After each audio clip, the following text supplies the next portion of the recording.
I awakened 10,000 clones, and each clone's movement reduces my weight by 5 clees.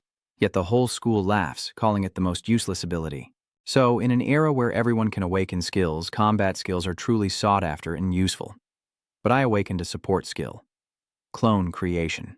After seeing my stats, the Hunter Association staff immediately kicked me out, saying they didn't need a useless guy like me getting in the way of the next genius. Back home, I tried to channel my magic, shouted, and summoned a clone. Immediately, a surge of magical energy appeared before me. In the blink of an eye, a nude version of myself appeared, confirming the clone was identical to me. I touched its shoulder, discovering the clone's sense of touch was exactly like my real body. Even my little brother down below was the same size. Helpless, I found some clothes for the clone, and when I commanded it to kneel, it immediately dropped to one knee. So it will unconditionally obey whatever I think. But just then, a notification about increased stamina appeared. After reading, I realized that the training stats of the clone would be reflected in the main body. To confirm, I sent it out to run non-stop, without food or drink. In just one day, I lost 100 kilograms, and my little brother even got a bit longer. Through using the clone, I realized the skill's superiority. Injuries to the clone don't affect the real body. Even if they're exhausted or die, they simply vanish without consequence. The limitation is that the clones can't create more clones. But that's more than enough. As long as I have mana, I'll train to death. Everyone thinks increasing stats by 0.1 per week is a miracle, but I can just lie at home and increase them by dozens, all thanks to my clones training to exhaustion and then summoning new ones to continue. But just then, a series of payment notifications popped up. Since creating the clone, I hadn't set foot outside. So, I could just let my clone train while I played games at home. Guess it's time for him to get a job. I then searched for a job online and found a suitable company, taking my clone to the warehouse to ensure he could communicate with others. After teaching him the basic etiquette, we started working. But after only half an hour, I was exhausted and gave up, letting my clone finish the rest of my work. It was then that I learned the employees here had all awakened strength-based skills, which allowed them to handle this heavy lifting. During break time, my soul seemed to leave my exhausted body. Just then, the manager approached and asked if I and my clone were university students. I immediately nodded, confirming that I was an excellent student, and he promptly offered me another job. He wanted me to tutor his daughter, offering 200,000 Vietnamese dong per session, an offer I immediately accepted.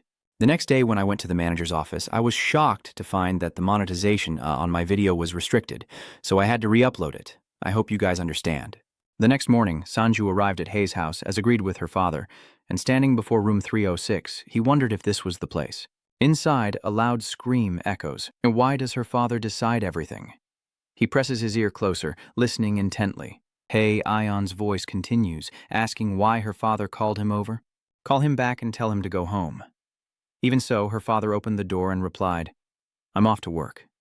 If you don't like it, tell him yourself. The door accidentally slams into Sanu's face, leaving him stunned. Oh, and he's crying his eyes out. The unexpected situation leaves Hei Ion frozen for a few seconds, her face blank. Sanju entered the house, holding a cold towel to his head, looking at them with confusion. A plate of carefully sliced apples is placed on the table as a gentle voice asks, Is this Sanji? She chuckled, teasing, You've gotten so thin I didn't even recognize you. Sanji smoothly replied, It's been a while, Auntie. I've been exercising a bit lately. Then he sat down and changed the subject. Sanji asked politely and softly, You're Haion, right? The young woman's hand pauses slightly as Haion politely replies, Yes, she replied to his gentle greeting. I'm Dong Sanju, and I'll be your tutor from today on. I heard you want to get into Gonkuk University. The parents watched their daughter do a complete turnaround and chuckled to themselves. Look at her, so shy. Was she really protesting so much earlier? A faint voice replies, Yes, that's right. She shyly avoids eye contact, regretting her earlier outburst, but he doesn't dwell on it, calmly leading the way. You're in 12th grade now, right? Before we start, let me see your grades. She flinches, startled. My grades? A moment later, Sanju awkwardly holds the report card, the average score being a mere 6. The room was suddenly filled with awkwardness as she covered her face, and her parents exchanged uneasy glances. Dee just acted like nothing happened, slowly got up, grabbed his coat, and sped off without looking back, yelling, I gotta go to work. Thanks, Sanji. His parents were stunned and flustered, hurriedly shouting after him. Sanju finally looked away from the scoreboard, noticing the person in front of him. Haion sensed his gaze and awkwardness and quickly diffused the situation. It's okay, Sanju said with a faint smile, admitting that he didn't score very high on the exam back then, which surprised her. He smiled, his tone firm. Let's just do our best, Heian replied hopefully. Okay, Sanju replies, planning their study schedule. We'll start today. 2 days a week. Mondays and back to the apartment.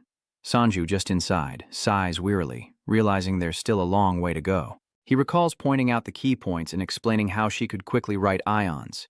He opens the closet, hangs up his coat, and sighs softly. But luckily, she's brighter than I thought. He heads to the computer desk, pulling out a chair as he casually glances at the screen. Number 1 must be at work already. Sanju sat in his chair, lost in thought. I gave him a spare phone, but if the number of clones increases, preparing more phones will be a hassle. Logging on to the Hunter web search page, he wonders if he should search for related skills. Immediately, ads pop up, selling telepathy skills, selling magic secrets. Title: Highly recommended summoning skill. Details: can link senses with pets and summoned creatures. Subjects can share vision with each other. A very useful skill for creatures to gain experience on their own. The price of 100 million made Sanju's eyes pop and nearly choke on his saliva. 100 million? He scrolled past it to another title. Telepathy skill. It's a telepathy skill used by many, highly recommended for leaders, and useful for sending messages to someone within range. Price: 400 million. 400 million? He pursed his lips and forced a smile as tears and snot streamed down his face. Of course, it's only more expensive. There's no way something top tier and cheap would ever come his way. Sanju rested his chin on his hand, looking at the screen with disgust, thinking he could buy a house for that much money. Skills, my foot. He was exhausted, leaning his head back, feeling more and more inadequate. He'd never have enough to buy these skills. Can hunters actually afford this stuff? Are they all rich? This is even the low-end price. Sanji silently stares at his balance of 201, not even enough to cover the decimals, and immediately gives up, flopping onto the bed, grumbling, "Forget it." With his hands behind his head, he stared at the ceiling, idly wondering if he should become a hunter, then scrolled through news articles about hunters on his dad's phone. A-rank hunter lifestyles, hunter registrations reaching 1 million. Sanji sits up, a little unsteady, analyzing his new skill. This is a great skill. With it, I can easily have my clones do all the grunt work. Reaching for his jacket, his tone becomes clear and refreshed. All right, Sanju happily puts on his jacket, excited to become a hunter. A faint beeping echoes as dark purple blocks materialize, and the system displays a notification. Vitality unlocked. Then, from the infinite darkness, a question emerges. What is a hunter? In the year 2000, dimensional gates appeared across the earth, and a horde of monsters descended upon the world. That incident was called the Great Cataclysm, and casualties accounted for more than half of Earth's population.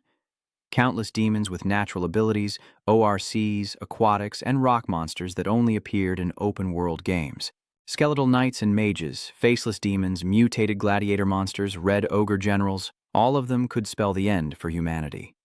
But alongside the monsters came superhumans with mystical powers, humans suddenly gifted with supernatural abilities and all sorts of skills. As they spearheaded the fight against the monsters, humanity seemed to be winning this war. Now in 2023, we see a man casually taking a monster's life, extracting a mysterious crystal. Those who hunt these monsters are called hunters, and a video about the hunter exam begins to play. If you pass the test, the nation will grant you a license to hunt monsters legally. Here are some tips to help you pass the hunter exam. Suddenly, Sanju reached up and pulled out his earbuds, gazing up at the scene before him, exclaiming in astonishment, "Whoa, this is the Hunter Center?" The Hunter Center, a massive building bustling with people.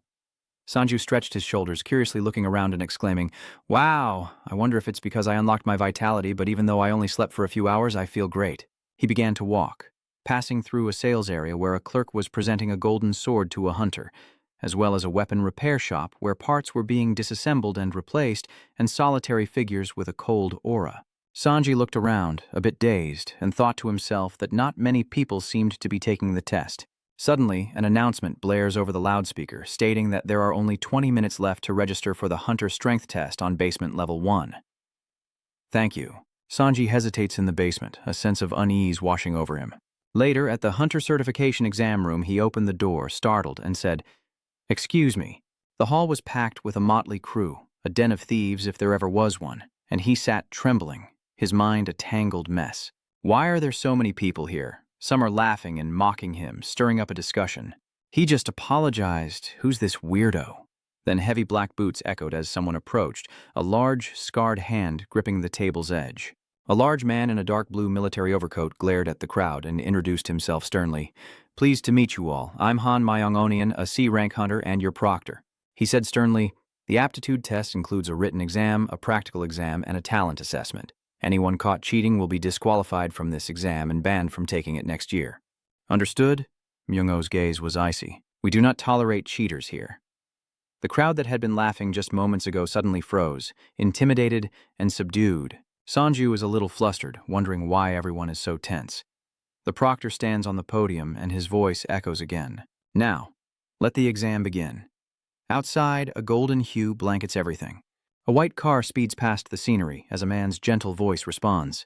Yes, we'll put down the full deposit by the end of the month." As a call came through his Bluetooth earpiece, the man focused on driving, replying evenly, "Just give me some time. I've been in this industry for a while now."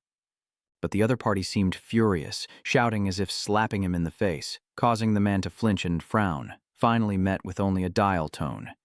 Frustrated, he focused back on driving, nearly crashing because of that guy. This man is the CEO of GM Agency, and he's trembling. He bitterly laments, "I haven't even seen the exam money yet, and there are already so many expenses." Looking at his watch displaying 7:45, he figures the hunter exam must be over by now as the car rolls onto the overpass. The system leaps from the black bracelet, congratulating him on passing the E-rank hunter exam. Sanju stared blankly, confused. He scratched his head, hardly believing it. "What, that's it? People said it was easy, but I wondered just how easy. Turns out it's like taking a driver's test." Sanju recalls the theory test being surprisingly easy, just requiring a few things to be memorized, leaving him puzzled and confused. "Oh, that's it for the 20 questions?" Then, for the practical exam, they gave us plenty of time to practice, and the targets were pretty close. Sanju cleverly asked the supervisor, "How long am I allowed to practice?" To which the man casually replied, "Take all the time you need." Finally, the interview and aptitude test were like a civics class at school. At that time, Mi-1 was a bit serious and heavy but still looked empty, asking, "Have you ever shot anyone?" "Of course not." "Pass what?" Ending his reminiscence, Sanju walked with his head down, finding it hard to believe that a job involving weapons and risking one's life had such a perfunctory exam. He looked back up. The central building still tall and imposing, Sanju's thoughts becoming hazy as if the government wanted them to do this. Breathing a sigh of relief, Sanju decided to let it go, figuring he shouldn't overthink it. Then he noticed some sharply dressed men in black suits across the street, bowing and scraping as they eagerly handed out business cards. They beam, offering business cards with both hands as if presenting a rare tribute. Other hunters actively approach, striking up conversations that leave them smiling shyly. Sanju stared blankly at the crowd, wondering if they were part of a hunter recruitment organization. While he was still dazed, someone called out from behind, handing him a business card and saying, "Congratulations on passing the hunter exam." Sanji takes the card, examining it as he mutters to himself. "GM Company," Kang Junmo confidently introduces himself. "If you contact me when buying items or looking for monsters to hunt, you'll get the lowest price. We'd love to offer you this service." Overwhelmed, he awkwardly replies, "Oh, okay, thank you." Suddenly, the system screen popped up from his bracelet, displaying new information that stunned him. The maximum number of clones depends on the level. Currently, 2 clones can be summoned simultaneously. Juno continued enthusiastically, "Our company is the best," but before he could finish, Sanju ran off like he was being chased by a ghost, telling him to tell Razao. "I'll call you later." Junmo forces a smile, but inside, tears threatened to flood like a vast ocean. He forced a reply. "Okay, please don't forget." Returning home, the sky above was darkening. Sanju covered his face, giggling with excitement, his shoulders shaking as he looked at the stunned number 1, dreamily exclaiming how awesome clones are. Across from him, a face and figure slowly emerged from the dissipating white smoke. He happily stared at another clone of himself, full of anticipation. "I have high hopes for you, number 2. Then, all 3 focused on the business card Sanju was holding. He's excited. Now they're all ready to become hunters. Cut to another scene, Runmo's weary voice echoing in the car. Finally, all the cards are handed out.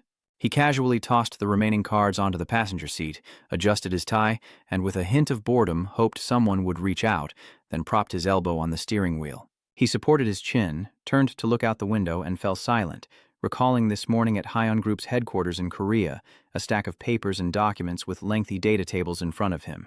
Truong Fong, with a detached air, took a sip of water and instructed, "Just disperse the funds as listed." Runmo eagerly picked up the list and replied, "Yes, sir." Then, his eyes widened in disbelief. Looking at the paper, he sees a total expenditure of 20,000 won for Slim, 40,000 for rabbit horns, and 2.4 million for goblin blood, which Junmo finds odd. He casually mentions, "This amount seems strange. Goblin blood should cost at least 5 million. But the manager dismissively cut him off, calling his name, Runmo. He smiled faintly, as if nothing was wrong, and asked, "You've been working at Hexion for a while now, haven't you?" Confused, Junho replied, "Yes, that's right." Then, the manager's next words hit him like a blow to the back of the head, making Junho jump. "You have to be flexible." The section chief slowly places his glass back on the table and rises, speaking in a relaxed tone. "If we just follow the rules and do the right thing, we'll starve." He approached, patting his shoulder with false sincerity, but it was a thinly veiled threat. "I know you're very upright, but don't be so sensitive about business here, okay?" His hand clenched the paper, trembling. Wearily, he hung his head, lightly tapping his forehead. A faint smile twisted into a sneer. "If I had known, I should have kept my mouth shut." Just then, his phone rang with an incoming call. Junmo paused, pulling his phone from his inner jacket pocket. He answered immediately. "Yes, this is Kang Runmo from JM Company." The voice on the phone said, "Hello, this is Dong Sanju, the person you gave your business card to. There are a few things I'd like to ask." Juno entered a Starbucks down the street, casually observing his surroundings. Sanju spotted him first and waved, immediately catching his attention, and Junmo sat down, flustered with apology. "Sorry to keep you waiting. Are you all right?" "It's nothing. I just got here myself," he politely suggested. "Shall we order some drinks?" "Yes." The cafe worker waited behind the counter, and soon a cold coffee was placed on the table, as Runmo began to speak. "So, you want to hunt in a safe place that's suitable for rookies, right?" Sanji replied succinctly. "Yes." He eagerly asks, "Sorry, but could you tell me what your skill is?" He was direct and to the point. Upon hearing cloning, Runmo paused, considering the possibilities. "Duplication, huh? I've heard of it. Some kind of illusionary clone ability, but the clones are useless. Humph. A rookie with a useless skill like that won't amount to much on a hunt."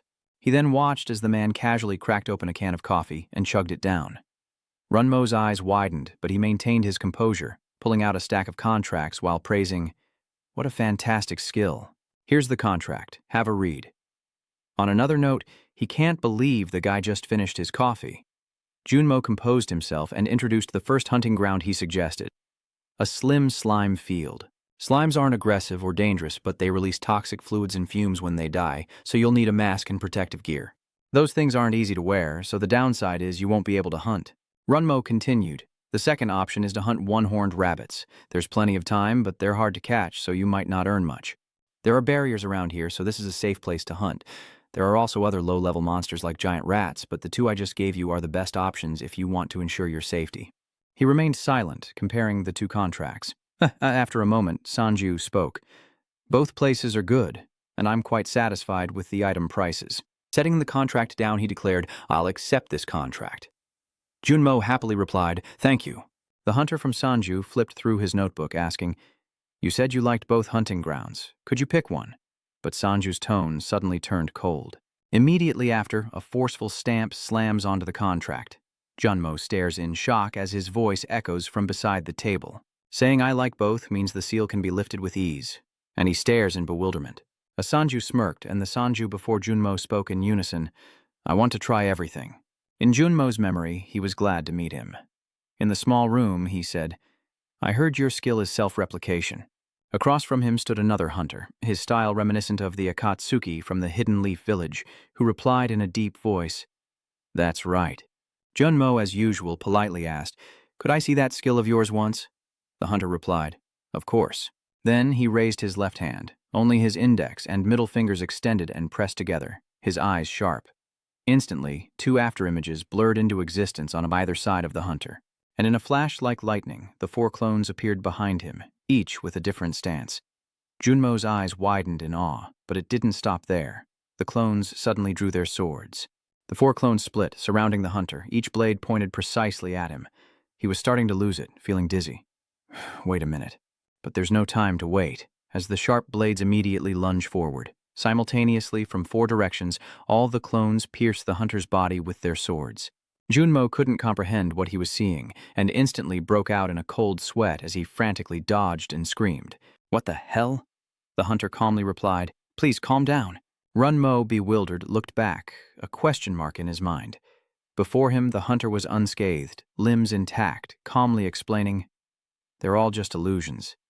None of them are real." The hunter demonstrated, reaching out to touch the sword. "Perhaps I can touch it." But as his hand lowered, it passed right through the illusion, and he continued, "It can't inflict any real damage either."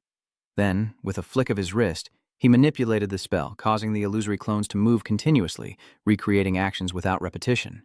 The hunter stared right at him, but this was the perfect way to attract the monster's attention. Exhausted, Junmo held his head, sighed a few times, and said, "I've seen enough of your skills." Back in the present, Junmo's face remained blank and bewildered. The clone skill he saw was clearly just an illusion. But what's this? He looks at Sanju's clone, who's been the one talking to him all along. Recalling the clone's every action, Jun was dumbfounded. He had missed the contract. He could even drink coffee.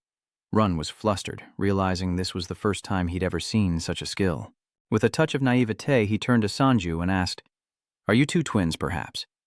Sanju burst into laughter, hands on his hips, pointing at the clone, tears forming at the corners of his eyes, his voice filled with amusement. "Ah, no wonder you're mistaken."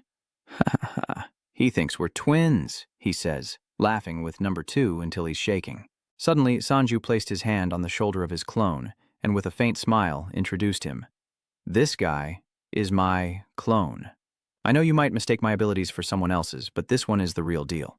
He said seriously, "Actually, there's one more, but I sent him to the fitness center." Junmo was stunned. "The gym? Even your clones need to work on their muscles?" Sanju flexes his arm confidently. "Yes, if my clone is stronger, then I will become stronger too." He's stunned. He even knows how many clones there are. Junmo was impressed, thinking this was amazing. He stroked his chin, realizing this was more than just a skill of an average rank E hunter. This kid had serious potential. Just then, Sanju interrupted his thoughts, saying, "Back to the hunting grounds. I have a few questions for you." Junmo was startled. "Okay." He asks curiously, "Would there be a problem if the same person entered multiple locations at once?" Junmo pondered, extracting from the answer, "It might be difficult to enter at the same time, since each time you enter a place, you'll be separated." Sanju looked regretful. "So, it's not possible?" But he suddenly continued, "I'll talk to the Hunter Association about this and make some adjustments." Junmo countered with, "I need to scan your collar and have you demonstrate your skills in detail. Can you come with me?" Sanju ruffled his hair. "You wouldn't mind, of course, but it can't be right now." "Of course, but I can't use my skills until tomorrow night, since they need to recharge." Hearing this, Junmo could only accept, "There's no rush." "Then let's meet at the Hunter Association in 2 days." Junmo then seemed a little embarrassed. As for the contract, Sanju happily held up the stamp. "I've already stamped it. I also checked the percentages in the second photo you sent me earlier." Suddenly, Juno abruptly stood up, startling Sanji. He stared, but the man enthusiastically reached out, booming, "I look forward to working with you." Sanji composed himself and shook his hand in kind. And just like that, the two came to an agreement. He replied lightly, "Likewise." 2 days later, at the Hunter Association headquarters, Sanji blankly looked around before hearing someone call out from behind, "Hunter!" Sanji turned around, startled, as Junmo casually approached, adjusting his tie. "You're early. It's not time yet." He casually explained, "I came early in case you were already waiting." "So the association is inside the Hunter Center?" He gestures for him to come along, explaining that most Hunter-related facilities are located within the center. "Let's go." They head to machine number 166. Amidst the bustling hall of the Hunter Association, the automated announcements never ceased. "Hunter number 164, please proceed to counter A3. Hunter 165, please proceed to counter B1. Hunter 166, please proceed to counter E4. The clerk at the counter asked seriously, "You want to copy access to the text areas?" Junmo watches from the side as Sanjiju, seated, describes a guide. "It must be because my skill is cloning, yet I only have 1 caller reserved." Understanding, the clerk dutifully replied, "Please, wait a moment. Because you're the first after jumper to request access replication," he quickly calls his contact, asking where the department head put the access replication request form. "Search through these documents." Sanjiju watched from the side, impressed, just as he thought this wasn't a typical case. A moment later, the employee placed a thick stack of papers in front of him, politely saying, "This is the approval form.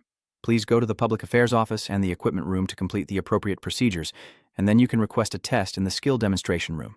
They stared in disbelief. "That's a lot of paperwork." Junmo quickly took charge, grabbing the documents and telling him, "I'll take care of this paperwork then. The hunter should head to the skill demonstration room." Sanji nodded. "Yes, thank you very much." And with that, the two parted ways. Juno took his paperwork to the civil servants, while Sanju made his way to the skill demonstration room. Before the evaluator, he looks a little tense, but he manages. A stream of power circulates around him, and a swirling white smoke gradually grows larger. Suddenly, a clone with a perfect body appears before him, completely nude. Sanju trembled, mortified, and though she said nothing to the evaluator, she adjusted her glasses and hid an ambiguous smile behind her hand, then fled to another area. An older engineer with welding goggles carefully works on an electronic bracelet. Then stopping, he examines it closely. Having confirmed his suspicions, he gave a thumbs up and a faint smile, requesting the creation of an identical collar. Now, the clones can enter the hunting grounds by scanning fingerprints. Number 2 watched coldly from the sidelines as the engineer explained that, given the nature of his skills, he could enter and exit multiple locations simultaneously. And the clones can now enter the areas he's already been to. Sanji understands and thanks him. He took the bracelet, and immediately the engineer latched onto Number 2's shoulders like a fanatic, praising him with a flushed face. "By the way, that skill is quite interesting. As far as I know, there's no precedent for it, not just in Korea but worldwide." Sanji awkwardly chuckled, immediately grabbing Number 2 and trying to make a run for it. "Ha ha ha ha, we'll be going now. Thanks for the bracelet." The engineer sighed regretfully. It would have been a great test, what a shame. Back in the central hall, Sanji happily showed Junmo the bracelet, sharing the good news. The authorization request was complete. He smiled. "Congratulations." He strolled closer, accompanied by Number 2, who was wearing a mask and hat. Sanji was relieved that all the preparations for independent hunting were finally complete, as Junmo firmly said yes, while casually inquiring, "Are you heading to the hunting grounds now?" He replies, "Of course, that's my plan for today." Song Runmo looked at clone Number 2, then back at him, asking curiously, "But why do you have the clone wearing such a tight mask?" Sanju replied weakly, embarrassed. It would attract too much attention, and there were still quite a few people passing through the center. Their conversation had already caught the eyes of those upstairs. The dark figure chuckled, a light yet overwhelming sound. He rubbed the back of his neck, amused. I wondered who it was, but it's our Runmo. This man is none other than the head of the Hai Sung Association, Shin Hai Sung. Suddenly, his name echoed from above. Mr. Kong Runmo, followed by a leap as a figure vanished from behind the glass railing, like an arrow piercing through the levels, landing in the lobby with a burst of dust. As he stood up, the man smirked and said, "Long time no see, meeting like this." Sanji frowned. "This guy? I didn't know you were still a hunter." He gasped. "Chairman Hai Sung, Shin Hai Sung." Sanju glanced up at the stories above, estimating the drop was several floors. Runmo was visibly displeased, clicking his tongue as he suppressed his frustration and honestly greeted, "Hello, sir." Haesung laughed, waving his hand dismissively. "Why so formal?" Then tilting his head, his deep eyes lowered to look at him, and in a hoarse voice, Junmo replied, "He's a hunter affiliated with our company." Hidung softly exclaimed, his eyes lingering on him. "I see, a hunter," he says, his gaze slowly lowering. Looking down, he continued, "You must be an F rank, right?" At this, his face fell slightly, and he pouted silently. Then, as if in a play, he took on both roles, clutching his face and trembling as he laughed. "It's true what they say. It's hard to be far from home, Mr. Yoon. The man who once oversaw C and B rank hunters has become like this." Hae-young throws his head back and laughs maniacally. He can't believe that Sanju is worried about some stupid, sweater-wearing E-rank hunter. Junmo glared angrily, but before he could erupt, Sanju's hand gripped his shoulder, stopping him. He stared blankly, not understanding, as the man mockingly wiped away tears of exaggerated emotion. Chow grinned, revealing his overwhelming power as he spoke through gritted teeth. "Looks like this bounty hunter wants to tell me something?"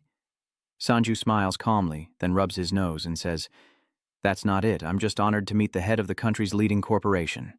He responds with amusement. "Oh, so you do have an eye for talent, I see. You have an eye for talent, I see. Though that's not all I meant." Haidung twitched, but Sanji continued.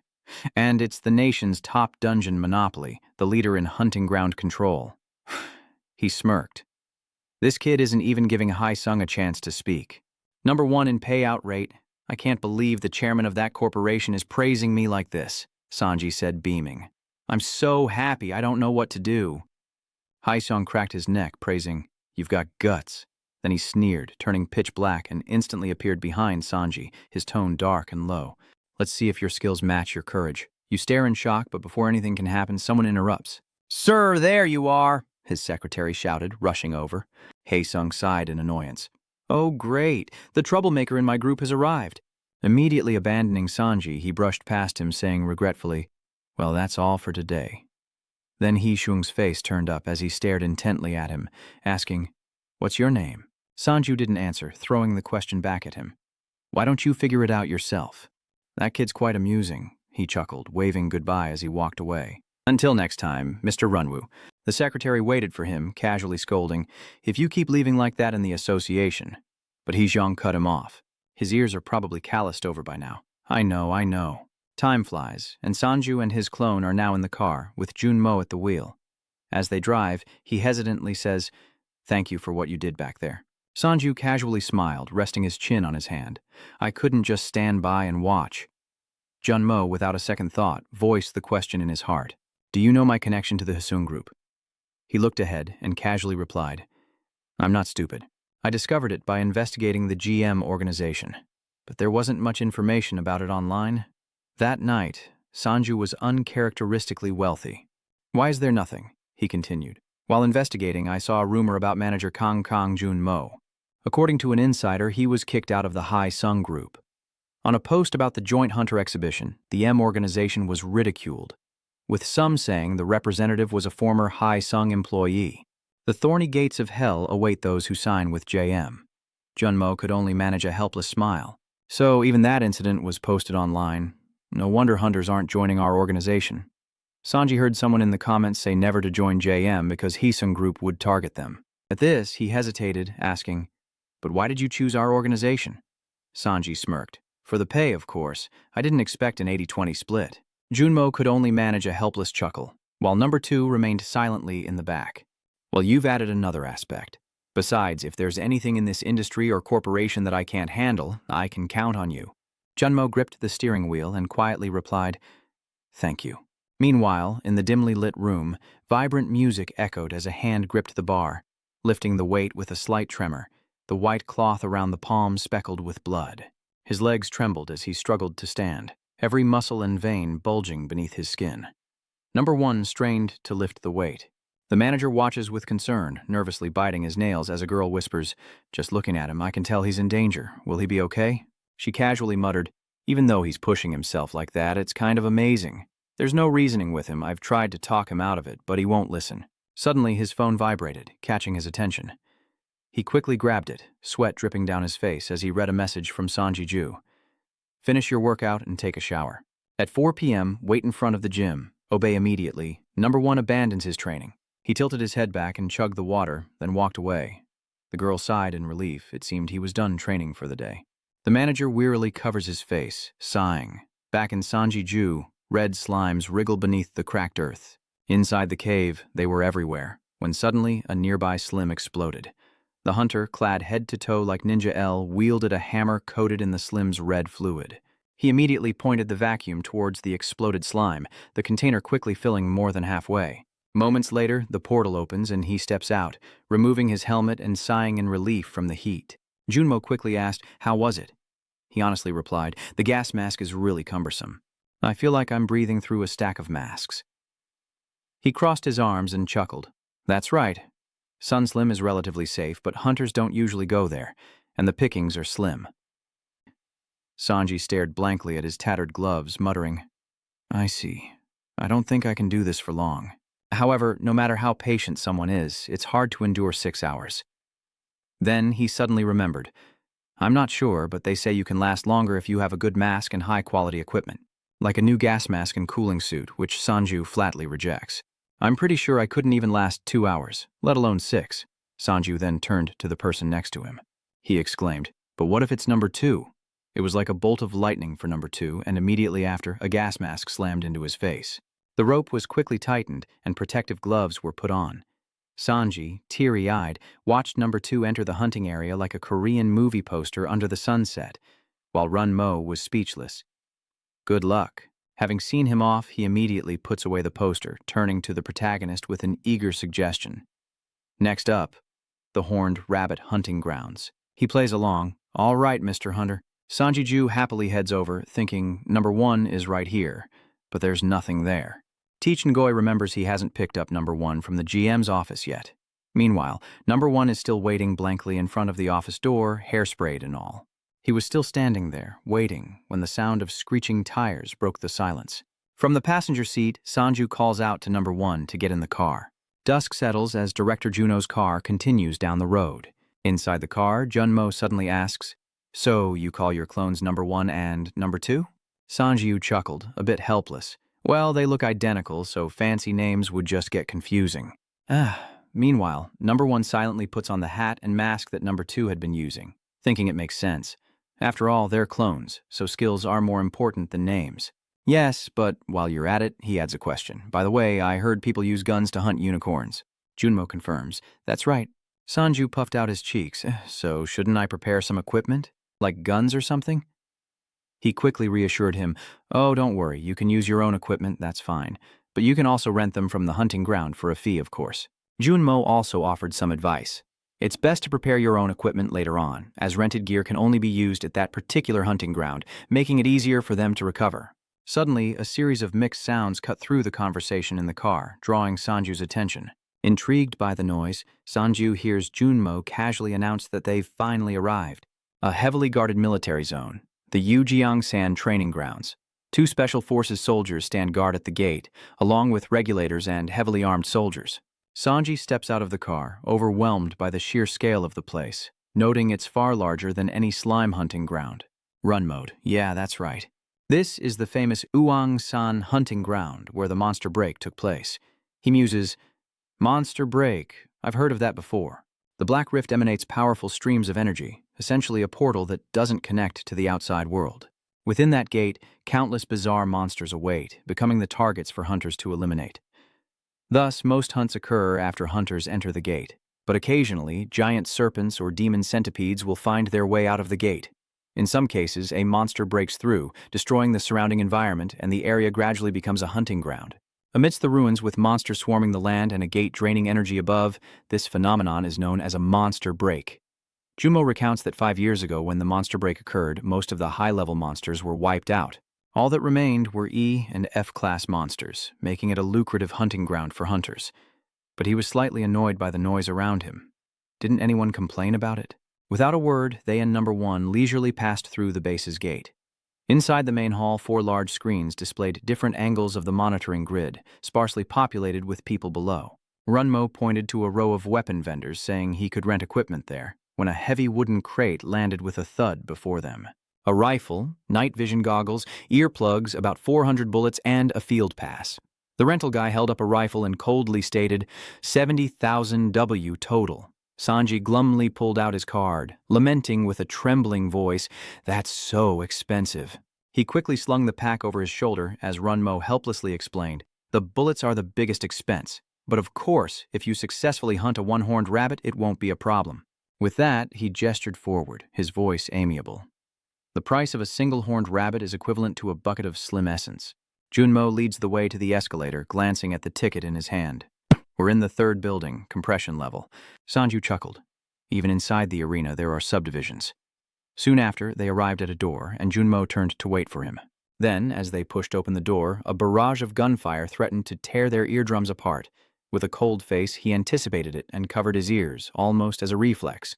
Sanjo, needless to say, was startled and recoiled. A few steps further, hunters lined the edge of the railing, taking aim. One, with a cigarette clenched in his teeth, muttered in frustration, "Missed again, damn it." Some casually watched the one-horned rabbit hanging in front of the gun, next to a bucket full of rabbit corpses, leaving Sanju in a daze. Junmo quickly directed him to position number 4. This must be it. As he unpacked his gear, Junmo casually asked if he was confident in his marksmanship. Sanju caught the gun stock and confidently chuckled. Ha ha, who do you think I am? He struck a pose, showing off with pride. I only missed 3 shots during the Hunter exam's shooting test. Junmo looked at him in disbelief. He was shocked that he missed 3 shots at such a close range, but Sanju, still brimming with confidence, smirked and continued. I feel a little bad for the one-horned rabbits, but with you wearing earmuffs, he boasted loudly, those monsters won't escape the sights of this Oorang-san Eagle Eye. Run bit his lip, his hand clenching until it trembled. He suddenly felt incredibly lucky. Luckily, everyone here is wearing earmuffs. Through the scope, Sanju quickly spots a one-horned rabbit. He cried out in alarm, spotting one. Runmo was shocked to hear it. So fast? The scope slowly zoomed in on the rabbit's head and a finger gently tightened on the trigger. The hunt begins, a shot rings out and a hot shell casing falls to the ground. 3 hours later, the sky above the hunting grounds is dark, with only the faint glow of lights from the tower windows. Sanju, in disbelief, buried his face in his hands, overwhelmed by the fact that he couldn't even hit one target. How could this be? Recalling the afternoon, everything was fine, until the rabbit's ears twitched. A flash came from the tower, a shot rang out, and the one-horned rabbit darted away, dodging his bullet. Sanju lamented that they always escaped just as he fired. Even after that old man left, Junmo looked embarrassed as he spoke. It's late, so he lets it go. Yes, you can go ahead. Staring at the night sky, he muttered, I haven't even made back the money I spent on ammo.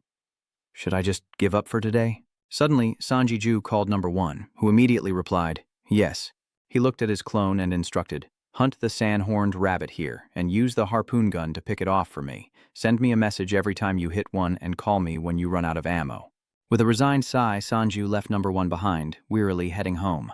Back home in bed, Sanju stared at the system screen, the mana notification repeatedly showing an increase of 0.001.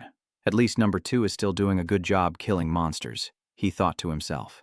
His strength stat increased from 0.709 to 0.732, and his reflexes rose from 0.5115 to 0.518. Health increased from 0.663 to 0.6 stamina from 0.5 to 0.3, mana from 0.13 to 0.137, and marksmanship from 0.311 to 0.32. Sanju silently assessed his stats, remembering the pressure from the guild leader Xizhong appearing behind him that morning inside, feeling the road ahead was long, wearily covering his mouth to yawn. Sanji imagined the one-horned rabbit looking down on him with disdain, realizing hunting it was a mistake. He hadn't expected it to be this difficult. He glanced around blankly, then closed his eyes, muttering, I hope number 1 catches at least one for honor's sake. Time passes, and Sanju quickly falls into a deep sleep, unaware of the phone lighting up beside his pillow. It vibrated incessantly, the screen flooded with notifications, all from number 1, conveying a single message, finally ending at 4:31 in the morning. His phone is flooded with 46 unread messages from number 1. Talk about a useless leader.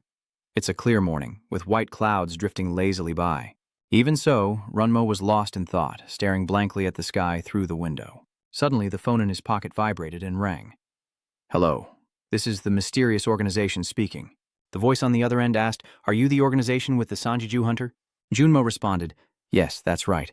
The man on the other end pleaded, I'm the Slim Pit manager. Please hurry and stop the hunter within Sanji-ju. Juno was confused. What did he mean? The person on the other end sounded rushed. He's been hunting here for over 24 hours, and he's losing it. Realizing the gravity of the situation, Juno shot up and said, I'll be there as fast as I can. Sanji yawned contentedly. I slept so well last night. He scratched his head, wondering, did number 1 run out of bullets already? As he unlocked his phone, his sleepy eyes widened in shock. Wait, why so many messages? The phone's light illuminates Sanju's bewildered face. Oh heavens, even Juno has arrived on the scene, utterly shocked by the piles of containers filled with red liquid. He's utterly bewildered. What? He filled all these containers in just one day? People are surrounding a person in a protective suit, and in an instant, red liquid seeps out of the suit's seams. Run quickly picked up the phone. But now's not the time to think about that. The person on the other end picks up after 3 rings. Hello, Jun said happily. Hunter Sanju, I have news for you. I'm at Sun Slim's landfill. And in just one day, your clones have filled several containers. I'm about to call the Monster Corpse cleanup crew, so please tell number 1 to stop hunting. Sanji replied, relieved, and asked if he could also send someone to clean up Yu Jiangsan. Runmo thought he'd misheard something, and he looked concerned. I think all these dead black rabbits are blocking the road. The crowd is buzzing. I can't even count how many rabbits there are. This is insane. Some people filmed the scene. If I took one of the corpses, no one would even notice. All eyes are on the hooded, masked figure. Did he really take them all down himself? One person bravely steps forward. This hunter. Your hunting skills are remarkable. He offers a business card from the No Recruitment Team's two-team leader, Kim Bong-shik of the Bear Guild. This is my card, he asked politely. I wonder if you've joined a guild yet? Still, the other man remained silent. Bayan, lips pursed, hands trembling as he struggled to maintain his composure. Stay calm. Well, geniuses are always a little strange. Suddenly, laughter erupted from behind him. No, a group of men in suits happily stated. No matter how hard we tried to talk to him, he wouldn't utter a single word. Beong-shich was truly stunned. Recruiters from the major guilds, he quickly regained his composure and started bluffing. But I'm sure he's said a word or two by now. Yet no one believes me. I told you he doesn't say anything. No one pays attention to someone approaching the main character. Sanju quietly resupplies number 1 with ammunition, telling him to keep hunting. And if the representative comes, let him deal with the rabbit corpses. Number 1 speaks up again. Before leaving, Sanju patted number 1 on the shoulder, praising him. Well done. The usually stoic youth blushed, his heart filled with joy, and without hesitation, he reloaded his weapon. The others nearby heard the commotion and turned to look. What's going on? Is he really going to hunt again? They're making a fuss. Quiet down and watch him hunt rabbits and stop pushing me. Looks like he's hunting again. Back in his room, Sanju couldn't help but feel he'd underestimated what the clones could do, now reaching 50% of his stats. In simple terms, they can do 50% of what I can, but something feels off. A voice calls out, "Teacher!" But Sanju remains lost in thought. It's as if they're letting a machine play for them. The clones make decisions without hesitation and with intense focus. Looks like the clones are doing better than he thought. A loud scream pierces the air. The teacher startled, dropping his pen. Whoa, what's wrong? Heian tilts her head. What were you spacing out about? Sanju snaps out of it, handing back the paper. I'm sorry, I've finished checking it. You did better on this test than the last one. Hei is overjoyed to hear that. 7. Someone once told me that I could achieve anything if I just tried hard enough. She was curious too, and besides, what have you been thinking about? Sanju replied nonchalantly. It's nothing, Hyung. I just passed by the hunting grounds and something better than I expected happened. Heian immediately jumped up, her voice high-pitched. Hunting grounds? Are you a hunter? Sanji-ju looked puzzled. Huh, didn't I ever mention it? But he's just a rookie. Is Hei still surprised? I have no idea. She sat down and started using her phone. Hey teacher, do you know this hunter? Everyone's been talking about him all day. Sanju wondered, who's that? Heian holds up his phone, calling him a hunting prodigy with eagle eyes, a statement that makes Sanju do a spit take as he blankly asks, who? Heian replied with admiration. He's famous on the Hunter Wiki. Everyone's going crazy over him. This video shows him hunting over 200 rabbits, enough to set a new record, but he doesn't say a word. Everyone sees him as cool and mysterious, and he's been the hottest topic online for days. In the video, countless people filmed and repeatedly asked the person on screen, We're from the guild. What's your name? The number 1 hunter he knew lowered his hat and replied in a low voice, Urang-san Eagle. People weren't sure what it was. A nickname? Sanju's jaw dropped as if she'd swallowed an egg. Still glued to her phone, she continued. You're so clueless, Teach. I actually want to be a hunter. Sanji chimes in. You want to be a hunter? Are you out of your mind? Let's change the subject. Aion said shyly, I have a license, but I'm a little scared to go to the hunting grounds. Her lips moved as if she wanted to say something, and she gently brushed her hair aside. If I get a high score on the test, will you take me hunting there once? Sanju replied without hesitation. Sure, it's not difficult, but if you try to get a high score on this exam, I'll take you there. Her face lights up as she excitedly moves closer. Really? Sanju quickly dodges. Yeah, I know some safe hunting grounds. She innocently offers her pinky. Okay, I promise. Sanju sighs, feeling helpless with this childish girl. He held out his pinky, and Heian giggled, reminding him, don't change your mind and don't go back on your word. All right, now get back to studying and make sure you get into that Google University. Yes. The door opens and Heian's mother, washing dishes, sees Han come out. She asks, does the tutor say she's doing well? Sanji politely smiled and said, yes, he's doing well.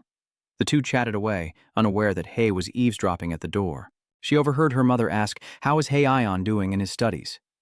Sanji's voice then replied, I was a little worried at first, but Heian is very talented. Don't worry about a thing, her mother chuckled. Oh, what a sweet lie.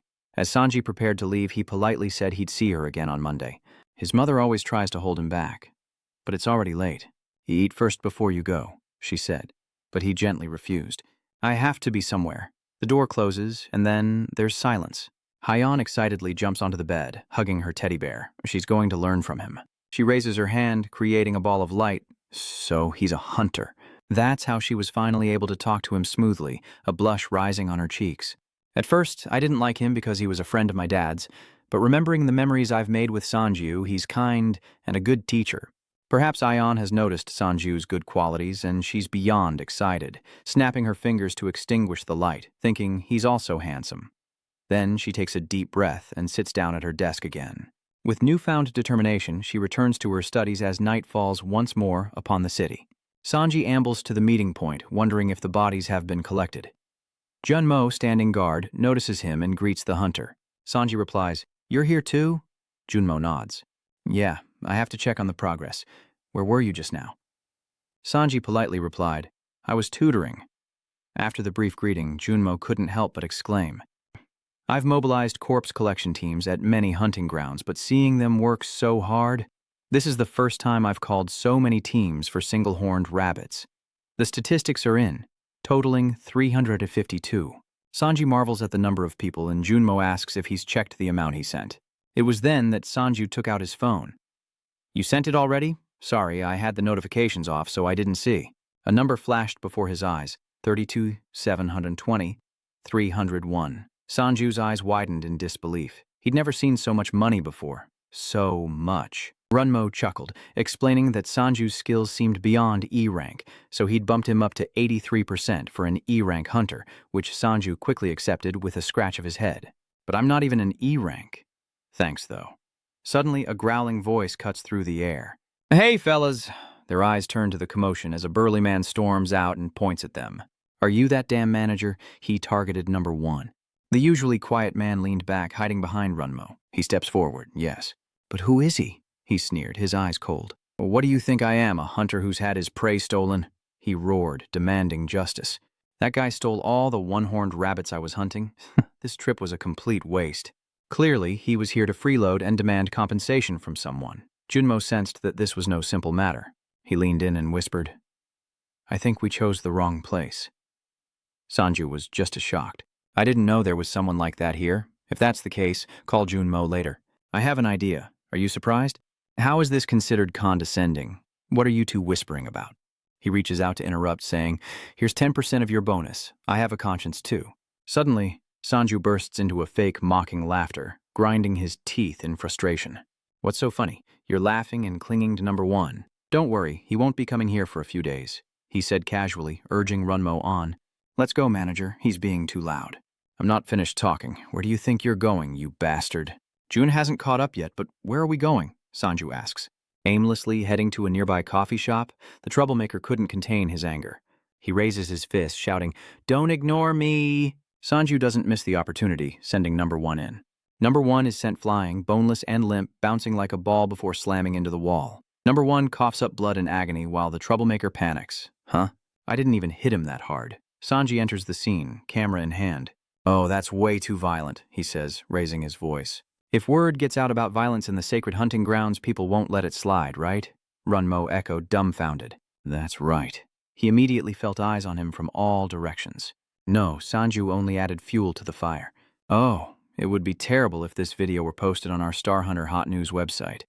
Hawkeye Yu Gangsan was attacked, and his face turned pale. Sanju steps forward and offers the footage, right? He smiles, playing mind games. "How about letting us go?" The man gritted his teeth. "Damn it." And so the 3 left without a scratch and sat down at a roadside cafe where Sanji heard Junmo's explanation of the Haisung Guild. "You knew about them?" "Yeah, I think that hunter from earlier was a member of the Haisung Guild. Since the Haisung Guild is quite large, it has all sorts of people." Still, Sanju was curious. How did he know that man was from the guild? He instructed, "Yes, please call every recovery team you have. We'll need a lot this time." Junmo recounted somberly. "He was staring at me from the moment I entered the hunting grounds to collect the bodies. This could be a revenge plot." He paused abruptly. Sanju quickly recognized the work of the Haesung Guild. Is that right? Junmo sighed. Yes, they must think your clone is another hunter who signed with us. GM agency hunters have faced this before. It's a bit embarrassing, but they usually don't renew their contracts and leave, and right now there are only a few E-rank hunters left, including you. I can't promise anything about stopping the Haesung Guild either. Sanji spoke with confidence. Don't try to change my mind, manager. I knew all this before joining, so don't worry. He cut him off, leaving the manager speechless. Of course, Sanji was resolute. I won't let those bastards bully us like that, so what I'm trying to say is, I have a plan to get stronger. Fast. He quickly explained, and Runmo listened in bewilderment from beginning to end. The atmosphere was warm and harmonious, and Sanji finally concluded. What do you think? Runmo's face was as if he'd just discovered a new horizon. I never thought of it that way. He opens his notebook to the calendar. Then how about 2 p.m. tomorrow? Sanju couldn't refuse. The two discussed the location, deciding to meet at the Hunter Market, a hunter superstore housed in a rainbow-colored building. From the start, the trade of weapons, armor, and other equipment for hunters has always been popular, but a department store has entered the Hunter Market and taken a key position in the industry. Because of that, all kinds of equipment that hunters need are always available. The salesman proudly presents the all-black armor. This armor is made of titanium, ensuring absolute protection against any E-class monster. What do you think? Sanju feels the armor on his body, comfortable and incredibly light. I like this armor. My hands rest at my sides, ready for weapons. He was pleased with the dagger's sharp edge, thinking he would practice his shooting later. So, this should be enough for now. He asks the shop owner if he can provide 2 more sets of armor like the one he's wearing. He immediately agreed. Yes, sir. His armor was placed in 2 black briefcases, and Junmo struck up a conversation. You said you needed another skill, right? That's right. Junmo double-checks, making sure the skill he's looking for is close-quarters combat. Sanju glanced around. That's right. But I'm not sure if I can find it here. They head to a luxurious shop. Let's take a look here. He stops in front of a jade-green crystal ball. Inside were rows of other crystal balls, but he was only interested in that one. There it is. He glances down at the skill's description.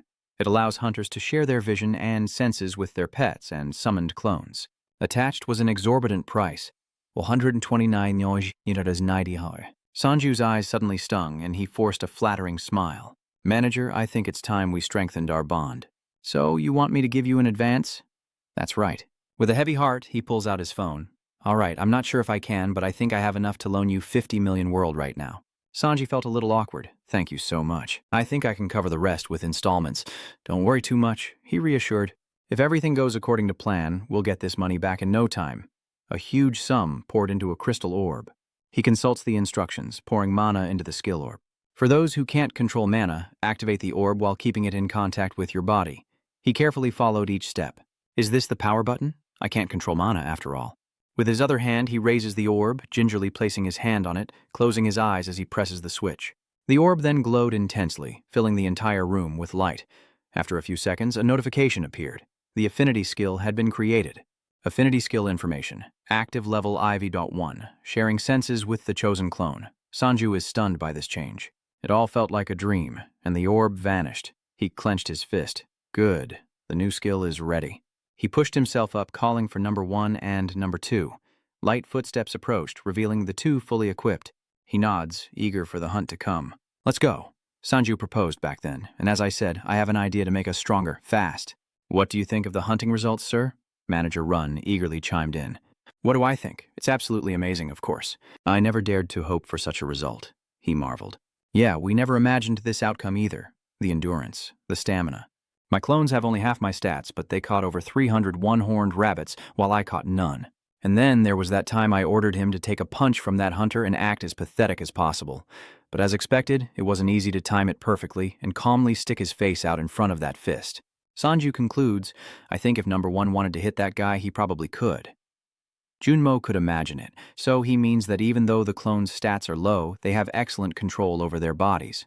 He excitedly gives a thumbs up, exactly, and I want to take advantage of this strength. How so? He explains that first they need 2 training grounds for him to practice long and close-range weapon skills, and the plan is immediately put into action. Hello, are you here to register? Are you here to practice shooting at the target? I'll get right to it. 2 clones were sent to 2 different locations, and of course, I'll train them intensely to push them to their limits. The 2 instructors had never seen such a request. Straight into combat training. You want a pistol? The sound of explosions echoes. The close-range weapons coach still finds it hard to believe. Something like this. You have to focus on hitting the stick until your opponent drops it. Even if you're a hunter, sparring is always an option. Are you sure? Even the long-range instructor kept asking. You're going to shoot a moving target? Are you sure you can do that? It's much harder than shooting a stationary target. But the clone's eyes are unwavering. They are certain. The coach could only warn them to be ready. These are real pistols, not the fakes you use in practice. They looked apprehensive. Time to prepare. As the signal echoed, both fighters engaged, dominating close combat and displaying pinpoint accuracy at range, leaving the trainers in awe. Because Sanji had voiced his need. I need the close combat skill. Junmo was a little surprised. Close range skills? Is that the skill to share his vision with his clone? What does he intend to do with it? He chuckled, explaining that it wasn't just about sharing vision. Even the senses. The connection of sense, touch, and other sensations is crucial. Imagine using this skill while the clones are sparring or practicing with guns. Sanji in real combat. He takes a deep breath, focuses his mind, and activates the close quarters skill. Immediately, he feels as if he's sinking into a sea of tranquility. The deeper he goes, the darker it becomes. He told himself, I can experience everything.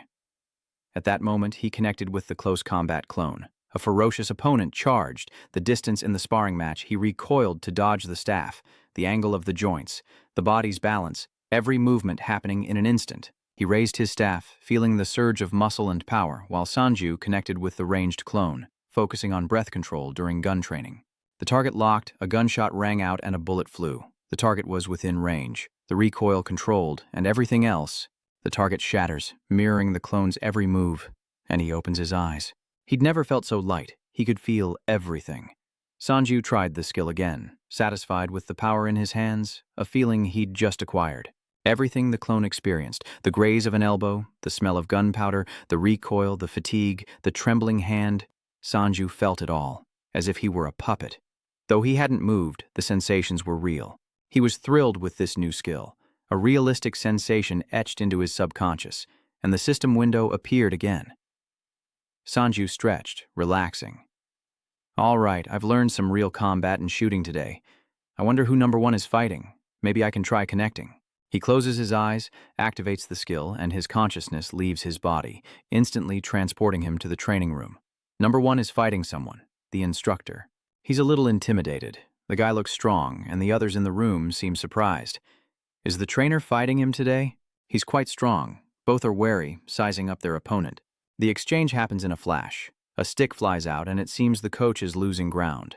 His expression is strained, his attacks basic, as if he's never learned stick fighting before. Number one easily dodges his attacks, and his defense is impenetrable. None of his attacks get through. Another swing, and number one quickly tenses his arm to block. His eyes are cold and calculating as he forces the staff away and unleashes a flurry of attacks. The coach is stunned.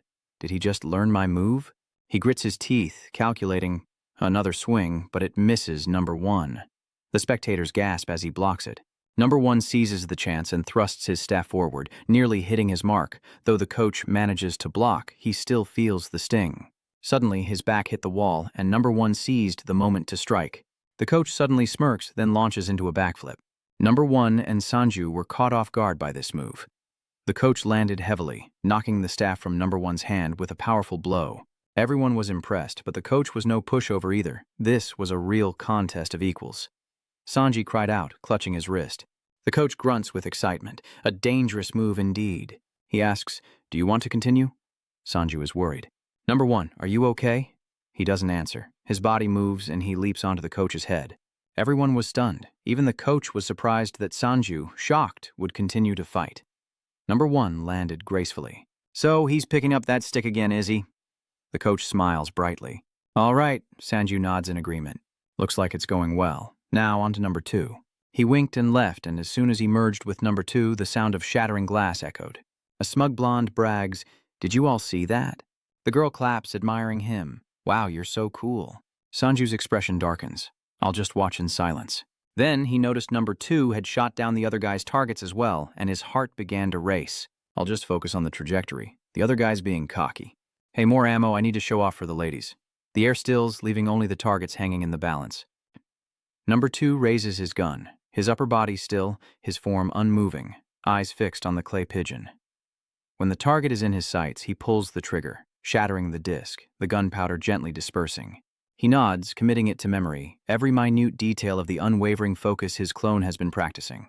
Time flew by, and by the time Sanju returned to his main body, the tide had come in. He groggily awoke, realizing how exhausting it was to switch between the two clones. Suddenly, his vision blurred, and he felt dizzy, needing a break. Sitting down, he felt the world return to him. Sanju reflects that numbers 1 and 2 moved impressively, perhaps because they were fearless and unburdened by thought, allowing for greater focus. Consider it experience gained for the next attempt. Footsteps approach, and a familiar figure notices him, her voice soft. Sanju snapped out of it, or was it yawn? He was a little dazed. "It's late. What are you doing here?" She smiles brightly. "I just came from the library." He jokes, "You're lying again. You must have been out having fun." She pouts, "No, I'm telling the truth." Unbeknownst to them, a group of thugs were watching from afar. "Is that the kid?" one of them said, exhaling smoke, his face menacing. After a few rings, a voice finally answered the phone. "So you just let Kang Runa go?" Gapsiok was flustered and cautious. I'm sorry. I only wanted to scare him a little, but someone filmed it, and the other guy seems pretty fierce." "What? Did someone film you beating him up?" A mocking voice sends chills down his spine. He says he'll take care of it. The other end hangs up, saying to forget it, say nothing, and stay away from the Aranksa arena. "No matter what happens, you're not involved with the High Sung Guild, got it? You're just some street rat." He spat out a few words and hung up. Gapsiol immediately changed his expression, and in a fit of rage, he threw his phone against the wall. "Bastard." He then stomped on it like a madman. "Who do you think you're talking to, you bastard?" Just then, a mocking voice cut in. "What is it? What's wrong with you now?" A sly-looking fat man approaches, saying, "Long time no see." Gap Ryong knows him. It can't be. His narrowed eyes widen. There's no mistaking it. "What's this?" After hearing the story, he bursts into laughter amidst the cigarette ashes. He scoffed, "So you just let him go? Is that right?" Passers-by turned and walked the other way, faces twisted in mockery. "I knew at the moment you happily joined that number 1 gang, you idiot." Caprion Kim is bowing his head like a dog. "I'm sorry, sir," he stammered. "Do you have any work for me? The association told me to stay away from Yujangza Field." Kisok chuckled.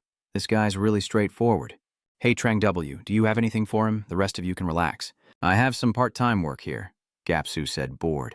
"So, what if I do?" He sees Sanju talking to Haji PS and immediately rats them out. "You're that bastard, the one who filmed me." Gunk looked over, seemingly in disbelief. "Are you sure about that?" Gap fumes and tries to run toward them, but she's certain. Gunayak chuckled, trying to calm down as they moved closer, and Gunsyok's chubby face relaxed. "Are you talking about that guy?" Sanju Hyan asked, turning back curiously. "What's your master doing here?" "He's just getting some exercise." But a mocking voice cuts through the air. "Hey, I heard your little brother owes my boy some money."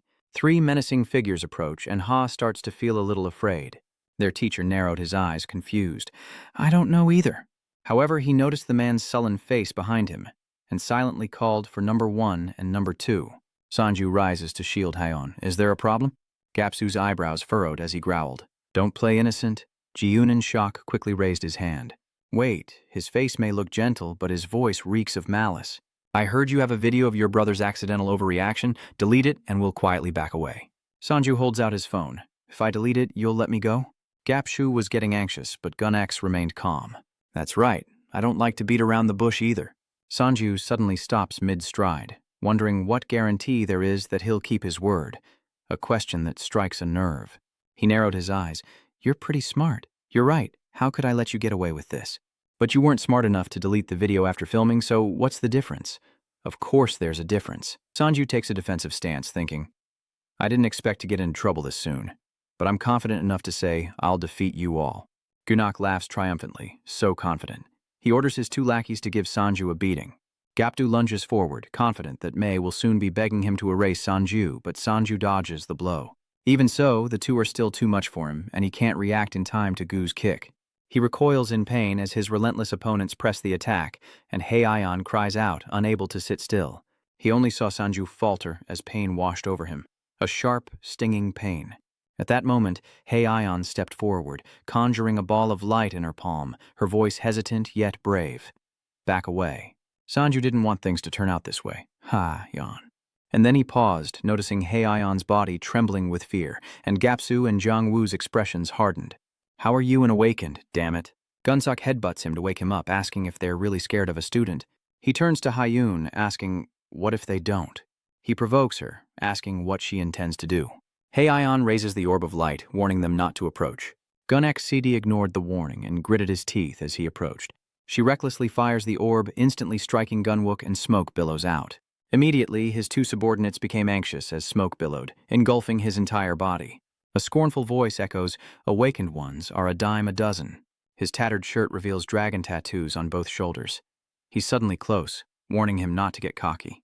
He raises his hand. "You're still green." Sanju rushes to catch him as he collapses. He wasn't giving up. It wasn't over yet, you bastard. Then he powerfully slammed him down. His arm goes limp and Heion stares in bewilderment, while Sanju remains furious. The three could only watch helplessly as Gap raised his fist and charged forward.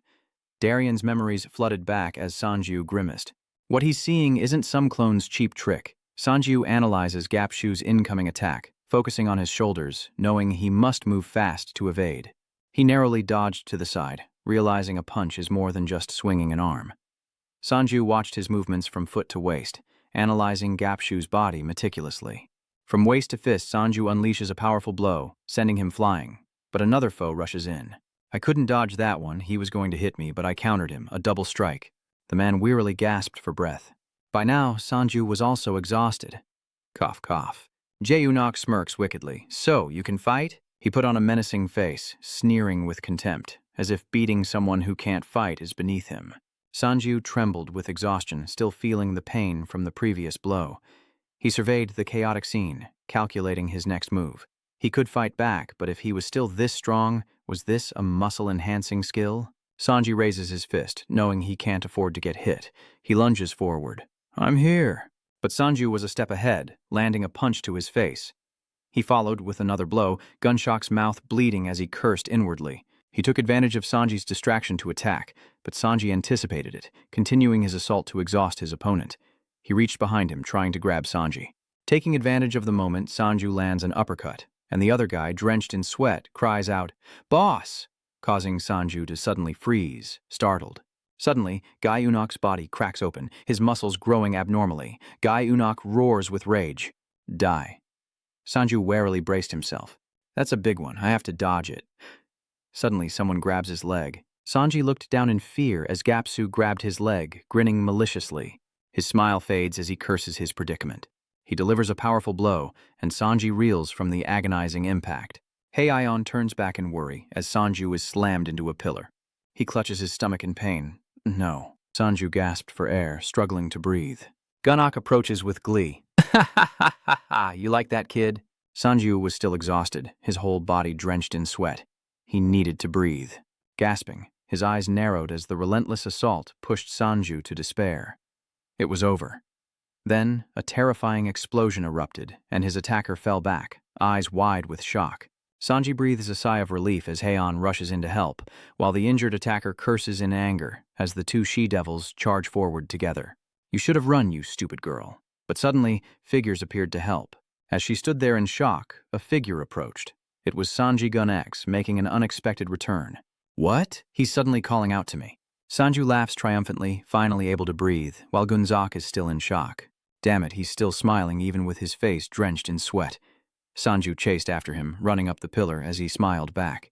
"Thanks for the practical exam." Sanju then ruthlessly kicks Gyeonsok down. He panted, gasping for breath. His teeth are nearly gone from the pain, and even Gapryong Kim is restrained. A notification appears. Muscle strength increased, speed increased, endurance increased, stamina increased, and temporary clone skill level increased. Third level clone trial. Use energy to summon clones, and the higher the skill level, the more clones you can summon. The maximum number of clones available to summon is 3. Ready to deploy. Third level clone skill. Experimental. A family experiment. He smirks, then Sanju relaxes his body from afar, or runs to where I am. That's what I get. "Master, you're playing dirty. I wonder why I didn't run when I had the chance." Yan cleverly retorts, "I didn't think that's what you wanted to say." Sanju was a little flustered that she wasn't there to help him, but it was too dangerous.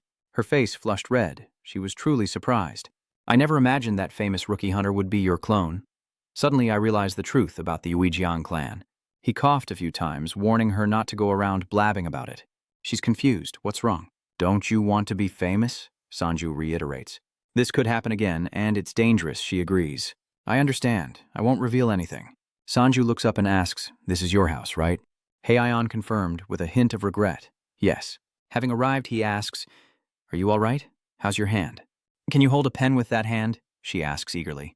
I still have my left hand, so it's okay. He. Then, seizing the opportunity, he suggests, if your student is injured, shouldn't you reduce the amount of homework? Sanji asks innocently.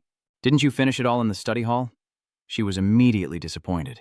You sure remember these things well, he suddenly says. Heian Sanju says shyly, thank you. He scratched his neck, praising her. I think I won because you helped me block him. Hei is immediately smug. That's right, I did a great job today. She suggests that he should thank her over a few plates of meat, not on an empty stomach. He sighs in agreement. I understand. There's no other way. All right, I'll buy you some. She was immediately happy. Okay, you promised. Goodbye. You want to go in here? He asks with a smile. He assures her she'll eat plenty, and Sanju happily departs. He suddenly stopped, and Sanju found it strange. Why are you following me? Shouldn't you be working hard? They stopped to report that it was already late. The shooting ranges are all closed. He bends down to pick up a branch. Sanju then suggested they could practice in the park. A month later, under a starry night sky in the city, yes, the Axe Gang hunter listened in shock on the phone. How's the plan going? The voice on the other end asked. A resounding success. Meanwhile, he gapes at his two clones in armor, fiddling with something green, thinking that even he can shoot them with a pistol now. For now, they can just wear that. Furthermore, the clone's skill level has increased, and I've gained a third clone, Junmo happily declares. Congratulations. Now you'll be able to learn even faster. Sanji was also delighted, replying, that's right. According to the stat sheet, strength went from 0.732 to 1.432, agility from 0.5188 to 1.2118, stamina from 0.679 to 1.024, endurance from 0.563 to 0.894, magic from 0.137 to 0.237, vitality from 0.312 to 0.315, and clone enhancement skill LV3 to LV6, with a 53% stat application to current clones. Sanju thinks he'll be surprised to see this. He wondered if the average E rank had 1.4 stat points, right? He knows it's sudden, but could he take 3 E-rank hunting grounds for tomorrow? Junmo stammers in surprise. 3? Sanju asks, is it difficult? Hearing that, he quickly affirmed, I can. Who do you think I am? I'll get you those hunting grounds, no matter the cost. He was pleased to hear this. Ha ha ha, our manager is certainly reliable. Duo is eager. When should I schedule it? He outlined the schedule, saying they'd train in the morning and hunt in the afternoon. He opened his notebook carefully. I understand. Then I'll see you tomorrow. Sanju bids farewell. Good night. He happily swiveled his chair around. So, today, numbers 1, 2, and 3 will split into upper and lower halves, shows you points and quickly gives the order. Head to the park, but be back before midnight, and leave the gun here, he angrily reminds him. Sanju browses the web, searching for monster hunting plans, specifically how to easily hunt dog monsters. Library Museum's Rookie Guide. Part 1. Analyzing the fighting style of the dog monster. Do that, and you'll become a hunter. He observes carefully, noting that his clones have learned well. Except for body movement, they can copy and reproduce almost everything. Sanju wondered what would happen if he learned about all these monsters and how to hunt them effectively. From the video, a voice cheerfully greeted its viewers. Today, I'll explain the fighting style of the hellhounds, understand the situation, then choose the right weapon. For rookies, you can easily obtain materials like these to fight them. He nodded, feeling that his clones would be able to follow the instructions as well. From the building, hurried footsteps returned, and Sanju noticed his dark circles. Huh? Is it already midnight? Exhausted, he yawned and gave them orders. They're still full of energy. They never tire, even after working all day. Go take a bath and eat. Sanju watched the 3 as they prepared for the experiment. Giant rat, alien fish, and horned rabbit. I've reviewed most of the guides for E-rank monsters. Now I need to see if they actually hunt according to the instructions.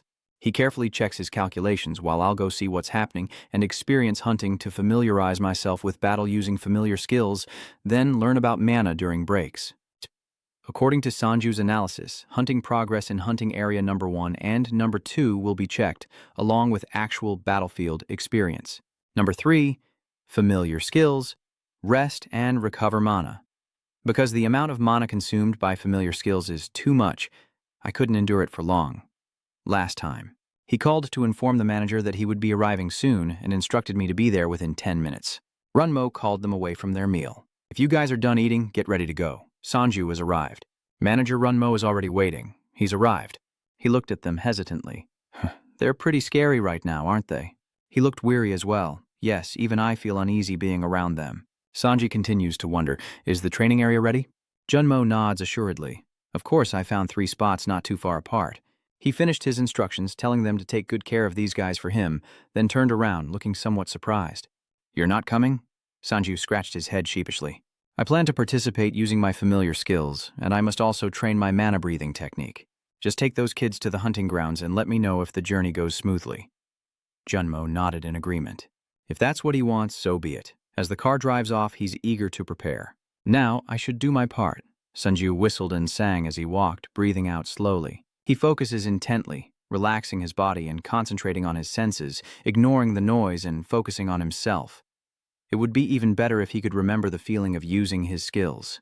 Did that sound remind Sanju of how it felt to use his skills? Indeed, when using familiar skills and clone summoning, it felt like energy was radiating from his body.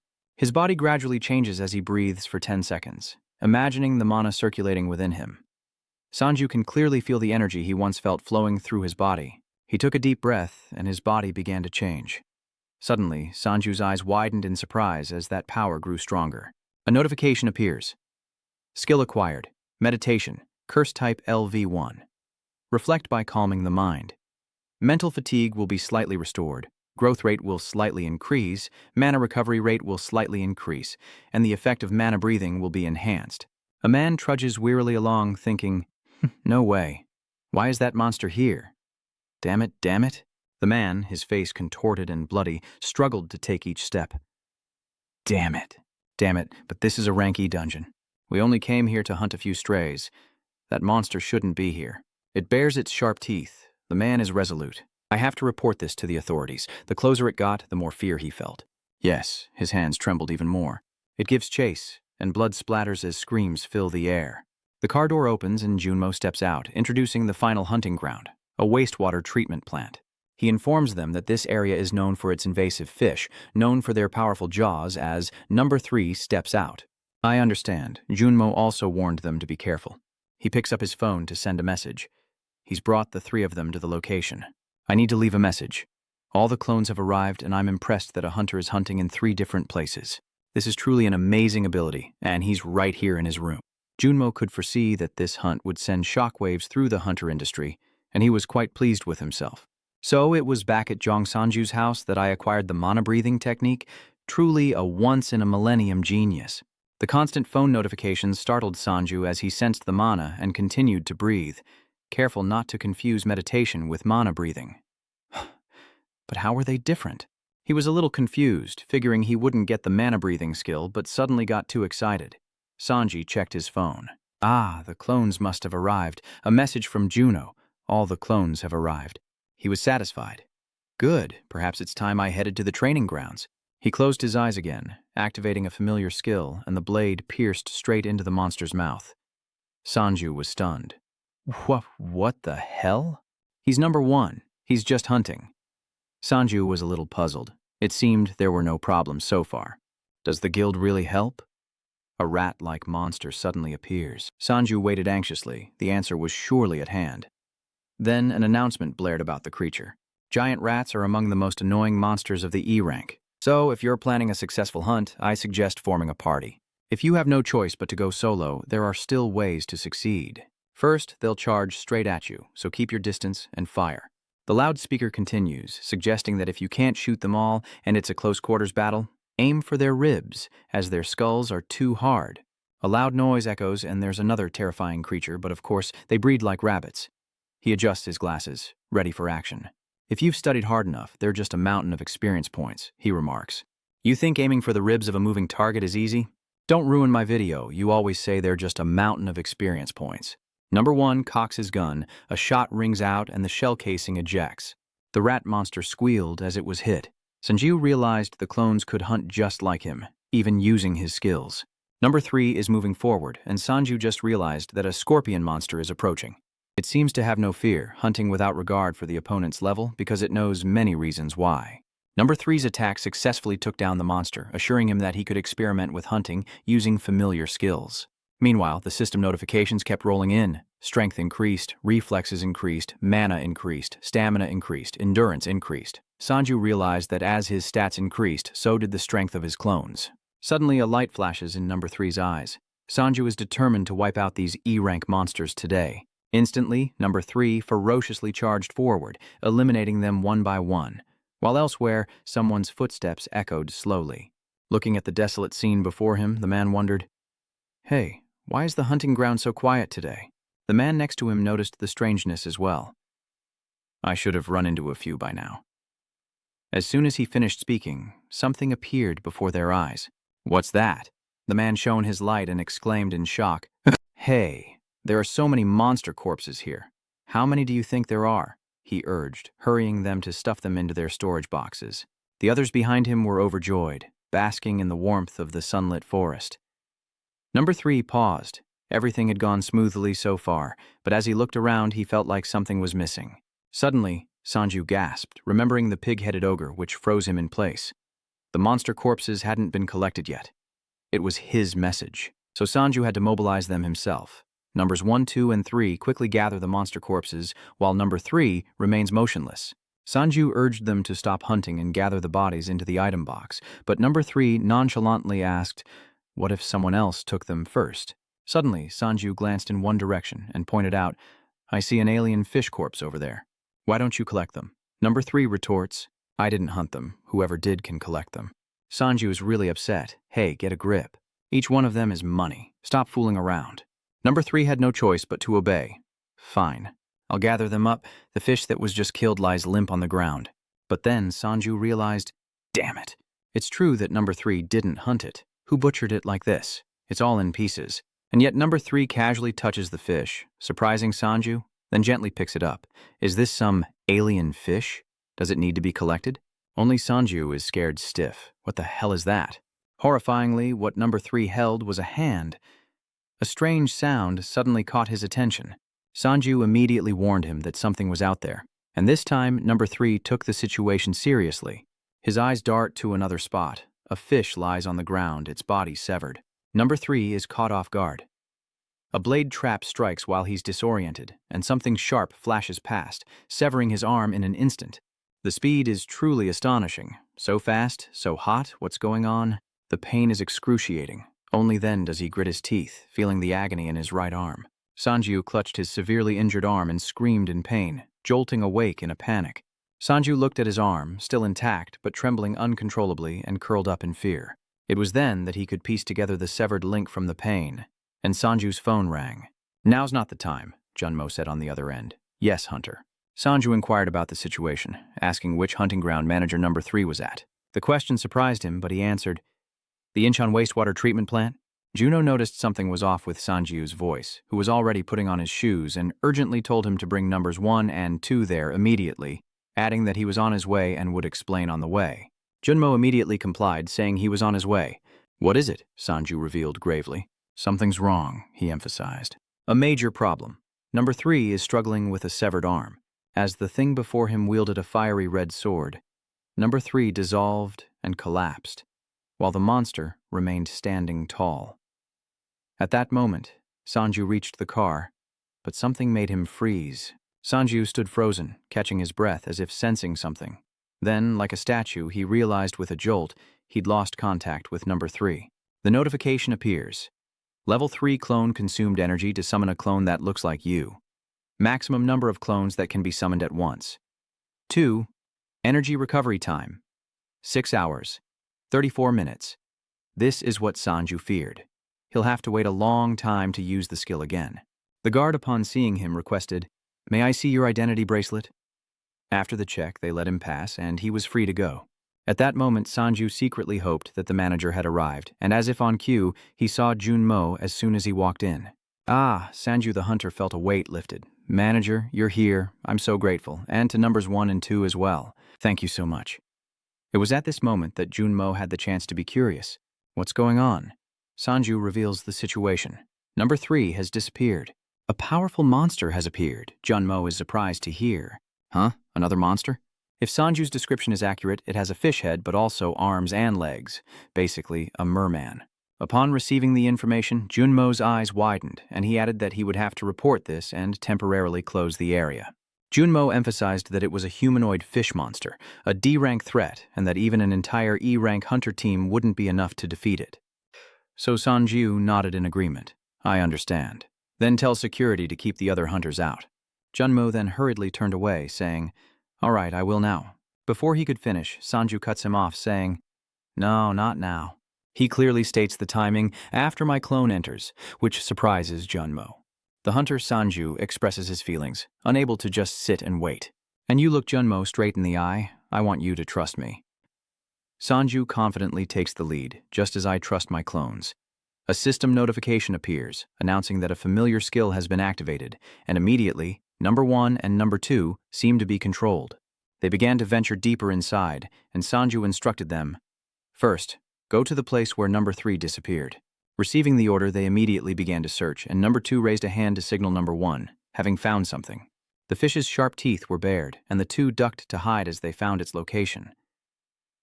There it is, number 1 thought, relieved. They had to seize this opportunity to strike first.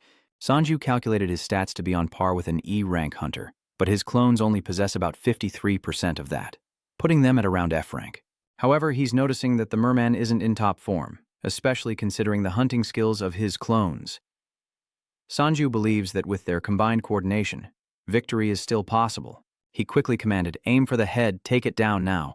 Immediately, numbers 1 and 2 opened fire, catching the fish off guard, but to Sanju's shock, it didn't even leave a scratch. He can't believe it. The bullets have no effect? While Sanju was still stunned, the monster roared to life, leaping high into the air and diving towards number 1 and number 2.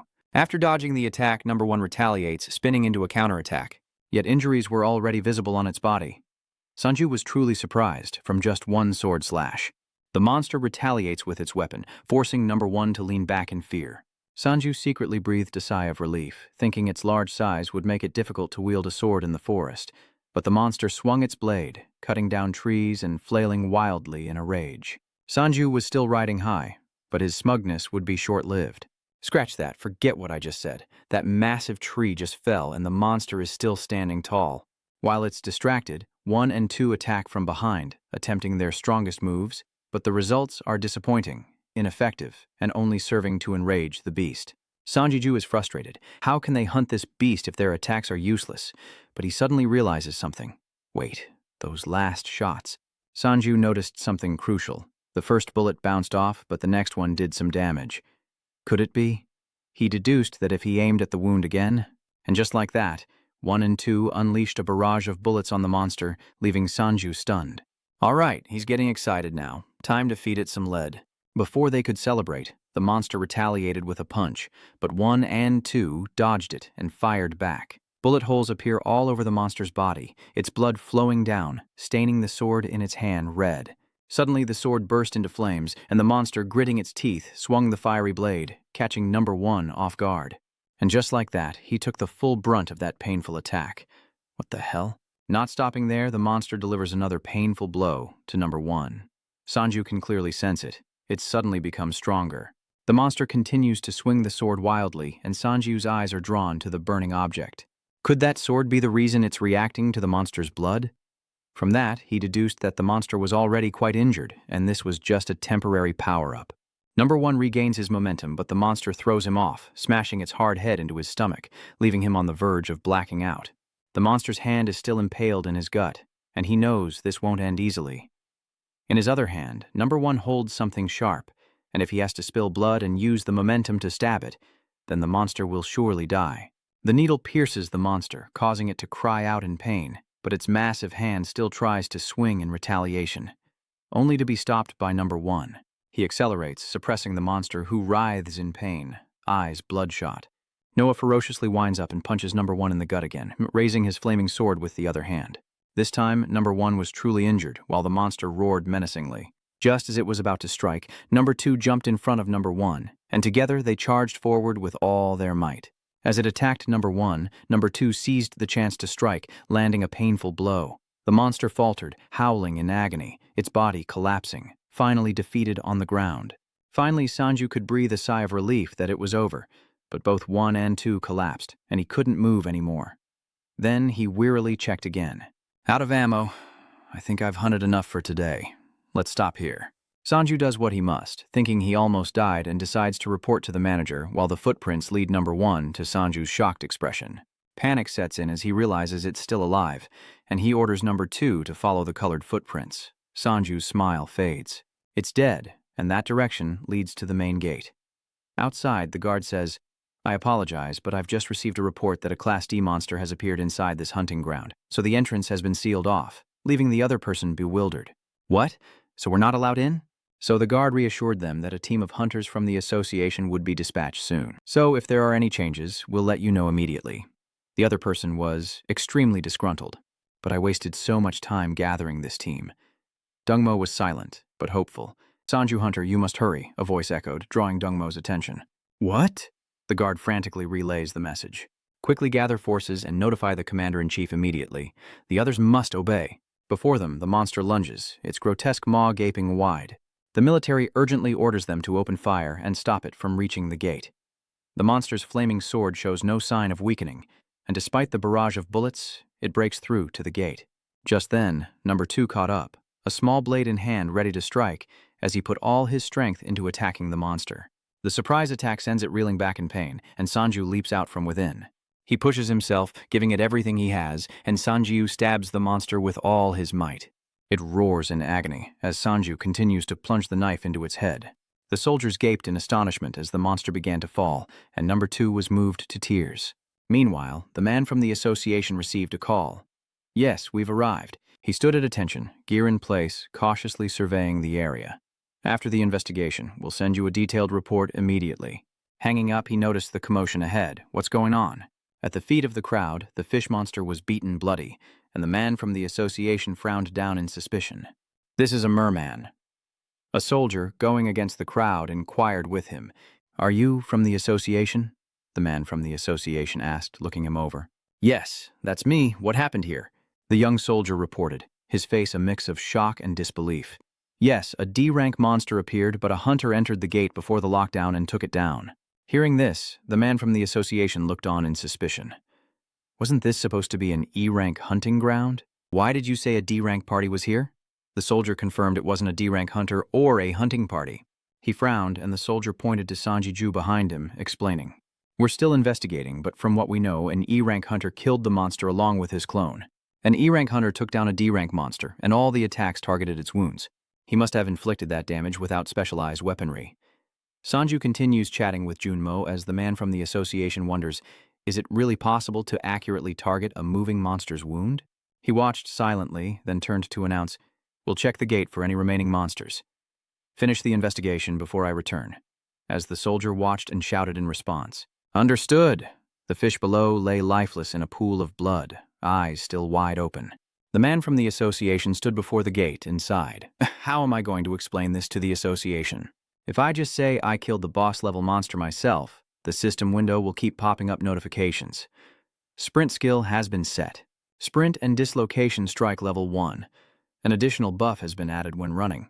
The sharpshooter skill has been set. Sharpshooter level 1 passive. Increased damage when using firearms. Rebirth status unlocked. Rebirth 0. Shapeborage 1. The shoulder dislocation strike skill has been set. Shoulder dislocation strike level 1 focuses all power into one attack. After activation, strength, stamina, endurance, and power have increased.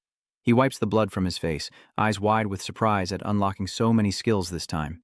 He was too busy fighting to notice.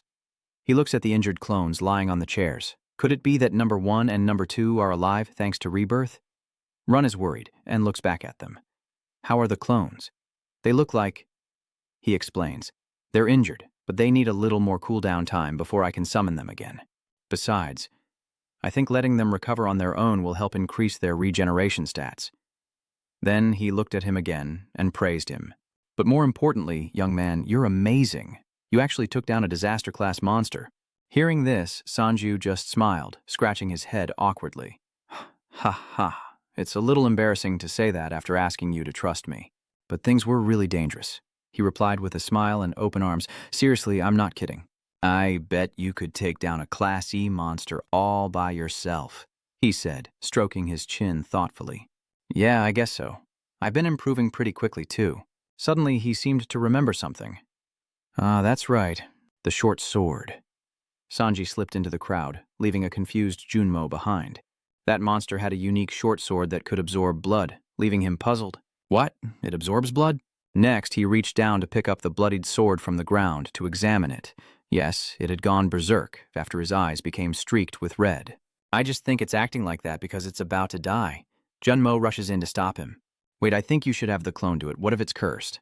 Sanju stopped, looking up at him with a bewildered and worried expression, asking, Cursed? So, I can't use this? He then released it, smiling as he explained, Cursed items are rare, so we can determine their worth based on their effects. Sanju was overjoyed, twisting his hands in delight, then turned to him, asking, Okay, so I'll have the clones hold on to them. The cleanup crew will take care of the rest, right? Junmo confirmed. Yeah, you might be in pretty high demand considering you're a rank D monster. Sanju puts his hands in his pockets, ready to leave, thinking that today has been quite a day. If I stay here, I'll be swarmed by reporters. Suddenly, he remembered something and rummaged through his pockets. Oh, right, manager, is this thing worth anything? It fell from the head of that merman. In Juno's astonishment, he held out a gem. His eyes widened in surprise as he stared at the gem in the man's hand. His eyes widened in surprise, thinking it was a low-grade gem, a priceless object. But seeing his excited expression, he felt a little guilty. But how can I say anything with him looking like that? Sanju stared intently at the jewel. It's rare, isn't it? It must be worth a lot, but Junmo still had to say it. With some hesitation, he explained, I'm sorry, but this isn't worth much. It's an item that increases stats, but it's rarely used because of its severe side effects, so it's very cheap. Hearing this, he was crushed, and he threw the jewel away. Seeing this, Junmo consoled him. But maybe the others will be worth something? Don't be sad, he said while I was crying rivers. Okay, thank you. He then glanced at the fishman. Then please take care of collecting the rest of the items. Thanks a lot. Runmo replied, Yeah, thank you. Meanwhile, in another room, he enters, followed by 1 and 2. He pulls at his collar, sighing, Whew, what a long day. The two lie exhausted on their beds while he reaches out, preparing to summon. First, I'll try summoning number 3. You guys get some rest.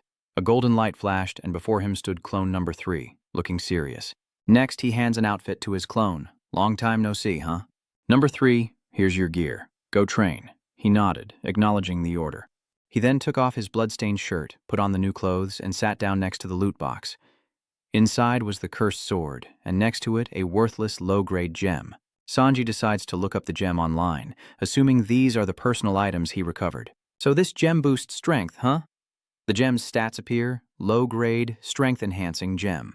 A crystal that can enhance strength, activated by mana. He also realizes the strength increase of 0.05 is permanently limited and unusable by humans. Warning, excessive use will eventually turn the target into a monster. So, humans can't use this stone. It'll work on summoned entities, but they'll turn into monsters. Sanju stroked his chin, his eyes darting about as he pondered seriously. Increasing strength by 0.005 is tempting, but the side effects are too concerning. He imagined his severely injured clones, thinking normally injuries or emotions experienced by the clones wouldn't affect him, but his eyes widened with doubt. What if they turned into monsters that weren't them? He imagined himself as a monster before Bojang, waving hello, only for Bojang to scream in terror, It's me, the manager. Immediately, he raised his gun and aimed it, telling him to disappear. Sanju placed the gem back on the ground. Just thinking about it, he knew where this was going. For now, he'd leave it alone. He pulls the sword box closer, staring intently. Next, the sword. Sanju recalls Runmo's earlier reminder. I think you should have the clone do this. What if it's cursed? He stares intently, muttering to himself. We put it in a box to be safe when we brought it here. Selling it is fine, since it's worth a money. But what if I used it before selling it? It's already been used before, after all. He then turned to the clones lying on the beds and called out, Number 2, take a hold of it. He obediently gets up and clone 2 reaches into the box for the sword. He then raised it up in one swift motion, startling Sanju. Whoa! Silence fills the air as they both stand in shock. He mutters, Is that all? Number 2 was also stunned. I heard a voice, he thought, closing his eyes to try and understand. A voice? The system window appears, activating a skill. A scream echoes in his mind as Sanju resonates, causing him to bite his lip and jolt in shock. Kill. Shed blood for me. Hurry. Hurry. Immediately, the system canceled the skill, and he collapsed to the floor, clutching his head in agony. His eardrums were bursting. He eyed the sword in number two's hand, wondering if the clone was unaffected by anything short of extreme sound. I wonder what would happen if I held it myself. No wonder that fish went crazy. He then ordered the clone to hold it for a while. He's being obedient. Suddenly, a system notification appears, indicating increased regeneration as he looks at the two clones. Number 1, bandaged and lying face down on the bed, and number 3, lying obediently on the floor, both looking puzzled. Perhaps rest will help them recover faster? Still a little scared, he closes his eyes, knowing he has to take them hunting tomorrow. But with the situation as it is, he approaches the bed to inform the two clones. Today, we will all meditate to unlock the breath of Mena. While I'm gone, keep meditating. They look exhausted. Sanjiju closed his eyes, emitting a blue light as he muttered, "Tomorrow morning." The system window will display the meditation mode activation. The next morning, on his way to school, he announces his arrival. The campus is bustling and he glances at the benches lining the path, a smile creeping across his face as he heads to class. The break's already over. Suddenly, a window pops up displaying his stats. Strength increased from 1432 to 1456. Reflexes from 1218 to 1231, health from 1024 to 1045, endurance from 894 to 913, and other stats as well. Sanji muses that his stats have increased quite a bit, but I never gave my clones any rest. Suddenly, he remembered something else, tears streaming down his face as he walked down the hall, lost in thought. I never knew I was this lonely. No one even says hello. Next, Sanji-ju entered the classroom and a muscular classmate looked up. Their eyes met. Gyondo gives a playful thumbs up. Oh, wow. I didn't know you were in this class with me. He's surprised. What are you doing in this class? He then pulls up a chair next to Gyondo. He blushed and teased. Haven't I told you? I chose this major because I heard the professors are easygoing and give generous grades. Sanji remained calm. I didn't know you paid attention to things like that. He then asked, You still training regularly? Meanwhile, he sits down saying, Of course, not everyone's like you. The girls look at him in astonishment. The purple-haired girl turned to the black-haired one, full of doubt. Who is he? Senior Sangwoo? She's shocked. Wasn't he really fat before? The girls upstairs turn their gaze and whisper, I didn't even recognize him. Should we invite him to a blind date? Seeing this, Gaido crossed his arms, moved closer, and whispered with a grin, Heh, you're quite popular now, aren't you? He forces a smile. They didn't even greet me. Then, pointing to his face, Have I changed that much? Are you kidding me, or are you serious? He chuckled. Have you seen your parents yet? I bet they wouldn't even recognize you. Next to him, he could only scratch his head in embarrassment. Is that so? Well, I was planning on going home for a few days anyway. Even Mr. Du almost didn't recognize you when he saw you on the street. Then he raised his hand, mimicking a toast with a beer, and suggested, Oh, right. Let's grab some beers after class. Bring some friends along, he awkwardly interjected. I already have plans. Hearing this, Gongdu panics and shouts. What are you saying? He repeated, flustered. I already have a date, so I can't go with you. He pointed and shouted, his voice filled with frustration. You traitorous bastard. How dare you treat me like this? You're going to hang out with girls now? Growing more flustered, he stood up and waved his hands. No, it's not like that. Calm down anyway. I'm sorry. Explain it to the others for me. He pointed at the two people staring at him from the table above, his face pale, and shouted, spraying saliva. No need to explain. They heard everything, Sanu said, noticing their nervous sweat. What? Chan Yu and the guy from the car are in this class too? I'll remember this, Mr. Doe shouted out in frustration. We'll all remember this day, a student in the class remarked. How presumptuous. The professor is here. On a clear day inside the WHA, the Global Hunter Association, employees diligently went about their work as a man overlooked the bustling scene. A bespectacled employee spoke up. Oracle has foreseen a disaster. The WHA chairman, Michael Harris, asked in astonishment, About what? The serious young man stated that a gate would form, unleashing thousands of monsters. Had Michael Harris confirmed the gate's location and opening time? The boy with glasses replied, We only know the highest monster level, and the gate will likely open in the next few days. He looked at the paper and announced that the most probable location was South Korea. As someone hurried away, Gunny, his face etched with worry, wondered, What's going on? Why such a large gathering? As he was thinking, someone called out, Mr. Gunny, and then Miho crashed right into Gunny, shocking him. Y collapsed from the impact, his face contorted in pain. Long time no see, Miss Miho. Miho gasped, covering her mouth in shock. Did I hit him that hard? A moment later, Miho puffed out her chest and said, "It must be serious if you're here this late. I am Miho, leader of Jolo, the 6th-ranked crew nationwide." Gunty, arms crossed, replies, "I think so too, and this is the leader of Cuse, the 3rd-ranked association in the nation." The two arrive at the base, and Miho says sarcastically, "By the way, are you raising slippers to flirt with me?" "How charming," he says sarcastically. Guy awkwardly explains, "No, I've just been busy lately." As they entered the meeting room, everyone was already seated, and an old man stared wide-eyed at their arrival. Yeah, the old geezer's being sarcastic. "Who's this? Isn't that Mr. Y?" Miho sighed deeply. "That pompous old man." Y, facing the door, asked, "What is it?" His song is dripping with sarcasm. "Why are you being so cold?" "The least you could do is let me say hello," Y replied wearily. "If you're done, I'll head back to my seat." But Y's eyes narrowed as he heard He-song speak up. He-song wore a smug expression. "I heard that one of the Kusai Guild's executives recently went there." Hi-song stoked the flames, but there's been no news these past few days. I can't contain my curiosity.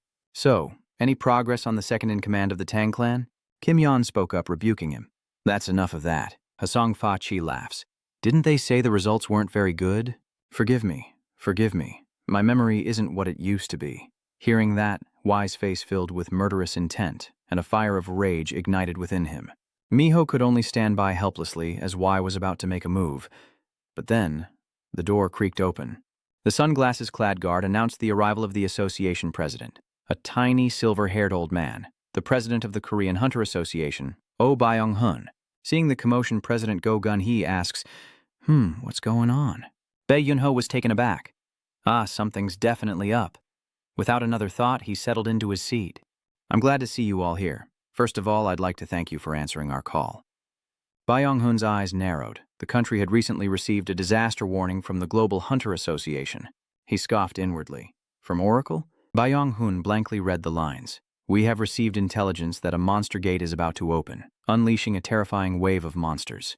Suspecting the possibility of even A-rank monsters, we're required to cooperate with the strongest guilds in the country," the spiky-haired youth interjected. "When and where is this supposed to happen?" Byung-hun asked, eyes wide. "Aside from the possibility that it will occur domestically, we have no further specifics." "Are you asking us to protect the entire nation?" Byung-hun hesitated, unsure how to respond without knowing the gate's location. "That's why we're here, to discuss this, knowing only that it will happen soon." The people in the meeting questioned him loudly. "We don't even have enough hunters to handle internal affairs. How can we prevent a disaster when we don't know when or where it will strike? And will you compensate all the hunters we send out?" Byung scratched his head and Wee suddenly spoke up. "Sir, what if we did this?" Seizing this lifeline, Bai growled. "What is it, Leader Park? Speak up." Y calmly shared his idea. Each guild would prepare a team of hunters ready to deploy at a moment's notice, patrolling the areas around them. And when disaster strikes, all guilds would focus their full force on that location. Gon sternly emphasized that there would be no exceptions. This was mandatory, and any failure to comply would be severely punished. Byung-hun was sweating profusely. "I think that's a pretty good idea. Does anyone have any other opinions? Otherwise, we'll decide by a show of hands." The members of the meeting all raised their hands in agreement. At least they could do that, since they had to patrol the area anyway. And Miho blushed as she raised her hand, while he agreed with a sinister smile. Elder Hun seemed relieved, as if a weight had been lifted. "I guess this is the final decision." Byung-hun made his decision. They would follow Leader Park Wee's suggestion. "Protect your areas well and maintain a close cooperative relationship on a day that's neither sunny nor rainy," Sang-woo thought to himself with a strange look on his face. The first day flew by and it was time for class. On the way, Sang-woo stopped, a question on his face. A man with slicked back hair oozes arrogance. "Seriously, you're my ideal type. Just give me your number and I'll leave you alone." Hae awkwardly brushes her hair back. I told you, I have a boyfriend, but he won't give up." "Don't be like that. We can still be friends. Just give me your number," Sanju asks in surprise. "Why are you here?" Startled, Hae turns around, immediately becoming evasive. "Teacher, honey." You're here too?" Sanju asked, dumbfounded. "My love?" Before Sanju could reveal anything, she quickly pulled him away. "I've been waiting for you. Let's go." Meanwhile, that guy's left, scratching his head, clueless as the evening descends on the street. Sanju's voice echoes, explaining that he kept pressuring her for her number. "So that's why we rushed off?" Hae Ion retorts that she told him she had a boyfriend. Just then, Hae Ion, flustered and blushing, shouted, "And by the way, I don't have a boyfriend." Sanju was stunned. I didn't say anything, did I? Sanju asked. That's right. Why did you ask me to buy meat for you? You have school today. Ion replied, Oh, it's my school's anniversary today. So, you dressed up like a treasure. That's why you're not in your school uniform? I thought something was wrong. Hey, Ion bloomed like a white flower, full of smugness. What is it? Can't take your eyes off me in my everyday clothes, huh? Want to ask for my number? Sanju was furious, rendered speechless. He's had it long enough, and this girl won't question it anymore. Sangyu puts his hands in his pockets and pulls out his phone, which displays a notification. All debts have been cleared, payment has been sent, and the sender trembles. Sanji excitedly screams internally, Did I really just make 50 million? Sanji boldly declares that his doppelganger is absolutely amazing. Let's go pick out some expensive meat, Hyon asked in surprise. Really? Because I can eat a lot. Can you even afford this? Sanju reassured her. It's fine. Let's eat beef. Do you want Korean beef? Hye-Ion was stunned. Isn't that a little expensive? Sanju generously replies, Don't worry about the money. At a Korean BBQ restaurant, beef sizzles on the grill as the two attentively enjoy their meal. Hye-Ion exclaims with delight. Here, try this. It looks amazing. Sanji kept piling food on her plate, saying, That's right. It's unbelievably delicious. Hye-Ion looked at the menu, worried about the price, but Sanjok insisted she not worry and just eat, concerned only for her hand, then asked for more beef for 4 people, as disaster alerts blared across the country. This is not a drill. The warning sirens continue to blare. This is not a drill. Monsters are appearing all over the country. Citizens, please be careful. The announcement repeated endlessly. A disaster alert was being broadcast nationwide. The announcement echoed endlessly through the deserted beef restaurant, along with the urgent voice from the phone. Citizens nationwide, check the location of your evacuation center and prepare emergency supplies such as food. I repeat, this is not a drill. Someone's scream echoed, Dong-Soo, you bastard! Stop it, a gaunt man with glasses interjected. That's right, there's nothing we can do. He already has a plan. Jongdo continues to scream, ranting about the unfairness of it all. How does he get to play around with women while we're stuck walking the streets alone? The man with glasses replied nonchalantly. We don't even know if he's meeting a girl or not, until Sang-woo is spotted eating beef with one. The two of them chatted happily together, and the sight of it made the man with glasses seethe with rage. I'll kill you, you traitor. The buzz-cut friend beside him was terrified. What's wrong with him? Jeonungdo's phone beeped from his pocket. Jeono-do stares at his phone in disbelief. What? The buzz-cut friend steadies the screaming glasses wearer, then asks Jeondu, who's staring at his phone.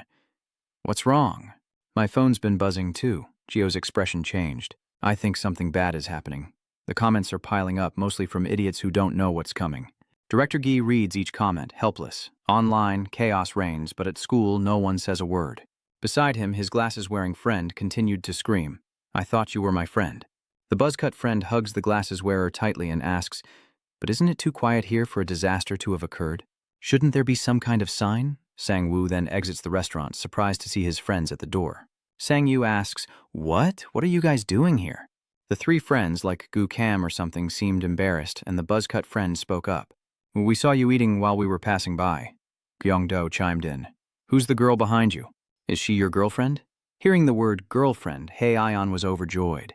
But Sang-yu denied it, saying, That's not it. She's my student. I'm just treating her to a meal because she helped me before. Then Sang-yu introduced them as his college classmates.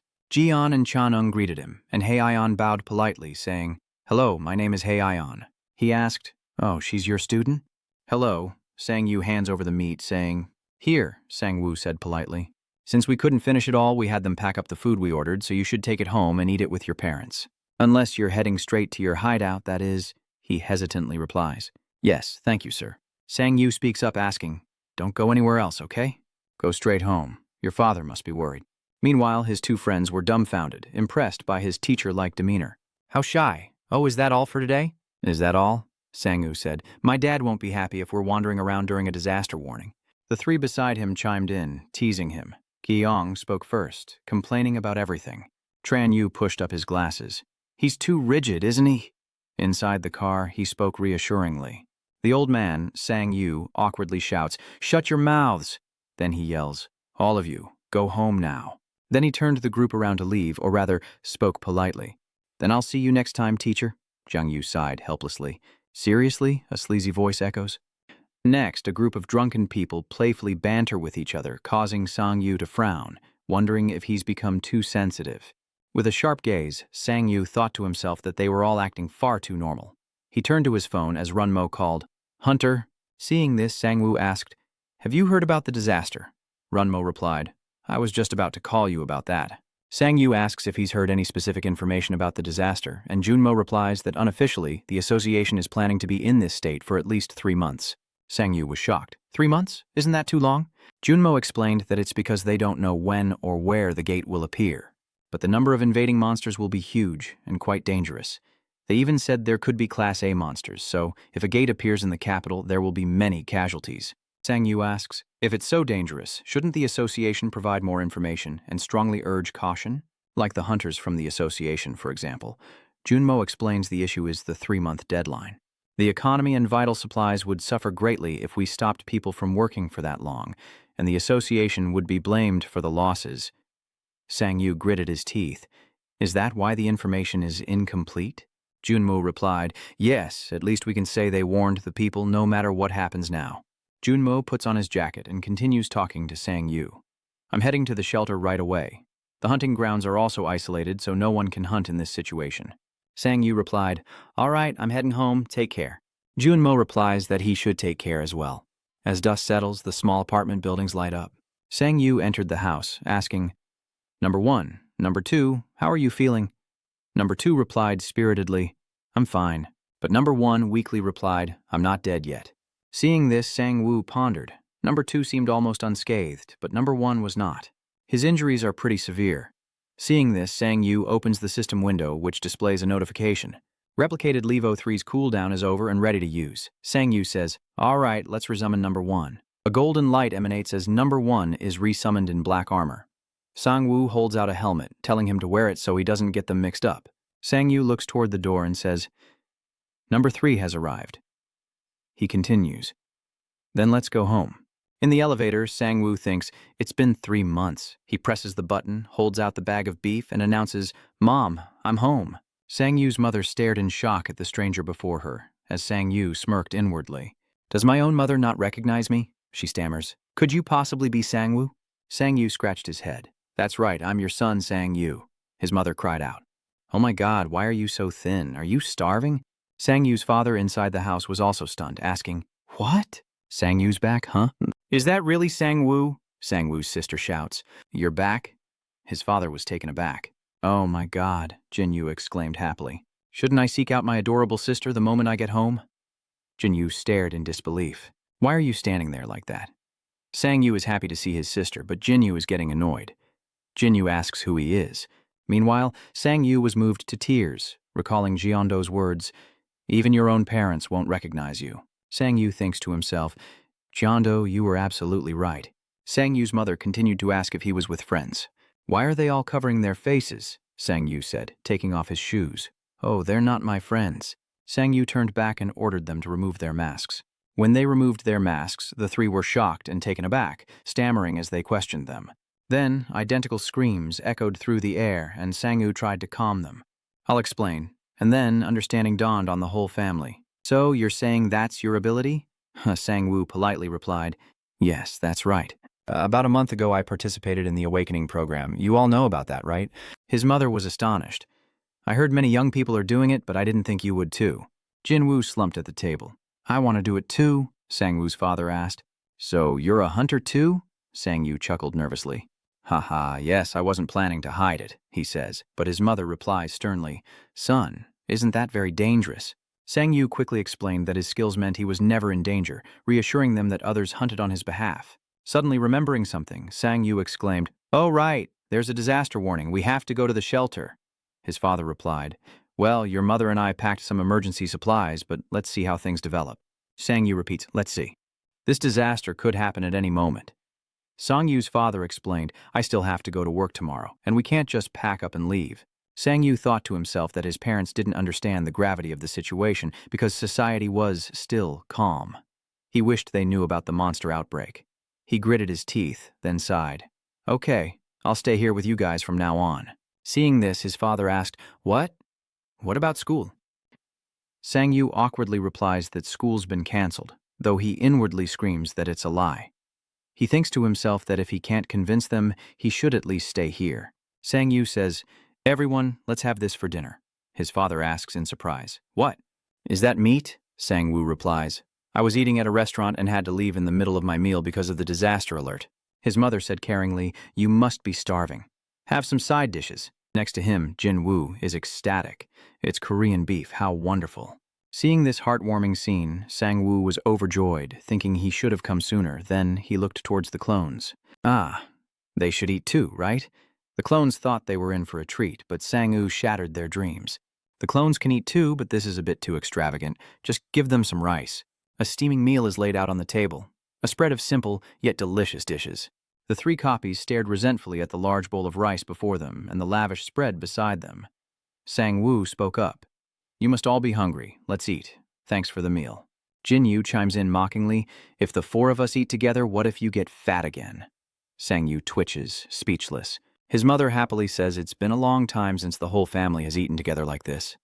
Jin-yu replies, that's right, I like it so much. Sang-yu felt a warmth in his heart, but before he could speak, a massive explosion rocked the area, plunging everything into darkness. His vision faded, then snapped back, his eyes widening as he looked around, bloodied. Clutching his head, he rises, wondering what happened as he stares blankly at the scene before him. Monsters wreaked havoc on the buildings, and Sang-woo wondered, what is going on? A giant monster roars madly amidst the chaos, another spewing flames from its gaping maw. The destructive flames split an apartment building in two, leaving Sang-yu speechless. Sang-yu frantically looks around, calling out, Jin-yu's parents. The whole family is on the floor. He picks up number one's equipment, deep in thought. Did he use his own body to shield his family from the blast? Sang-woo looked over to see number two, and number three staring back at him. Sanji rushes over asking, Number three, your hand, are you all right? Number three insists his hand has stopped bleeding. Sang-woo despairs, realizing number one has vanished, number three is badly hurt, and the gate has opened far too soon. Suddenly his mother stood up and Sang-woo called out to her. Then the whole family woke up and his mother frantically asked, What's going on? Are you hurt? Sang-woo replies, I'm fine, we need to get out of here now. His father looked on in horror. Oh my God, our home. Sang-yu reassured them, Home isn't important right now, Dad. Sang-yu continued, I think the gate opening is what caused this, and everyone's in danger. The streets are like a wasteland now. Monsters relentlessly seize people. Some sit blankly by corpses, loved ones crushed by rocks on cars, and a winged monster snatches a person from a rooftop. They all thirstily eye those around them. With their preparations nearly complete, Sang-woo asks puzzled, Am I dressed okay? Jin-yu awkwardly replies, Yeah, it's right, but a little big. Jang-yu looks pensive. Number one once wore it too. Jin-yu asks, Is your clone okay? Sang-yu reassures him, He's fine, don't worry. A monster hurtles towards them at breakneck speed, sending the family scrambling back in terror while a green creature lies writhing in a pool of blood. Sang-yu wondered if monsters were falling from the sky, and then more and more began to fall. Sang-yu wondered to himself, a gate appeared in the sky. Did this monster fall because it can't fly? Sang-yu grabs his sword, thinking it's easier this way. The system announces a manga increase of 0.1 won as the family struggles to open the door. Jin-yu urged, Why can't we open it? Help me out, brother. Sang-yu's father bashed the door with the bat, insisting it was broken. But Sang-yu approached, gripped the bat, and said, Dad, wait a moment.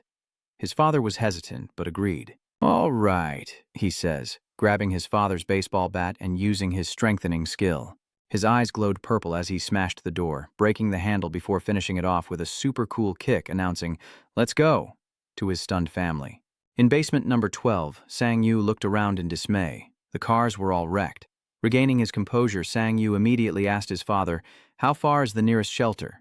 His father replied that it was about 2 kilometers, as a horde of red liquid-covered creatures appeared everywhere. Twisted skeletons moving erratically and motionless clay figures.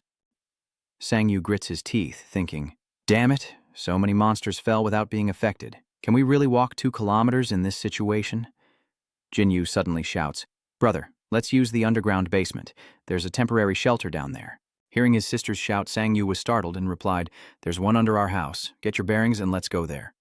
A faint voice echoed from afar. Over here, a man is crushed by an earth monster. He gasped, Is anyone there? The bloodied man pleaded, Help me. As if sensing the man, the monster opened its massive maw and flipped the rock over, crushing him. Tears streamed down his face as he realized his end was near. That monster is a Dino class, and the man, filled with terror, crawls away, crying, "Is anyone there? Help me." Hearing the man's cries, Sang-woo's father's compassion wavered. His father urged Sang-woo to think carefully, telling him that this wasn't the time for them to be saving others. His father, sweating profusely, said, "Let's go down." But inside, Sang-woo was screaming. Number 3 was in no condition to fight, and number 2 alone can't save him. The man's shouts grow louder. "Is anyone there? There's someone here." Hearing the increasingly desperate cries, Sang-woo suddenly hesitated. "I'm not a clone. I can't use fusion. If I die, it's for real." Sang-woo's heart pounded in his chest, his thoughts still racing, but his mother urged him on. "Sang-woo, what are you doing? Let's go." Tears streamed down the man's face as he pitifully awaited his demise. Sang-woo was still lost in thought, but after a moment he spoke. "Remember to close the door and wait for me once you're down there." His mother was shocked. "Sang-woo?" Jin-woo chimes in. "Brother." Sang-woo gives the order. Number 2, with me. Number 3, protect our family until the end, Jin-woo shouts angrily. "Are you crazy? Didn't you see what happened out there?" "Get down here," his father asked, turning to him. Sang-woo smiles. "You know I'm a hunter, Dad." Jin-woo cried out as he saw his brother rush out, but Sang-woo's heart was set on moving forward. With monsters swarming, there's only one thing a hunter can do. Sang-woo lunges at the monster Cho and strikes. The monster clutches its face in fury as Sang-woo thinks to himself, "If I'm a hunter." The ogre roars, and Sang-woo commands, "Number 2, protect him." Number 2 responds, "Yes." Sang-woo thought for a moment. "Isn't our job to kill monsters?" Sang-woo was full of provocation. "Hey, go get him, you dog." The Cho monster froze, hearing some hotshot call him a dog. It was like a stage light effect, turning off all the lights. "Come at me?" He kept muttering to himself. "Go get him, dog." Number 2 carefully lifted each stone, freeing the man trapped beneath. With concern, Sang-woo asked, "Can you still walk?" The young man, now free, replied, "Yes, thank you. Thank you so much." The Cho monster, seeing its prey escape, roars in anger. Sang-woo glanced over, realizing just how massive this monster was, and ordered, "Number 2, arm yourself." Sang-woo fumbled for something orange behind his pants, thinking he had to use everything he had. He stared intently at the gem, steeling himself, saying it wasn't the time to be picky. Sang-woo offered the orange piece to number 2, saying, "Eat this too, number 2, catch." Then he quickly took a big bite, munching away. After eating, number 2's eyes changed, their pupils glowing orange. And with a howl like a beast, number 2 transformed into an orange monster with yellow eyes, shocking Sang-woo. Sang-woo asks, "You're still on my side, right?" Number 2 responds, "Yes." Sang-woo thought to himself, that appearance is no joke. Seeing the superhuman transformation, the monster Cho says, "No, you're not on my side." Sang-woo happily replies, "Good, thank goodness my hand is still okay." The system displays, "Your power has increased. Your power has increased." It keeps saying, "My strength has increased." Sang-woo thinks to himself that other than his stats skyrocketing due to cloning, it doesn't seem to have any effect. Sang-woo issues a challenge, ready for the hunt to begin. The Cholo monster approached, dragging its massive stone baseball bat, then furiously swung it high. Luckily, Sang-woo dodged in time and retaliated, but he froze when he saw the monster was unfazed. As the Cho monster reached for him, number 2 suddenly appeared, pouncing like a hunting panther. Seeing number 2's actions, Sang-woo was astonished, thinking to himself how incredible that sword was, as the monster spewed black blood and screamed in agony before the relentless onslaught. Dodging the attack, Sang-woo thought to himself how lucky he was that it was much slower than the fishman. After a moment, Sang-woo leapt into the air, striking the monster's head with a powerful blow, severing several of its fingers. Sang-woo froze, wondering how its hand had grown back. Before he could think, the monster sent him flying. Sang-woo slid to the ground, battered and bruised, marveling at its regenerative abilities, but then realized it wasn't very tough, and he could cut it easily. Sang-woo gritted his teeth, thinking, its regeneration is too fast. His eyes remained fixed on the monster. "Damn it, at this rate, a focusing damage is impossible," Sang-woo shouts from afar, telling number 2 to bring it down for a few minutes. Hearing that, he descended and struck the monster decisively, a monster full of hatred, snarling and squealing like a stuck pig. Sang-woo points his gun, knowing he can disrupt its vision, no matter how fast it heals. The monster is relentlessly attacked by number 2, but the wounds barely faze Cho. Cho is in so much pain that tears stream down his face, and the wounds he sustained no longer seem to be healing. Its eyes roll back as Sang Yu approaches, and the quick attack is triggered. Sang Yu is ecstatic. This position is perfect. Sang Woo, now smug, smashes the club into Cho's face, his eyes blazing with fury, sending the monster flying, finally defeating it. His strength grows, but the cracking in his hands brings him agonizing pain. He looked at his hands, wondering if this was caused by the quick attack, but the destructive power of this move is worth the consequences. Sang Yu pondered, noting it seemed stronger than the merman. He mused, assuming the merman was strong because it was in its territory. These monsters are quite strong even without any special conditions. Sang Yu stood up, hands on his hips. Let's head inside. My sister must be worried. Sang Woo looked around, disoriented. Where's my phone? I must have dropped it while I was rolling around fighting. Number 2, give me your phone. Number 2 responded. Yes, Sang Woo secretly laughs to himself. Think again. You'll be thrown out of the camp looking like that. As he spoke, Sang Woo looked into the distance in shock. A group of people are being chased by monsters. Help! Someone, please save us. Sang Yu, witnessing this, rubbed his temples. Damn it. The once luxurious city is now in ruins, as planes circle overhead. Cars are crushed beneath the rubble as a monstrous foot stomps down. It's like a Tyrannosaurus Rex, frantically searching for prey, and it quickly bites and explodes a plane above. Someone throws a flame that lands on its head, a mysterious figure. Then, a group of superhuman figures appeared. The Black Flame Society, rank 9. The red-haired man shouted clearly, "Everyone, prepare yourselves. Our target is their leader." A bearded man clicked his tongue, declaring, "Don't lose to the other gangs. Even a scale from that thing is worth months of your salary." And that was the 7th squad, Scorpio. The angry dinosaur opened its mouth wide, roaring louder and louder at the approaching crowd. The battle raged, and the aircraft scanned the skies as a masked figure announced, "Arrived at the destination, opening the bay." The hatch opens and the guilds descend into the ruined North Want of the Kinnis Guild. Want grimaces at the devastation and orders his team to prepare to jump. A bird monster hurtles toward them like a missile. The plane quickly raises its gun system and fires at the red bird. The man next to him shouted, "Sir, the Megalosaurus is starting to move out." White added, "Some guilds are already targeting it, so we'd just be wasting manpower. If we do that too, we'll prioritize evacuating the survivors first." A hunter rejoices at claiming the blue monster's orange gem, while another stoops so low as to steal jewelry from a fallen girl. Y looks down from above, seething with anger, as the pilots announce they've spotted survivors 700 meters north. "Please come and check on their condition," Gunny acknowledged. A group of hunters is surrounded, and Sang Woo is among them. Gunta is surprised, thinking, "Is that guy a hunter? He's holding his own, but there are too many monsters for those two to handle." Gunta puts on his mask, declaring he'll head north. The others shout their acknowledgement. Gunta orders them to move out in groups and begin the rescue operation. The men respond, "Yes, sir." Jera puts on his gear and jumps, followed by the others. He dives like a hawk, his eyes sharp. Sang Yu, exhausted and panting, thinks to himself that he was originally planning to return immediately after killing that monster, when a horde of Gozdi rushed towards him, cackling.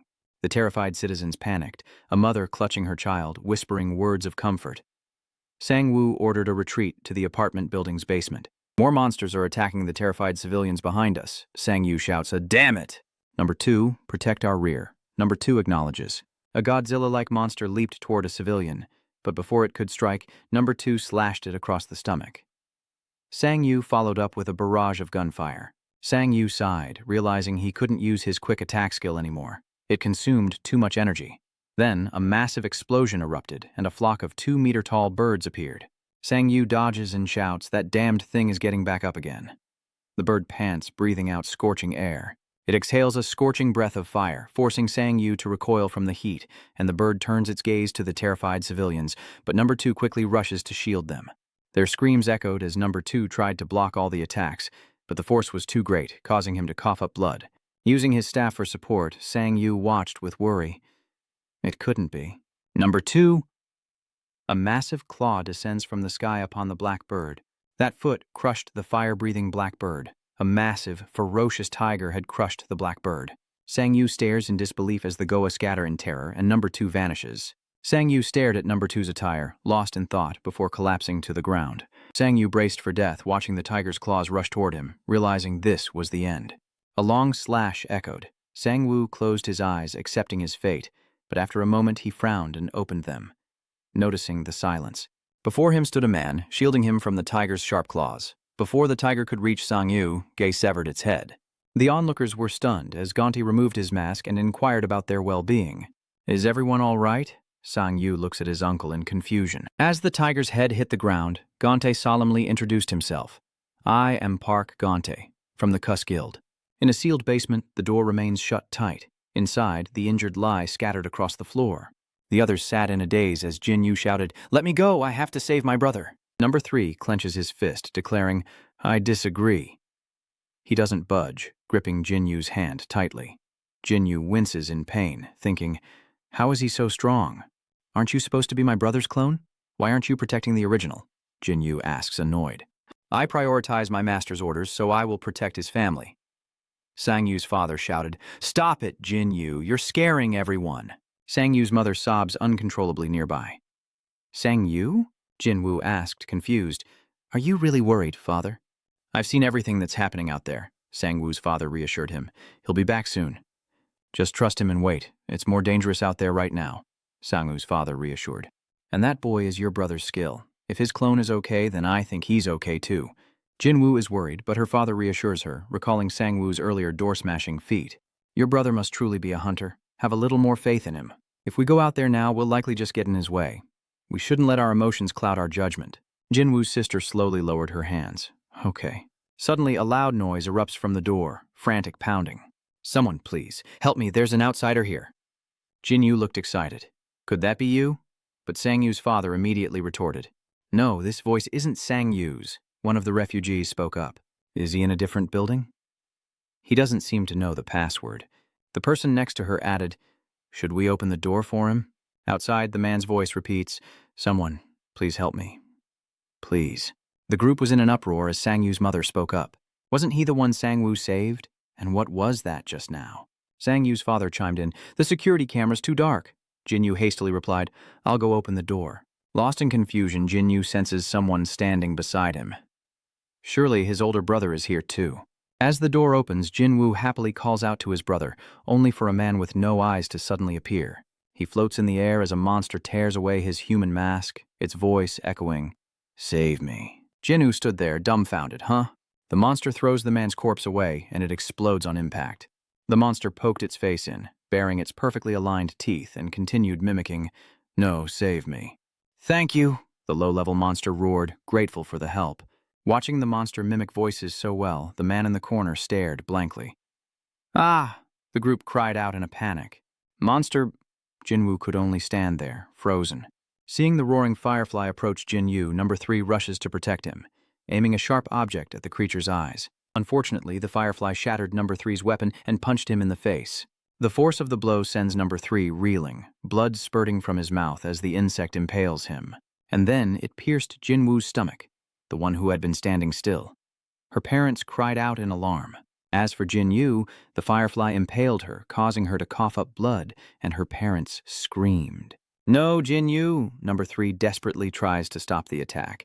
Number 3 throws something, shattering it to pieces, and the broken device announces that critical damage has been located. The machine continued to blare, initiating an emergency quarantine as number 3's feet glowed with golden power, fueling a frenzied charge toward the firefly, screaming. The firefly is hurled against the wall, the sounds of impact echoing. Meanwhile, Gon introduced himself. I'm Parkwit from the Kunz Guild. Gon apologized for being late. Sang Yu, still dazed, thought to himself that this man must be the project leader, and he's unbelievably strong. Sang Yu snapped out of it, extended his hand, and said, I'm Dong Sang Yu. Thank you for saving my life. Guy responds, I didn't do much. You're the one who saved everyone. You're amazing, Sang Yu replied, puzzled. But I almost died. Guy asked, but he didn't run away. You could have run away a long time ago if you wanted to. Sang Yu scratches his head. How could I run with so many people still here? The citizens cried out. Human conscience is easily broken in desperate situations, but you're truly amazing. Thank you, Sang Woo thought shyly. Gun-Ti is amused by Sang Yu's bashful expression, then recalls the earlier scene. Gun-Ti equips his landing gear, his eyes filled with an unfathomable depth. He witnessed someone standing in the line of fire, and Gun-Ti thought to himself, Damn it. Gun's thoughts raced. What was that? He vanished, leaving only his clothes behind. And then a fox appeared, Gunta thought, not another monster. And then, Gunta rushed down to the spot. Coming to, Gunta was lost in thought. What was that guy? Maybe he turned into mana. Gunta asks, "Are you a hunter?" Sang-woo picks up his staff and replies, "Yes, but not for long." Ji asks, "If you're okay with it, could you tell me about your skill?" Sang-yu suddenly stops. Sang-yu thought to himself, why hide it when he saved his life? As Sang-yu was about to speak, "My skill is..." But in his subconscious, a connection had been severed. Panic-stricken, Sang-woo thought, "I've lost contact with number 3. There's no time to waste." Gripping his sword, he said, "I'm sorry." He immediately took off, knowing his family was in danger. Gunta stood there, calling out that going alone was too dangerous, then ordered the rescue team to his location and to bring the survivors to safety. "Bravo team here, we're on our way." Gunta stood silently, gazing at the chaos, thinking to himself, the gate is still open. Meanwhile, Sang-woo was running as fast as he could, his hands gradually turning red. His eyes changed, and activating his sprint skill, he raced toward the shelter. Elsewhere, a massive explosion erupts as the red-haired man unleashes his fire magic, sending a blazing fireball hurtling toward the monster. One of them spoke up. "We need more firepower, focus on one point. The monster is unharmed and still has plenty of strength." The red-haired man shouted, "Scatter! Support team! Their attack range is wide." Another warrior lunges forward, striking the monster, thinking, "Damn, its hide is too thick, my poison can't penetrate." The red-haired man approached, saying, "It's stronger than we thought. This isn't the time for infighting, we need to cooperate." A figure in the back spoke up, emphasizing, "Cooperate? How?" The two are stunned, and the bald man asks, "Sir Hae-song, what are you doing here?" Old Hae-song spoke up, "I came because I heard there was money here and you two wouldn't know about it." But as the monster continued to roar, old Hae-song declared, "Absolute power doesn't need cooperation." A voice screams out, "Jinwoo!" Her parents were frantic, realizing their daughter was injured. "Does anyone have a first aid kit?" Her father continues to shake Jin-yu, trying to wake her up. Weakly, Jin-yu cried, "Mom, Dad, it hurts so much." Her mother was driven to tears. "Just hang in there, Jin-woo." A loud noise erupts and Sang-woo's eyes snap toward it. The door is sliced in two, and the firefly lives, stronger than before. It still tries to mimic a human voice. "Please." The people inside were in shock and agony. "Go, run quickly." The firefly shrieked, still mimicking a voice. "I can't die like this." Her parents held her hands tightly, tears streaming down their faces as Sang-woo finally returned to them. His eyes turned blue, and even Firefly turned to look. Sang-woo's father stared in shock and cried out, "Sang-woo!" Sang-woo was filled with a murderous aura as the people inside screamed, "Who are you?" "A hunter?" the man continued. "Somebody, help!" Sang-woo's eyes turned blood red as the firefly growled back while his parents wept uncontrollably. As Jinwoo's breath fades, Sang-woo freezes, trembling with rage, before charging at the monster, consumed by madness. A fierce clash erupts as the beast bares its razor-sharp claws. Sanju launches a frontal assault, but the monster narrowly evades the blow. This mistake only fueled his rage, as the beast taunted him, sticking out its tongue. "No." Sanju gripped his bloodied sword tightly. He plunges it into the ground, the sword igniting with fierce flames. Sanju, consumed by rage, grits his teeth, turning back with fierce determination. Gathering all his strength, he prepares to strike the monster before him as it bares its fangs, ready to fight, claws poised to strike his enraged face. In a moment of life and death, a girl arrives just in time to save Sanju, and Yuti is there to back them up. The firefly monster glared menacingly, its jaws agape as if to devour him, and the girl who saved Sanju stepped aside, sighing in awe. "Nice save." WTI then kicked the firefly monster, sending it reeling backward. The girl tended to Sanju, bandaging his wounds, which were severe, yet he couldn't suppress his anguished cries. The girl wondered at this attitude. What was it? Going berserk? In this moment, she can only advise Sanju to rest and continue to empower him. Rest for a moment. Mana transfer is now active. The girl poured all her mana into Sanju's body, who grew still, his eyes wide. His hand slowly loosened, and he dropped the sword. "Why?" anxiously asked the girl. "How is he?" She assessed Sanju's condition, and gravely reported, "To be honest, he's not doing well. Please kill that monster quickly." He coughed up poison, yet continued to mutter, as if desperately trying to convey vital information. Meanwhile, the girl urgently warned him, "Hey, don't talk, you'll reopen your wound." Wai listened intently, trying to decipher Sanji's desperate message. "Sister, I'm injured." He grasped her hand, a silent plea for help, as Sanju sobbed in despair. He sobbed, "Please, save her." One gripped his sword, his hand ablaze with a brilliant blue flame. He reassured him, "Don't worry." The firefly monster still lunged forward aggressively. With unwavering resolve, Y vowed that neither he nor the boy would perish. Enraged, the monster thrashed about in fury. Y, however, remained calm, saying softly, "It ends today." Sanji's eyes welled with tears, but a glimmer of hope remained as Y reassured him and bravely faced the firefly monster with unwavering confidence. "Take a break. This will all be over soon." Meanwhile, Chairman Hun silently listens to the latest updates from his subordinates. "We need to evacuate immediately. The situation is spiraling out of control while the associations are..." He clenched his fingers around the reports handed to him after a tense meeting and collusion. "So, the meeting ends here." A tall young man in sunglasses, standing next to his boss, spoke to him. "And as soon as we're ready, I'll prepare to fly you out," Mr. Hun replied flatly. Suddenly, a voice called out to him from afar, surprising him. "Sir, that's Hae-sung." He approaches and speaks his mind. "I'd like to ask for your opinion," he said, prompting a warning from the tall man in sunglasses. "You arrogant fool. Watch your manners." Byung-hun quickly tugged at his sleeve, wanting him to stop, and asked, "All right, what is it about?" Haidung-kyung-thwang sneered. "He's got you worried, huh? Why don't you go somewhere else for a bit?" The broad-shouldered man knew this was important. Though frustrated, he couldn't act out under his superior's gaze, and the two found a private place to discuss the matter. "So you're planning to evacuate everyone immediately?" Byung-hun confirmed this information. He sternly explained, "Yes, we'll announce the expected damage from the invasion and evacuate everyone. We must minimize casualties." Hae-ryung immediately questioned him, causing him to frown in embarrassment as he asked, "You intend to tell them everything?" "What do you mean?" he asked, cutting straight to the chase with an arrogant tone. "We don't even know when this will happen. And in this situation, you're going to announce that there will be an A-class monster invasion. Everyone, drop what you're doing and run, and lock down the entire city for 3 months." Yeah, Hae-ryung was intentionally pressuring Chairman Hoon, leaving him speechless. "Can you even handle the fallout?" He confronts him, uttering terrifying threats. "Everyone will blame the association. Those who lost their families or fortunes will band together and tear it apart. I don't know if your head will still be on your shoulders next month, let alone in 3. And with that, they turned their backs on each other. Hae-jun is still troubled, which isn't good for either of us, but Director Hoon saw right through it and asked bluntly, "So what do you want me to do?" He devised a plan to conceal the truth. Don't tell them about the Class A monster, hide the true danger of this incursion. His eyes revealed extreme cunning, coupled with a despicable and inhumane way of thinking. "I'm saying you should make them blame themselves for not evacuating and for being too weak to protect themselves." Hae-ryung looked up at the sky, his eyes glistening as he mocked Director Hun. "If I were you, I wouldn't hold a press conference or announce anything about it. Why would you arrange a meeting to announce that like an idiot?" He was truly angered by the man's cold-blooded words and snapped, "How can you say that?" "Do you know how many people could lose their lives?" Hae-ryung stubbornly retorted. "That's the silver lining," he said, his fist shattering the wall behind him, his face losing its humanity, his words growing more monstrous.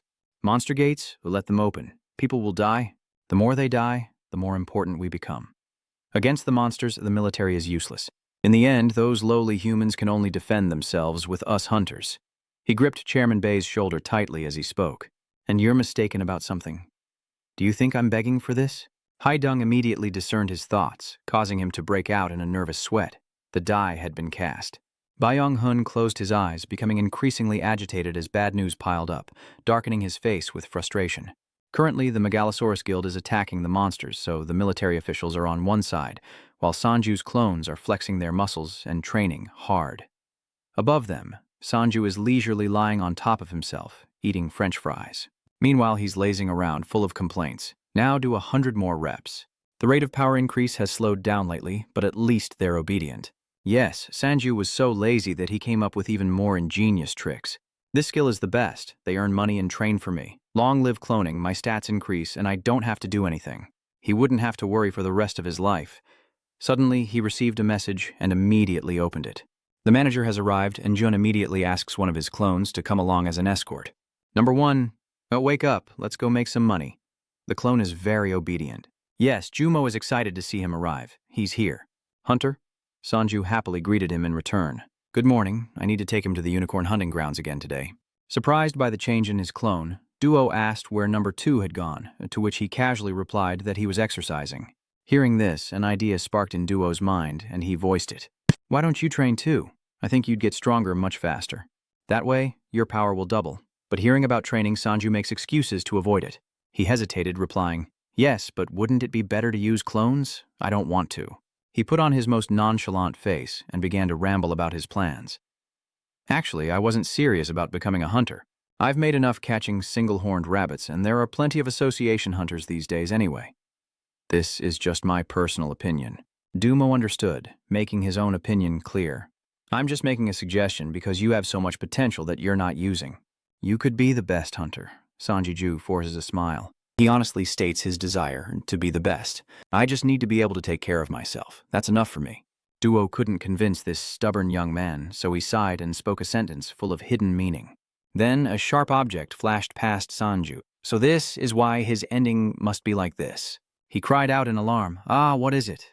Suddenly, Duo's face contorted into a terrifying expression as he placed his hand on Sanju's shoulder, repeating the question in a daze. "This is enough for you." Then Duo shoved him hard, still muttering. "Right?" Sanju suddenly felt someone behind him. Behind him, many more with grotesque and terrifying faces muttered the same question. Before Sanju could react, he gaped in shock at the sight before him. His loved ones, twisted into grotesque forms. They relentlessly blamed him. "Sanji, why did you become a hunter?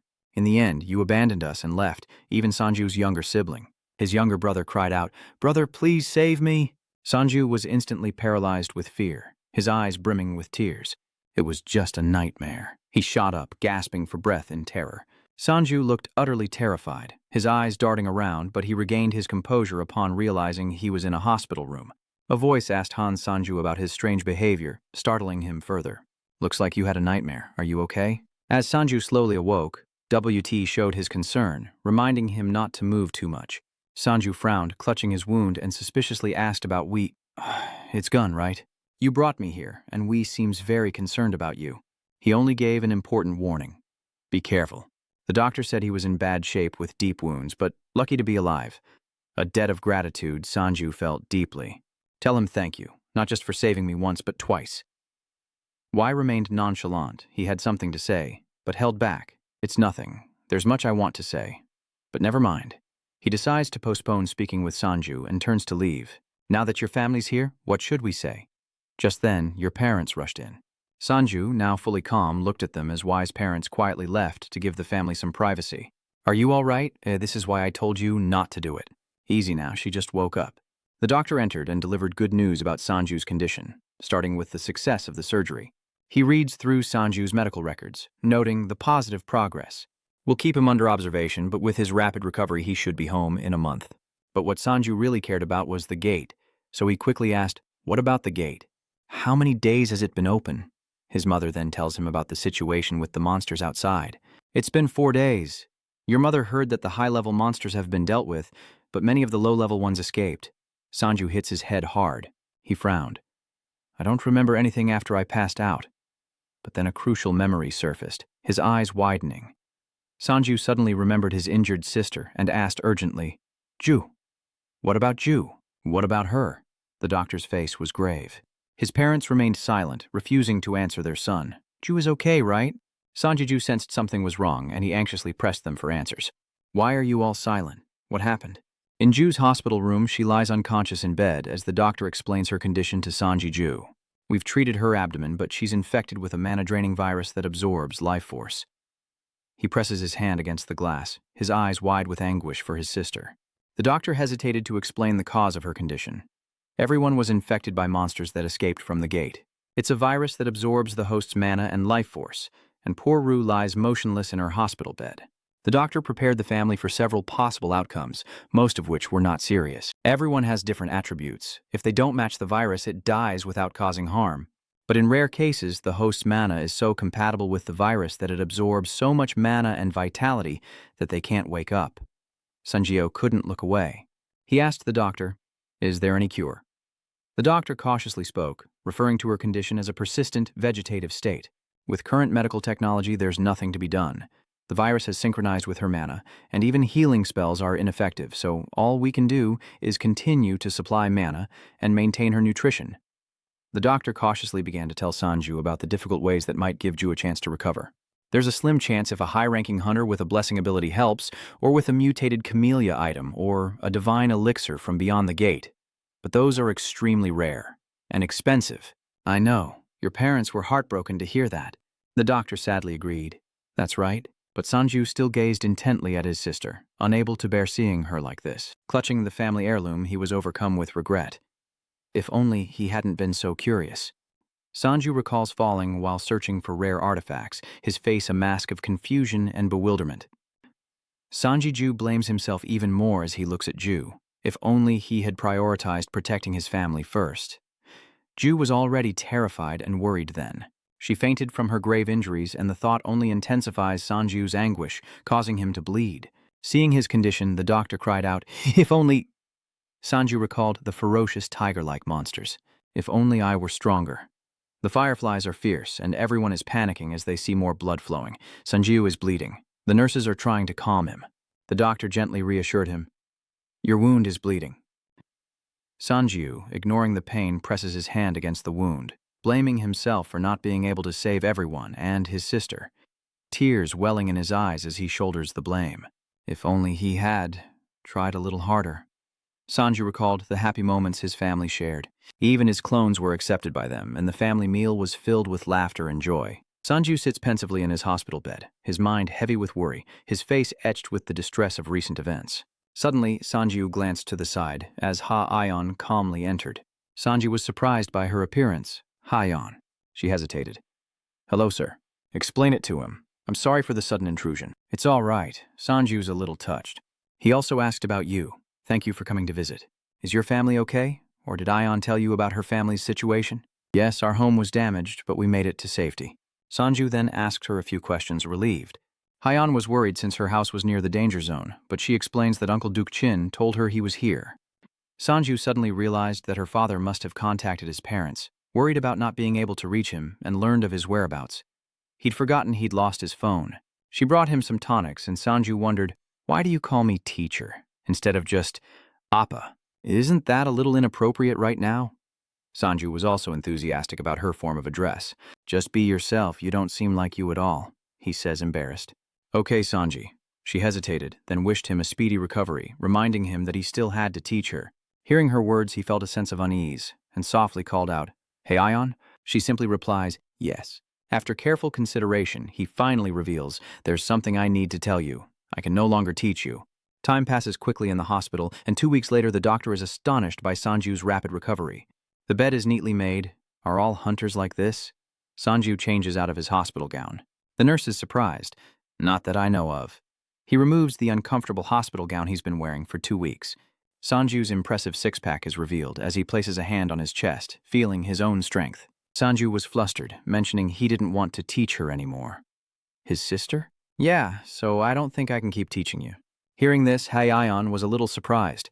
Sanju sadly apologized, but she remained cheerful and understanding. "It's okay. Thank you for everything." Ayeon turned back, stating firmly, "Then I suppose you won't be contacting me anymore." She added sarcastically, giving him pause. "You'll regret losing such a pretty student because I'm going to college with everything you taught me." Ayeon calmly turned and walked away, frankly stating her next plan: to get a boyfriend in college. She turns back and smiles brightly, but with a hint of regret. Don't regret anything by then. Sanji, now dressed, is taken aback by her words. Regret? Sanju's parents are anxiously waiting outside the hospital room. Meanwhile, Ju remains unconscious inside, and Sanju realizes he's running out of time. He walked out the door with a glimmer of hope and a burning desire. Sanju no longer hesitant or doubtful. He frowned, focusing, leaving no room for regret, and hailed a taxi. During the ride, he searched for information about Guy, Sanju wondering about his background. So this person is the head of the association? An important figure. The driver announced their arrival. "We're here." "Thank you." Sanju has finally arrived at the location from the information. This is the place. Before him stood a magnificent high-rise, the headquarters of the Nustri Association. He stepped inside. The receptionist greeted him cheerfully as he entered. "Welcome. How can I help you?" Sanju offered. "I'm here to see Captain Park Y." She asked him, "Do you have an appointment?" He hesitated. "Well, no, but he said he wanted to see me." Hearing this, she refused, citing company policy. "I'm sorry, but without an appointment." Suddenly, a man interrupted her.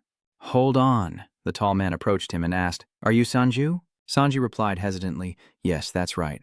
The receptionist said hesitantly, "Sir, he's very blunt, but he's a guest." Then, gesturing towards Sanju, he added, "Let me show you the way. Let's go upstairs. The captain is waiting for you." The man's words made Y look up in surprise. "Sir, what is it?" I informs his boss.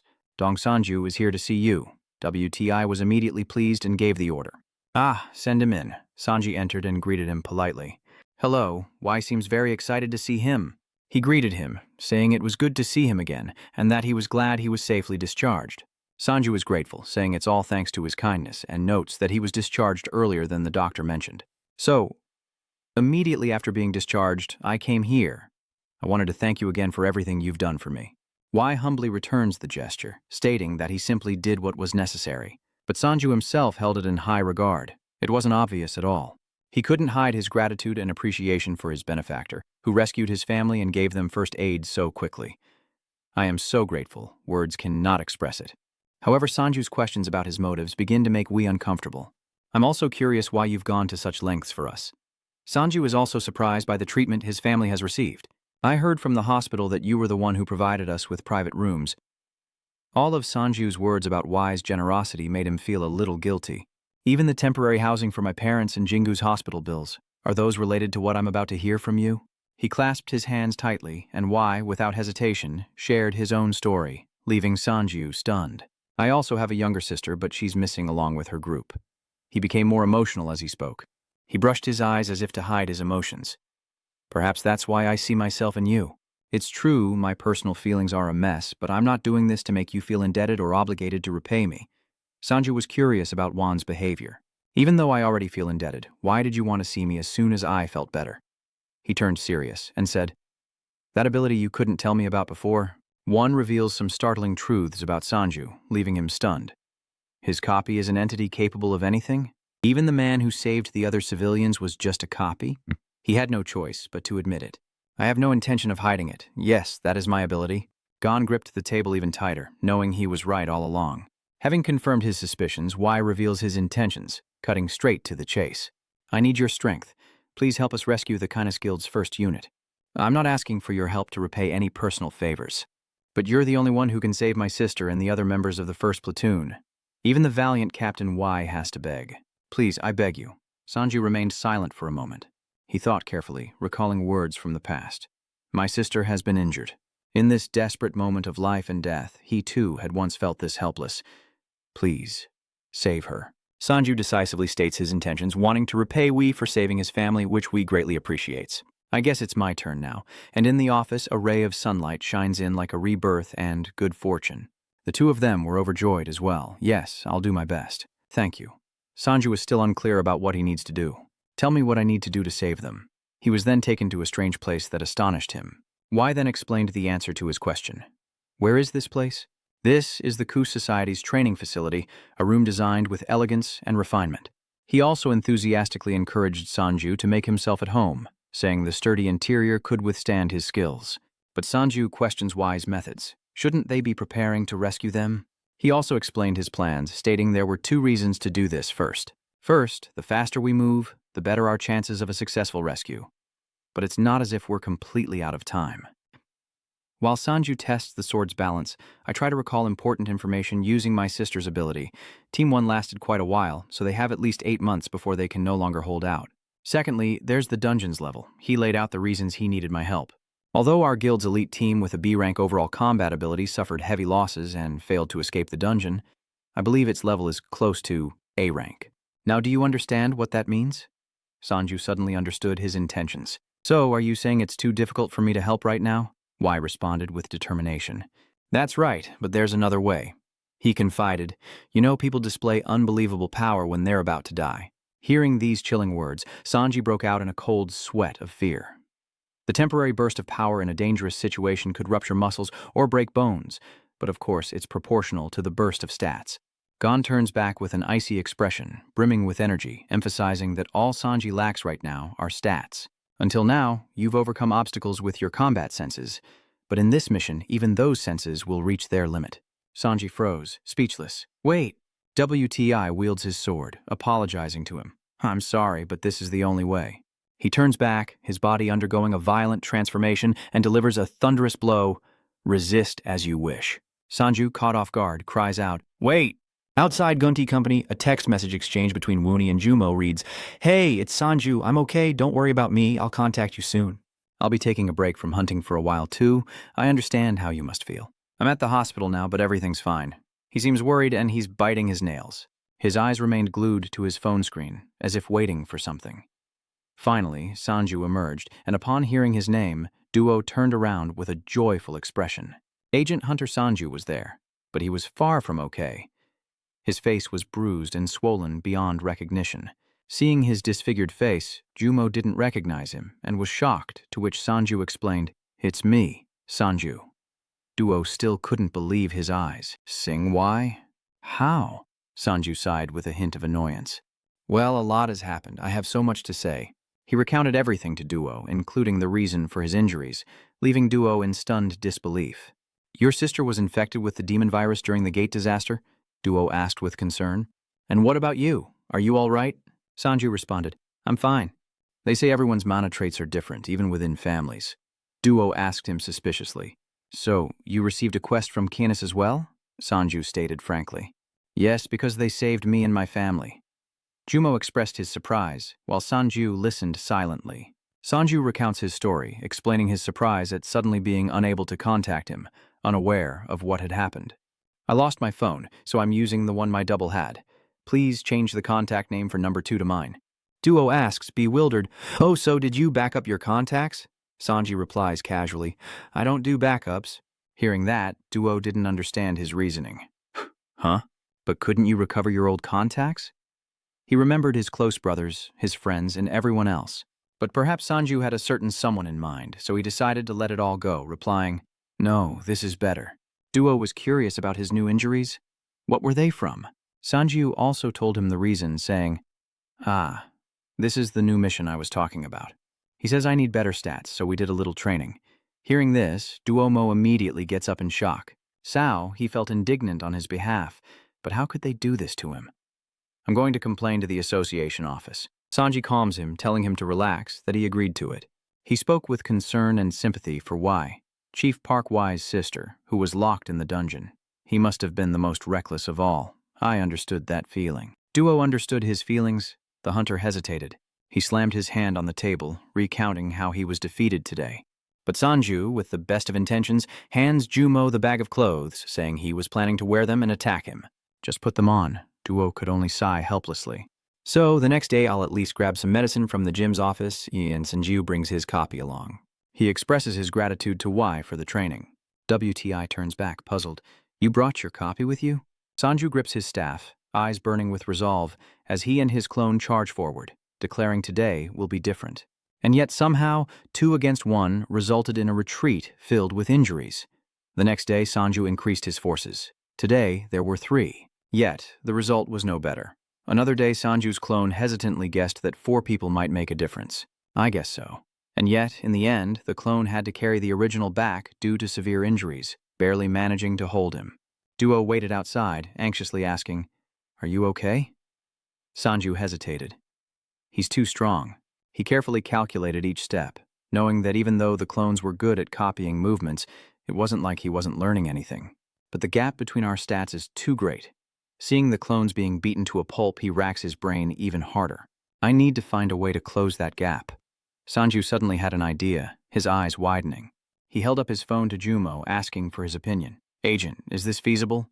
He paused for a moment, then replied, "Well, that..." Duo was still hesitant about this decision. "Well, we can try this. But is it safe?"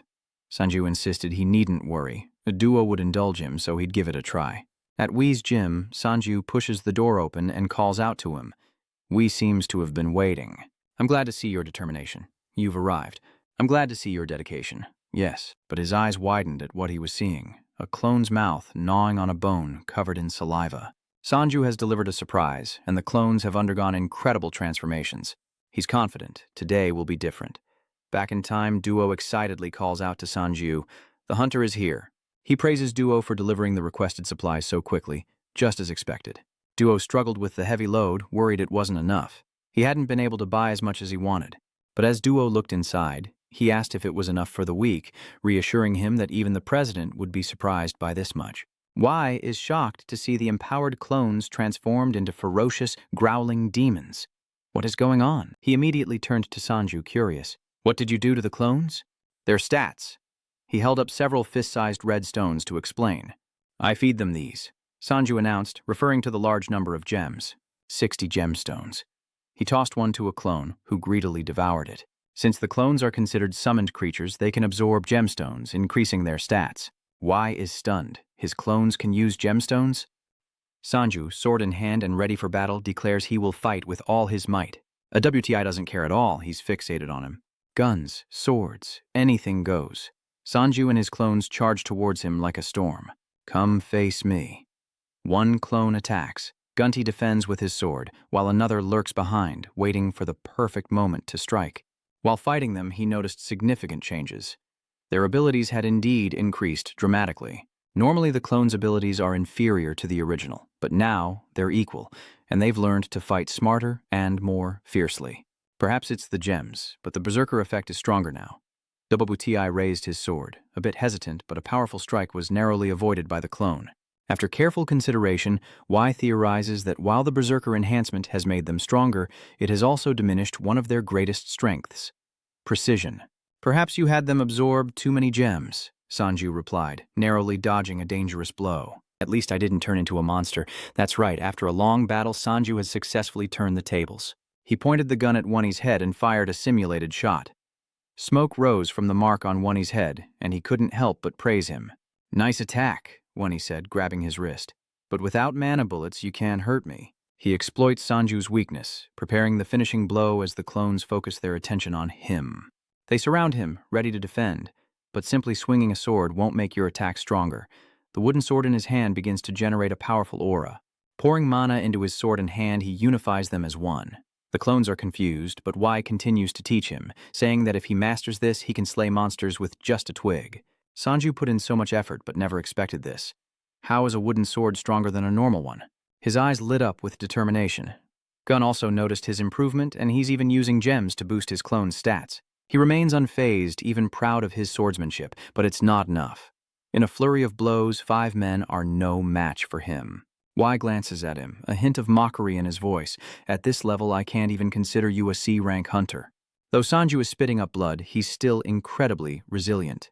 Now, face me, he declares. But that will soon change, Sanju said, blocking Y's sword. With unwavering resolve, he declares he won't settle for just C-rank, then turns to his clones. Hey, look at you guys sprawled out on the ground, looking like clowns, Sanju said with suspicion, as if warning them. Where have you seen the captain's face before? All the details on Y's face, the high nose, the sharp chin. The more he looked, the more he remembered, and then he suddenly exclaimed in surprise, "That's right." In their eyes, Y has become something else entirely, and Sanju shouts, "The captain is actually Red Demon Stone." He then set a rule for the clones, driving them into a frenzy. Whoever eats him first wins. Sanju provoked them into attacking, urging them to devour him. He already had a clear goal in mind. The reason I want to become stronger isn't just because you asked me to. This time he fought with all his might and was stronger than before, Sanju remembered as he slowly awoke from his coma. Waking up in the hospital, he felt something. Seeing his loved ones injured only fueled his guilt and self-blame, the helplessness of entrusting his family's safety to others in a crisis. In the dark, the rescue team searches through the rubble for the missing, and they unexpectedly unearth a mangled monster corpse. Startled, he calms himself. It's just a monster corpse. I hate weakness. Heejung's men curse in frustration, unable to harm the monster no matter what they try. Meanwhile, Heesung stared down at the monster's corpse, nonchalantly stepping through the rubble. Sanju's frustration grew, hating the feeling of wasted effort, a feeling he never wanted to experience again. He lets out a yell, his eyes turning completely white. You don't need to worry about my current abilities. He raises his sword high and leaps into the air. A decisive strike that embodies his resolve because he never intended to stop. Time passes quickly. 6 months later, Jinan, the hunting ground. A young man is struck in the face, and after a while, the thugs become extremely arrogant. Siona rushed over to help him up. Are you all right? Annoyed, she questions them. Why would you do that? They retorted that they had a permit for the official hunting grounds, demanding that they shut their mouths. The ringleader threatened them, saying the Silver Moon Guild was using this platform as a hunting ground. Is it really that hard to understand? If you want to hunt, go somewhere else. The nearby security guards turned a blind eye to the situation, and Siona was disgusted by their indifference. They even pretended not to see it.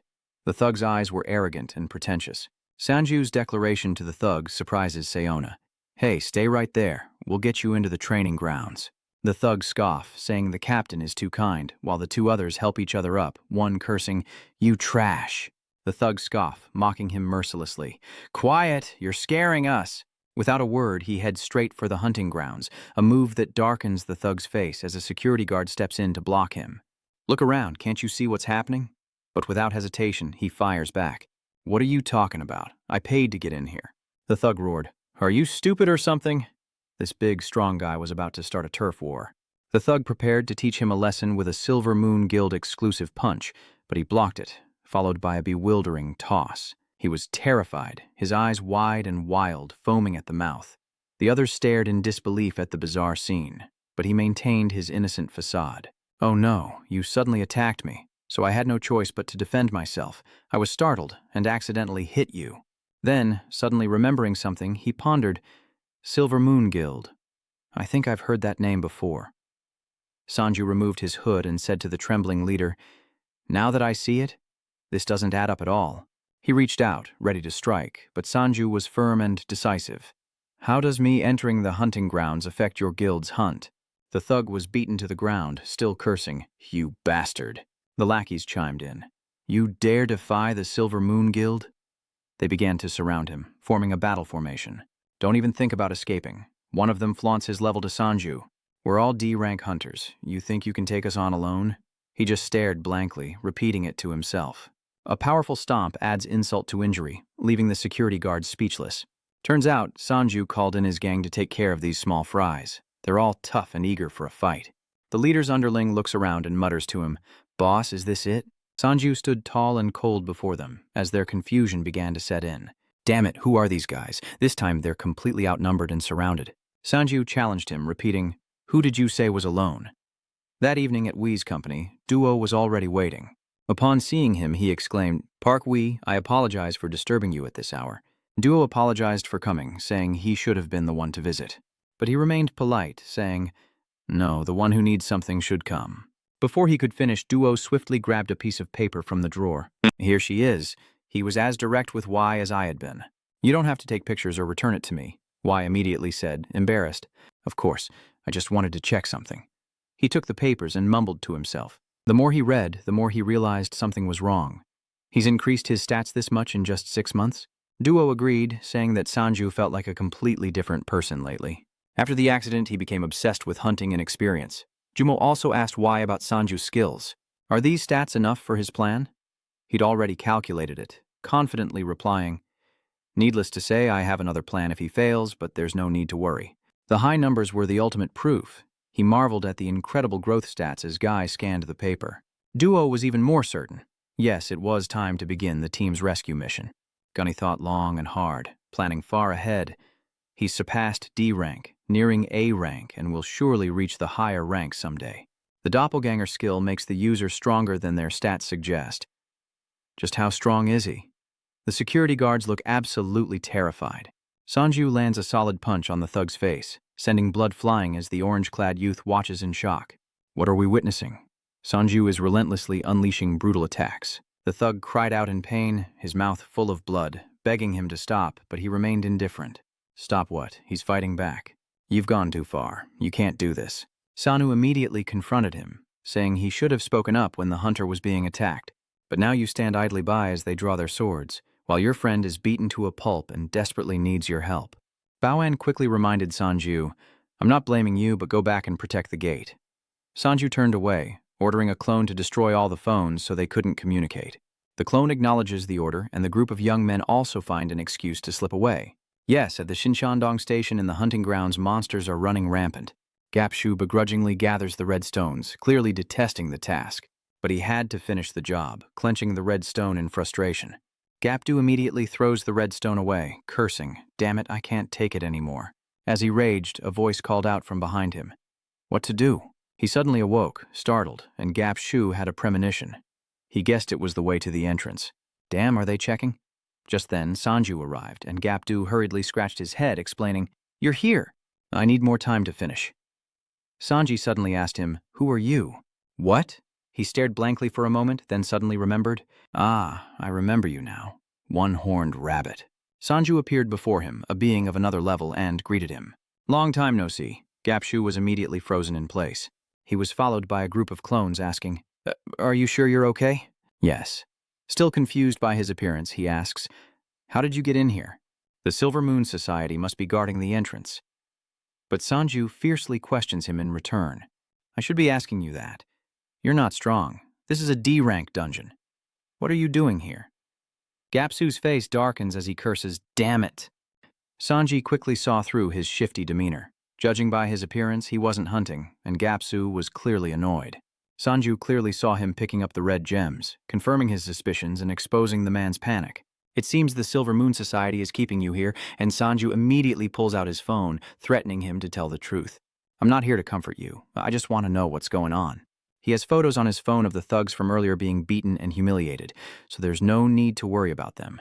Gapdu is speechless, unable to believe what he's seeing. "What? What about the D-rank hunters?" He then used the photos to coerce him. "Just shut up. Give me one or be like them." Gapshu had no choice but to swallow his anger and take him to the mutated monsters. Gap picked up a red stone and explained, "You know D-class monsters drop treasures when they die, but not always." Sanju honestly replied, "I didn't know those things came from D-class monsters and above." He then told him about the lifespan of these stones. "These treasures remain within their bodies for a long time, even after death," he explained amidst the scattered monster corpses. "They're constantly fighting in the dungeon." Sanju imagined how it all came to be. Monsters fight, drop treasure, fight again, drop more treasure. He picked up a few stones and understood the reason for all this. So, the dungeon is full of treasures that are worthless to high-level hunters. They gather low-level hunters and lock them in here to collect them until they reach a certain quota.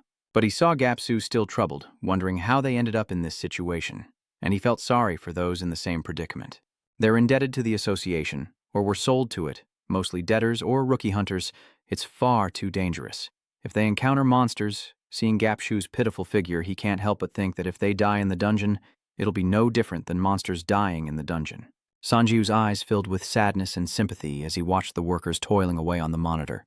They frantically gather the gemstones, and Sanju is immediately overcome with emotion, never expecting to witness this firsthand.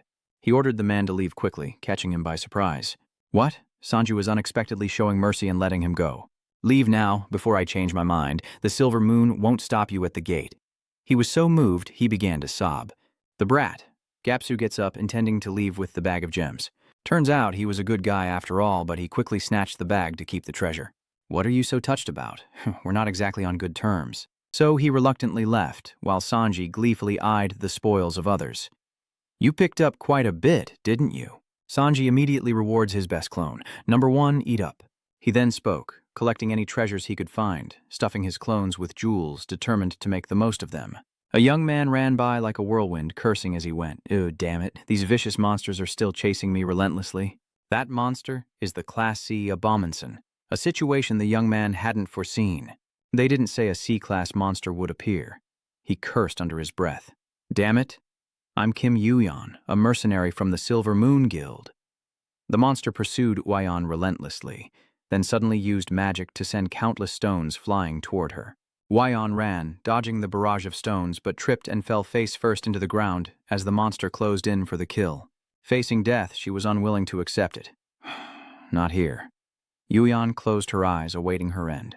But in this desperate situation, Yuyan is suddenly grabbed by the collar by a mysterious figure who calmly says, "Sorry about this." Then he effortlessly lifted Yuyan, dodging the C-class monster's fatal blow, saving her life in the nick of time. "Who is it?" Sanju smiled, patting her shoulder. "Your savior. And don't you have any gems?" "Why don't you collect some?" Yuyan replied. "I gave that up a long time ago." Ignoring the monster about to attack, Sanju calmly asked, "Did you throw them away? And you mentioned something about the High Sung Guild? Did the Silver Moon send you?" Sanju remained unconcerned by the rampaging monster, while Yuyan, witnessing the scene, cried out in fear, "Hey, watch out! Look ahead!" Before the C-rank monster could get close, Sanju's body, having absorbed the stone, transformed into a red-skinned monster. He charged forward, knocking down the C-class monster, still focused on his question, oblivious to the chaos around him. "They said they were from the Silver Moon." Wyon watches in stunned disbelief as the two monsters clash. What? Sanju's monster form bared its fangs, intimidating the C-class monster into cowering, and Sanju frowned when he noticed Uyan wasn't paying attention to his question. Sorry. Wyon was watching the two monsters fight, but Sanju's reminder startled her back to the main issue. Sanju sighed, losing patience as he repeated his question. I just want to know what your business is with the Hexung Society. Wyon eyes Sanju warily, wondering, who is this guy? Without a word, Wyon suddenly turned and ran for her life, leaving Sanju in stunned confusion. But he quickly recovered and grabbed her collar, pulling her back. No way! Yuyan was easily caught, and she cried out in shock. My coat. Sanji was confused by Yuyan's actions. He calmly grabs her shirt, saying, Don't run. Wyon shrinks back, terrified of being grabbed. How can you act like this when we're surrounded by monsters? Sanju told her not to worry about them, as his clones appeared behind him, clearing out the approaching C-class monsters, and Uyan wondered who these people really were, realizing they were a team and he was a summoner. Sanju stood before Uyan, the chaotic battle raging behind him. He forced a smile.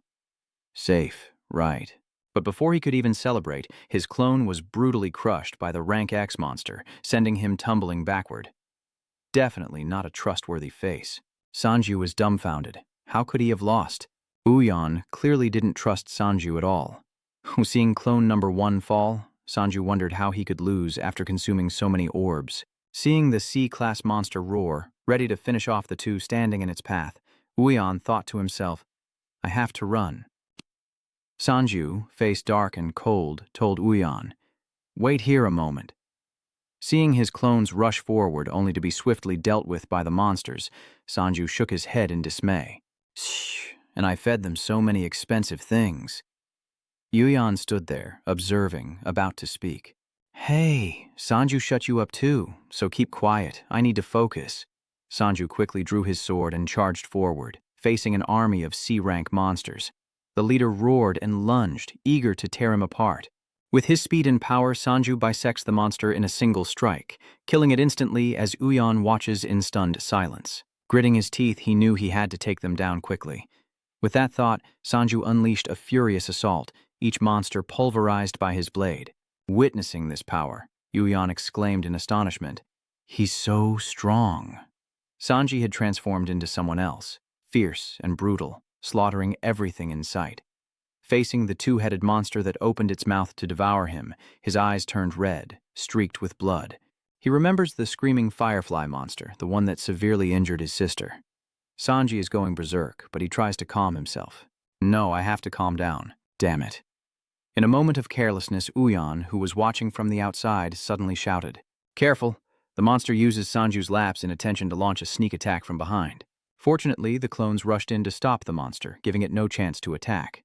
Sanju turned, put all his strength into drawing his sword, and with one strike, cleaved the monster in two. The monster staggered backward, its bisected body spewing countless streams of blood. Sanju grimaced in disgust, the severed face of the rank X monster falling before him. The monster's massive body crashed to the ground, completely defeated. Sanju grimaced at the sight. Damn, he'd be disgusted every time he used this sword again.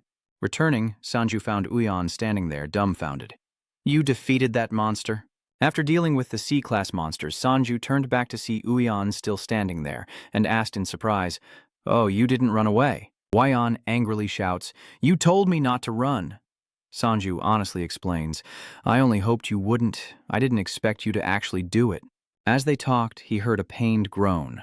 Sanju turned to see clone number 1 writhing in agony. Wyon stared at the red figure on the ground, wondering, Is this even human?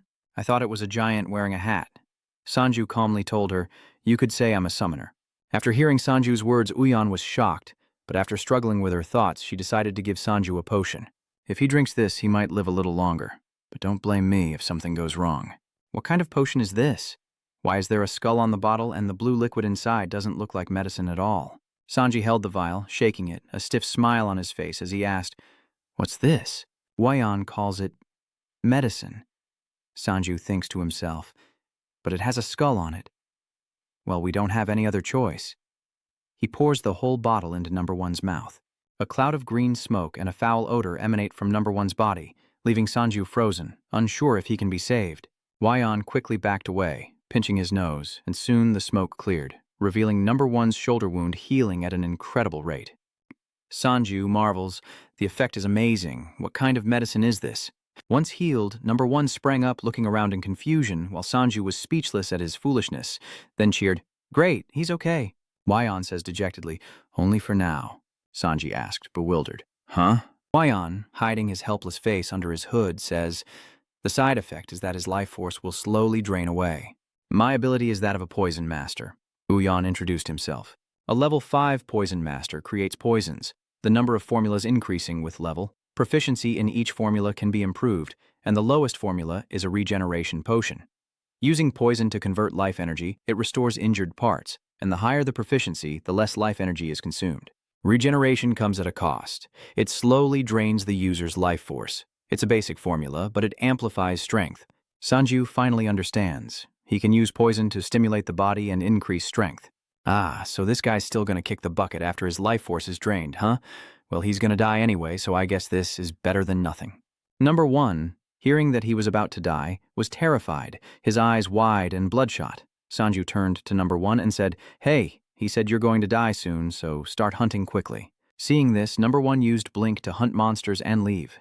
Sanju sat there in a daze, thinking, "Then I'll have to summon him back later." Wyon revealed her abilities and suddenly approached Sanju, asking, "I've told you about my abilities, now it's your turn. Who are you? You have monster-like pets, and each one is incredibly strong.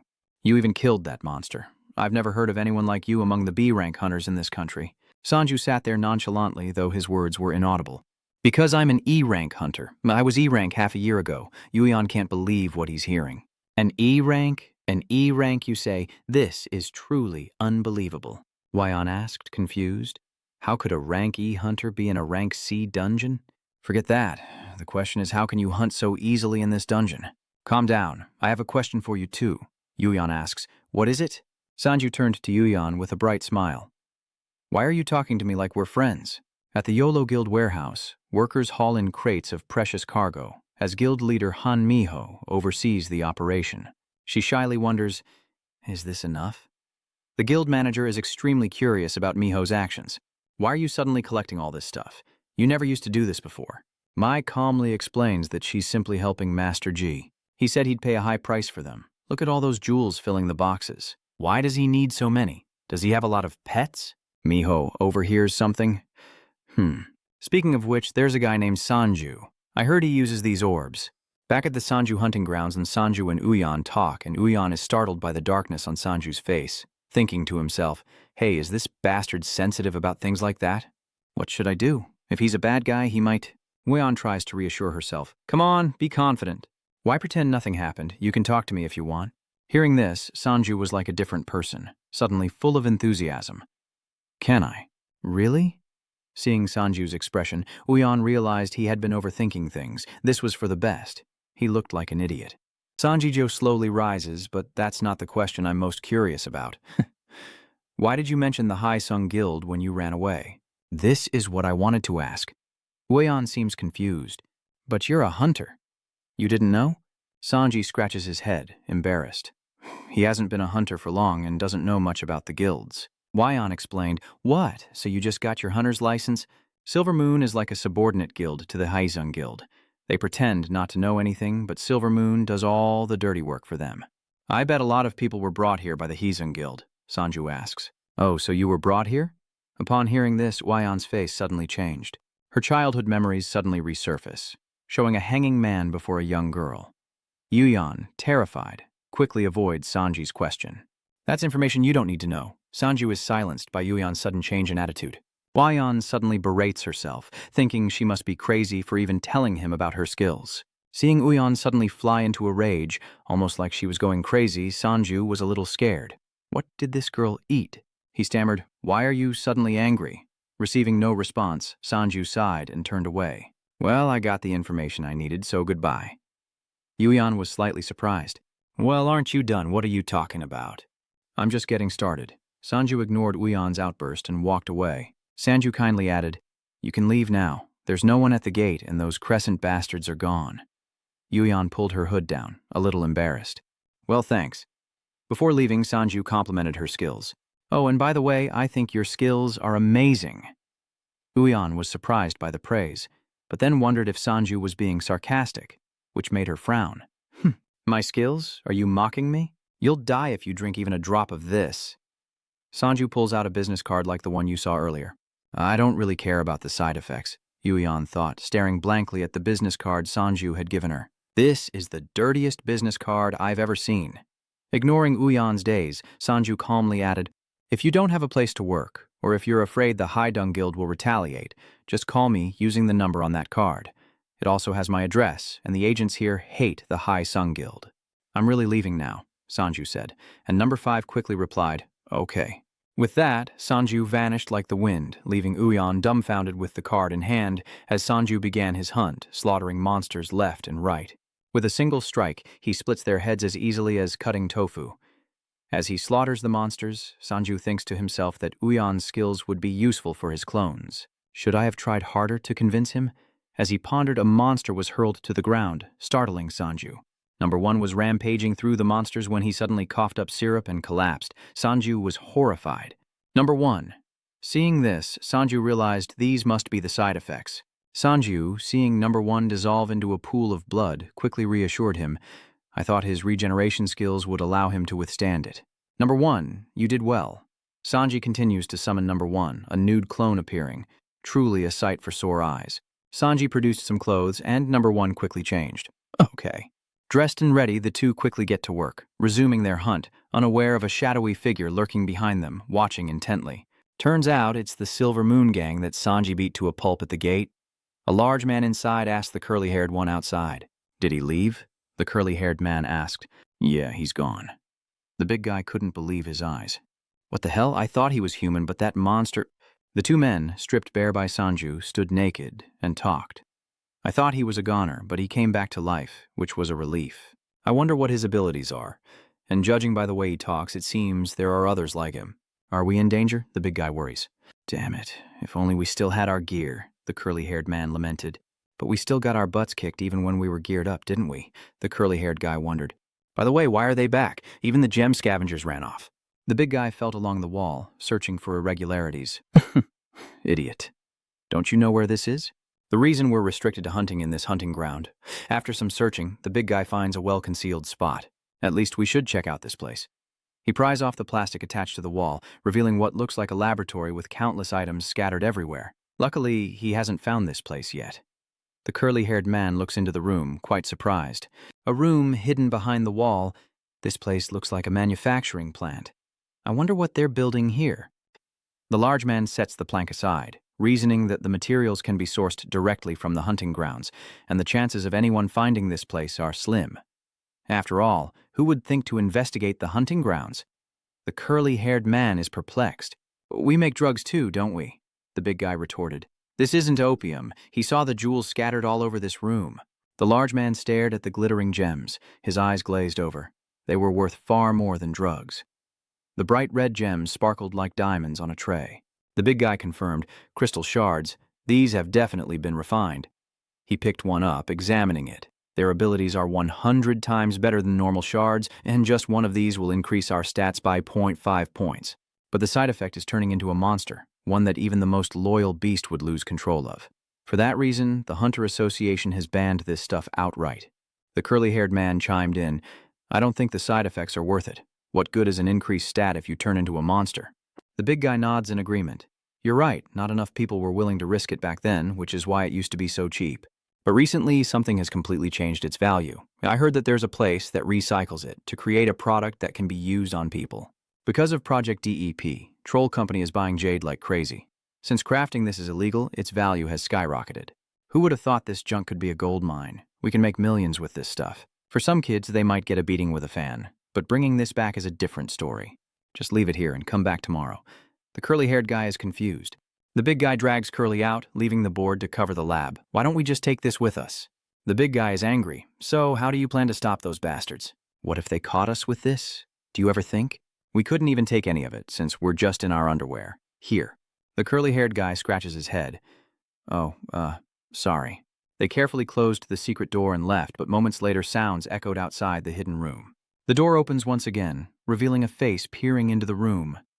It's Yuyan. Relieved, she removes the plank, thinking she's found it. She angrily recalled the earlier events. It's so hard to get rid of those bastards. Before leaving, Sanju tasked number 5 with escorting her to the gate, so he insisted on staying with her until she reached it to complete his mission. But Oyan wanted to find the secret room, so she told him to just take her here and leave. But number 5 was determined to escort her to the gate, before his fragile heart was crushed by her scolding, forcing him to retreat in silence. Yuyan thought angrily, how stubborn. After sending number 5 away, Yuyan thinks that staying in the hunting grounds was the right choice. Those silver moons led her here, after all. But why are they naked? Lost in thought, she spots a suspicious cabinet. Yuyan decided to open it up and see what was inside, and what she found filled her with joy. There it is, the crystal treasure. So she's finally found it. Yuyan decides to stuff all the crystal orbs into small pouches and hide them in her waistband, thinking there are quite a few. Having stuffed herself to resemble a pear, Yuyan carried the board, shielding the room. This is heavier than I thought. Do I look suspicious? Yuyan saw the people scattering towards the exit and happily thought this was her chance to blend in. Number 5, stationed at the gate, saw Yuyan leave, and his simple mind became lost in confused thoughts. His mission was to escort Yuyan to the gate, and after some time, he finally saw her there, safe and sound. Mission complete. After a moment of brain-melting confusion, he finally understood, his face lighting up with joy at the successful completion of his task. Yuyan barely makes it out of the gate alive with the crystals she buried, running for her life without looking back. Good, she's safe. The crowd, captured by the jade light, rejoiced at their escape, overwhelmed with relief. They were alive. They had made it out. Yuyan ran for her life, cursing under her breath. Heh heh. Silver Moon Society and Hexung Society, damn you all. After walking for a while, Hunter Sanju estimated, I think everyone escaped safely. The monsters have been dealt with, and the gems. Sanju carried a bulging bag of jewels on his shoulder, excited, wondering where all the jewels had gone lately. These are the best. Number 1 eyed the bag of jewels, his stomach rumbling and mouth watering. Should I eat it all? Sanju wondered. If you turn into a monster, everyone will be terrified. The cloning skill is on cooldown, so my hang calculates. Just then, Sanju received a message, and after reading it, he thought to himself that the time had come. The next day, the 2 Silver Moon members returned to take the crystal jade they had found, only to discover it was all gone. The big guy's face darkened. Where are they? Where did they go? The curly-haired man was sweating bullets. What do we do now? The deadline is tomorrow, the large man roared, veins bulging on his face. Losing his mind, he turned and strangled the gatekeeper, who gasped for air and struggled to cry out. What are you doing? The large man roared. You bastard! If you're getting paid to work, then do your job properly. Why did you let others in here? The gatekeeper stammered an explanation. Hey, we only agreed to let you guys in. There's no way to stop other hunters from entering if they buy a ticket. And the only one with a ticket is the one who beat you to a pulp. And the one who escaped is the one you locked inside. Hearing this, he suddenly remembered the terrifying person from yesterday, and the large man asked again with suspicion. So, they're the only ones going in and out? The guard replies honestly, I'm telling the truth. Ask the other guards, the large man finally said, dropping him, causing him to cough violently. The curly-haired man beside him was also silent, thinking, why did it have to be those bastards? Remembering Sanju's face and his clones that scared him witless, he trembled with anxiety, wondering how he could ever get it back from those monsters. On a deserted road at night, Yuyan, after running for her life, stopped to catch her breath. Damn it, I didn't think they'd send us to a C-rank hunter's dungeon. Yuyan thought back to the events of this morning and secretly breathed a sigh of relief. I could have died if it weren't for that weirdo's help.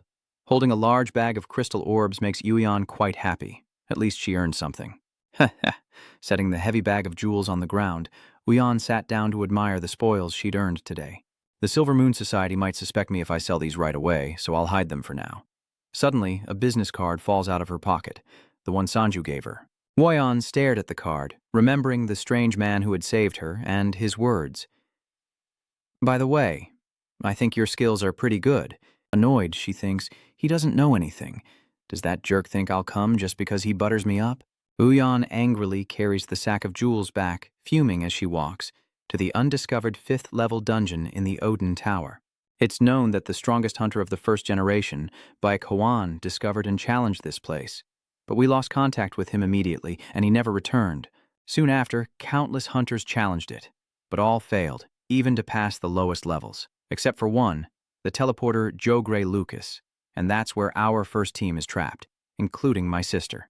The captain recounted the story with remorse, unable to rescue his own sister, leaving Junmo in shock. Odin's Tower, Sanju asks, what exactly do you mean by stuck? One looks anxiously towards the door. The Odin Tower is a dungeon with a unique structure, an entrance, but no exit. Sanju was stunned. WTI continued. The only thing connecting us to the outside world is mana. The only way to contact them is through telepathy. Because of this, escape is severely limited.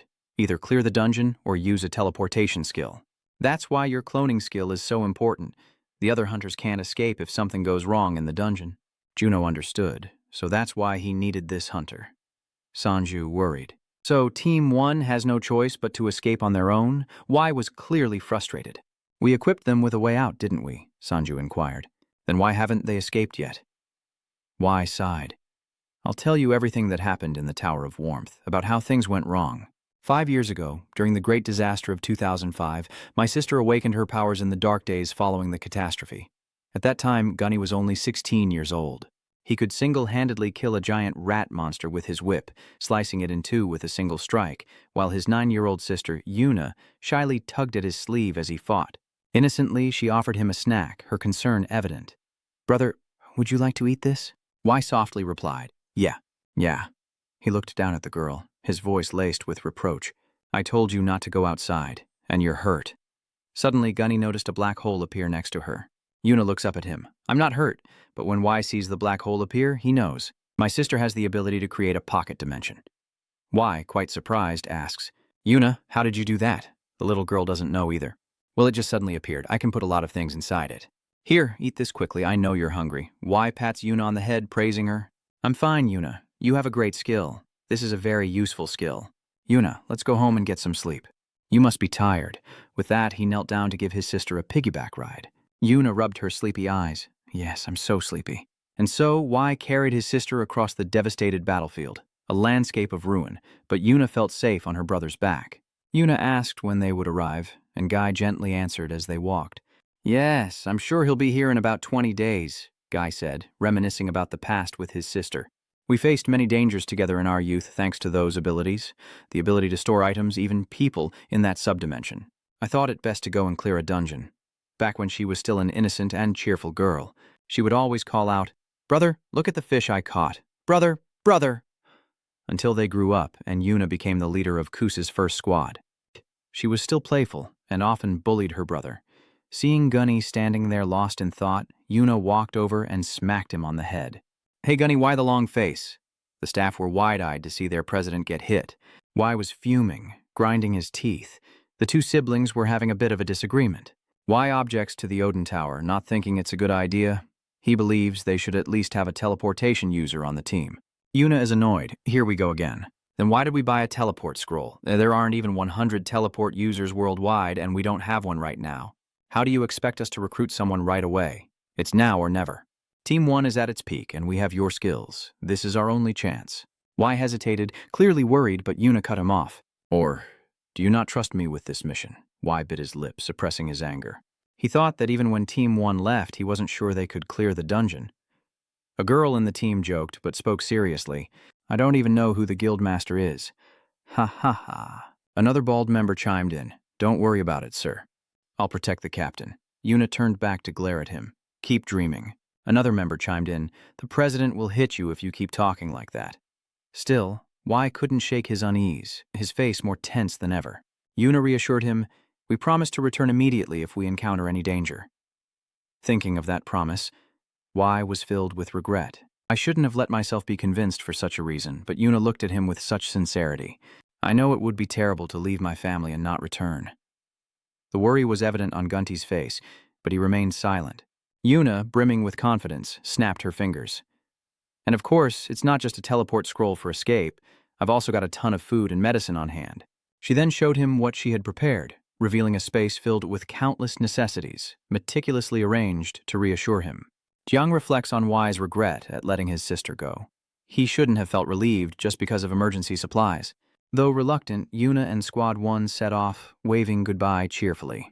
Y watched his sister go, unable to stop her from risking her life. Gunny deeply regretted that moment, thinking he should have stopped them. After that, he was numb, like a man without a soul, and then they entered the dungeon. Gunny confided in his friend, who urged him to believe in their capabilities. They've been preparing for this for years. You're being overprotective of the captain. Who else would believe in them besides their president? These words convinced Why. He rested his chin in thought. She said, "Yes, she's already gone anyway. I think I should trust her." A knock echoed through the room, and an assistant entered to address Why. "Sir, you need to leave now." His friend asks, "Do you have an appointment?" Why gets up, ready to leave. "Yes, it's my turn to act. I also have to organize a program for the awakened," Sanju realizes. "Oh, I had one back then too," Why replied with a smile. "Really? What a coincidence," Sanju said shyly. "I was quite chubby back then." "Actually, I don't think you would have recognized me even if you had seen me back then," Junmo asked. "By the way, have you tried contacting Team 1? Why asked, his eyes filled with sorrow. "We used magic scrolls to communicate. They took 10 and would report back weekly since we couldn't enter." So, a guild team stayed outside Odin's gate to maintain contact, but Why grew more distraught as she spoke, saying there were no problems with the first report. Then came the second and third reports, all going smoothly, so I quickly calmed down. Until a problem arose a month later. A month since Team 1 entered Odin's tower, and before the entrance was the guild's base camp. "The next report is almost here," one person announced as Guy inquired.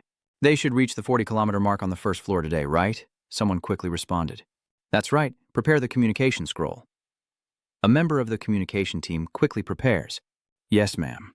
He held the communication scroll in his hand and began to tear it. "I'll use this to contact them now." The sound of tearing paper fills the air as the signal is sent. The contact, wearing an earpiece, focuses on the incoming information, then announces that they have a report. Why asks urgently, and the girl beside him signals. The contact immediately repeated what he'd heard.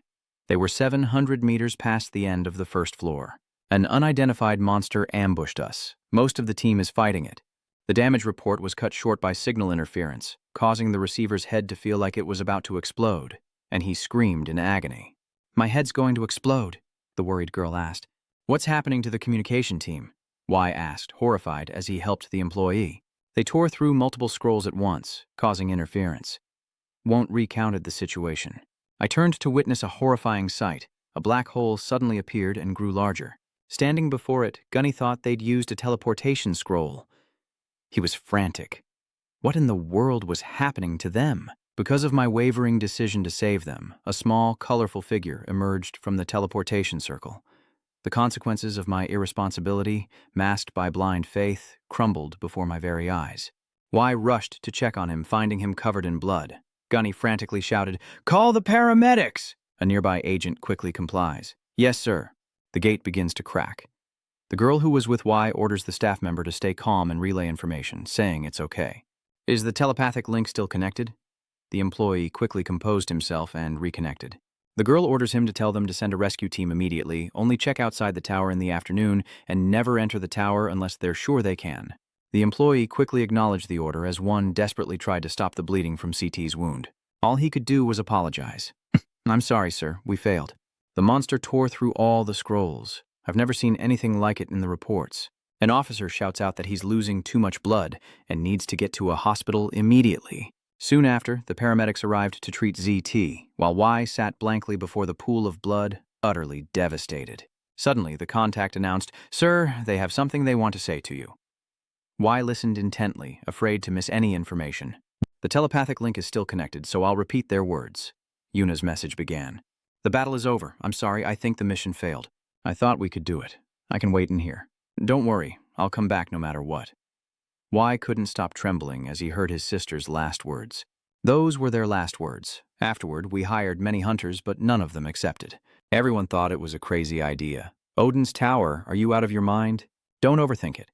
If we can enter using the scroll, how do you explain your team being stranded inside?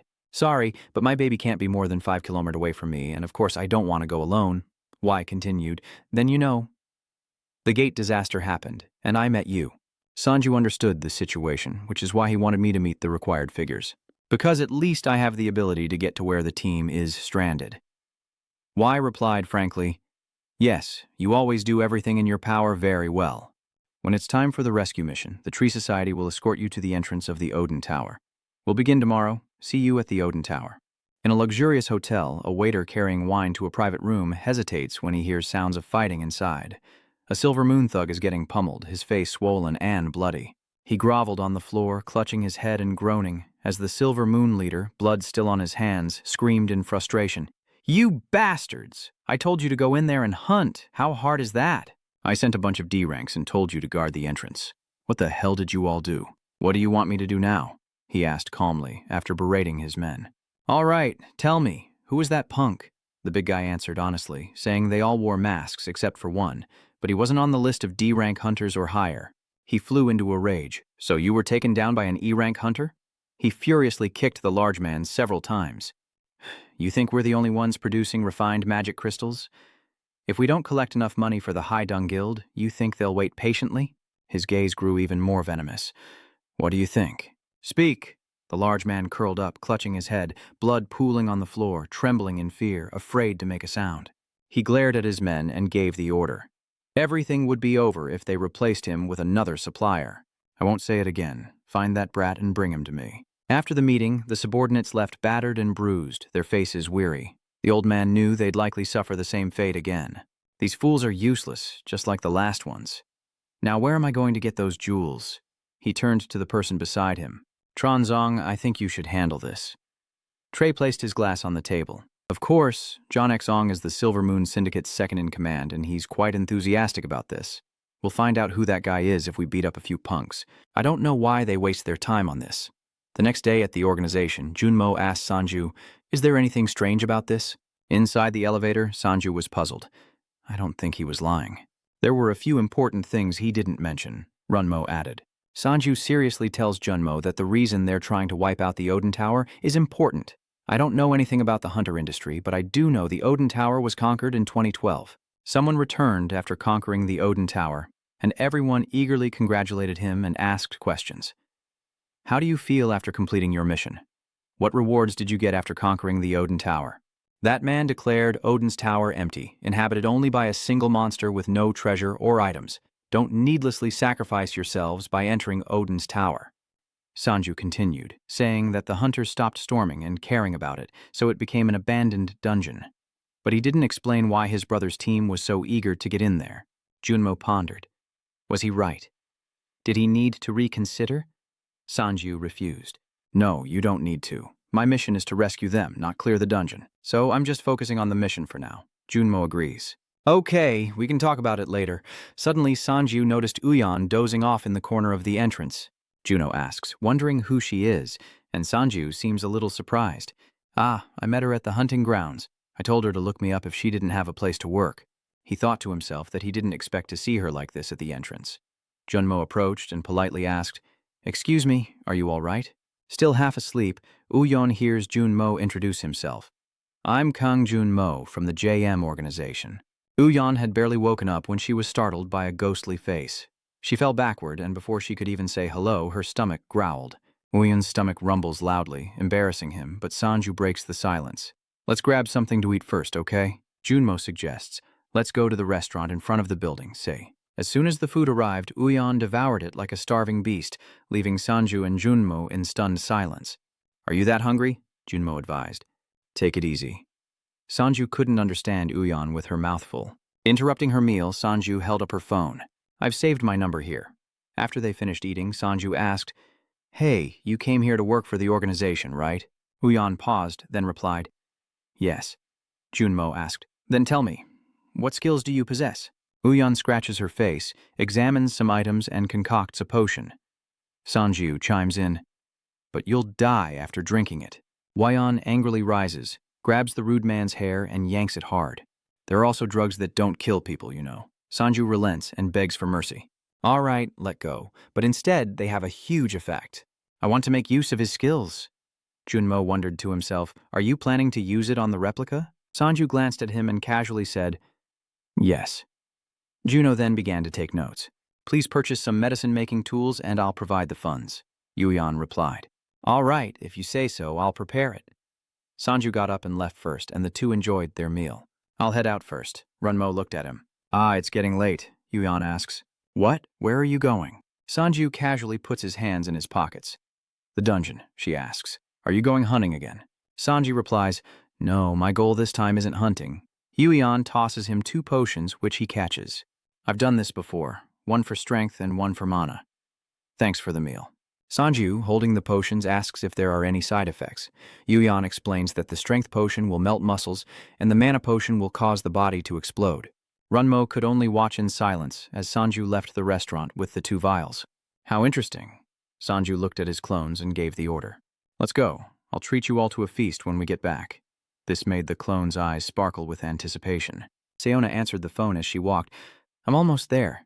You want me to move all the jewels and gems to the guild, right?" She hangs up the phone after replying, "Yes, I understand. I'll call you back when I'm done." Sayona continued toward the warehouse, wondering aloud, "When can I start?" On the way, she accidentally sees a security guard lying on the ground, covered in blood. Sayona rushes forward in shock, discovering all the guards have been taken down, leaving her stunned and speechless. "What?" The guards... Sayona immediately noticed that behind the pile of bodies, a corner of the warehouse wall had been broken through in the shape of an adult. Sayona frowned, enraged. "Who dares to rob the YOLO Guild's treasure? Left hand, initiate the tracking system and activate thief skills." The screen displayed 3 red dots, representing the 3 living beings in the vault. The intruders. Sayona, in a fit of rage, charged in without thinking, shouting, "I see you hiding in there! Get out here now!" But before Sayona could even take a step, a figure appeared out of nowhere, snapping her head back and stealing her breath. Yet it wasn't a tangible being, only a hazy cloud that had ambushed her. Sayona, in dire straits, wondered, "I was sure there were only people inside the vault. How did they get here?" she demanded. "Who are you?" But she received no answer, instead ambushed from behind, with no one else present. As Sayona lost consciousness, the mysterious figure revealed themselves, their true form accompanied by a deep voice and sinister laughter. "We hid so well, only a fool would answer." Tronsong, hiding behind Sayona, admits his actions after taking her down with a single blow. "Sorry, but we really need this treasure." After dealing with Sayona, he went inside to check on the situation. "Did you get everything?" Inside the vault, 2 or 3 figures busily gathered the treasure, preparing to leave. They carefully responded, "Yes, sir." Having secured their loot, they decided to erase all traces, dousing the floor with oil, planning to incinerate everything. The troll outside gestured, reminding them to clean up the scene thoroughly. Immediately, he burned the warehouse to the ground, the flames quickly engulfing everything as he stood there, enjoying his success. We only needed the treasure. And now, it's time to find who stole our precious crystal. Meanwhile, in Iceland, the plane cuts through treacherous mountain passes in the dead of night. The plane landed on a clearing atop the mountain, and as it came to a complete stop, the surrounding trees were buffeted by wind, bending in every direction as the door slowly opened.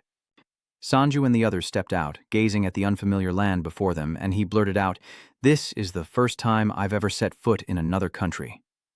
Before them was a stone enclosure, like some kind of dark ritual. They approached the 2 guards ahead, as the system notified them of a connection to Odin Tower's main gate, the van portal. One of the guards greeted them politely. "You must be Dong Sanju? Mr. Park WTI is waiting for you at the entrance. You may proceed to meet him now." Sanji nodded. "All right." As Sanju moved forward, the wind grew stronger, and his eyes became more knowing as he muttered to himself, "The Oin Tower?" The 3 of them stepped into the fiery gate, unaware of what awaited them on the other side. As he stepped inside, the fiery gate vanished, replaced by an alien space of rock and a sky filled with galaxies. Sanju tensed.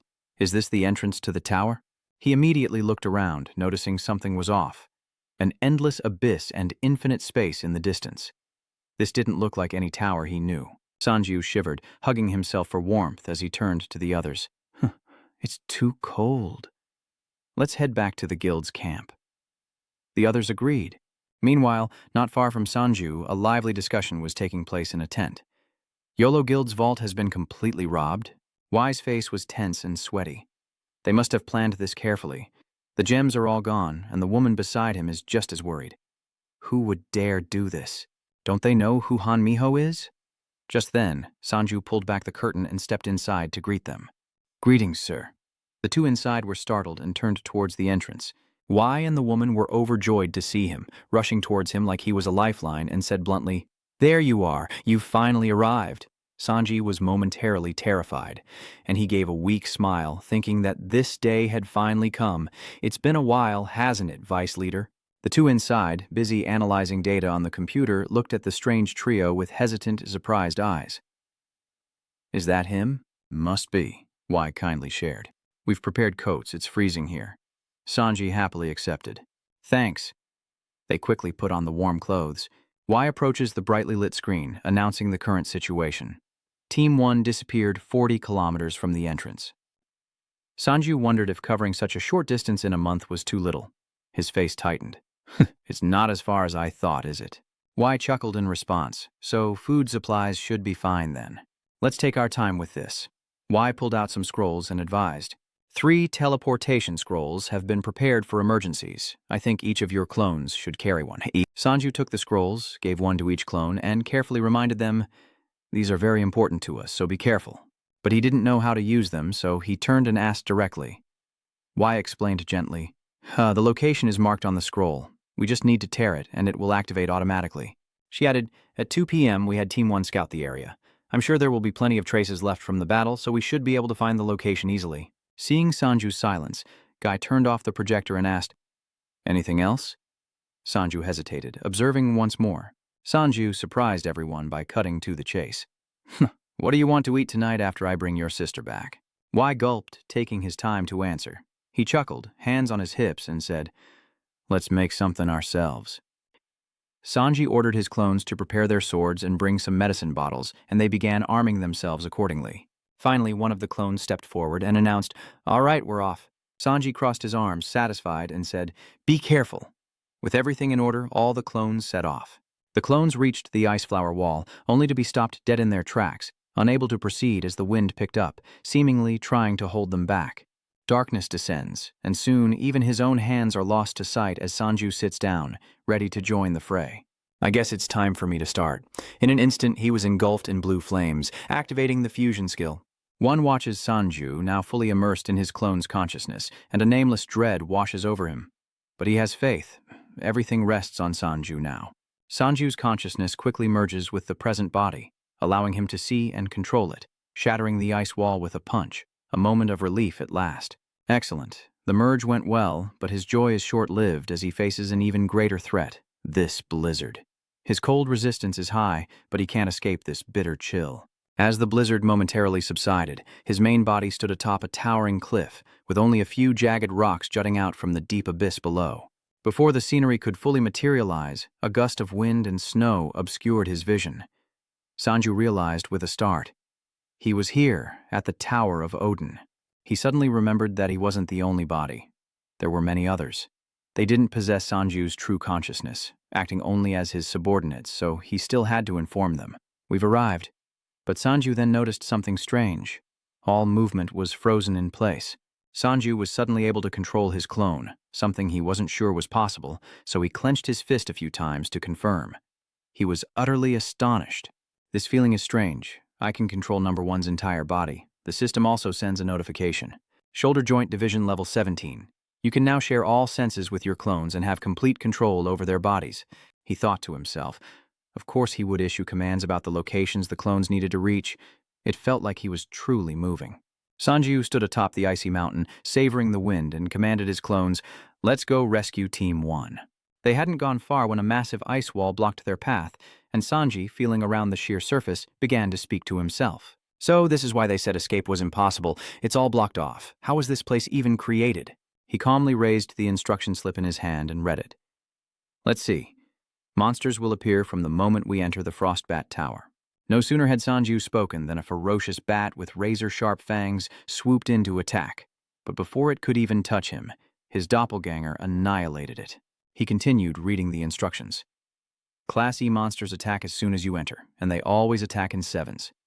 Immediately after, a swarm of bats charged, but they were all intercepted and destroyed on the spot by his clones." Sanju, unscathed, calmly reads the instructions, noting the need to watch all directions. A key point he's reading is that there's always a leader in a pack of frost bats. It's a D-rank monster, the Frostbat Lord, and it's hurtling towards him at breakneck speed. The clones are still dealing with the other bats, and they won't make it in time. Sanju draws his sword, eyes blazing with intent, declaring, "I'll take you down." But before he can even move a meter, his 3 clones move faster, each taking a corner and slicing the bats into pieces. Bat blood splatters everywhere, and Sanju is stunned by the clone's lightning speed, his sword hanging uselessly in the air as he laments the lost opportunity to show his strength. In the end, Sanju didn't have to lift a finger and safely made it through, leaving a mountain of bloody corpses behind. Sanjiju calmly orders them to continue on their way, and the clones obediently follow. They quickly swept through the bat swarm, each one eliminated by the clones, leaving no survivors. Sanju, pleased with the bloody scene, solemnly declared, "They won't have a good end, even though all these monsters are nothing." He asked a clone how far they'd gone, and number 3 quickly replied, "About 13 kilometers." Sanju nodded. "That's a quarter of the way there. As expected, we'll be meeting new monsters soon." No sooner had he spoken than white-furred beasts appeared, prompting Sanjiju to regard them with weary eyes, calling them the voice of the devil. Just as he predicted, the moment they saw him and his clones, the beasts gripped their massive clubs and roared with fury. At that moment, the magic bullet skill was activated, loading mana before firing. Sanju used it like a gun, firing at the monsters, the bullets hitting their arms, holding the logs. The mana explodes like gunpowder, instantly felling the first beast. Finding this method effective, Sanju assigned roles to his clones. Number 3 would provide support from the rear, while number 2 would attack from the front. Seeing their comrades fall so easily, the remaining monsters roared in anger, their eyes burning with rage. But Sanju remained unfazed, as if having foreseen the future, and faced death countless times, leaving him with nothing to fear. Following Sanju's plan, the clones moved out, unleashing a barrage of mana that struck the beasts, crippling them with pain. But only temporarily. Sanju then glides through the monsters, ending them with his own hands, each swing of his sword severing a limb. Sanju stared intently at the mindless, towering monsters before him, his eyes burning with murderous intent. He was pleased with the results so far, thinking they could keep this up. But it seems his celebration was premature, as the ground unexpectedly began to shake. The ground beneath him cracked from the center, and Sanju, caught off guard, shouted, "The ground!" Unbeknownst to him, he was standing in the palm of a monster 10,000 times larger than the hairy beasts. Meanwhile, back at the guild's encampment, everyone was beside themselves with worry. Looking at Sanju's remaining body, while his consciousness is completely merged with clone number 1, everyone worries for him. Will he be all right? She was actually even more worried. Team 1 was our most elite strike force, but they struggled to get through there. Y stood beside her, gently reassuring, "Don't worry." He told her about his calculations. "Actually, we planned a campaign to secretly infiltrate the area, avoid fighting monsters as much as possible, and rescue the team, requiring a hunter rank of at least C. However, Sanjiu's abilities were beyond what he had anticipated. His growth rate as a hunter exceeded all expectations. I think he's increased almost 20 points for most stats in 6 months. She's shocked, as if she can't believe what she's hearing. His current stats have reached the level of an RKA-2B hunter, which is why I have so much faith in his clones. More importantly, his clones are also growing stronger. Their stats are lower than their masters, but their movements are superb. It's no exaggeration to say that they also possess the hunting ability of an A2B rank hunter. The woman lowered her head, muttering to herself. Team 1's average rank is B. She was a bit skeptical. "So you're saying he's as strong as Team 1 on his own?" Y explains. "That's what I observed. If the Iolo Guild's treasury hadn't been raided, he could have grown even stronger with the gems we prepared." She asked again, skeptically. "In that case, aside from the ice golem mentioned in the report, there's no other monster that could stop him on the first floor, right?" Y was confident in his approach, believing Sanju would avoid the ice golem and move effectively thanks to his warning. Even though it was difficult to avoid that damned monster, it has now awakened before Sanju, possessing formidable power. The monster, 10 times Sanju's size, held him in the palm of its hand. His eyes widened at the unexpected beast before him, and he cursed inwardly. "Damn it!" Sanju wiped the blood from his sword, preparing to battle the mountain-sized monster. His sword slashed forward, striking the monster dead center. He thought the monster would fall from that strike, but it was completely unaffected. Not only did it survive, but its rage intensified, and it roared amidst the ice and snow, its central eye burning blood red. Sanju's sword hangs uselessly in the air as he mutters, "I messed up." The enraged monster immediately retaliates. Its roar echoed through the vast expanse, and despite Sanju's panic, he couldn't outrun it. The monster relentlessly clenches its fist, as if crushing an ant. Luckily, he was quick enough to jump away just a second before the stone fist could crush him. Sanju narrowly escaped death, but his worries remained.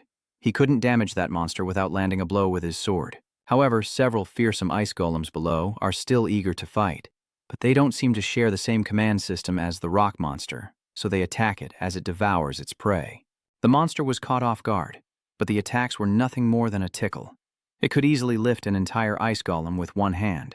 The unfortunate golem was swallowed whole by the rock monster in an instant, its massive mouth filling with the taste of blood and fresh meat as Sanju cursed in wide-eyed shock. What the hell?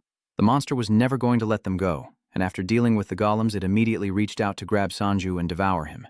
The clones stood frozen for a moment before Sanju, ever quick-thinking, shouted, "Dodge!" As the monster's hand slammed down, the clones leaped away, escaping the seismic shock, but the golems were not so lucky, becoming the next victims of its merciless assault. Countless golems rise and fall, meeting their end in an instant. Sanju, in the body of clone number 1, lands after his escape, quickly formulating a plan to overcome this. He must find the monster's magic core. Sanji watched the monster decimate the golems, wondering where its mana core was, until he spotted a giant glowing gold stone on its chest, and his heart leapt with excitement. He's found it, but a bigger problem has also arrived. The question is, how can he destroy it? Mana blasts rain down on the monster, but its rock-solid body remains unscathed, and Sanji realizes their attacks are futile. His magic gun didn't even leave a scratch. He stood there, facing the rampaging monster head-on. The clones are doing their best to fight back, but seeing the situation worsen, Sanju gives an order. Get out of that monster's attack range. With that, the clones quickly retreated. They thought they could safely disappear from the monster's sight, but number 5 wasn't fast enough. He even fell for its trap, as massive boulders blocked his escape. Sanju couldn't understand what it was trying to do. He didn't expect the monster to be intelligent enough to block number 5's path with rocks, like gifting him a cage before delivering the fatal blow. Number 5's clone disappears before Sanju's helpless eyes, and rage boils within him as he curses. Damn it, it took down number 5, the one with the teleportation scroll. Thinking of this, he suddenly remembered something. Teleportation? Sanju spends only a few seconds before decisively rushing towards the monster's feet.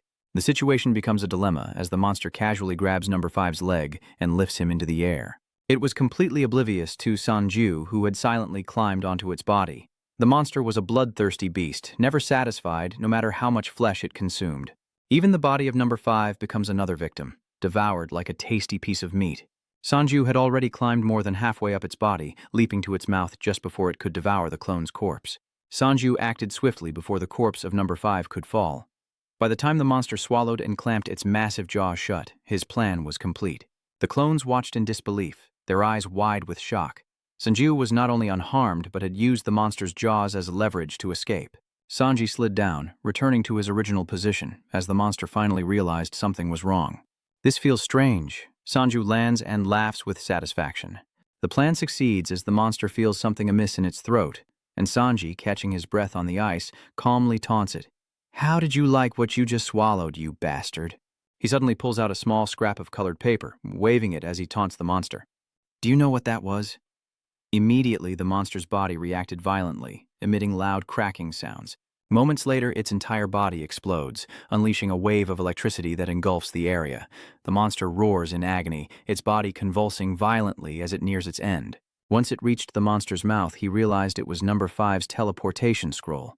He'd grabbed half of it, and a tear sealed the monster's fate.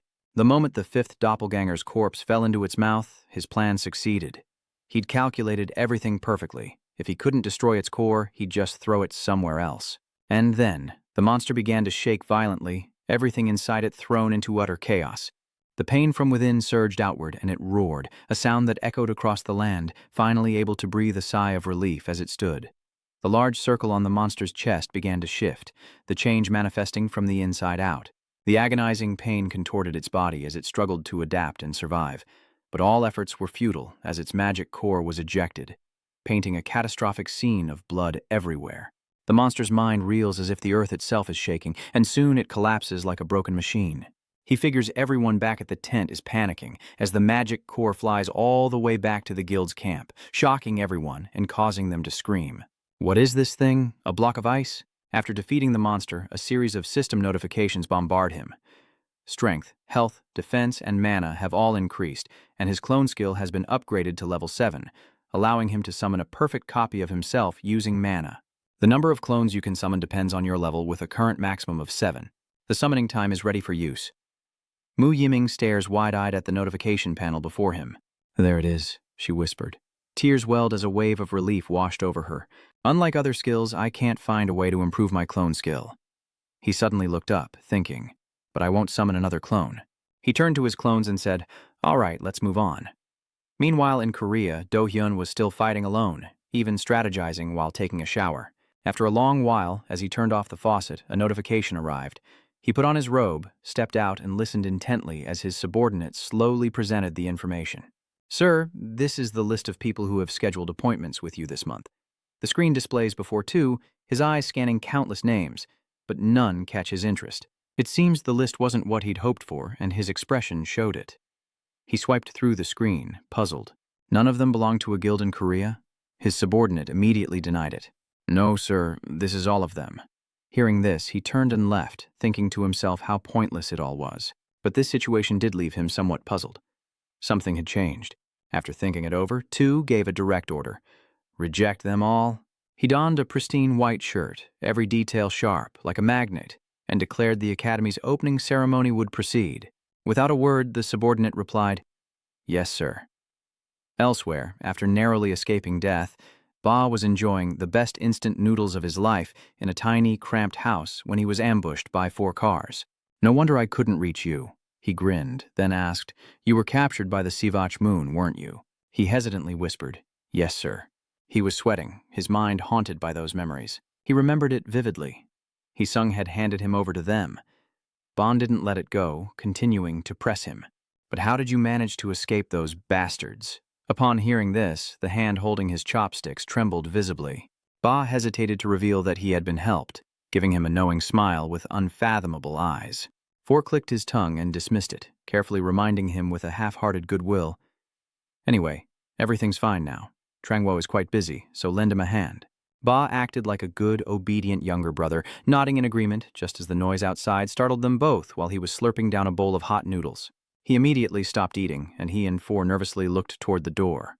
Four got up to open it, but only dared to crack it open, timidly asking in his usual petty manner, who is it? Before he could react, he was punched by the large, powerful figure outside the door, sending him flying into the middle of the house. Before he could react, his father rushed over to check on him, and just then, a slender but sinewy hand gripped the wall as a deep voice called out his name. Before he knew it, Five appeared at his doorstep, showing no respect and smiling mockingly. Found him, Three. Without wasting time, Five cuts to the chase. Who attacked my gang members at the hunting grounds? His father was sweating bullets, and Nam continued his threats. Answer carefully. You're the third person I've asked. The man grew even more terrified because in addition to the threat, he saw the blood still fresh on Nam's hands. Five bluntly threatens her, saying the two before her claimed to know nothing. Let's see if you really know nothing. Three hasn't responded yet. Four, enraged, lowered his head and cursed through gritted teeth. You bastard! He had no idea how dangerous number 5 was, so he just cursed him to his face, saying, what are you doing in someone else's house? He even throws a punch at Five's face without hesitation. But unfortunately, it doesn't threaten him at all. Instead, it's easily caught. Four frowns in surprise. He blocked it? Five laughs, mocking him. Showing off, are we? Not even a twitch on his face, just pure mockery, not even acknowledging Four. He was mocking, but I'm not so bad myself. With just a twist of Nam's hand, Four crumpled to the floor as if battling 10 men at once. Four cried out in pain, but Nam didn't relent, yanking him closer like a sack of rice before delivering a punch to his disgusting face, along with a warning. Next time, make sure you can land a hit before you try anything. The punch was so strong that blood sprayed onto his face like a fountain, but he didn't even blink, calmly commenting that he hates show-offs like this. From the sidelines, Three witnessed Five's brutal actions, his face frozen in shock, eyes wide. Just as Five was about to deliver another blow, he finally stepped forward to confess. Wait, I'll go with you, please stop. Nam immediately stopped, looking at him with a questioning face, before delivering a devastating blow, accompanied by a curse. What the hell are you talking about? The guy didn't have time to dodge and took the full blow, collapsing in pain. Five's overthinking flares up again as he grabs Three by the collar, demanding, You mean I have to listen to you for you to come with me? The onlookers who hadn't participated in the beating of Four couldn't help but sweat as they watched Five's mental and physical torment. Five then guessed, You probably think he got beat up because of you, right? Even now, Nam continues to attack Bon, simply because he feels Bon deserves it. He's only getting beat because he's stupid, so don't feel guilty. Without a word, number 5 mercilessly throws him away in front of number 3. Number 4, with several teeth missing, lies listlessly on the floor like a patient awaiting death. 3 could only watch helplessly as his senior was beaten beyond recognition. Seeing no reaction from 3, 5 wouldn't let it go, aiming for 4's groin, ready to end his lineage. Finally, Ba couldn't take it anymore and shouted, "Stop, I know." 5 looked at him with suspicion. "Know what?"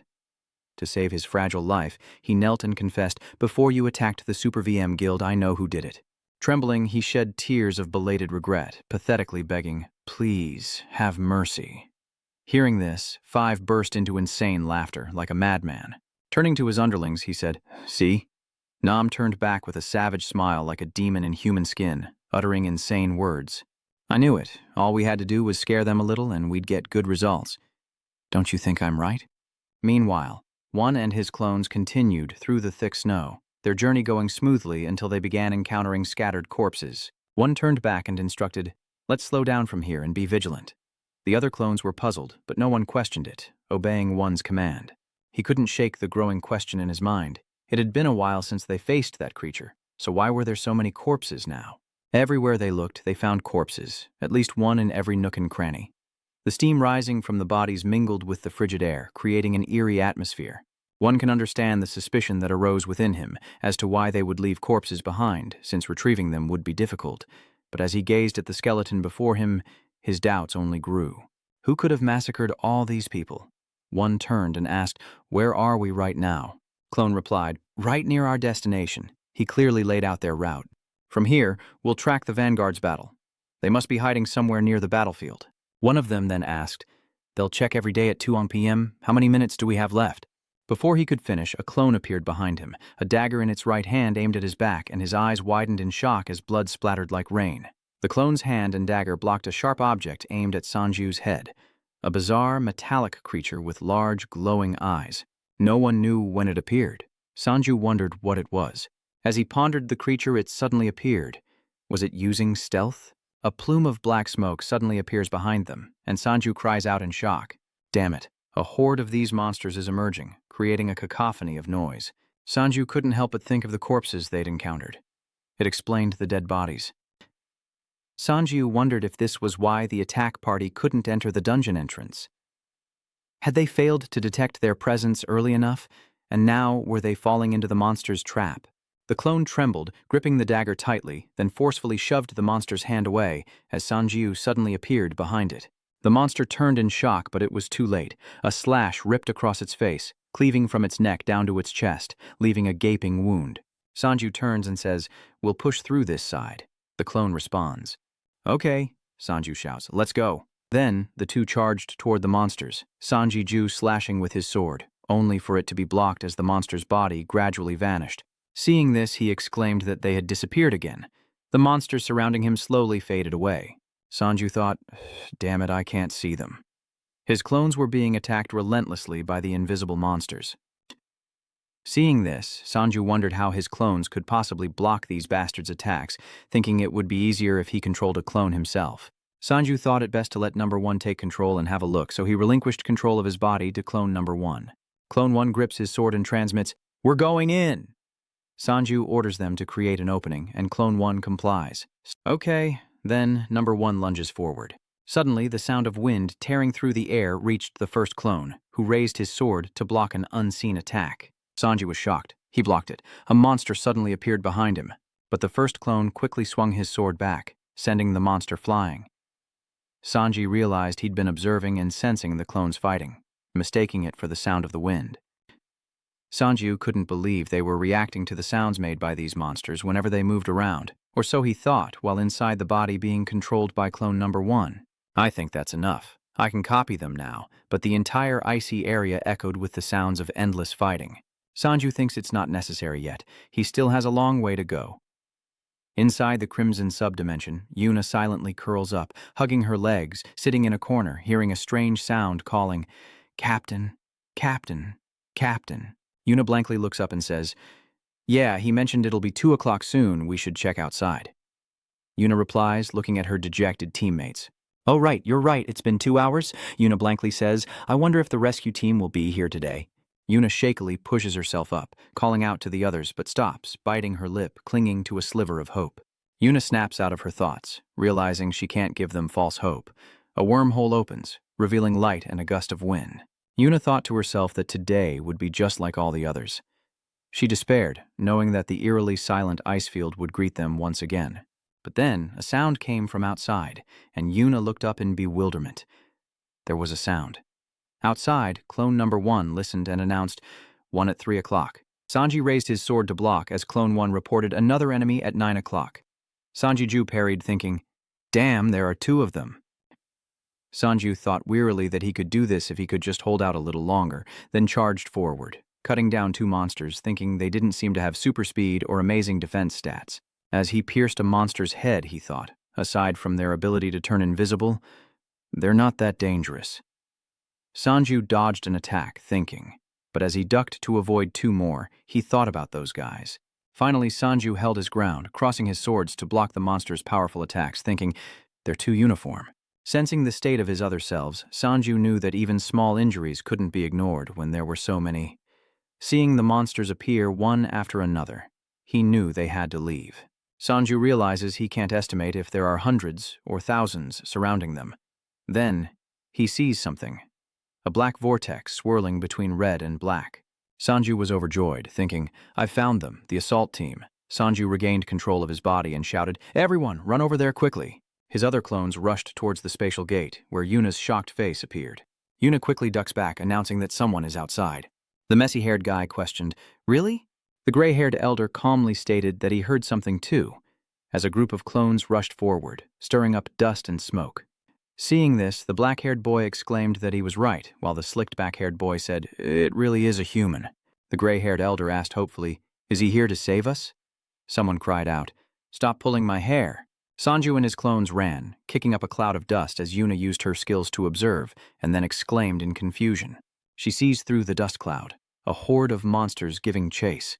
Yuna cried out in alarm, the monsters are following him this way. Sanju, still running, shouted, I'm here to save you all. From within the subspace, voices cried out, save us!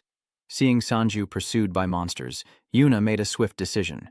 Team 1, open the gate and guide him through. Everyone else, provide support. The old gray-haired man slams his shield into the snow. The silver-haired elder declared, I shouldn't waste any more time. His shield flared with red energy, forming a honey-colored barrier. The black-haired mage chants an incantation, activating the magic arrow skill. Then the dark-haired boy raised his staff, and magic circles appeared and attacked. Dark blue magic arrows shoot forward, leaving trails like vines. The black-haired boy's attack sends white snow flying, obscuring the view ahead. Simultaneously, Sanju and his clones dove into the barrier, followed by the monsters who were blocked outside, and they shouted, we're safe! Yuna steps forward, saying, I'll close the entrance, and dismisses the shield. The gray-haired elder replied, very well. The swirling black spatial rift gradually shrank as the barrier faded. Inside the space, Sanji speaks up. Thank you, everyone. Sanju pants, I'm from the first assault team's rescue squad, though I'm the one who ended up being rescued. The team stared in disbelief at the person they were supposed to rescue, now gasping for breath like he was on the verge of death. Yuna spoke up. I have to ask, are you from the Kuztree Association? Sanju removed his mask, flustered. Well, that's half right. He introduced himself. I'm Yong Sanju, sent here at the request of the North Y Kus Guildmaster. The silver-haired elder sighed in relief. So he didn't abandon us. Suddenly, Yuna asks if CT is CT, making Sanju wonder what CT is. She must be referring to the one who escaped using the teleportation scroll. Sanju replied, he's alive. But as far as I know, he's still unconscious. Hearing this, Yuna exclaimed in a panic, oh my god. Sanji thought she must care deeply for her comrades. Sanji calmly says, I'm sorry to hear that, but we need to get out of here first. Tell Captain Y we're waiting outside the entrance to the Odin Tower. I'm sure he's worried, but he'll be fine. Sanji says, let's not keep him waiting. Let's get out of here. I brought a teleport scroll. Yuna hesitated. That is, hearing that tone, Sanju thought, yeah. Seeing Yuna's worried face, he wondered, what's wrong? Sanju thought she should be happy, but the others looked just as grim, which he found strange. But now that he thinks about it, that's not the case at all. 10 people went in, so there should be 9 left. Yuna pleaded, I know it's shameful to ask for more, but please, help us one more time. Sanju wondered why. What do you mean? Yuna replied. One of us has perished on this mission. She lamented that they couldn't leave her behind in this god-forsaken place. Sanju realized there were only 8 left. CX thought so after hearing the report of one injury, but Sanju asked, so there was a casualty. What exactly happened? Yuna recounted, we were ambushed. The team was moving as usual at the time. Then, the monsters targeted the long, red-orange-haired girl, and hearing a strange noise, the black-haired boy in front looked back. He then witnessed the girl being slaughtered by the monsters, blood splattering everywhere. Yuna recalled, our priest was behind us. The silver-haired old man berated himself. Damn it, if only I had focused on protecting her more. The purple-haired teammate comforted him, surprising Sanju, who realized that he was targeted first during the ambush, likely because they attacked the weakest link. Yuna said, when Zahn was attacked, I immediately opened a spatial dimension and ordered everyone to retreat. The whole team fought and retreated into the space. Yuna said, I wanted to fight, but if anything happened to me, my team would have nowhere to escape. We used a long-range communication scroll to report back. Yuna was hurrying to open the box for the scroll when one of them began to shake strangely, falling to the ground and catching Zahn's eye. Yuna recounted, it was so chaotic that we didn't notice a monster had snuck in. Sensing something amiss, Zonk rushed to push her away, and the monster's blade pierced his chest. The scattered teleportation scrolls begin to tell their tale. And finally, the fragments activate, flashing with golden light. The dark portal opened, swallowing the ZT members whole. Sanju, upon hearing the story, wondered if that was when they lost all the other teleportation scrolls. Sanju inquired. The gate closed before my teammates could reach it, Yuna replied. That's right, if I escape, my spatial ability here will immediately shut down. So your team would lose their safe haven, all their supplies, and die? Sanju asks, where did your teammates fall? With a snap of her fingers, Yuna opened a small portal, revealing the image of a girl lying motionless on the snow. She said that's where she was. Sanji frowned, realizing that bringing her back without attracting monsters would be impossible. He realized she had given up escaping and been stuck here for 6 months, all because of her fallen comrade. I can't just tell her to leave her comrade's body behind. Sanju says, all right, let's go get her body. Yuna was overjoyed to hear that. Thank you so much. Sanju said, but I have one condition. First, the reason I'm here is to save everyone, not to increase casualties. If I see it's not feasible, I'll force everyone to escape. Yuna agreed, knowing that's not what Sangha wanted. Sanju added, secondly, we'll be the ones doing it. Yuna was stunned, then quickly advised, that's too dangerous. We're asking for your help while we retrieve the body, not for you to risk your life. Sanju calmly reassured her. He confidently crossed his arms and said, we're not the real deal, just clones. Yuna thought in shock, what? She asks again, what did you just say? The city lights up the night sky as the man walks through the wreckage, chuckling derisively. Ha ha ha. He said he didn't expect this. He sat up straight on top of someone and said, a hunter dared to play us under your association, Mr. Eel. Didn't you say becoming an enemy of Hai Ryong was enough for you? Shouldn't you have stayed hidden after being expelled? Junmo gasped for air as he was pinned down, while Che stepped on his right hand, pulling it back and demanding answers. Now I'll ask you one last time. What's that bastard's name? Junmo gritted his teeth and told him to get lost. Tronzong sighed in annoyance, then pressed down hard, crushing Junmo's hand. He screamed in agony, while Jung Hyuk calmly stated that next would be his right hand. Suddenly, his subordinate interrupted, saying, Boss, that guy handed over the paper and said, I found it. It's information about him. Chong smugly tells him, see? We were going to find you one way or another. John X reads the information on the paper. Zhang Sanji Ju. He says our Mr. Sanji is living in a great place nearby. Send some kids over there. Yuyan eavesdrops outside. His subordinate asks, what should we do with Junmo now? John X replies that they'll take him with them. Wyon worried, why would the Silver Moon Society come here? This is bad. Inside the room, Junmo asks why they're looking for hunters in Sanjiju, and John X explains that his hunter kicked the asses of some of his boys. That's one of the reasons. Have you ever heard of Crystal Jade? Wyon asks suspiciously, but John Zong remains calm. Well, it's no surprise he didn't tell you. You're known for being stubborn. He devoured all our star crystals and ran off. Get it? We're the victims here. Hearing this, Junmo is shocked, thinking, so they believe Sanjiju stole the Star Jade? What should I do? I have to stop them. Back with Sanju, he says, I have one condition. First, I came here to save you, not to increase the casualties. If I see any risks, I'll get you out immediately. Yuna nods in agreement. All right, I'm sure Zong wouldn't want this either. Sanji continued. Secondly, we'll be the ones taking care of this. She was startled by this, and Yuna quickly stopped him. That's too dangerous. All we need is your help retrieving our bodies. We would never ask you to risk your life. Sanji calmly replies, don't worry about it, we're just clones. Yuna asks, dumbfounded, what did you just say? She asked suspiciously. Clones, but aren't clones only capable of… Sanji replies, as you can see, my clones aren't mere illusions, so you don't need to worry about our lives. Sanji commands, the plan is as follows. Numbers B and 6 will hold the teleport scroll and stay here to guard the entrance to this dimension. He tells his clones, number 2 and 3, you're with me to retrieve the body and return. Simple enough, right? Sanju told Yuna, don't even think about going out there. Your safety is the most important thing right now. The green-haired man protested, but we can help too. Sanju calmly replied, I know you're all strong. After all, you're the Kuspis Guild's raid team. You're serious, but my responsibility here is to get everyone back safely. Yuna is helpless. Didn't he provoke a bunch of monsters and run straight towards them? His cool moment fades as Sanju reverts to his flustered self. I already planned for the possibility that you guys couldn't help me. Sanju, suppressing his embarrassment, said, and that's the plan we're going to use now, so please trust me and wait here. She was silent, not knowing what to say, and finally Yuna could only sigh and helplessly say, okay. Sanji reached for his sword, thinking that after a month of stat grinding since the gate incident, he'd poured a fortune into his clones to obtain this skill. The system window read, Devour level 12 monster passively absorbs the essence of a monster with a 12% chance of absorbing the monster's stats immediately after death. Sanju stared at the skill, thinking that it was thanks to this that he was able to reach the stat level that Guildmaster Kinas wanted him to have. However, he had no intention of stopping there. Yuna asked if he was ready. Sanju replies, I'm ready. He silently picks up a plastic vial. Sanji tucked the vial away, Longshan thinking he wouldn't hesitate at any opportunity as long as it made him stronger, and said, let's go. Sanji turned to a clone and said, number 4, lend me that knife. Clone number 4 obediently handed it over. Sanji then tossed him some items, saying, take my sword and power-up potion.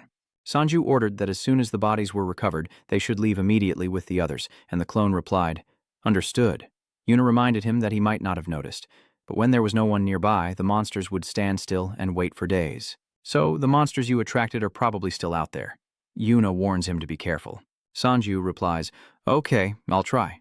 Yuna snaps her fingers and a portal opens, casting light on Sanju's face. He muttered, okay. Sanju took the lead, saying, let's go. Outside is a desolate wasteland with countless monster corpses on the snow. Sanji glanced sideways, spotting the girl's corpse in the distance, and thought, over there. He took the lead, shouting, let's go. Agassi, suddenly monster footprints appear in the snow, and clone number 2 warily looks over, then says, please keep your distance from the entrance. The gray-haired elder worriedly asked, will they be all right? I think we should still go help them. Yuna remained calm. Up until now, we've only seen him running from monsters, but the dungeon entrance is 40 kilometers away. He can't simply run there. Yuna says they should trust him for now and wait here. He did say he had a backup plan if he couldn't get through the gate with us. All we can do now is hope it works. Meanwhile, outside, Sanju pressed on through the snowstorm, when suddenly a sharp sound cut through the air beside him. He immediately swung his sword to block the monster's attack, stopping it in its tracks, its arm trembling. Sanju's arm wasn't faring much better from the impact, but he smugly thought he'd blocked it. Though unsure of the exact location, Sanju was certain he sensed something, running without pause, commanding them to keep piercing through. They approached the corpse even more, while Sanji struggled to block the attack and look ahead. There it is. Suddenly one of his clones was grazed on the side. Sanju cries out in shock, realizing they're surrounded. The enemies behind the shields must have circled around. Sanju quickly pulled out a vial, bit off the cap, and knew he had to use it now. Then he tilted his head back and drank it all. The drug's effect explodes through Sanju's body, causing him to cough violently as bright lightning flashes across his skin. Sanju roars as his clone behind him activates the level 11 magic bullet skill, simply firing a bullet brimming with magic. The drug amplified the magic bullet, turning it into a cannon blast that ripped through the monsters, obliterating them into dust. The squad members in the dimension were shocked as the magic bullet had cleared a path from Sanju to the corpse. Are you ready? We can leave now. Sanju asked number 2, can you move? Clone number 2 stepped forward, replying that there was no problem, so Sanju told him to take the body. The 2 clones approached the girl's body as Sanju stood guard, thinking that mana was constantly flowing into him, like he was about to explode. Sanju gritted his teeth. I'll draw their attention, so just go. Cracks from the mana overload appeared on his face. The monster's footsteps grew closer as they formed a circle and lunged toward Sanju. Sanju yells and runs, his two clones carrying the body bag away from the battlefield. Meanwhile, Sanju slams the ground, unleashing a burst of energy that shatters the earth and sends debris flying, holding back the monsters as his clones land safely and sprint toward the portal. One of the clones shouts, "We got her!" Yuna is overjoyed. "Ah, thank you so much." The teleportation scroll is torn, and a dark spatial gate opens before them. The gray-haired old man urged, "We can't leave with the scroll yet." Yuna agreed, saying there were still people trapped outside. Sanju reassured her, "Don't worry, it was just a clone." Outside, an apocalyptic scene unfolded as countless monsters charged toward the rubble. Sanju's body is relentlessly attacked, but his eyes suddenly fixate on something. On the other side, the clone urges, "Let's go." Yuna desperately tried to hold on, but her body faded into the portal, her voice echoing with longing. No. Finally, the portal closed completely and vanished. Sanju smiles in relief as the mission is complete, ready to meet them on the other side. The raw energy within Sanju explodes outward, a blast as bright as an atomic bomb lighting up the night sky, the sound like the heavens collapsing. The system announces the activation of the monster devouring skill, absorbing the essence of the monsters he's slain, and the stats of the Ice Guardian, causing Sanju's stats to skyrocket. A hand carefully peels an apple as Xion lies motionless in his hospital bed. Someone calls out to him. It's Mr. Zhang holding a plate of apples sitting sadly by the hospital bed. The day has come. The day they conclude the rescue mission. He gazes at him thoughtfully. The mission could end here. He needs to wake up. The car still isn't moving. He continues so he can welcome everyone with joy and elation. Zante's fingers twitched, and a great noise echoed around the cliff face as Goonie and the girl stared in astonishment at a vast, dark lake that had appeared before them. Woonie cried out, "The gate!" The girl gritted her teeth against the wind. "Is that the rescue team?" From within the black lake, a hand emerged, and Gunty froze. He remembers Zante covered in blood. Gunny closes his eyes tightly and shakes his head, streaks of blood appearing in his vision. Gunny gritted his teeth, his hand trembling as he clutched his chest. His eyes narrowed, and he saw a blurry figure. Y stood there staring blankly at him, startled and bewildered. Tears streamed down his face as a mocking smile crept onto his lips. He muttered, "So, you're back?" A blue light appears, and Sanji slowly descends, frowning as he thinks this is the first time he's ever blown himself up. Yuna awkwardly looks at Gunty, leaving Sanju bewildered, her voice trembling. "Of course it was me. Who do you think I am? No need to be so sentimental." She closed her eyes and continued. "Don't tell me you made a mess of things at the association while I was gone. This is why things fall apart when you're not around." Y says nothing, but embraces Yuna tightly, taking her by surprise. He gently strokes Yuna's hair, tears welling in her eyes, reassuring her that everything is all right. Yuna clenched her hands as Wa spoke. "Everything is back to normal." Yuna's face flushed and tears streamed down her cheeks. Her lips trembled as she called out a few times. "Appa." She clenched her fist, her voice trembling. "It's all my fault because of me." Yuna burst into tears as everyone silently listened to her story. "I thought no one would come looking for us. I was so scared," we replied, tears streaming down her face. "Thank you for returning safely." Yuna burst into tears again. Meanwhile, he and the blonde man beside him listened in bewilderment to the trembling voice. "Thank you so much." Meanwhile, the old man smiled from his hospital bed as the voice continued to echo. "Let's go home." Back at the cliff face, everyone works together to carry large wooden beams. The masked man calls out to Sanju, "Here's the sword medicine and teleportation scroll." Sanju glances at the screen as he replies, "Oh, right, well done." He gripped his sword tightly, wondering how much his stats had increased this time. Y calls out to him, "Hey, Hunter." Sanju was startled. He glanced at Yuna and G, surprised to see them bowing deeply. "Thank you. Words cannot express our gratitude." Sanju, sweating, waved his hands dismissively, telling them not to be like that. "Everyone, please look up. I only took the job because the reward was pretty good." Y speaks up, "No, it's not over yet." He looked up and continued, "Contact me. If you're in trouble, we'll help you at all costs. The Plant Society will be your strongest ally with all of our resources. I promise." Sanju waves his hand in response.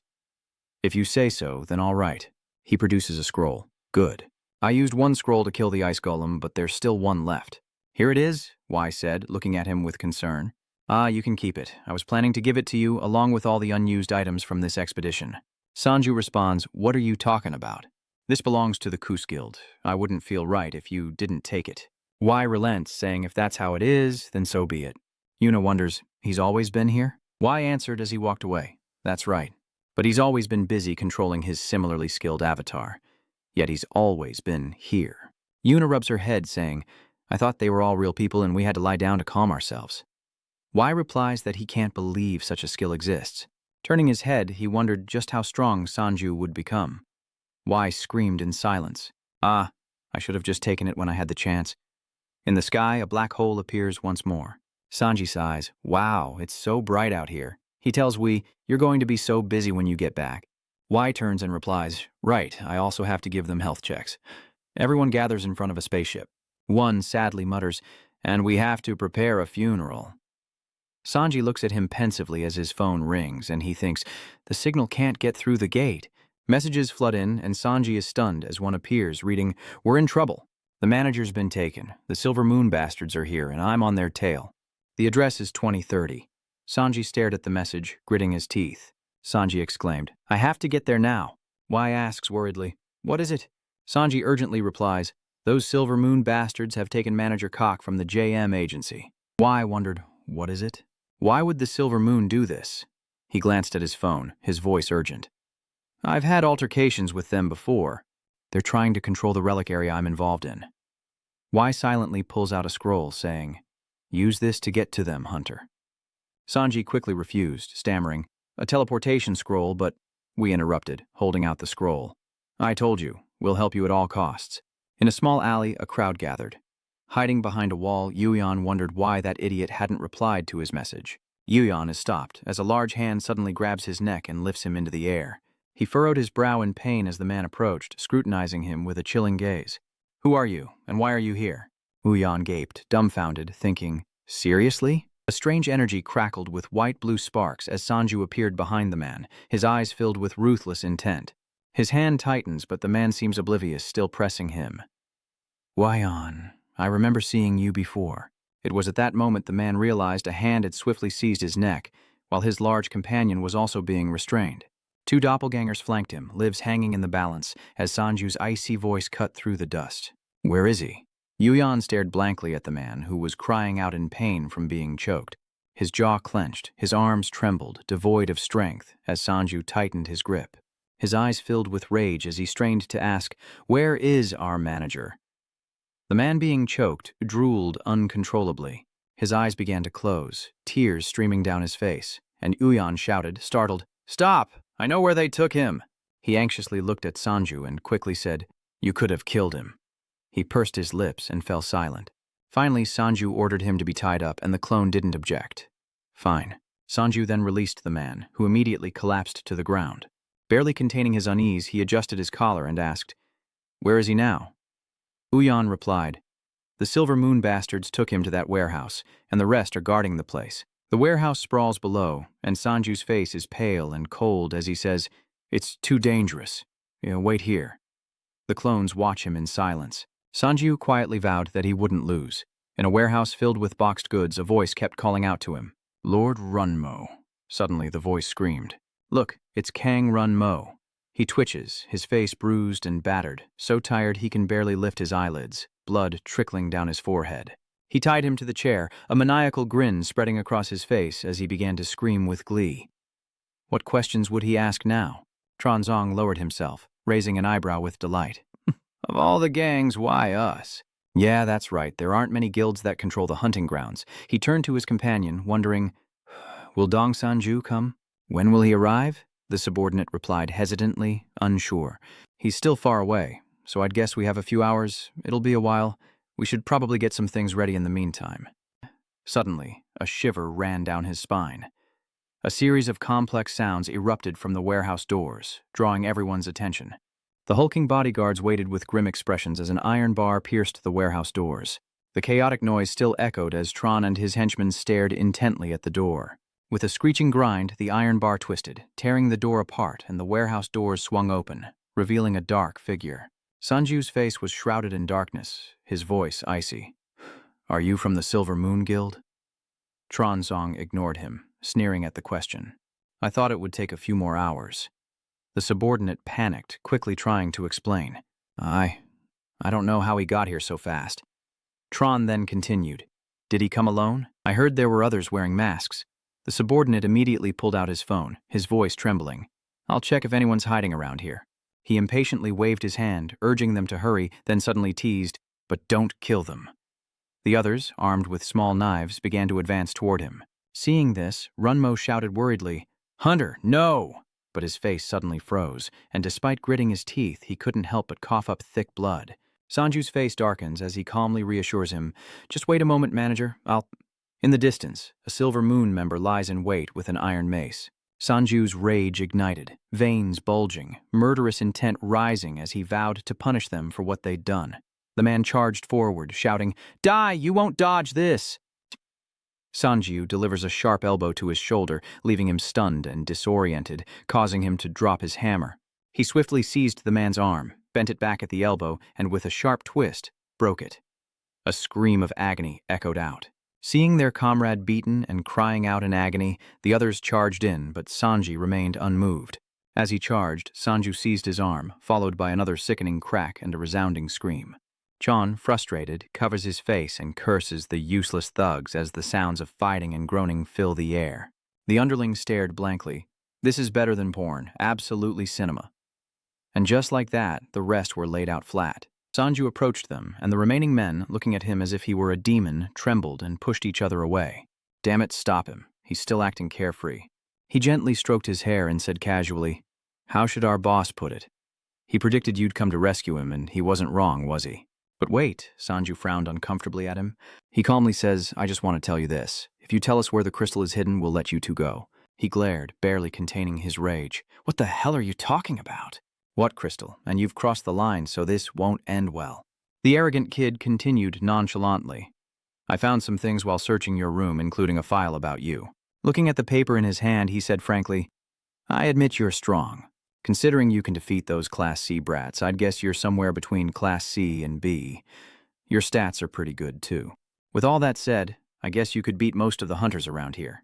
Suddenly, Chon narrowed his eyes, mocking himself, but looking straight at him, he asked, Your skill is cloning, right? Sanju remained silent, his face cold. Chon smirked. That's why you can fight us head-on without using any skills.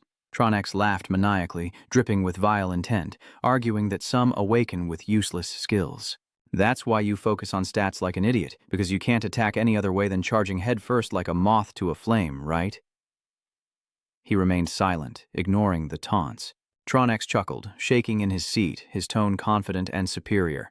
And I'm sure those masked followers of yours have weaknesses just like you. I've noticed that people like you who gather in groups are all useless. He paused, then spoke in agreement. Okay then. Suddenly, a loud crash echoed as a hand gripped the doorframe. Sanju calmly says, You can test them yourself if you think they're as weak as you. At the door, all of his clones appear at once, their eyes burning like predators in the night. The manager gasped in disbelief, and the Silver Moon gang members were equally stunned by the scene unfolding before them. They grit their teeth and cursed, calling them bastards.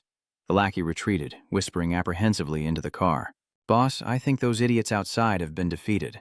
But he laughs with glee, as if bestowing praise. I can already sense your strength. Zhang rises, a row of blades behind him, and says with satisfaction, At least you're not many in number. I love the idea of defeating a bunch of fools who don't know their limits. Sanji, who'd been listening to his eloquence, couldn't help but be curious. I can see you're confident, so let's see just how great your skills are. As if waiting for this, Chong immediately and generously agreed. All right. And from that moment on, his body began to fade, quickly becoming transparent and invisible. He asked mockingly, Can you guess where I am? Now, only embers remained where he once stood, and his subordinate stared in disbelief, his mind racing with awe. Chansong's awakened skill is invisibility, the highest form of stealth, undetectable even by the highest detection skills. Runmo is shocked. He's vanished. Chansong gleefully darts around, then declares with pride, Sensing my presence, detecting my aura, it's all useless. With this skill, I eliminate every trace of myself. He flits back and forth between the clones, oblivious to their disdainful glances, or even their complete disinterest in his self-congratulatory display. Have you faced this skill before? You should prepare yourselves for death. Smirking, he thinks to himself that they won't be able to touch him. Sanju sighs, already tired of listening to him run his mouth. Tronzong remains ecstatic. believing the battle will end soon, but not because of him. Losing patience, Sanju glares at Chan Seong and orders his capture, and instantly, two of his clones teleport, grabbing him by the shoulders. Chan Zong's stunned expression slowly emerges, his eyes wide as if he can't comprehend what's happening. The other clones, unable to react in time, are collectively horrified and force a smile. His face instantly aged a decade, drooping in dismay as a faltering voice echoed through the cluttered warehouse. "What's this?" Just then, glasses of beer clinked together as voices rose. "Cheers, Jong X!" followed by a hearty cough of satisfaction. "This is great," Mr. Do added. "We're already in our 3rd year." Chan Wu laughed and asked, "How come it's just us after 3 years? Don't you guys have girlfriends or anything?" The two across from him frowned at the question, and he quickly tried to correct himself. "Oh, sorry. Let's just keep drinking." Dong X blankly says, "Now that you mention it, have you guys talked to Sanju lately? He changed his phone number." "Even if he changed his phone, shouldn't our messages still connect?" "I guess not. I can't reach him either." Jungdo took a sip of wine and added thoughtfully, "I've heard some news about him. If I remember correctly, he's working as a hunter." Jonks was shocked. "Really? I didn't think he'd continue being a hunter?" "He's too innocent to be a hunter," Chan Yu replied, bewildered. "I knew it, didn't I? Even if someone crosses the line and teases him, he just laughs it off. Can he really kill monsters with that personality?" Gondo chuckled. "You don't understand how scary he is when he's angry." Chan Yu asks, "You two were neighbors? Did he ever get angry?" With flushed cheeks, he excitedly recounts a story from 3rd grade. He was supposed to walk home with Sanju, but some bullies stopped him and stole his money. Suddenly, Gondo noticed Sang Yu passing by. "Ah, so when Sanju saw you like that, he attacked those bullies?" Chan Yu wondered. "So Sanju saved you back then?" Jongsu recounted helplessly. "Do you really think so? We were both beaten to a pulp. And that's when I learned he'd been shaken down by them before," Krong X wondered. "Huh. So why did he decide to fight back again?" Mr. Gi smiles, saying it's because he was angry that I was being bullied. Those thugs must have been surprised when a kid they'd shaken down before suddenly fought back. Zhang X sighs, impressed by his true nature, selfless when only he is involved. But if those around him are affected, he becomes incredibly angry. Over with Sang Yu, John Zong stares up in fear, unable to utter a word. Sang Yu orders, "Take care of these guys and get our manager to the hospital," as the other man stares in disbelief. "How is this possible?" Clone number 3 managed to say. The troll in despair cried out, "How could you see me?" "Looks like you're pretty confident in your abilities, huh?" "But," Sang Wu said coldly, "I just returned from slaughtering monsters with skills similar to yours." "What's wrong?" Sang Yu asked, rolling up his sleeves. "What was that you were saying? You managed to spew out so much nonsense in such a short time." Then the two approached Tron, causing him to pale and scream, "Let me go, Sang Yu. First of all, my skill isn't detection." He was still panicking, drenched in sweat, unable to move. "I didn't just train my body, but there is something you're right about." He was overjoyed to see the messages. Activating Monster Devour, absorbing the essence of the monsters you kill to enhance your power, increasing health by 0.3 points, and regeneration by 0.3. Absorbing the Ice Guardian stats. Strength, reflexes, mana, and cold resistance have all been enhanced. Absorbing the Ice Guardian stats. Strength, reflexes, mana, and cold resistance have all been enhanced. Absorbing the Ice Guardian stats. Strength, reflexes, mana, and cold resistance have all been enhanced. Absorbing the Ice Guardian stats. Strength, reflexes, mana, and cold resistance have all been enhanced. His stat sword. Strength 19 to 271 to 28th floor, but risk 7. Reflexes 17th floor, 87 to 21 down 183. Vitality 16,009 to 23,982. Mana 31 952 to 30th 1 in 153. Aiming 132 to 2,235. Recovery 18 to 174 to 26 Kissin 2. Spiritual 1 33 to 1,486 in the physical defense. 1,112 to 2,032. Magic resistance 532 to 745. Poison resistance 4,192 to 692.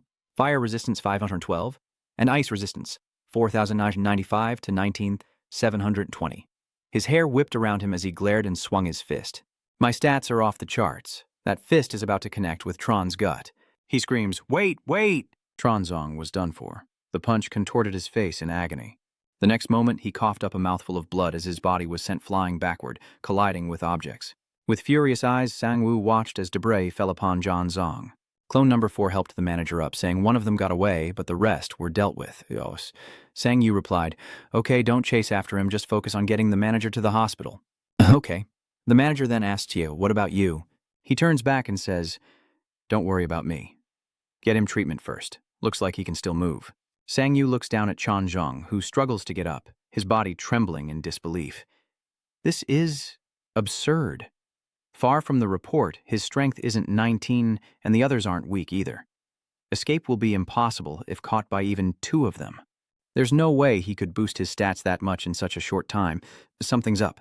Thinking, he noticed a syringe sticking out of Sang Woo's pocket, and a sly, triumphant grin spread across Chanxiang's face. I admit, I underestimated you. I didn't think you could catch me, let alone react to my stealth. Sang Yu coldly replied, I've heard enough excuses.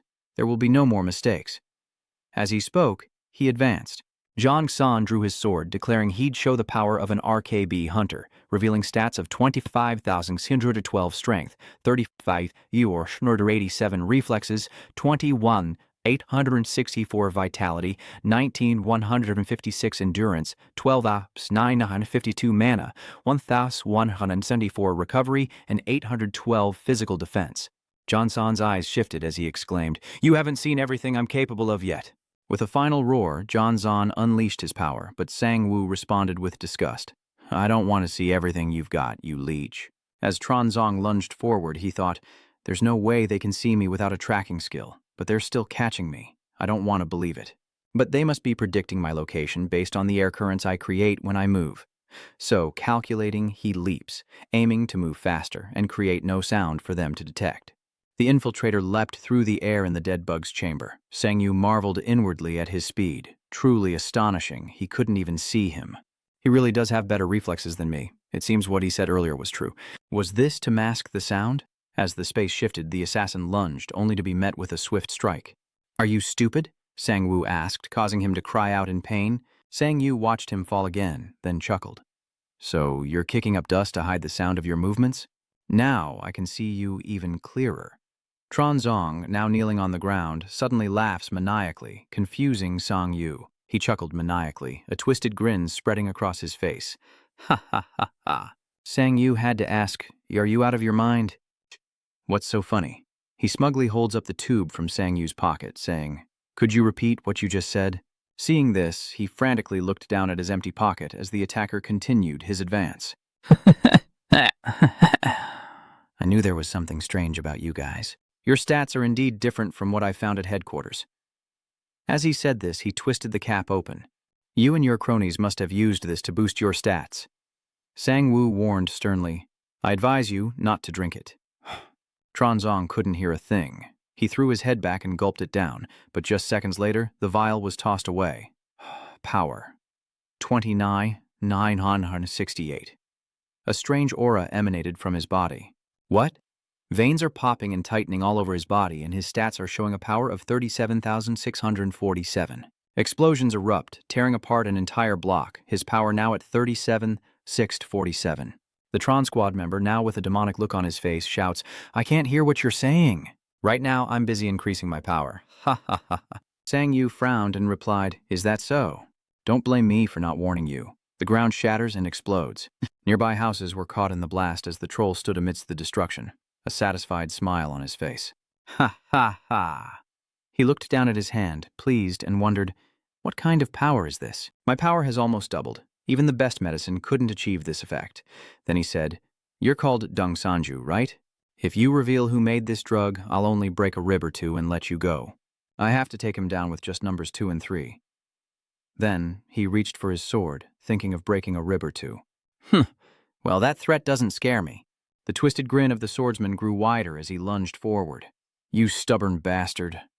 Sang Yu points his sword forward, but he's immediately stopped by clones number 2 and 3. Suddenly, both of them are stunned as Zhang Zong knocks them down in one fell swoop. Sang Yu swung his sword, but the enemy frantically thrust forward, sending him flying back as he gritted his teeth, staring at his trembling blade.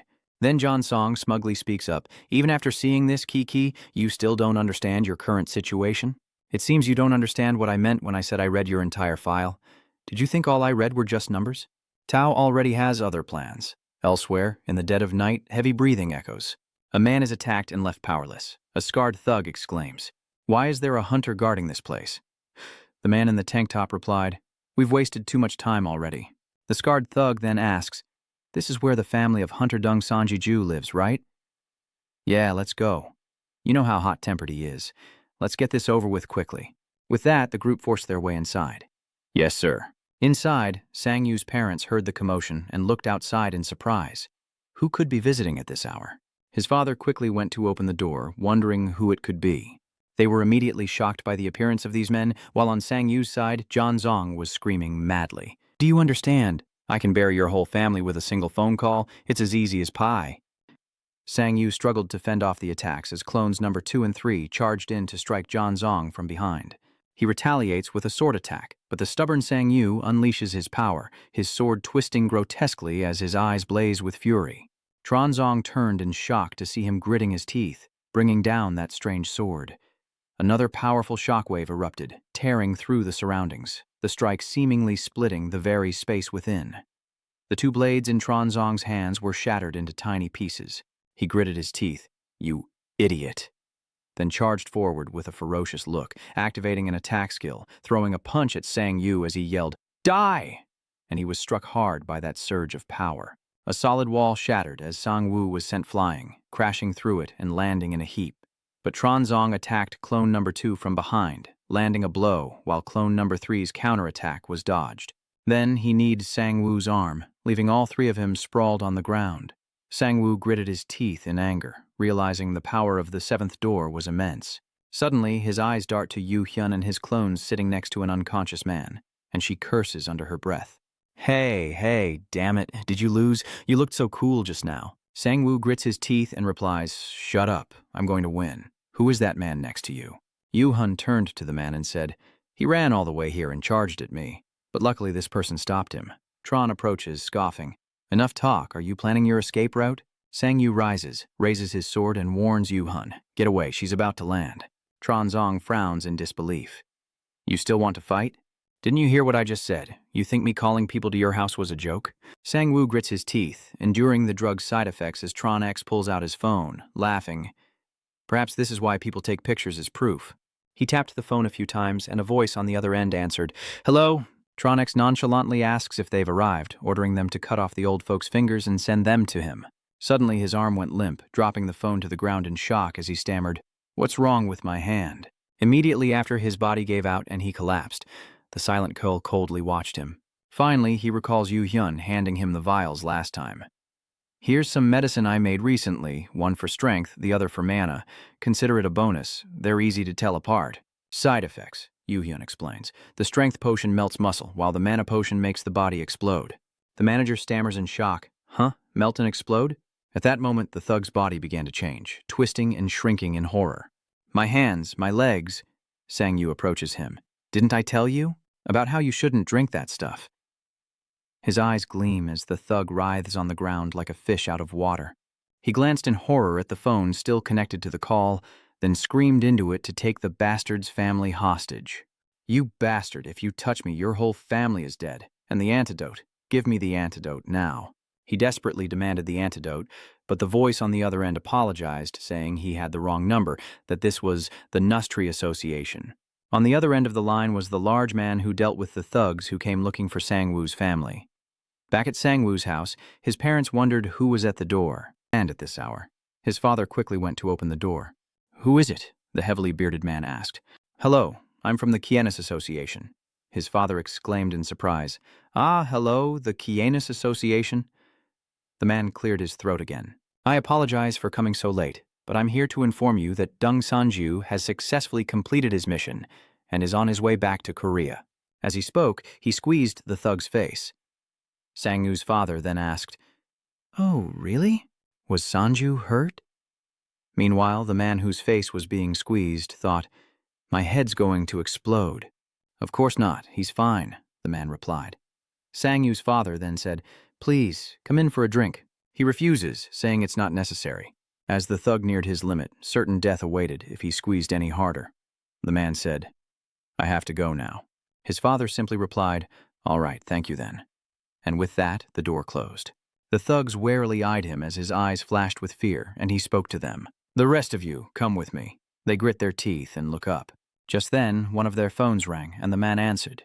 Hello? The troll on the other end blurted out. Have you gotten there yet? Did you cut off his grandparents' fingers? My hand, what's wrong with my hand? Damn it, it's spreading from my hands to my feet. Quick, take his parents hostage. Give me the antidote now. Uncontrollable voices echoed, but the man calmly responded. Sorry, you have the wrong number. This is the Tree Huggers Association. He then throws the phone away. What the hell is a thumb? After the fool dealt with the others, he walked away, reporting to his superior. Yes, sir, everything has been taken care of. Yes, so Sanju must know. I wonder if the other side is interested as well. Meanwhile, on Sanju's side, Tronzong stared at his phone in dismay, gasping. Damn it. He roars in fury. You good-for-nothing trash! And in that moment, he found himself unable to scream. His face contorted in agony. Sang-woo, with a deathly look, stared down at him as he desperately begged, No, please. The thug's body seemed to evaporate, his skin wrinkling like an old man's. Sang-woo coldly looked down and said, From now on, if you want to live, use your strength to breathe. The man no longer had the strength to utter a word. He then grabbed the man's withered arm and continued, Listen, don't you ever touch anyone around me. With that, Sang-woo's eyes flashed like a demon's as he exerted force on the hand. And as the thug gritted his teeth in pain, Sang-woo continued, Do you understand? His face was utterly cold, followed by a blood-curdling scream echoing from the building. Cut to the hospital. Meanwhile, Jun Moang stands with his fourth doppelganger, who's bandaged and lying in a hospital bed. Suddenly, a voice calls out, and the agent gasps in surprise. Hunter Sanju, why are you coming in through the window? This is the 5th floor. Sang-yu, having climbed through the window, replied that visiting hours were over. How are you feeling? Junmo smiled, saying thank goodness for Hella. They said I only need to wear this cast for a week or two. So, did that blood come from the wound you sustained, Hunter? Sang-woo wiped the blood from his face and denied it. No, I've fully recovered now. My regenerative abilities are top-notch. And of course, you don't have to worry about the Silver Moon Guild anymore. They won't dare do anything like that again. Yet, Junmo's expression remained somber. Okay, Sang-yu calls this agent again. Then he pulled out a chair and sat down, suddenly asking if I should have my rank reassessed, shocking Junmo. Rank? Oh, well, your rank has increased and been recognized for saving people in the gate incident. But then, you didn't check. Sang-woo replied, Yes, I just wanted to raise my stats and earn money to pay for hospital bills, but I have no interest in power. He wondered, what made you suddenly change your mind? Sang-woo looked helpless, covering his face. I thought just doing my best was enough. I didn't care about those who looked down on me for my low rank, but after what happened, I changed my mind. His hand clenched, showing his anger. If I were an A-rank hunter, or stronger, the Silver Moon Guild wouldn't dare pull something like this, or even think about attacking the agency office. That's why I'm making this request. Junmo pondered, analyzing the situation. If he truly wanted to rank up, it would greatly benefit their agency, and they would be eternally grateful. Just having one high-ranking hunter would solidify our position. And as a hunter, this is the best way to prove your worth. Sang-yu was about to say something, so I guess I have to, he continued. But you'll attract a lot of attention. So these situations could continue. The decision is yours. Sang-yu closed his eyes, steeled himself, and spoke. I've made my decision. Cut to a different location. At that moment, announcements began to ring out. Hunter number 172. Please proceed to room B, hunter number 173. Please proceed to room E3. The clerk then asked, Are you here to apply for a hunter rank assessment? Sitting across from him, Sang-yu replied, Yes. The other person typed while reading the information. Hunter Dong Sanju, you're an E-rank hunter with the skill of duplication. You're here alone? People usually team up, he thought to himself, knowing they'd say that. Recalling Junmo's words, hunters usually determine if they can defeat a monster of equal rank as a team. A C-rank hunter should team up to fight a C-rank monster. So, normally, the monster is stronger than the hunter, which is true in a one-on-one fight. But that wasn't the case for him, he said with a cheerful smile. Back in the present, Sang-yu replies, Just me is fine. The man sighs, explaining, Then you'll need to kill a monster of a higher rank than yourself and collect proof of your ability. You can send a message to the association's security team to verify your hunt, then return here for reevaluation. Sang-woo hesitantly raises his hand, asking if he can skip the D, C, and B rank tests altogether. The clerk was stunned. What? He frowned, annoyed, thinking, who is this kid? Is he trying to cause trouble? And he said he'd take the test alone? Then he said, Sorry, but you can only test into the rank directly above you, so you can't do that. Sang-yu scratches his head, laughing sheepishly. Oh, is that so? I see. So what monster should I kill to get promoted to D rank? The man sighed, handing over the paper, and explained that the monster appearing in the Rank D promotion test was a merman, inwardly certain that he wouldn't be able to do anything with that lousy clone skill. He continued, saying it has great defense and superhuman strength, so bullets are useless. Sang Yu said, "Thank you." "So, this is everything I need, right?" The man gritted his teeth, annoyed at being interrupted. Sang Yu calmly turned away, prompting the man to jump up and shout, "Yes, good luck to you." Inwardly, he fumed, wondering if Sang Yu could actually pull it off. He'll probably be back, begging me to cancel his registration. Sang Yu walked over and sat down, calmly minding his own business. Some time passes, and he picks up the quest paper again, looking dejected. 2 hours quickly pass, and Sang Yu continues to calmly sip his drink, while the man seethes, wondering why he hasn't gone hunting yet. Is he ever going to leave? Just as he's thinking this, Sang Woo stands up, then sits in the chair in front of him, leaving the man bewildered. Why is he back? The man was about to speak, assuming he wanted to quit, when Sang Woo declared, "I'm done." The bewildered man could only exclaim, "What?" He calmly replied, "I've taken care of the merfolk and I brought proof. Please register me as a hunter then." The man was confused, wondering what this kid was talking about. He's been sitting there for 2 hours straight. Little does he know, clone number 7 has already taken care of it. He's been drinking coffee this whole time. What nonsense is he spouting? He gritted his teeth, trying to calm down, and then spoke. "Sorry, but it looks to me like you haven't even left a hunt yet." Sang Ubin said calmly, "Why don't you check first?" "I'm sure the hunting team has already sent a confirmation message." He sighed. "Fine, though I don't like it. Ugh, what am I even doing? I don't know." The computer screen displays free entry and hunting announcements. Monster type, human phantom. Serial number 5. Confirming information. Confirmed. The man exclaimed in shock, "What the hell?" Sang Yu asks again if things are stable now, as the other man frantically grabs the phone. "Wait a minute. This is security at the Fespa hunting station. Hello, Pespa hunting station security here. How can I help you?" the person on the other end replied. "I'm with the Hunter Evaluation Center, and I'd like to confirm that Hunter Dung Sanju captured 5 merfolk." The guard quickly gets to work. "Let's see here. Dung Sanju?" He then replied, "Yes, this has been confirmed. I checked myself, and there's even footage of him arriving here." "Yeah, I don't know why both the member and the commander are named Dung Sanju." The man handling the procedure thought in disbelief. Is the system malfunctioning? Did he bribe the guard at the hunting ground? No, he hasn't even left this place. Growing impatient, Sang Yu asks, "Excuse me, but have you received confirmation yet?" The man forces a smile. Sorry about that. I'll promote you right away." In his heart, he refuses to believe it. This is truly impossible. He must have done something illegal. He then says, "All done. Congratulations on your promotion to ANKD Hunter." He secretly planned to report this to headquarters, but until then, he'd enjoy his time as an ANKD Hunter. Sang Yu calmly replied, "Okay, and thank you. Also, I'd like to register as an RKC Hunter." This leaves the man stunned. What was that? The scene shifts to a dark and deserted street at night, where someone pulls a bag from a crack in the wall. It was none other than Hyun. She stared pensively at the bag, recalling the last time she stood before Sang Yu, blurting out, "I'm sorry." Confused, Sang Yu asks, "What do you mean?" A distressed Hyun replies, "I think it's my fault that they attacked the GM Guild. I stole their crystal from the hunting grounds. I never thought it would come to this. I'm so sorry." Sang Yu exclaimed in surprise. So that's why they mentioned returning the jewels. Hyun nodded with difficulty, filled with regret. "Why did I do that, especially after what he did to those people?" Unexpectedly, Sang Yu blurts out, "It's not your fault. They did what they did because they thought I stole the jewels and framed my family and organization. This is between me and the Silver Moon, so you don't need to worry. The root of this problem is the jewel, a matter between you, the Silver Moon, and me. And I don't think you stole it, just hid it.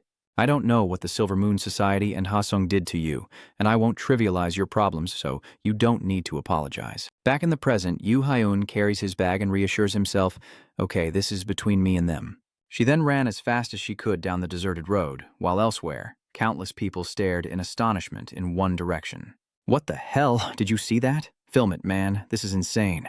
The clerk trembles as he says, "Congratulations on passing both Rank C and Rank B." Sang Yu rises, bows, and replies, "Thank you. I think that's enough for today."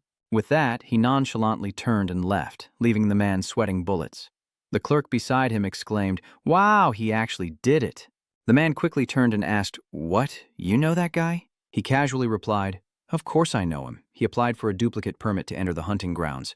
The doctor was ecstatic, telling everyone about him, drooling that he'd never seen skills like his before. You had to see it to believe it. I'm actually surprised he stayed quiet for so long. Was it because of his low rank? The man on the other side was shocked to see the overlap. He continued, but in just one day, he went from E rank to B rank. I bet the Hunter Network is going wild right now. You should have gotten his autograph. Sang Yu walks forward, followed by countless curious gazes. A week later, much has changed. Newspapers reported Sang Woo's rise from rank C to rank B in a single day, a surprise to the Hunter Association. The Hunter Association has made an official announcement regarding the incredibly rapid growth of Hunter Dongsanj, stating that his progress and achievements are truly remarkable. And now, recognizing his talent, passion, and potential, reactions are mixed, with some marveling at his growth.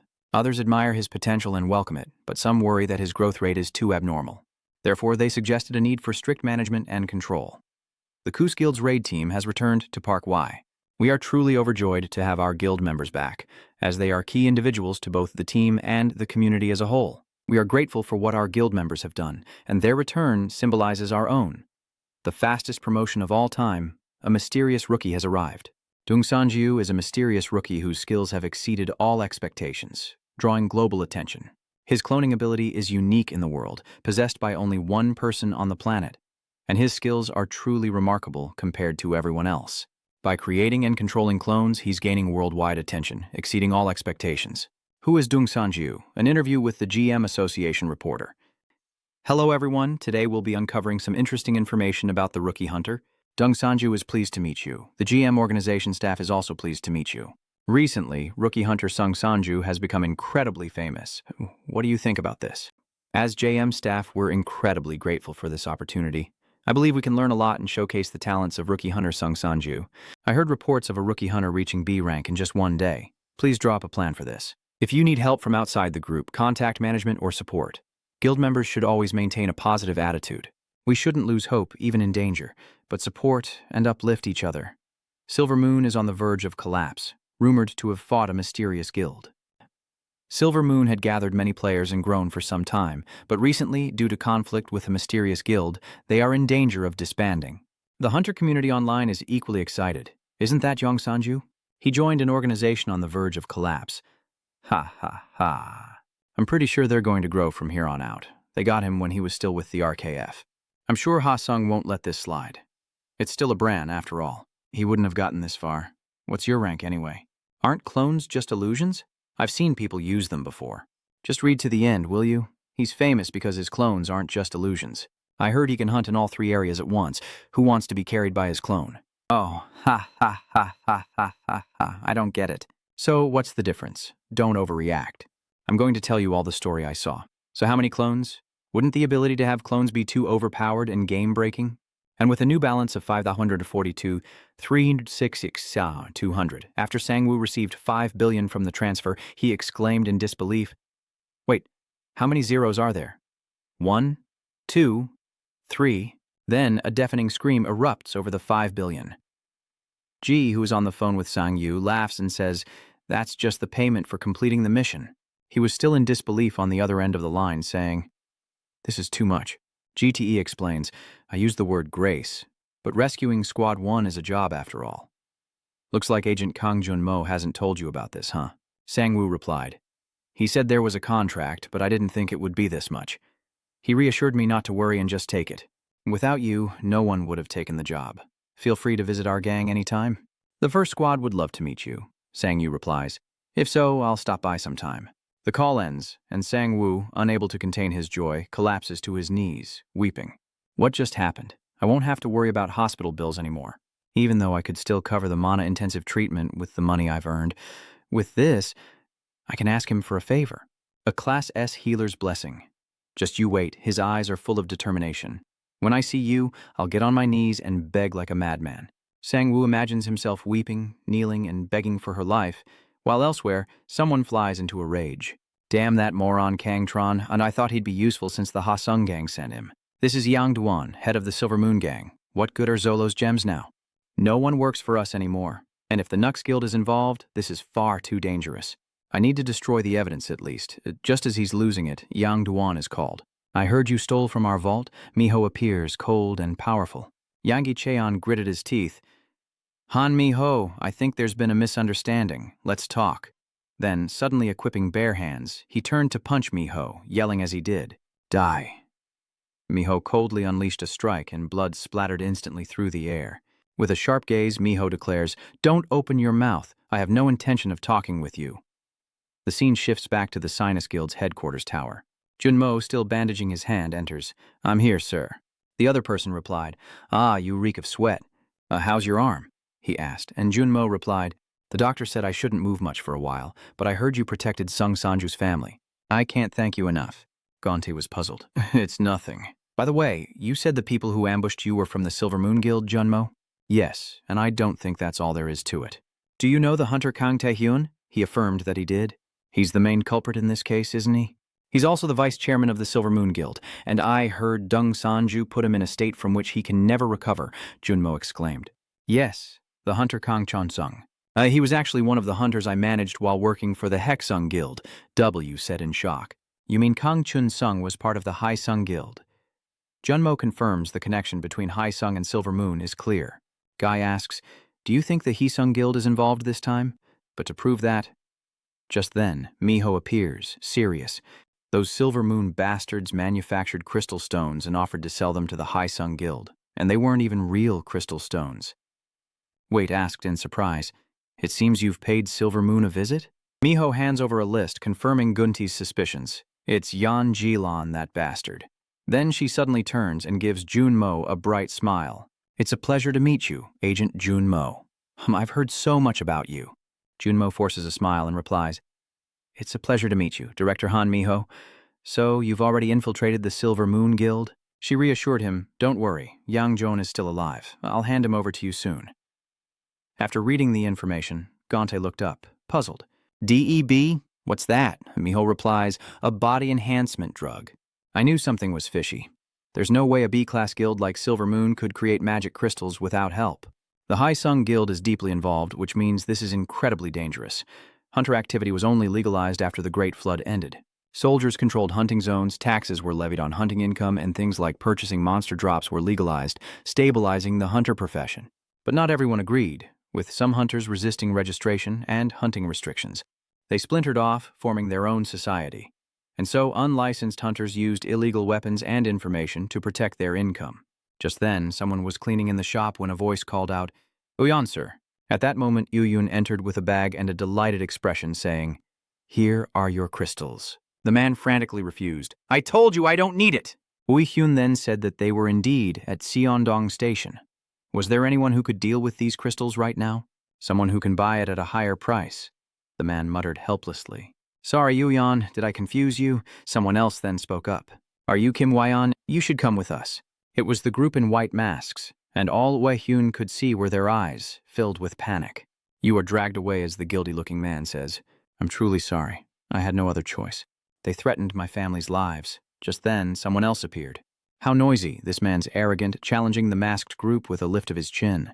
Who are you guys? Wearing that get-up here, do you even know where you are?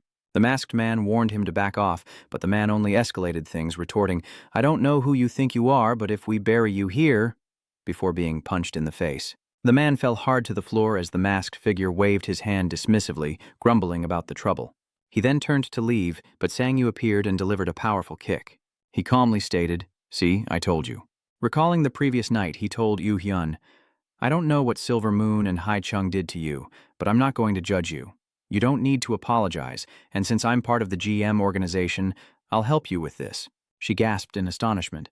How is this possible? Jung-yu just smiled. Try selling the refined crystal you obtained. Back in the present, he exclaimed, I told you they'd take the bait. Yu-hyun was shocked. Masked guy, who are you? Then a brief conversation unfolds. 10 minutes. That's right. Okay, we can't use recorders. I understand. You shouldn't ask questions that don't concern you. All right, not yet confirmed. The gatekeeper said, We'll conduct a body search now. The sleazy man smirked. Heh. So this is the Hunter Association's vice chairman. He raised his hand and asked with a grin, Don't you find it ridiculous to search the body of a respected A-rank hunter? You think I'd bring a gun or something? The inspector is serious about their job, so no weapons. Suddenly, the thug blurts out, You think I need a weapon? Or should I try something? I'm just kidding. If I really did that, even the fish behind that door would run away. He laughed heartily as he said this, but the guard simply replied, "We'll open the door. You may enter." The oracle awaits. Soon after, Hee-sung enters a great hall where a figure sits high above. That man was none other than the so-called prophet, who asked, "You've come again?" "Hi, Sung smirked. "Sounds like you weren't expecting this. You're quite the comedian." The prophet replied, "Of course not. I know why you're here, but my answer remains the same. Give it up. I hope you're content with the life you have." He smiles even more deeply. "Listen, if it were me, any powerful person, even politicians, would kneel before me." Suddenly his voice boomed. Everything was going so smoothly. "So what? Are you giving up?" The oracle calmly replied, "Your destiny has changed significantly. More specifically, someone has changed it." He shouted back, questioning. "Then who is it?" The oracle coldly responds. "That I do not know. And it's not just one or two people." Meanwhile, Sang-yu holds a phone and shakes it in front of the masked man. His mask is almost completely shattered. "Is this your phone?" "Give me the password," he says, trembling. "Kill me. Did that turn you pale? Why are you so barbaric? Kill you? I can't do that, but I will hand you over to them." Sang-yu looked towards the men who had just been dealt with by the masked figure, who were now glaring in their direction. "Is that him? Is that the one who caused all this trouble? That crazy bastard dared to?" Sang-yu simply laughs. "Looks like they're pretty angry. I wonder if they'll let you die peacefully." Elsewhere, a man is working when his phone rings. He quickly answered the phone. "Yes, this is Jinix from the Hee-sung squad, team leader of Team 1. From the other end of the line, a voice crackled, "Chick chick, we've got the stone." He told them to bring it to base 3, then wondered, "Hey, why do you sound so strange?" The voice on the other end replied haltingly. Since they're in the bunker, Jin-guk just assumes the other line is running out of battery and tells him to charge his phone and not let anything happen to the DB production. Our manager is annoyed about what the Silver Moon gang did. On the other end of the line, Sang-woo is trying to distort his voice. "Okay, chirp chirp, we're on our way."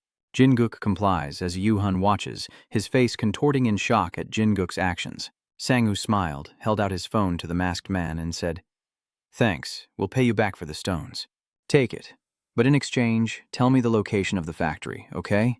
The masked man gritted his teeth in fear. No, they'll kill me if I do that." Sang-yu slyly called the others over, looking amused.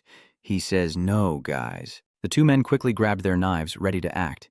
"Is that so?" "Leave him be. Let us handle this," the masked man managed to say. "You dog, you didn't keep your promise." Jung-yu smiles and says, "What do you mean?" "I told you I wouldn't kill you. Ha, this fragile heart couldn't bear to witness such horrors. I'm going home." That guy was spitting blood from anger. Then, before his triumphant smile, he blurted out, "I'll tell you. I'll talk." Later, on a deserted street at night, a voice echoed, "Did you record it? Send it to the agent, same location as the factory." Sang-yu tells Yoo-hyun, who replies, "Okay." Then Yoo-hun shyly said, Thank you for helping me like this." Sang-yu smiled and said, "It's nothing." Yoo Hyunin changes the subject, mentioning that she heard his skill is cloning. "That's right, I saw the news, so that's why everyone around you looks the same." Sang-yu casually says he doesn't know, so he doesn't care much about others. Hyunun looks at him displeased. Who is he talking to? "You know my name?" Sang-yu guiltily looks away. The apothecary is immediately seized by Oh-yun, who clutches his neck tightly. Jung-yu struggles to cry out, "Forgive me." "Change it back. My name is Yuyeon, and we've never even introduced ourselves," Yuyeon hissed through gritted teeth. "But what are you doing here?" the doppelgangers wondered. Sang-yu simply smiles at her as they sit in a barbecue restaurant, the meat sizzling and filling the air with its delicious aroma. Sang-yu remarks, "They're busy and the 3 clones are here, waiting for the amazing barbecue feast." The fragrant meat is cut into smaller pieces by the server, who then offers it with a smile. "You can eat now." The clones, who had been waiting, quickly grabbed a piece of meat and chewed with satisfied expressions. A calf appears in his mind, followed by a cow chewing grass and looking ahead. And at the slaughterhouse, as the cow's tears of despair fall, clone number 1 pauses, looking utterly stunned, though the feeling of guilt quickly passes. He drooled, marveling at how the meat melted like noodles. Meanwhile, elsewhere, a recorded conversation played. "Chirp, chirp, we got the jade. Good. Quickly move it to factory number 3. Junmo exclaimed in shock. "I know that voice. It's team leader Shin Jin-gu of the Hee-sung clan's Team 1, Shin Hee-sung's son." Gunta replied, "Then we can confirm that Hae-sung is involved with Crystal Jade. In short, Miho Hosh's situation. Hae-sung has 5 jade supply sources. Haesung, Yunnui, Sichvi, and other jade suppliers. Of these, Yunnui has almost dissolved, leaving 4 others, all at least B-rank guilds similar to Yunnui. Junmo remains worried. Can't we take down the Haesung Society with this evidence? I heard creating jade is illegal. You seem troubled. I wish we could. But it continues. Sadly, it's not that easy. The Haesung Guild doesn't produce them on their own. They're backed by the Korean Hunters Association. Even if we put the Songs in jail, they'll be out soon enough. All I can say is we need to plan this carefully. And Junmo shouldn't go out alone. We'll assign bodyguards to protect you soon. He reminded him, and Junmo replied, Okay, I'll tell Hunter Yong Sang-woo to be careful too. Upon hearing this, Gante paused for a moment, then exclaimed, Sang-woo doesn't need to be careful. No one can kidnap him. Just then, a message appeared on Sang-woo's phone from Agent Kang Junmo. They'd heard the recording, and the voice belonged to someone from the Haesung Society. They'd also discovered that jade was the key ingredient in a drug called DE. Sang-woo was stunned. DEB sounds dangerous. Stay in the office for now and don't go out. Standing beside him, Hai-unan wondered, have they fixed the mistakes those Silver Moon bastards made? Then he remembered, that's right. You haven't been to the new office yet, have you? It'll blow her mind. The new office is so fancy, you said you'd be surprised. A moment later, after meeting Yu Hun, Junmo exclaimed happily, Oh, Yu Hun's here too? Fantastic. I just got here myself. The room is neatly arranged, with everything one needs to work. Yu Hyun exclaims, Wow, you rented the whole floor. Junmo replies, Actually, I've been planning to move for a while. I looked at a few places, and since the old office was destroyed, I had to move a little sooner. The 2 boys chattered on, and Sang-woo exclaimed excitedly, We'll be the #1 office in the country soon, right? Isn't the office of the #1 nation a little small? Junmo chimed in, adding that they had Dung Sanju, a hunter who could easily defeat B ranks, while Sang-woo smiled, pointing out a room designed specifically for him. They opened the door to a room filled with chemicals and mixing equipment, leaving Yu Hyun in awe. Sang-woo chimes in, This room is equipped with the most advanced pharmaceutical manufacturing technology, and the agent must have worked hard to prepare this for you. Yu Hyun carefully examined each item as Junmo entered, saying that most of the equipment had been moved here, but if she needed anything else, just let him know. He whispered that she could eat, sleep, and live comfortably in the next room, so she should make herself at home. Ayun shyly pulled her hood down and replied, Thank you. Surprised, she realized he knew she had nowhere else to go, as his phone rang and he quickly answered. Hello? The information on the other end of the line tenses Junmo's expression, and he makes a hasty call. You're a hunter. Jiang Yu turned back, confused. Yes, Junmo exclaimed. I think you should go to the hospital today. His expression darkens and the scene shifts to the Silver Moon Guild's archives. Hung stands in silence, observing the scene. Bloodstains and gashes cover the ground. His cold, cruel expression breaks as he speaks, a dark mass lying on the floor. Suddenly, the black mass begins to stir, revealing a long-haired, masked figure who announces, It is I. Haesung asks, Where is Yang Duhon? The masked figure replied, He's locked in the basement of the YOLO Guild. It seems all the documents related to Depp have been taken, along with the jade. The masked man then revealed his cracked mask, saying that based on their agreement with the others, they likely knew the factory's location. Haesung grits his teeth, clearly bitter, then pulls 2 vials from his pocket, handing them to the masked man, telling him he knows what to do. The masked figure accepts the items and replies, Yes. Haesung continued, If they want DEB that badly, let them have it. Even though it wasn't complete, the masked figure vanished into thin air. Cut to the YOLO Association's basement, where Silver Moon Association leader Yangi Guhei is chained up, grinding his teeth in terror. Damn it. Just as he was wondering what to do, he saw that black dust growing on the floor. Seeing the long-haired masked figure appear before him, he cried out in fear, You, why are you here? The masked figure replied calmly, The director sent me. Gu is relieved. Did the director send him to save me? At that moment, the masked man inserted the needle into the tube. Gu was bewildered. Wow, what are you doing? What are you doing? He shouted in a panic. His eyes gleam as he raises the syringe. No need to worry. Juxian was terrified, tears streaming down his face. Didn't the masked man say it wouldn't hurt too much? He screamed. No. The scene then cuts away. Gonti said, a bit helpless. Oh, you don't have to escort me. I told you I'll get all the information from Yuchan. Miho chuckled. Are you sure it's not because you're worried I'll get kidnapped? He retorted that he'd feel sorry for the kidnapper. Suddenly, Miho stopped. Oh, I smell something burning. Suddenly, a massive fire erupts in front of her, revealing a colossal figure within, and Miho grits her teeth and rushes forward. The guild headquarters is on fire. Gun cries out in shock. No, within the blaze is a ferocious monster, surrounded by the wounded. Miho quickly kneels down to ask, "Are you alive?" "What the hell is going on?" Gun quickly draws his weapon. "Monster," the injured man managed to utter. "A monster has appeared in the basement. Our B-rank hunters can't stop it," Miho said, gritting her teeth with worry. "So it's at least an A rank. Impossible. There haven't been any gates recently. Where did it come from?" The monster suddenly turns to face them, its gaze triggering a memory. Miho gasps in shock as the scene shifts to Chun Sung, lying unconscious in a hospital bed, hooked up to an oxygen tank. Just then, someone appeared, looking down at him. It was the long-haired masked man. "He trusted you and planted you in Silver Moon, but look at you now." As he spoke, he pulled out another syringe, drawing the remaining liquid from the vial. "Don't worry. This will at least help you walk." Just as the needle neared Tronzong's neck, a voice rang out. "Stop!" Mr. Yaoz appears, manipulating the virtual screen as he warns, "I don't know what you're planning, but you're not allowed to cause trouble in this hospital." The masked man quickly vanishes. "Fine then." He reappears behind her, uttering those words. "Then I'll inject it into you." But just then, someone appeared and stopped the masked man's hand. He gritted his teeth, saying that only doctors and nurses were allowed to use needles in the hospital, and then struck the masked man. Meanwhile, Ji gritted his teeth and shouted, "It's coming." The Guchuan monster turns and charges, initiating a fierce clash that cracks the floor and threatens to collapse the surrounding space. A gasp echoes. Is that Yanduan? Was Yandushan once an A-rank hunter? W is already exhausted after one move, and Miho-ho replies, "No. A was once in the upper ranks of B class. Judging by that scar, I'm quite sure." It seems it suddenly appeared from the guild's basement as well. W, hearing this, grew even more confused, thinking, turning humans into monsters and making them even stronger. Is that even possible? He recalled questioning the information Miho had provided not long ago. "DB, what is that?" she responded. "A body enhancement drug." I knew something was fishy.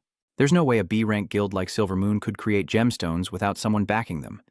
Back in the present, facing the giant monster, Guy thinks to himself, and Miho adds that if it really is Yanduan, then Hyung intends to take care of the Silver Moon Guild. This means that Tron Sung, who was being treated in the hospital, is also in danger. In fact, Zong Ah was already at the hospital and saw a suspicious person, so she contacted Mr. Junmo. Growing impatient, the monster roars, and Miho says, "Let's just take care of this thing." Then, frowning, she begins to generate energy in her hands, unleashing a surge of power towards the monster. The monster's eyes gleamed as it clenched its massive fist, suddenly appearing and swinging it at Miho, but Gunta appeared just in time, slashing and severing the giant fist. The monster, in pain from its severed arm, unleashed a crescent moon slash. As the dust cleared, the monster created an invisible fist, the force of which sent Gunta and Miho flying back. The two struggled to regain their footing, and Gunta exclaimed, "That's definitely Yanduan." Miho added, "Yeah, he even used a skill." The Guchuan monster roared in fury and swung its fist, but something intervened, a slash that seemed to cut through space itself. The newcomer, a man with snow-white hair and beard, stood upon the monster's corpse and declared, "A monster, wreaking havoc in the city. Where did this guy come from?" "It's Kim Yan, the Sunchaser Guildmaster." Gonti approached and asked, "Were you nearby, sir?" Miho cried out in delight, "Mr. Yan!" He replied, "Miho and we, you say? What happened here? I demand an explanation." Meanwhile, Sangyu realizes that only doctors and nurses are authorized to use needles in a hospital, and he attacks the masked man. But he caught the punch, remarking that this was quite unexpected. "How did you know I was here?" Jungyu gritted his teeth, looking up at him. Just then, Zong, enraged, charged forward. "Someone teleported into the hospital, and you thought no one would notice." As she charged, she activated her fire abilities, but the masked man deflected the attack. Her eyes widened in shock. "He destroyed it?" The masked man scoffed, "That won't do. Using fire? You can't do that in a hospital." Sangyu leaps into the air, ready to strike. Is that something a needle-wielding intruder should be saying? The masked man, knocked back by the attack, wiped his face and exclaimed, "You're pretty strong." Sangyu, eyes fixed on the masked man, asks, "Did you barge in here? Are you okay?" She replies, "I'm okay, thank you. You were quick to come to the rescue." He explains, "I left immediately when I heard the news. Lucky for us, our new office is right next to the hospital." The masked man then stood up. "Now I understand. I understand why Tron Zung turned out like that. You are indeed powerful, and he turns back. Looks like your clones have arrived. Sang Yu's duplicates appear, each one fat and full after a meaty meal. With a sharp look, Sang Yu says, "Trying to run." The masked figure then emits a dark power and laughs. Haha, are you trying to bait me? Sorry, but I'm no fool. I won't blindly rush into a crowd. I'll see you again soon. There's plenty of darkness around here after all. For example, the Manhwa absorption care unit is right under my feet. Your sister. The masked figure continues to provoke Sang Yu, who, unable to watch any longer, unleashes a sword strike, but he persists. See, that's how you trap someone. See you next time. Sang Yu is furious as the masked man vanishes. Everything wrapped up quickly after the accident. The monster rampage in the middle of the city was dealt with by the combined power of the three major guilds: the Sun Guild, the YOLO Guild, and the Kindness Guild. After hearing the news, Kim Yan tried to report everything, but the man angrily shouted, "I told you that bastard Shin Hee-sung was suspicious." The incident was reported to the public as a typical monster outbreak from a dungeon break, and Yu-chan was listed as missing in the newspapers. A monster in the city, heroes in crisis. A monster has appeared in the heart of the city. This monster wreaked havoc and instilled fear in the people. A monster that shocked everyone who lived there. It wreaked havoc, disrupting the peace of the neighborhood. But as things turned dire, brave heroes emerged. These heroes, with their powerful weapons and exceptional combat skills, fought and defeated the monster, earning the Sun Guild's master, Kim Yan, the reward. Kim Yan was rewarded for slaying the monster that rampaged through the city and saving its people. His outstanding feat of defeating the monster and saving the citizens was truly remarkable. His bravery was celebrated throughout the city for saving countless lives, and the city decided to award this prize to Kim Yan. It's also because we couldn't voluntarily explain Yu-chan's disappearance. Cut to another location, where a man is interrogating Miho. What do you mean that the A-class monster was actually a human? We heard it was found in the basement of the YOLO Guild. So, you kept someone there? You reply, that's not it. I think there's been a misunderstanding. Though it was late, we found the location of the gem and went there. But that's right, there wasn't a trace left. It was empty, everything was gone. Everyone involved with the star crystal has disappeared, with only machines being found. Clone number 1 reports from an unknown location. Here too, there were reports of monsters appearing in the middle of the city, but all information about them was quickly removed. The monsters were quickly taken down by hunters and everyone completely forgot about them. At this time, 2 men were talking in astonishment. I've never seen anything like this before. We'll pay 200,000 for the head, 400,000 for the hide, and 250,000 for the blood. The other man replied, I've never seen creatures like this before. They were screaming like madmen. It was all considered a mystery. And so the unidentified monster outbreak came to an end. Sang Yu sat before someone and spoke, "We need protection. I've been thinking about this ever since the Silver Moon Guild incident. I can't stand it anymore. Even though it will reduce our hunting efficiency, safety must come first." Junmo was shocked to hear this. Reduce hunting efficiency? You mean you're going to use your clones? He simply replied that they didn't have enough money to hire anyone, and then a distribution chart of the clones appeared. 1 clone at Sanju's, 2 at the hospital, 1 at the organization, and 2 continuing to hunt and train. That's how I'll arrange it. Junmo, dripping with sweat, asked again, couldn't she summon 7 clones now that she'd leveled up? He chuckled, saying they'd have to send a clone, as the tree nymphs would help them, confusing Runmo. What? Take it where? Jongyu calmly replies that they're going to a familiar place. Then the scene shifts to a terrifying location where a flaming gate appears. And someone, apparently clone number 2, shows up with a loudspeaker in a snowy area. After looking around, he raised his megaphone and shouted, "Hey monsters, I'm here! A tasty human completely defenseless. Come and get me!" As soon as he finished speaking, a swarm of monsters rushed towards him, ignoring the vial attached to his belt. Instantly, tremendous explosions erupt in the area. The scene shifts to another location, where someone is cutting the ribbon at the inauguration. This is the opening ceremony of the Hunter Academy in Korea, and Headmaster W. Hu is happily thanking the esteemed guests for attending. This Hunter Academy was built to educate low-level hunters on how to deal with monsters, equipping them with skills and gear to increase their chances of getting item drops, regardless of skill level. If you study and train with other hunters, you'll gain the confidence to enter hunting grounds, and whoever performs best at the end of each year will receive this elixir. With that, an elegant and expensive-looking vial appeared before them.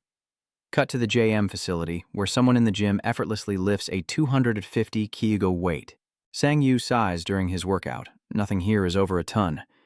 Remembering Junmo's words, he awkwardly smiles, apologizing that weights that heavy would break the floor. You could try Mana Rainfox's gym, he sighed. I understand. His body swayed as he held the heavy weights. So boring, no simulations at all. Just then, the TV broadcast the opening ceremony of Hakasu, where the World Hakasu Principal announced the opening of the Hunter Academy and that applications for the Korean branch would open in December. Furthermore, the Academy is offering admissions bonuses to low-ranking and less skilled hunters to encourage them to participate. Q looks a little bored. Where's the remote? The manager has some weird tastes. I didn't think he'd watch the news. At that moment, the TV continued, with World Hakasu's principal shocking many by announcing that the Academy's winner would receive a precious elixir. Based on the results, all students at the Academy have a chance to receive the divine elixir, a huge incentive for them to show their full potential. Upon hearing this, Sang-yu's expression turned serious as he exclaimed, "Elixir!" Meanwhile, a group of people sang the Korean national anthem, raising their hands to the sky. Though the eastern sea may dry and Mount Baekdu crumble, heaven will protect us. Long live our nation. Across 3,000 miles of glorious rivers and mountains, hibiscus flowers bloom. The people of Korea will forever walk the path of Korea, preserving our truth. The pine tree atop Namsan Mountain stands firm against the wind. As if armored, so too does our indomitable spirit. Beneath the vast autumn sky, clear and blue, our hearts remain pure and steadfast. With spirit and mind, let us pledge our loyalty. Love the country in hardship or happiness, the Hunter Academy.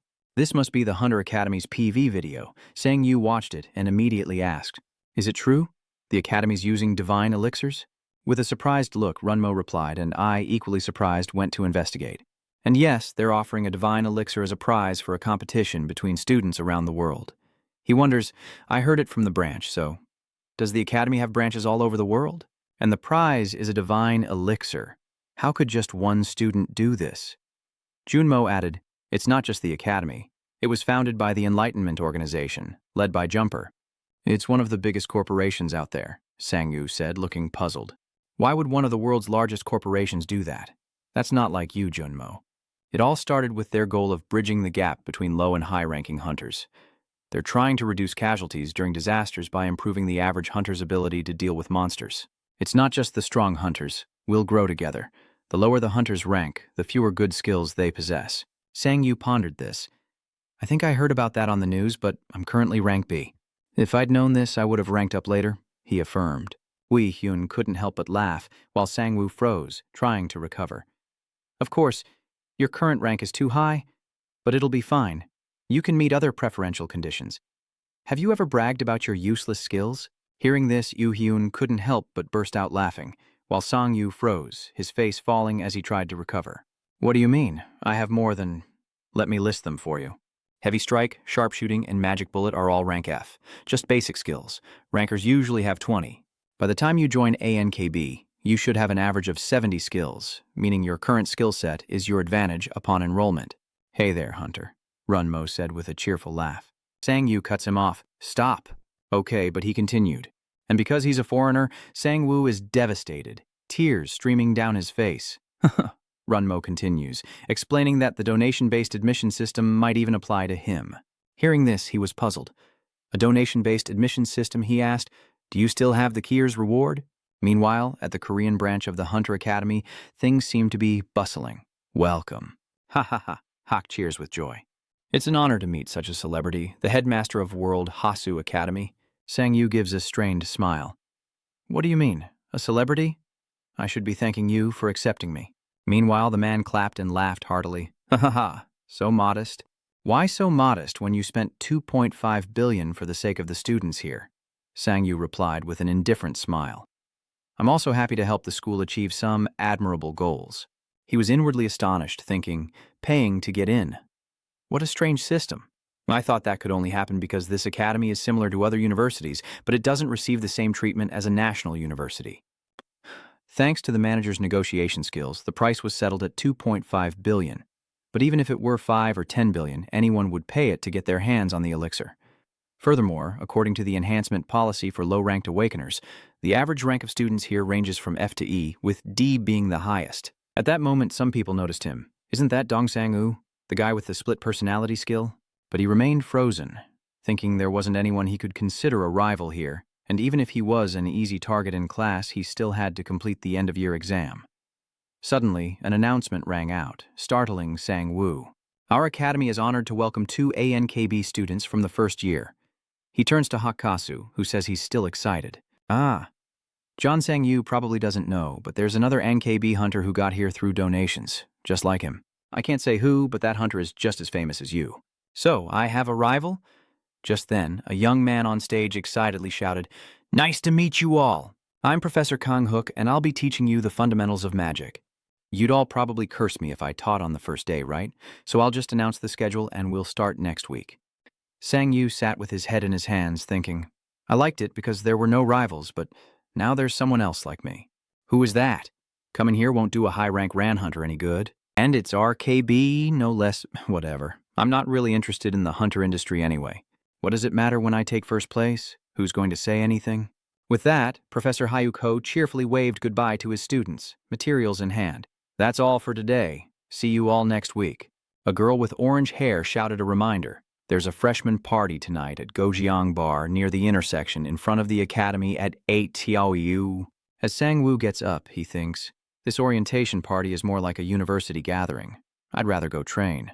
Suddenly, he paused, thinking, could there be an RKB there? Sang-woo quickly changed his mind, wondering if he should go check it out. Cut to that evening at Goyang Bar, where beers clink together and murmurs of amazement and curiosity surround Sang-yu. Really? You saved everyone from the gate disaster with a baseball bat? Sang-yu, looking bored and helpless, replied, yes, that's right. Another friend chimes in, saying, I heard you took down the Ankh-B monster there. Sang-yu? No, I was defeated. Oppa took down the Silver Moon Guild? I have nothing to say. Please, just show us the clone. Meanwhile, a boy sitting off to the side gritted his teeth, thinking, he's really showing off. Sang-yu refuses to show his clones, saying they're currently out on a hunt, then raises his hand, saying, please, everyone calm down. Besides me, is there anyone else with a rank B entering the academy? Everyone stared at him in surprise, then confusedly asked each other, another rank B? I don't know. Another rank B made it in too? Sang-yu thought to himself that they didn't seem to know either, then replied with a smile, oh, it's nothing. Never mind. He looked at his phone screen again, thinking, all the articles online are about me. What is he hiding me for? But it also seems he's not coming. Bored, Sang-woo walked alone, thinking, I'll just go home, when someone suddenly appeared behind him. The person spoke, pointing in a direction as they asked, excuse me, is the freshman party this way? Sang-woo replied internally, yes, it is. It hasn't ended yet, so just go on in. The man asked, why are you leaving? And Sang-woo sighed, a little bored. Well, I don't know anyone, so I guess I'll just head home.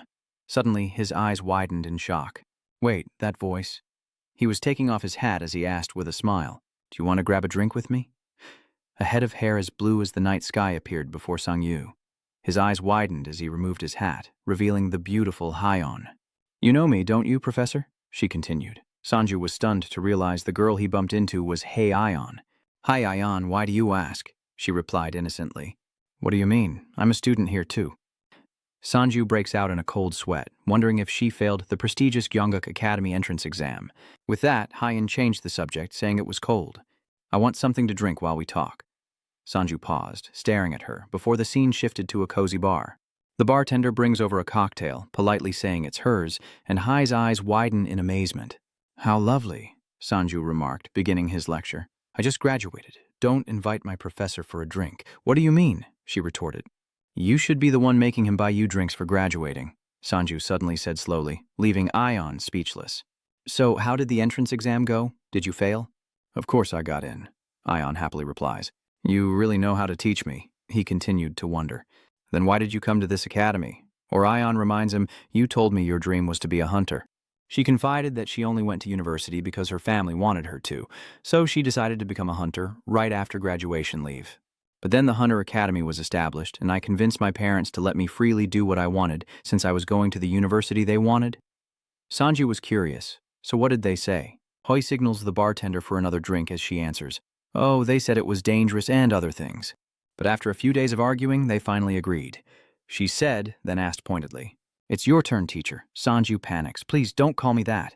Am I even your teacher anymore? And slow down with the drink. It's then that Ion realizes they signed up together, so he's not her junior either. Then, she exclaimed cheerfully, though Sanju's trembling voice made it sound a bit odd. Then he tells her to just call him teacher, as Ion turns with a mocking look. What? Are you shy? When she received no response, she called out louder.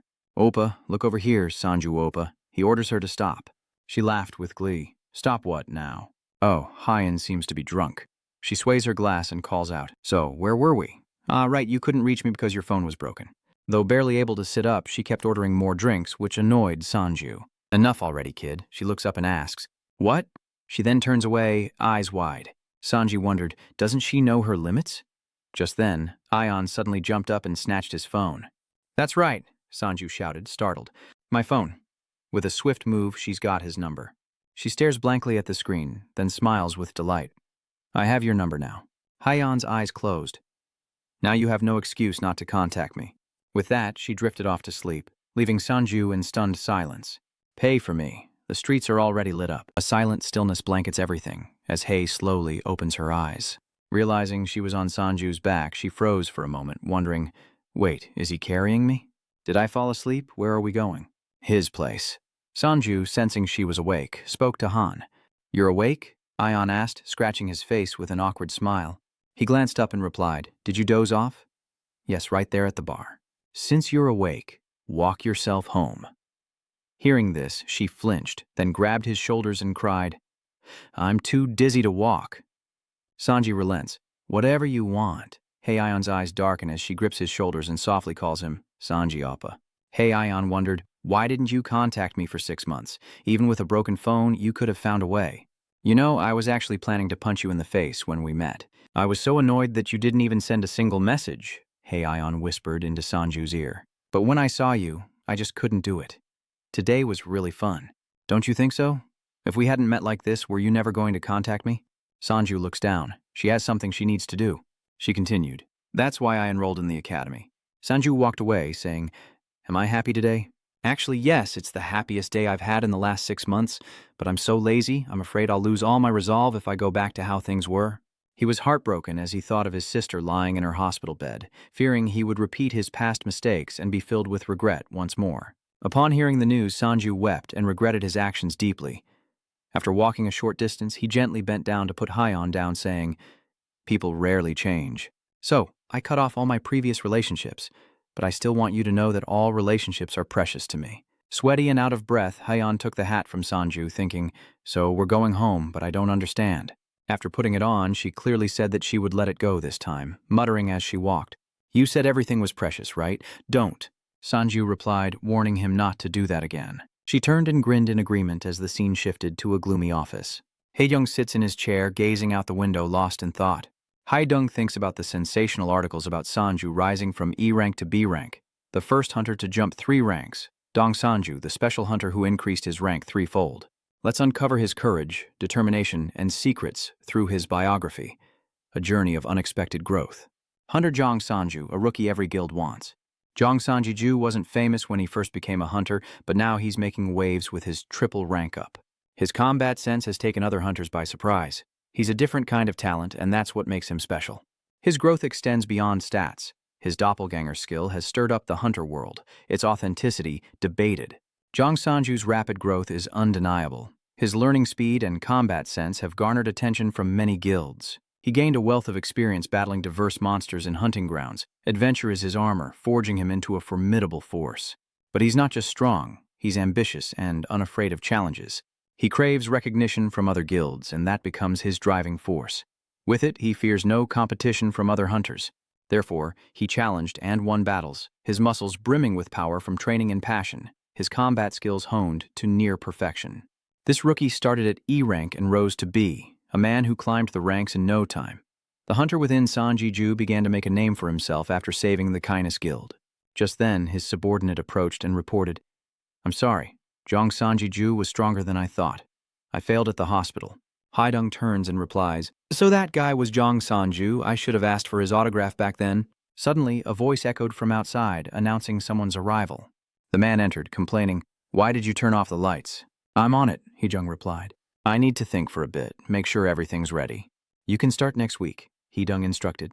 You better give us results worthy of helping you get into that academy. He confidently agreed. Yes, father, so that's the B-Rank Hunter Association Sin Rong Yan. He reaffirmed, don't worry, I'm confident I won't let you down. He-jung burst out laughing. Disappoint me, and you'll take the divine elixir. It'll be your chance to prove yourself. In class, Hyuk stood at the podium, full of passion. So, it's been a week. Let's learn about the basic elements of magic that I introduced last week. Sanji, sitting below, was stunned. I knew I'd see her again someday, but I didn't expect it to be the very first day. You're watching me, Hyuk said, activating a fireball as he lectured. The first skill we'll learn is this. Fireball, a versatile spell we all love. It's a very important spell for hunting, or even if you get lost, or even for cooking, Sanju thought, so we're starting with Fireball. Now how are we supposed to learn this when we acquired a quick attack skill by swinging our fists, understanding mana flow, or magical theories? I wonder how they'll teach us. Hyuk demanded we step forward, starting with the first row. He took out a few orbs and introduced them as skill orbs. We were full of question marks when Hyuk said, those who have already learned Fireball don't need to come up. The skill orb synchronizes with the user's system and adds a new skill. And aside from the mana required, there are no other prerequisites, so even newly awakened children can use it. So, when skill orbs first appeared, everyone wanted one, knowing anyone could gain a new skill, but they soon realized the harsh reality. Its price is ridiculously high. Due to the complex production process and scarce materials, the price of skill orbs has been inflated to an absurd degree, mocking low-rank hunters. Only wealthy, high-ranking hunters could afford skill orbs. And seeing their enhanced abilities, more people wanted them, driving the price even higher, further cementing the divide. Skill orbs were meant to bridge the gap between low and high-level hunters, but they only widened it. But Hyo reassured the class, don't worry, there are plenty of skill orbs. He added, even those who can't control mana can trade. Sanji couldn't believe his eyes. Are they just giving these away? Fireballs are the cheapest, but they still cost 8 million each. The young master seemed pleased. This academy is truly amazing. Meanwhile, Hyon was also thrilled to receive her skill orb. The sun began to set, its rays shining through the window. Sanju was stunned to receive the notification, you have acquired the Fireball skill. Fireball, level 1, a spell that uses mana to create fire and form it into a ball. He couldn't help but marvel to himself. He'd learned it. He'd learned Fireball. Standing on the platform, Hyuk excitedly asks, did you all learn it? The class replies in unison. Yes! He urged them, go practice using it, move to another location. Cut to the Hunter Academy's skill training grounds. Hyuk asks, with his hands clasped behind his back. What do you think we need to do to upgrade our skills? Nah. The whole class listens intently as he explains. Adding more wood doesn't necessarily make the fire burn brighter, right? Is it all ice?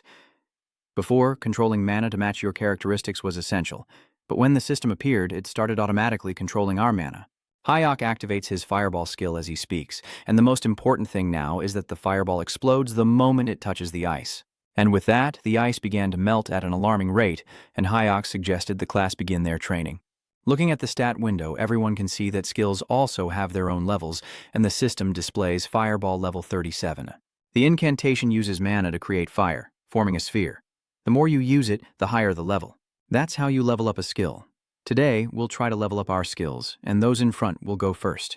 The first to practice activating the Fireball skill was Ha-Ion, who received high praise. Very good, next person, step forward. The Fireball explodes on contact with the ice, a brilliant red light sweeping across. Hyo-C claps in praise. Well done. The Fireball is in excellent form. With rosy cheeks, Hye-Ion shared. Thank you, teacher. My skill is like creating a manosphere, so I'm very familiar with it. He believes that if I keep using and upgrading it, I'll become stronger. As those words faded, Sanju politely agreed and confidently stepped forward, prompting whispers among the other students.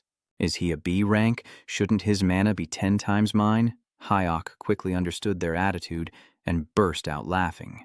Looks like everyone has high expectations. Well, so do I. It's rare to see a B rank hunter use a skill. Now, to prevent any dangerous itching, everyone take 2 steps back. Sanju closed his eyes, channeled his inner energy, and calmly gathered mana into a ball, determined to swing it back and unleash his power all at once, just like when using a quick attack skill. But his energy ball dissipated before it even went very far, leaving Hyuk stunned. Even Ion froze for a moment, but no one was more shocked than Sanju. Laughter began to bubble up from below, and Hyuk quickly stepped in to defend him. Listen up, everyone, Sanju did nothing wrong. It happened because he's too strong, because he has too much mana, so the fire went out. You must trust the system. In other words, leveling up your skills can allow you to defeat even high-ranking hunters. Sanji froze, his body trembling uncontrollably as the awkward laughter egged him on. Next, hurry up. A student suddenly appeared at the door, his voice low. Sorry I'm late. The boy with the radiant smile said, I'm in the wrong classroom. Can I come in? The students quickly recognized Dong Yan from the Haisung Association, and their eyes widened at his handsomeness. The professor shifts his attention to Yang Yan, saying he forgot he was in this class too. This is going to be rough on me. 2 B-rank hunters in one class. Sanji Ju thought to himself, huh? A B rank? And there's Hee-Dung from the association. He's a B rank who enrolled with me. Dong Yan scratches her face, apologizing for being late and interrupting. Hi, okay, generously replied. It's okay. Did you get the skill orb? He refused right away. You didn't take it. You already know how to use fireballs. With that, Dong Yan unleashed a massive fireball, colliding with the ice and exploding with the force of thunder. Yeon and Sanju were stunned by the display as Dong Yan glanced at Hyok. Was that good enough?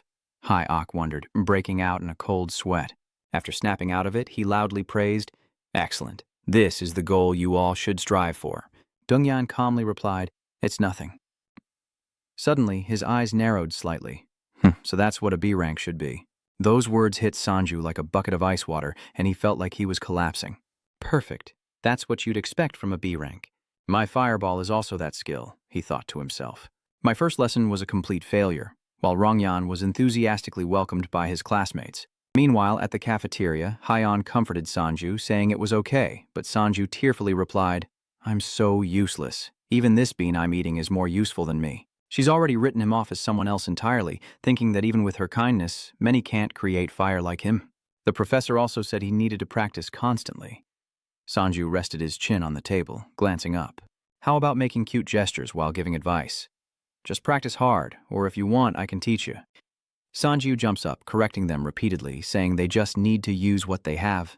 With that, he headed to the hunting grounds and activated his familiar skill. Number 5 was in charge of hunting and training numbers 5 and 6. Sanju instructed, You guys have fire magic, right? Give it a try. Numbers 5 and 6 agree and quickly comply. Sanju, utterly defeated, cried out in despair. Why can you guys use it so well?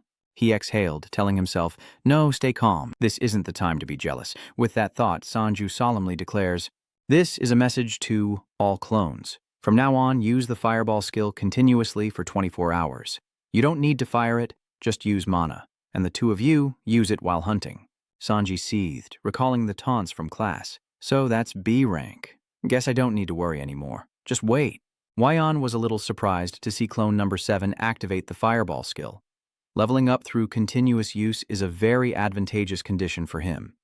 No matter the circumstances, he diligently practices. The nurse is furious to see the 2 clones chanting and activating fireballs in a hospital of all places. Even the pet merchant turned them down, saying, Sorry, it's charred, I can't buy it. The clone thinks to himself that he won't let anyone else take the lead. The system announces that Fireball has been upgraded from level 1 to level 2. Along with his pained cries, the system announced, Fire resistance increased, regeneration increased. Hyeon was annoyed. Of course it hurts. But you're burned, Sanju said awkwardly. Yeah, that's right. Hyeon questions him, asking how he's already conjuring a fireball in his right hand when his left is still bandaged. Hasn't he learned his lesson? He calmly explains that he has to practice, and she stares in disbelief. You said having the clones do it was enough, so why this now? He stares at his bandaged hand, adding that he's decided to do everything together with his clones, no matter how happy, sad, or difficult. Anyway, thanks for the tips. It seems I can control the fireball more stably now. Hyeon confides that she focused her thoughts on maintaining the skill, limiting unnecessary thoughts, and practiced a lot after awakening. I tried focusing my power into my hand and visualizing the image to increase mana, but it only got worse, so I figured maintaining the fireball would be the same. That must be one of the system's functions the professor mentioned. Sanju was dumbfounded. The system turns and urges him on, telling him not to push himself too hard. Come on, let's go. We're going to be late for class. What's the point of all that effort if we can't put it into practice? The sky today is so clear, it stirs the emotions. I never thought it could be this clear. The dorm is as bright as ever. Hello, everyone. Have you all mastered the skill yet? It feels great when things go according to plan. On the platform was a massive block of ice, and today they would continue to practice their skills until they were perfect. A student spotted Yongyan and greeted him cheerfully. "Oh, Yongyan." "Hello, absolutely perfect." He responds with a smile. Haha. "Hello, everyone," but then Rongyan made a fool of Sanju. "I've already shown everyone here the gap between us, the difference in our power." He recalls pretending not to know where the classroom was and appearing right after Sanju completed his power. Dongyan was faking it then. How embarrassing. I got lost on the way here. Should I give it a try? To seize everyone's attention and show the difference in our abilities. Because of that incident, he'll never dare to outscore me again. Back to reality, a voice echoes from the podium. "Okay, next," Rong Yixin thought to herself. "Though the reason is a bit personal, I can't let him get that elixir. I just have to get rid of anyone who stands in my way." Sanju's fireball hit the ice and exploded, as if tearing space itself apart. Eyes wide with shock, H exclaimed, "Sanju, in just 3 days you've—" Sanji smiles proudly, all thanks to hard training. "I heard this is the final requirement for someone in Class B." Sanju's fireball leaves the other students stunned, and Hawk is still in disbelief. "Honestly, seeing you arrive with your hand bandaged, I didn't expect much, but this is beyond anything I imagined." His classmates are stunned. What is going on? He couldn't even ignite it last time, but he's gotten this strong in just a few days? Hawk was dumbfounded. His progress was obvious. "You've already shown us the Academy's teaching methods, Sanju. Actually, I was really impressed with Dongyan's skills that first day, which inspired me a little." At this, Dongyan's face contorted with rage. "Who's next?" As Heian left, she remarked that everyone was surprised, to which Sanju nonchalantly replied that their efforts paid off. She said sweetly, but still reminded him, "Don't get hurt again. I won't bandage you up anymore." Raising his hand, Sanju said, "Don't worry. My left hand is completely healed now." As Heian was still dazed, he sarcastically remarked that she knew about his regeneration stat, right? She gritted her teeth, happy for his quick recovery. She had another class to attend, so they said their goodbyes. Sanju happily flicks out a flame, chuckling to himself. "At this rate, I might reach level 20 before next week. The fireball skill has increased from level 14 to level 15. A heavy voice suddenly echoes, "What do you want?" So it's Dongwai's money or the apartment.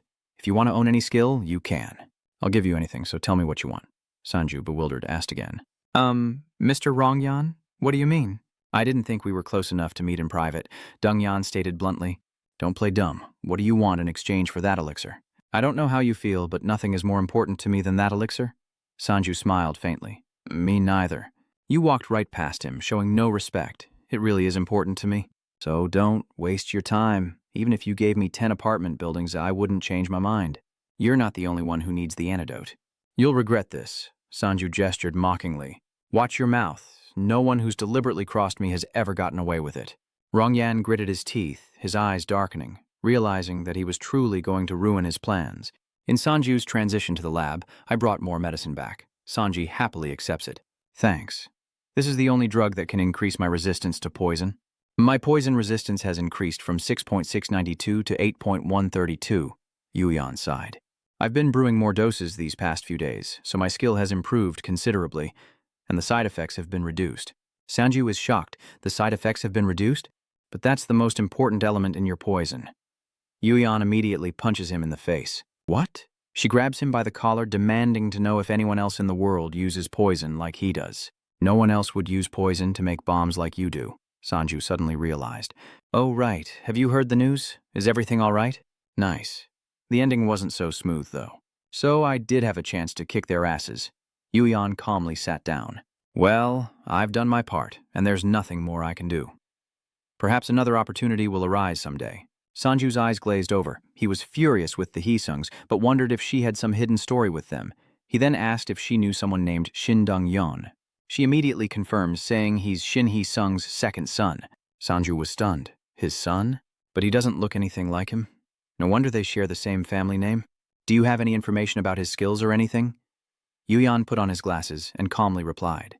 Shin Dong-wai, from a young age he was all over the news. Haesung's eldest son, Shin Jinux, was mediocre, so all eyes turned to the second son, who awakened before elementary school. So everyone acknowledged him as the true heir to the Haesung group. How crazy is that? But one day all news about him suddenly died down, and no one was interested in him anymore. Until now. Sanju frowned. That was so sudden? Ion continued. "I was curious too. His skills were like cheats." Sanju emphasized, "What are his skills?"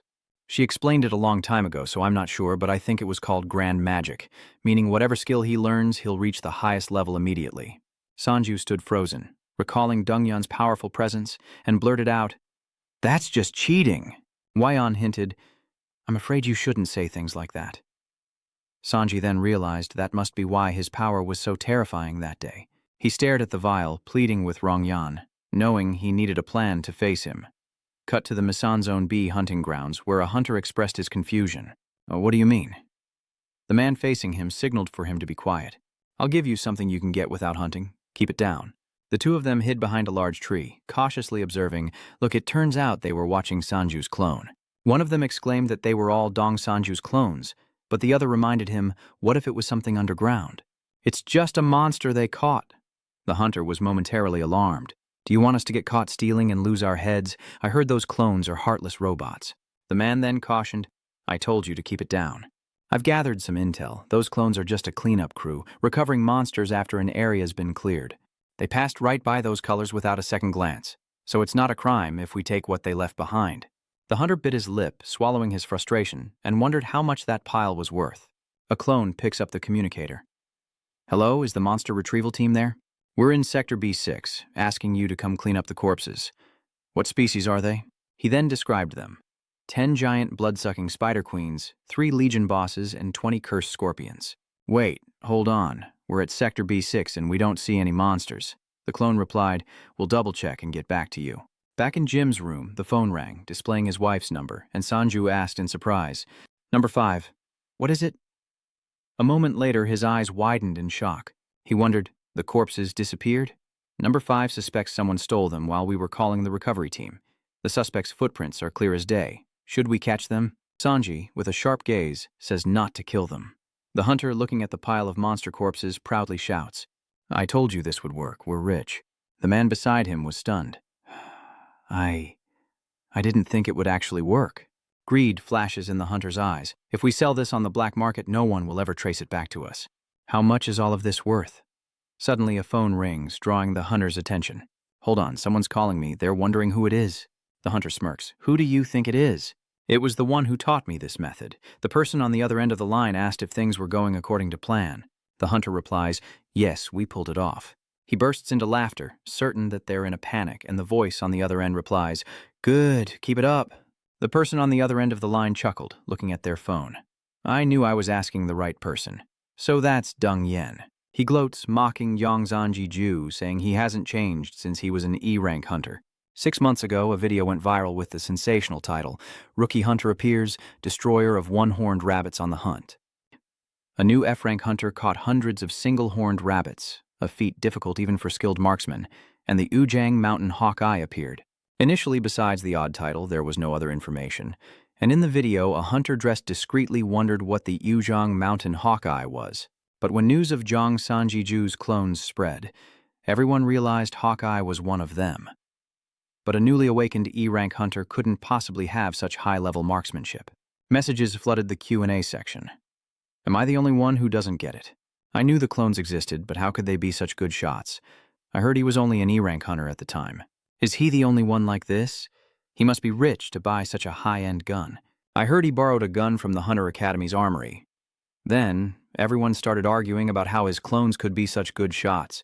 Then, theories emerged that the clones possessed a unique ability, moving like machines to maximize their potential with ruthless efficiency. Back in reality, Dongyan smirks, contemplating high efficiency. That's what I'm after. The clones are only focused on efficiency. So, until they've hunted the maximum number of monsters within their support team's capabilities, they won't call them in, thinking guarding after calling them is a waste of time and money. Hunting the maximum means they'll continue until they're about to sweep all the areas. Dongyan smirks, thinking that weak monsters aren't worth risking expulsion for a few million world, but high-level monsters are a different story. I wonder if he'll still refuse my offer when the money runs out. Meanwhile, Sanji sits in his chair, his mind in turmoil. Seeing this, Junmo inquired, "You don't look too happy. What's wrong?"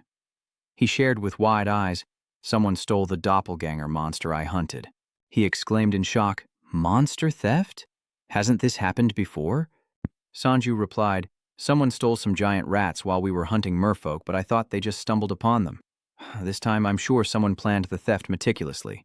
They called for backup after finishing the job, but the monster's corpses vanished quickly. Junmo exclaimed in surprise, "That's so strange." Sanju wondered if he was being punished, remembering how he'd stolen the merman's kills, even though it cost him one of his clones. Sanju recalled that number 3 had some monster fish, so why didn't he take them? Number 3 had replied that he doesn't hunt them. Back in reality, Sanju lies dejectedly on the table, at a loss for words. I can't carry those huge corpses around, and I don't have any skills to store them. Upon hearing this, Junmo suggests, if you're worried about storage skills, why not ask her for help? Sanju's eyes widened. Who? Yuna was overjoyed, calling out to Sanji as her cheeks flushed red, and she took his hand. Why did it take you so long to visit? I told you to come by more often. He explains that he's been a little busy lately, and Yuna cheers. I saw the news about your promotion to B rank. Congratulations. The other members look up in surprise. It's Sanju. So it was her. Sanju suddenly hesitated. Thank you. I have a question for you, but you don't have to answer if it's inconvenient. She was stunned, wondering what was going on. After hearing Sanju's explanation, Yuna, wide-eyed, confirmed, You want to learn my subspace skill? Sanji frowned. When I was learning breathing techniques from an online video, I discovered the skill of contemplation, and I don't know if I can learn your subspace skill if I figure out its rules. Yuna replied shyly, I'm sorry, but I don't think so. Sanji nods. Yeah, I knew it was a long shot, asking someone to teach me their skills. I apologize, Yuna clarified. Don't get me wrong, I'd love to teach you what I can, but this skill is different. Are you curious why? Yuna explains that we can't learn another person's awakened skills. Y's skill is an invincible weapon, passive, multiplying the weapon's power, speed, and durability. Ayuna's skill level is dimensional. She can summon a subspace pocket that can hold living things and objects, and the space within that dimension will increase accordingly. A unique skill for each hunter. Therefore, the rules of those skills are unexplainable, even to me. It's like how I can't use your clone ability. Sanju raises a question, but aren't there people with the same awakened skills? Like those with teleportation or leap skills, for example, Yuna replies. They're all a little different. No two people in this world have the exact same awakened skills. Teleportation, 100-meter range, 20-hour recovery time. One person, max, 50-meter teleport, 48-hour cooldown. 3 people. Max, 2-kilometer teleport, 72-hour cooldown. Max number of people, 2-meter teleport, 5-minute cooldown. Their skills are similar, but the range, cooldown, and other aspects differ. Many people possess teleportation skills, but only one has the ability to blink. Yuna smiled and continued. So, if it's a skill similar to mine, you could learn it. Even if the two skills aren't exactly the same. I don't know if there are any other space-related skills, but would you like to check it out? Heritage has them. Cut to Heritage Company headquarters in New York. Sanju looks around, thinking he'd have company, but it seems he's on his own.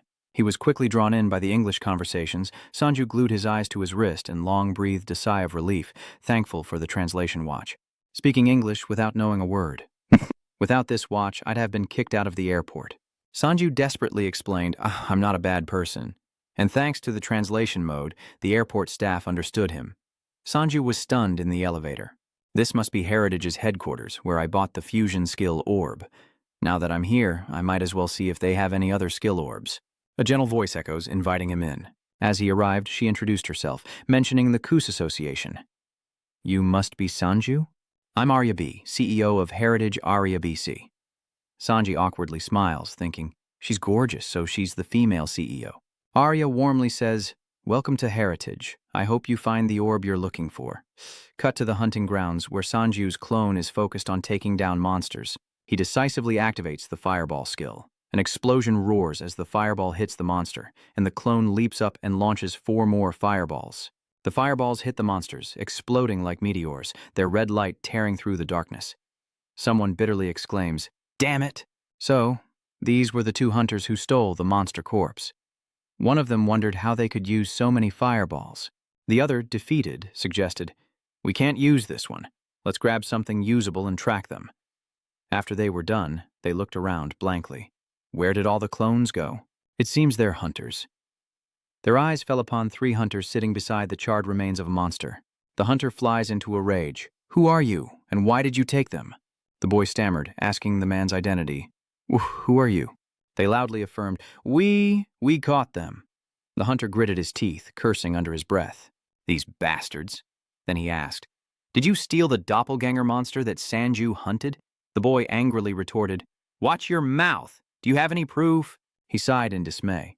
I'm sure of it now. I didn't expect the information to spread so fast. He dropped the monster sack and suggested, Let's not fight, let's make a deal. Let's just divide what we've got here quickly, and if another group shows up, we'll work together to push them out. The other guy was itching to move. We're splitting this place too? The hunter continued his persuasion. You're B-rank hunters, right? You know things getting complicated benefits no one. The man smirked, saying it was a good idea, and the woman in his group added, I'm looking forward to our collaboration. The hunter eagerly moves forward. All right, let's keep going. They hid behind the wall, observing Sanji's doppelganger, the scarred man looking puzzled. Why are they here? I thought they all went to train after the hunt. The man then signaled for him to be quiet. The black market would have taken the bodies anyway. No need to panic. Other hunters are here, so just act normal and get out.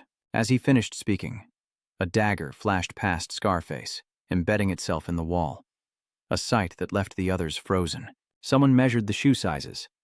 280 meter and 290 meter for D Company. 275 meters for H Company. 265 millimeters for D Company and 250 millimeters for T Company. The others were still confused when someone exclaimed that they saw footprints around the cleaned-up hunting ground.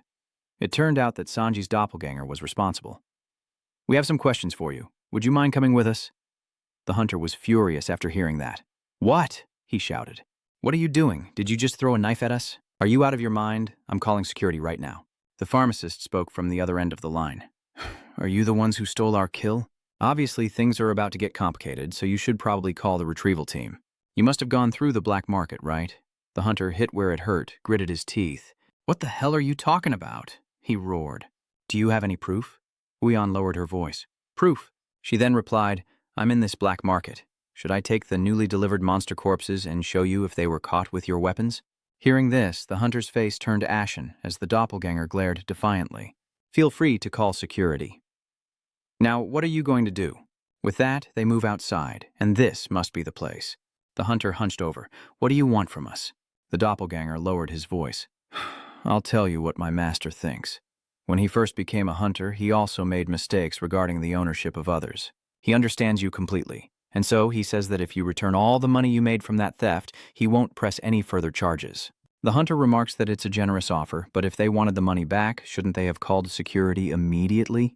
The clone analyzes that recovering the bodies from the black market and arguing over ownership rights would waste too much of their time. They'd rather return to the area and continue hunting. So, it's a win-win situation. The hunter is suspicious. Really, there's one thing I still don't quite understand. He glared, spitting insults. You were hit by a hunter's skill, you worthless clone. Where do you get the confidence to negotiate with us? A B-rank party. He reached for his blade as he spoke. I have a better deal. How about this? The hunter grimaced, saying they'd all die here, and in a few hours the black market would sell what they delivered, leaving no trace. The scarred man's voice trembled. Are we really going to do this? He retorted. You want me to give it all back? I might have considered it if it were just the two of us, but there are 5 of us. Besides, killing these dogs isn't against the law, so what's there to fear? You should have called security. Bringing us here alone? Idiots. The 2 clones replied in unison, We agree with this course of action. Yuyan stared at the screen, wondering if they were strong enough to handle them.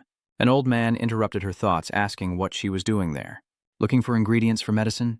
Yuyan gets straight to the point. Hello, do you know who sold you these corpses? He replied, It was a group of 5 B-rank hunters. I see, she sighed. These corpses were stolen from Sanju. The old man's face turned purple as he heard this. What? Isn't Jiang Sanji Ju the guy who came here last time? Those bastards, how dare they sell me stolen goods? With a sigh, Yuyan said, You act like you've never sold stolen goods before. And the man chuckled sheepishly. Of course not.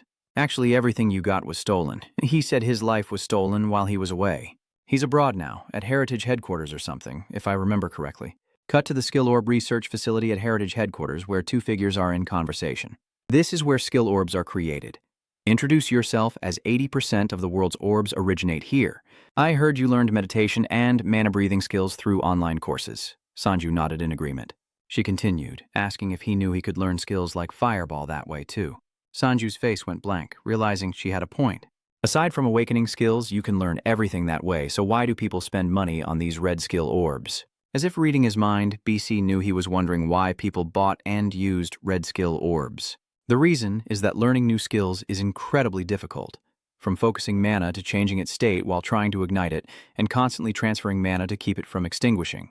It takes at least 6 months for a talented person to do it on their own, and years for ordinary people. And that's just for a simple skill like the mana orb. What about the others? For her, it could take a decade, and she agrees without hesitation. Exactly, decades, or even longer. That's why we use skill orbs. The information within the orb is connected to a system, allowing even those unskilled in mana manipulation to use the skill it contains, which is, of course, why they're so difficult to produce. Sanju was taken from one surprise to the next. Is that why they're so expensive? B smiles, saying that he was looking for a subspace skill, right? Luckily, they have one left. For a subspace orb, this is the price. Sanju stares intently at the orb, wondering, 10 million won is cheaper than I thought. BC, please tell me the price in dollars. At the Korean exchange rate, that's about 12.8 billion. Sanju felt like he'd been struck by lightning, as he remembered something. We're in New York, after all. His voice trembled. Wait, hold on a second. B's eyes narrowed. Based on your information, this is the cheapest orb with space-related skills. Of course, it's still a hefty price. Sanji scratched his head, flustered. I knew it would be expensive, but I didn't expect 12.8 billion. B gently touches the orb, saying that it depends on his answer to a request. I'll give you a discount, not give it to you for free. What do you think? Sanju was ecstatic, thinking, could I really get a 12.8 billion sphere for free? This is too much, he exclaimed. What do you want? Just say it, please. B simply replied with 2 words. Your body. She gets close and caresses his cheek, saying, I want your body, while Sanji and his clones beat the hunter to a pulp. He seemed unable to believe the truth, constantly denying it.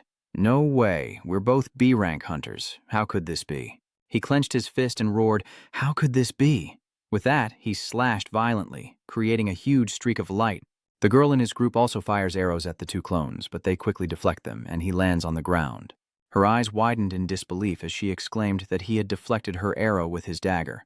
The 2 hunters charged forward, but the clone gracefully dodged, then leaped onto them, sending them tumbling backward. One of them erupts with power, striking the clones.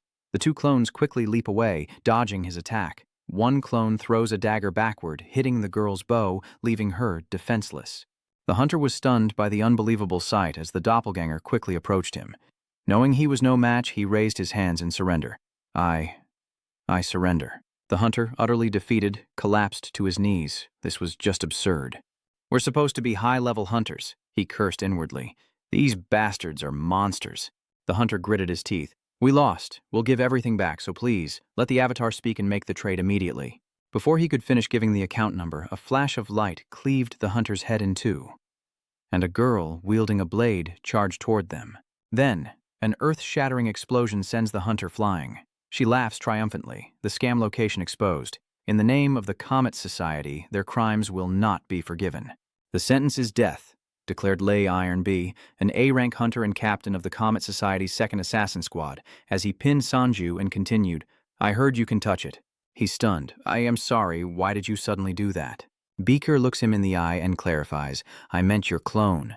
Please allow me to study your clone. If you do, I'll give you this skill orb for free. Sanju, stunned, finally understands. So, when you talked about touching it, you meant my clone. B smiles faintly. When I first heard about your skill, I couldn't believe my ears.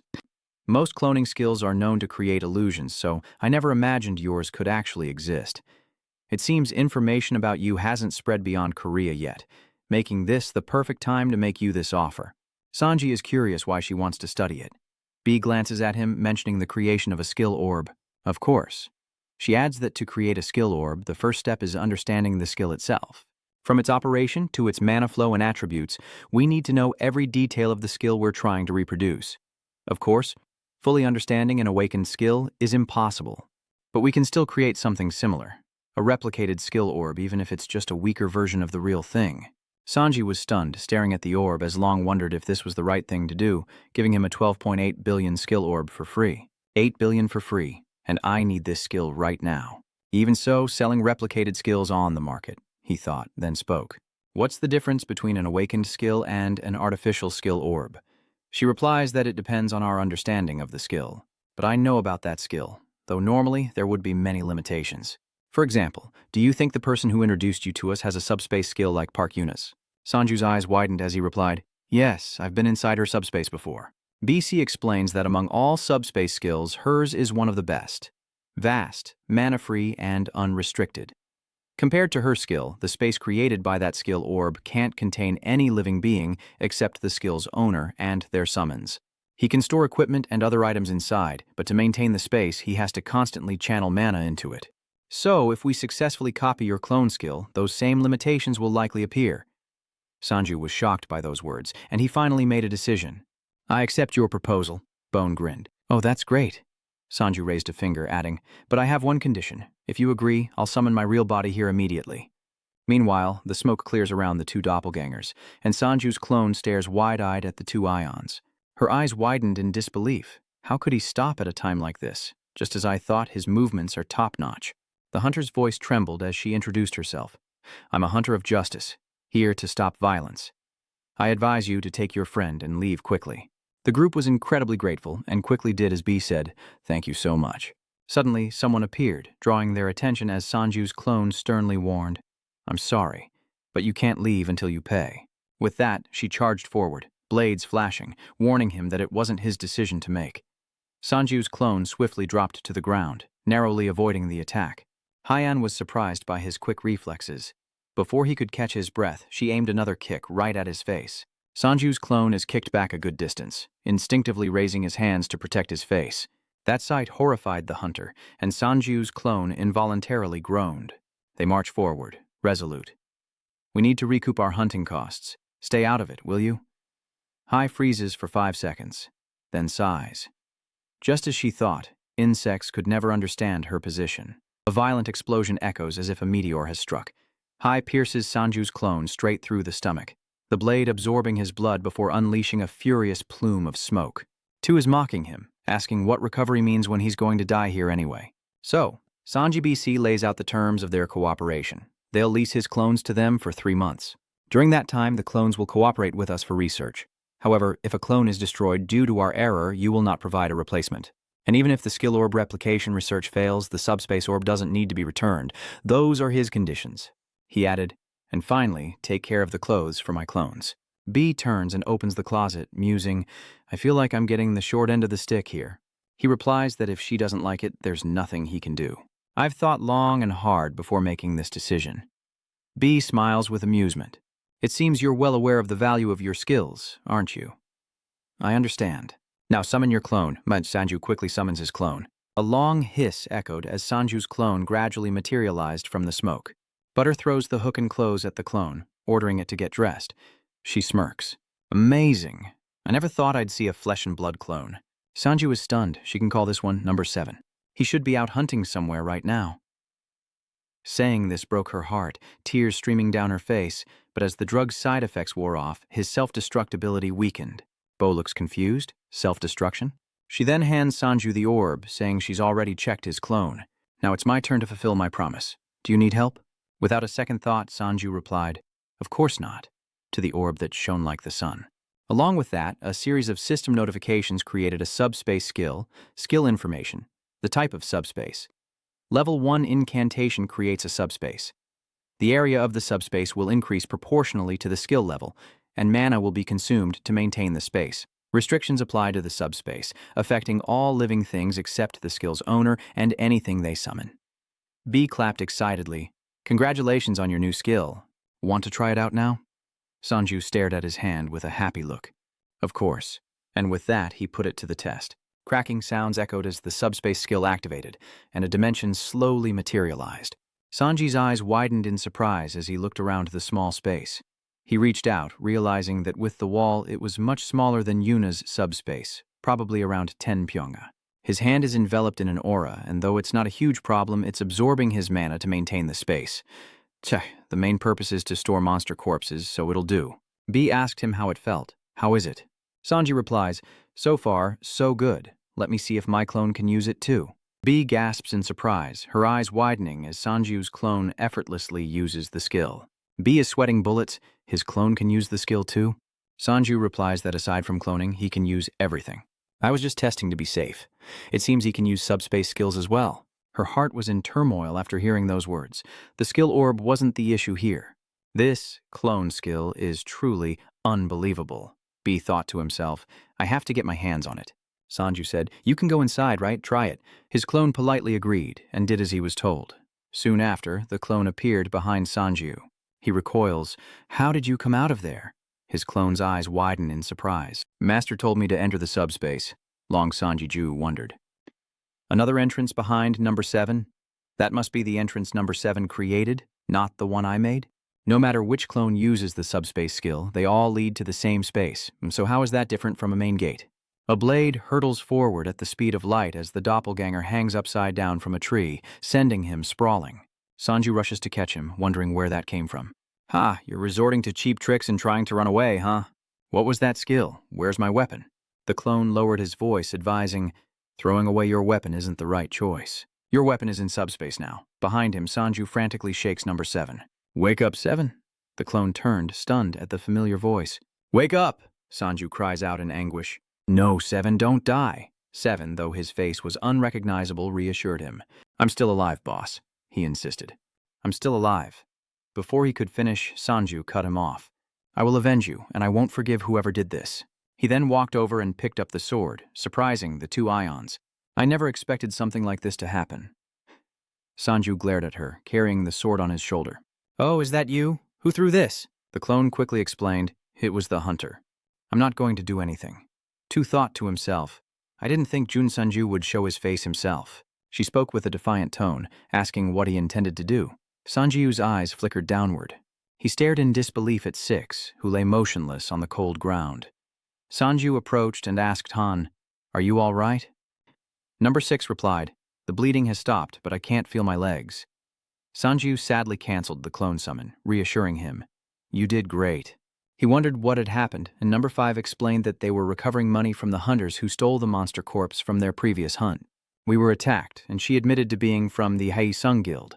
Sanju grits his teeth. Hae-sung again? Hae-sung? Hae-sung again? Those busybodies just can't mind their own business. Hai's displeasure was evident. You're far too arrogant. After all, how could a B-rank hunter know the vastness of the world? Sanju said sternly. Back me up. Number 2 stood tall amidst the explosions like bombs were dropping all around. Her eyes widened as the explosion roared like 1,000 cannons firing at once, and someone cursed, biting their nails in agitation. Damn it. He seethed, receiving the message that their mission had failed. These fools, so it was Dong Yan. He slammed his hand on the table. They failed at that? I even called in reinforcements, worried those 2 wouldn't be enough, and 5 B-rank hunters couldn't handle 2 clones? He muttered sinisterly. Good thing I sent the 2nd Division captain as a precaution. She's a true monster. Sanju's people can actually block the doppelganger's blade with their bare hands. Sorry, but just because people talk about you and call you a rookie. She blocked a knife with one hand and a sword with the other and still smiled. It doesn't mean you're all that great. Strength 67th, 712. Reflexes 16,287. Health 52,674. Stamina 45 642. Mana 21. 325. Marksmanship 174. Recovery 1,835. How ironic. I wondered how a clone could be so arrogant. Turns out it's because its master is like this. If you're just a B-rank hunter, she says, her eyes flashing with deadly intent, then act like one. Sanju and his clone scrambled to the side as Hai taunted them. Not bad, dodging like cowards. Sanju's eyes widened.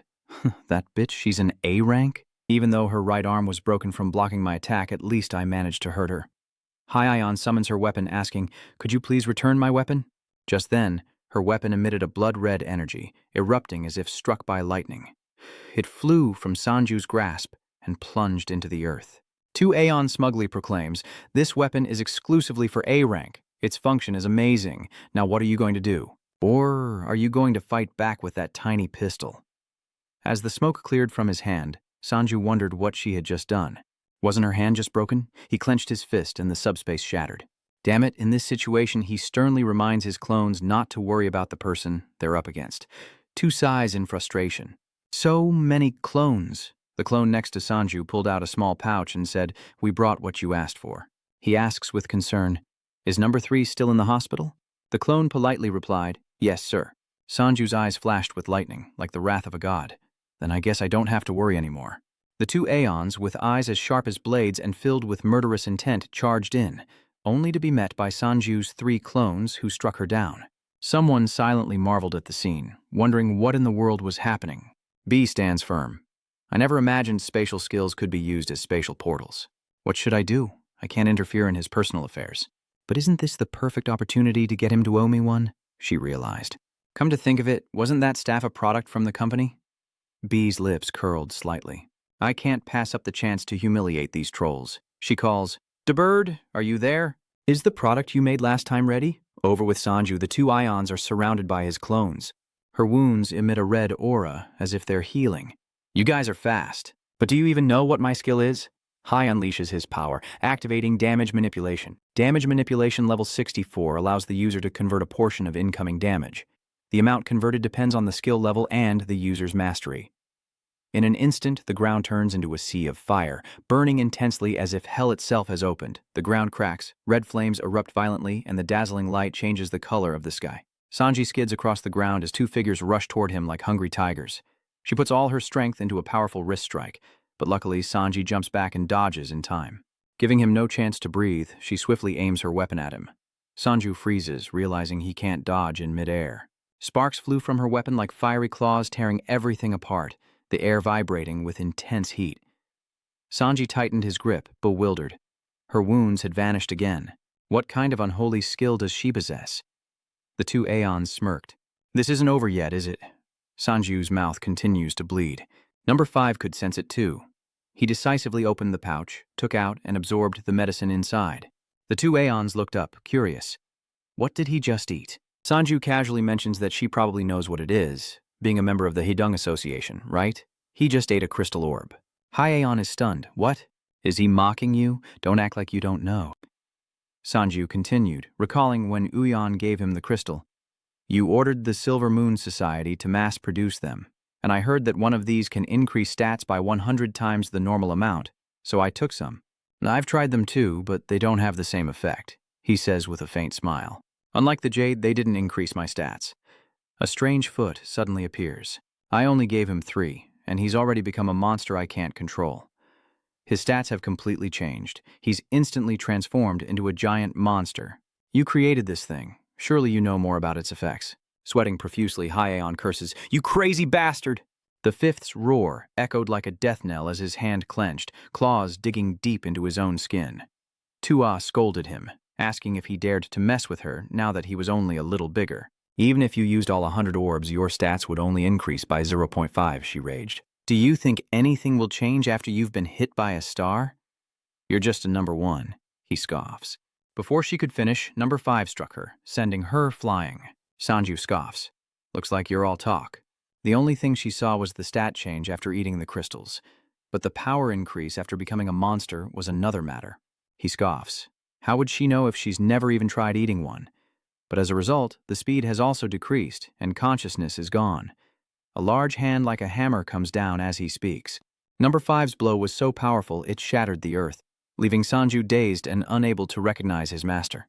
He urgently warned, "Everyone, keep your distance from number 5. Hai awakens from her daze, cursing, "I hope the guild cleans up this mess you leave behind after I kill you." With that, she rockets into the sky. Hai lunges at number 5, whose growls rumble like collapsing rocks, hoarse and earth-shattering. With a mere flick of the wrist, it sent Hai sprawling. She clawed desperately at the ground. High Iron rises and continues her charge, leaping forward. She somehow leaped over number 5. It seems the 2 irons have switched their target to Sanji. High Ion attacks, calculating, if she kills you, they'll disappear, right? Sanji sneers. Kill me? I'll call the cops. The 2 brothers sound annoyed. You think I'm joking? Sanju struggles to hold on. She's strong. He retreats, allowing his clones to advance in perfect coordination. One of the clones attempts to attack the 2 irons from behind, but she spots him. The sharp blade pierces through, and blood splatters like rain. With a blade in each hand, she unleashes her power, striking Sanju's clone in the chest, engulfing it in flames, then detonating it. I've noticed your clones never aim for vital points. Seems you haven't killed anyone, have you? It seems he's fearless. Sanju actually injured himself. He calmly affirms, "Don't worry, I can change that right away." Hai was slightly surprised. Injuring his own leg? Are you crazy? Sanju glared, his red pupils dilating, veins bulging as if about to burst. This is fine. While she was still in shock, he dashed forward in a flash. Instinctively, Ion raised his weapon to block, but it was too fast, aiming straight for his neck. Sanju smirks, wondering if she's scared enough yet, as number 5 loses control and stomps the ground, sending rocks flying. Hai gritted his teeth. That damn monster. She turned to flee as the transformed number 5 raised its massive foot, disappearing as Sanju's clones unleashed energy orbs. Hai shouts a warning. Normal fireballs don't work on me. Number 5 opens his mouth wide to absorb the energy, his body quickly changing. Hai stood frozen as number 5 breathed fire upon her, and she screamed. Dong Sanji-ju unleashes a pillar of energy that shoots skyward as Hai Ion rushes in, eyes burning with murderous intent. After a terrifying bang, a huge burst of fire erupts. Sanju panics, realizing the range is too wide to dodge. The cloak billows in the wind, a crimson light engulfing all around, and the earth screams under the eternal damnation of the scorching flames. A moment later, smoke obscures the view. Sanji stares blankly at the black cloak on his body, while Butter's eyes light up. It's the prototype of the new armor created by Heritage MPCP. The cloak is light, flexible, absorbs most skills, and can create shields, making it usable as armor. It can also become rigid, depending on the user's purpose. She said it was even better than the Round 7 Corporation's toy hammer with a swollen cheek. But she was speaking English, so I didn't understand a word. Sanji exclaims with delight, "Really? Thank you, this saved my life." Being defeated time and time again leaves Hai stunned. Are you kidding me? After cursing, he vows to kill them, swinging his weapon down on Hai's head. A monstrous blow shook the earth, sending rocks flying as if the ground had been plowed.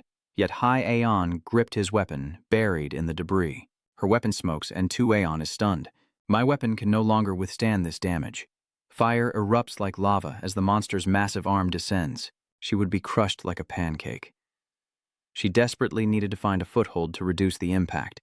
Anywhere would do. Thinking quickly, she put her plan into action, urging herself to disperse the damage she was about to receive. I have to hurry, or else... Meanwhile, number 5 continues to strike the ground relentlessly. Hai Aeon lay on the cracked ground, panting, having put all her strength into that kick, and screamed. The 5th was kicked away by her. Panting, Hai Aeon's eyes widened. Hai Aeon was met with Sanju's smiling face. She'd done well to get this far, but he struck a mighty blow, instantly sending earth and stone flying in a shockwave. Rewinding a few days, Hai Aeon stares intently at her phone before grabbing her weapon and telling the masked man, "I'll be out for a bit." He said, "I thought today's mission was complete." She replied, "The young master has summoned me again." The man looked puzzled. "A hunter requesting Dung Yan? He's at a disadvantage, so why are you helping him?" 2A reminds her. "Hey, can't you read the room? The chairman's son will be the future chairman." He immediately retorted, pointing out that team leader Shinji Nux was also the chairman's son. Hai Aeon reacted fiercely, saying he never deserved the position. That useless guy. Her eyes sparkled like stars when she mentioned Yong'un. "Our young master may have shortcomings, but he has the most potential," 2Aeon emphasized. "More importantly, he's also handsome." This piqued the man's curiosity. "What's the mission?" she replies. "He wants me to train a famous B-rank hunter named Zhang Sanji-ju, but not kill him." Upon hearing the name Zhang Sanji-ju, the man turned pale and advised in a low voice, "You'd best not go." His reaction slightly confused the 2A ranks. "What do you mean?" The man implied, "I'm advising you not to walk into a trap and to continue serving the current chairman." She was visibly annoyed. "That's exactly what we're doing. I'm serving the future chairman, the 2 iron quads. You're acting like a child. That's why you're like this." The man's face turned crimson. "You know nothing about Sanju." She was going to lose. Back in reality, the heavily injured woman barely opened her eyes. Night had fallen, and Sanju spoke. "Oh, you're awake? A rank hunters really are different." She was confused. "Why did you let me live?" He shares that he really didn't hold back against her, which makes the A-rank hunter question him. "But you could have killed me if you wanted to," Sanju replies. "I didn't think it was necessary, and as you said, I've never killed anyone." Hai scoffs, "But I already tried to kill you." "You'll stay weak with that mindset." The ground explodes, sending debris flying. Hai froze for a moment as Sanju aimed his weapon at her face, warning her that this was her last chance. "No one died this time, and I've paid you enough. That's it. It's not too late to reconsider and disappear. Neither you nor the Hai Sung Guild. I don't like killing people myself, but there are countless other ways to end a life. Remember that." 2A's voice trembled as he replied, yes, yes. Sanju waves his hand, summoning a subspace, and asks Han number 7 if his face is okay. He simply replied, it hurts a lot. Her heart is pounding. What should I do? Her cheeks flushed as red as ripe tomatoes. He's so charming. After that incident, the people behind the monster corpse hunts vanished, and after recovering my clone a few days later, I was able to hunt normally again. Number 7 was sent to Heritage to research the skill orb, as B kindly asked Han. What do you want to eat? He asked, eyes wide. Do you know about the Lunar New Year? Meanwhile, countless new classes were being held at the academy as Sanju fell deep in thought. Everyone who followed us disappeared the moment I defeated the Hunter Guild's Hejiang. The timing is too perfect. Someone from the Hunter Guild is likely involved. He glanced at Deng Yan, with whom he had a conflict, and Deng Yan jumped when Sanju called out. Hey, did you ask where he was going? Deng Yan gulped, sweating profusely. Lucky for him, Ion arrives and happily calls out to Sanju. You're back, she asks excitedly. I'm on my way to class. You're going to class too, let's go together. Seeing Deng Yan's reaction, Sanju was certain. He was scared of him. That must be him, Haiyan, who kept asking questions. How's New York? Meanwhile, at the church, the bells toll on and on. The stern priest instructs everyone to return to their places and to pray sincerely to the system. Sanju eyed the scene suspiciously. They said this was required for class, but we're praying. Praying to the system, no less. He lowered his head and whispered to Ha. What are you doing here? She replied, Didn't you hear what the curriculum said? We'll learn about the history of the system and have a holy ceremony. Sanju sighed. What does that have to do with hunting? Ion replies. I don't know. I wouldn't be here if I didn't have orders. The priest glared down, demanding silence, which displeased Sanju. He stands up and announces, I need to use the restroom. After entering, he glances back before disappearing into the subspace. Inside the subspace, he switched places with his double, saying, Give me the clothes and take this. All right. Noticing Sanju's odd behavior after returning from the restroom, Haiyan calls out to him in English, and the stiff doppelganger replies, I just came back from the restroom. I am Sanju. Once outside, Sanju proceeds to unleash an energy sphere. What a waste of time. It seems Min will have to attend this class through his clone. He freezes for a moment, seeing Deng Wai on the phone, speaking in an irritated tone. What's going on? Even the captain failed? Deng Yan loudly questions how she couldn't handle a mere B rank. Sanji suddenly appears from behind, cutting her off. So what if it's a B rank? Deng Wai grits her teeth and accuses him of eavesdropping on her phone call. Sanju retorts sternly, You think you can say that after interfering with my hunt? Deng Yan immediately denied it, saying, I don't know what you're talking about. But Sanji sighed wearily. Yeah, of course you don't know. Didn't you guys rehearse this beforehand? You guys are saying the same thing. Rong Yan sneers. You should have taken the money then. After losing some prey, I can clearly see how poor you are, Fan Nan. Sanji is not one to mince words. I'm jealous of your wealth, you know. Were you raised by tutors instead of parents? Oh wait, judging by how you talk, you're just like your father, so I guess that's not the case, huh? Deng Yan's teeth grinded loudly as his murderous intent exploded. You want to fight? Sanju responded with a challenging tone. You think I'm scared? Rong Yan begins to cast his spell. He feigns generosity, offering a final chance. Name your desire and you shall have it. We, including myself, will no longer stand in your way. Sanju clicked his tongue. The only thing I want, you offered me the elixir, and I'll disappear from the academy immediately. Deng Yan's face turned ashen as he shot straight up into the air. It's difficult to control magic within the academy. The ice is smaller than I imagined. Nearby students stared in shock, whispering amongst themselves. What's going on, a fight? The fireball above Rong Yan's head was now the size of a millstone, but there was no need to control it anymore. Sanji stood frozen, eyes wide, realizing his fireball was nothing compared to this one. What kind of size was that? Just then, a deep voice echoed as a massive magic circle appeared, instantly dispelling Rong Yan's fireball. The voice sternly asked, What are you doing here? One of the top 4 guild leaders, Huang Yunha, sneered, It's true you're free to use your skills in the academy, but this is going too far. Are you fighting? Is that the skill? Someone who had watched Sanju's clone's battle video over and over asked, Is this footage extracted from the weapon's camera? The man in blue marveled at the incredible movements. He foresaw his opponent's moves. And what is that giant creature? They're still normal after eating the star crystal? We need it. We need this sample immediately.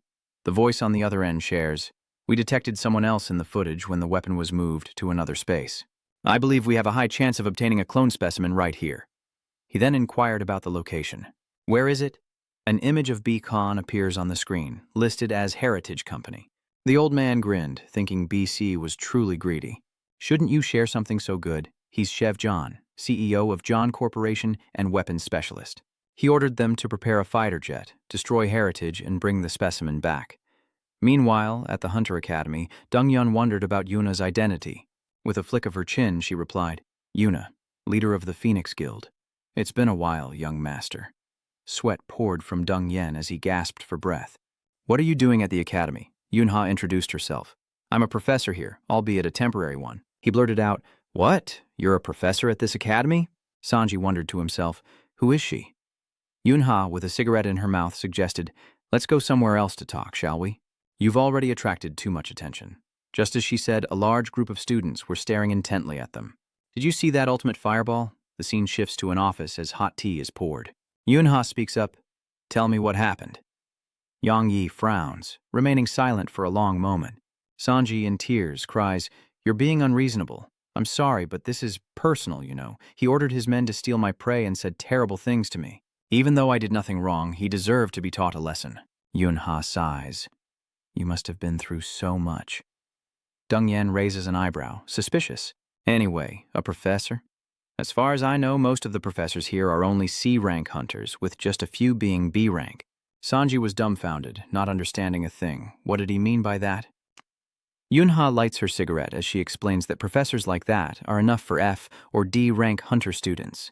But for students of a higher caliber, the school needs more to keep them in check. Sanji was utterly bewildered. Is she smoking in there? Yunha lowered his voice. To be more precise, I was invited here because of you guys. And the reason I stopped you is because you'll have a chance to fight each other soon anyway. In the next class, students will be allowed to fight as much as they want. Cut to Heritage's lab, where scientists are studying clone number 7, and B is wide-eyed for some reason. She marvels, words failing to capture its magnificence. Real blood, complete with red blood cells. And he even has a blood type? I'm sure studying this blood sample is entirely possible, even if it disappears when the clone does. The man beside her wondered if it was all created by the subject's mana, and B nodded. That's right. It's as if everything we thought we knew is meaningless. More importantly, I think the clones are being led to act as separate individuals. In contrast to that tension, number 7 is very happy at this moment. Tonight, they're having beef for dinner, eating separately and using the main character's skills with their own mana, not his. BCK reflects, what summoning skill has ever worked like this? No, this is more like... The ground suddenly shakes violently, as if an earthquake has struck. The equipment in the room shook violently, slamming against the walls with a deafening screech, as the panicked scientist cried out, What's happening? I think an aircraft just crashed into our building. Bo heard this like a bolt from the blue. What do you mean? They stared in shock at the ship's bow that had crashed into the building. What in the world is going on? The aircraft door opens and 5 pairs of red eyes gleam. Then the robots emerged, urgently reporting a successful infiltration, prioritizing the capture of the target as fire raged, triggering the defense system. Intruders, leave immediately, the robot commanded, changing priority. Eliminate all obstacles. With that, they fired wildly into the flames as the young man next to BC shouted that many combat robots had infiltrated the building via the aircraft. She ordered, Call security and evacuate everyone else. Number 7 suddenly sat up and asked, Which floor did the aircraft hit? He suggests, I'll help suppress the intruders. The building's security is working hard to stop the robots, but they seem to be no match, falling one after another. The combat robots cry out, Destroy any obstacles in your path. The man struggles. I'll draw their attention. He suggests calling in guards from other floors for backup, then dashes toward the robot at lightning speed. The man grabbed the robot's head, shoving it back and slamming it to the floor as the other robots cried out, obliterating anything in their path. The man realized they changed weapons as soon as they saw his abilities. These weren't ordinary terror robots. They were far more advanced. The robots leap into action, destroying everything in their path, injuring the man who quickly retreats. The robots simultaneously aimed their weapons at the man, but 2 streaks of light flashed, bisecting them in an instant. So that's number 7. The man wondered, Who are you? He confidently replies, I am number 7. I'm here to eliminate the intruders. Number 7? The man stammered. You're in charge of the 7th floor? Be careful, there are too many of them. The combat robot focuses its analysis and finally makes a decision. Prioritizing a new objective. Its body transforms at breakneck speed as it prioritizes capturing the target, then cuts to the Hunter Academy. The instructor's voice echoed through the room. "Nice to meet you all." Junha stood confidently at the podium, introducing himself. "My name is Hoang Junha, and I'll be in charge of the class and combat practice." I'll cut to the chase. She announced that from now on, the class would form teams of 3 and engage in 3-on-3 matches. All skills and equipment are permitted, and a team wins when all 3 members of the opposing team are defeated. The scoring system will be based on combat ability, contribution to the battle, and teamwork. There are a few other minor factors that can affect the score, so don't think about just freeloading. Heian glances at Sanju, wondering when he changed clothes. Sanju now understands, so this is what she meant by a chance to fight him. Sparring? After her presentation, Junha asks, "Any questions?" A student raises his hand and says, "He has a question. We're hunters. Our job is to hunt monsters, so why do we have to practice fighting each other?" Sanji wondered to himself. Junha vaguely replies, "As for that, I was suddenly invited here, so I'm not sure either." Her face suddenly tenses up, but based on my experience as an A-rank hunter, you shouldn't just focus on the monsters. The division of rights, conflicts over hunting grounds, illegal activities within unauthorized gates, and more. If you choose the path of a hunter, conflicts with other hunters are always possible. Are you all so benevolent that you'll just smile and turn away, giving everything to your opponents? Remember that anything can happen inside those gates. Another question. As she finished speaking, a student raised his voice. She said we should form groups of 3. Are there rank restrictions for the hunters? Junha raised an eyebrow. I understand what you mean. Actually, there are 2 students who are beyond the norm. Sanju suddenly felt a chill after hearing those words. Junha continued, "But you don't have to worry about that. They'll handle things fairly, so you don't have to worry about being overwhelmed by them." She turned and bid them farewell. "Well, I've done my part. You can start introducing yourselves and forming groups now. I'll see you in the next class," Sanju wondered to himself. "How should I handle this? I wonder what it will be." Yan eagerly asks, "Brother, you'll be in my group, right?" He answered immediately, "Of course." Before he could suggest finding someone else, his phone suddenly rang. It was B. He rushed outside to answer the call. I wonder if the call is being automatically translated. B hesitated on the other end. "Sanju, there's something I need to tell you." Sanju is slightly surprised. "What is it you need to say?" It's really translating. B helplessly kneels before the ruins. "Number 7 has been taken." B holds the phone to his ear. "It's me, Sanju." Sanju answers the phone as well. "Yes, I have something to say." He listens. "Yes. What's going on? This translation tool is pretty good." She sits amidst the vast expanse, everything in ruins. "Number 7 has been taken." Sanju is shocked. "What?" His eyes widened. "Number 7 has been taken? Who? I mean, how?" Suddenly, B heard a noise behind him. Jin, sitting on the other side, reached out with a blood-soaked arm. I can explain that much. On the other side, Sanju's clone is attacking fiercely. The robot strikes Sanju's clone, while on the other side, a fierce battle rages on. Duaniyai attacks, but glances over, wondering, "He's strong. Who is he?" The robot crackles with electricity as it reconfigures its modules and circuits, then attacks, grabbing Sanju's doppelganger by the neck as a sword pierces through, followed by a resounding clang, and silence.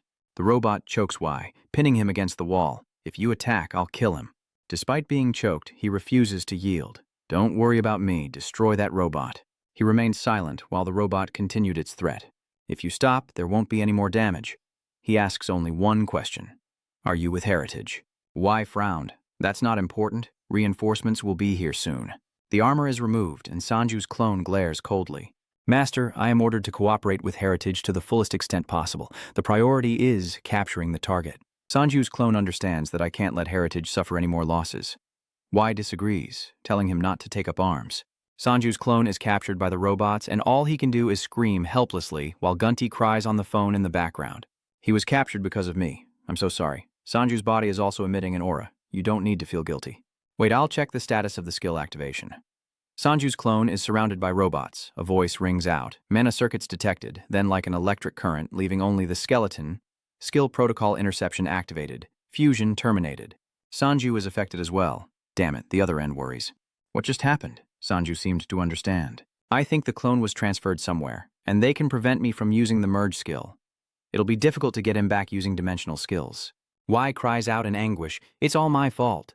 B is stunned as well. "We didn't ask for the clone to be resummoned as it was stipulated in the contract. It was our fault for not realizing the ambushers intended to kidnap number 7.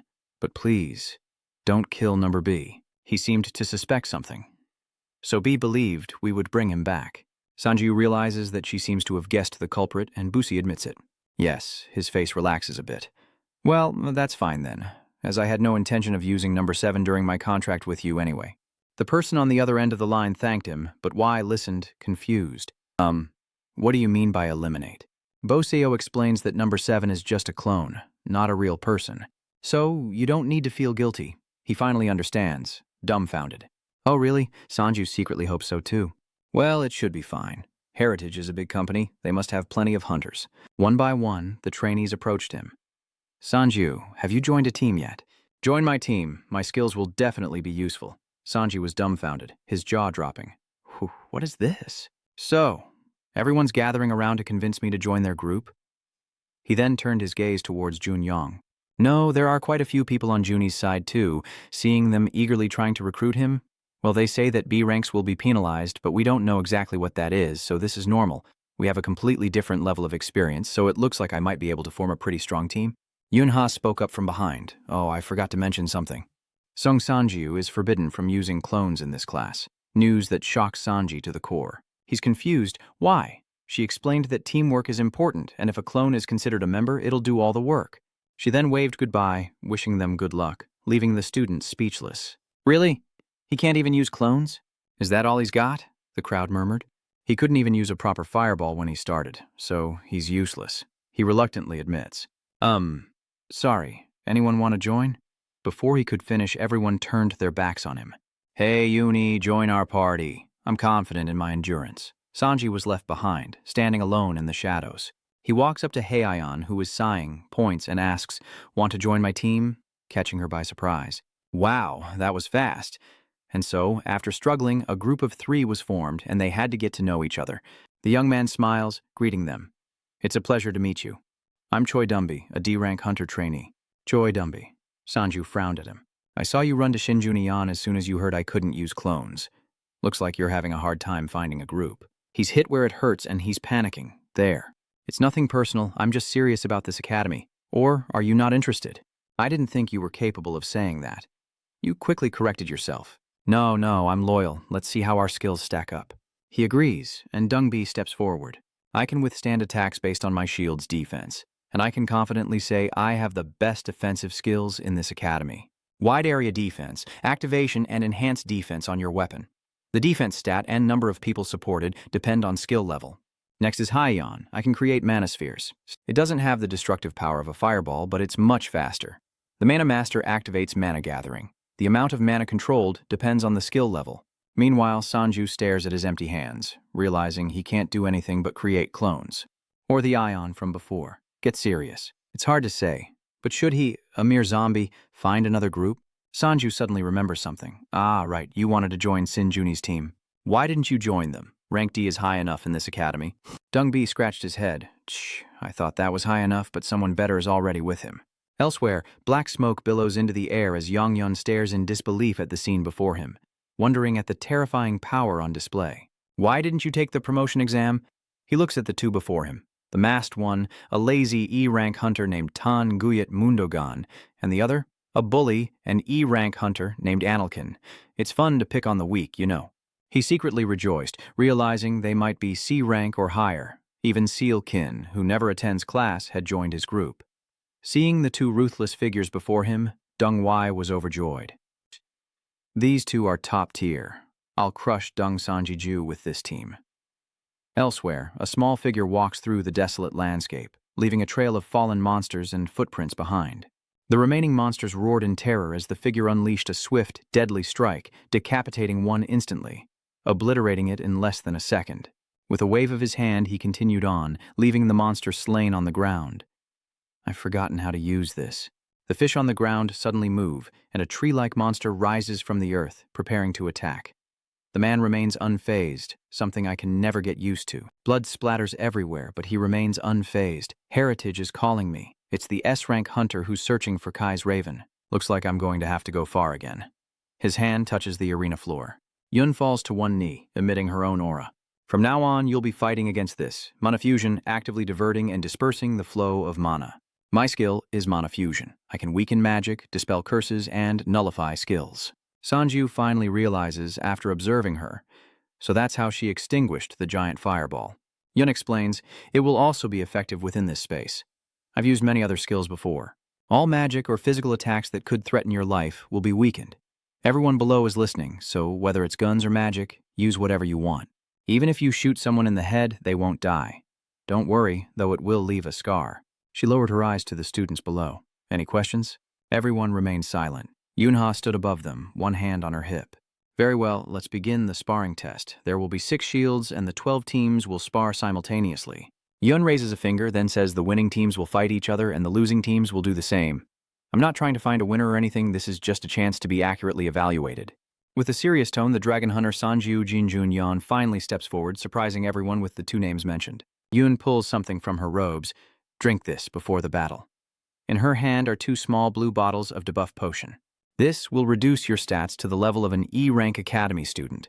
She explains that it's called a potion, but it's actually poison, though the effect is only temporary, so there's no need to worry. Sanju holds the vial of weakening potion in his hand. Damn, is this a penalty? Stats reduced, Yun smirks. If you refuse to drink this or use skills to nullify it, you'll be penalized for cheating and automatically given a failing grade. Now take your positions. The spatial light begins, and the students gasp in surprise. First, the 4th shield from Team 1. A swordsman trembles slightly. Rongshang is my opponent, but his teammates look down on him. No matter he can't use clones and his stats have been reduced, he's just an F rank now. Sanju wasn't happy. It was humiliating, but true. Dung Bi, standing next to him, offered comfort. Stay calm. If we work together, we can get through this. Hei Ion reveals he has other skills besides that, like a quick attack. The 3 of them are the 4th shield of Team 2. Sanju also couldn't help but glance at his mortal enemy, Shin Junyang, who was right next to them. Looking at Seo Kin, he wondered, who is that big guy? I don't remember seeing him in class. A shout rings out. B-rank hunters, drink your potions. It was the Phoenix Guild's supervisor calling out. Sanju twists open the cap of the weakening potion, and he and Dung Yin both drink it down. Sanju seems to be greatly affected. Is that Ion standing beside him in shock? Are you okay? The system says you've absorbed the weakening potion. Strength, 23,135. Sanju grimaces, his face contorted with bulging veins. My stats. Reflexes, 14,135. Stamina, 5,891. And my energy is being drained. Magic, 3,023. Strength, 3,200 by 1. Poison resistance, Sanju's body is still greatly affected, activating his poison resistance. Strength, 2,135. Endurance, 6,647. Stamina, 18,534. Magic, 28,967. Reflexes, 23,686. Stats restored. Strength, 42 out of 534. Reflexes, 32 out of 212. Stamina, 38 out of 593. Resistance, 3693. Magic, 51,382. The debuff potion has been fully absorbed, and poison resistance has increased from 8,132 to 8,138. Sanju sighs in relief, rubbing his stomach with a dazed look. Elsewhere, workers struggle with massive stones, worried they might fall when a voice calls out. The woman stares at the newcomer and B shouts, Raven! Raven smiles, greeting her. It's been a while. She happily greets him, saying, You've arrived. He steps forward as well, saying, Of course I had to come. More importantly, a performance at Heritage Headquarters? What's going on? B is hesitant. That's a real doppelganger. He crossed his arms. I didn't even know that skill existed. B says time is of the essence, and we need to find the original body as soon as possible. Raven's going to use it for the skill orb? That's quite a skill. But Bosu, his face a bit sweaty and somber, said, No, I don't care about the skill orb anymore. Her gaze hardens, for if they can experiment with the attributes of clones, they might just succeed. Our plan for that day was one step closer to fruition, and Jen's gaze hardened. Then it must be important. Okay, I'll go. In the hunter industry, 2 stats are notoriously difficult to raise: regeneration and poison resistance. He's enhanced both regeneration and poison resistance. Regeneration is considered self-harm to cultivate, and poison resistance is enhanced by risking one's life with poison, causing people to scream as their bodies crack, especially resistance to poison. It ignores most toxins once it reaches 1 unit, but even increasing the stat by a single unit is incredibly dangerous. That's why even high-level hunters who use skills to treat poison never try to strengthen their immunity. Seeing it, they always refused it, but there are always exceptions. Someone once drank deadly poison like water and boosted their immunity. Sanjiu now stands before clone number 7, holding the vial. Muscle weakness, lung expansion, body explosion, rank 7, and new drugs again. He looked at his hand. The stats were the same, but his poison resistance had increased. He clenches his fist. Then, the supervisor outside announces that the assessment test will begin soon. Both teams, prepare yourselves. Dungbi, take the front. I'll cover our defense. The other team is wary too. Let's stay calm and stick to the plan. Got it. With a resounding cheer, the match begins, and the opponents surge forward. Let's go! Sanju leaps up with a cold look in his eyes, surprising his opponent. Huh? He's attacking me. With a face full of murderous intent, it's as if they're all moving in slow motion. So this is the importance of stats. I thought I could dodge like a shadow clone. Then he jumped behind his opponent. Too slow. Sanju effortlessly thrusts his weapon into the enemy's back. He's taken one down. Suddenly he remembers that subduing them here would prove the weakening serum is ineffective. He figures that if he does that, they'll force him to drink something even stronger. The opponent turns around, not forgetting to curse, "You bastard." Sanji doesn't attack, letting him pounce. He sends Sanju flying, worrying both Ion and the zombie. Sanju lies dazed on the cracked ground, pleased. What a performance. Everyone could see that he was weakened and got hit, leaving the zombie confused. Actually, I'd already given everyone the defense buff. Even with your stats reduced, it's hard to believe you could be blown away like that. Hearing that, Sanju sits up in a daze, then stands and brushes the dust off his body. It's all right, I'm okay. That defense buff really came in handy. The opponent gritted his teeth in frustration. What the hell was that? His teammate was also confused, wondering if he was strong or weak. Zombie charged forward, yelling, "Hey, Ion!" The time has come, and Heion unleashes her blue orbs. She unleashes the orbs towards her opponents as Youngbi reassures her, "I can take it." Not stopping there, Zungbi continues to charge forward. Take him down first. Sanji watches from the sidelines, realizing that Heion and the zombie definitely can't win. Is there a way I can help the team without being too obvious? An idea suddenly pops into his head. That's it! I won't let you get away with this, he shouts as he enthusiastically charges into battle. The remaining opponent saw this and vanished, unleashing a stone manipulation skill. He feigns being hit as a massive rock hurtles toward Sanju's stomach. He'll pretend to be blown away, and with Sanju's foot planted firmly on the ground, he charges headfirst toward the remaining opponents, targeting them. Ion and Zoom are caught off guard as he rubs his head, saying, I'm okay. It was all thanks to that defensive corn. Without it, I don't know what would have happened to me, but those two are down and hurting. The two of them fell, piled on top of each other. What the hell?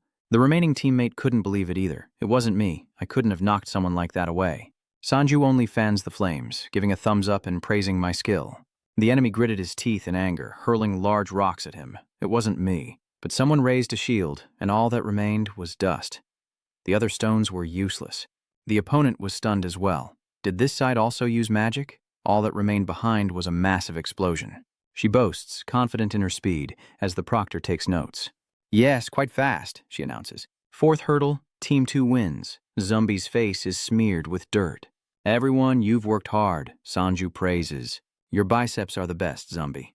Zombie is embarrassed, telling him he didn't have to emphasize it so much. He glances over, wondering how Junian is doing, while Selkin's brutal hand is covered in blood. The battered opponent cries out in terror and the others panic. The heavily injured opponent cried out, "Hey, we already accepted defeat!" Stop it. Even the supervisor outside spoke up. Stop, end the match now. But Sane didn't listen, and continued to beat the man mercilessly. Yunha finally intervenes. Hey, are you deaf? Didn't you hear them? We said stop. Only then did he cease his attack. Oh, were you talking to me? I didn't realize. He scoffed. Because of this restrictive magic circle, I can't use my full power when I throw a punch. Otherwise, one punch would have been enough. Don't you think so? Doan agreed. Yeah, I couldn't get a good swing in either, and Dong Yan was a little stunned. Yun grimaces, shutting her eyes tight, realizing she's made a mistake. I didn't account for high-stat experienced hunters competing at a low rank.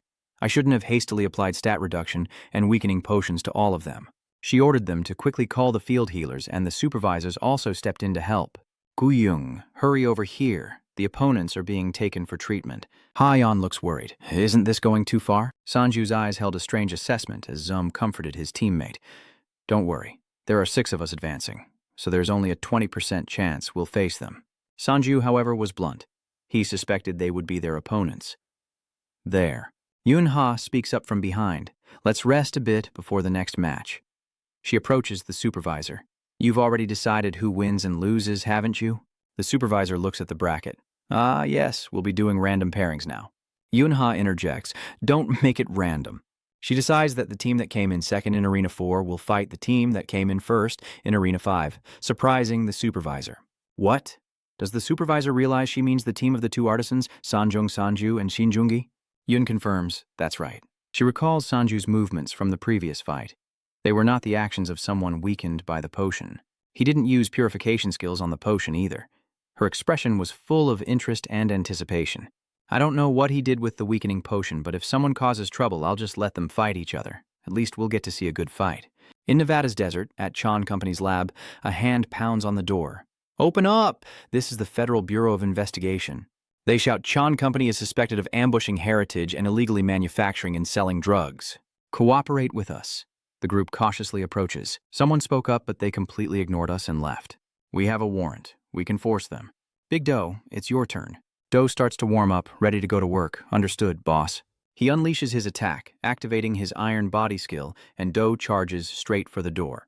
Suddenly, a cloud of dust erupts before them, and Doe is frozen in place. The door remains unscathed, leaving him in disbelief. Not even a scratch?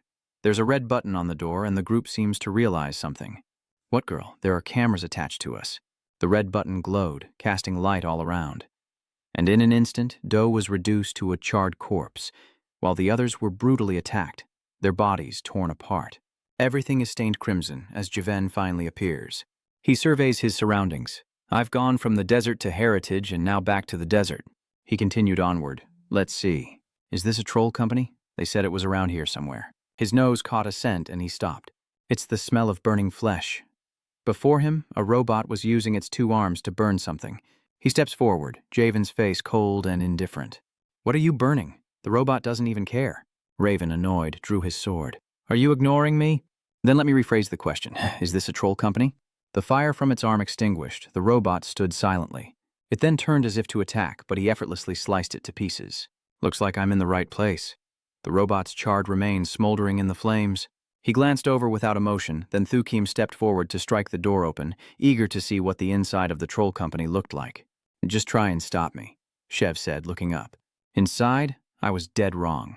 I thought turning someone into a monster was the best way to boost stats quickly. But in reality, it was a barrier to increasing pure stats. You could say the stat-boosting effect of the gem disappeared, leaving only the effect of mutating the user into a monster. The system chimes. Congratulations. It seems it's only a matter of time before he solves the side effects of his research. He worried. If I hadn't found a specimen that absorbed jade but retained its human form, I might have been stuck with this problem for the rest of my life. Looking at the system before him, he consoled himself. Soon, humanity will have hope. He seemed to sense the system's announcement that the blockade had been breached and scratched his face. Huh? The Federal Investigation Bureau got through. The system indicated the bureau had been destroyed, but an S-rank hunter swordsman had arrived. He's shocked. What? No, I was so close to finding the answer. Watching the flames, he was unwilling to stop here, so he began preparing the specimen. Looking at the hunter within the system, the last remaining S-class hunter here is still just a human. I'll use this specimen as a weapon to stop the false prophet. Raven steps inside, observing that they're managing a project based on monster corpses. He wonders if his clone is all right, glancing around the space. Who would have such a massive space underground? A system voice echoes, "Please stop." Swordmaster Raven is caught off guard. Who are you? The system introduced itself. I am an artificial intelligence managing this place. You are trespassing on the private property of Circle Corporation. Tell me this, then. I heard that your company attacked Heritage and took away an important friend of mine. The system could only respond. I have no knowledge of that. Please leave. Raven assesses the situation. It seems even machines can lie these days, huh? No matter how many times I hear it, that's definitely a woman's voice. What the hell is going on? The system isn't asking, it's ordering. These high-tech combat robots will hunt him down. This is your final warning. Leave this place immediately. A swarm of robots suddenly charges forward. Raven was a bit surprised. Where were all the high-tech combat robots?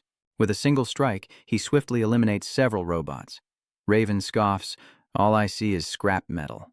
Meanwhile, an angry face says, "Hey, you said there was only a 20% chance we'd run into the Dung Yan squad?" Dung Bi is stunned. What group is that? Or is Ion confronting Sanju, demanding answers? Say something. Sanju, trying to distract them, just points at the zombie. Zombies' support buffs are the best. Or is Ion angry about something else? Sane stares at the team before him in disbelief. Is this a joke? Looking at Sanju's foolish appearance, he wondered if he was really a B-rank hunter. But Dung Yi reminded him, "Don't let your guard down. What I want is an overwhelming victory." Duan steps forward. "I want to get this over with quickly, too." So Kin is eager. Let's get started. Zombie grits his teeth. "I'll provide support for you guys." The shared skill has been activated. Sanji assesses the situation and decides to stop acting. Those two are at least C rank, so whether or not he's been discovered, he has to fight with everything he's got. Yunha reminded everyone to keep the emergency doctors on standby and the guards on high alert. "Yes, ma'am," Yunha shouts, "and contestants, prepare yourselves. The match begins." Soken throws a punch. Let's see what a B-rank hunter can do. Sanju easily dodges his attack, returning a blow that lands successfully. Blood trickles from his mouth, but he doesn't stop smiling. "What? That was quite the punch. Are you sure you drank the debility potion?"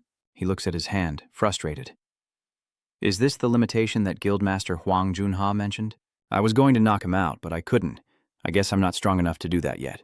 And one more thing, Selkin continues his attack. He looks towards Dung Yen, arms crossed, observing, is Junion really suffering from the weakening potion? Attacking and deducing at the same time, he realized that Guy's poison resistance couldn't possibly match his own, and he barely moved in the last evaluation battle. If that's the case, and he's behind Dung Yan, then Min must be weakened. Seeing Sanju staring at him, Dung Yan snaps his fingers. "You've decided to target me first?" Sanju is shocked by the scene before him. Blue lightning erupts, and the space is terrifying. Those outside are shocked. What is that? Watch out for those glass shards. Sanju was charred and bruised, his injuries exceeding his limits, and the sharing skill barrier had vanished. Looking at his hand that had just cast the spell, Rongyi realized his magic couldn't function well within this barrier. He looked at Sanju lying on the ground, a satisfied expression on his face. "Well, it seems like it'll have to do. Did you think you could win so easily just because I'm drinking a potion?" He sneers, claiming his group will lose because of Sanju's uselessness, but Sanju clutches his weapon, smirking. "Don't make me laugh, because I'll do everything I can to make sure that doesn't happen." Meanwhile, the system reports that the battle robots have been destroyed. Shev is shocked. "Already? The system reports that we've used all of our reserve energy." He presses a button, asking what about the drugs he's about to inject into the test subjects. The system lists the brainwashing drugs to control behavior, bone enhancement, basic abilities, and physical defense that we've prepared. But that's enough. It will significantly enhance the clone's eyesight and mobility. The clones are lying in sealed tanks, breathing oxygen. Sweat pouring, he hits the button, ordering the injection into the specimen, while Dung Bi defends with an impenetrable guard. Doan coldly unleashes a flurry of attacks, each strike faster than the last, as Zombie grimaces, his arm already bleeding.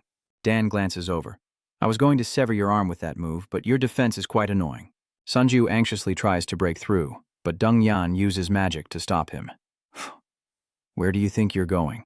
The force field skill is activated. "Weren't you going to take me down?" Sanji is furious. "Don't get in my way." Sanju shatters Dung Yan's attack, but Dung Yan remains calm. "I'm pretty sure you've seen me cast this spell before, but this is the real deal." A massive fireball hurtles towards him, and Sanju raises both hands. He conjures a massive shield, but the attack is so powerful that cracks form. Yet it holds, successfully blocking the fireball, leaving Yang-in speechless. Where did this bastard learn to defend like that?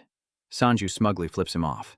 "Provoking me? I had my eye on that fireball skill already. Are they just showing off their moves now?" Sign wonders what he's doing.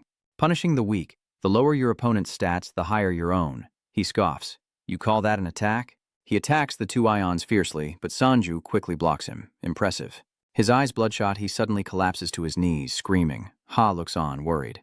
Sanju's eyes darken as he clutches his head, gritting his teeth, realizing his body is activating a new skill. Dung Yi is confused, wondering what's wrong with him, and sees this as their chance.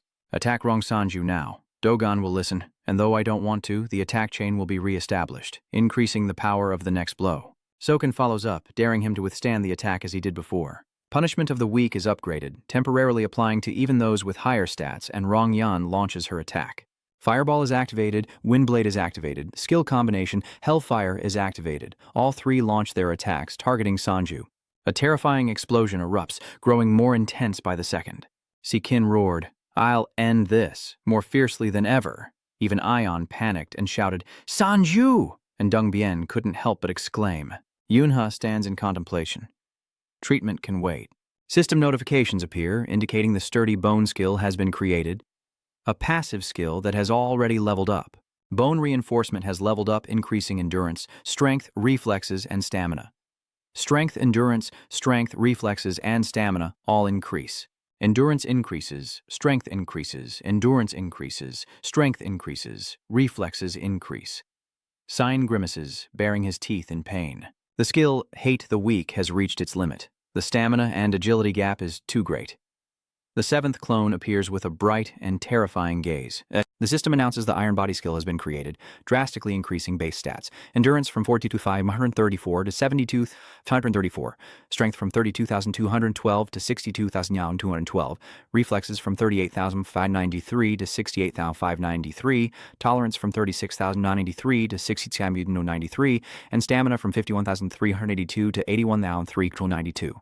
Does clone number 7 think this is the end? Then, clone number 7 lunges at Seki. Yunha shouts, conjuring a magic circle from her hand. This is dangerous. Stop, Dung Sanj. He uses his fist to break through the magic circle.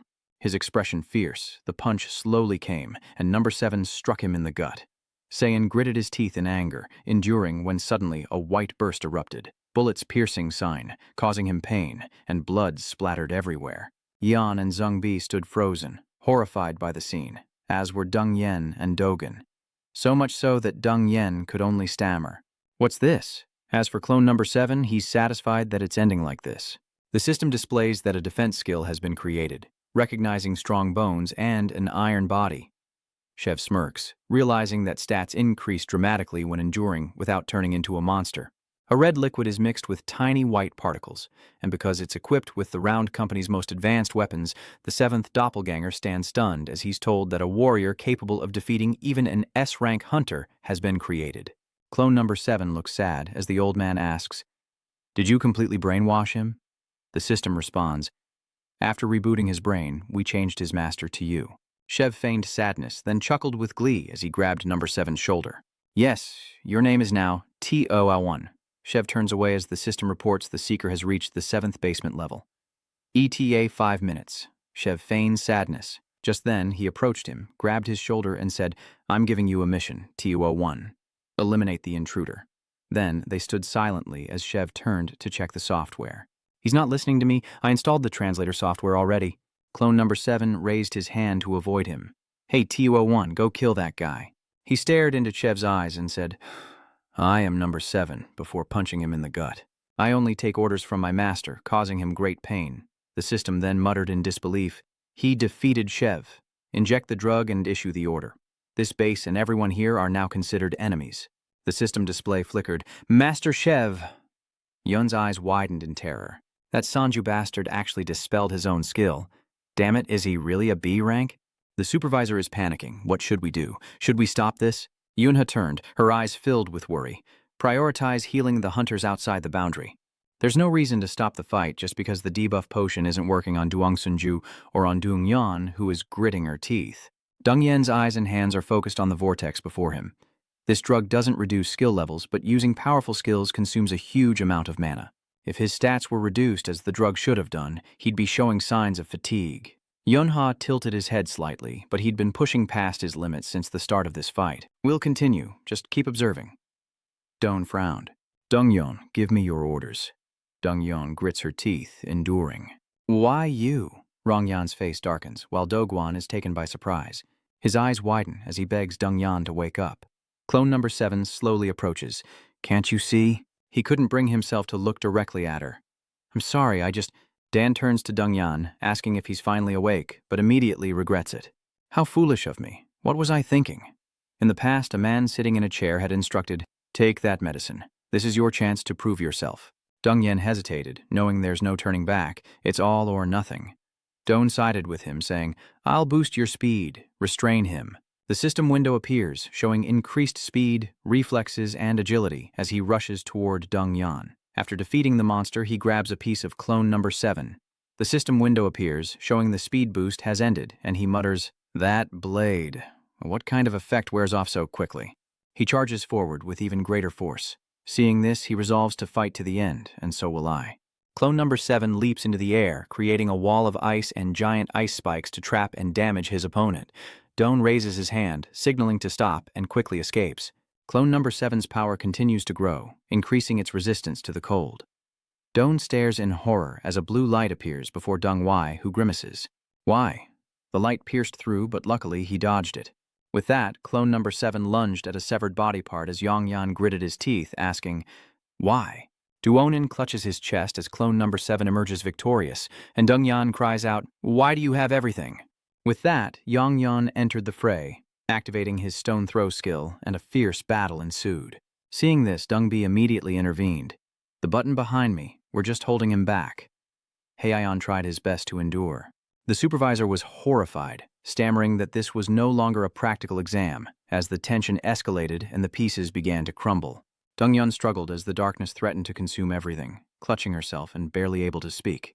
Covered in blood, clone number 7 stands before Rong Yan, saying not to blame others for your own weakness. Yunha activates the magic circle, ending the evaluation as everyone collapses.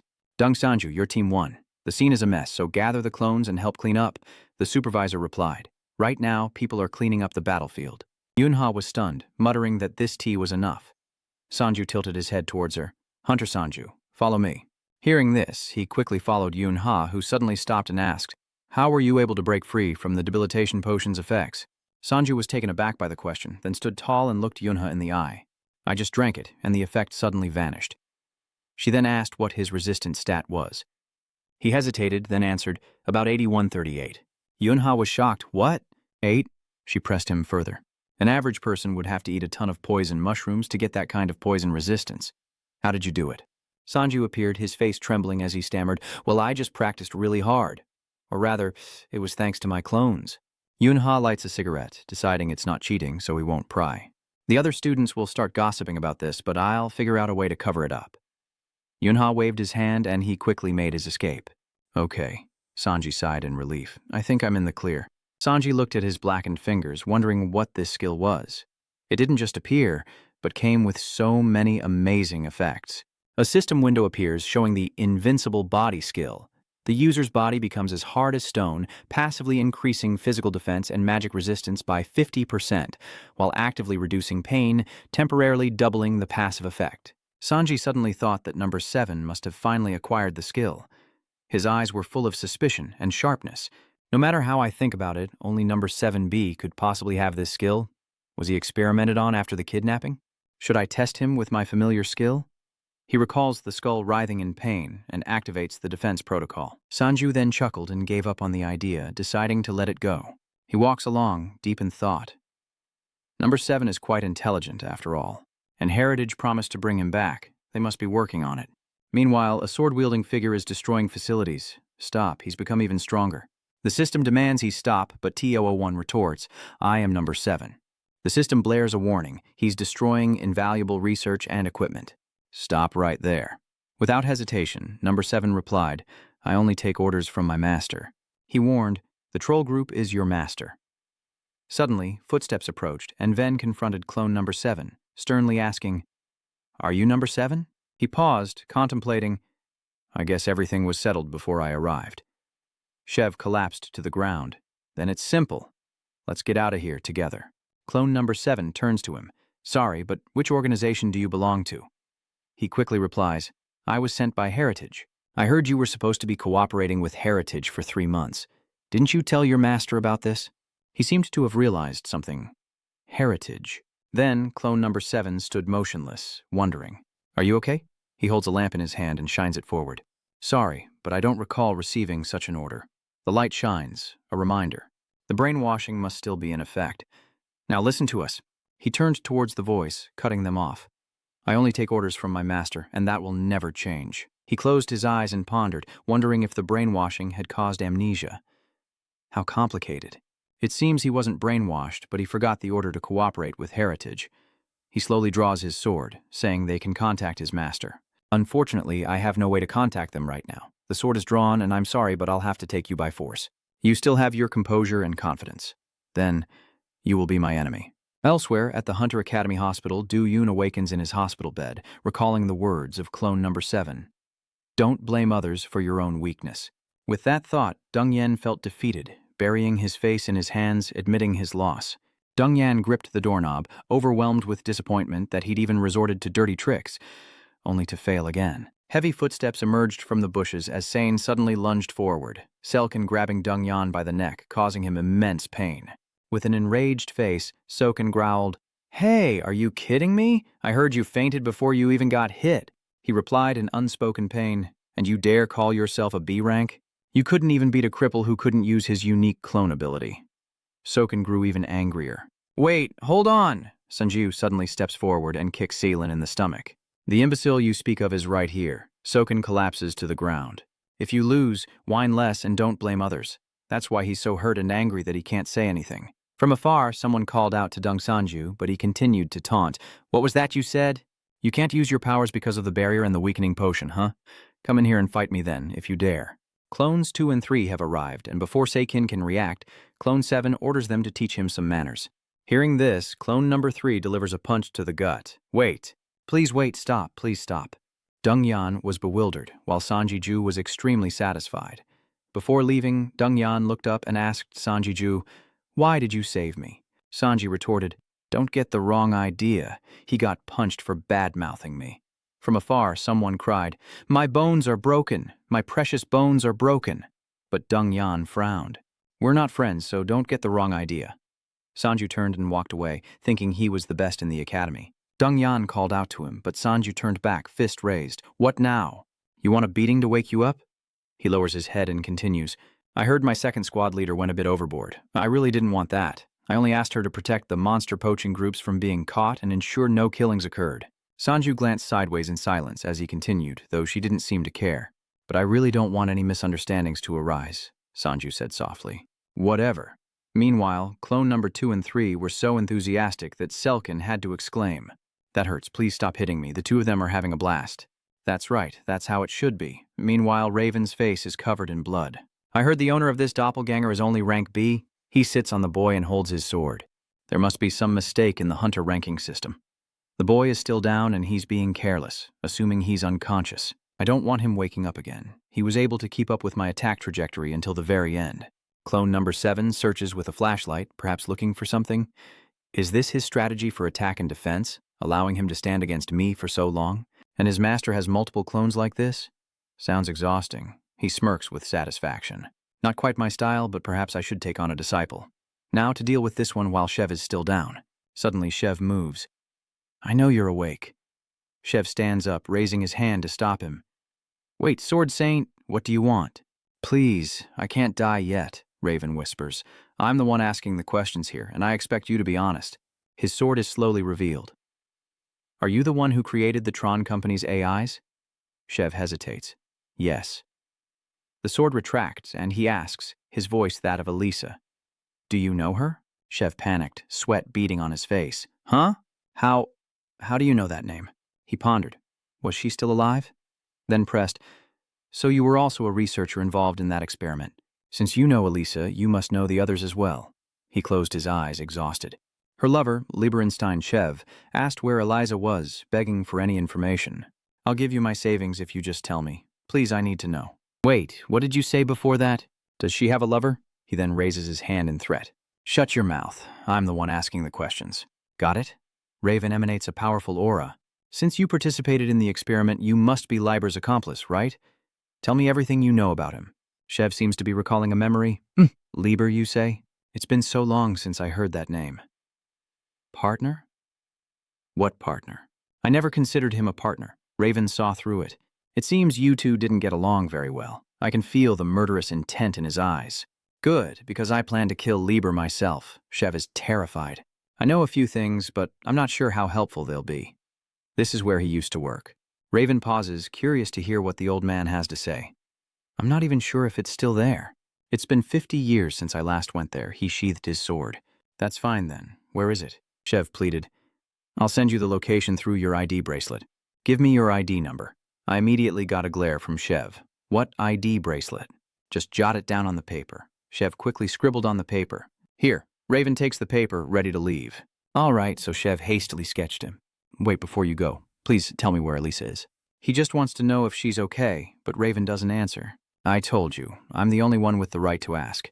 Sanju receives a report as well. Mako BCK, I hear number 7 has been successfully rescued. The person on the other end reports, that's right, but it seems he's been experimented on quite a bit. B asks for his opinion. I think they tried to brainwash him, and I think it restored his memories. Can you order him to cooperate with headquarters again? Sanju is slightly dazed. Give him orders, huh? All right, I'll do it right away. Brainwashing, huh? So, he's only just realizing he was experimented on? Number 7 must be the reason he suddenly got so strong. Confident in his abilities, he believes reaching A rank will be a breeze with his skills and stats. All my base stats increased by 30, and I even have a skill that could make me invincible? How could this happen? He also wonders if he'll be kidnapped again. Sanju immediately slapped himself, wondering what he was saying. I promised myself I wouldn't see them as tools. With that, he happily skipped back. Anyway, the rescue was a success. Those jerks hindering the hunt were dealt with, and I won the reporter training session. Everything's going smoothly. Lately, rumors have been spreading around the hunting grounds. Rumors spread that Dung Soon Il's clones didn't just defeat a group of B-rank hunters, but also brought down an A-rank hunter. They were all pensive. Seriously, whenever I think about it, the cause of the war was people stealing the monsters killed by the doppelgangers. But as the rumors spread, the story began to change a bit. Death awaits anyone who sets foot in their territory. Hundreds of victims. Death awaits those who steal their monsters. And torture may follow. It was said that your teeth would break if you held their gaze for too long. That's how their bad reputation began to spread throughout the hunting grounds. As the rumors worsened, no one dared to meet the clone's eyes. Everyone bowed their heads, begging for mercy. And as this continued for days, Sanju and his colleagues organized a party. Wow! He expressed his gratitude for everyone's hard work, but Dungbi remained humble, saying he hadn't done much. Even Ion praises him, saying it's all thanks to him in the end. The two keep praising Rongbi, but he's embarrassed, saying his corn isn't that strong and asking them not to mention it. Suddenly, a sarcastic voice rings out, "Look who it is, a celebrity in the hunter world," a drunkard points. "Hey, Dung Sanju, do you think a C-rank hunter can do everything?" The girl beside him tries to stop him. "Hey, stop it, you're drunk." Sanju is bewildered. "Who is this?" The girl tried to restrain the drunk man. "Sorry, he's had a bit too much to drink. He's struggling. Let me go. I have something to say to you." He seems very upset. "You're a Tier B, yet you're lording over the Tier E and F hunting grounds to seize power?" He roared, causing a commotion. "I spent all my money to get a ticket in here, and yet you're taking everything here." Sanju was flustered. "Please, calm down. I haven't sent my clones to any C-rank hunting grounds lately." The man shoved his phone in Sanju's face. "Then what is this?" Sanju was stunned by what he saw. "What about this picture?" It shows him and someone else being filmed by the clones. He's frustrated, saying that if they want to take over an area, they should at least inform them properly. "We had already finished hunting, but they came later and claimed the area as theirs." He recognizes number 2. The man whines, begging A to stop and apologize and pay them. "I told you to let me go. You were there. Are you crazy too?" As he left, Sanju pondered, "Even with the photo and location, I still don't understand." Hey Ion was also shocked, wondering what was going on. He recounts how someone resembling number 2 has been controlling the E-rank hunting grounds and taking their earnings. Ion is shocked. "What? Are you sure?" But Sanju clearly didn't believe it. The photo proved nothing. "I never ordered him to do that, and number 2 hasn't been hunting lately." Youngbi considers a possibility, stating that someone is impersonating his clones. Sanju hesitantly agrees, adding that he must investigate this and asks if he knows of any place known for such impersonations. Dumb replies, "I've heard that anyone who tries to steal a doppelganger's monster is doomed. That's obvious," he says, clenching his fist. "That's right. They can't touch my things." Zombie was troubled, but this was the first time he'd heard of stealing a monster already caught by someone else by controlling the area. "I've never been to a B-rank dungeon, so I'm not sure." Sanji asked the S-rank hunter, "What about you?" Ha-Yan pouts, saying she hasn't even been to a hunting ground yet. Sanji is surprised. Why? He seems to have forgotten that conversation. "Well then, as I said, if I do well on the test, you'll take me to the hunting grounds once, okay?" He did promise. Well, that should be easy enough. "If I get into university, you'll take me there." Is Ion angry? He promised to take her to college if she got in, but he must have forgotten. Sanju suddenly remembered. Ah, so you've never been. Is that why? Hey, Ion sulks. Of course I wanted to go there with you for the first time. Feeling guilty, he touched his nose and sealed the deal. All right, we'll go tomorrow. Hyun's mood brightens considerably. Ooh, really? She's overjoyed, telling him not to change his mind. The bank will keep its word. The two lovebirds push Jangbi aside. He clutches his chest, green with envy. The next day at the JM Sanju base, he gears up. Seeing this, Junmo wondered if there was another PvP class in the academy. As he prepared, he answered, "No, I'm just going to the hunting grounds." He was a little surprised. It had been a while since he'd been there. He loaded his gun. I have a promise to keep. Plus, I heard someone's been impersonating me and robbing items from others in a low-level hunting ground. Junmo shouts in disbelief. Someone's impersonating him? Sanju turns to his clone. Hey, number 2, want to see a picture? Come here, a dark figure emerges. Okay, he presents the newly received photo. Is this you, number 2? Number 2 immediately denied it with a barrage of theories. It wasn't me. I've never left this place except when summoned through the gate. And after comparing the man in the photo to us, he has a face that's 2% larger, shoulders that are 5% narrower, and a different upper to lower body ratio. Sanju's head is spinning. Okay, calm down. I believe you. He asks if number 2 thinks he could recognize the man if he saw him in person, and after a moment they may head to the hunting grounds. Sanju nods in approval. Very good. These zombies are nothing to you. You don't need my help at all. Hey Ion had just shot down a zombie with his own hands. Thanks. I almost forgot to mention this is the E-grade zombie hunting ground. Sanji gestures to number 2. Considering your strength in this E-rank hunting ground, I think you could take the promotion test right away. Hyun is embarrassed. Am I really that good? She wondered where number 2 was going and where the clones had gone. Sanju dismisses it, saying he's just looking for us next, and she acts surprised. But why is the hunting ground so quiet today? I haven't seen anyone. His eyes darted away. They were all avoiding him. What had those imposters done here? He forces a smile. You're right, it is quiet. He prayed silently, hoping they could catch them before the rumors spread further. He trusted his partner's keen eyes. Meanwhile, elsewhere, as 2 individuals examined a monster, an abrasive voice cut through the air. Who gave you permission to hunt here? You look pale. Sorry, we saw you going the other way. We didn't mean to. That familiar hood? This is our territory. The imposters arrived to clean up the mess and vanish, but the terrified man still struggled. All of them. But we caught them. The imposter draws his dagger, wondering who they are.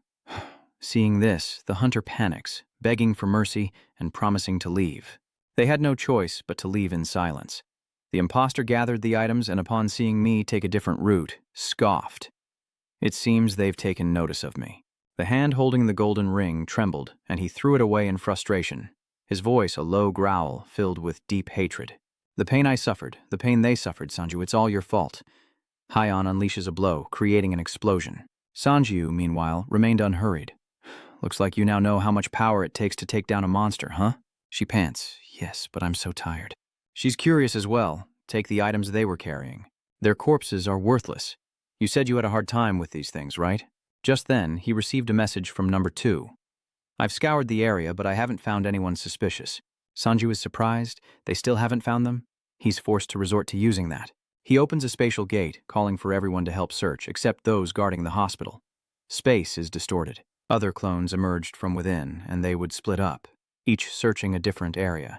The 2 Sanjus enjoy a moment together, finding 2 vials. Ro drinks a normal potion for the first time, while the clones follow the footprints as Hyun frantically chases after the zombies that stopped there. Those who saw Sanju's clones were horrified.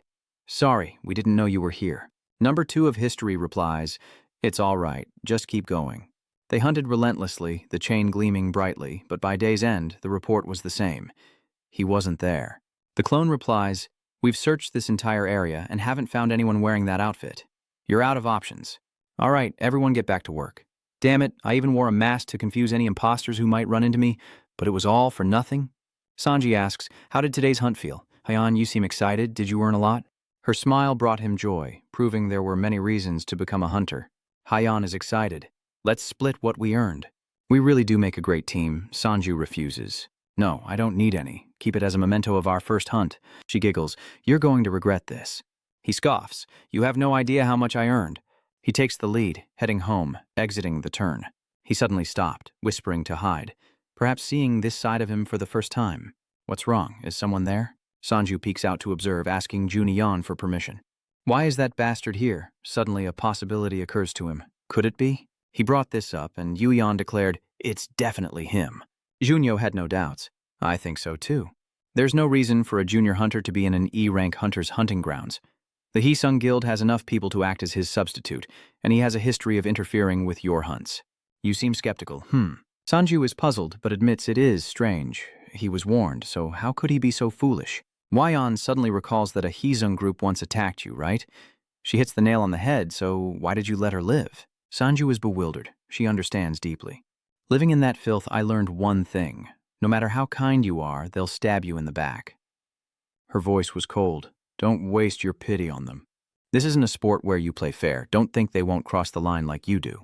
She warns that these people will do anything, regardless of your kindness, and you'll be seeing a lot more of them. I think one of them is here. And as if to prove her point, the imposters are running wild, unchecked, and emboldened. Hey, is this all you've got? We couldn't find many giant rats. The imposter picked up a rat to examine, then coldly declared that they should leave all their gear behind and disappear. Of course, the hunters couldn't agree to that. What? How can we do that? How can we continue to hunt? The imposter immediately rushes forward, kicking the girl in the stomach with a heartless look. I don't take requests as orders. Donghui Un. And slowly, despite their humiliated and resentful gazes, they tried to resist. They stole your equipment? Why didn't you report them? We have to ban them, but they all know if we do, we're dead. Everyone was understandably afraid. Just tell us if Deng Sanju is here or not before we go out to hunt. Despite this, the guards stood firm, stating that only staff were allowed to view the records, inciting further protest from the crowd. Don't we have the right to hunt in peace? Show us the records. News about Deng Sunju was only getting worse. Sanji knew his time was running out and his expression grew worried. Most of the victims are E-rank hunters, making even the academy students look at him differently. He worries that if this continues, his reputation will be tarnished. Just then, his phone rang, and he anxiously answered it. Number 2? Have you found them? The voice on the other end replied, We haven't found the imposters yet. But number 2 reported that the Hisung Guild has arrived at the E-rank hunters' hunting ground, Sanju said sternly. Are you sure it's the Hisung Guild? Number 2 is certain. Immediately request a gate, I'm going there personally, and those wearing headbands with the guild's name, put on your armor. Is that him? I think so. Suddenly, a tremor erupts as Sanju advances, his sword radiating deadly intent. What's with that outfit? The long-haired man muttered into his communicator. Hey, tell the captain we found them, and you, I don't know who you are, but if you want to live, come with us. Do you even know who we are? Sanju's sharp gaze swept over the identical armor, his certainty growing. So it really is you, he says, confirming Yuyan's words. Well, this isn't exactly a fair sport, is it? Let's see if a corpse can be stored in a subspace pocket. The Hisung Guild remained unfazed. That lunatic, they all attacked at once, but his sword was faster. Suddenly, someone jumps out to block him, and Sanju's pupils dilate. It's her, Aenyon grits her teeth. You fools fall back. Captain, she says, that's the real Deng Sanju. Sanju sensed the strange situation and knocked her away with his sword, wondering what she was up to. Hi, Axe Friendly. Fancy meeting you here again? What have you been eating? You've bulked up. Stop beating around the bush. What do you mean, the real Deng Sanju? Are you imposters? She looked at him like he was an idiot. The element of surprise is gone. Of course not. Why would we do that? A voice suddenly echoes. We're trying to catch them in your name. Donghyun suddenly appears before him, startling Sanju, the imposter. So, Junie still has questions and invisibility skills too. But why capture those impersonating me? Why would you do this? You're still suspicious even though you're the one who interfered with my sister. Donghun whispers that this action is his apology to Junie, but he remains arrogant. As you said, this won't change how you feel about me. He's serious, but we don't know if it's just one person or an organization. We just set a trap here, and I don't know if it's because we met at the academy, but they did me a favor. Meanwhile, elsewhere in the hunting grounds, the imposter continued to wreak havoc, impersonating Sanju, targeting others, asking who gave them permission to hunt there. The imposter feigned ignorance. We have the Watchtower's permission, he declared. The man retorted, This is an S-class hunting ground, so naturally I'm S-class. Can we just go our separate ways? I'm very busy. Hearing this, the imposter became annoyed. Are you stupid? Don't you know who I am? He boasted. I'm Deng Sanji Ju, the one who defeated the A-rank hunter. Unfortunately for them, they've walked right into a trap, as the Crescent Moon rank hunter, Mondo Dogen, turns his attention to them. Ah, Mr. Deng Sanji Ju, I know him quite well, and you're a fake. The trees fall one by one, as Du Wanian remains unfazed. Who gave me permission to hunt here, you ask? These imposters have met their match. You can actually do this in a low-level hunting ground? Dan sneers, Dung Sanji Ju, don't try to fool me. You fake is going to regret this. He stubbornly insists, I am Dung Sanju. A dark shadow emanates a cold aura. Looks like you haven't realized it until you've faced that monster. Suddenly, a pillar of light appears behind the fake, and Don squints, his tone nonchalant. Here comes the real deal. Sanji removes his mask, a crazed look on his face. So it's you? The one behind all the recent trouble? The imposter growls. Dung Sanju Dongxiu lifts a large bag. Could this be the equipment they used to impersonate him? They found the right place. As we guessed, they hid the costumes inside and changed here. Sanju knows this is serious now. These are the outfits that number 2's men were holding on to, right? The bag is full of gear just like yours. Sanju examines the pile of gear. This has to be it. I overheard it from the manager. He recalls that a clone user was interviewed before he joined the GM organization. He remembers the name because it was an exclusive interview. The equipment was on his head, and the fakes immediately distorted. Kim Dong-yoon, a D-rank hunter with the ability to create illusionary clones. There's no denying it now. So you're the one impersonating me? Indeed, the D-rank hunter Kim Dong-hyun, who uses illusionary clones, is removing his disguise. Damn it, he admitted it. That's right, I'm the fake. Then what about you? He retorts. If you didn't have my cloning skills, if you weren't so famous, I wouldn't have had to deal with this misunderstanding. Sanju couldn't take it anymore. It was disgusting. He throws him the helmet and sword, telling him to put them on, his anger reaching a boiling point, telling him to treat it like a helmet.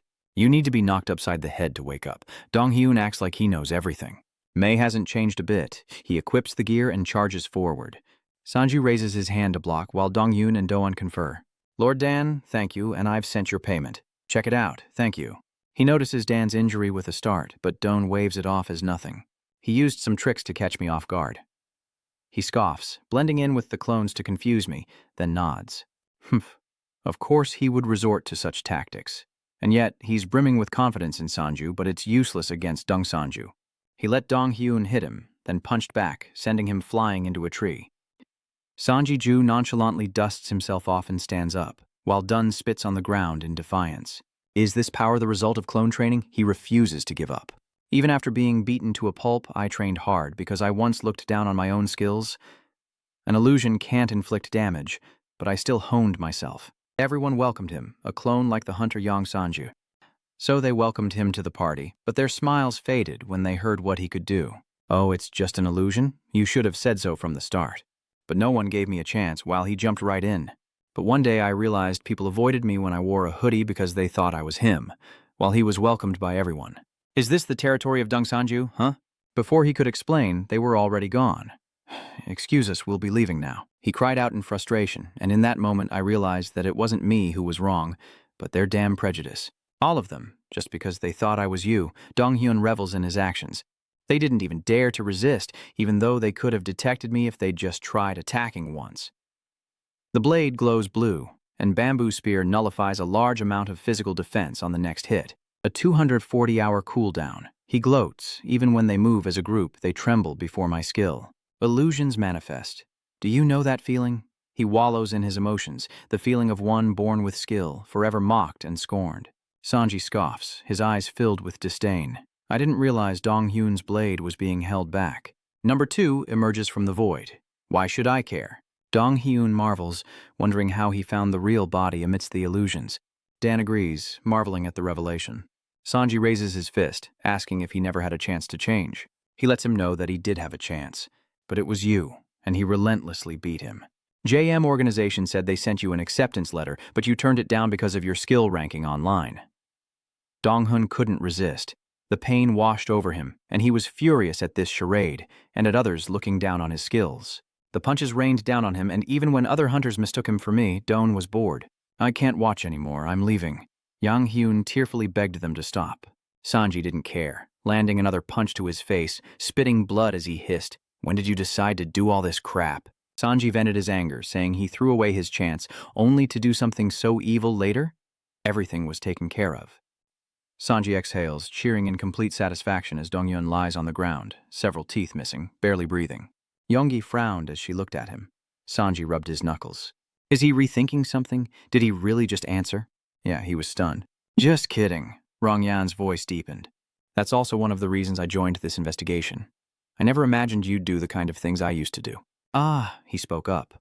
Dung Sanju suddenly looked at him and said, I'm sorry. Seeing his remorseful expression, I can finally formally apologize. What I did wasn't so different from what this guy just did. So even bad people can change. Sanju smiles, glad that he at least recognizes the wrong he's done. Zhongyan wonders what he plans to do with him now.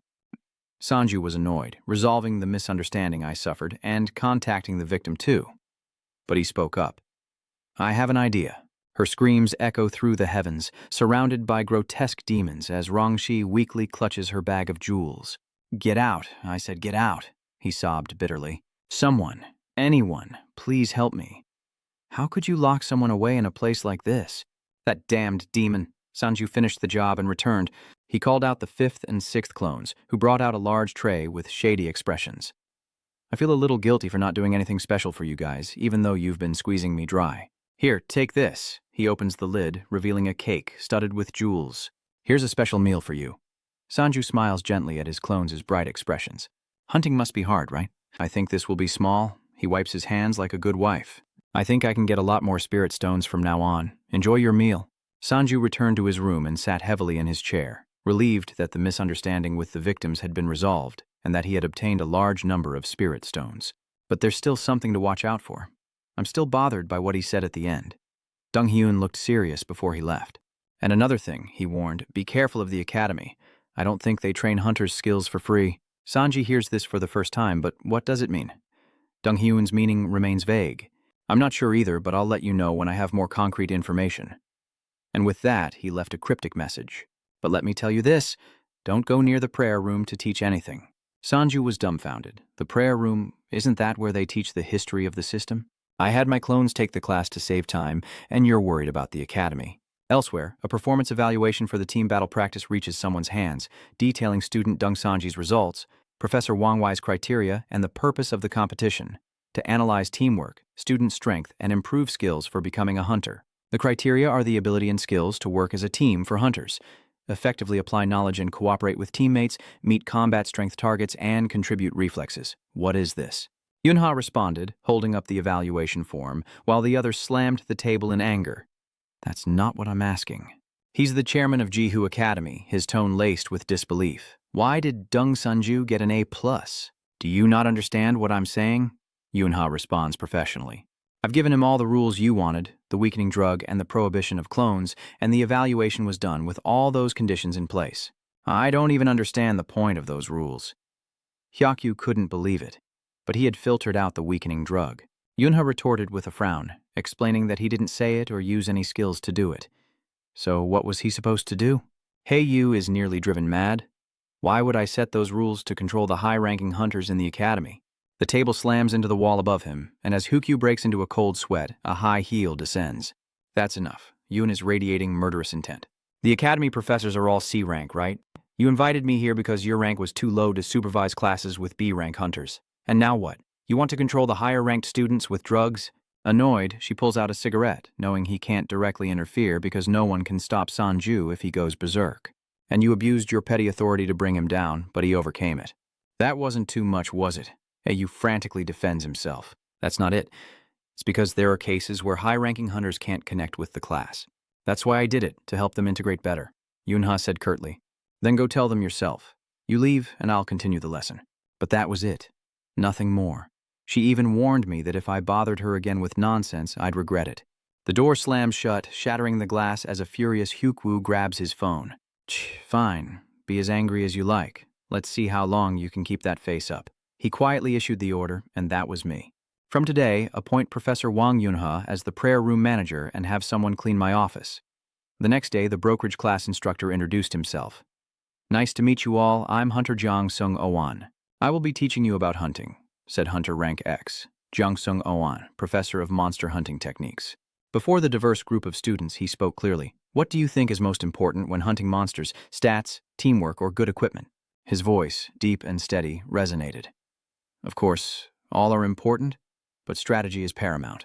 He instructs, Looking at the documents we've provided, you can see the detailed hunting strategies for each type of monster. Read them carefully. Sanji suddenly stopped. Wait, you feel it too? This part is weird. The book says that good eye contact with giant rats can attract and hold their attention, preventing attacks on your teammates, and that you can effectively attack them up close using proper defense techniques in battle. The giant rat's skull is its weak point, so attacking its head is paramount. Distract the monsters and focus on their heads, observe and predict their movements. And this part also changed your expression. They're a little different from the strategies we know, and in a bad way. I remember making my clones study those strategies all night. He's a little panicked. He knows not everything online is true, but most of it is. Quoting Edson. These things were proven in the clones' actual battles. Sanju closed the book, sensing something was wrong. They've cleverly twisted the information, and unless you're quite experienced, it's difficult to notice. His suspicion only grows. What is this academy thinking? Seung-kwan interjected. Now, let's move on to the practical portion. The monster hunting training room filled with countless containment units. The giant rat is sliced in two in an instant, as Seung-hyun demonstrates. It probably feels pretty real, right? This is a virtual training room created with a hunter's skills. He reassured them, "Here, we can learn to fight the horde without risking our lives."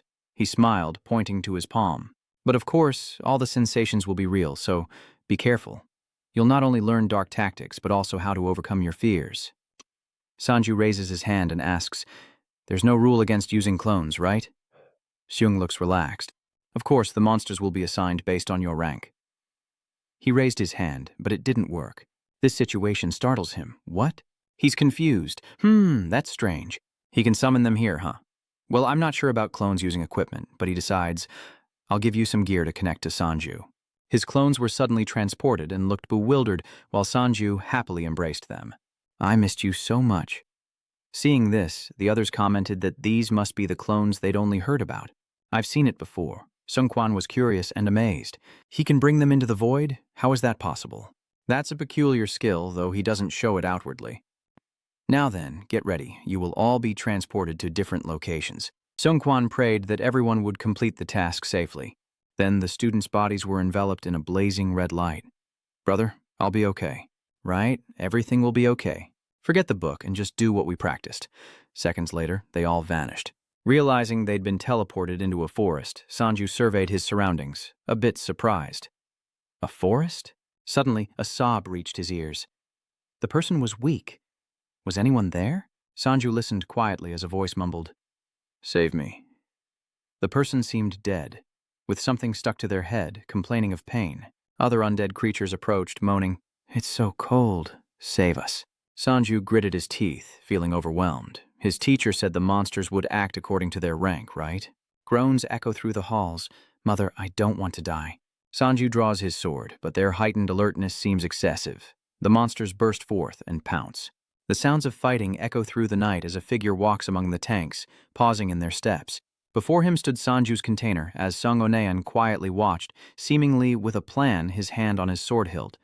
Suddenly, a Sanju appeared behind him, asking solicitously, "Do you need any help, sir?" Shungam screamed in terror and collapsed to the ground.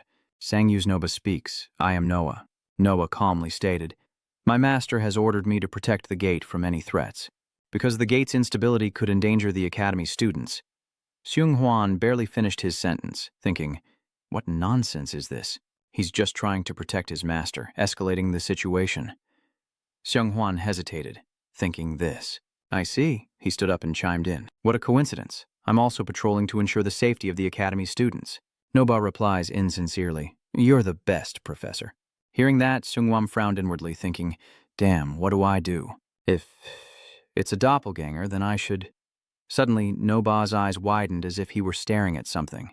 Seeing that murderous look, Seung-wam scratched his head and forced a smile. "Guess I'll head over there." Elsewhere, someone is battling a giant dragonfly monster, thinking he can't possibly win.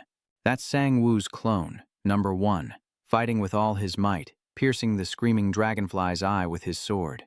Fueled by rage, the dragonfly spews forth a blaze of hatred, but No refuses to yield, evolving into his white-haired form. With a flash of contempt in his eyes, he cleaves the dragonfly into 100 pieces, its flesh scattering in every direction. Number 1 reverts to his normal state, thinking to himself that monsters are supposedly stronger than hunters of the same level in a one-on-one fight. Even so, with 5 B-rank dragonflies attacking at once, Noel wondered if the hunt would be successful, since everyone had split up. After a moment, he spoke up. "It seems it's over?" "Well done, everyone," the others responded. Sang Yu sighed as he appeared, surprised to see everyone so listless. He thought to himself, as expected, most of them failed the hunt. After looking around, Sang Woo asked Haiyan, "Are you okay? What kind of monster did you run into?" Haiyan replied, "A giant turtle that reflected all of my attacks." Sang Yu was stunned and asked, "Why didn't you run?" Eon looked dumbfounded. "This is a monster hunting class." Suddenly, Xiong Huan spoke up, "Good work, everyone. Some of you may have succeeded, while others may have failed." Seong continues his lecture. "I said the most important thing is the right strategy, right? Always keep tactics in mind and persevere, and you can learn how to deal with different monsters."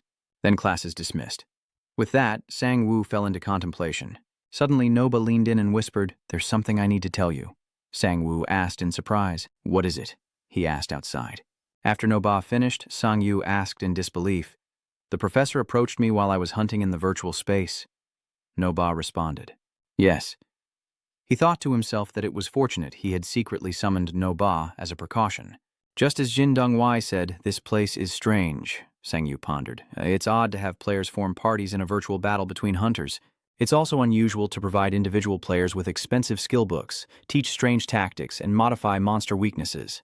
Is all of this free, or did Ion suddenly appear?" "What are those two talking about?" Sang Woo awkwardly replies. "Nothing. I'm just scheduling a hunt." Sang Woo awkwardly tried to cover up. "By the way, what's the next class?" Heijon replied. "Huh? Why do you look so flustered?" "It's system history and understanding, and the class will be held in the prayer room." Sang Yu was momentarily surprised, recalling Deng Jian's warning. "But I'll tell you this, don't go near the prayer room ever." Snapping back to reality, Sang Yu lazily replies that he's suddenly in the mood, then shyly asks, "Let's go see a movie." Ion giggles, "What are you thinking about?" "This is a required class, so we can't skip it." Ion continues excitedly, "Doesn't it sound interesting? I didn't know the system had such a history." Sang Yu hesitantly interjects, "Haiyan, I'm serious." "I'll send my avatar to class," Haiyan said, placing her hand firmly on Sang Yu's shoulder. Her eyes vacant as she commanded, "Oh, Ba, we should go." She pressed on, "Do you really want to skip class now?" Seeing this, Sang Yu's eyes narrowed, and as if sensing his master was threatened, Nob struck Haiyan in the back of the neck. Sang Yu praised, "Well done." Nob replied proudly, "As you command." Sang Yu, holding Heian, admits his control over his powers is clumsy. Carrying Heian on his back, he apologized. "Sorry, Heian, maybe I'm overreacting before anything's even happened, but I'll apologize later." Sang Yu resolves to never hesitate when those he cares about are in danger. Ha-Ion slowly opens her eyes, startled to find herself lying down. A person in a hat speaks up, "You're Haiyan." "That's right, you're awake," Haezon asked her in surprise. "Who are you?" "I'm Kim Un, and this is Dung Sang Yu's company." Haezon asked in disbelief. "Sang Yu, you mean?" "How did I get here?" Yu Hun replied. "You must have been exhausted after the hunting class." He said she suddenly fainted, and not to worry because he would take attendance for her. In class, a doppelganger of Sang Yu and Heian blankly listened to the lecture. Hearing this, Heian asks, "Where is he now?" Yu Hun is speechless. "That jerk, Sang Yu, will be back soon." Wayun pulls out a potion, an energy booster that temporarily increases stats, but with the side effect of causing unconsciousness. Uyun held out the potion, telling her to drink it and rest, as it would help her recover faster. Hai-Unan cursed inwardly, that crazy bastard Sang Yu. Where did he run off to after suddenly dumping her on me like this? In the dead of night, a man lurked on the rooftops. It was Sang Yu. He thought to himself that this place was where the problem occurred. He figured no taking attendance for him should be fine. But Heian's situation is strange. If it were me, I would have turned the place upside down and interrogated them. Sang Yu thought to himself, but if I do that, the academy will close or I'll be expelled, and I won't be able to get the divine elixir. After a moment's thought, Sang Yu couldn't wait any longer, deciding he didn't have time to wait for Shindongwai's news and had to act on his own. He landed on another building, observing that this seemed to be the room of someone high-ranking. Sang Yu looked down in shock, noticing the broken glass. He approached, finding the window open, and the noise startled the person inside. He turned around warily. Sang Yu asked, "Hey, why are you here?" Shin Dong-an quickly covers Sang-woo's mouth, signaling him to be quiet, then asks, annoyed, I should be asking you that. What are you doing here? Just wait, I said.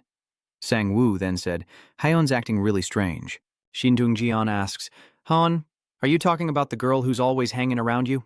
Sang-yu replies, yes, she attends many classes in the prayer room, and her gaze turned strange when I said I wanted to skip class. Sang-yu asks, is that why you're hiding here? You said the prayer room was strange? Shin Dong-ion speaks this way. Then he gently pulls out a book and a secret door appears. Shin Dong-ion continues, if you're wondering, I only found out today myself. I haven't even been inside yet. Shin Dong-jaeon entered the secret room, looking around in astonishment. This is, Sang-yu says before someone else speaks up. There are cameras and mics. It seems they've been in contact with someone far away. Shin Dong-an speaks first. Let's get the data. Someone at the door shouts, Chairman, are you in there? Both men are stunned, and the voice outside fades away before a loud crash echoes. The person outside went silent, then a loud crash echoed as Shin Dong-jeon panicked. What's this? What do we do now? Sang-woo was momentarily stunned. What was he thinking? Idiot, let's get out of here. You have teleportation and stealth skills. Shin Dong-jeon's questioning is so foolish. If someone made a noise and then disappeared in a secret room, wouldn't that be strange? Hearing the noise, the man became agitated and shouted, Who's in there? Wait, the emergency key. Sang-yu was as impatient as a stuck pig. It's come to this. You should use your skill to completely change your appearance and voice. With all those skills, surely you have one that can do it. Gindungan gritted his teeth. You think I just have skills lying around? Shin Dong-gan opened his skill chart and froze. But unfortunately, I actually do have this skill. It's the chameleon skill that's been activated. Sang-yu asked in surprise. Really, poet? Shin Dong-gan asks if you can escape. Sang-yu gives a proud thumbs up, of course. A moment later, the door opens and Seok rushes in. As a hand appears, laughing heartily. It's Shin Dong-gan disguised as Hyuk-soo asking what's going on. Why did you break down the door? Hyuk stood there dumbfounded. The headmaster? At a nearby wall, someone secretly peers through a tiny hole, trying to hear what they're saying. Hyuk asks, I didn't know you were still here. Shin Dong-gan replies in a strained voice, Ah, well, I have urgent business. Suddenly Hyuk asked, Did the master call for you? Shin Dong-gan was surprised, thinking, The master? Hyuk continues, So it's just as I thought. Sang-yu eavesdrops as Hyuk adds, It must be about that troublesome duo. Dung Sang-yu and Shin Dong-gan. Sang-yu thinks in surprise, What now? Shin Dong-gan acted as if nothing had happened, casually continuing the conversation. Yes, those two were always a headache. Hyuk replies, That's right. Was it right not to answer? Shin Dong-yen, speaking faster than he thinks, replies, Didn't we agree not to regret our decision? Hyuk inquired, Is something wrong? Seeing the headmaster's silence, Hyuk chuckled. Anyway, the meeting in 3 days will sort this out. I seem to have jumped the gun. Having overheard such confidential information, Sang-woo and Shin Dong-yeon were beyond astonished. With that, Hyuk chuckled and said he'd be on his way. Sorry to bother you so late, Shin Dong-an suddenly called out. Professor Kang Hyuk, Shin Dong-jun asked, fishing for an excuse. Well, you haven't forgotten the meeting time, have you? Professor Kang Hyuk replied without hesitation. Of course not. It's at 11, right? As Hyuk left, Sang-woo emerged and asked, What's going on? He muttered in confusion, Master, is this meeting with those troublemaker kids again? As Shin Dong-yeon took a drink, he said, Quiet. I've been racking my brain trying to deal with him. I was so torn about using honorifics, but that's what I ended up saying. Sang-yu continued to question, Wait, why did you initially call the prayer room strange? Now that he thought about it, he was outside during the first class. Shin Dong-gan replies that the warning went off and says, Of course, I initially intended to attend the class in the prayer room because it was mandatory. Dong-jeon recalls what class was held here, hesitating before breaking into a cold sweat. The system chimes in, warning that mental protection has been activated. Mental protection has been activated. Warning messages flashed repeatedly as Dong-gan thought to himself. Who's attacking me with mental skills right now? Dong-gan continued. No matter where I went, the skills kept activating, without any sound waves or mana flow. Dong-jeon thought to himself, not that he continued, but the entire room was filled with mental skills. Back in reality, Jong-yu asked, Then why didn't you tell anyone else? Dong-gan wondered. Are you serious? Sang-yu asks, If it were you, you could destroy the entire academy, right? So why are you just standing there? Dungan lowered his head. Yeah, I couldn't because of the elixir. Sang-woo sighs. In the end, we need information. Shin Dungeon says we need a chain that can bind those people. Sang-yu sighs softly. Yeah, if we want to act freely, we have to find their weaknesses. As they went to open the door, a prompt appeared. Enter the password to exit. Dungan grumbled in frustration. This password. Damn it, he's not as dumb as I thought. Sang-yu, wearing a scornful expression, pointed to the paper stuck on the door. Password. 1Q234. Dungan followed his gaze. So the headmaster really is an idiot. The two of them stared intently as Sang-yu spoke first. Let's see, Dungan replied. Let's find out what this academy is all about. Elsewhere, Haeon picks up the vial and asks what it is. Yoo Hyun smiles to cover up, saying it's an energy potion that will relieve her fatigue. Haeon responds, thank you, ma'am. Hyun hesitated, but I worked up a sweat during tactics class, so would it be all right if I took a shower? Woo-hyu replies loudly, oh, of course. We have a bathroom, so feel free to use it, Yoo-hun stammered. Yes, well, Hyun said, removing her armor. Yoo-hun blushed, flustered, thinking, good heavens, does she have to undress here? Haeon, drenched in sweat, asks, what is your relationship with UPA? Yoo-hun replied from a distance, oh, we're just colleagues, not particularly close. Ha-Hyun goes berserk and uses her skills, to which she indifferently replies, really? Back at Sang-yu's, an irritated voice rings out. These lunatics. Dungan was drenched in sweat. Is this the Academy's true purpose? They both exclaimed in shock. Brainwashing all the students. The prayer room is where it happens. Sang-yu asks if everyone will become puppets of the bastard they call master. How many students are there in the Academy in total? Dungan replies. Around 10,000, but if you include all the branches, Dungan thought, then said, it'd be closer to 30,000. Sang-yu wondered, 30,000 awakened people brainwashed and roaming free? As if realizing something, Dungjan shouted in alarm, Dung Sang-yu, look at this! Your name is on this list of dangerous individuals, and it's getting bigger. On that computer, words appear. A list of hunters who cannot be brainwashed. Dangerous target. The nameless hunter Dung Sang-yu must be eliminated before the priority target. Hunter Bae Don Shindungan. Postpone eliminating the son of guild leader Young. Dungan shouts that the brainwashed trainees will be targeting him from now on. Dungjian turned to Sang-yu, telling him he needed to return to his organization immediately, as those around him were in danger. Sang-yu, still looking dumbfounded, asks why Dungan isn't a target. Dungjian, at a loss for words, shouts back, does it even matter? I'm telling you, they're avoiding conflict because I'm part of the Hung Society. Sang-yu calmly replies, don't worry about the organization. I told them Han's condition is strange. Sang-yu calmly explains, how could I leave her alone? Back at the organization, Sang-woo's clone appears to block Haeon's attack, shocking Yoo-hyun. What's this? Han looks up. A clone? This 2-on-1 situation isn't so bad, you know? Haeon roars like a man possessed, demanding UPO be brought to him if this is how they want to play. A massive explosion erupts, sending the agent flying. Yoo-hyun this way. Yoo-hyun was shocked. As the smoke cleared, both agents were panting. Yoo-hyun asks, what happened? What's wrong with her? Junmo replied, I'll explain later. For now, please don't leave the organization's building. Yoo-hyun was confused. Huh? Junmo calls Sang-yu, a hunter. Sensing something, Sang-yu replies, I have a room ready. Number 2 will restrain her. Junmo reports, I checked the situation here, but it seems more serious than I thought. On the computer screen, a progress chart displays the worlds awakened, showing 89.9% already awakened and 10.2% in progress. Dungeon says, I don't think we can handle this alone. We need help from the other guilds. Elsewhere, machinery creaks and groans. A man toils away, seemingly building something. A technician from the Heritage team. Team leader Dubert. He pushed up his glasses. What now? Bra asked excitedly. Here, Dubert asked. Huh? Are they clones? She poured so much time into it and finally succeeded in analyzing the skill. B stared intently at the rats.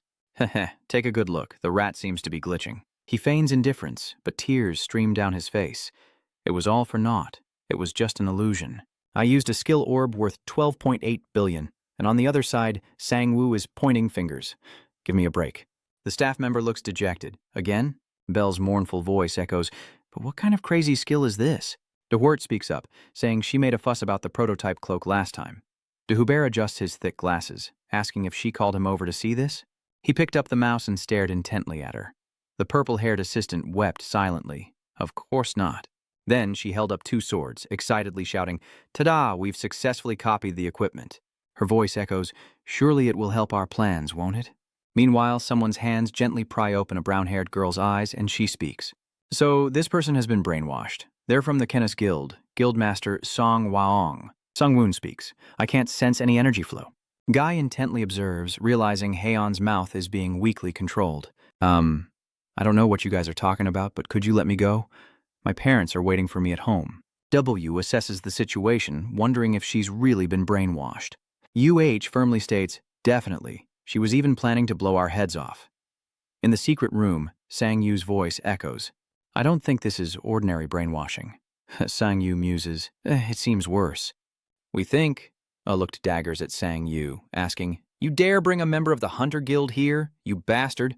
Sang-Yu awkwardly explains, "I thought you were just ignoring him." "Bear with it. We caught the fake thanks to him." Yu Huin couldn't resist a jab.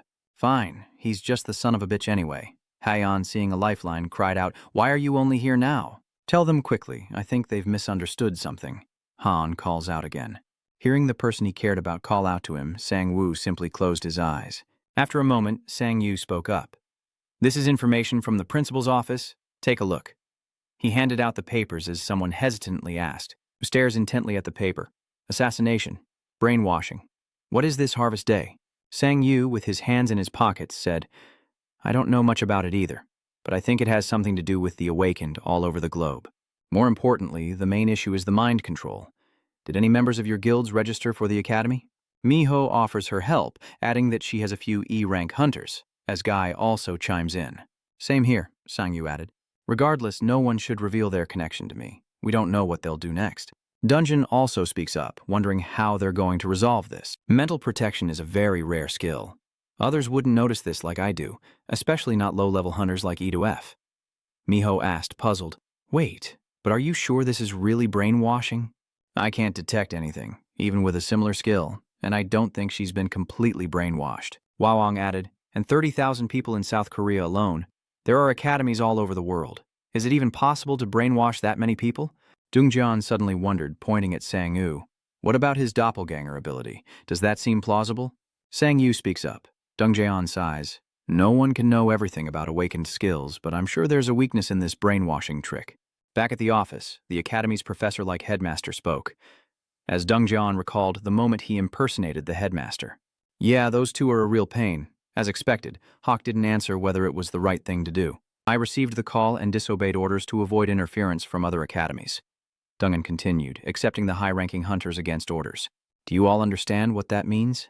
Their priority isn't following orders." Sang-Yu asks suspiciously if they're truly working for someone else, but their methods change depending on the individual. He then thought to himself that they probably didn't approach him when he was with No-Ba. In fact, they were hoping to take Kim Yuyan hostage. Dungjeon stared at the paper thoughtfully. Right. They weren't the type to blindly follow the boss's orders, appearing to act as usual on the surface. Dungjeon emphasized that their primary target was still his assassination, a fact that Sang-Woo silently screamed about inside. "Are you crazy? How is that normal?" Junmo suddenly spoke up. "But that's not the only bad news for us, is it? Even this mind control can't be detected, so it puts us at a disadvantage. We can't accuse them of anything just through their actions." Dungan raised an eyebrow slightly. For them, the worst case isn't failing the mission, but being abandoned by their master. Dungan continued, stating that they would target that weakness. "In 3 days, we can turn the whole situation around." At their meeting, everyone was dumbfounded. 3 days, huh? Dungan and Sang-Yu stood atop a tall building as Dungjeon spoke thoughtfully.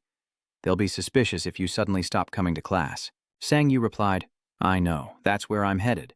Dungan added, "You could just send a clone to class instead." Sang-Yu replies, "No, until the meeting I'll have a clone do the guarding. If I'm still in the company, I think others will be in danger." Sang-Yu looks up and asks, "So you want me to see for myself how the brainwashed are acting?" He continues, "Either way, we can't leave Haeon like this. Do you have any ideas?" After a moment of thought, Dungjeon replied, "I do, but it's a bit risky. From what I know, she's been transferred to manage the prayer room." Dungjeon continued, "She's an outsider, so we can hope she's not complicit." In another room, Junhai seethes with anger. "In the prayer room all day? These bastards." Junhai looks around the room and sees a note. "Use mana carefully."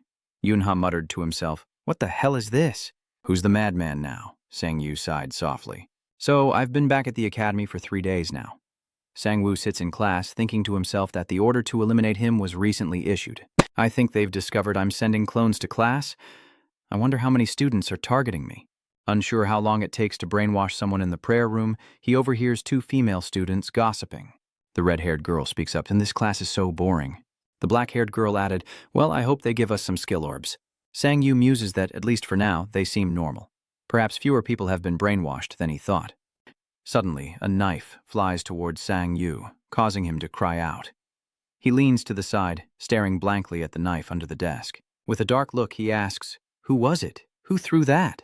He scanned the classroom for the culprit, but the student's eyes were blank and Sang-Woo's gaze faltered. HYCXIOC casually asked, is there something wrong with Sang-Yu? Sang-Yu gritted his teeth, thinking, so this is how you want to play it? He snapped the knife and said through clenched teeth, nothing, I just need to use the restroom. Walking down the hall, Sang-Yu felt a strange sensation when a girl bumped into him, flustered and apologized. Oh, sorry, I'm in a bit of a hurry. Jung-Yu replies, it's okay. He looks at the tear in his jacket and thinks, on the surface, they seem normal, but they're all targeting me. Sang-Yu sighed. Is she carrying a star on her? He continued to ponder. Even though it was just an attack from low-level hunters and not dangerous, he could definitely feel their bloodlust. As he walked, he noticed a water bottle with a note. Sang-Yu, drink this. I've been a fan for a long time. Without hesitation, Sang-Yu takes a swig of the offered water, quietly assessing the situation. After drinking the potion, a system alert blared. Poison detected. He sighed softly. It's poison. And so, 3 days passed, and the academy fell into darkness. Headmaster Haku spoke first, thanking everyone for being here today. He continues, as you all know, today is the day we resolve this issue. The 2 professors silently glance at the professor in charge of Kong-Mayon level hunter pharmacology on the left, and the professor in charge of CBA Geok level hunter combat on the right. Headmaster Haku continued, Dong Sang-Yu and Shin-Ung Ion are those 2.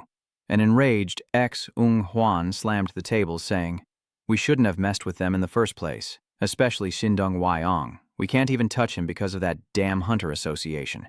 Heisei interjected, but I initially thought it was a good thing. You said that if we involved Shin Yu Huan, we could influence the Hunter Association. The headmaster raised his voice, saying he thought it was possible if things went well. A member of the association interjected, what about Deng Zhengyu? Maji suggested that the academy students couldn't even scratch him. Jia Hyok clicked his tongue. He's that strong? The principal boomed, even if we all joined forces now, we couldn't handle Deng Sang-Yu. Just look at the eyes of his clones. Hak Duong nodded. I see, but don't worry too much. Master hasn't abandoned us.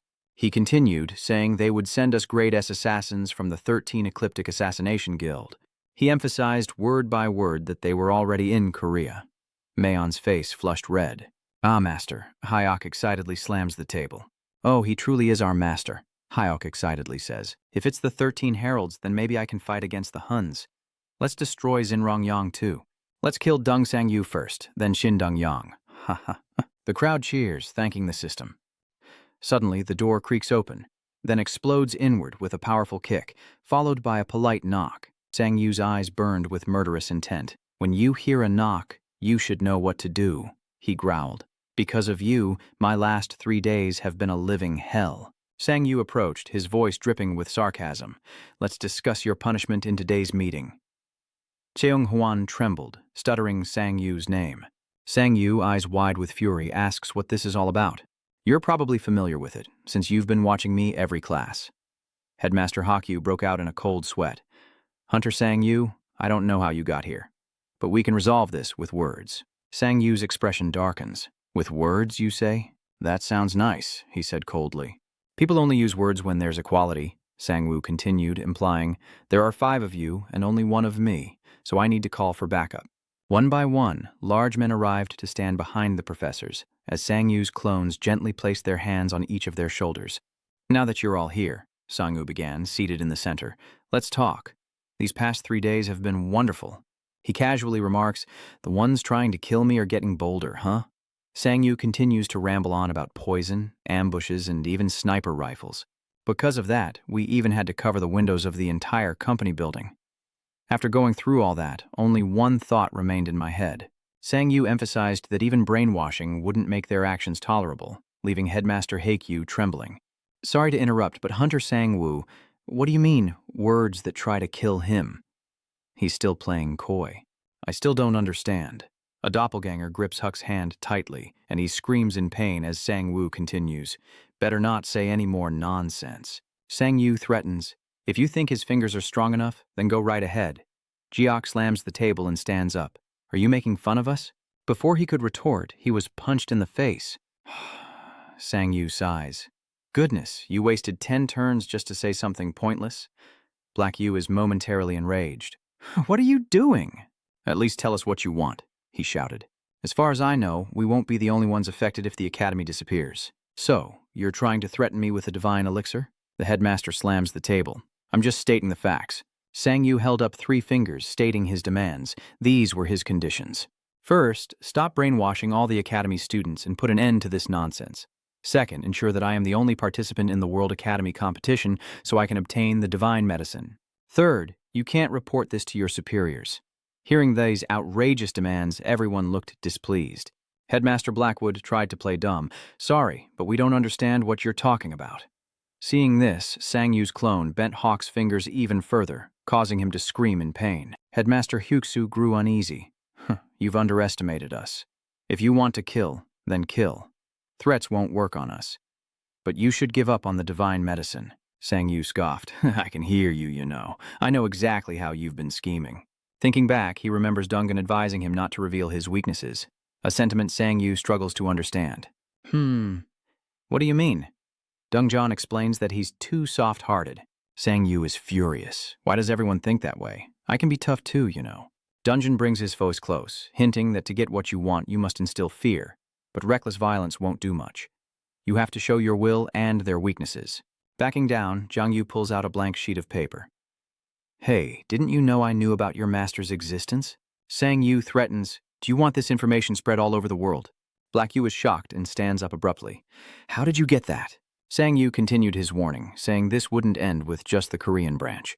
I think every academy in the world will have to close down for investigation. Sang-yu feigns dusting himself off and sighs softly. I don't know what your master is plotting, but this will have huge repercussions. Don't waste any more time. Finish this quickly, dump their bodies into the gate, and burn it all down. At their master's command, the clones immediately went for their targets' necks. Professor Ma wept uncontrollably as Headmaster Hakyu intervened. Wait, please, let us think about this. Sang-yu asks if he's stalling for time, reading the principal's thoughts and speaking out loud. Are you busy texting someone? Looks like you're waiting for this 13th Zodiac guy. The headmaster was stunned, as if drowning in a sea of his own blood. 2 hulking figures entered, their faces grim. The headmaster, grasping at a lifeline, shouted, They're here! The Zodiac 13. They replied, Yes, we're here to arrest you. Behind them, Sang-woo's clone held the corpses of the 13 disciples. Seeing his lifeline severed, the old headmaster died on the spot. Sang-yu raised an eyebrow and asked, Now, you don't have to wait for anyone, so have you thought about it? Right? I'll give you 3 seconds to answer. Sang-yu coldly began to count down. 3, 2, and then the final number. With that, the principal cried out, rushing toward a certain spot, thinking he just needed to get through the wall. He activated his permeation skill, bypassing all obstacles in a short amount of time, but before he could escape, a skill circle activated right on top of him. Sang-yu's skill nullification takes effect, and stripped of his powers, the principal faceplants into the cold wall. Oh dear. A girl with a cigarette in her mouth? I thought it through, but I didn't expect you to actually pull it off. Enraged, Junhai wanted to shove me into the prayer room. Seeing the situation, the headmaster asked with wide eyes, What are your conditions again? Before Sang-yu could repeat himself, the headmaster shouted, No, I remember now. We'll do everything you ask. In the end, Headmaster Wu and the others agreed to my terms, and the academy began to return to normal. Miho said sweetly, You did a great job. Get? Wait replied. I didn't expect them to send assassins from overseas. It would have been difficult with just the 2 of us if not for Sang-yu, Miho wondered. Yeah, he's really strong.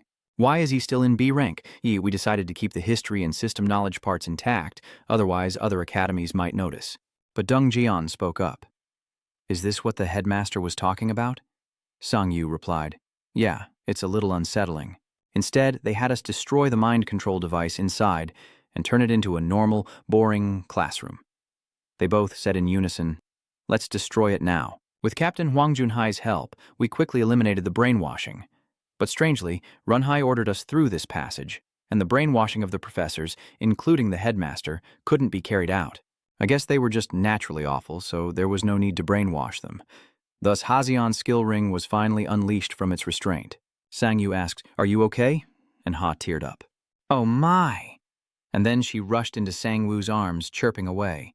"I'm sorry, I must have been out of my mind," Sangyu reassured her, telling her she did great. Meanwhile, Yu Huin protested, saying she should apologize to him, not Sangyu. The 3 days of chaos have ended, and a commanding voice echoes, "Not here." "Just a little to the left," the man fawned. "Is this it?" The commander quietly agreed. So, when is the next evaluation for Rin? Headmaster Hyuk-soo, his face covered in sweat, compiles the stats. "We'll compare your current stats to when you first entered the academy, and you'll be graded accordingly," Sangyu inquired. "Well, what are you going to do with my score?" Headmaster Hyuk-soo said firmly. "A+, of course." Sangwoo nodded to himself. "Good." Suddenly, Sangyu boomed. "When are we going to learn new skills? Are we just going to use fireballs forever?" Professor Hyok, hearing the outburst, raised his bandaged hands. "I'll teach you ice magic soon. Sangyu, do it well, or I'll be watching." With trembling hands, Old Man Hyok replied, "Yes." He then thought to himself about his life in a dark room with 2 people face to face. The masked man spoke first. The Korean branch said the problem was solved, but 13 Scorpius reported the mission as a failure. Then the man asked, "What do you think?" The mushroom head replied gleefully, "Yes, everything you think is correct." That person was so bored. What a dull answer. What if I said you should die? The mushroom head fanatically drew his dagger, saying he was ready and willing. Without another word, he took his own life, splattering blood everywhere, leaving the mysterious figure drenched and helpless. The man spoke up, saying he was only joking, and that old man was the master. The old man laughed, telling them to clean up and send someone to investigate this Dung Sang Yu. Sangyu's narration chimes in, noting that there are 2 types of reactions from the academy's students. The blue-haired girl shrinks back, apologizing profusely. "I'm so sorry. I don't know why I did those things," but he continues to muse. "Apology or ignore." The girl bows her head lower. "I don't know how many apologies will be enough. You can report me to the police if you want. You can tell me if you want compensation. They'll apologize while regretting what they did, or be too ashamed to see me and try to avoid me." Sangyu thinks to himself that he'd be lying if he said he wasn't furious, but at least they apologized in their own way. He sighs softly. "It's okay." Sangwoo indifferently walks away as Hyun teasingly says, "You really put on a good show." Sangyu continued, "What else could I do? I can't hit them now that they're no longer brainwashed. Those guys paid the price anyway." Suddenly, Sangwoo asks, "Our next class is physical training, right?" As if remembering something, Heian suddenly becomes shy. "Oba, about seeing that movie we talked about, can we go now?" "There's a movie I've been dying to see," she says, but Sangwoo coldly cuts her off. "What are you talking about? We have to train." He drags Heian, running as fast as he can. "Her base stats are too low." Heian replied while running, Okay, I'm going." A voice echoes, announcing that today's class is physical fitness. Inside the Hunter Academy, a multi-purpose training room appears, filled with state-of-the-art equipment, as Jahi Wai wears an emotionless face. "We'll assess your base stats in the next class. We'll compare them to your stats after training here, and your score will depend on how much you improve." Heian, seeing the teacher motionless in his wheelchair, asks, "It was you, wasn't it?" Sangwoo replies clearly, "I told you, you have to treat those who give orders differently." The others gossiped, wondering what happened to the instructor, while Sangwoo, seeing Hazion's gloom, asked, "Why do you hate this class so much anyway?" Hazion sadly replies that even though her skill level has increased, her strength remains the same. Sangwoo advises her that this is a place to practice skills, and practice is key. With a weary voice, Heian says he'll be back soon as Hazon activates his monomastery skill on the erected targets. Meanwhile, the strength training boys are lifting weights and a girl delivers a decisive blow to her target. Sangyu thinks to himself that his stats have increased so much, and he already told them to evaluate him, so he doesn't need to do this. But since he's here, he might as well train a little. Sangyu, unimpressed with the GM machines, asks Jiahai Waichi how much weight this can handle at its maximum setting. As Sangyu approaches, the instructor braces himself. Yahi Wai quietly turns, estimating the weight controlled by the gravity magic stone, which depends entirely on the user's strength. Gahi Wechi continued, "You could even set it so it can't be lifted at all." Sangwoo, surprised, casually replied, "Then set it so it can't be lifted." Gahi Wax, breaking into a cold sweat, asked, "Huh? Are you sure about this?" Guy asked as she adjusted it, explaining that this mode was only for improving performance. Normally it's not used this way. Sang Yu bent down to pick up the weight, saying it would be fine and to proceed. Without hesitation, Jia Hai Y cranks it up to the max. Sang Yu thinks to himself that, aside from the device attached, it looks like a normal barbell and even feels lighter. With that thought, he bent over and lifted the weight, gritting his teeth and marveling, "It's so heavy. This is exactly the weight I wanted." The professor watched the machine crackle with fear, while Sang Woo excitedly egged him on. He mustered all his strength to lift the weight, growing even more thrilled, feeling the rush. The professor's eyes widened as the equipment he cherished crumbled to pieces. Amidst the falling debris, Sang Woo nonchalantly held up the barbell. "I'm sorry, the performance was pretty good, Professor," Sang Yu said, as the professor wept, clutching the broken barbell. Sang Yu happily hums. "Is it because they're rich? They have such amazing equipment. I'll try to get them to open the lab at night and let the clones work," Sang Yu thought, looking around the classroom, realizing Xin Yongye was missing. Where did he go? The evaluation is about to start, so he must be off doing something. A hesitant voice spoke up. So a man spoke up. "Is the academy that dangerous?" Shin asked, flustered. "The association should also prepare for that situation. We've temporarily stopped them, but they're still a major threat." A member of the Haihung squad, the leader of Squad 1, asks Jinwoo, "So what kind of threat are we?" Deng Wai was flustered. "I can't say because of the elixir. It could be the reason the academy collapsed." Jink rubbed his forehead. "You're the captain of Team 2. Those guys will listen to you no matter what." Deng Waiyong explained, "This is beyond their capabilities. You should help us too." He continued rambling. "I have information along with Deng Sang-woo." Jink cuts him off. "Hey, what was your reason for entering the academy?" Jink said coldly, "If you want to play childish games, go to the playground. We gave you all the support to get into that academy, and you go and befriend Deng Sang-yu." He continued indifferently. "The reason you need help this time is the upcoming assessment." Deng Yu stammered, "It's not like that." Zhang coldly turned away. "Haha, damn, you must have thought you had it all, so you did all this? You should have worked harder instead of wasting time on such things." Jin continued to unleash words like sharp knives. "I won't tell father about this time, and I'll pretend I didn't hear anything. Worry about your evaluation. The association expects nothing more. You can do it yourself." Yang Wei fell into thought. He trembled, thinking he had done his best. Elsewhere, relentless attacks pummel the target dummies, but their heads remain unfazed. Hyon panted, thinking that even the level 3 dummies weren't moving, and recalled how she had bragged to Sang Yu a few days ago that her power was enough to defeat Skotun. And now Sang Yu can cast fireballs better than she can. She can't keep being a burden to him. She made a silent vow as a resounding voice echoed. Everyone trembled. Mo, holding Tomi, asked Hyon, while Uyun across from them was dumbfounded.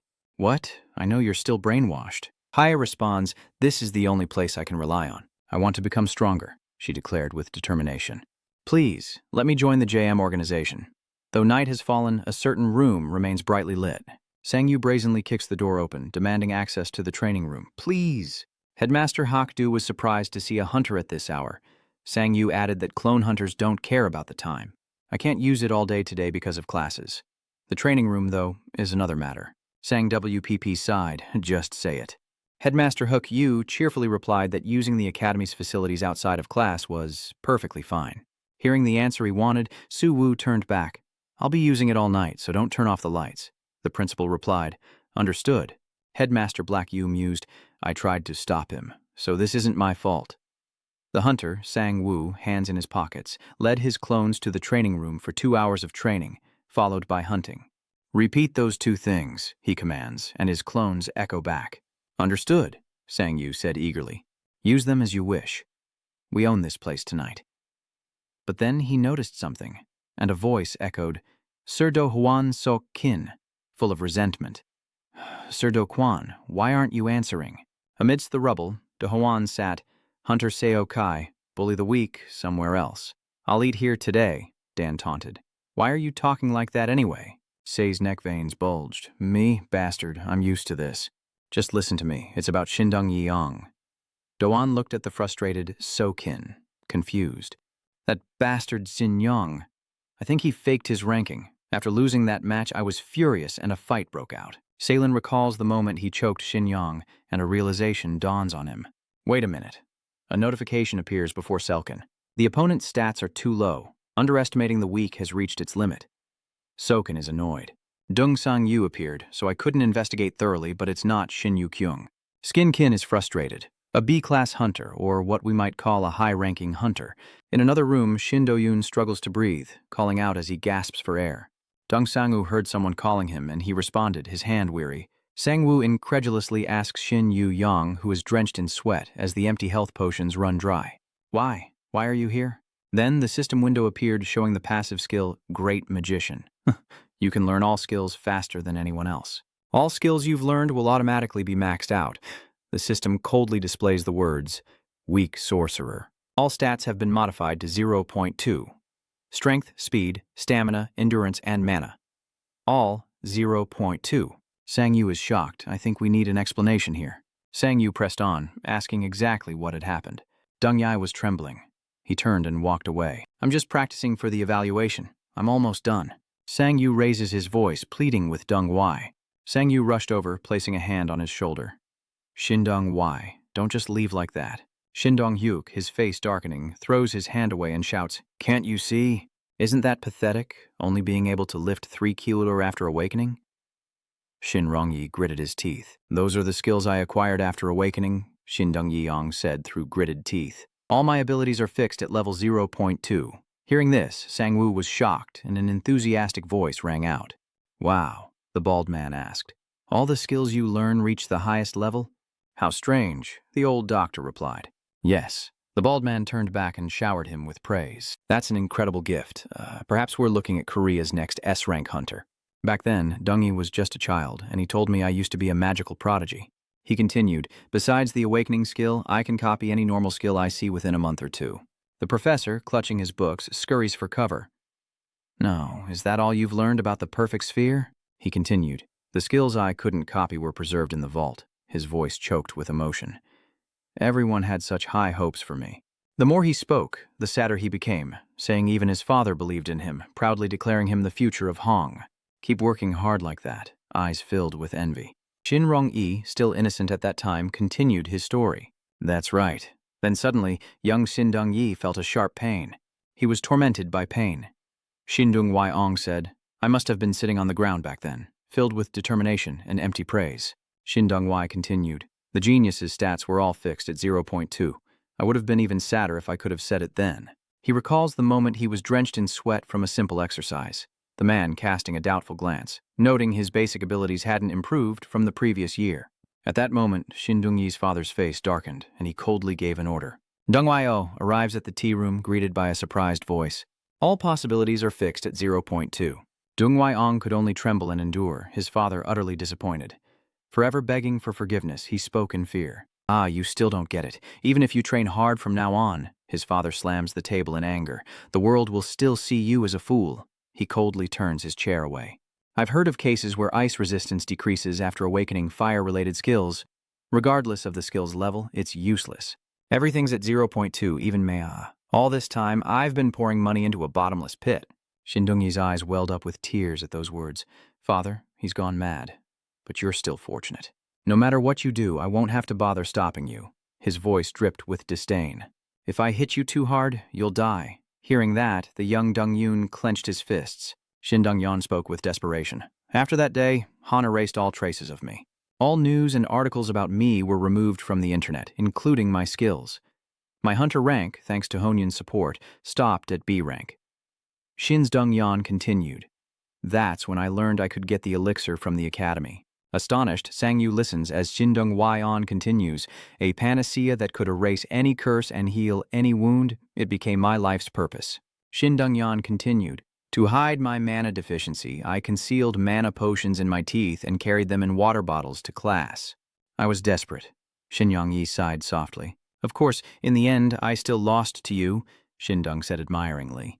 Sang-yu's awakening might be a miracle for you, he sighed. But for me, it's the worst curse. Sang-yu thinks to himself, so that's why the weakening drug didn't work in the team match. There was nothing left to weaken. Sang-yu gets up and walks away, wondering who knows about it. Shin Dong-wai replied that only his father, brother, and some team captains knew. No one else.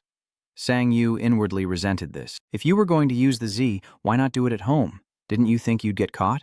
Shin Dong-wai shouts, I asked the principal to lock up, but who would have thought someone would come in this late? Besides, these items have all been used. Shindungan shouts, "There's a gravity magic device that can assist training based on the user's strength, but when I came today, it was broken." Zhongyu asks, "So the basic ability you recorded when registering is?" Shindungan replies, 40. Sangyu was astonished. 40. Zhangyu then gets right up in Shindungyang's face. How shameless. There's a limit to lying, you know. Raised it 200 times, Deng Ouyang retorted. Who would have thought he'd have to assess his abilities? Shindong Waiong was helpless, wondering what to do next. "I must be going," Shindongyang instructed as he left. "Remember to keep what I said today a secret, even from the headmaster." "Please." Sangyu scratched his head in confusion, then blurted out, "Damn it." At that moment, Deng Yang walked out of the academy and his eyes met someone. "That's his drunken father with his arm around a beautiful woman? You want team members for the promotion exam?" He said sarcastically. "Do you know Deng Sangwoo?" Shindong Yu responded, "Are you using clones?" He chuckled softly. "I saw him back when he was in the E rank. I laughed when I saw him with Jun Mo struggling in F rank. Ha ha. But then I heard that Deng Sangyu passed the B rank trial without any help. He still emphasizes every word. Some people don't even dare to try ranking up without support. He massages his temples in frustration. I laughed at the man who picked up a stone, only for that stone to become a jewel. He spoke with sarcasm, saying the gem he polished daily was nothing more than a stone. Ha ha ha ha. Shindong Wai muses that even pebbles can roll, but as he contemplates this, a man in black captures him. He screams, Who are you?" The figure signals for silence. "Quiet if you want to live." Inside another building, a dubious voice wondered how his strength remained the same even as his skills leveled up. It was Jun Mo asking Ha Aion, "You're not short on magic, are you?" Ha Aion replied shyly, "The only ability I'm confident in is magic." Junmo paused for a moment. But you were fine with the Academy's assessment. It'll take some time." Ha asks, confused. "Why are we here?" Junmo chuckled. "You said that before joining JM, but there's actually someone very good at mana manipulation. But his training is extremely harsh." Miho cheerfully asked, "Guest, on the day of the basic ability assessment." The professor explains that there are 5 assessment tools in total, evaluating strength, speed, stamina, explosive power, and endurance, respectively, and that upon completion of one, they should immediately move on to the next. Gahi Y Ok announces the start of the assessment. Gahi Y Ok asks for volunteers, and Sindung Wyong confidently steps forward, radiating power as the examiner requests a full-strength strike. He replies, "Yes," as Qin scoffs. "Look how skinny Shin Wooyoung's arms are." Doan watches on, amused. "Let's see if you're right." Dengyi's hand is surging with mana. Sangyu silently watches, then sighs softly, feeling helpless that he has to intervene. Deng Yang unleashes a devastating punch, the force of which warps the wall, shocking the examiner. Even the Skinkin and Dogen were stunned, as Du Yang's hand blazed with mana. Hidden behind him was Sangwoo's doppelganger. As Yang Yang requested, they continue the assessment. At which point, the two activated their chameleon skill, changing their appearance to match a designated target while maintaining their stats. A flashback reveals the previous night, with Yang mumbling about broken clocks being right twice a day, when suddenly a man in black grabs him, and Yang cries out, "Who are you?" The figure signals for silence, warning him to shut his mouth if he wants to live. Sang Yu's determined face appears as he assesses Shin Rong Wai, who asks in shock, "Deng Sang Yu, what are you doing here?" Sang Yu urges him to answer, asking if he can change another person's appearance with his chameleon skills. Shin Yuni asks, confused, "What?" Sindungi approaches, as Sangwoo replies, "That's right, we can change my doppelganger's identity to look like you. That way, you'll easily pass the aptitude test," Sangwoo emphasizes, "since you've already helped me. But don't get me wrong, I'm still after the Elysia potion, so I won't help you too much." Sang Yu smirks, "But at least I can eliminate any suspicion aimed at you." At that moment, Sang Yu's clone stood before the shattered wall. With a long string of digits, the examiner is incredulous. His strength is exactly 40. Onlookers whisper, wondering if such precision is even possible. Impossible. The wall is regenerating. Next came the reaction test, which Yong'un aced with incredible skill, followed by the stamina test, where he ran at full speed. Then came the mana test, and wow, what power. And as for the endurance test, Deng Yiyang remained unfazed by the beatings. The examiner is astonished, a perfect score of 40 across the board. The evaluation test for Hunter Recruit Yang completed, leaving the trainees in awe. "What? Isn't he a long-range combat hunter?" The other man was also shocked, saying, "He's a tank. With stats all at 40, he must have leveled up. Sok Kin can't believe it." "What? That's impossible." Doan was hardly surprised, thinking, I knew it. Never mind, just take your own test. The skill inertia effect has ended. Doan thought with disbelief, what kind of effect Blade ends so quickly? I suspected as much. I guess I overreacted. Jiok looks thoughtfully at the papers, then at Shin Dong-yeon's evaluation sheet, filled with 40s. He wondered what kind of stats these were. How could they all be 40? Even higher than my own, and one stat even decreased slightly. Jiahai YOC picks up the evaluation report, noting that Shindong Ion's hunter stats have increased by an average of 0.249 points. A little disappointing, but not bad at all. Meanwhile, Shindong Ion is replenishing his mana. He gritted his teeth, thinking he'd told him to just take an average, but who knew he'd put it all into one stat? At any rate, is someone who can control their stats like that even human? Meanwhile, elsewhere, Sakhin is still bitter, convinced he was cheated. Dan is helpless, telling him to just stop. Can't you see the hole in the wall?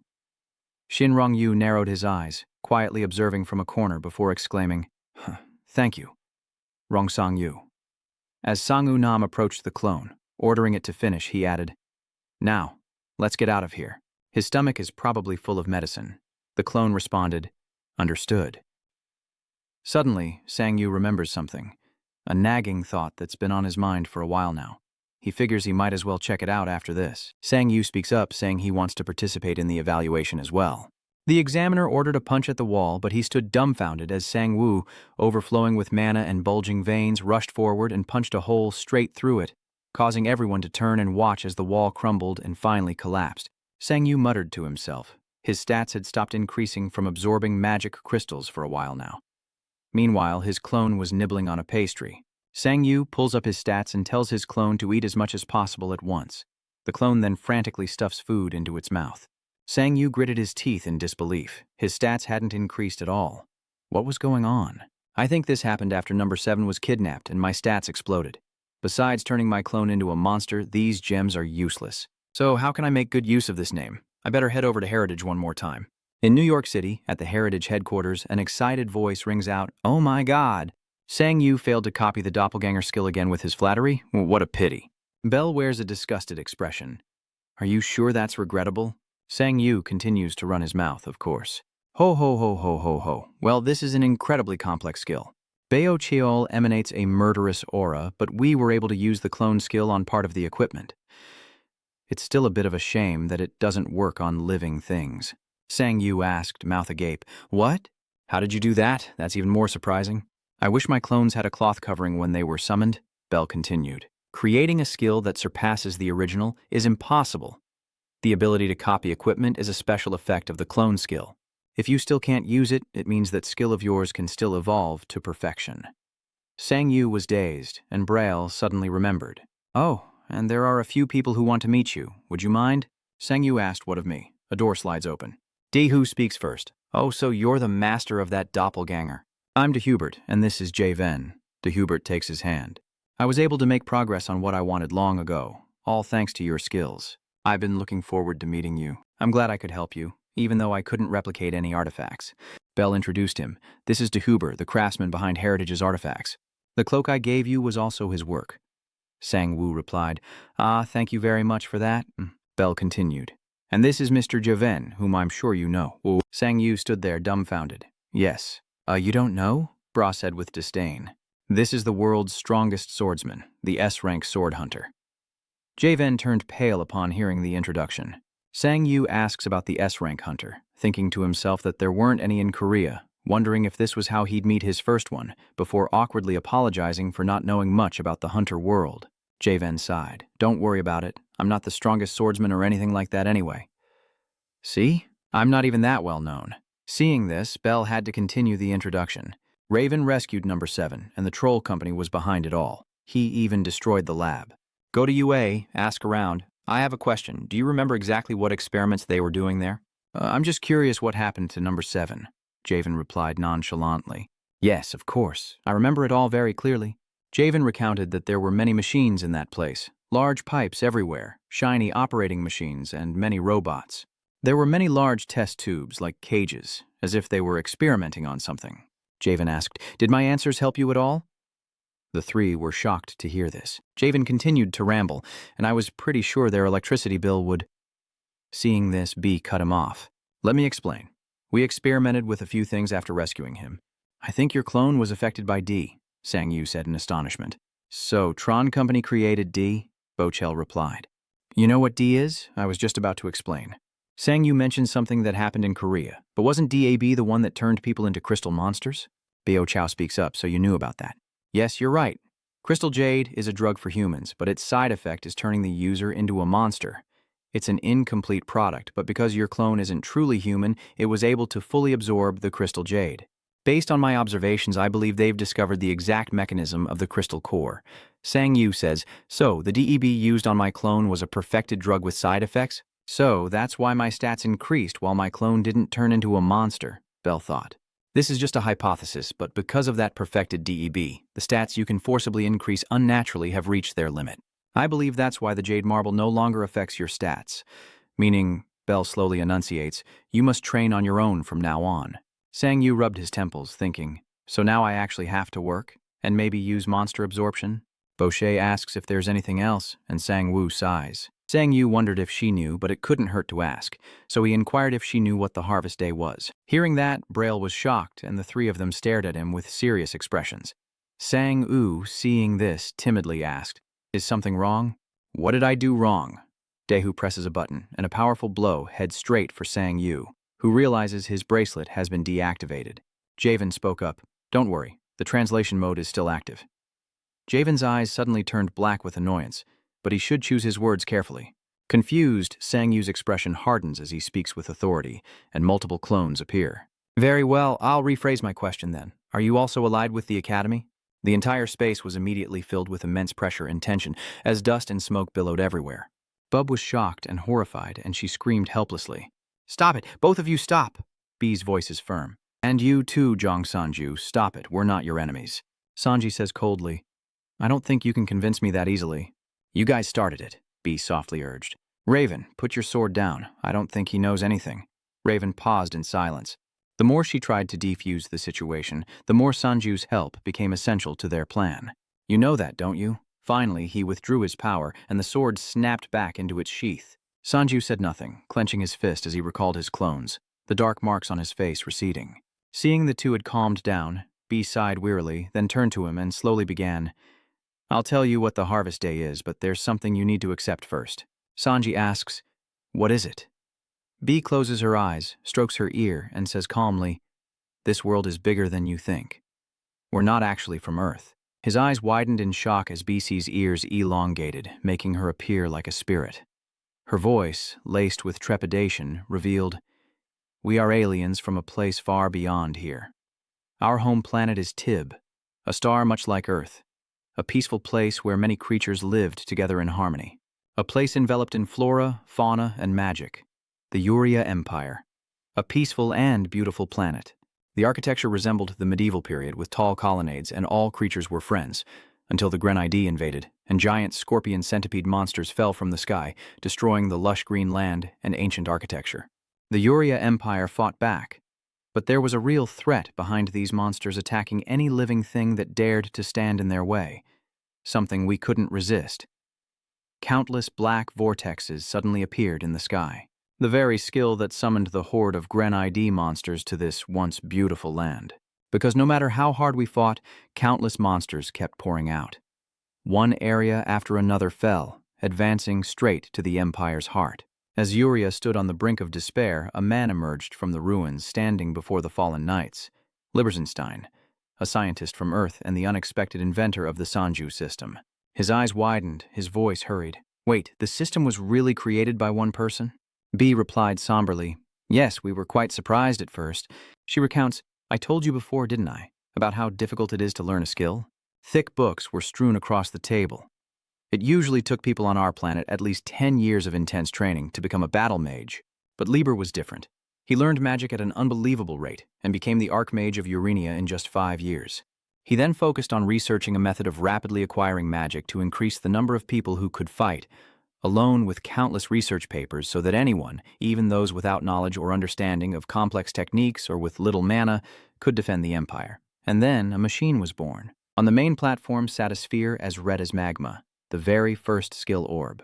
A truly flawless plan. Even in its incomplete state, it provided support for basic offensive skills. Fire-colored smoke filled the sky as magic was unleashed and people began to fight back, learning magic using skill orbs. As the system neared completion, people wielded higher-level magic, and hope began to bloom. Monsters fell, and the hope for peace in Tiber after repelling the Grand IDs grew. The long war dragged on until the system was complete, but his eyes hardened with madness, and Liber began a massacre. Even now, I can't understand why Liber looked like a demon lord back then. Tendrils like threads from his back pierced and held countless corpses. Everyone was killed. Even the descendants of the elemental swords and dragons couldn't stop him. He continued to kill and slaughter, Uriah drowning in a blood-red sky, bodies strewn everywhere. And so, the Uriah Empire fell in a single week, a day known as the Harvest. Sanju was in disbelief, an entire empire destroyed by one person. Butter recoiled, covering her mouth, unable to contain her trembling fear. I still can't forget that scene. Then, BC turned to Raven, slightly flustered, and spoke softly. Does Raven have anything more to explain? I don't get to see Liber often. He paused, his voice hoarse as he replied. Well, there are a few details missing, but that's roughly how it happened. Raven calmly continued. Only the three of us survived. According to this world's calendar, that was 1995. He then asked, You know what happened 5 years later, don't you? Sanju blankly replied, In the year 2000, there was a disaster. It was then that he realized something. Sanji and the system had also appeared on Earth. Javin's face darkened as he confirmed that the system was an anchor for its roots, and soon the harvest would begin on Earth. Meanwhile, heavy, ragged breaths filled the air as Hyan collapsed to the floor, admitting defeat in a trembling voice. I can't, Miho sneered, glancing down. Oh dear, you seem tired? Get up, she commanded, pointing and controlling the targets, then hummed. There was still much to learn, but Hyan's body collapsed, falling to the floor. Rewinding 1 week, Hyan warily eyed the massive object above, weakly exclaiming, This! Amidst the thick smoke, Miho lifted the orb with one hand, matter-of-factly introducing it. This is the original size of the fox skill orb I use. Now, I'll throw it. As soon as she said that, she drew her arm back slightly and hurled it at the target. A deafening boom echoed, sending dust everywhere, but as it settled, the target stood unscathed. Miho turned to face Han. She tapped the target with a serious expression. What did she think? It's similar to your mana orb, isn't it? Mana only has form, not destructive power. Leveling up only increases the size, right? If so, then even reaching level 100 won't change anything. Miho then asks if she's only using it as the system dictates, or if she's unable to say anything. Miho coldly conjures another floating magic orb, stating decisively that she must control and compress her mana. Her skill is mana mastery, after all. Her face shrouded in shadow, her tone sharpened. The system is just a tool. In the era of disaster, people used skills well enough, even without it. With that, she hurled the magic orb. This time, it pierced the target, the force exploding against the thick wall and tearing right through it. Without even looking at the blast, Miho focused on her, adding that she was the one who used this skill. Back in the present, Miho takes out a target and waves it around. It needs to be at least this big. Your skill level isn't high, so you'll have less mana. Compress it so it's smaller than mine. Miho insists this is necessary to gain power, as Hyan sluggishly replies, I know, but I've been practicing like this all week, and today's the evaluation. Miho smirked. So, when do you plan on doing it? She questioned, using her power to rearrange the targets. So, you're going to skip it because of the evaluation, then rest up on the weekend. When will you ever train? Looking down at her, Miho said coldly, Not surprising. Don't you think you're being greedy, wanting him to become an A-rank hunter now? Seeing Ion's trembling fist, she gleefully continued her taunts. Come to think of it, I worked with a hunter from Sanjiju to catch some assassins, and he fought well and was quite charming. Miho licked her lips suggestively. I even had my eye on him. Suddenly, a massive explosion cuts her off. Dust fills the air as the target behind Miho explodes, and enraged, she snarls, Give me more targets. She suddenly shouts, No, give them all to me. Miho happily runs off to comply. She sighed inwardly. Ah, to be young. Love is the greatest motivator. Turn to my side, then. Butter hesitated.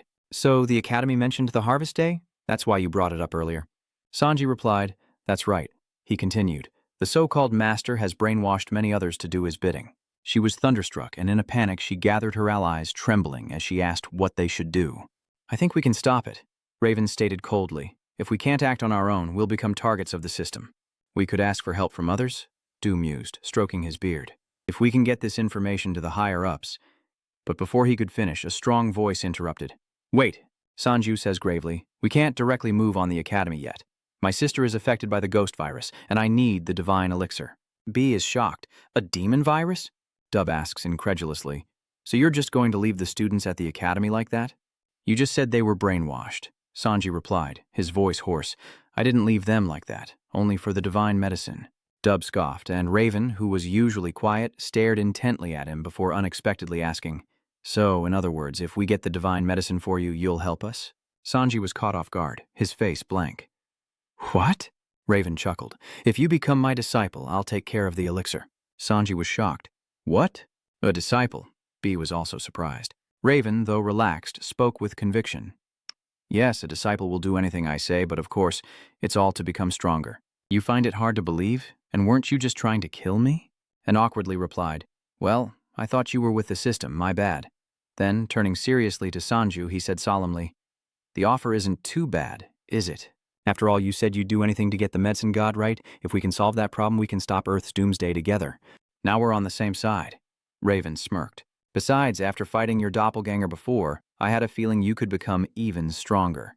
So, what do you say? Sanju fell silent, remembering his sister lying in a hospital bed, breathing through a machine, with no sign of waking up. He agrees somberly. All right. Sanju clenched his fist tightly, telling himself not to hesitate. Sanju stared at him, saying firmly, If you can get me the divine medicine, I'll be your dog. Ven corrected him. No, not a dog. A disciple. In the ruins district at night, heavy breathing echoed through the silence. The short, auburn-haired woman gazes in one direction, several agents warily scanning their surroundings behind her. She taps her fingers, listening to the comm in her ear, and reports seriously, He's on the run. Don't let him escape. Subdue him and bring him in. Chev sat in the corner, his voice a frustrated snarl. Damn it, that wretched seeker. He pretended to let me escape, but he already called the Federal Investigation Bureau. Damn it, I gave him the valuable information he needed. What more does he want? He thought he had saved important documents related to DEP and Elisa, but Chev hurriedly contacted her. Elisa, how many people are surrounding me right now? Elisa's voice crackled over the receiver, her answer vague. 10. No, wait, maybe 5? I don't know, maybe 20. His face fell in shock as he cursed. Damn it, the recognition device is broken, and Elisa is malfunctioning too. Outside, the federal agent reported back to the woman, presumably the captain from before. Is that building done for? She immediately ordered. If he resists, you're authorized to kill him. Get the others here, now. Chev is horrified. Damn it, they're here. Elisa's voice still echoed. Yes, I think someone else has arrived. Or was he mistaken? Did he know? But he had no time to think. As he watched the figures closing in below, Chev's voice grew resigned. In the end, he had failed to surpass them. Suddenly, the rubble beneath him began to tremble.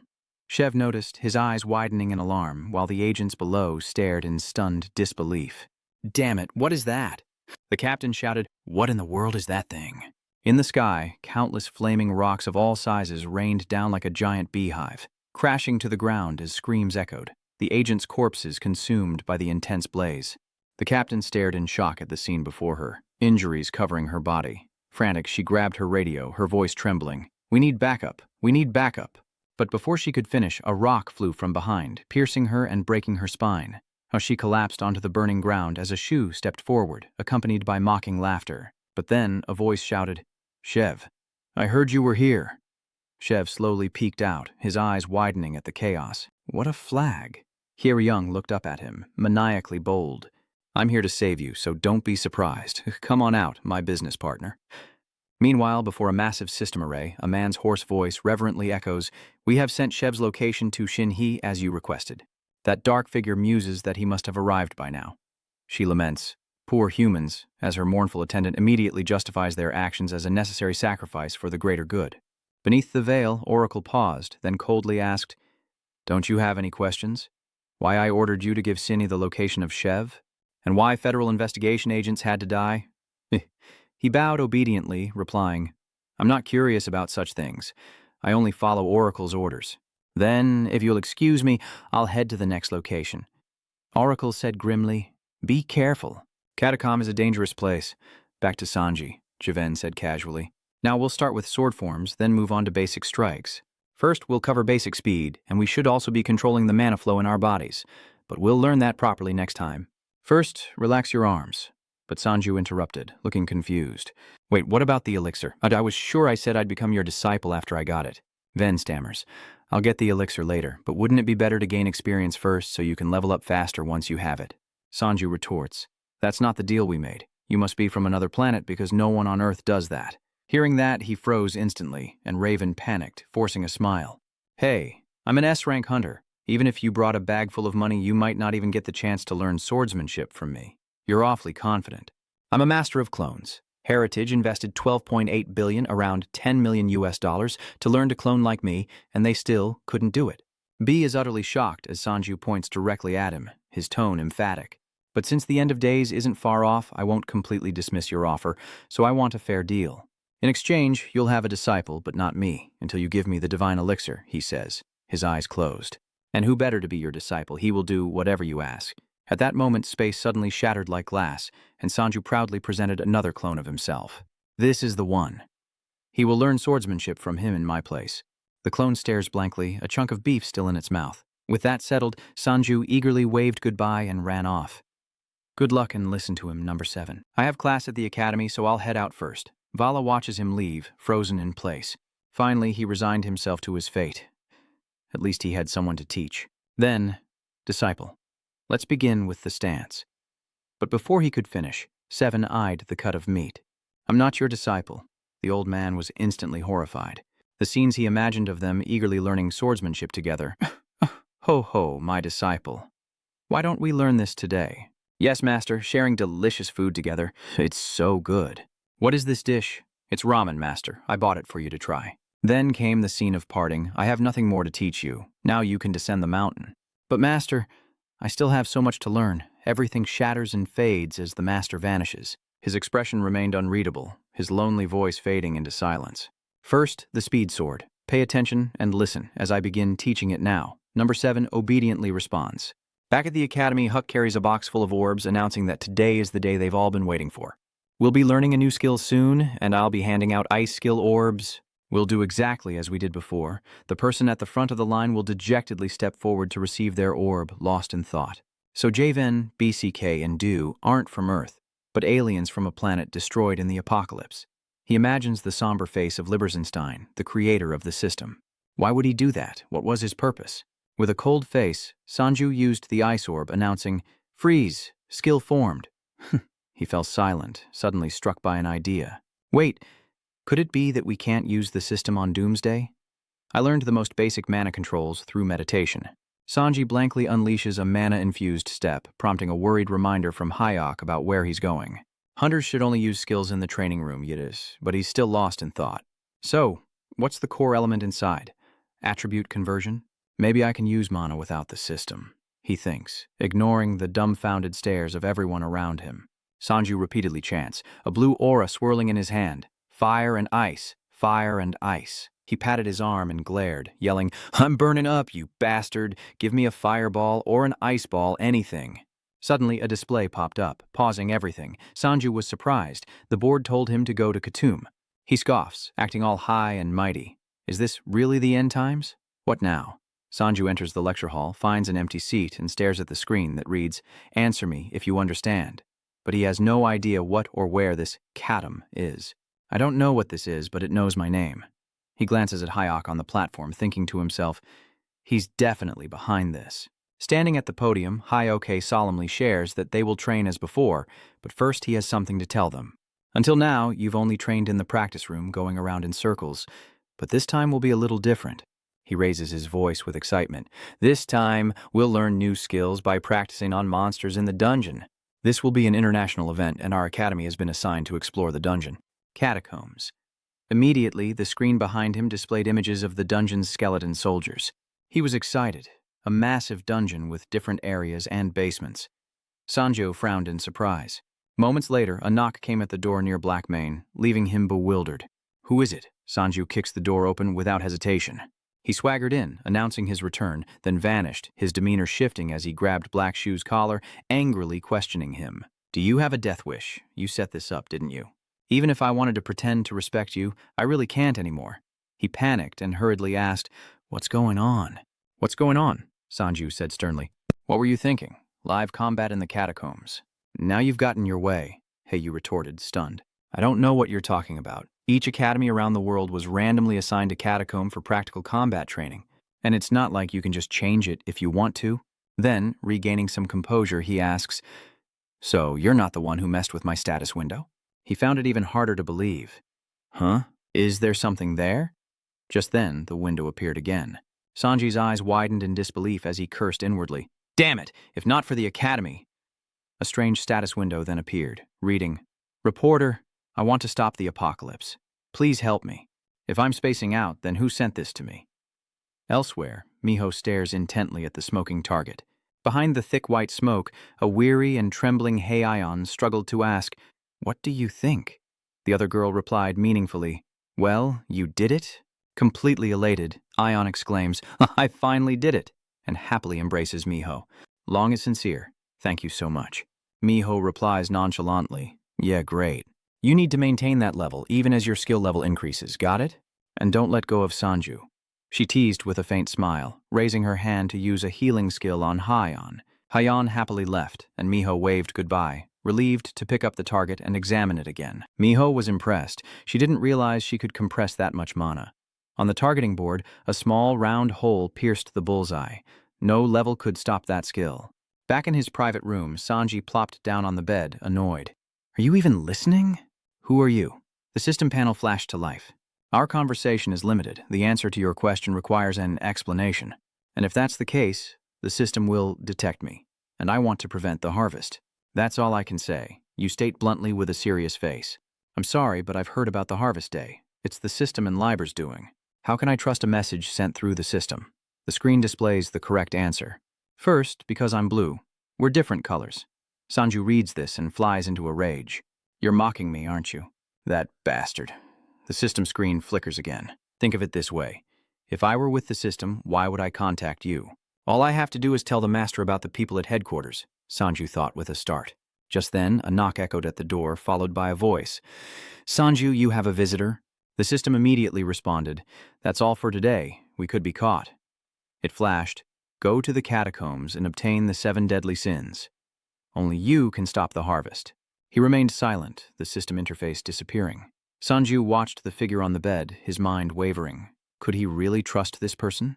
"I just accepted the relic's offer regarding the elixir since I have nothing to lose, but he didn't tell me how he got it. I can't really trust anyone. What should I do?" Suddenly, Heian excitedly bursts through the door. "Oppa, we're going abroad soon." Sanju still seemed troubled, but he was surprised and still asked after her. "Heian, what took you so long? Where have you been?" Hei enthusiastically rubbed her nose and replied, "I was in special training." She casually sat on his bed and continued, "Why the long face?"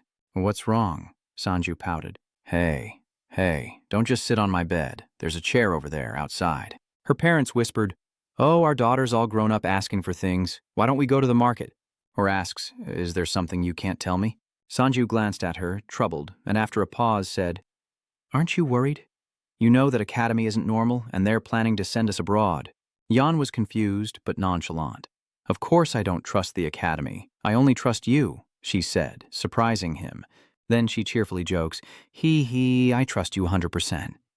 Sanji was a bit dazed, silent for a moment. Then he sighed with relief and replied, "Now that I think about it, you're right." Sanju affirms to himself, "That's right. I don't need to worry about who I can trust." Heian shyly adds, "Well, if you're still worried about things like that, you can lean on me anytime you want." But before she could finish, Sanju cuts her off, confidently stating that he can only trust himself. He laughs maniacally, thinking about how strong he is and who would dare betray him. Hyen's dreams are crushed, falling for the classic trap. Cut to Jong Sanjiju. The master muses, a B-rank Korean, and he's only been a hunter for a year. Then, in shock, an average of 70? This is bad. I didn't know such a skill existed. I can't just sit here and watch. Elisa suddenly shouted, "Everything you predicted was right." The master sighed. Forget it. Suddenly, a beam of light tore through the sky and crashed into the room. The master suddenly perks up, intrigued, chuckling, "Well, look who it is." Jumper, a blond man in a casual 3-piece suit, emerges from the smoke. He says, "I heard you've been causing quite a bit of trouble." He rests his chin, smirking. Is that why you're here? To kill me? Jumper asked, his face darkening with anger. That depends on your answer. With that, his hand twitched, bones cracking as he faced the master, who radiated a potent magical aura. The next moment, he dismissively waved his hand. The magic power vanished, and he sighed. This is about the tomb, isn't it? The master says, I didn't do it. I didn't even know the tomb would become a hunting dungeon. Jumper said darkly, Does that even sound plausible to you? He replied nonchalantly that the Academy Dungeon's practical combat was only a mid-level event, so he had someone else handle it. Elisa disgustedly kicked a person lying on the ground with blank eyes. The master continued, saying that he was the one he was looking for, so he could vent his anger on him as he pleased. He frowned, his face heavy, his eyes seemingly wrapped in blades. The master, with a cold, crazed look, warned, I know what you're worried about, but don't look at me like that. The 7 deadly sins will be safe. The labyrinth is there. In the vast underground tomb, skeletal warriors and grotesque monsters with an orange hue stand guard. It suddenly roars with a deformed voice, immediately assaulted by a cloud of dust, suffering both magical and physical damage. In the end, it couldn't accept its fate, but still fell, covered in blood. A hunter spoke up, trying to stop the others. Everyone, take a step back. The BIU Bao Academy members discuss it's a real monster. This is my first hunt. I'm still a little dazed and can't believe it. She asked, What kind of monster is that? It looks disgusting. Sanju coldly replies, Probably a speed golem or something, and more importantly, they won't let us hunt. At this moment, guild leader Kim Zong of the YOLO Guild firmly shouts, all right, don't leave the line without permission. It's very dangerous. He was stunned. Ms. Kim? Mr. Sion was surprised as Sanju approached, asking what she was doing there. She casually replies, Just working a side job. The academy's overcrowded and they don't have enough professors, so they hired some C-rank hunters and above. And what about you? Sanju immediately gave a polite bow, saying, I'm a student here. Please protect us. She bursts into giggling laughter. What? Him? A student, you say? Who's protecting who here? This doesn't even need the guild. But his expression is serious, even wary. What are we doing here? Xion was candid, saying only hired hunters would fight, while the students were mainly there to observe. Not far away, 2 people were hacking away at skeleton soldiers. She added, Oh, that's what the academy asked us to do? Seo Hyunga paused. I'm not sure why, but it's probably because there are too many students. They just said to protect the academy students and keep them away from the monsters. Then, glancing at him, she added, Anyway, if you step out of line and sneak off, I'll pretend I didn't see it, so please help protect the other students. Sanju only cared about one thing. Would she share the reward? Suddenly, Hyeon glared and asked, Who is she? You seem awfully cheerful. He turned, startled, and stammered, Don't do that. You scared me. She's the manager of the YOLO Guild. She helped you out before. Hearing that, Ion was visibly shaken. What? The person Miho was talking about is right here? Right? Sanju was completely bewildered. What? The person who trained me seems to be in a secluded place at the same time, uttering trembling and dense words, but it's not clear. A figure sat slumped there, muttering, staring intently at the orb, projecting Sanju and the others. His voice, though still trembling, now clearer, yet laced with madness. Too many. There are too many. The figure knelt in the hall, energy swirling around him, his voice filled with dread. No, they're gathering in too great a number. If it continues like this, I won't be able to save it. This man is the master of the false labyrinth tomb. Suddenly, a sound echoes in their ears. Sanji warily put his arm around her waist, pulling her close. Heian, come here. Hyeon froze in shock as a mage trembled in terror. They felt a tremor. What was that? Did the ground just shake? His fellow knight asked sternly. Everyone, form a line. Right in front of us, there's a bottomless sinkhole. The knight, startled, immediately gave the order. Everyone fall back, run quickly. Everyone scrambled with all their might as the sinkhole grew ever larger.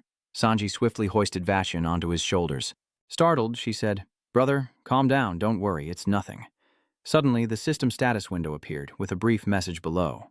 Sanji coldly rolled his eyes. Then, realizing what was happening, immediately handed her over to number 6. Hyeon didn't have time to react as Sanji jumped into the hole, casually telling them, You two go on ahead. Number 6 held her back, giving a stern salute. Hye was flustered. Appa. Sanjo angrily plummets, muttering, This better not be a trap, or you're dead. The other person casually replies, Fine, he says, then adds sternly, And one more thing. After this, you're telling me exactly who you are. Suddenly, Sanju was overcome with a strange sensation. He was no longer falling. It felt as if the entire universe was supporting him, even when he relaxed his body. He closed his eyes, savoring the sensation of softness and warmth. This embrace, a system notification suddenly appears. He's buried, Sanji blankly repeats, lying on a pile of rubble and bones. I'm buried. He glared at the skull near his face, grinding his teeth in annoyance. It's not hard to move this stuff, but the entire area around me is blocked, and I can't see anything, so I don't know which way to go. Suddenly, a sliver of light appears above him, and stones are lifted away by an unknown force as a voice speaks, using a skill to scan the area for life. He's confident because he has a skill like that. Sanju is surprised. Dung Yan, you're here too? Dung Yi calmly took a drink and replied, Of course, I have no intention of giving up the divine medicine. He casually climbed out of the grave and inquired, How did you fall down here? He asked back, looking exhausted. Do you think I can run like the rest of you? Of course I couldn't run fast enough, so I fell. Sanju was speechless. Why do you sound so proud of it? Rong Yi asked seriously. This is no joke. I think other disciples have fallen down here as well. Startled, he thought the quake must have been widespread. Composing himself, Sanju climbed out to assess his surroundings, finding a multitude of paths. He suspects the catacombs are a dungeon in the form of a giant maze, and they've fallen into a deeper part of it. No one knows where this place leads. Dust and shadows filled the catacomb as Sanju fell silent. He sat on a broken rock, quietly saying, Your teleportation skill, the recovery time is over, isn't it? Rong Yi honestly replied, Yes, do you want to leave here now? Sanji refuses, No, you go out alone. He's astonished, his tone angry. What? I don't know what kind of monsters are in here, even if it's you. Just as Rong Yan finished speaking, a long, grotesque monster lunged at him, jaws open to attack. But before it could do anything, a shoe slammed into its face, sending it flying into the catacomb wall with a resounding crash, kicking up a cloud of dust. Sanji casually retracted his leg, saying, I'm going deeper now. I don't have time to babysit anyone. But without forcing the issue, he added, Well, if you're so confident, you can follow me. Dung Yen smirks, then immediately opens a portal, declaring, Well, I'm off. Sanji praised his choice, watching him step into the portal, but before he could move, he sensed something. Turning around, he saw Dung Yan's face poking out of the gate behind him, and Sanju angrily grabbed his collar and shouted, What do you think you're doing? Even Dung Yan is confused. What is this? He cautiously wondered. Damn it, I thought some kind of magic was scrambling the coordinates throughout this labyrinth. He's stunned. What? What's that? Rong Yan explains. It's used for security systems. It makes entering or exiting a place via teleportation impossible. Just then, the high-speed golem monster he'd kicked groaned and reacted. Sanju was drawn in and tried to open a summoning portal, saying, But my portals are working fine. He glanced over and replied, Your skill has fixed coordinates. It's different from teleportation, unless we have coordinates on it. Clones emerge blankly from the spatial walls as Sanju clicks his tongue, realizing his skill is now useless and he can't protect her, so she should conserve her drinks. Then Sanji speeds up, urging them to follow, but Dung Yan panics, pointing out that the monster behind them is still lying there, groaning helplessly.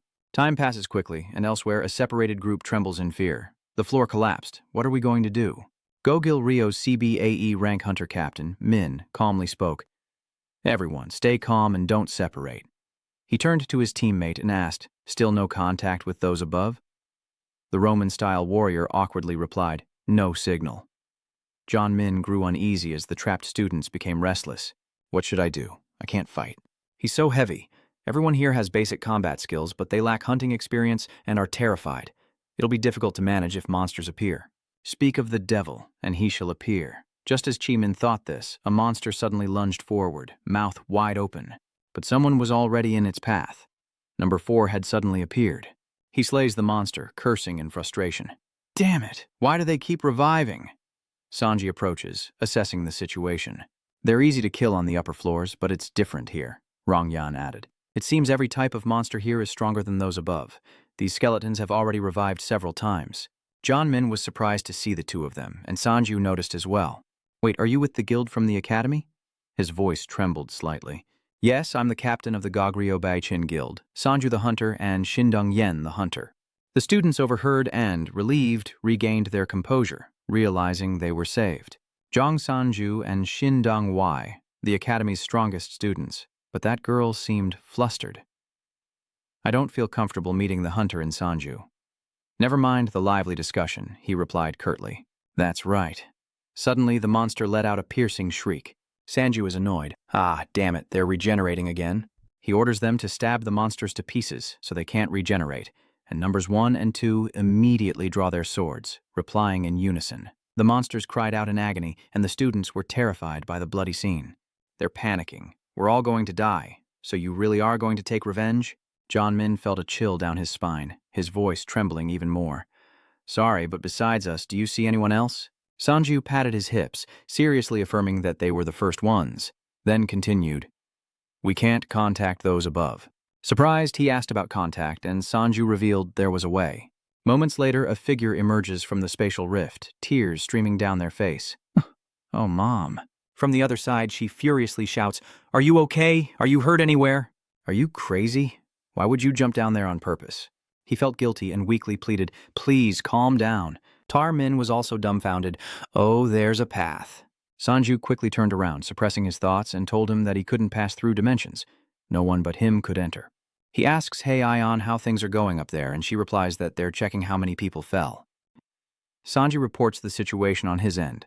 A group of students led by the B-rank hunter, Troll Mine. If they investigate where the floor collapsed, they can guess where we fell. Hei Aion understands immediately. Okay, I'll tell them now. Suddenly, a student turned pale and screamed. Ah, spiders. Chin notices them. What's going on? Over there, Sanju is still lecturing Zhang. Ah, and the teleportation skill won't work. Someone said there's some kind of skill here that's interfering. Be good, and I'll tell them. He continued, comforting her. I have enough clones here as I need. If teleportation worked, I'd grab number 6, so don't worry. Be careful, okay? As the space wall closed, Rong Yan carefully asked, What are you going to do now? Wait here until they're rescued? Sanji immediately rejected the idea. No, I'll leave a clone here and move on to another location. He peeked out to announce his presence. Mr. Chin, Sanju suddenly froze. The long corridor of the tomb was empty, devoid of life. He was stunned, and even Deng Yan, rushing out to look, was shocked. What the hell, where did everyone go? Sanju was wary, but he hadn't heard any movement or fighting. Use that, 7th Thon. The thing you used to find me. Deng Yan frowned, gritting his teeth as he reluctantly used his skill, saying, Damn it, you told me to conserve potions. An explosion rips through the air, and Deng Yan freezes, shocked. There's no one else within a 2-mile radius of us. Sanjiju is startled and disoriented. That's weird, isn't it? I thought teleportation didn't work here. Deng Yan frowned, taking a swig from her potion bottle. And of course, those guys don't even have teleportation skills. Sanji was annoyed, but before he could vent his anger, the entire tomb corridor suddenly shook. Dozens of giant monsters appear and surround them, causing Rong Yan to curse, Damn it! Sanji, on the other hand, remained calm, his face cold as he slowly drew his sword, realizing this was a labyrinth. Not just a normal dungeon. The entire space here is constantly changing. Meanwhile, back at the training ground with Javen, he unleashes a decisive strike, a fierce sword attack filled with murderous intent. Javen's tone rose and fell, explaining that mastering the sword form would create a vacuum, a wind-manipulating technique known as human wind. He trailed off, turning away, speechless. Are you even listening? Number 7 has brought out a table and noble chairs, leisurely cutting a piece of meat as an honest reply. Raven felt helpless and frustrated. He should focus on practicing his sword form first, he thought to himself. I am an S rank, a top-tier instructor. Raven continued. Sensing the vibrations in the air is the first step to success, because the sword form is also very difficult. Number 7 elegantly wipes his mouth. He instructed, Don't use your arm, use your wrist. Before he could finish, 7 swung his sword, unleashing a sword intent that towered over him, shaking the void. Raven stared in disbelief, stammering, What? How is it back behind the skeleton soldier whose head was half blown off? As the clones rushed to restrain the monsters, Rong Yan cheered, Great! The unwilling skeleton soldier shakes its head and roars. Sanji doesn't have time for this, angrily striking out, Just die already! Suddenly, the system window appears, stating this won't end until he kills the one controlling this space. Sanji gritted his teeth. Is that all this bastard can say? Monsters were everywhere, and the space was still shaking. He cursed the damn controller of this place. The number of years confirms it. Yes, I must meet him because I won't let him off easily. Elsewhere, the cubes are floating. The tomb's master muttered with a trembling voice, Zhong Sanji Ju, there must be a reason the master warned me about you. You possess a formidable fighting power. He cradles a box of thread, feigning pitiful tears, saying, "He reminds me so much of you." The Tomb Master speaks, "You are surrounded by the most corpses. So you really are strong, but faced with a mountain of corpses, he laments that there is always a limit." Sanju gritted his teeth, swinging his sword, splattering blood everywhere. He was tense. They just kept coming. These monsters keep reviving, and it takes 2 or 3 times as long to defeat them. And when you think you've eliminated them all, they just move to another space. Sanju wiped his blade on his arm in frustration. Is there no way to stop these bastards from resurrecting? Dongyan crossed her arms and said, "I heard that you can burn and destroy the undead if you have holy power. Why don't you try praying now, as she suggested? I'll destroy you and turn you into one of them." But why didn't Sanju think of burning him? He looked at the clones and asked, "You can create fireballs and juggle them, right?" "Yes." Sanju seriously touched the blade. "Then can you transfer the fireballs and spread them across my sword?" The clone used a bit and replied, "We can." Meanwhile, Raven was a little flustered. "Disciple, what are you planning to do?" Seven bluntly replies that he's just imitating him, then awkwardly twists his wrist. "But my wrist will regenerate in 3 minutes." Raven watched number 7 intently, impressed. He thought to himself that the boy had a high recovery rate, and at this level his speed sword was almost comparable to a level 3 Great Gale. He clenched his fist, realizing the boy not only had keen eyes but an incredible control over his body. He really does have potential. If I train him well, he could become a blade that pierces liber. With that in mind, Javen said solemnly, "We'll begin a new lesson, so you can sit down now. My disciple, I will impart magic to you." In the dungeon, flames roared, accompanied by maniacal laughter, as Sanju raised his sword high, boasting, "Yes, this is the holy sword, shrouded in fireballs." Dong Yuang frowned. "Then why not just attack them with fireballs?" He retorted, "Can't you see the divine power emanating from this weapon? Watch as Sanju strikes, a fiery blow hitting the golem, causing it to wail in panic as it burns. He wordlessly watched the other clone use fire until the monster's corpse was burned black. Sanjiju nodded sternly. They were cooked now. Rongyan didn't comment, simply saying, "Yeah, whatever helps you sleep at night." He was infuriated by this. "Ugh, you talk too much. Why don't you use some kind of holy power skill?" He admits he has such a skill, but can only maintain it for half a second. Is that okay? Just then, a stranger suddenly appears.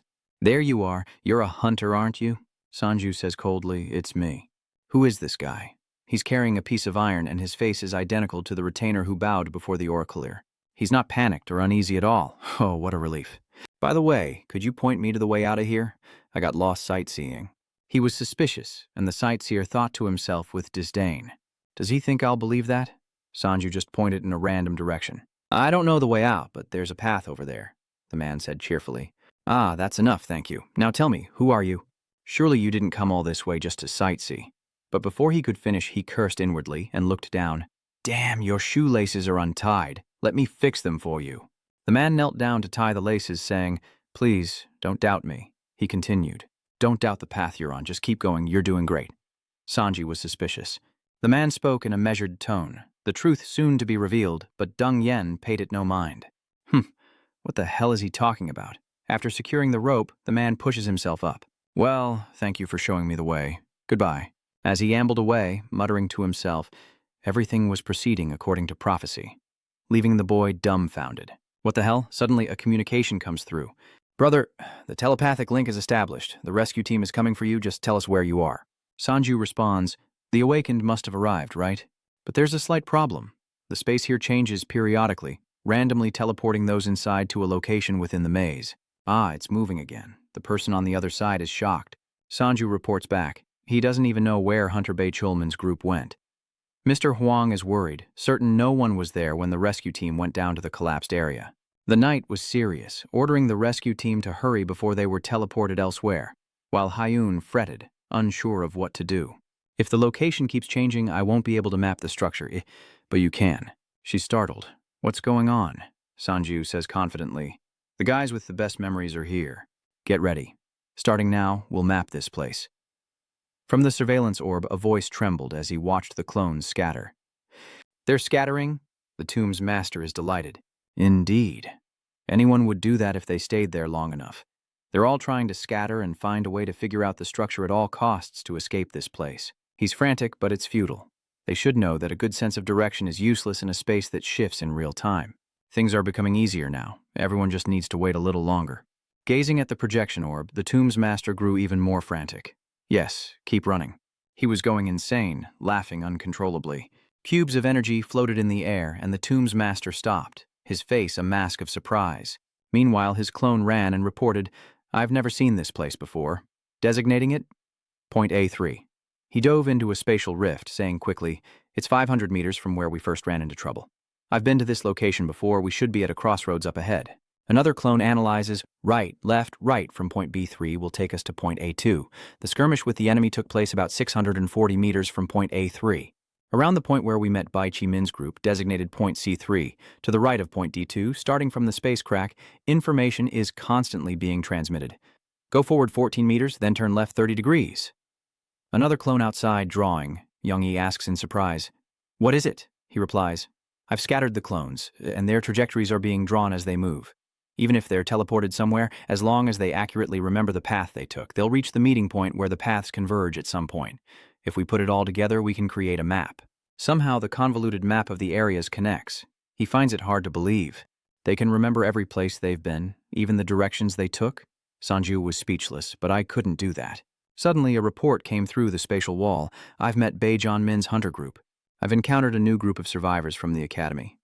Same here. He suddenly makes contact. "Can you hear me?" "Hurry then." "Ah, yes." The rescue team is standing by, and Sengu says, "I'll tell you the location." The clone, holding the map, continued. "I'll point out the locations from the north where the master's accident occurred, starting with the closest." Then, the rescue team found Bai Jo Min's group, followed by a group from the academy as well as other hunters. Everyone was quickly reunited. Sanu breathed a sigh of relief. Saving people is always fun, isn't it? The master of the tomb, witnessing this, flew into a rage, clawing at the floor and howling in broken cries. "Dongyang, Wuzhong, Sanju, how dare you? Minions converge at once. It seems the map's structure is nearing completion. The upper maze is a giant circle, a map pieced together from countless small areas, almost complete." Sanji observes and continues, "The reason the teleportation is so strange must be due to some skill. If it's a skill, it has range limits. So the one who created this maze," he points to the center, "must be at its heart." Sanji tears open a spatial rift, serious. "Everyone, focus. Let's find out who's behind all of this." But before he can finish, Yongyan cuts him off. Before he could finish, he pointed at himself and said, "You have to get me out of here first. Take me to the rescue team." Sanji gritted his teeth in frustration. Meanwhile, the master of the Lost Soul's tomb muttered, "I'm sorry, I can't save everyone." Suddenly regaining his composure, he reached under his robes. "But no matter, there's still hope. At least I'll stop anyone who dares to come near this place." The master of the soulless tomb takes out a syringe. Perhaps he foresaw this. He decisively stabs the syringe into his neck, thinking, "With this, I can return." To a time when everyone was still happy. Darkness falls, a voice echoes, and the sky suddenly cracks open, unleashing monsters, as if returning to the past, within the dimly lit tomb. They couldn't believe it. Everyone was dead. The streets were lined with corpses. Suddenly, the radio crackled to life. "Attention, all listeners." The young man quickly called out, realizing the broadcast meant someone was still alive out there. The radio crackles to life, reporting strange phenomena occurring simultaneously across the globe. Monsters are pouring out of an unidentified gate, and people are under attack. "We're calling this the Great Catastrophe and declaring a national state of emergency. If you encounter anything strange, evacuate immediately. If you encounter an unknown creature, don't provoke it. Try to escape." Everyone was stunned as the broadcast continued, instructing them to gather food and water and await rescue. This is not a drill. I repeat, this is not a drill.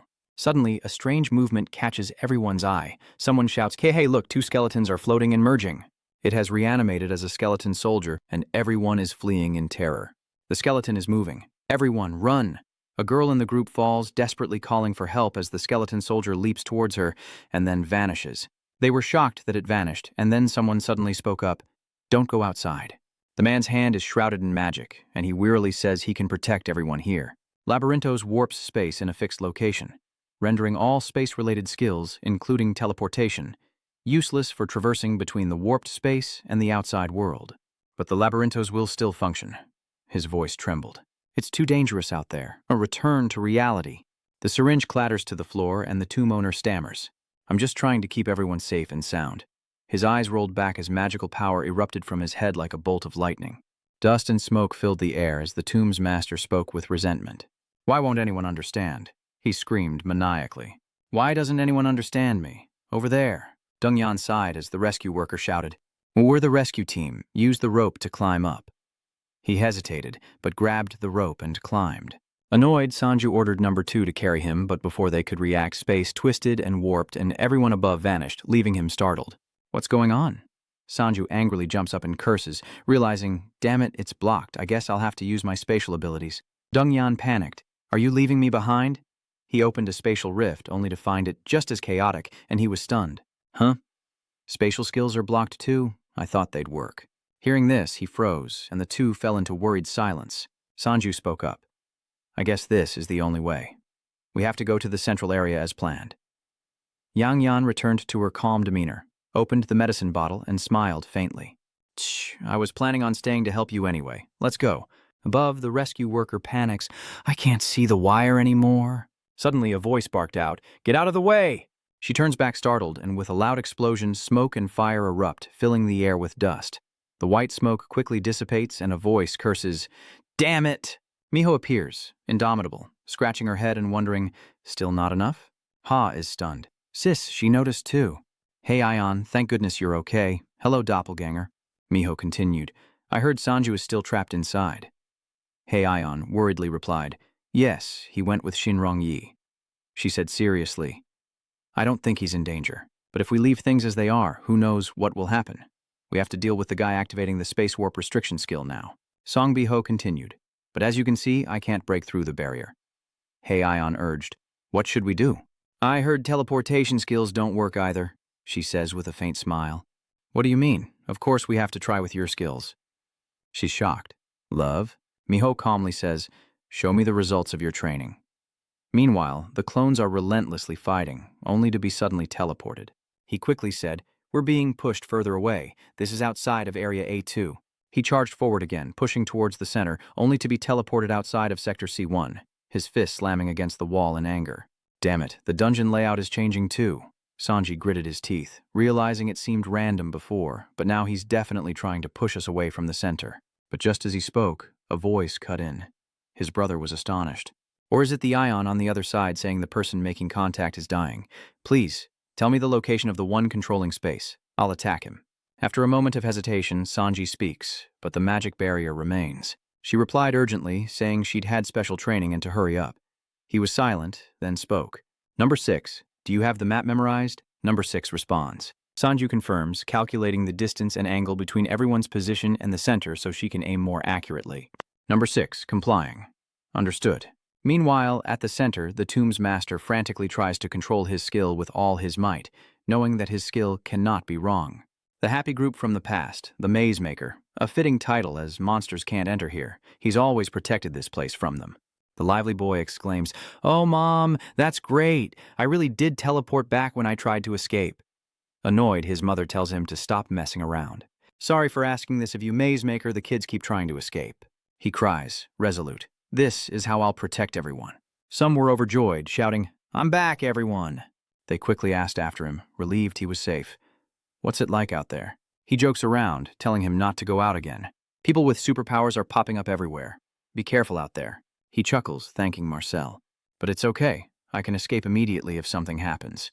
The master of the catacombs is furious. No one is allowed to enter. No one.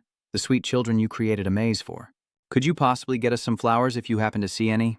Thank you. The kind middle-aged man, we all owe you our lives. Black lightning crackles as number 6 points in that direction. He guides, holding his breath to focus. Haiyan strains to push even further. Slowly, slowly. Now Haiyan immediately concentrates all her power. She delivers a straight blow, the condensed manosphere piercing through the catacomb's layers like a red thread through warped space, piercing the catacomb lord's chest from behind. He was stunned, numbly feeling the blood. Huh? The deadly past flashes before his eyes as he whispers, I was wrong again. He's stunned. Why, everyone? Wygo, the middle-aged man, lay dead against the wall. Louis and Chloe were impaled, and Morel fell, riddled with swords, dying with his eyes open. He saw the deep scratches on the wall, imagining the praise he was used to hearing. The Maze Maker is a fitting title. Just as you said, monsters can't reach this place, protecting it from thieves and beasts. Mom, it's amazing. I keep going back inside whenever I try to escape. He trudged through the corpses, gazing blankly at the bizarre scene. The dungeon's appearance had changed, with stones shifting and flying to create different spaces. The wreath lay on the ground, still clutched in a small hand. The praise now a haunting echo. Kid, I don't think we'll ever get a real flower. We should be happy with the fake ones here. That's enough. Thank you for creating the labyrinth. He knelt down to pick up the wreath as the skeleton soldiers slowly advanced, then leapt forward to attack. He placed the wreath on his head and said softly, "Wait for me." His face contorted in pain. "I'll see you all soon." Back to Sanju, he's uncertain. Did she succeed? Sanju continued, "I think the spatial distortions have stopped." Number 2 replies, "That's right. He stirred things up nicely, so let's head to the center." Yang Yi is forcibly carried away. Elsewhere, won't the master be in great danger if the 7 deadly sins are released? The man said seriously, "I think we should call for help. But master doesn't think so." He continued, "I've given them some trouble, so we have nothing to worry about. It won't be easy for them to reach the center of the maze. The master is confident, and the maze maker's skills are perfect for keeping others away. But if he suffers mental damage related to the seal of the 7 deadly sins, he muses, his talent is immense, but it's also what killed him. I heard he gained that skill right as the cataclysm began, and he used it to protect civilians, maintaining spatial distortions to keep monsters out and people in for years." The master suddenly asked, "But why did that talent become poison to him? There are several layers of protection around the 7 deadly sins. Do you know which is the most common?" The boy stammered, "I don't know, I'm sorry." The master indifferently answered himself, "Most of the time, the 7 deadly sins are sealed along with powerful monsters." He smirked, but the spatial distortion that had occurred over the years eventually removed the first seal of the 7 deadly sins in the dungeon. The master smiled and clenched his hand, but fortunately there was still a second seal, so the released monsters were only at level C or B, but that was when most of the civilians there would die. In the dungeon they can't escape. The boys turn pale. He continues, "Then the maze creator's skill malfunctioned, and the spatial distortion's door directions became random. So even if they wanted to break the seal to escape, they couldn't. Do you understand? There's nothing to worry about here," the boy worried. "But I heard that those who go there have very strong skills. What if they reach the center and meet the one who created the labyrinth's chaos?" His bloodied hand grasped the relic of the divine eye as the dungeon's master drifted into a silent death, the floating cubes dissolving away. A strange sound echoes from the pile of skulls, and suddenly Sanju bursts forth. "I've finally reached the center of the maze." They were all behind him, and the relic in his hand fell to the ground. He chuckled with delight, relieved that he had survived and that he had found him. He was the one who disrupted the labyrinth, wasn't he? He silently rises, the dungeon master's eyes darkening. He should have died back then. Sanji is stunned. What? Rongyan was also surprised. What did he mean? He coughed up blood, yet calmly said, "Because of my skill, the sealed monsters have been released. That is, everyone who has died cannot escape the labyrinth. They are groveling at your feet. Would you mind settling things with them?" Sanju is shocked. "What is that? Aren't these monster skulls?" The dungeon master, removing the wreath, said flatly, "My greatest regret is not recognizing the activated spatial distortion." Back then, as the bone soldiers stirred, he donned the wreath and muttered, "Wait for me. I'll see you all soon." As swords lunged, the wreath suddenly unleashed a surge of power. All the monsters suddenly vanished before his eyes. "After they were all dead," the dungeon master explained, "I don't know if it was my survival instinct, but I was terrified. Even after my skill glitched, the monsters kept spawning from me, unable to touch me. But now, I've made my decision." The dungeon master spoke softly. "I want to go back to that day. Now that my skill has returned, I'm sure I can revert this place to what it once was. At that moment, the space wavered, and once again, I will break the seal of this place." The dungeon master spread his arms as the stones began to float back into the air. "Even now, I can hear my master telling me to stop, but it's okay. Please accept me just one more time," he exclaimed in disbelief. "Are you insane?" Sanju angrily drew his fire-infused sword, shouting, "Do you want to unleash more monsters? You really think I'd let you do that?" Just then, Wian Sanji's system board appeared, and suddenly there was a problem with his shoelaces. A magic circle appeared there. It pulls at his leg and Sanju is caught off guard. What's going on? His shoelaces reminded him of the jerk who tied them, and he seethed. "Damn it." Sanju gritted his teeth. "It won't work. My reflexes are too high." To roll forward, he succeeds, simultaneously stepping on a tile that clicks. Sanji wonders if he's hearing things, but the dungeon master weakly thanks him. "Thank you for stepping on that tile. I was nearly out of strength. That was the final point to break the seal. Sanjiju was stunned when a muffled sound came from under his feet, followed by a cloud of white smoke and a pillar of power erupting into the sky. A huge hole shook the ceiling of the labyrinth, and a black ball appeared in the center of it before everyone's eyes. From that ball emerged a bizarre, skeletal entity as if being reborn and incubated. The face of that creature gradually became clear. Sanju felt a cold sweat. This was more dangerous than any monster he'd faced. Even the dungeon master was stunned. The monster, whose level was impossible to determine, stood over 13 feet tall as the dungeon master frantically said, "Yes, this is how it was meant to be." He grinned, a sharp-edged black ingot floating in his hand. "I'll reward you for helping me break the seal. Capture the 7 deadly sins. It's time for me to say goodbye." With that, he hurled the ingot. He was shocked as the dungeon master whispered, "Thank you. Now grant me the salvation I couldn't have 20 years ago." As he finished, the monster snapped his head off, blood splattering everywhere, and a shockwave from the monster's wave of the hand swept through the maze. Just then, Rongyan and his clones ducked as space itself seemed to tear open. The system flashed, indicating the slaying of the 7 deadly sins. Sanju lunged forward, grabbing the stone, which suddenly flashed brightly and vanished into another dimension. Sanju appeared in a vast white space, dazed. He glanced around, wondering where he was. He was sure he was in the vault. But then, a voice spoke from behind him. "Finally, I found you." Sanju froze. "Who are you?" The man was incredulous. "You don't know me? Ah, that's right." Suddenly, a system window pops up, and even though we've only spoken through it, you're immediately on guard.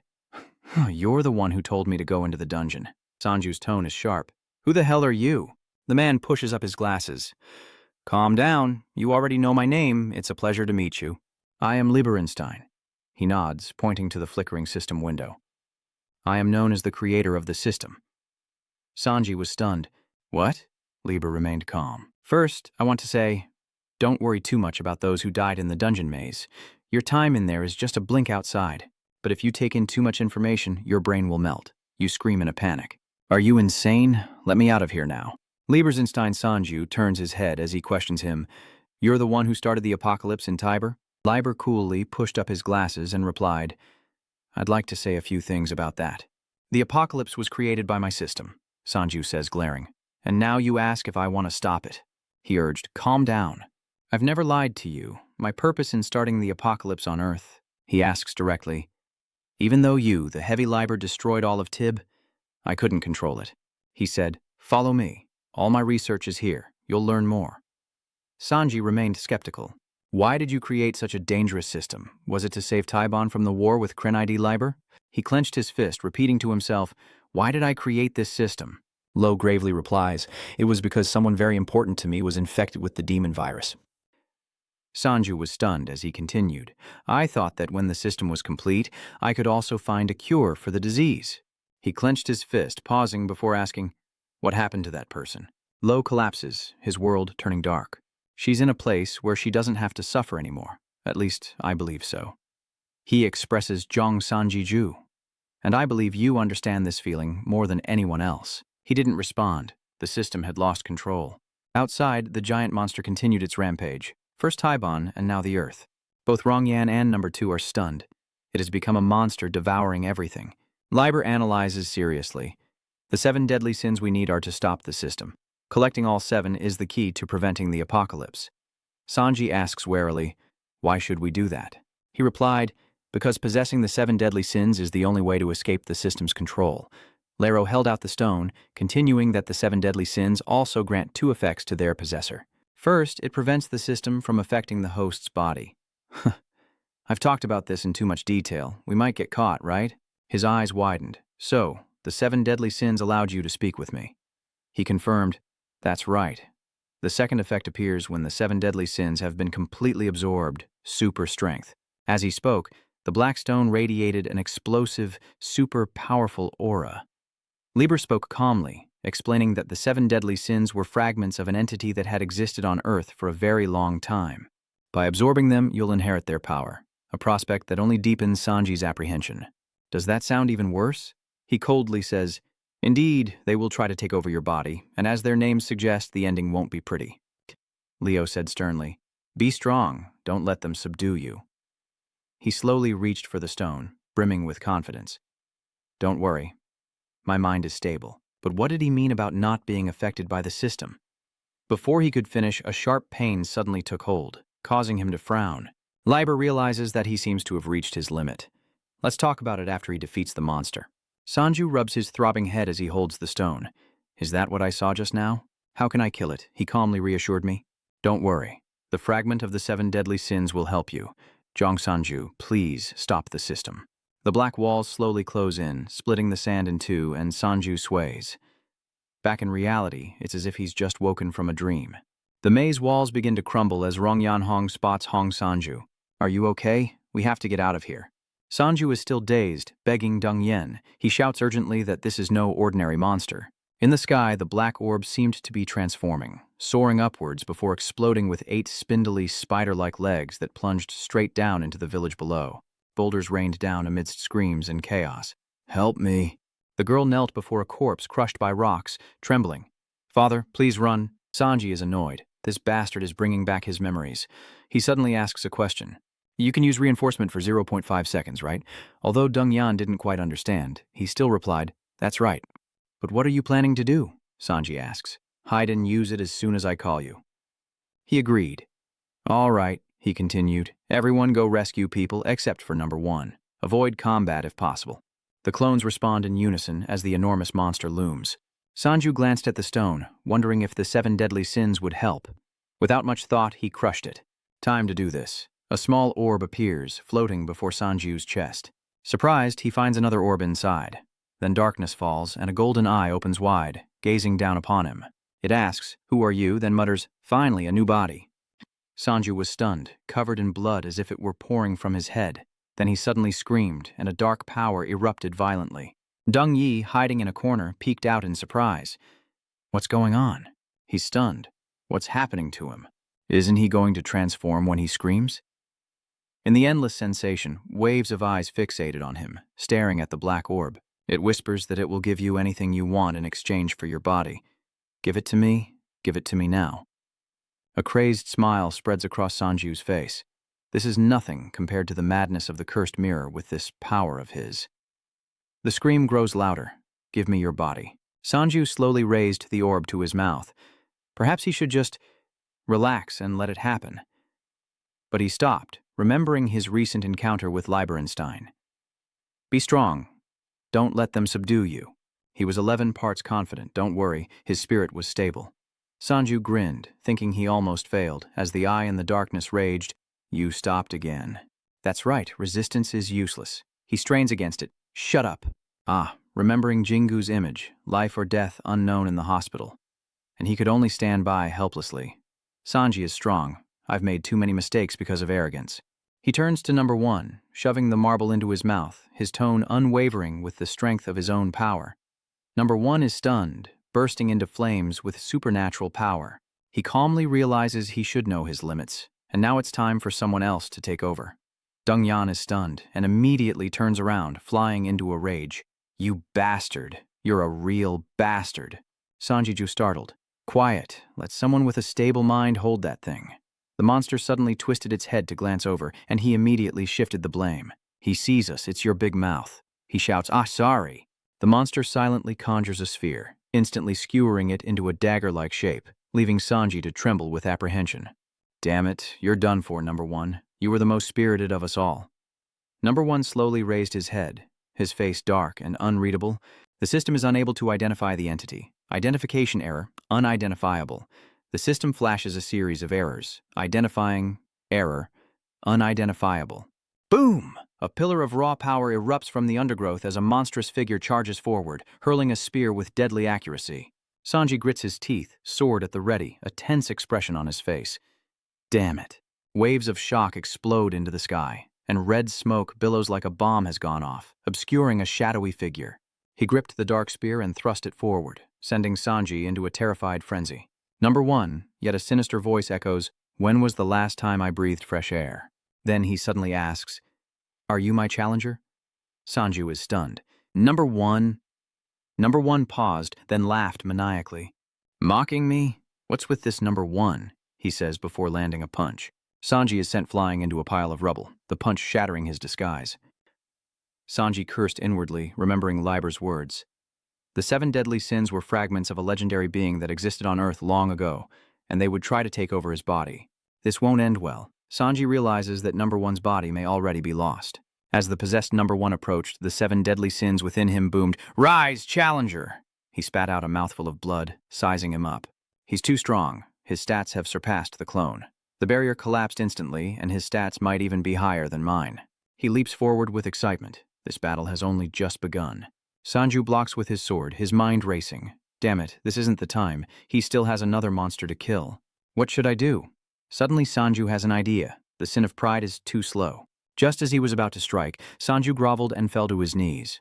"Oh, legendary being, you misunderstand. 7 deadly sins, my lord." Panicked, he pointed in a direction and cried out, "You must still be disoriented from waking up. I think you've mistaken the challenger. Let me explain. It's him. He's the challenger. That monster who can't speak." Does the deadly sin really doubt it? Sanju insists that he was the one who threw the spear in the first place, as Rong Yi tenses up at the commotion outside. "I know I'm in hiding and have no right to say this, but he's fighting dirty. You're still out there trying to convince everyone. Ah, he's looking this way. Please do something." The 7 deadly sins are happy to accept. Oh well. He erupts with power and strides forward. "I don't discriminate against challengers. Let me play with you for a bit." Sanju sets up a barrier, reverting to his original form, relieved he tricked him, but worried if he can defeat him. That terrifying monster. The combat-ready 7 deadly sins leaped up, dodging each spear, clenching his fist, and punching the monster in the face. Sanju was excited, but soon after, number one was thrown away by the monster, crashing into a pile of rocks. He sulked, thinking to himself that he was too weak. But within the dust, 2 beams of light emerged, and in a flash, laser-like lines pierced the monster's head. The 7 deadly sins' eyes gleam menacingly as he laughs maniacally, declaring that a single fragment isn't enough. But then he contradicts himself, saying, "No, perhaps this is perfect." The 7 deadly sins re-enters the fray, eager to continue, and the monster obliges. Meanwhile, in the corridor, students desperately flee from the falling debris. Hai is stunned, wondering if it's her fault. Muho pats her head, reassuring her, "No, it's not your fault. You did a great job." But their eyes followed the frantic battle below, and she sighed, realizing how serious the situation was. Miho turned to Zong and instructed him to evacuate all the students, and if needed, he could request the guild to send a transport ship. Zong quickly agreed, but Heian blurted out, "What about you?" Miho rushed off, her face grave, replying, "My role as a guide ends here, so I must return to being a hunter." Worried, she called out, "Sister." Meanwhile, the 7 deadly sins continued their battle against the giant monster, leaving Sanju speechless and causing Ming to retract his previous statement. He wonders how he can fight at that speed. He can't even see the attacks. The 7 deadly sins fought fiercely, but his arm twisted grotesquely and he grimaced, forcing it back into place. This body was too weak, good for nothing but regeneration. Then, one of the 7 deadly sins noticed the monster was controlling orbs of darkness, and with a sneer, he slashed them away. "How amusing. I've adapted to your magic." Suddenly, a manosphere flies straight into the monster's head and explodes. Miho anxiously shouts, "Sanju, are you okay? I'll fight alongside you." "Where are the other clones? Did number one eat too many orbs again?" He was startled. Captain Miho Sanju was tense. Wait, if she joins him while he's taking over number one's body, he shouts, "Don't! Get out of here now!" Miho is shocked. Huh? Suddenly, the 7 deadly sins appeared behind her, grinning, "I always welcome new challengers." Red blood splatters against the walls outside, as a dim light casts a weak golden glow. He chugs the wine, emptying the bottle in moments, then slams it down on the table littered with empty bottles. The man stared at the bottle in his hand, vaguely reading the label, "Dragon's Blessing." A wine immune to all immunity effects. He threw it away, exclaiming, "Damn it!" and the bottle shattered against the cabinet. The man roared, "Is that the strongest you've got? Get me something else, I don't feel a thing." The other patrons looked on nervously. "We've chosen the wrong place. How could we have known Schoolie would be here? You're still searching for a liquor that can get you drunk?" The man was taken aback. Jumper continued casually. "A liquor that can intoxicate an S-rank hunter is quite rare. Especially you, Bress." The drunken man, blessed, turned to face the S-rank hunter. Bress Jolly Brez quietly asked Jumper, "Why did you come here?" He replied, "I'm gathering all the S-rank hunters." Jumper said, "Soon." "No, perhaps an S-rank monster has already appeared. We need to rescue the people." Brez scoffs, saying it wouldn't matter if he went alone. But he's not like the other S ranks, or so he thinks. Acting alone would take too long, and more victims would suffer. Bress couldn't care less. Why should I care? Just get some other S-rank hunters to go with you.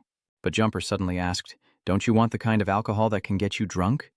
He immediately froze, stammering, I could get you some. BR scowled, his dark blue power radiating as he coldly asked, are you sure? Back in the dungeon, blood stained the ground, and Miho was stunned as the Deadly Sin's other arm suddenly grabbed the hand about to attack her. He trembled as his power surged once more, the 7 Deadly Sins enraged. You can't resist, just obey me. Suddenly, Number 1 threw his head back, clutching his forehead, his left hand raking through his hair. Number 1's voice returned, declaring, I am Number 1, and no one but my master can command me. Sanju quickly jumps up, looking at Number 1 uncertainly, asking, are you really Number 1? Miho is completely lost.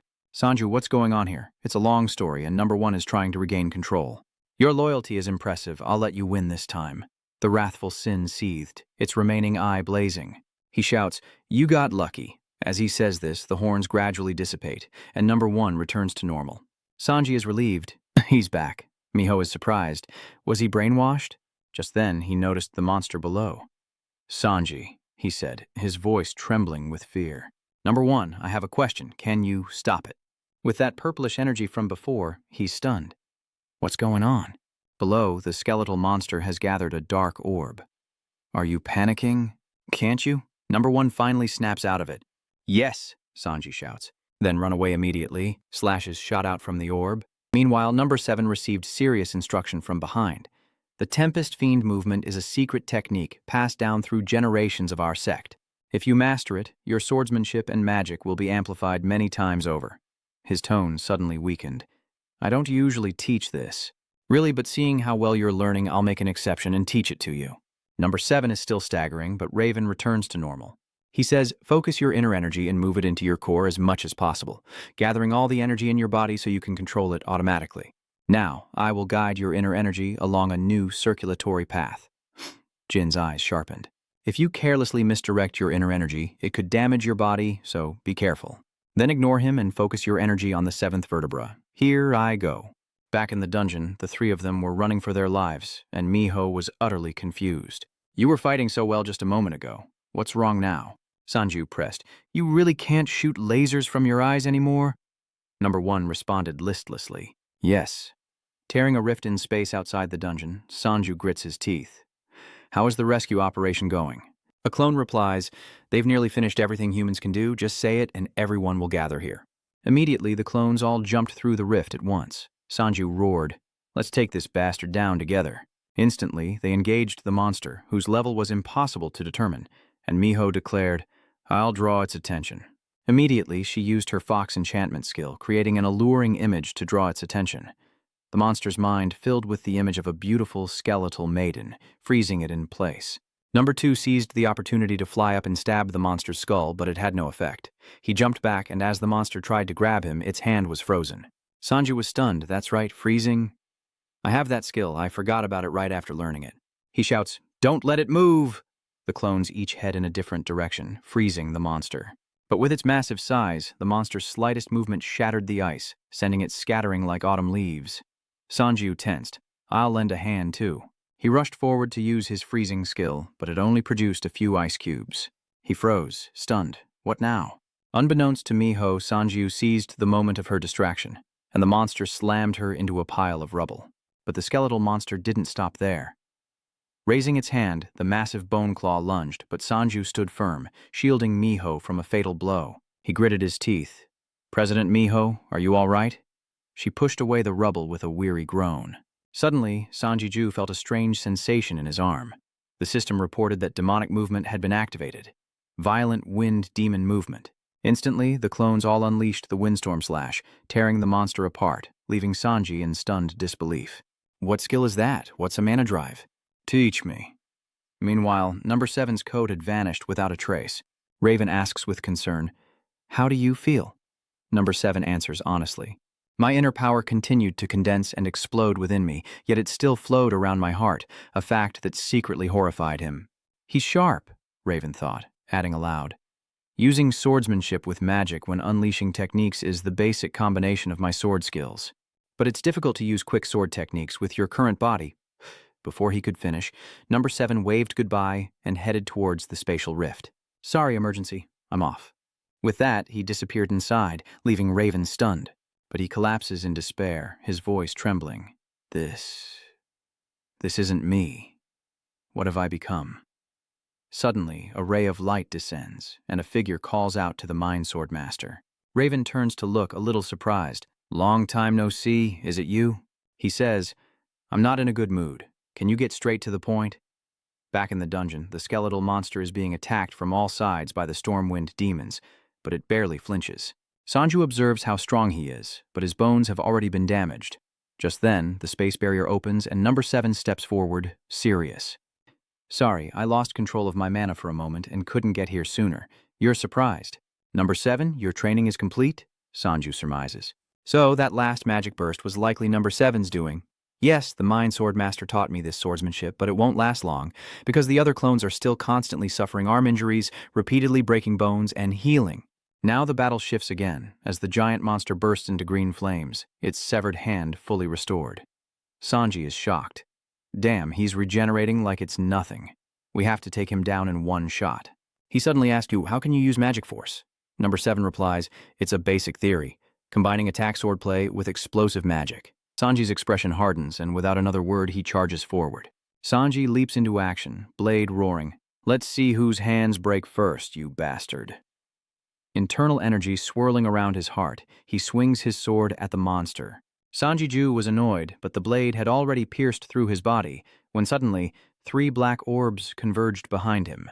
Before it could act, number 4 lunged forward, slashing the monster's face, and number 7 followed close behind, delivering a powerful blow. Sanju and his clones charged forward, thinking that if they kept attacking, they wouldn't give him time to recover.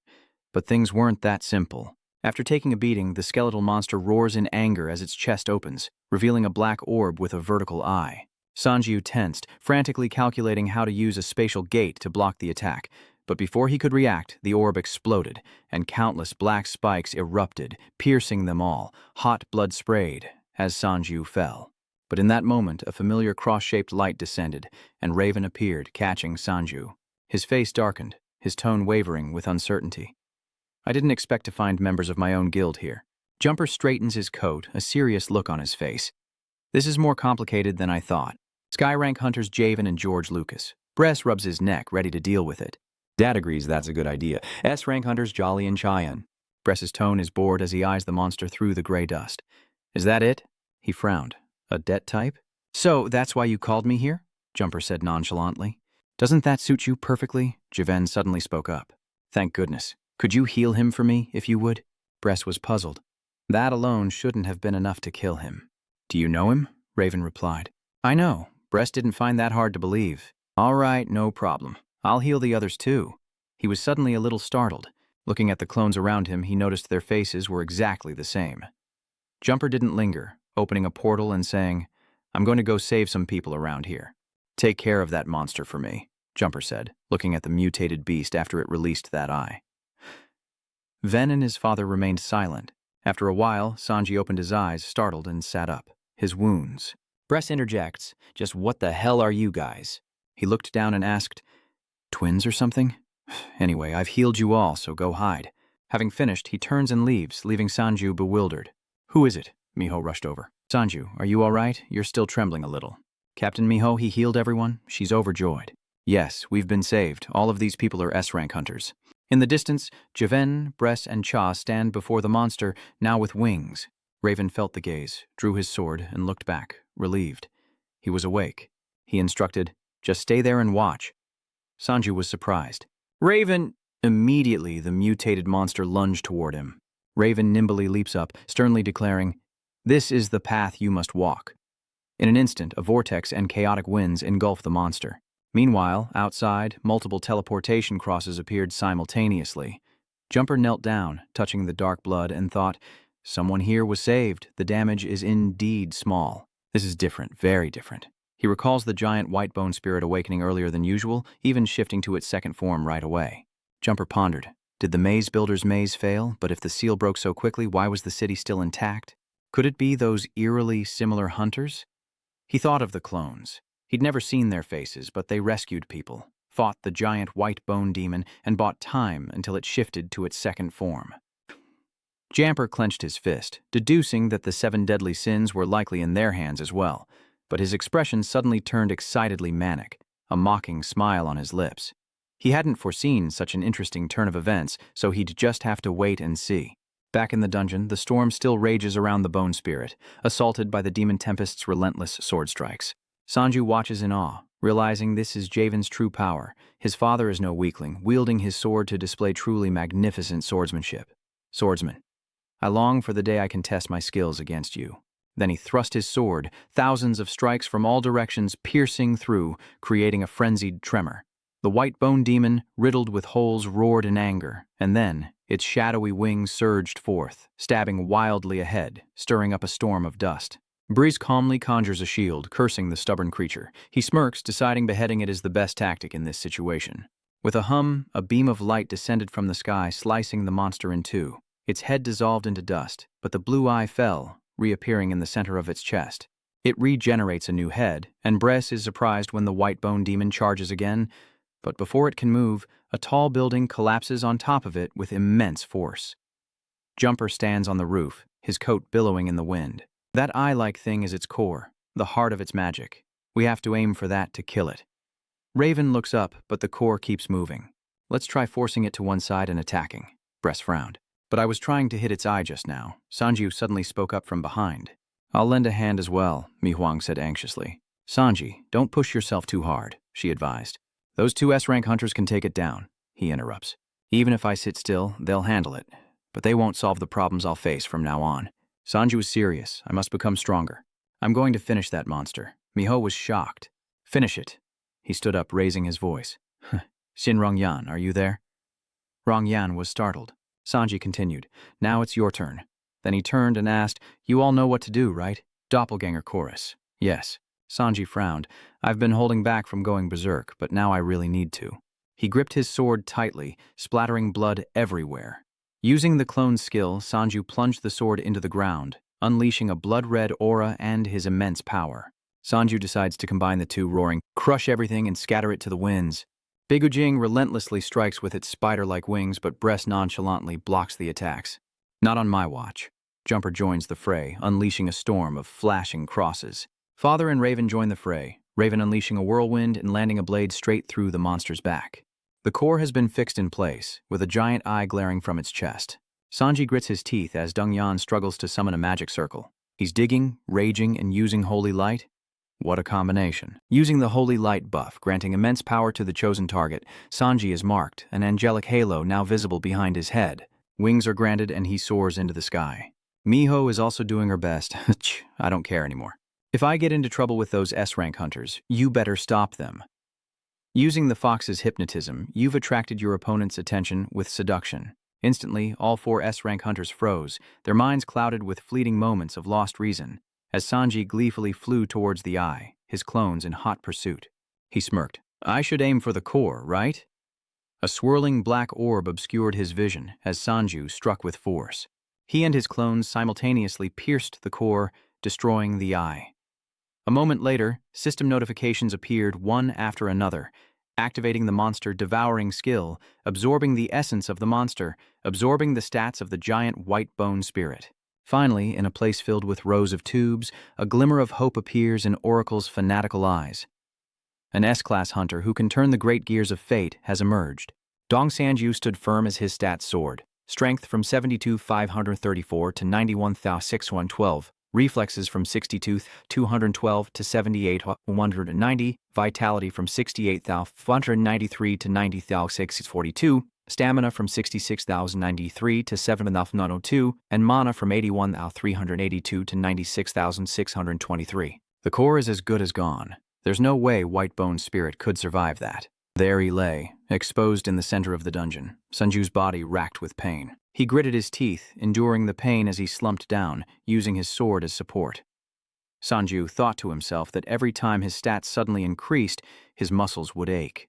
Raven noticed and reached out to help him up, asking, Are you all right? Why bother interfering? We can handle this ourselves. Sanji politely replied, how could I just sit back and watch? Suddenly Javen was shocked, sensing the change in Sanju's energy. His energy has completely changed. What happened? He eyed Sanju suspiciously, wondering how he could have grown so strong so quickly. Raven whispers his guess. It seems you have a skill that boosts your stats by killing monsters. His eyes widened in shock as he thought, he's perceptive.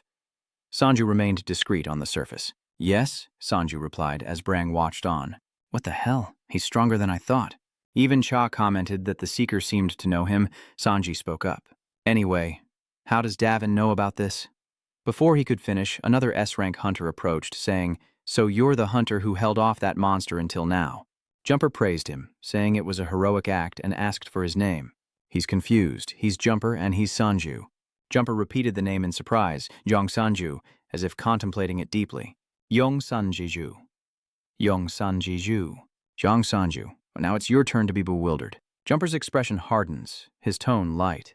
To be honest, this is the first time I've ever heard that name. Sanju was about to lose it, screaming internally. Of course. I'm not famous enough for an S-rank hunter like you to know me. Still, he thought with pride, I am quite famous in Korea after all. He continued, where are the other hunters?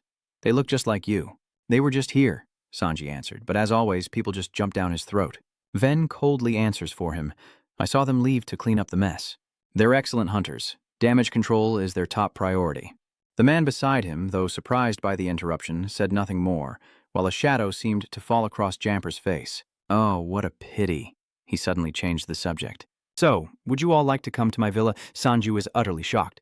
Jumper cheerfully suggests, we just attacked a monster this strong. We should at least have a small party after the battle. Let's drink and eat well to relax after a tiring hunt. Then, a flustered figure rushed into the chapel, calling out, Master, Master! The master's expression barely flickered as he calmly asked, you have news about the labyrinth creator, I presume? Is everything all right? The boy frantically replied, the dungeon labyrinth has collapsed. He reported, drenched in sweat, that the maze architect was also dead. A group of S-rank hunters attacked the giant skeleton, and more importantly, he frantically reports that they may have even obtained the 7 deadly sins. Like a thunderclap, the master froze, stunned beyond belief. Later, at Jumper's villa, dark beauty and extravagance shone. Below, a sea of faces, the powerful, the influential, and even the press, as a photographer captures the scene. Sanji was speechless. He called this gathering of big shots a small party. He thought to himself as the others were already enjoying the party's atmosphere. Not far away, Raven stares at Miho in surprise. Are those real ears? With a touch of embarrassment, she replied, yes, these are my real ears. Suddenly, a voice called out, Sanji, is that you? Mion, in a high-slit dress, approaches, drawing attention. A little uneasy, she asks softly, how do I look? Do I look strange? He asks, a blush rising on his cheeks. He stammers, yes, you look beautiful. Or a charming smile, really? I've never worn a dress like this before. Sanju subtly changes the subject. Anyway, your skills are amazing. What have you been practicing? She laughs excitedly, then quickly realizes something. Huh? Didn't I tell you already? Raven suddenly chimed in. Do you feel any better using your inner energy? Sanju was slightly taken aback. Davin, when I saw him suddenly unleash that swordsmanship, I was so shocked I had to ask what it was.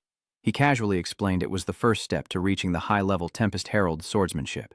Your clones are using it quite well. Sanju is serious, so those clones are smart too, and speaking of clones, he asked frankly, why didn't you let Jumper hear my skills? Raven pauses for a moment. He whispered, should I call it intuition? I've met him a few times before, but I can never seem to guess what he's thinking. He's always trying to save people, giving me the feeling that he's attacking the dungeon with as little damage to humanity as possible. But Raven whispers in his ear, Jumper is also the one who deeply connected all of humanity to the system. Sanji is shocked as the man continues in a low voice. You already know what it means for all of humanity to be weakening? His face darkened as he thought of Doomsday, and Raven continued, saying that one day his skills would become legendary. But for now, he had to be discreet. Sanji replies honestly, I understand, as the old man reminds him, especially considering Jumper, whose influence is still unknown. Ion, overhearing their conversation, felt a bit left out. They wouldn't include me in their conversation. Then, Javen suddenly added, but unlike him, BR and Can are on our side. Hearing this, he suddenly stopped. Wait, what? Bress looked at you with concern. Brother, it wasn't Mr. BR. Raven speaks up and Sanju suddenly asks, "Was Mr. BR the one who healed me? Where is he now?" Elsewhere, Bress stood pensively before a towering wine rack. He pulls out a bottle and sighs.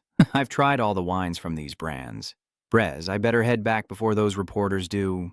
Unbeknownst to him, Sanju was standing right beside him. "You're one of those hunters who all look the same." Back in the banquet hall, footsteps echoed softly. Jumper stood on the upper floor as Lich Lamb greeted everyone. "Thank you all for gathering here today. I hope you're enjoying the party." He continued, "As you all know, this party is to celebrate our successful defeat of the giant magic crystal vein." Another lady chimes in. "I heard the casualties were very low for that level of monster." Jumper pauses, then says sternly, "There's something I need to tell everyone here about that." He stated frankly, "I wasn't the one who minimized casualties and held the monster in the dungeon. The real hero is here with us." Seeing this, the MC whispered urgently, "Hey, record this." The visiting dignitary was also taken aback, and Jumper raised his voice. "The Korean hunter, Dong Sanju, is the main player in this dungeon raid." Everyone was surprised, but his voice remained steady. With his tangible clone skill, he stepped up to save them and risked his life to buy time against the monster. Ion never expected this. She was stunned. It seemed he was truly about to become famous. Javen's expression, however, wasn't joyous. He coldly pondered. "So in such a short time, he's already investigated Sanj. There's no hiding it now. Besides, focusing all the attention on him like this, Jumper values him, so I want to take this opportunity to say this. I believe he is qualified to be a Korean S-rank hunter, and the Illuminati will erect a monument in that dungeon to honor his achievements and reward him handsomely." The reporters were stunned. Did anyone get that on tape? This is big news. The reporters turned the party upside down. "Jong Sanjiju, the hunter Jong Sanjiju is here right now. Find him and get an interview immediately." A new S-rank hunter? Even the chairman was taken aback. "A new S-rank hunter?" Rong Yan stammered. "Jong Sanjiju, an S-rank hunter," the reporter exclaimed urgently. "Where is the hunter from Sanjiju?" "Aye." A reporter suddenly burst through the door, shouting, "I saw him go in here. It's definitely him." But before he could finish, curses erupted from within. "Let go of my damn head, you crazy bastard." Brace was dragged into the spatial rift by numbers 1 and 2. Sanji, like a man on a drug-induced frenzy, grabbed Brez's leg, begging, "Please, heal my sister. I'll do anything you want. I'll even lick it. I really will do it." Brez thrashes about in a panic. "No, let me go first, and then we can talk." But he was deaf to my pleas, acting even more intensely, shouting, "You think I wouldn't dare, huh? I'll even lick your shoes." Suddenly, Sanju noticed reporters at the door, cameras poised to capture their compromising position. Ion and Javen were horrified, one unable to even look. Sanju panicked, shielding himself and desperately explaining, "No, it's not like that." Bress was furious, his leg twitching uncontrollably. "That crazy bastard! Just let him go so he can shout that it's a misunderstanding." Besides, everyone in the Korean Association is talking about Dong Sanju. Bae, sweating, nervously presented his report, adding that they wanted Sanju's hunter to be promoted to S rank. Haedong's face darkened with rage, his energy spiraling out of control. His voice trembled with suppressed fury. "Does it really want me to do that?" Shev was sent flying, his back slamming against the floor. He struggled to his knees as a mechanical voice echoed, assessing the situation. Meanwhile, Haedong approached Shev, saying, "Aren't we both in trouble now?" His eyes widened. "We're partners. You give me the research and I guarantee you the facility, resources, and your safety." He emphasized that it was a condition of their deal, as Chaver struggled to endure the pain. "I hardly think it's fair that I should be responsible for the loss of the growth serum. Isn't protecting the completed product part of the safety agreement?" With that, Haedong grabbed the old man's neck, his eyes filled with murderous intent, saying, "Just having you around is a huge risk for me. Everything you do causes me harm. I saved you from the Federal Investigation Bureau agents. They're searching for you relentlessly," he says, ordering the chemist to replace the stolen pharmaceuticals within a month. Hyryung threatened that if he failed, neither the FBI nor his precious AI would ever find him. Suddenly, his phone rang, and he released Chaver. Only then could he breathe properly, and he answered the phone. "What is it?" On the other end of the line, Baeong-hun spoke hesitantly. "It's me, Baeong-hun, and it's almost time for me to make a statement." Hearing this, Haedong angrily retorted, "Listen here. No matter who it is, even if Jumper himself comes, I won't let that Sanju become an S-class hunter faster than me. Got it?" Baeong-hun argued back, but there was nothing wrong with that reason. His Baek Gosong is rated at S-class, and Sanju captured the monster, with proof to back it up. "We have no choice but to acknowledge it." Haedong was silent. "A reason?" He presented his logic. Other S-rank hunters helped Sanju on that hunt, so we can use that as a reason to tell them we can't accept his promotion due to outside assistance. Byung-hun was sweating bullets on the other end of the line. If that's the case, they'll want us to come up with a comprehensive solution that fits the situation. Hae-sung agreed. Of course, to that extent, we'll send Sanju to them. Suddenly, his expression changed, becoming sinister as he mentioned Africa, where the great disaster struck the Korean hunter squad. Hearing this, Mr. Hun was horrified, his face paling at Hae-sung's next words. There's an S-class monster there, isn't there? He'll have to go there and quell them, a condition set by the Hunter Association. If he survives that ordeal as we've requested, we'll have no choice but to acknowledge him. Meanwhile, at the WH International Hunter Association, Harris announces that they can't confirm Sanju hunted the S-class monster alone. He muses that this case is truly unique. Other countries wouldn't hesitate to fudge the numbers to create as many mountain-class hunters as possible, but South Korea is the opposite. Then he asked Jumper, who was standing beside us, if we should put more pressure on them, to which Jumper nonchalantly replied, "It's fine, just leave it be. Let's see how the association reacts first." He voiced his speculations. The Korean Hunter Association is already rotten to the core. There's no telling when it will all finally burst. I think we should see this as an opportunity to clean house. With that, Jumper pondered, holding his face, I don't know who will be the last one standing. The Hunters Association or Sanji. But predicting the outcome is part of what makes this job interesting. He turned and walked away, leaving the Korean Association to find a safe solution to this problem. As Harris saw him turn away, he asked, "Where are you going now?" Jumper casually walked away, calmly replying, "Just going to try something new for a change of pace, and catch a few more bad guys." Across social media, news outlets are constantly reporting on Korea's top-ranked hunter. What will happen to the hunter Sanju? The Korean hunter Sanju has become the center of attention. His actions yielded impressive results, and professional hunters have dubbed him Korea's S-rank hunter. A group of hunters chuckled as they read the news online. Sanji, enraged, shouts, "Don't laugh!" But Bress turns to mock him. "Oh my God, my shoes are dirty. What are you going to do about it?" Sanji gritted his teeth. "I told you to stop," Miho cautiously said. "Even photos were taken. That business with the S-rank hunters is such a shame." Sanju replied expressionlessly, "Well, there's nothing else we can do. It was my choice, after all." He remembered the reporters and photographers constantly pointing their cameras at him. A reporter spoke up. "Hunter Sanju, what is your relationship with the S-rank hunters? Was there some kind of deal between everyone on the S-rank monster hunt?" Meanwhile, BR casually puts his hands in his pockets. "This is why I wanted to leave before the reporters caught us." He was angry and worried. "What now? What's wrong with your sister? What kind of illness does she have? Just tell me what it is first." Sanju stuck his tongue out as if he couldn't believe the man. "Can you cure her?" Bress was fuming at his flippant attitude. "At least tell me what the disease is first." Sanju hesitated, unsure if he should reveal it. Finally, he reveals the name of his sister's affliction, the mass virus, leaving Virus stunned. He continued, telling the doctor that the only things that could save her were a panacea or a healer like him. Bress listened and fondled the cross on his chest. "The doctor's name is Lingbam. He states his diagnosis. Treating demonic viruses is difficult, even for me, but I can go and see what I can do." Upon hearing the grim prognosis, Sanju falters, his worry for his sister erupting in a frustrated outburst. If even he can't do it, then who can? Bress cut him off, telling him to listen. Bress explains that the demonic virus will continue to replicate as long as it has a sufficient supply of mana, and the only way to eliminate it completely is to starve it until it consumes all of the host's mana. Sanju wondered if the host would die in the process, to which Bress calmly replied, "That's why I said it's so difficult to cure. The cure is incredibly dangerous." He glanced at me and offered a solution to revive them right before the host enters a near-death state from mana depletion. A 50-50 chance. What do you think? Back in reality, Sanju told the others, if I didn't have a chance to get the elixir, I would have taken his offer in a heartbeat. But that's not the case now. He then recounted their conversation, saying that he could contact him if he changed his mind in the future. "I already have his number." Miho was silent, and Javen said, "All right, we're done here. I'll be going." Meanwhile, Hyon hesitantly asks, "Where are you going, Sanju?" Sanju awkwardly replies, "I have some business to take care of."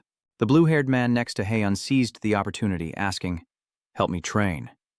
He looked troubled, a mysterious flame flickering in his hand. "But your skills aren't working as smoothly as they should be." Elsewhere, Oracler looks down from above as her subordinate reports the situation. A new S-rank hunter and the 7 deadly sins. Everything is proceeding exactly as we planned. She simply replies, yes. The subordinate, staff in hand, looked despondent. As you said, the Korean Hunter Association is downplaying Sanju's importance and failing to recognize his talent in the White Star hunt. But he gripped his staff tightly, believing it could all be easily resolved if they took care of Shin Shui-song.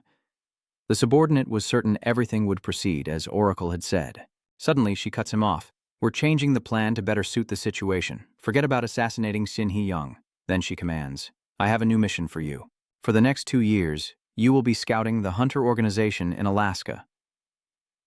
The subordinate was momentarily stunned. He couldn't understand why the plan, which had never changed until now, was suddenly different, and why he called his master Oracle. The subordinate asked, what future did you see? But she didn't answer, instead stating sternly, this is an order. Aura gave another order, quickly leave this place and carry out the new mission. Outside, 3 other subordinates were fighting relentlessly. Some fired guns, others wielded weapons, but the bald one firing was the first to fall. The swordsman cried out in alarm, what? I can't see anything. No sooner had he spoken than he spat out syrup, shocking his comrades, while the blue-haired girl watched in disbelief as each of them was eliminated, her face paling. The blue-haired girl cried out desperately for help. Someone, please save me. The commotion outside shook Oracle, and she said they were running out of time. A scroll appears on a stand, and she says, I've prepared a teleportation scroll. The staff-wielding subordinate heard the commotions and asked, Oracle, who's coming? Outside, the blue-haired girl cried out in pain before her head was instantly severed. Oracle's eyes widened as she uttered the name of humanity's pinnacle. A surviving subordinate, crawling towards the door, pounded desperately, his eyes filled with terror. As the gate opened, the minion met the same fate as the others. One blow from the intruder warped the iron gate. Oracle reveals the intruder's identity. An S-rank hunter. With ease, he tears the iron gate asunder, his crimson eyes burning bright. The minion wielding the staff witnesses this, and his face darkens. Why would you do this? He uttered a name. Jumper. Covered in blood and radiating murderous intent, he easily stepped inside. The Oracle sits above, maintaining composure. Is this also a vision of the future? If that's the case, then I'll gladly accept it. Her composure is unnerving. The regressor has transcended eternity, and Lucas Jumper smirks. I just want to keep things simple this time around. The subordinate raised his staff in defense. Sorry, but I can't let you in. He told Jumper, if you wish to enter the Oracle, please use the main road. Jumper sighs, tired of the parrot talk. With lightning speed, he's already behind the scarred subordinate, reaching for him. How boring. The scarred subordinate was immediately blown backward. Jumper readies himself, glancing at the scarred subordinate. That's right, you're all on the same side. The scarred subordinate readies his staff, one eye flashing red. Jumper asks, certain, so you've seen a glimpse of the future too, haven't you? Aura, who had been watching everything, hurriedly spoke up. Wait, this child isn't someone who can change the flow of the future. Even if you let him live, there won't be a problem. Jumper glanced at her, paused for a moment, then chuckled wryly. All right. Oracle feels relieved. Thank you. She once again presented the teleportation scroll to the scarred subordinate. Good work. Now go. The scarred subordinate took the scroll, calmly closed his eyes, and everything unfolded as foretold. Suddenly, he clenched the scroll but threw it at his father's face, simultaneously thrusting the staff through the center of the scroll, impaling it towards him. His expression changed. At least this time, he couldn't follow orders. An eerie laugh echoes as Jumper leans back, dodging the scarred subordinate's attack, who quickly retracts his staff. Are you bored yet? Jumper grinned, snatching the teleportation scroll. Things are getting interesting, he tells the Oracler. You've declared you'll stand by your unwavering resolve. He then opened a black hole, sucking the paper inside. But the decision-maker, the Oracleer, the seer of the future, and I, the regressor, already knew of that decision. He acted as if none of that had mattered, as if that tearful, noble decision was of no surprise. At the same time, the subordinate with the scar at the corner of his eye readied his next attack. He wasn't expecting anything from it anyway. He swung his staff, a powerful force rushing towards Jumper. The last attack left a massive hole in the ground. Surprised to see Jumper gone, he realizes he dodged it and anticipates the next attack. Suddenly, a vision of the future appears. The scarred subordinate is sliced to pieces. He activates one eye to foresee his own demise. Suddenly, streaks of light flashed and darted around the scarred subordinate, who could only watch in astonishment. Perhaps knowing his fate, he offered a faint smile. I apologize, Oracle. At that moment, Jumper's clones rushed in from all sides, surrounding him. Before Oracle's unblinking eyes, the scarred subordinate fell, torn to pieces as foretold. Jumper stood by as each person walks their destined path. He glanced at Oracle, still stained with the other man's blood, realizing that if he couldn't escape that path, life would be nothing more than a boring chase. Elsewhere, at the office building the JM organization had chosen as their base, Sanji walked with his clone. Agent, long time no see? Junmo, who was reading a report, smiled and replied, "There you are, Sanju. I've heard the news. You hunted down an S-class monster." He continued to praise Sanji. "I knew the day would come, but I didn't expect it to come so soon." Sanju blushed. "Don't praise me so much. I couldn't have done it without the S-rank hunters." He then turned to Yuyan. "Long time no see. Have you been brewing a lot of potions?" Wuyan turned around, revealing a tired and lifeless face. Sanju asked worriedly, "What's wrong?" "What's wrong?" She points below. "Can you ask that after seeing all this?" Below the building, countless reporters are camped out, clamoring to report on him. Sanji Ju, who remains with the GM organization. "Sanji Ju, are you in there?" He was stunned by the scene unfolding before him. This scene feels familiar. Meanwhile, Wuyan returns to his desk. "The commotion is so loud I can't even doze off. They should leave at night." With his hands in his pockets, Sanji turned to Junmo and asked, "Is it normal to announce the arrival of even an S-rank hunter like this?" He could only stammer in response. Yes, because the one who announced it was Jumper, and with his status in the hunter world, he can. At this, he hesitated slightly, but the Hunter Association ultimately objected, as he wasn't the only one on that hunt. Sanji rubbed his nose, calmly stating, "I've heard about it, and it's half true." He glanced at him, wondering, but do I really need to label myself as an S-rank? He expressed his thoughts, saying he was doing fine with his basic needs and didn't want to deal with reporters, adding that the number of people trying to attack him, even as an A rank, had decreased significantly. Junmo seemed to have predicted Sanju's words. "I knew you'd say that." Having nothing more to say, he declines the Hunter Association's offer. Sanju questioned, "What offer?"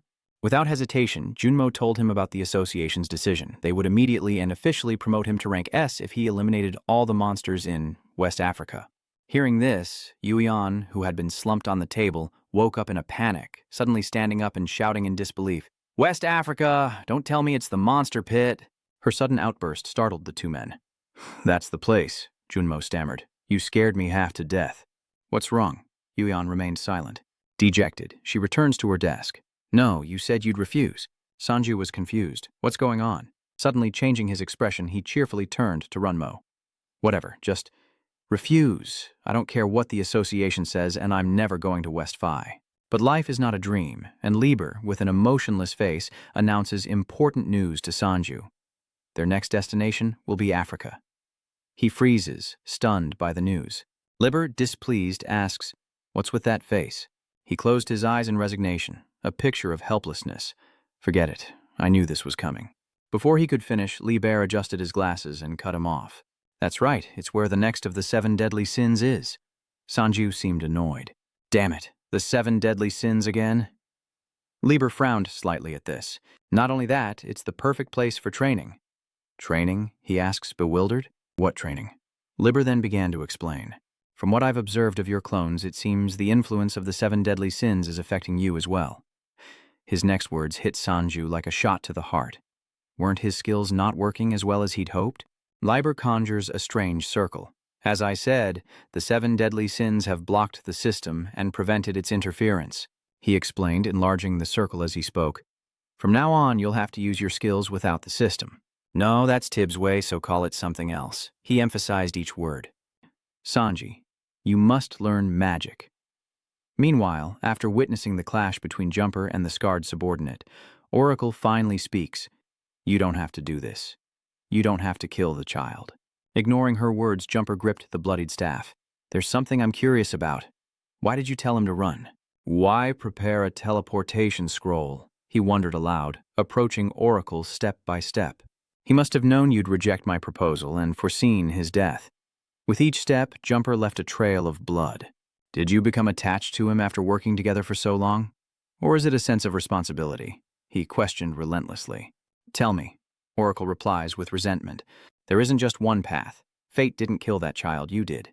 Just as I see the murderous look in your eyes, I realize your choices have made you who you are."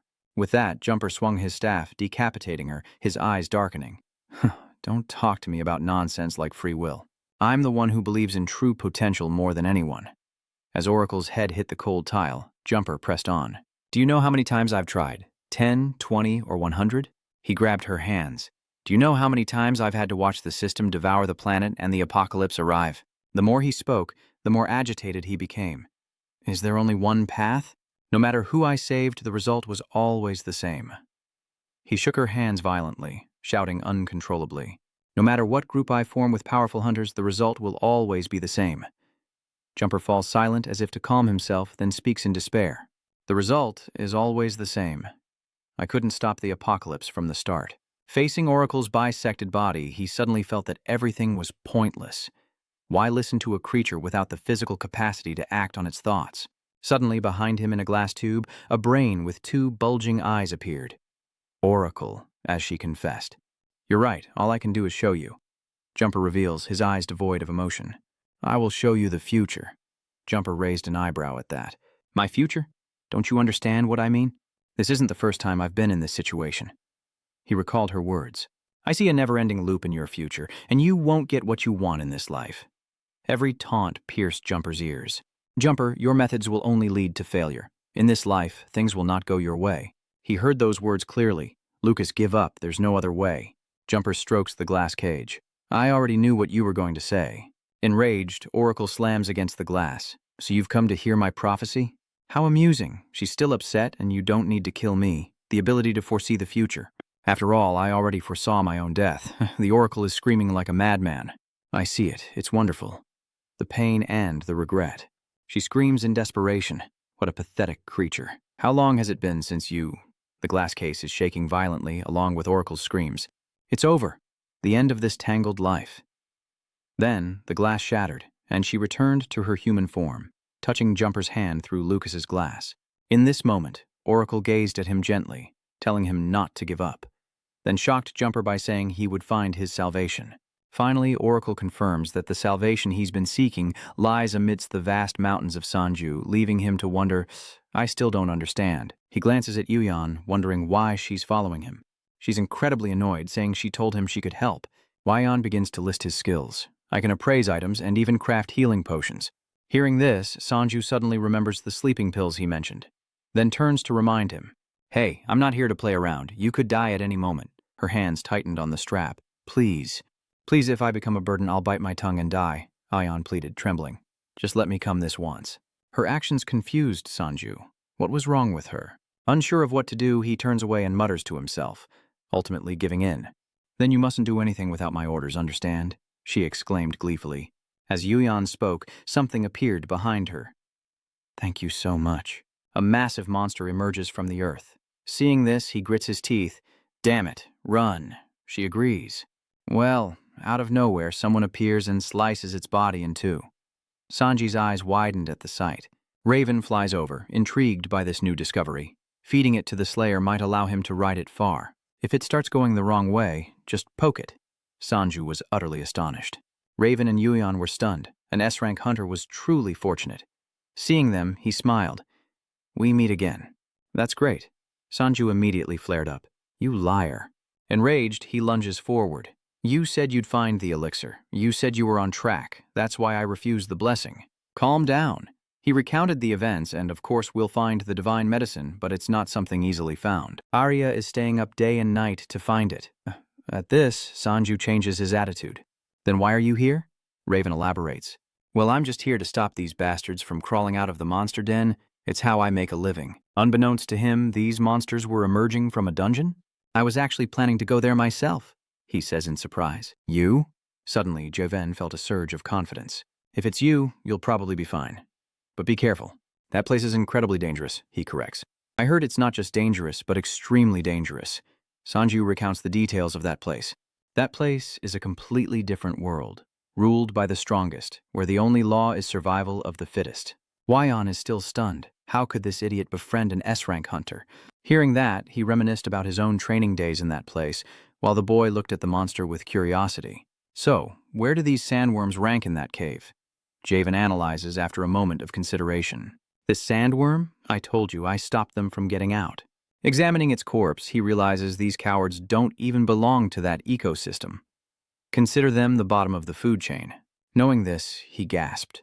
Elsewhere, as Jumper tried to wash the blood from his hands, he was lost in thought, reliving what had just happened. At that moment, Oracle reached out to touch Jumper's hand through the glass, saying, "Lucas, don't give up. Salvation will..." He sighs in despair, thinking this prophecy would be no different. How long has it been? Unexpected things keep happening one after another. Jumper was starting to get discouraged. So many variables. The 7 Deadly Sins Awakening Program. He reaches out to turn off the academy water supply, then Jumper bows his head, followed by Dung Sanj.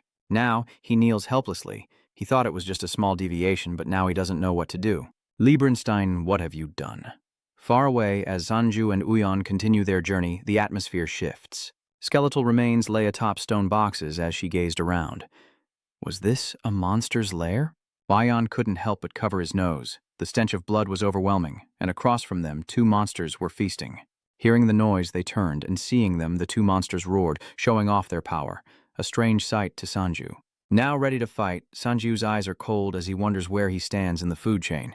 Then, sword in hand, he charged into battle, and in an instant, the 2 monsters were upon Sanju.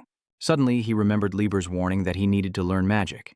And in this dangerous situation, Sanju gritted his teeth and decided to try using a skill from the system.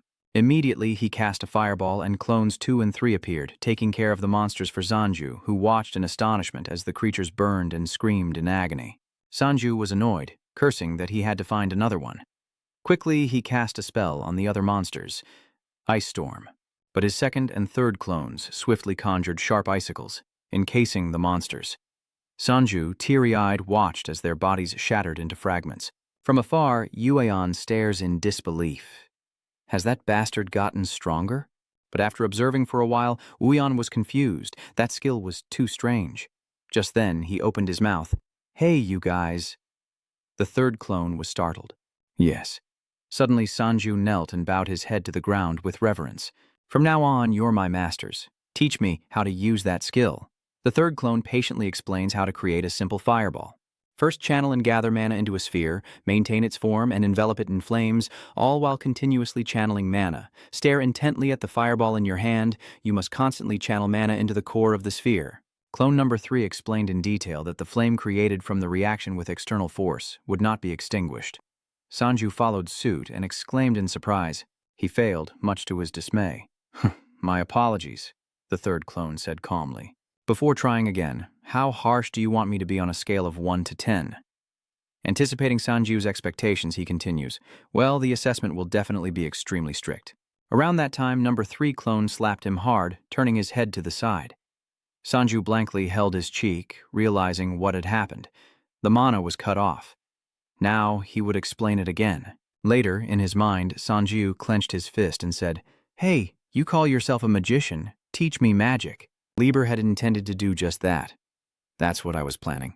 "I had your clones teach you because you seemed to like learning from them," Lieber says, able to guess Sanju's thoughts. "But it doesn't seem to be going well. Your face is all twisted." "Tell me," Lieber carefully prompted, suggesting he try not to imitate his clones. "Their mana control is far more skilled than yours." Sanju realizes now that he thought they would be good teachers, but adaptability skills are useless. He understands how you feel. "Yes, I know you're in a hurry. The skill's power is still weak, but there's a way to activate it. Lieber can tell you're worried about things like not being able to summon any clones at all." Sanju scratched his head in frustration.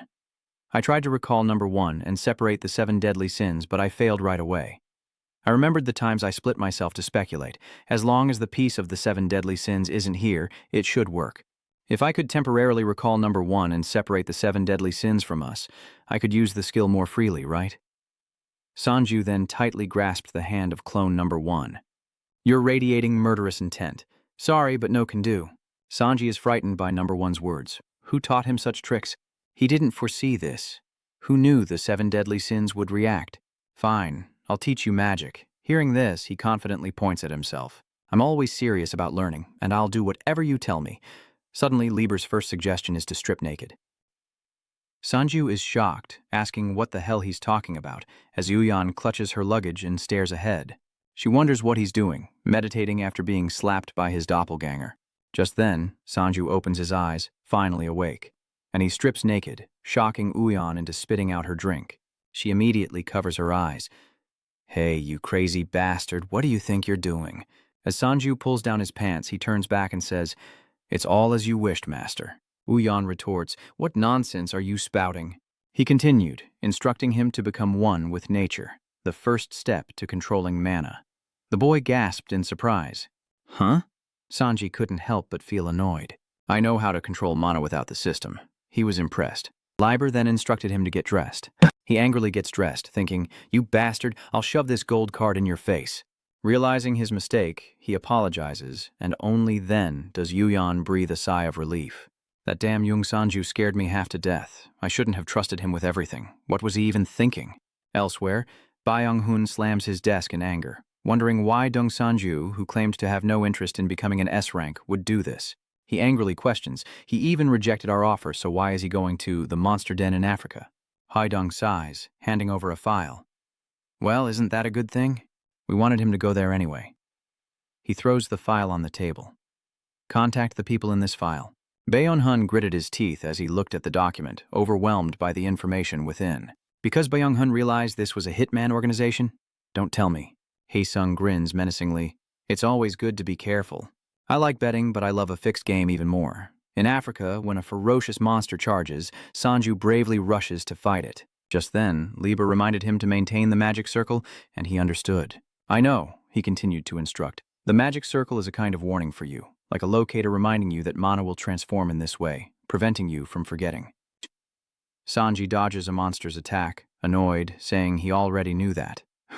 Then grits his teeth, looking at his hand, grumbling that it was cut again. A second later, Sanju swings his sword, cleaving the creature in two. Seeing this, Liber instructs him that the gap in physical strength between him and the monster is too great to continue training like this. "Let's go deeper," he says, caressing the sword in his hand. Suddenly, a throwing star is launched from behind, assassinating Sanju. The unexpected situation left him unable to react, as if he realized something. Meanwhile, Dung Sanju stood atop a high rock, pleasing the figure in the shadows. "I took care of him." It was assassins number 11 and 12 from the Blue Rose organization speaking. "Tell the leader, this S-class candidate isn't so tough after all." Words spoken without realizing Sanju was unharmed by the shuriken and that they had underestimated him. Before he could finish, he retaliated, slicing the large rocks behind him in two. Sanju gripped his dart tightly, demanding, "Who are you people?" Number 12 immediately rushes forward, proving to be tougher than he looks, agreeing with the sentiment. "Yes, just as I expected. It would be boring if you died in one hit." He crushes the dart in his hand. Has he gone mad? "If you keep throwing darts at people's heads, I'll return the favor." Nearby, Uyan wondered how many packets of noodles to add to the boiling pot. Sanju's clone offers the number 5, and she happily picks up her bowl of noodles. "How convenient. How much did you bring?" He shook the pack of noodles in his hand, saying he brought everything needed for camping. Suddenly, Uyan remembers, why hasn't Dung Sanju returned yet? She recalls what Sanju had said. He said he'd be back before dinner. He paused for a moment, then guessed that he must be a little busy. After battling number 11 and facing the gnashing teeth of number 12, he grabs her hair, demanding, "Got any more tricks up your sleeve? Is that all you've got?" He glares, enraged, as number 11 angrily shouts, "Why didn't you use your skills earlier? Are you underestimating us?" He then summoned sharp claws, daring to underestimate them like this. Number 11 fearlessly charged toward Sanju, attacking, "You'll regret this." But then Sanju grabbed his face, stopping the attack, and coldly stared at number 11. "Do you really want me to use my skills to kill you?" His face froze as he felt Sanju's technique. As number 12 collapses, trembling and helpless, number 11 realizes his death is certain. "If he had used his skills, I would have been dead long ago." But Sanju spared me, despite the murderous look on his face. Number 11 weeps in bitter anguish. Is the gap between us really that big? He still can't believe we're not even worth killing with his skills. He grinned savagely. "You realize that now?" Then Sanji-ju contemptuously walked away. "That's right, you're too weak to witness my skills, as weak as a slug." Sang-yu strikes the monster down. After a fierce battle with the monsters, he emerged victorious, and the system prompt appeared asking, "Are you giving up on skill training? You've only been killing them with instinct." The blue circle on his hand fades. "Not at all, I'm trying my best." Sang-yu approaches the monster's corpse, realizing he was wrong. The monsters are getting stronger. The higher-ups are impressed, but more importantly, that monster-eating skill is truly amazing, as the system praises Sang-woo. He's getting stronger just by hunting monsters. He turns back with a sharp look, answering dismissively, Yeah. Looking at the scene before him, Sang-yu sighed, realizing that the higher his stats, the harder they are to raise, and the stronger the monsters he'll have to hunt. But the system advises him that his stats are good enough, and he should be satisfied. Sang-yu stared intently at the light before him, sword in hand, cleaving a line across the ground. This is why I catch all the monsters. 2 figures lurk on the ridge, waiting to pounce. I always have rivals in my training. The white-haired man shouted, Dongsanji, Ju, we're here to return the humiliation you gave us yesterday. Let's see if you can fight without using skills this time. The red-cloaked man roared. Shut your mouth. Number 11, you should be ashamed of yourself, the man shouted. All right. The red-cloaked figure lunges at Sang-yu, who frowns, focusing on the fight. Not bad, the red-cloaked figure shouts, clearly annoyed. Arrogant bastard. He exhales a cloud of purple bone poison towards Sang-yu. He holds the ring, having purged every trace of the poison that once afflicted him. What a relief. The red-cloaked figure slams his hands into the ground, declaring he won't be fooled. The system announces the activation of the skill, Earth Tremor, unleashing magical power to destroy the designated target area. As the dust settles, Sang-yu stands on the other side, confused, and asks, What happened?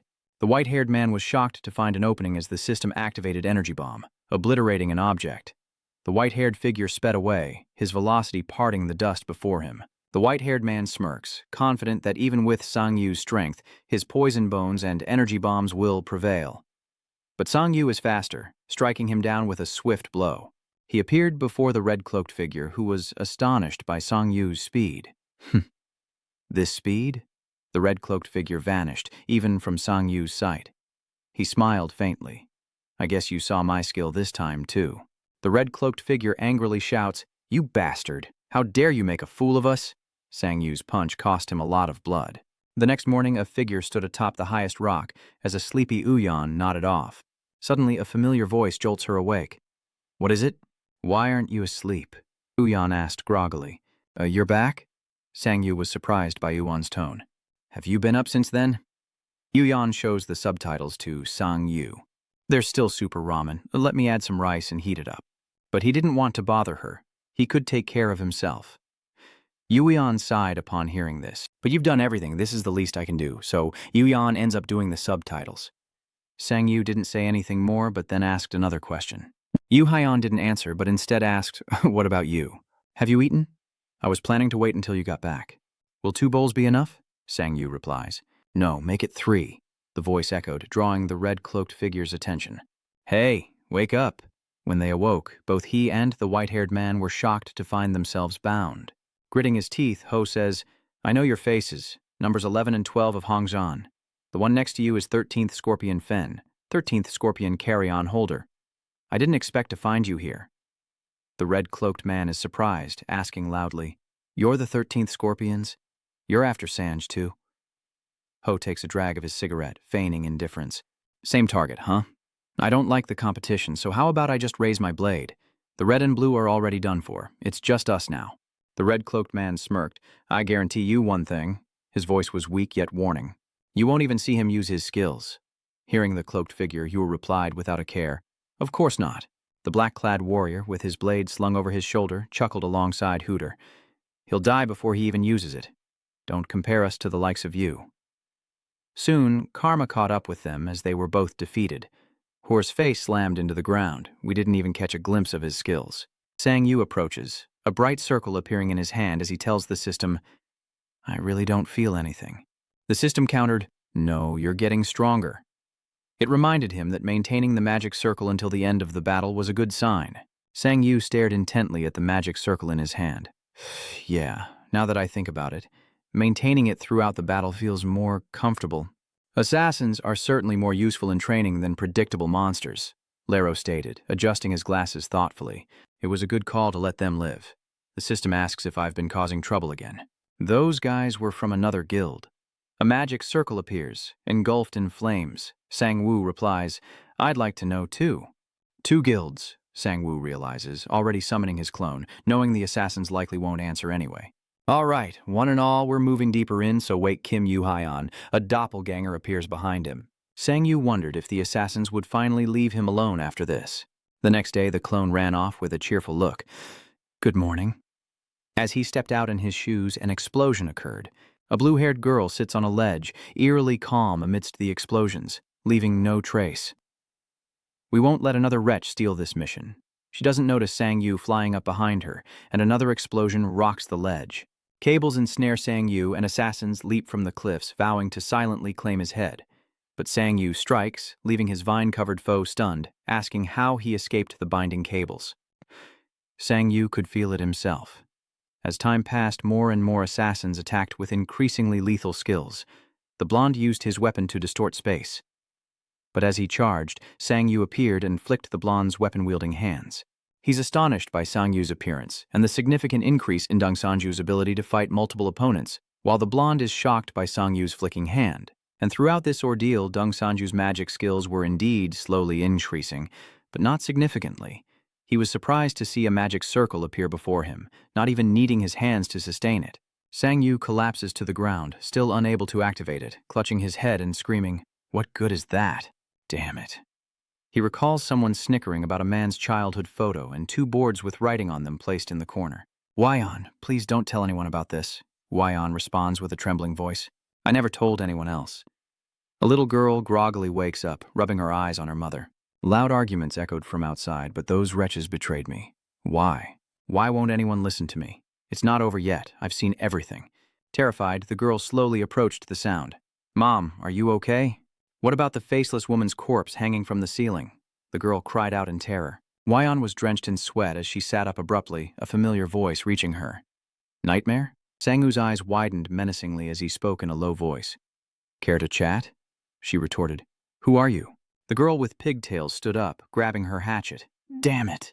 The guy wrapped in blue wires gives the girl a sinister look and chuckles. "Here we go again." The green-haired guy on the other side wondered, how many times has he tried now? The man wrapped in vines replies, "Perhaps the 4th time." The pigtail girl's face was bruised and battered as the 2 men spoke up. "Hey, did that Dong Sanju use any skills?" Even without an answer, the green-haired fighter could guess the truth. His eyes narrowed as he guessed that it was likely so. The man wrapped in green rope surveyed the scene, noting that everyone here had been defeated in pure hand-to-hand combat. They couldn't perceive any of his skills at their level. "I believe it's pointless to keep accepting commissions like this." The blue-haired girl touched the wound on her face and turned away. "I haven't even met his doppelganger yet." "Is this the power of an S rank?" the blonde by the fire asked. "How about this?" His next proposal shocks everyone. "We'll all form a temporary alliance and fight that Sanju." The blonde's eyes sharply scanned them. "I don't know what they promised you if you succeed, but I'm guessing it's comparable to a fortune." "It's definitely not small. We can split the reward fairly and then go our separate ways. It's the only way to catch that monster." Her rubbed her chin, clearly pleased, and guessed that the reward was worth 10 times a normal commission, so even split, they'd all get a lot of money. Dine, standing opposite him, asked awkwardly, "Isn't it a good idea?" The blue-haired girl stared at her phone screen and announced to everyone in shock, "Wait, we should contact headquarters first." When no one answered and everyone spoke over each other, someone finally spoke up. "You're all a bunch of useless trash." The blue-hatted man frowned, angrily questioning. "What? Who said that?" The red cloak retorts, "Does my statement anger you?" The white-haired man beside him is filled with dread. He interjected, "Senior, the red cloak isn't listening." He continued, "You have no right to be angry." At this, he lowered his voice, making the other wonder why people gathered and sipped here. The red cloak's next words even made the blonde outsider turn his head. He was wary of the statement, saying, "You think you're alive because Sanjiju is weak." The red-cloaked man slowly rose. "Until now, I've completed countless commissions. Many have screamed in resentment at the assassin who came to kill them. I certainly didn't try to avoid that resentment because it's what I had to do." The other 2 listened in silence. The man wrapped in green rope bit his lip, not daring to utter a word, especially since instead of resentment, he spared the assassins who came to take his life. "Every single one of you is gathered here." So the red cloak left for his ideals. "I may act in the shadows, but I still have my beliefs and pride. I have no intention of joining a filthy alliance like yours." The white-haired man and the red-haired girl chased after him, calling out for him to wait. Den also rises, reflecting on how Sanju saved 2 of their people. "Oh, fearing something, stares intently at the red-cloaked figure's back. "So, what are you planning?" No asked, as the red-cloaked figure turned back. "I'll make Sanju use his skill at least once for this final test. And then, I wonder if I was the problem all along." Sang-yu calculated that this wasn't the first time, so he wondered if it was the plan of the so-called master. But considering there's no news from the academy, that doesn't seem to be the case. He glanced back at Yuyan, replaying the assassin's words in his mind. Too many assassins, all things considered. Should I put it this way? They're telling me that we're definitely going to bury you here. Yuyan was shocked to hear his story, saying he never expected him to be attacked like that. A sweaty Sang-yu turns around. "Chairman Y told me." His next question widened Uyan's eyes in shock. "Who are Du Seung and Chairman Byung-hun? The ones who opposed my rise to S rank."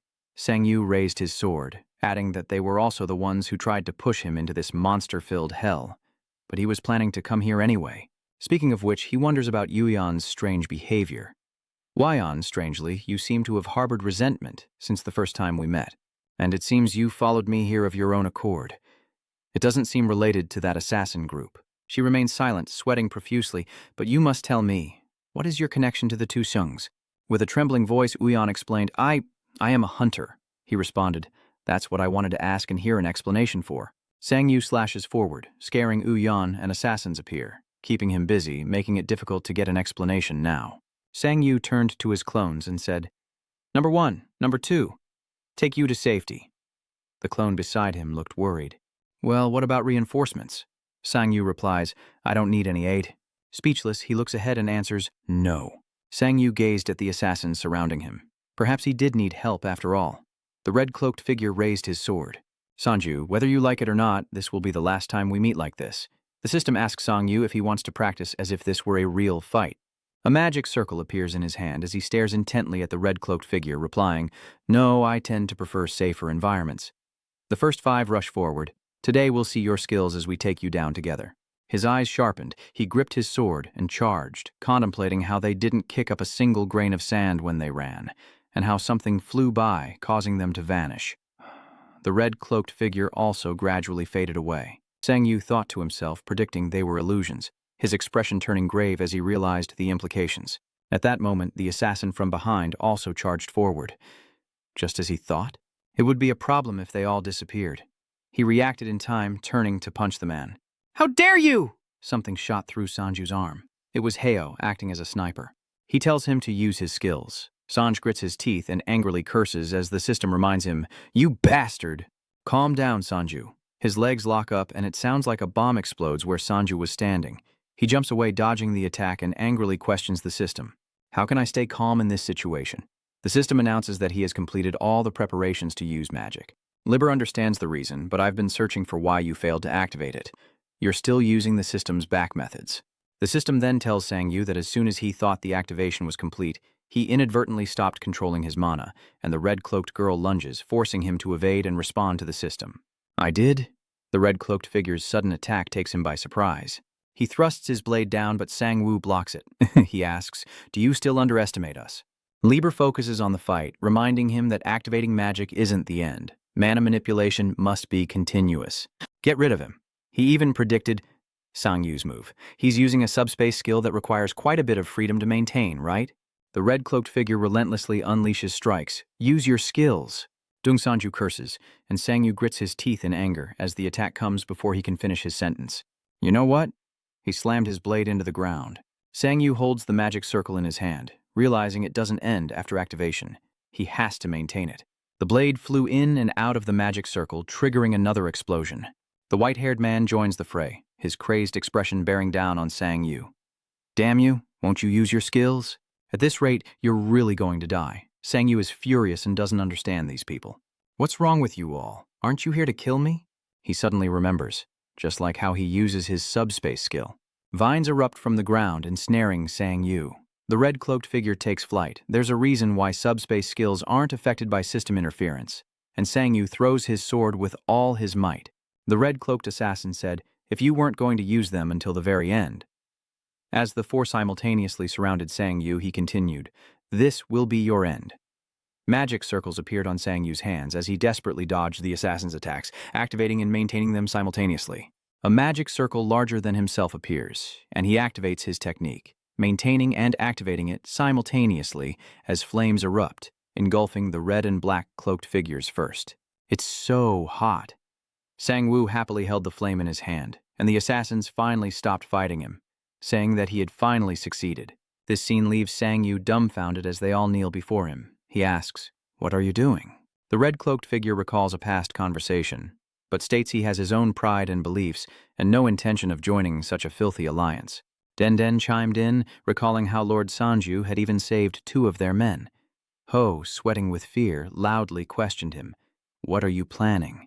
The red cloak replied, "I'll make Sanju use his skill at least once in this final test, and then I'll return to his command."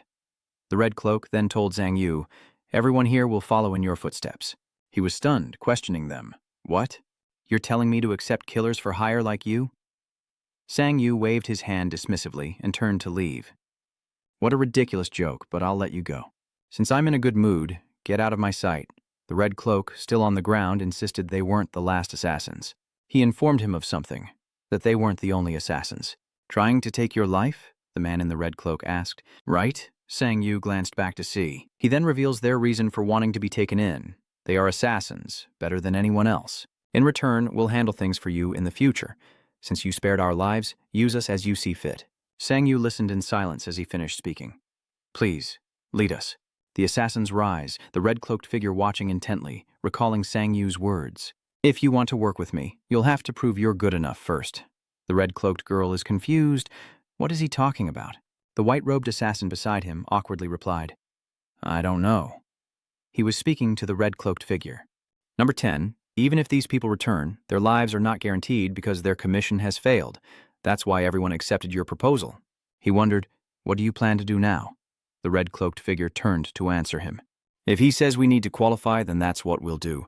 I know he won't accept us right away." The blue-haired girl and the blonde listened intently to the red cloak's words, believing that working for him was the right choice. "We'll have the chance to live as true human beings."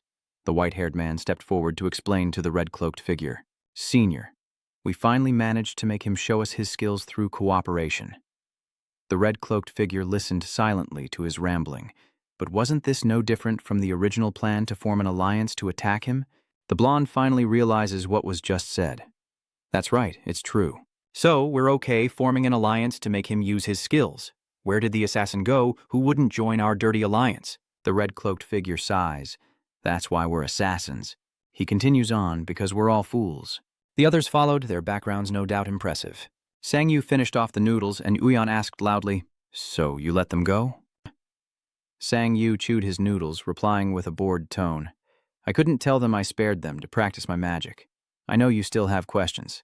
"But," Sang-woo said, looking at Kwon with satisfaction, "everything is proceeding as I predicted." The next sentence left Uyan speechless. Their contractors were Shin Hee-sung and Byung-hun. Sang-yu added, "Considering my relationship with Shin Hee-sung, it's not surprising, but I still want to know the exact reason. Uyan will be the one to explain it to you. If he'd come here as an assassin, he'd be done for. The problem isn't you, it's this place." Sang-yu realizes this is where Korea's largest disaster took place, and a past story comes to Uyan's mind. June held the little girl in his arms. "I'll be back. You know safety comes first, right?" She was an awakened hunter before the disaster, and they would follow her too. Junhyu laughed and replied, "Of course. I would never die and abandon my precious daughter." Kim Jun-hyuk, the A-rank hunter who awakened before the cataclysm. He put his hat back on Wyan's head. Of course, he was talking about Wyan. They cheerfully bid each other farewell, and Jun-hyuk waved to his daughter, reminding her to be good. "You have to listen to your mother. Yuyan realizes both my parents are awakened." A blue light surrounds them both. They were awakeners before the cataclysm. She recalls that back then, awakeners weren't as common as they are now, and with monsters constantly emerging, the world established a rule. Humanity devised a way to form a special task force of powerful hunters. They were deployed to different countries, resolving threats of a global scale. Yuyan knew her father was part of this too. That's how the famous hunters of that time, including my father, formed a team, defeating countless monsters, a successful tactic. Because the team consisted of elite hunters, casualties were kept to a minimum, and their power could be focused, making it easy to quickly deal with monsters, she recounts to Sang-yu. As such, they easily cleared the area around the gates and established strongholds to stabilize them. Most of the hunting grounds you see today were created at that time. Everything was progressing smoothly until that accident occurred amidst the monster corpses. Whoever named this place the monster graveyard was right. The stench of blood is overwhelming. With wide eyes, Hee-dung asked in surprise, "How far have we gone?" Looking at the map, Byung-hun replied, "We'll reach the center soon." These two are A-rank special operatives, along with A-rank hunter Obi Un-hun. Why didn't they send more people? These two are A-rank hunter special forces, Im Gong-yung and Hyun-hee. Gong-yung explained, "Sending us mediocre hunters would only get in our way." Gunna told everyone with concern, "There are quite a few other candidates, and Park Wee and I heard that Miho is also very strong." Hunter A-team? Ha ha ha. Suddenly, monsters emerge from the ground, and the two nearby exchange surprised glances. Enemies emerge from the depths below, and a bright circle appears in the monster's gaping maw as Hai Un-hai lashes out with her whip. Seriously? They just keep coming. The spirit-infused whip strikes the monster, but it's dispersing.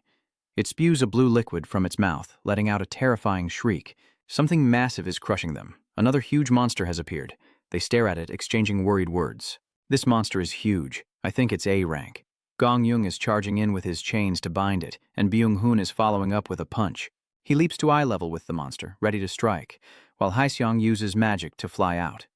The damned earthworm. Rocks and stones fly into the air, slamming into the monster, but it's still not enough to hurt it.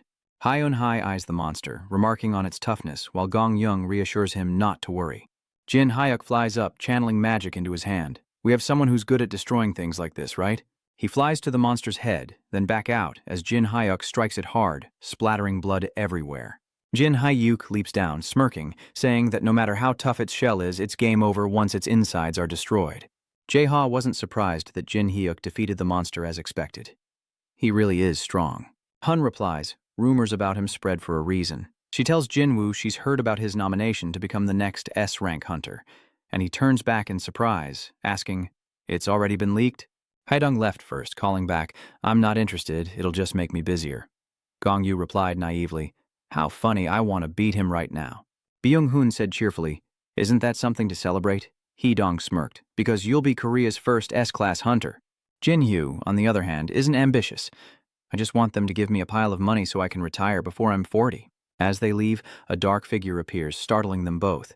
Yeonhui lashes out with her whip, sensing danger, while Gong-yang draws his gun, realizing it's another monster. It's fast, but the shadow monster is bound.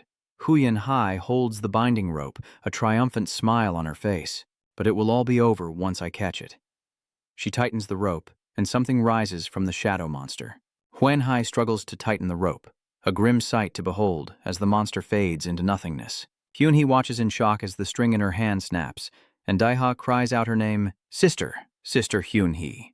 Dae-ha rushed over just as Huyen-hai fell, while Byung-hun tightened his grip on the shadowy monster. He tells Jum-ha to take her away to safety, but the monster is relentless. Its sharp beak lunged forward, and he broke out in a cold sweat, thinking that nothing, neither physical attacks nor poison, would work on this monster. The monster's hand snatches Byung-hun's, leaving him no time to react, and hurls him away. Seeing Hun use chains to bind the monster, Dae-ha quickly urges him to stop. Above, Hee-sung and Gong-young take to the skies as Gong-young fires upon the monster. The lightning shatters the surrounding boulders, sending fiery rocks crashing into the monster. Jin Hyuk rushes forward and punches the monster, which then breaks its outer shell. Smoke billows from the creature's tubes, and Gong-young realizes that even their strongest attacks are useless. He watched the monster intently, as if its body was gradually adapting to their skills. The monster unleashes a wave of black energy, and Jin Hyuk can't believe what he's seeing. How could an A-rank team be wiped out so quickly? Tonight, the monster is still safe, and he's sure it's not an A-rank. Jin Hyuk tells his injured teammates to scatter. With red magic circles forming in his hands, he urgently shouts, "We'll regroup at the campsite we set up 2 days ago. We'll all die if we stay here." Jin Hyuk slammed his hands on the ground, causing earth and stone to erupt as he urged everyone to prioritize their lives. Haeseong emerges, shaken but alive, realizing how close he came to death. The monster attacked Gong-young, who was standing next to him. Had it not, he wasn't sure he would have been spared. The monster followed, sending chills down Hae-sung's spine, but despite his fear, he turned to face it. I had hoped to one day become the strongest hunter. The monster lunges at Hae-seong. He seemed resigned to his fate, but it looked like it would end here. Just then, a ring of light flew before him, exploding in a cloud of smoke. but the monster only lost an arm and flew away. A figure approaches. Hyung, are you all right? Haesung collapses to the ground, asking warily, Why are you here? Jin Hyuk turns back to him. Is that how you thank me for saving you? Meanwhile, Jae-ha sobs uncontrollably as Hoin-hai lies unconscious before her. Sister Hyun-hoi, her voice trembled.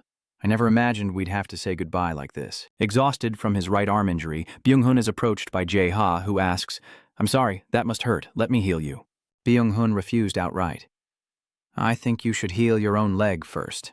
Despite this, Jim-ha still uses his healing magic on Bung-hun, thinking that his life before awakening was spent fighting, yet he was completely overwhelmed just now. The monster's footfalls draw near, shocking the two men and filling Jim-ha with dread as the massive creature continues its hunt, passing by their hiding place behind the rock.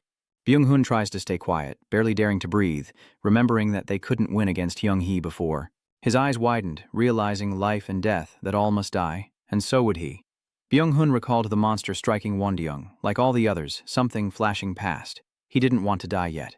As Byung-hun is taken away, the monster stares at Jum-ha, who's frozen in place, while Haesung travels with Jin Hyuk.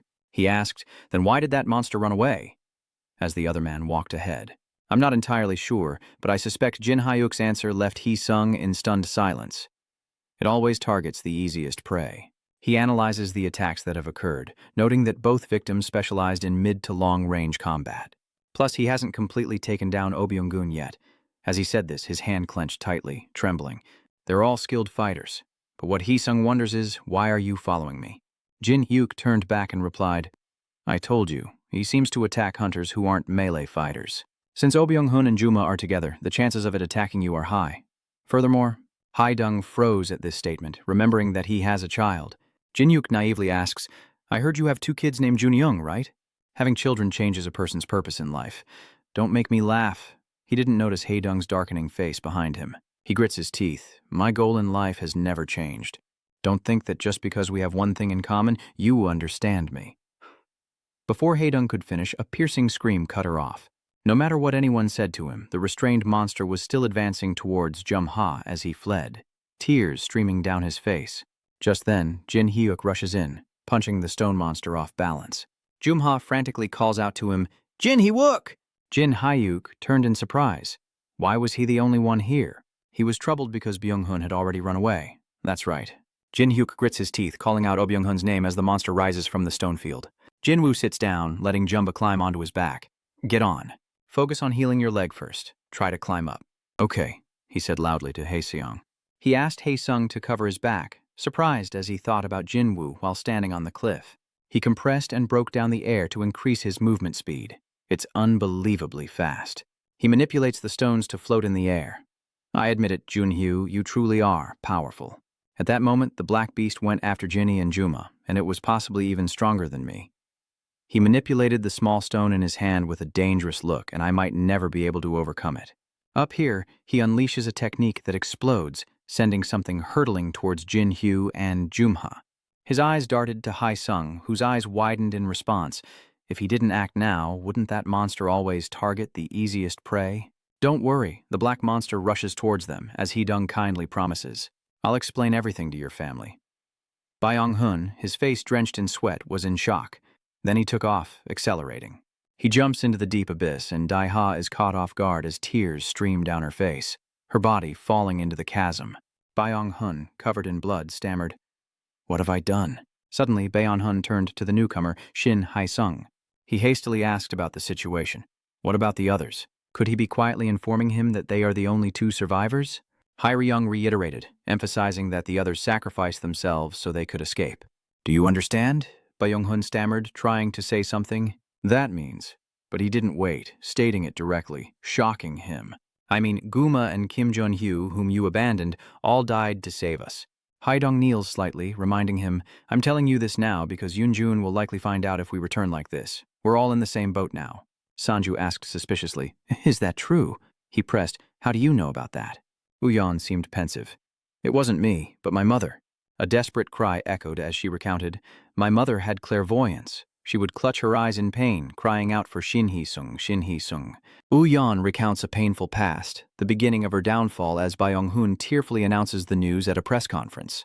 They were all heroes, especially Hunter Kim Duyuk, who proved why he was nominated as an S-Class hunter. But Byung-hun said, his voice breaking with grief, the S-Class monsters there were too powerful. The news anchor somberly reported the tragic story. A tragedy has struck, claiming the lives of 5 out of 7 heroes, hopes of the world, not just Korea, in a monster-filled cave in West Africa. Among them, Hunter Kim Jun-hyuk was known to have a family. And so, the government decided to express their deepest condolences and discuss compensation. At the end of the announcement, the survivors of this tragedy, Hunters Hung and Oh Byung-hun, stated that they would honor the noble deeds of those who sacrificed themselves and provide special assistance to the bereaved families. Run Hyuk gritted her teeth in anger, calling it nonsense, and gripped Hyun's hand tightly. You don't believe that nonsense, do you? Do you? She cried out, Mother, it hurts. Tears welling, Jun-hyuk says, I have to seek justice for him, please. Please tell her I will. My father's body has been left to rot in that cold desert. She said, trembling, that he had promised her he would return. With tears in her eyes, Uyeon agreed, promising her mother that she would seek justice.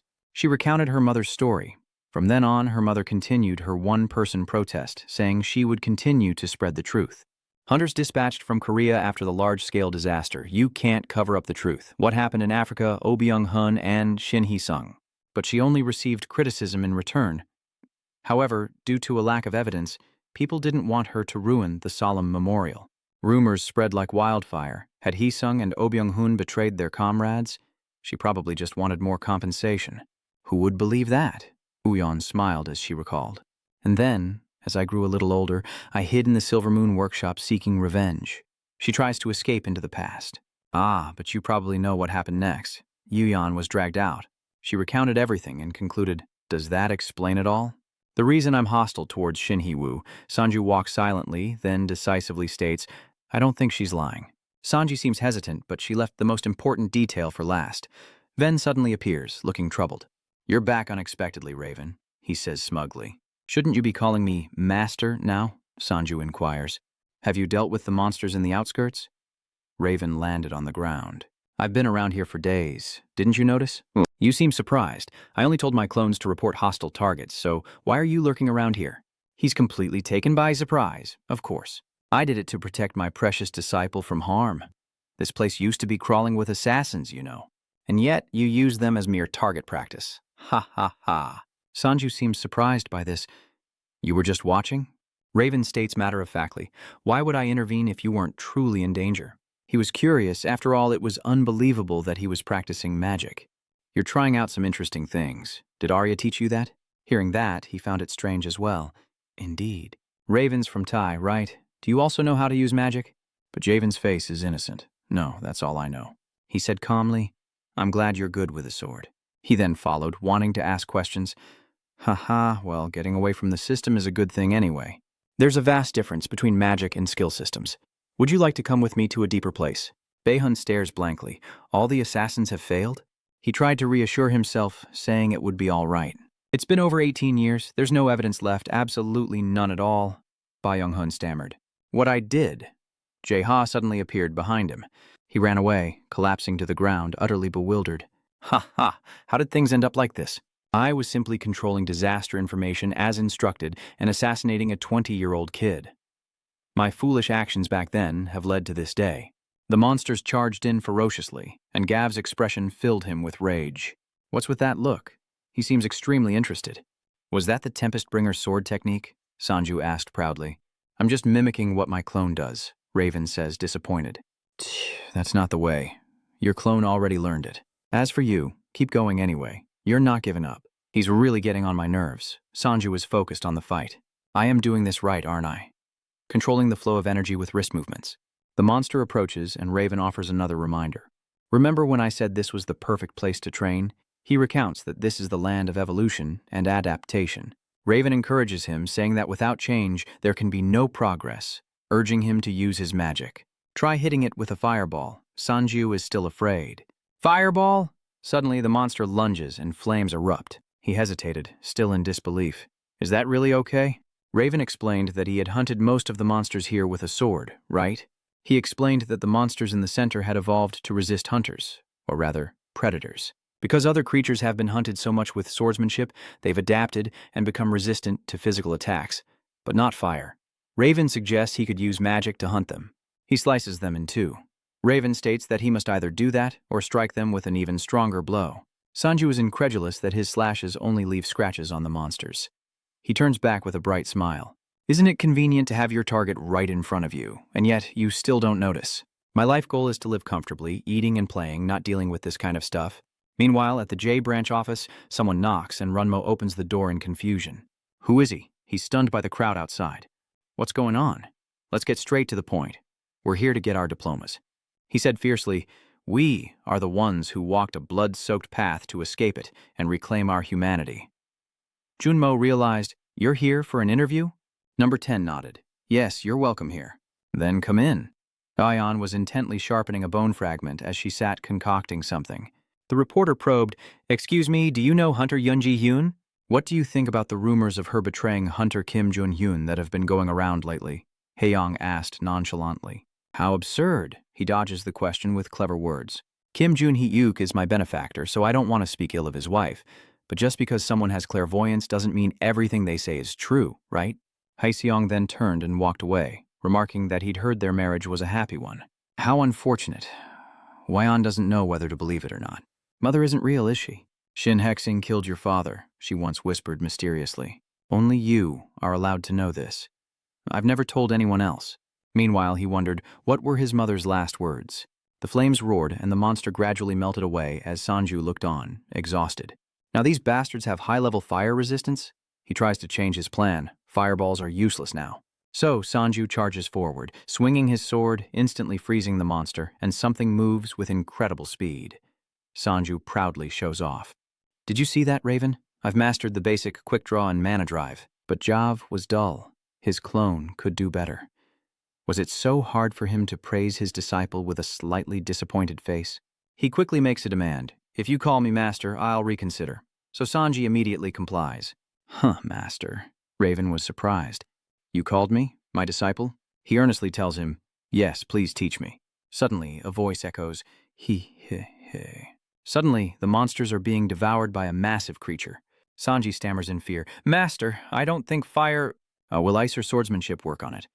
What am I supposed to do? Ven remained calm. Don't worry, my disciple. The potential of the storm sword is limitless. You have no idea how much I've wanted to say that. Across the building, the interview begins, and Yumo looks around with curiosity. You look foreign, so why go all the way to Korea and apply to GM? Number 10 states his purpose, frankly. I'm here because I want to work with craftsman Sanjung Sanju. We both owe him our lives. He seems intrigued. Oh, I see. So he recruits foreigners too. Probably a fool, but a kind one. He suddenly described the action, yes, even though I threw a shuriken at his head. Then, number 10 immediately explained, oh dear, it seems my boy is still flying high. He looks exhausted, and Runmo, feeling a little awkward, changes the subject. Your background, so what field are you most confident in? Number 12 quickly replied, assassination, of course, so you need to act fast and sleep. He then turned to explain, sleep is very important. Runmo was bewildered, not understanding what was happening to them. So, I'll skip it too. That's enough anyway, there's still a final test and you didn't forget to explain. We had no choice but to add it because Hunter Dung Sanju insisted on adding it to the interview process. Junmo announces a mock battle against a doppelganger to assess overall skills and combat abilities as the monster roars loudly. Sanju approached, wondering what the next stage was, but Jen replied, I was just saying that to look cool. He urges, but my disciple, you've already stepped into that realm before. He recalls the advice. While fighting the giant white bone spirit, he temporarily maximized the effect by focusing the full power of all his clones into a single strike, right? Raven advises him to do it 5 times faster, unleashing a demonstration of power that devastates the monster. Raven turns, waiting. It's your turn, disciple. You're still a little worried, and of course doing it alone is a bit much. He wants to see a performance, so try it with a few other disciples. Suddenly, an explosion erupts, sending dust flying. The white-masked figure observes, realizing the gravity of the situation. The Dung Hunter Sanju has become more dangerous than the boss anticipated. Sanju was exhausted. Ha, damn it. He stood panting. So, are all those bastards dead? Ven suddenly burst into tears. He happily praises them, my number 1 and 2 disciples. Well done. Sanju is extremely frustrated. What about me? Ven stood up again. He had to leave in a hurry, saying it was a call from Heritage and that he'd be back soon. What's wrong with you all of a sudden? Raven could foresee it. Since it's an urgent call, something serious must have happened, though I don't know how to use it. Raven gave a word of caution before leaving, telling his disciple to be careful, and briefly explained the place. This is the center of the pit. After the cataclysm, the number of monsters escaping the pit dwindled, so we're only maintaining a minimum presence here. But it's no surprise this place is ranked as an S-class dungeon. Raven turns and leaves. Don't push yourself too hard. You're confident, but I'm far from desperate, Raven warned. Then try to survive. Yuyeon suddenly awakens. She's quite surprised. There you are. Sanju wondered, were the monster ingredients already here? Hwayeon briefly explains the properties of the medicines, most of which are quite interesting. Thanks to them, I can make new medicines, adaptation medicines. It increases the user's adaptability to external factors and side effects, but after the effect ends, all resistance effects are temporarily reduced. She's giving it to you. Try it and let me know what you feel. Sanju nodded in agreement, the side effects now seeming acceptable. Damn, this is awkward. The two sit in silence. Sanju's face flushed red, even more so after hearing about her past. She spoke first, offering an apology. Hwayeon confessed sheepishly that there was something she hadn't told him. Sanju was curious. What is it? Number 3 reported spotting a monster near the campsite and declared that he would defeat it immediately. Number 1 was taken aback as Yuyeon gently recounted, "My mother's last words, the real reason I came here." She wanted to whisper to Yuyeon that only he was allowed to know this. Mother had never told this to any Anne. She mused, "My mother stared into the pit every day after the disaster." Number 1 reported back to check on the monster inside. The monsters are crushed, and a red light emanates from afar as Number 1 observes, reminding him, "Ah, that idiot, you shouldn't have blocked it." The two sides clash, and Yuyeon continues the story. "It wasn't until later that I understood why my mother kept doing that. She just kept covering her face, repeating, 'Hwayeon, listen to it, listen.' With tears in her eyes, she said your father was still alive." The battle intensified, when suddenly an explosion erupted. Sanju was caught off guard, exclaiming, "What?" His words became increasingly broken. "Your father," at that moment, space trembled violently. From this, Sanji knew Number 2 was dead, and he rushed off, telling them to stay put. Hwayeon was bewildered. What in the world is going on? Sanji rushes over to check on him. "Number 1, are you all right?" Everything made him curious. What was going on? Before he could finish, Number 1 turned around, looking different. "Why are you only arriving now, Master?" Sanju was truly shocked as Number 1 continued. "Look over there." He spat out the words with hatred. "That bastard is a piece of me. And this time, I'm taking it back." After understanding the situation, Sanju wondered, "So, you took over Number 1's body because of that fragment? How did it end up in this situation?" Number 1 doesn't answer, but instead assesses, "You sound different. I prefer that defiant tone." "Ha ha. We're just switching places for a bit." Apparently he thinks facing that bastard alone is too dangerous. Suddenly the land explodes, and Number 1 warns Sanju, "Don't touch it, and don't try to stop it. You'll explode, and the guy next to you will die too." Just then, Sanju senses something. Wait, this power. Next, he commanded, "Everyone assist me." And Sangyu jumped to the ground to see with his own eyes that all the remaining clones had received the order and appeared in full. Meanwhile, Sanju focused on the ferocious monster as a storm of rage emanated from the Crimson Phoenix. Instantly, its head was covered in gold, but Number 1, seeing that the monster was unfazed, continued his assault. Looks like that wasn't enough. Let me add another. He unleashed a stream of purple magic at the monster, shattering the surrounding rocks. Sanju watches, awaiting the outcome. Damn it. The monster's shell begins to crack, much to Sanju's dismay. The situation has become dire, the person inside now completely consumed.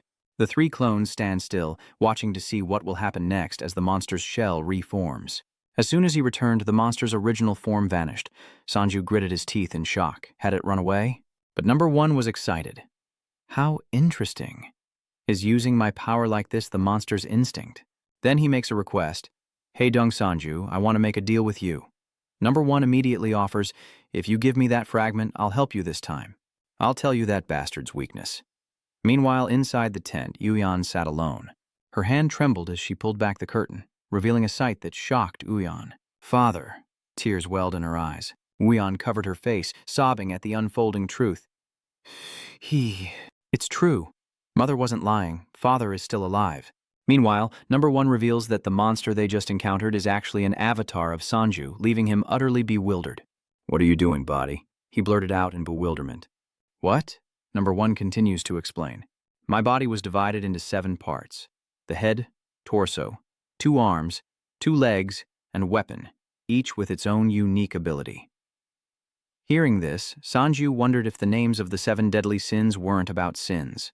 And Number 1 explains that others simply named them as they wished, because all who wielded his fragments went mad.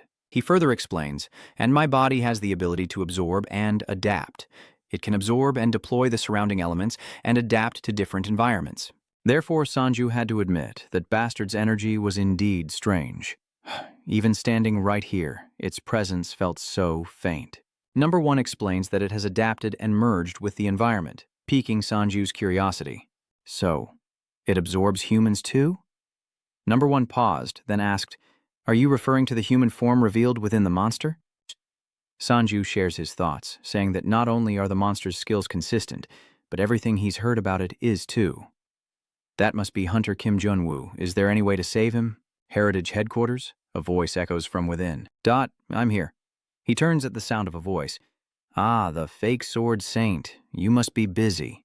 Forgive me for intruding. Ven continued. How could I be as busy as you are here? Then, Dewbird picked up an object nearby, saying he wanted to show it to him first. Raven was visibly surprised when he saw it as DeBoss lifted it up and exclaimed, Earth tremor. Seeing this, Javen asks a question. You succeeded in restoring it? DeBoss shares some details. Despite the initial difficulties due to its poor condition, he reveals it's a relic of the Urentia Empire. The sword of a deceased king, said to be capable of overturning the earth with a single swing. And Dubos declares that it's time for the sword to see the light of day after so long, so he asks me to have you use it. But Jven interrupts. He doesn't know why he's being so honest, but he's not qualified to wield it. I'm just a remnant of the past, from one who failed to protect the Empire, ultimately stating it doesn't suit my swordsmanship. The Stormbringer. It seems Duber expected this. Unfortunately, I knew you'd say that. With that, he makes a proposition. Then at least let's test its durability, Ven casually replies. Of course, I can do that any time. Before the match, he warned me he wouldn't hold back. Dubior also agreed. Of course, we're testing its durability. Then he began slamming it down with force as Raven swiftly drew his sword. The vortex unleashed by the artifact surges forth. Raven assesses it gravely, confirming its immense power, deeming it worthy of the name J. Suddenly, Raven does something that leaves even Dewar stunned. I'm dead. Meanwhile, back with Sanji, Number 1 is snapping the roasted beast's limbs. He then hands it to Happy, asking if it's enough. He takes it. Yeah, thanks. In truth, Yuyan was conflicted, with no other way to lure her father out of the monster's body, so she kept contemplating. A monster slime that adapts to its environment and constantly changes. Yuyan plans to create an adaptive drug using it. Finally, she decides to use it as a key ingredient to amplify the side effects and reverse the main effect, trusting that she's creating a drug that can restore everything to its original state. With this, I can definitely save Dad. On the cliff, there's a rock jutting out. The monster that escaped reappears and leaps onto it, the tent a lone beacon in the darkness accompanied by echoing laughter. Goon was separating the test tubes in her hands when she suddenly collapsed. Gu Hyun is happy with his achievement, finally creating the stimulant. After checking in with Number 1, he reports that there aren't any rocks big enough for him to hide under, so he requests they search elsewhere. Suddenly Sanju speaks up, asking a question. Right now, you're tied up like a pig on a spit by Number 2 and Number 3. I don't understand what's going on. Explain it to me. Have you forgotten that I saved your life again? Yet, Number 1 scolds him. Tsk, use your brain, idiot. The clones are already out doing their jobs. And to be lectured on top of it all? The top priority for all monsters in this area is survival, and hunting is just a means to that end. So you're saying that if your clones keep gathering like this, that bastard will never show up. And Number 1 reveals that's why they created a trap, using this cat to lure the bastard in with easy prey. He hurled insults, calling him a careless, stupid prey, like a shrimp or jellyfish. Sanju realized something. Could it be? Hearing this, Number 1 glanced at him and stated plainly, Who else could it be but you? These harsh words leave Sanju speechless. They sting, but he can't deny them. Just then, Guyun rushes in from afar. Sanju, hold on. She was bewildered by the sight before her. What's this? Why are you hanging upside down like a rotisserie chicken? Sanju, too weary to explain, simply says he'll understand the grand plan eventually. Then Goon offers something he's been experimenting with, leaving Sanju wondering what it is. And Goon slowly begins to explain everything, starting with what he saw back then. The monster within is none other than his own father, a secret she can no longer hide.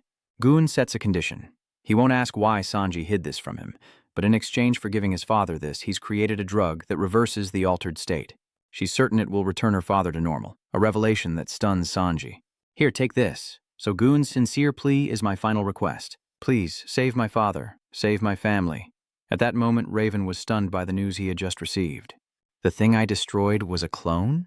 Du confirms with a chuckle. Yes, I should have explained it to you sooner. You look shocked. Raven wants to know how he solved it, and Du honestly reveals it was a byproduct of analyzing Sung Sanju's cloning skill. Of course, our skill analysis deployment was somewhat of a failure, but it still helped us take a big step forward in our research plan for that skill, which he emphasized was truly incredible. Javen also acknowledged him as an extraordinary individual, and Doobie made sure to thank him. I've confirmed the problem. I can understand more now. But suddenly, Javen calls Master Du. Then her father asked, is it only I who can use seismic abilities if I make such a proposal? Now, Sanju is left stranded on the mountain. He couldn't help but recall how similar it was to the bird traps he made as a kid. But Sanju wondered, when did Kim Uyeon create that irritant? That desperate voice echoes in Sanju's mind. When did she create this? Please save my father. Please save my family. Remembering this, he cursed under his breath. Damn it, where did that familiar figure suddenly come from? The monster now stood before Sanju, but in a diminished form. He had to admit he was fast. I really am the perfect bait. Sanju immediately activates a device, triggering an explosion. All that remains is black smoke, and Sanju's restraints are gone. Congratulations on being my decoy, you bastard.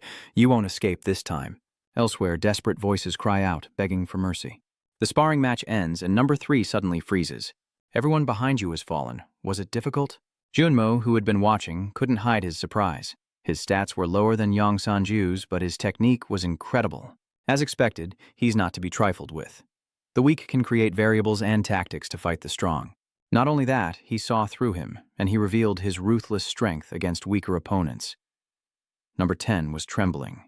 Speechless. Girl, what's this? And he's already noticed number 3. Even though I was allowed to use any weapon to attack, he dodged all bullets and swords, even deflecting attacks from all sides. Number 10 was even more confused. How can this be? We had Dung Sanju's main body cornered, pushing him into a tight spot with coordinated attacks. He posed the question, but how could a clone be better than the original? Runmo softly asked Han. Number 3 did well. Would you like a snack? He perks up at the mention of food, and I need to get out of here. Number 12 is also in shock. Senior, is it true? A clone is stronger than the original. And yet, you scolded this idiot. Think smarter. Karen wondered, what does that mean? And number 10 believes there's only one reason for it all. He exposes the hidden truth. Dung Sanju pretended to be cornered and defeated by us out of pity. Faye laments their fate, saying they're always treated like trash. Another clone suspects he threw the fight to spare our feelings. Number 12, volunteers first. I'll try again, number 10 added. I want to work under Sanju. File joins in as well. I want to as well, I can't be anywhere else but here. The explosion near Sanju was even bigger than before, but the monster is completely unfazed. That's Sanju's biggest problem right now. Damn, he's immune to fire now. Number 1 shares some information. My skills adapt and transform instantly when facing an enemy. Unlike other monsters, my power isn't fixed in battle. But he notes even so, there is a limit. Where did number 2 get a fireball? He hurled it at the monster, causing a large burst of fire, making it roar. From this, Sanju concluded that this bastard couldn't adapt and resist different attributes at the same time.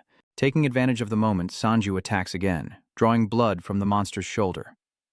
Sanju knows he must end this now. As fast as I can. With that, he mustered all his strength for an attack, but number 1 spoke up. You underestimated that monster, Sanju retorts. Then why aren't you helping me? With that, 1 and 2 charge forward, and together they eliminated the monster. Sanju is surprised and asks why they aren't helping him. Someone announces that they've subdued it. Number 1 urgently warns Sanju to fall back, revealing a shocking truth. He's adapted to ice. Sanju is shocked by what he hears. Why is he just standing there staring? Just then, a gust of wind distorted Sanju's face. Damn it. Now, gritting his teeth, he endures the division, pushing through the pain. Sanju musters all his strength, determined to contain the expansion with his invincible body. But the pressure is too much for him to handle. Damn it, he can't take it anymore. Sanju's body is clearly injured, but thankfully his 2 clones arrive just in time to help, with number 3 warning him that even a small mistake can be fatal. But he declares that he's made a mistake. Instantly, the land explodes, the aftershocks creating a cloud of dust. Sanju is stunned by what just happened, and number one coldly warns, "You've already died once. There won't be a second chance, so calm down." He then bluntly adds, "If my existence didn't depend on your skills, I would have let you die." Sanju then wondered, how can you eliminate the splitting skill? Number one explained that each fragment has its own abilities, and this one belongs to the head. By analyzing the skill's structure, we can sever the mana flow and neutralize it. And you revealed something. You only took a hole in the stomach and are still alive and well, especially since your regeneration stat is quite high. Sanji was a bit skeptical. That ability also helped block the giant white bone spirit's attack. But as he voiced his opinion, number one punched him. So whenever something like that happens, you can just eliminate it. That's why Sanjiju is so indignant. "Why did you hit me?" Number one mercilessly scolds him. "You useless leech, can't you do anything but freeload?" Sanji shouts back in confirmation, "Exactly, I'm exactly that kind of person." Just then, the monster lunged in a surprise attack, giving number one more to question. "See, with stats like that, you don't need to risk your life like you did with the giant skeleton. But why can't you focus?" Yet determination is etched on Sanju's face, because he must kill this monster. In the lab, a voice echoes, "Here." Shev holds out a series of test tubes, saying he has the beautiful medicine that Hai requested. Hai takes one and examines it. Suddenly, he grabs a nearby mouse and cruelly pours the drug directly into its mouth. This action leaves Shev speechless, as the tiny mouse instantly transforms into a giant. Hai incinerates the creature, reflecting on the results. "Are you kidding me? It's a defective product." Shev was panicking, breaking out in a cold sweat, and finally confessed that only 2 completed prototypes could prevent the transformation into monsters.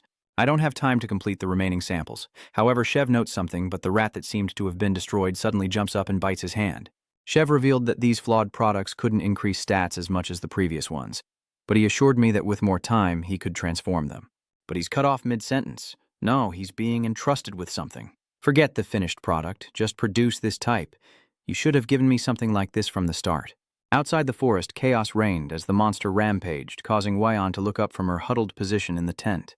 Could she sense their battle? Well, forcing someone to drink a potion mid-fight would be difficult. Considering the potential consequences, Yuyan hesitated. What if the vial broke during the fight?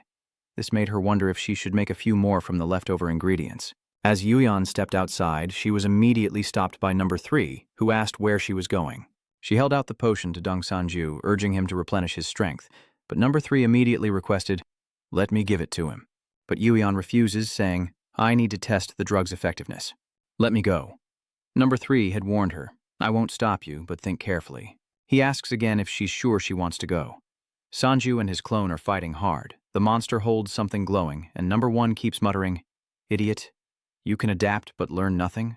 He then launched an attack on the monster, followed by number 2's magical assistance. Flames erupted within the monster, revealing the human form inside once more. Sanju attempts another attack, recalling the question from before. The skills and the story I heard match perfectly. It must be Hunter Kim Dong-hee Wook. Is there a way to save him? Just then, Sanju slashes the monster, inflicting even more damage. The monster was immobilized by its injuries, prompting Sanjiju to declare that there was no escape. Suddenly, number 1 denies it, saying there must be some misunderstanding about saving the person inside. Number 3 then ambushes the monster from behind. Lightning courses through the monster, causing it to wail in agony. Number 1 declares that he has temporarily subdued it, its adaptation skills locked, leaving it defenseless. Then, all 3 clones surrounded the monster at once, and Sanji quickly jumped in. But then, Yuyan's plea echoed in his mind. "This is my last request. Please save my father, save my only family." But now, Sanju can only say, "I'm sorry." The monster's core froze solid, but just as Sanju moved to strike, a voice echoed out, "Stop. Yayan is trying to climb the cliff to get to you." Wait, what? But then she couldn't hold on and fell. Wyon numbly asks why he's pointing his sword at her father. "You said you'd save him." "My father." Now, number 1 with the insight, you keep making that strange face. You didn't hesitate to reveal it because of that. Wyon desperately clings to his last hope. "Did you break the vial?" "I happen to have a spare." "I made extras just in case." Sanju cuts him off, saying she already has it. Then he says her name directly, Kim Wyon, and Sanju makes it clear that this isn't her father. It's just a monster. He explains that this form is due to his transformation skill, and he has no control over Kim Yuan's hunters or anything else. Sanju wants Wyon to understand that if she gives him the medicine, he'll only turn back into a monster like the others. a truth she can't bear to believe. I don't understand what you're saying. What do you mean, monster? Mayan trembles, realizing, and quickly stops her. That's not a monster. That's my father. I only met him when I was little, but his image is still vivid in my mind. She recognized him at a glance, saying he looked exactly the same as before, which made Sanji suspicious. Exactly the same? He immediately sensed something was wrong. 18 years have passed and he hasn't changed a bit. Isn't that strange? Number 1 remains resolute. You won't believe it unless you see it for yourself. Step aside. Dong Sanji is determined to act, and I will retrieve my transformation ability. Number 1 resolutely slashes at the monster, who cries out in agony. Mayan cried out in despair, tears streaming down his face. No! Blood splattered everywhere as the face began to change. It's a completely different face than before. Yuyan finally realizes, and Number 1 asks, "Is this also one of your relatives?" "You're not stopping. Why so silent? I asked if this is your family." The face resembled Jumha, and Sanjiu looked on, puzzled. "Is this person also part of the special forces?" Number 1 responds nonchalantly. "Who knew this monster could change its appearance every time it's injured, and it hides it so well so you probably didn't recognize it." The monster falls, writhing in pain. Number 1 continues to urge quickly. It seems it's done healing. Kill it quickly, or it will quickly adapt to the ice system and escape. She takes something out. Wait a moment. She's tearful, still holding on to a glimmer of hope, giving it the rest of the medicine while it's in my father's form. What if it really is my father? Her voice trembling pitifully, still not 100% sure. She rushes forward to stop him, leaving Sanju utterly bewildered. "Hey, what are you doing?" he asked in surprise. She clutches her stomach in agony, coughing up blood. Number 1 coldly states, "I hate people like you the most." Number 1's words cut deep. "If you'd at least brandish a weapon, I wouldn't have to mock you." Mayan cries out in despair, "No, my medicine." Number 1 ignored him and continued on. "Get out of the way. You're just a hindrance." Suddenly attacked, he's confused and asks, "What are you doing?" Young Sanji frantically orders, "I told you to kill that monster." Yuyan still hesitated, unable to act. Number 1 dad tries to scream, hoping to wake her up. "That's a monster. Never mind you. Why bother explaining?" Sanjiu charged in, even as the monster opened its maw full of fangs. "To die in one's own illusion, perhaps that is a blessing. Answer me. The 7 deadly sins." Sanju turned back and answered as if he'd made a discovery.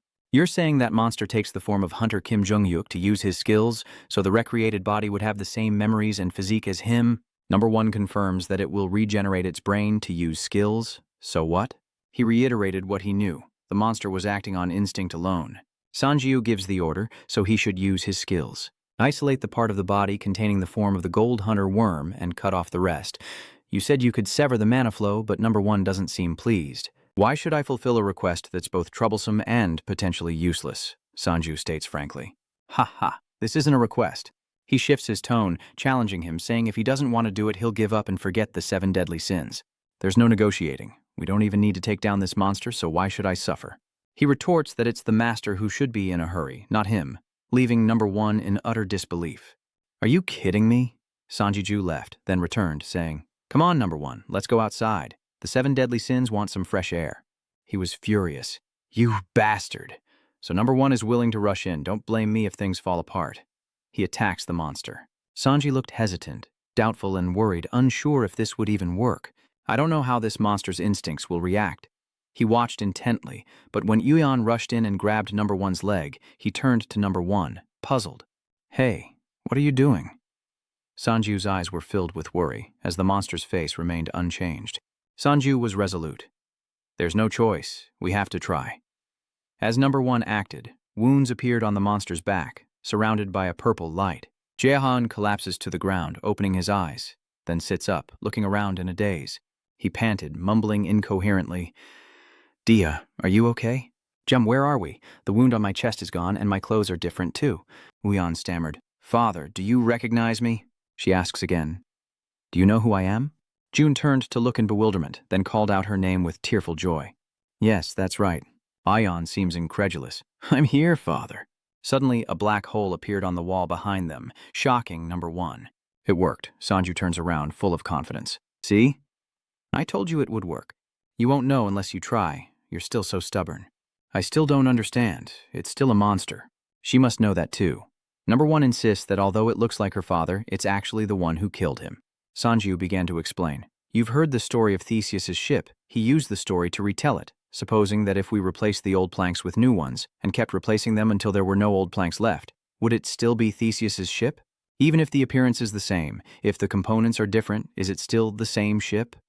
But number one says, fool, there's no definitive answer to that question. He began to revisit the issue, stating that the creature no longer needed that answer. Number one cuts to the chase. What are you trying to say? He turns back with a knowing smile. Do we have to judge whether the gold vein hunters are monsters or humans based solely on our standards? Sanju muses that someone simply wanted to see the ship again. He smiles at her as she sobs into his shoulder. You've really grown up. Wyon then stepped back, glancing up with tears in her eyes. I thought you wouldn't recognize me? He smiled at her gently. How could I not recognize you? Wyon's face gradually contorted, leaving her bewildered. But you really have grown so much. I mean it. He wondered how long had it been. Her eyes widened in bewilderment when suddenly Sanju appeared from behind, startling him. I'll tell you, he extends his hand, introducing himself and says it's a pleasure to meet him. Hunter Kim Jun-hyu, you were captured by a monster. Night falls outside the airship as a bewildered and trembling Yuk stammers, trying to grasp the situation. A monster captured me, and you're the one who saved me, Sanju confirmed. The first clone breathes a sigh of relief, secretly praising his good lie. His face grows even more bewildered, and he asks in a trembling voice if 18 years have passed. How is my wife, Ji-hyun? Hearing this, she broke out in a cold sweat, her eyes filled with fear. Wyon lost his composure, jumping up and yelling, at which point Sanju's mother held the phone up to his face. Then he was told to check for himself. With trembling hands, Hyuk took the phone, and the man explained, these are the related articles from when it happened. Articles flashed before his eyes, telling of a disaster that befell the hunters sent to the monster dungeon. What was the cause? 6 heroes. A tragedy for the Jun family. Hunter Jun Ji-eun is dead. Huishang and Yang Hyun, we should have been the ones left behind. We are deeply sorry and saddened by what happened. Jun-hyu mentally crossed off each name, one by one. He was stunned into silence, his eyes widening as he saw the article protecting his wife. Hunter Kim Jin-hee's wife, Hunter Jun Ji-hyun, found dead. Kim Jin-woo's wife, you lost your husband, you faced a terrible accident. She made a drastic choice. Seeing him silent beside her, she worriedly turned to him as he shakily placed the phone down. You don't need to say anything more. His expression unreadable, he looked up at him. Your name is Dung Sanju, isn't it? Sanju confirms with utter seriousness. Yes. Jun-hyuk gritted his teeth, his face contorted with rage as he roared. Those 2 bastards betrayed the team that day. Where are Shin-hoong and Oh Byung-hoo? Seeing his expression, he was taken aback, wondering if he intended to kill them both. His face hardened as he looked up, uncaring for his own life, while Sang-jin looked down. Are you sure about this? Jun-hyuk stopped him. Don't even think about trying to persuade me, he added. I will now, but he calmly cuts him off. That's not what I meant.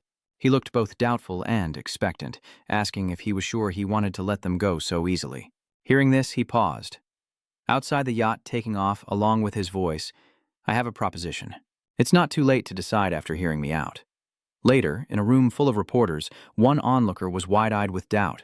Sung Sanji-ju, holding a press conference, isn't he always avoiding reporters? Facing him, the second spectator replied, I guess he's not backing down this time. If he really did defeat an S-class monster, he'd be officially recognized as an S-class hunter.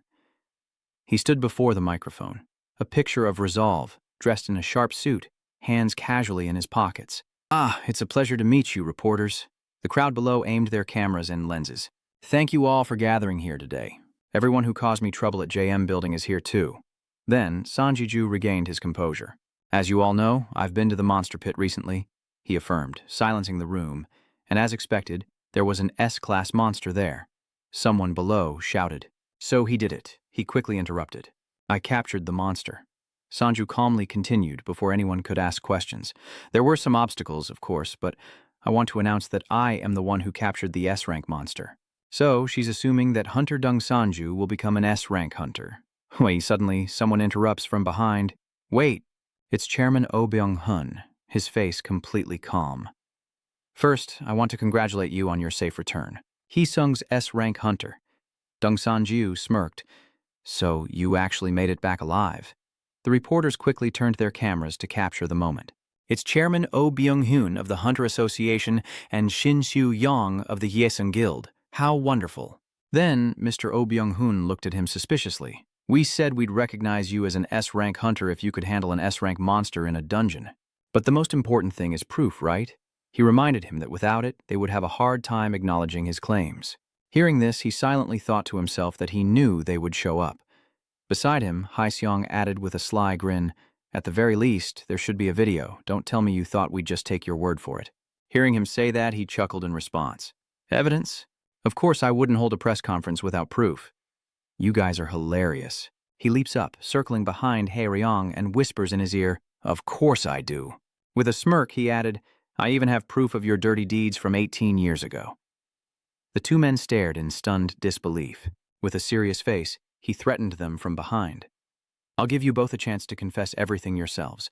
Tell them everything you two did at the monster pit," he says, as the old man below trembles. "Let's verify all the facts from that time," he says, placing a hand on Hai-seong's shoulder, confirming his dark, unreadable expression. "If you two do that, I won't say anything or present any evidence," he said, his brow furrowed in warning.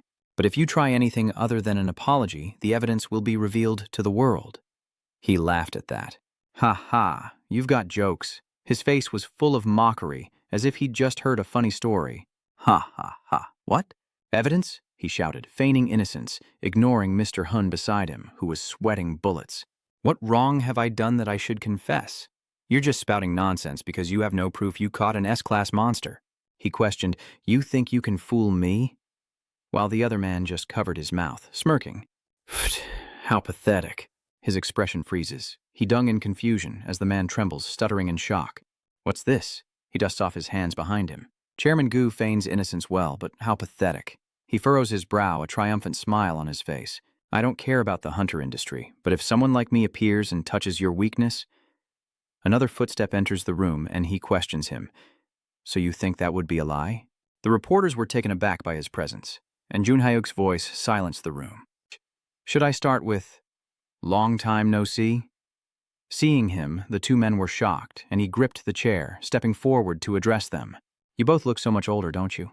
Everything feels so new." Looking down at the reporters, he revealed, "Shouldn't we start by revealing the truth of what happened that day?" Immediately, they all stirred. "Hey, go back to that scene, hurry." The camera turns on, showing Jun-hyo on the small screen. He clearly announced, "Hello, I am Kim Jun-hyo." The small screen displayed his name as his voice echoed. "I was trapped by an S-class monster for 18 years, and miraculously returned thanks to Hunter Sung Sanju. What I'm about to say is the truth." He declares that Hyung and Oh-byung-hun are not heroes, leaving Miho and Gundi, who are watching, in disbelief. She slipped her hand into her pocket, doubtful. Is the gold-ranked hunter, Jun-hyuk, really back? Meanwhile, Junmo and Ha-yeon stared intently at the press conference screen, equally bewildered. Has he really returned? What's going on? I only just made contact. A trembling Hyuk echoes on the screen. The very people who abandoned their comrades in their hour of need. In a gym, Junie Y, drenched in sweat, stares at his phone, thinking about those who steal credit from their teammates. He's exposing the truth to the public. My wife did her best to expose the truth, but I heard she couldn't handle the pressure from those around her. Ayan curled up in a corner, biting his lip, his face resolute. Now I'll fix things, and make them pay. Whispers begin to spread. Hey, did you see that? Hunter Kim Jun-hyuk has returned alive. But who is he? Soon after, someone scoffed, You don't know who the strongest member of the Special Forces used to be. From a nearby room, two men playing chess turned to look in astonishment. Shin-hung and Oh-byung-hun have reportedly betrayed them and escaped. So, what his wife said back then was true. The two men stood frozen as whispers erupted around them. I knew it. I thought it was strange when only those two returned. The bastards. Following the press conference at Yuenon's home, Jun-hyuk stares in bewilderment at the steaming food laid out before him. What is this? She asked, smiling brightly as she explained to him across the table. We have to eat it, even though they delivered it from the restaurant. He seemed a little surprised to hear that. So now we're even delivering food? The world has gotten better, hasn't it? He took a bite, his face showing surprise and delight. It's so good. He eagerly jots down notes on paper, chuckling, right. Then he asked, Could you teach me how to use this smartphone? It's so convenient. She happily agreed. Give it to me, I'll save my number in it for you. After she finished, she handed the phone back and he said, Now that we have internet, it won't cost anything. Feel free to use it then. He sits cross-legged, replying, So, I won't get charged a penny later? She assured him, No, you won't. On the paper were to-do notes, from eating together to visiting Mom's grave and going to the amusement park to see a movie. On TV, the news showed Jun Hae-uk, along with reports of an extraordinary event. Hunter Kim Jun-hyuk, presumed dead, has returned after 18 years, and even more shocking, the cause of the disaster was the betrayal of Hunters Oh Hyun and Shin Hae-sung. Reporters swarmed them, snapping photos relentlessly. The betrayal that Hunter Yoon-jiun insisted on, even as she died. They covered their faces, begging for the cameras to stop. The return of Kim Do-yoon had breathed new life into forgotten accusations. The camera cuts to Bang Hun's room. So far, Hunter Shin-hyung and Oh Bi-hoon have remained silent. Elsewhere, a pile of liquor is placed on the table. "Bring this." Hae-ryung frowns and orders the masked man to distribute it to each branch of the Hae-seong Guild, leaving him confused. He wondered, "May I ask what this is?" His face darkened as he looked back at the golden liquor, then cryptically said, "Don't worry, I heard drinking helps." The masked man behind him was confused. "Huh?" Suddenly remembering something, he begins to transform, confirming, "I'll go take care of it." Hae-young responded, "Go." The shadow quickly departed as a frantic knocking echoed at the door. Outside, Jin-guk bursts in, shouting, "Father, no, Chairman! The reporters are everywhere!" He panicked. What should we do? Where's the table?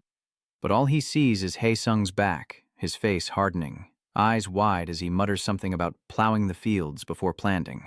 Finally, he grits his teeth and announces to all members of the Hae-sung Association, something that leaves the other man confused. Hae-sung's eyes narrowed as he turned and smiled. "Prepare a farewell party.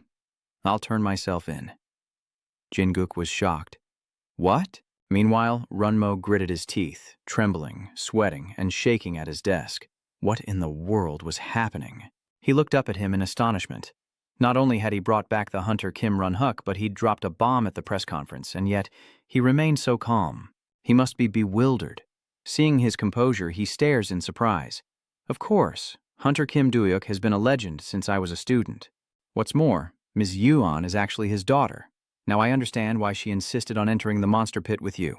Junmo then asked, "What are you going to do now? He misses you too." Well, the most important thing is what Hunter Kim Jun-hyuk thinks. Suddenly, number one's doppelganger cut in, causing them to turn and look. "Don't waste any more time." Runmo's eyes widened in surprise as number one Sanju explained that he was referring to the 7 deadly sins. He complains, "How long are you going to leave my shards scattered all over the place? If you want revenge, hurry up. You're making me nervous. There's an order to things. If we kill them both, we'll be branded as murderers." Then he reminded him, "But was that really so important?" That guy doesn't have much time left either, Sanju thought with suspicion. Runmo is confused. What are you talking about? Who doesn't have much time? Number one looks over at him. You still haven't told him? Meanwhile, Uyeon and Jun-hyuk are still happily eating. He believes that because what I did to that monster isn't permanent, it will soon collapse and disappear. I know. A group of people are gossiping at the banquet table. Is it true then? Is this the chairman's farewell party? Why would he suddenly gather everyone like this? I heard he was going to turn himself in, so it's all true? This is insane. Our clan is finished. Who will be the successor? At this, the murmurs began anew. Is team leader Shin Jin-ginu taking over? His skills aren't that great. Wouldn't Hunter Shin-juni have been a better choice? The announcement over the loudspeaker drew everyone's attention. Aha, Hae-sung Guild members, you've all heard the news, haven't you? That's how it is.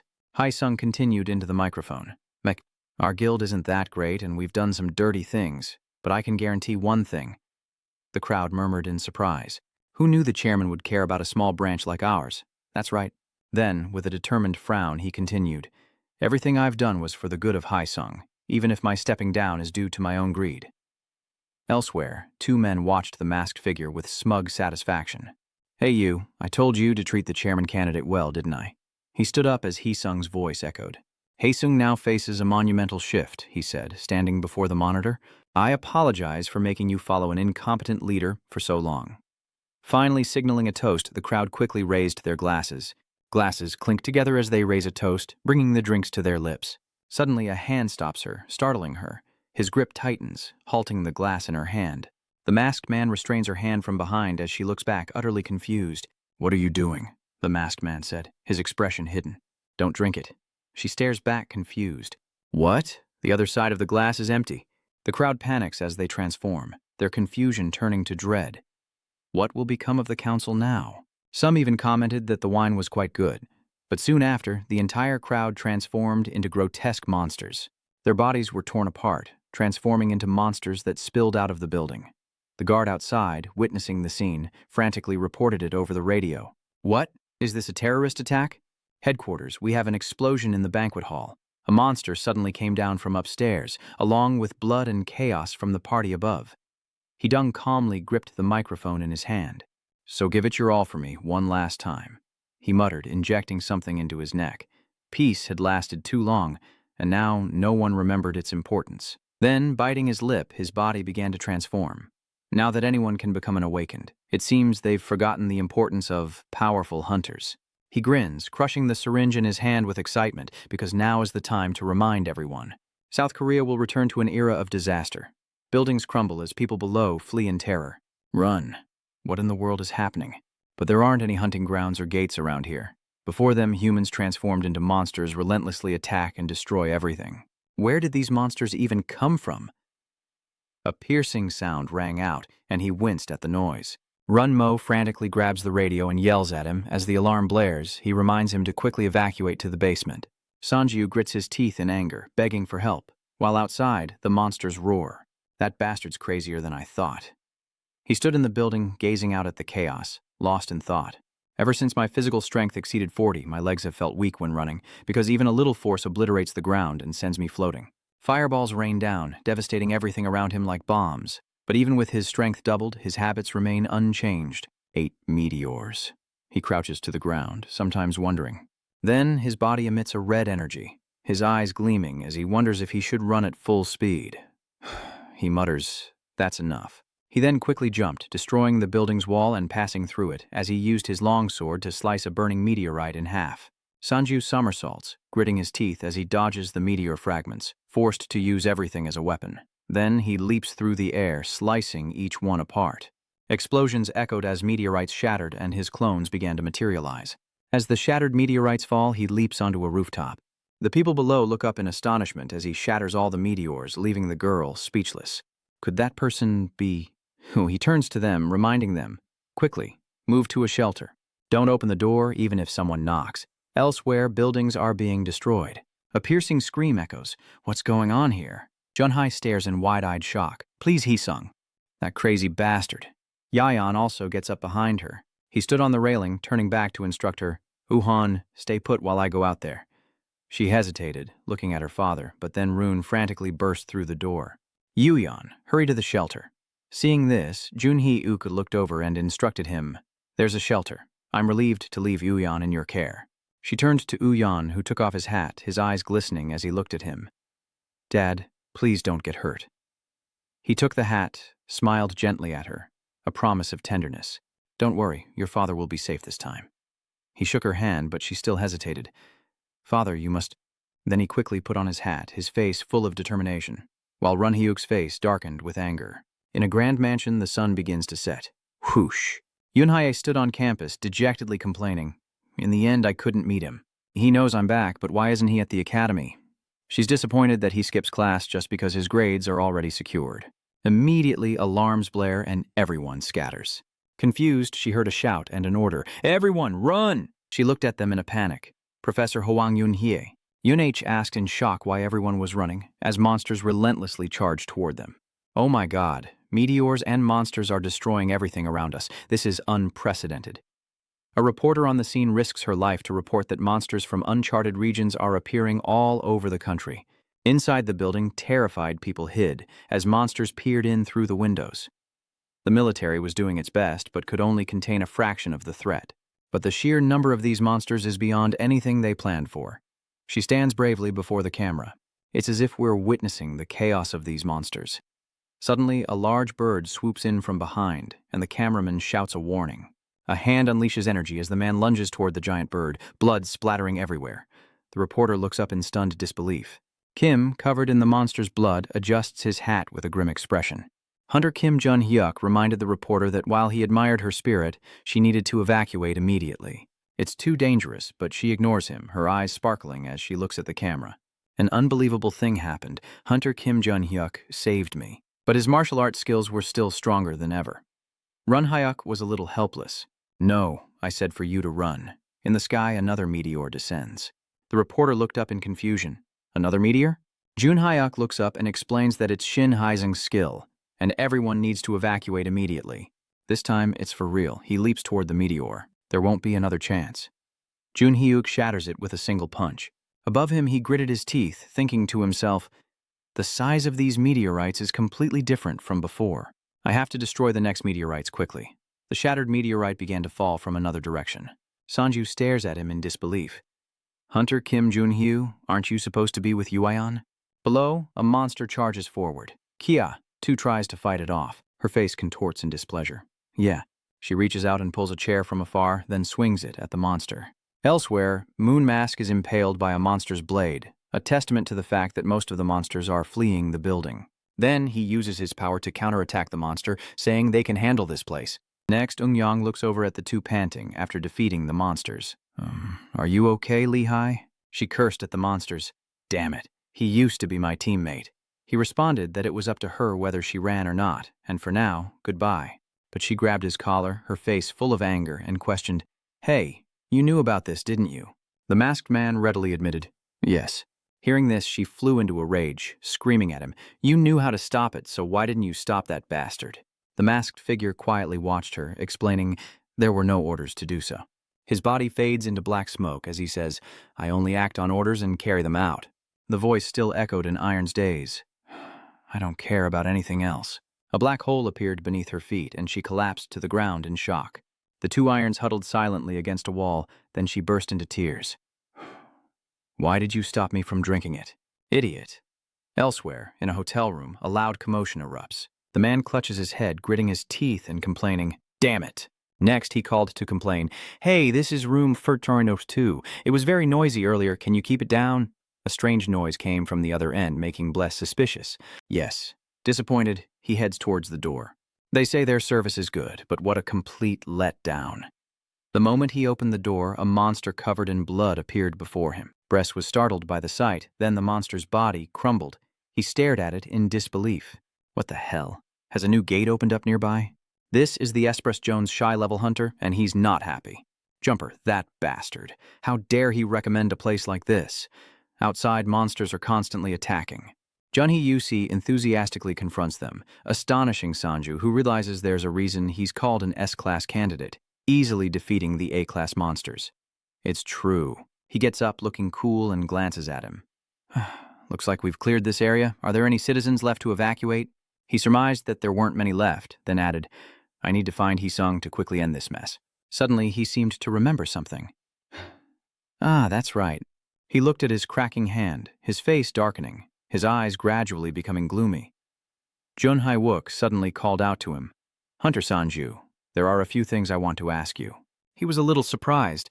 Excuse me, you wanted to ask? Jun Hae-wook recognizes his own problem, wondering how much time he has left. Hearing this, he paused, then smiled, holding up his crumbling arm for him to see. Not much time left, is there? That's why I want to ask you for a favor. As the monsters attacked, a barrage of bullets flew. Amidst the soldiers' desperate defense, one reported, Captain, we're being overwhelmed. A nearby squad faced a similar situation. Hold your formation. A monster charged, beheading one of them. The other two panicked to finish his sentence. He knew what would happen if this place. A frenzied wolf lunged forward, a spatial rift opened, and monsters poured out. Inside the shelter, announcements blare that the hunting grounds are falling one by one, and the situation is spiraling out of control. Monsters have broken through the gates, so if you live near a hunting ground, please evacuate immediately to the nearest shelter. Sanju's mother is filled with worry. Will Sanju and Jingu be all right? His father, equally anxious, urged her to trust Sanju as they both turned toward the shelter door. What we need to do now is stay safe, so Sanju can fight without worry. Outside the door, loud noises and desperate screams startled them. Is anyone there? Please, save us. Please, open the door, the person outside shouted. Enter the code. A chubby boy hesitates. The password, but I don't live here. On the other side, corpses lay scattered on the ground. This is insane. Miho surveys the scene with a complaint, stating this isn't a gate outbreak, right? The man beside her confirms it. That's right. However, reports say another breach is occurring as monsters attack the nearby defense squad.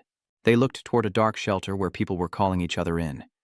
Miho spoke first. Gon, doesn't it remind you of that? Please evacuate this way. They recalled what had happened before. The DB incident with Yuchan originated from the Silver Page, darkening Gon's expression as he explained that the monster appeared suddenly in the heart of the city, and this incident also began downtown, near the Heesung Guild. Miho added that Haesung was also the one who taught DAB how to make drugs, his expression growing serious. Could Haesung and his gang be involved? Hearing that, she looked around anxiously, realizing they could be in serious trouble. Yuchan may have been low-level, but he transformed into an A-rank monster. And how many other A-rank hunters are in Heesung's crew? She wondered, causing him to stiffen in alarm. Miho glanced around anxiously again.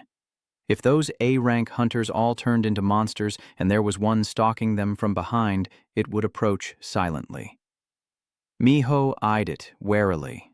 That monster. WTI warily raised his sword, and immediately it passed right through them. The monster turned back to see the two bodies cut to pieces in horror. A passerby witnessed this and was shocked. Y looks over and she screams as the monster turns its attention to her.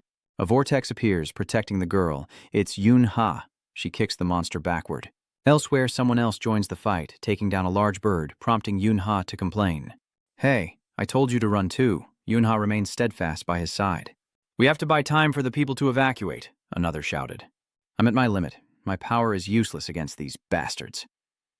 Dowan sheathed his sword and scoffed. So you were planning to run away? Do you have any pride left? He screams, but seeing the situation, his face contorts as he tries to attack the monster before him, as more and more monsters charge in. It attacks Skelkin, and he screams, while Dowan can only watch helplessly, the fool. Meanwhile, they rush towards Yunage. There are too many... Someone. She turns around, startled, unable to react. Please save us. In a shelter, Runmo sat beside Wuyan, who was hugging her knees and crying, her body trembling uncontrollably. He anxiously asked, Are you all right? She thought of the ruins and those fighting outside, feeling disappointed in herself. I hate this weak body. The situation outside is only getting worse. My father is out there saving people and I can't do anything. He felt helpless upon hearing that. Me too, she said, comforting him. But you don't need to worry so much. She looked up at him, a trembling smile on her lips, and reassured him, Hunters are stronger than we think, and even though things look bad now, it's only a matter of time before they strike back. Meanwhile, a shield protected them from the monsters as the blonde girl sobbed and looked up. Before you stands Bress. He points to the sky, creating a shield.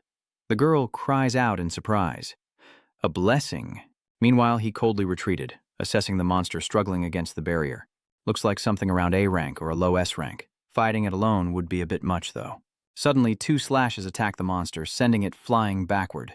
He shouts, I mean, there's this guy in Korea, this kid who uses clones. What kind of job is he doing letting filth like this roam the streets? Meanwhile, the monsters are rushing in like mad.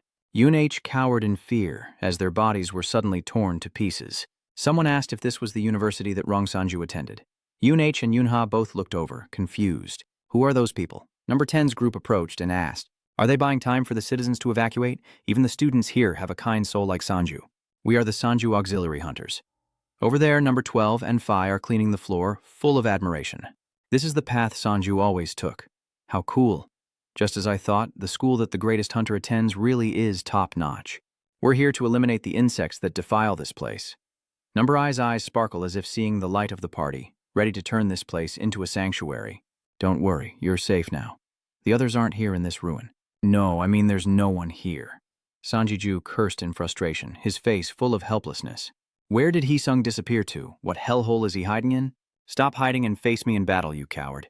He slumped down, surrounded by his clones. Damn it. Then he remembered Jun Hai Huck's words. It couldn't be that much, right? So I'm going to ask you for a favor. He purses his lips in thought, then grabs his sword, holding the head of a monster.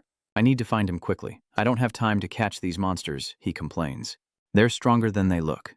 Have these monsters been around before? Clone number 3 looks at him and explains, This is the first time I've seen them. Sanju looks determined. More meteors are coming. He turns back to apologize to He Shu Chong, but a voice from behind startles him. Dung Sanji and Juniyang stare blankly. What is going on? Did my father do all of this? He turned to look at him, begging Uni for help. He takes a syringe and hands it to him, while Sanju watches warily. It was in my room. And after seeing it clearly, he's shocked. He grimaced, caught between guilt and unease. It was the final product, free of monstrous side effects, and found with a note claiming it could break my curse. His eyes welled with guilty tears, realizing that DEs could transform into monsters. He realizes, are all the monsters around them now members of the Hexung Association? Sanju frowns, hesitant to confirm his suspicions. But could DEB really be behind this? Junyan's voice trembled as she surveyed the destruction. So his father really did do it. He bit his lip, sobbing helplessly behind it all. His face darkened. He wasn't good at comforting people. Then a foot stepped out. You're right, your father did do it. Hai gritted his teeth, confirming in anger. Because I was at the center of that hell. Sanju was surprised to see her too. Junwei recognized her, Captain Lai Hai Ion. She frowned, reminding him that this wasn't the time to be sentimental. That bastard He Shung had concocted an even more disgusting plan. His target lies elsewhere, He Sung's energy radiating in all directions. He watches the screen with satisfaction, the power and destructive range of the meteor having been expanded. Perfect. His eyes gleam with delight as he grins, purple electricity coursing around his body, his power far surpassing what it was before. He can feel the power he has sought for so long. And the sun began to set behind the building. Night was falling. That night, a light flashed at the substation, and the Gangjian crowd looked up in confusion. Hey, what's that? A massive meteor is hurtling towards them. It crashed directly into the substation, and as screams echoed, the city lights went out. The school lost power as screams echoed out. Darkness fell. Inside the hospital, tensions rise as patients desperately need emergency care. Stay calm. The hospital has a backup generator. Quickly, move the patients to the ER. Looking at the power generator, he's sweating and confused. Too many people are rushing in, and he can't remember them all. Something black is interfering with the generator's gears. It's the masked man who emerged from the black hole, and the power in the operating room goes out. The doctor is confused. What's going on? The crowd outside grows more frantic. What's going on? It seems the generator's gone out. In the emergency room, Jingu lies breathing with an oxygen mask as Iku quickly checks the IQ room. Sanju's eyes widened in shock. What? The clone reported, I'm sorry, I couldn't block the generator. I had to stop the meteor on the roof. He looked at the destroyed generator. Now the hospital's lost power, and these two are grinding their teeth in anger. Damn it, are we too late? His face darkened, consumed by dread. No. Juni put a hand on his shoulder. He reminded him, what good would going to the hospital do now? The thought startled him. A small light flickers, and he confirms that everyone has a role to play. An energy ring emanates outward, growing larger and larger as he uses his powers, then gently touches the ring on Sanju's hand. A map of red dots appeared before Sanju, and he looked on in confusion.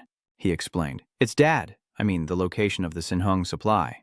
Then turning to him, he announced, I'm going to Dung Sanju Hospital. Please stop my father. I won't blame you, no matter what you do. Beside her, he looked at him. The DEB beneath the basement is the cause of all this. Junmo's eyes widen as he reads the message. What is he going to do? The message reveals the monsters are mutated DEB members, originally from the Hizung Association, and he's going to stop them. Hisung and Sanju also look over, puzzled. So those monsters didn't escape from the gate? And he's still stunned. That's right. She lowers her head, looking a little flustered. A violent pounding echoes from the door, and someone wonders aloud. Are there still people outside? The girl next to her widened her eyes. I don't know. Who is it, out there? Jun Hyuk enters, calling out to Wooyeon. Startled, she looks up. Yes. Then he rushes over, calling out, Father! He smiled at her, holding out a notebook. You dropped this. Father said you'd be back. Meanwhile, the generator corroded. The electrician eyed it suspiciously. It's beyond repair. It's leaking. The nurse stood aside, watching anxiously, wondering if he could do anything. Suddenly, a gate opened, and she pleaded, Please, just a little bit. It's Junie Yi, and he teleports in with a worried expression. Is this the hospital's generator? Step aside. The nurse looked at him, bewildered. Are you a hunter? The electrician asked, confused. Wait, you can't just touch it carelessly. He's convinced that even if you touch it, the energy won't return. Meanwhile, Juniyan pulls out a syringe, telling him not to worry, and injects him. Gnashing his teeth in pain, he says, I have a skill, system activation, weak archmage. All stats are 0.2. Meanwhile, He Dung smugly holds up his phone, confident that Dung Sanji Ju will be out of commission for a while. He laughs triumphantly, knowing that no team leader can stop the mutated monster now. He then looks excitedly towards the door, wondering if they should liven things up a bit. Suddenly, the door is torn apart and he turns to see who it is. A surprise indeed. Turning to face him, the man remarked, "I didn't think you'd come here." His face contorted with rage. "Found you." Haesung smirks mockingly. "Heh, heh. How's your little sister doing?" "I hear the hospitals are quite busy." Sanju's eyes narrowed with rage. "I already have people there," he shouts, drawing his sword from thin air. "You're the problem I need to deal with right now, Haesung." He also gathers his power and turns around. "You think you can do it?" Not letting him speak further, he lunged with his sword, declaring that he was the one who needed to be stopped. The two clashed violently, and he gritted his teeth, struggling. Clearly, he's perfected it, a finished product with no monster-making side effects. Both fighters are sent flying back. He laughs triumphantly at Sanji. "KK, I see. I was wondering how you found my location." "Looks like Junion told you," he said mockingly, with his hands in his pockets, catching Sanjiju off guard. "I heard you were close to him, but you actually entrusted the hospital to that idiot?" "This is the first time I've seen a father speak of his own child like that. You heartless bastard. That wretch is the biggest mistake of my life. You're entrusting your sister's life to that failure, whose stats are all fixed at 0.2. Sanju was speechless. Junion tossed the syringe to the ground, his body radiating a blue aura. "Don't use regular skills. They'll cause a short circuit." Then he reaches out to touch the generator. "But luckily I have this," the system displays. "Weak mages have all their stats fixed at 0.2. Suddenly the power flickers back on and the nurse stammers. "The power source." He grimaces, his face darkening from the drug's effects. "Perfect. At this rate, the electricity will spread." Then the lights flicker out again. The two behind him also looked on in confusion, as the system displayed a warning. The weak mage's stats were all locked at 0.2. His face darkened with confusion, as if bound by invisible chains, a look of disbelief washing over him. "Why? How? Even?" Below Jingu's hospital room, the doctor shouted in a panic. "The virus's mana absorption rate is too fast. She's in shock. It's too late to check her vitals. The curse has taken hold." The girl lies in bed, drenched in sweat, struggling to breathe with an oxygen mask as the doctors scramble to prepare for CPR and bring mana potions. Above, Union grits his teeth, resolute and almost mocking, as he snarls at the system's warnings. "You think I'd give up? I promised him." Uni desperately tries to summon his energy again. "Give the hospital back to me." His body gradually turned white as he screamed, his mind a void of uncertainty. Why was the curse his binding punishment? Above him, a massive mana stone looms. He once believed he had no hope of growing stronger, yet his magic has only intensified, allowing him to wield more spells. Now, coughing up blood, he pours all his resolve into channeling electricity. "My resentment towards this curse consumed me. Then I remembered Sanju's kindness. But then I heard his story." Sweating, he looks at him with admiration. The clone skill. The clones do everything for him. They even help him increase his stats. It's just unfair. An invisible pressure and envy made him even more insecure, all because of this innate skill. His father always showed disappointment, calling him a good-for-nothing who never tried. "I had to work so hard to get to B rank. It's so unfair, so unfair." Suddenly a voice cuts through his thoughts. "Excuse me, Mr. Junie." Duinuk picks up a syringe and informs him, "Congratulations. I heard father left you with one of the two completed, perfect specimens." His fist clenched in anger. "Why? Why is it always you who gets father's support?" "I'm his son too, and I'm the one who pushed the beauty project forward. But in the end, he cried out in despair, while you stared in stunned silence. It was unfair in the quiet space left to only the two of you." "That's right." He bit his lip, finally understanding his own desire. "I just need someone to envy." Junie Y recalls his own arrogance, talent, and the effort to crush anyone who dares stand in his way.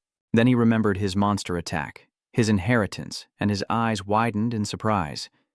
He heard that he had to be at least this good at level B to be considered a genius, and then he could threaten him. "I'm asking what I have to do for you to give up that elixir." Sanju was confused by this. Mediocrity is that you can't even handle a mediocre B rank. He was confused. A mediocre B rank? Punishment. He smiles as he looks at his phone. "You haven't changed at all?" Then, in anger, he punches the wall. "In the end, you still want to ruin the plan?" "Admit it, Deng Sanju." Then he recalls Hai Xiong's contempt for him. "Father," a jumble of thoughts race through his mind. The academy. The elixir. He screams in a frenzy, "Why you alone? Why do you get all the good things?" He remembers the punch and the warning.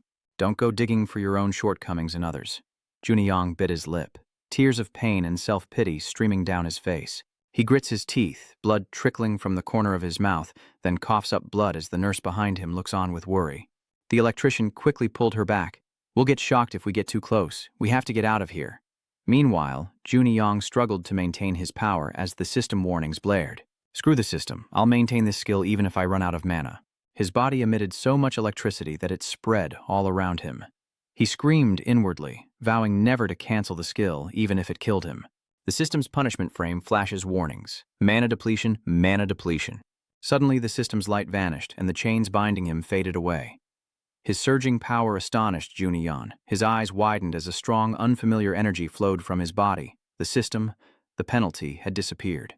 Still in shock, he stares at the energy in his hand as his mana, which had never increased before, begins to surge. Juniyang clenches his fist, thinking of those being treated at the hospital. "Father, your insane actions have caused deaths, while he stands silently by the power generator. But today, I will be the one to save them." Meanwhile, the battle at Sanjiju rages on. He grits his teeth in anger, failure. "Yet you gave him the completed dep?" To which he retorts that he only threw it away because it was extra. Then he scoffed, saying the dep wouldn't work on him anyway. "Did you think I'd sit still and do nothing about that damn punishment?" His clone whispers to him, and Sanji glances over. "So, what are you planning to do?" he announced to him. "I heard the power's back on at the hospital. It seems the gem did something after all." Hearing this, Heishong was a little surprised. He leaned forward, ready to pounce and mock him in return. "So the first thing your son does after getting rid of his punishment is ruin your plans. How does that feel?"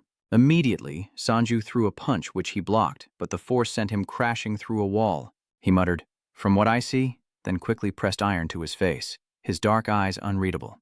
"You are the greatest liability to the High Sung Guild." A direct slash shook the very ground, and he recalled the past within his own space. No. He drifted into thought. No.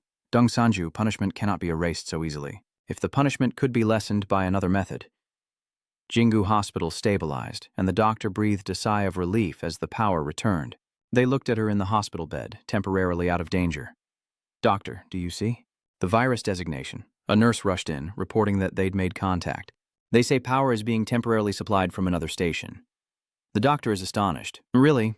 They looked at each other, relieved that disaster had been averted, and she quickly turned and ran. "We have to tell the hunter right away." She ran off, screaming frantically. "Hunter, they say the temporary power has been restored." Above, where the person disappeared, she continues to scream. "You can stop activating the emergency generator." Meanwhile, He Xiong was lost in his thoughts, contemplating the system's penalty. They create limits because the skill is too powerful, causing the body to overload. Power that exceeds its limits is unstable. The nurse watches in confusion. The underground hunter lay unconscious, eyes wide and unblinking, while Sanju surveyed the massive gash in the earth. He scoffed. "I've met many pathetic hunters, but you're definitely the worst of them all." He Dung, beaten to a pulp, glared at him. Sanju calmly approaches him, questioning, "Did you really have to stoop so low as to follow my sister?" With a determined look, his clone approached, reporting, "It's him." The master reports that the nurse on the other side is frantically trying to save him. "Please," she cried out as she treated Juniyang. Meanwhile, Sanju's clone is desperately trying to restore his heartbeat. "Keep doing CPR."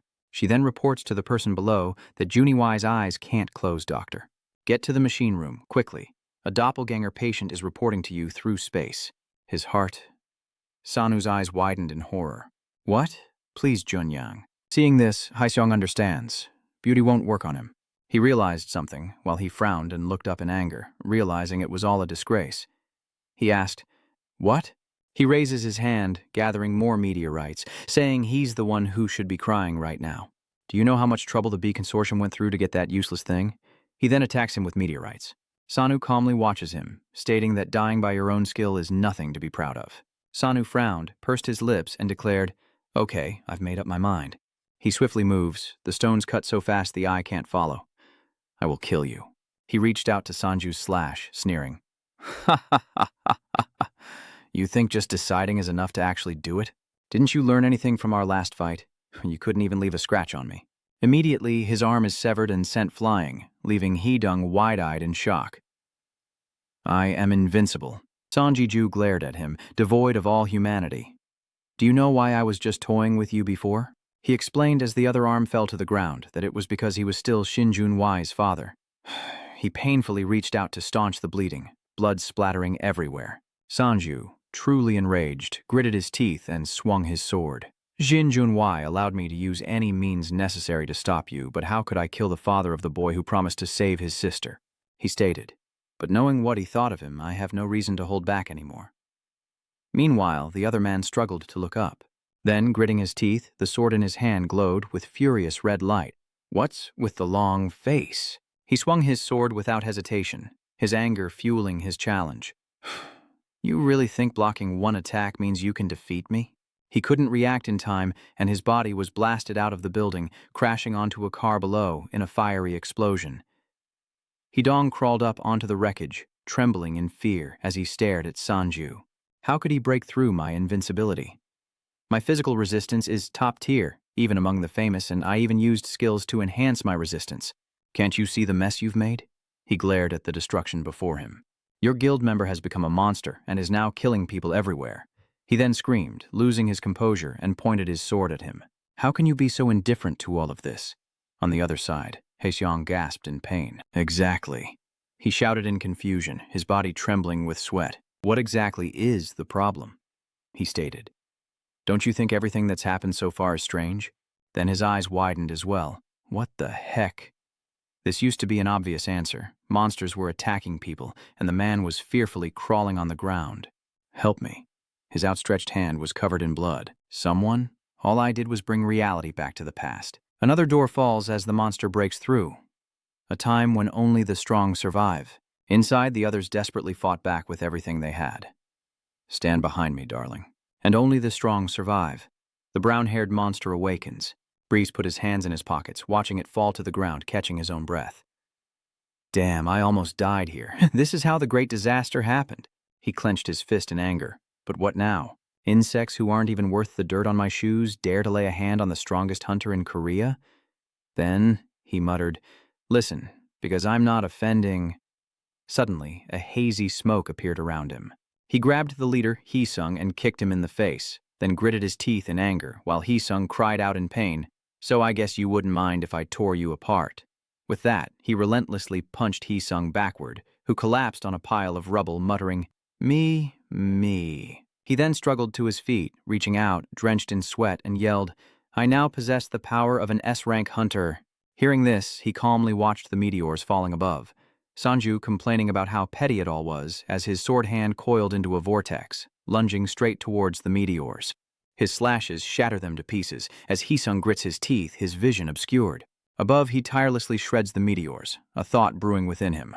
I will crush you with my ultimate meteor of destruction. Suddenly, a golden light erupts, catching him off guard as a massive sphere of energy forms in the sky, descending to obliterate the city below.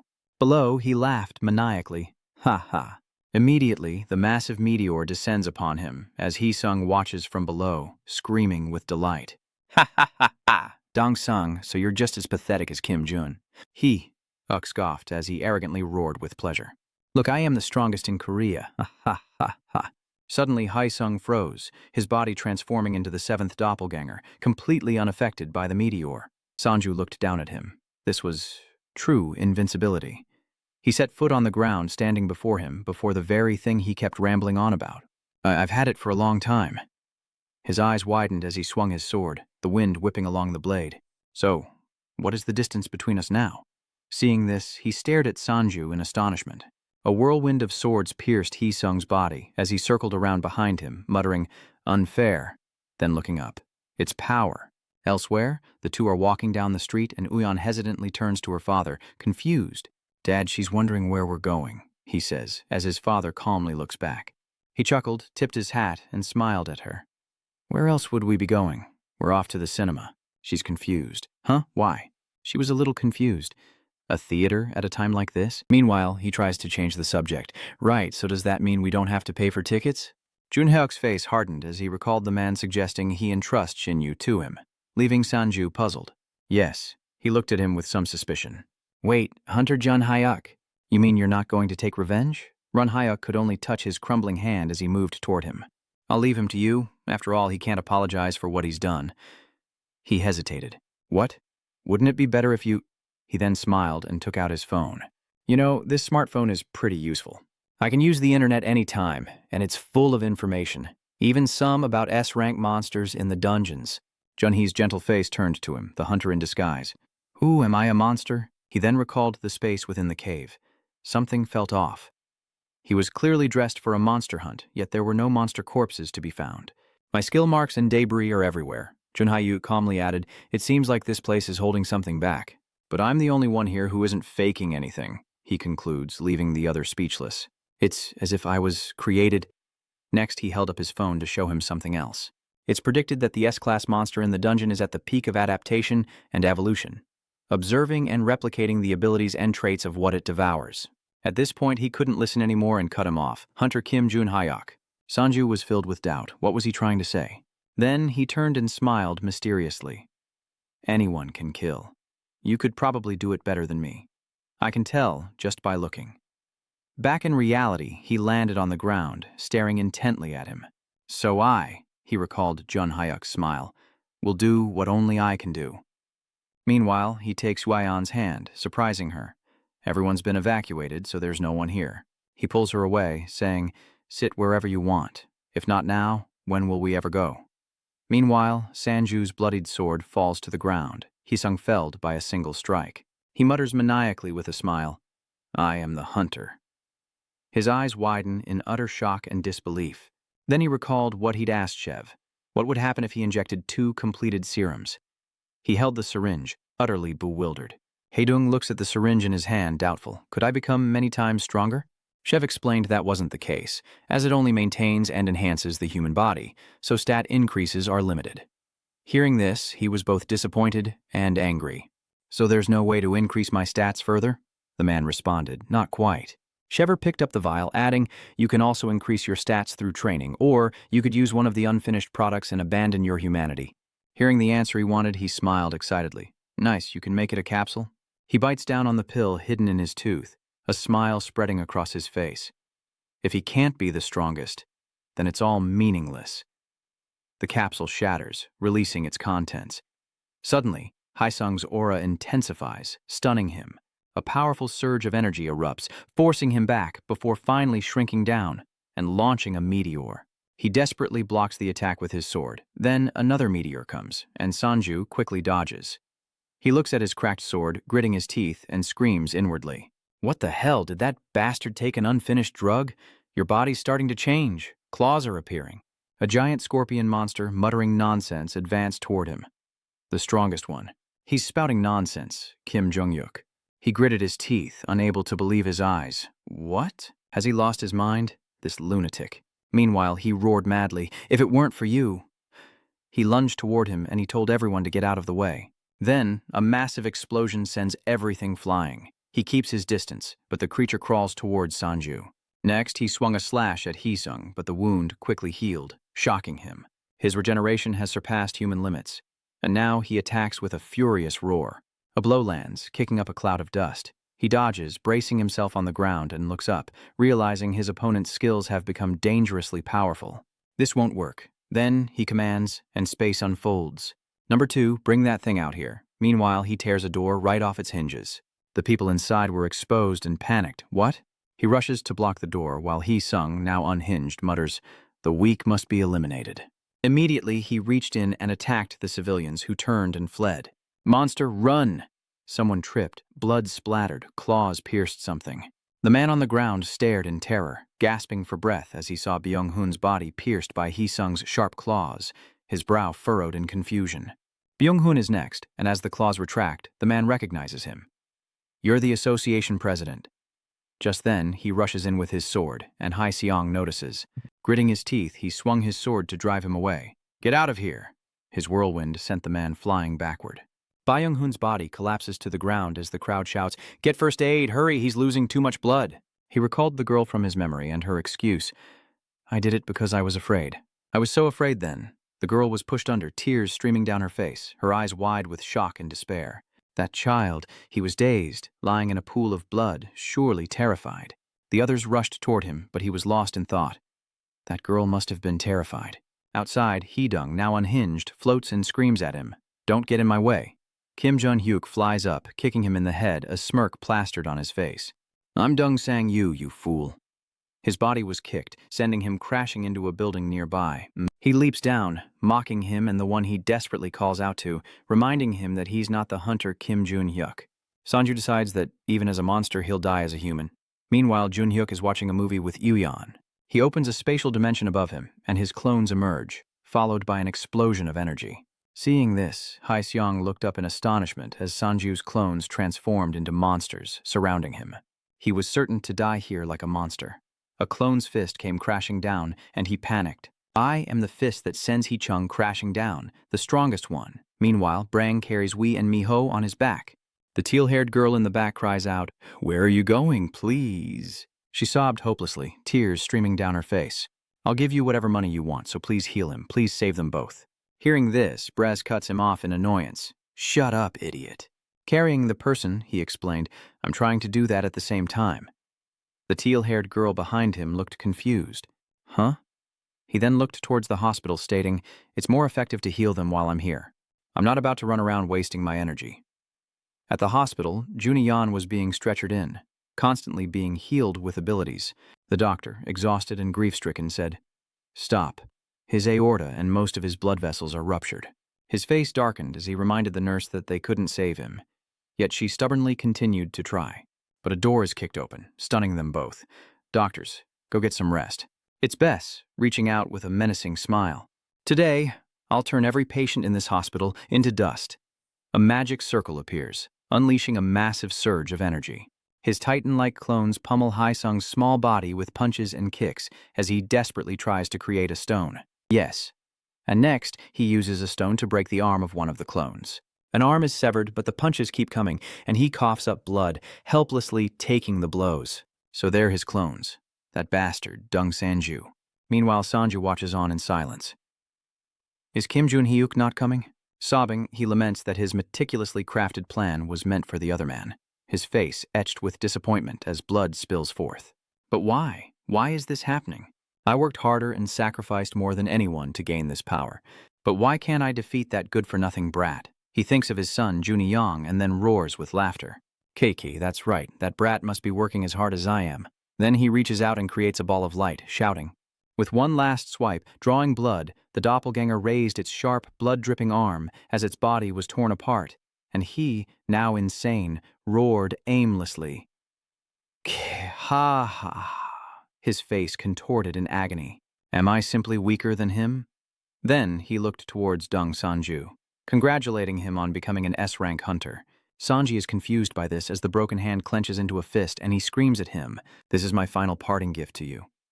Above, a blinding light hurtles towards him. He reminded him that he should have chosen to rest in peace. Above, a series of meteorites hurtled towards the city. Sanju scoffed, disgusted by the hangers-on who never learn until it's too late. He gritted his teeth, trying to stop them 2 or 3 kilometers away, a distance he couldn't even fathom.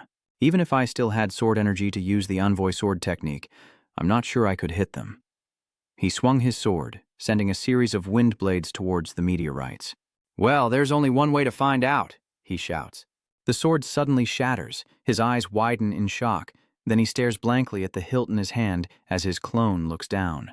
Wow, this bastard is about to destroy the capital. Suddenly someone above shouted and threw something down. A stone sword landed next to him. He yelled, urging Sanju to use its power. Gripping the hilt, he gritted his teeth and lifted the sword. Ven shouts, "Use the messenger of the wind's all-wind severance," and he lifts the sword from the ground. From above, he acknowledged him, declaring that the entire land was his to command, with the weapon known as Sanji Ju. With a swing of his sword, a fierce wind arose. His blade flashed, striking the meteorites with a ground-shattering blow. The two forces collided in a blinding flash, his wild cyclone cutting through everything, reaching the sky and leaving a gaping hole in the ground. He lowered his sword, panting, then collapsed, gasping for breath, his mouth trembling. "Everyone, help me clear out the surroundings." Above the falling rubble, the city was in ruins. It's over. At the movie theater, Jun-hyuk and Yoo-yeon have just finished the film, and he turns to her in astonishment. "They really nailed it. Were those monsters real?" She explains, "No, I think they used the illusion powers of some old awakened being." Then he stood up. "Shall we head to the next location now?" Behind him, the cracks on his arm. The cracks grew more violent, and Yoo-yeon understood, his expression darkening. She watched her father try to hold his arm together as he thought to himself, the cracks are getting worse. Just a little more, you stupid body? Run Hyuk smiles gently, pulling up her sleeve, the only thing an empty shell like her can do now. He urges Yuyan to hurry, they should get to the amusement park. Outside the park, he tinkered with the electrical equipment. Wait, he might not look like it, but he actually knows a thing or two about engineering. She stood beside him, a little surprised. Really? Next, as the amusement park lights up, he exclaims, "It's on!" Then he excitedly shouts, "Let's go!" And the two of them board the roller coaster. Beside him, Yuyan smiled happily. Smile, Yu-Hyun. Beside him, Jun-hyuk smiled gently, remembering to smile brightly. Even when faced with injustice or sorrow, no hardship lasts forever. The ship plunges downward, and Run-hyuk tells himself, if you persevere to the end. Then the sun rises at the funeral home, and two figures walk through the hallway, carrying Yuyan's mother's ashes and photo. He looked at her, a mix of disappointment and sadness, until Yuyan's eyes suddenly welled up with tears. She smiled. "Thank you, Father." Wiping her eyes, she forced a cheerful smile. "I think all my wishes have been fulfilled. If I keep persevering, that day will surely come, right?" Hearing that, Jun-hyuk smiled back at her gently. "Ui-hyun," he mumbled, "then I will." Suddenly, one of his legs began to vanish as well, and his body cracked even more as he collapsed to the ground. Seeing this, she rushed over as he desperately tried to comfort his daughter. "Don't be so surprised. It'll only be a moment." She then placed her hand on his. Jun-hyuk was also a little stunned. "It's okay, Dad." Unable to hold back her tears, she clasped his hands tightly, expressing, "I'm truly happy today from the bottom of my heart, and I will always look forward." She told him not to worry, as his face broke, and his eyes remained fixed on his daughter. He leaned back in surprise, while Uyan continued to smile gently. "You knew all along, didn't you?" Jun-hyuk smiled as he took off the hat. "I wanted to make this a special day just for you, but it seems things didn't go as planned." He placed the hat on her head, thanking her. "I will never forget this day." And with that, his body turned to ash. "That's right. If you persevere, happiness will eventually come." Outside the funeral home, Won sits quietly with her father's clothes. Above the checked-off list, eat together, visit mom's grave, go to the amusement park, see a movie. A hidden message lies beneath as Uyan sadly clutches Junhee's clothes. Seeing this, Junmo rushes over to ask, "Uyan, you're here?" But before Junhyu could finish, she presented a stone from inside her coat, and he froze, understanding dawning on him. He then bowed his head and supported Uyan, who was trembling with tears. Was he happy? She replied, "Yes," he smiled at me. A big smile. Outside, Yoonha panted, with Yoon H and number 10 behind him, facing the chained monsters. She wondered, "I thought everything here was taken care of, right?" Then Yoonha turned to look at number 10. "I don't know who you are, but thank you for your help." He affirms, "Don't worry, I'm just protecting the holy ground." Hearing that, she's confused. The holy ground? She then looked at the trapped monsters, puzzled. More importantly, those things are still alive. Why capture them instead of killing them? He hesitated. I'm not sure, but I heard there's a way to turn them back." Hearing that, Yoonha exclaimed in surprise, "What? Turn back?" she stammered. "Wait, that confirms it. That's right, those monsters were originally human." Elsewhere, meteor fragments fell as the sun rose, and the people looked up in terror. Amidst the meteorites, cries of, "I'm alive," echoed through the ruined streets. "We're alive, we survived, wah." Other shouts echoed as well, "An ambulance." "There are injured people here." "Yes." Raven smiled with pride. "Ha ha." I hastily threw my weapon to buy time, but I didn't expect him to adapt so quickly.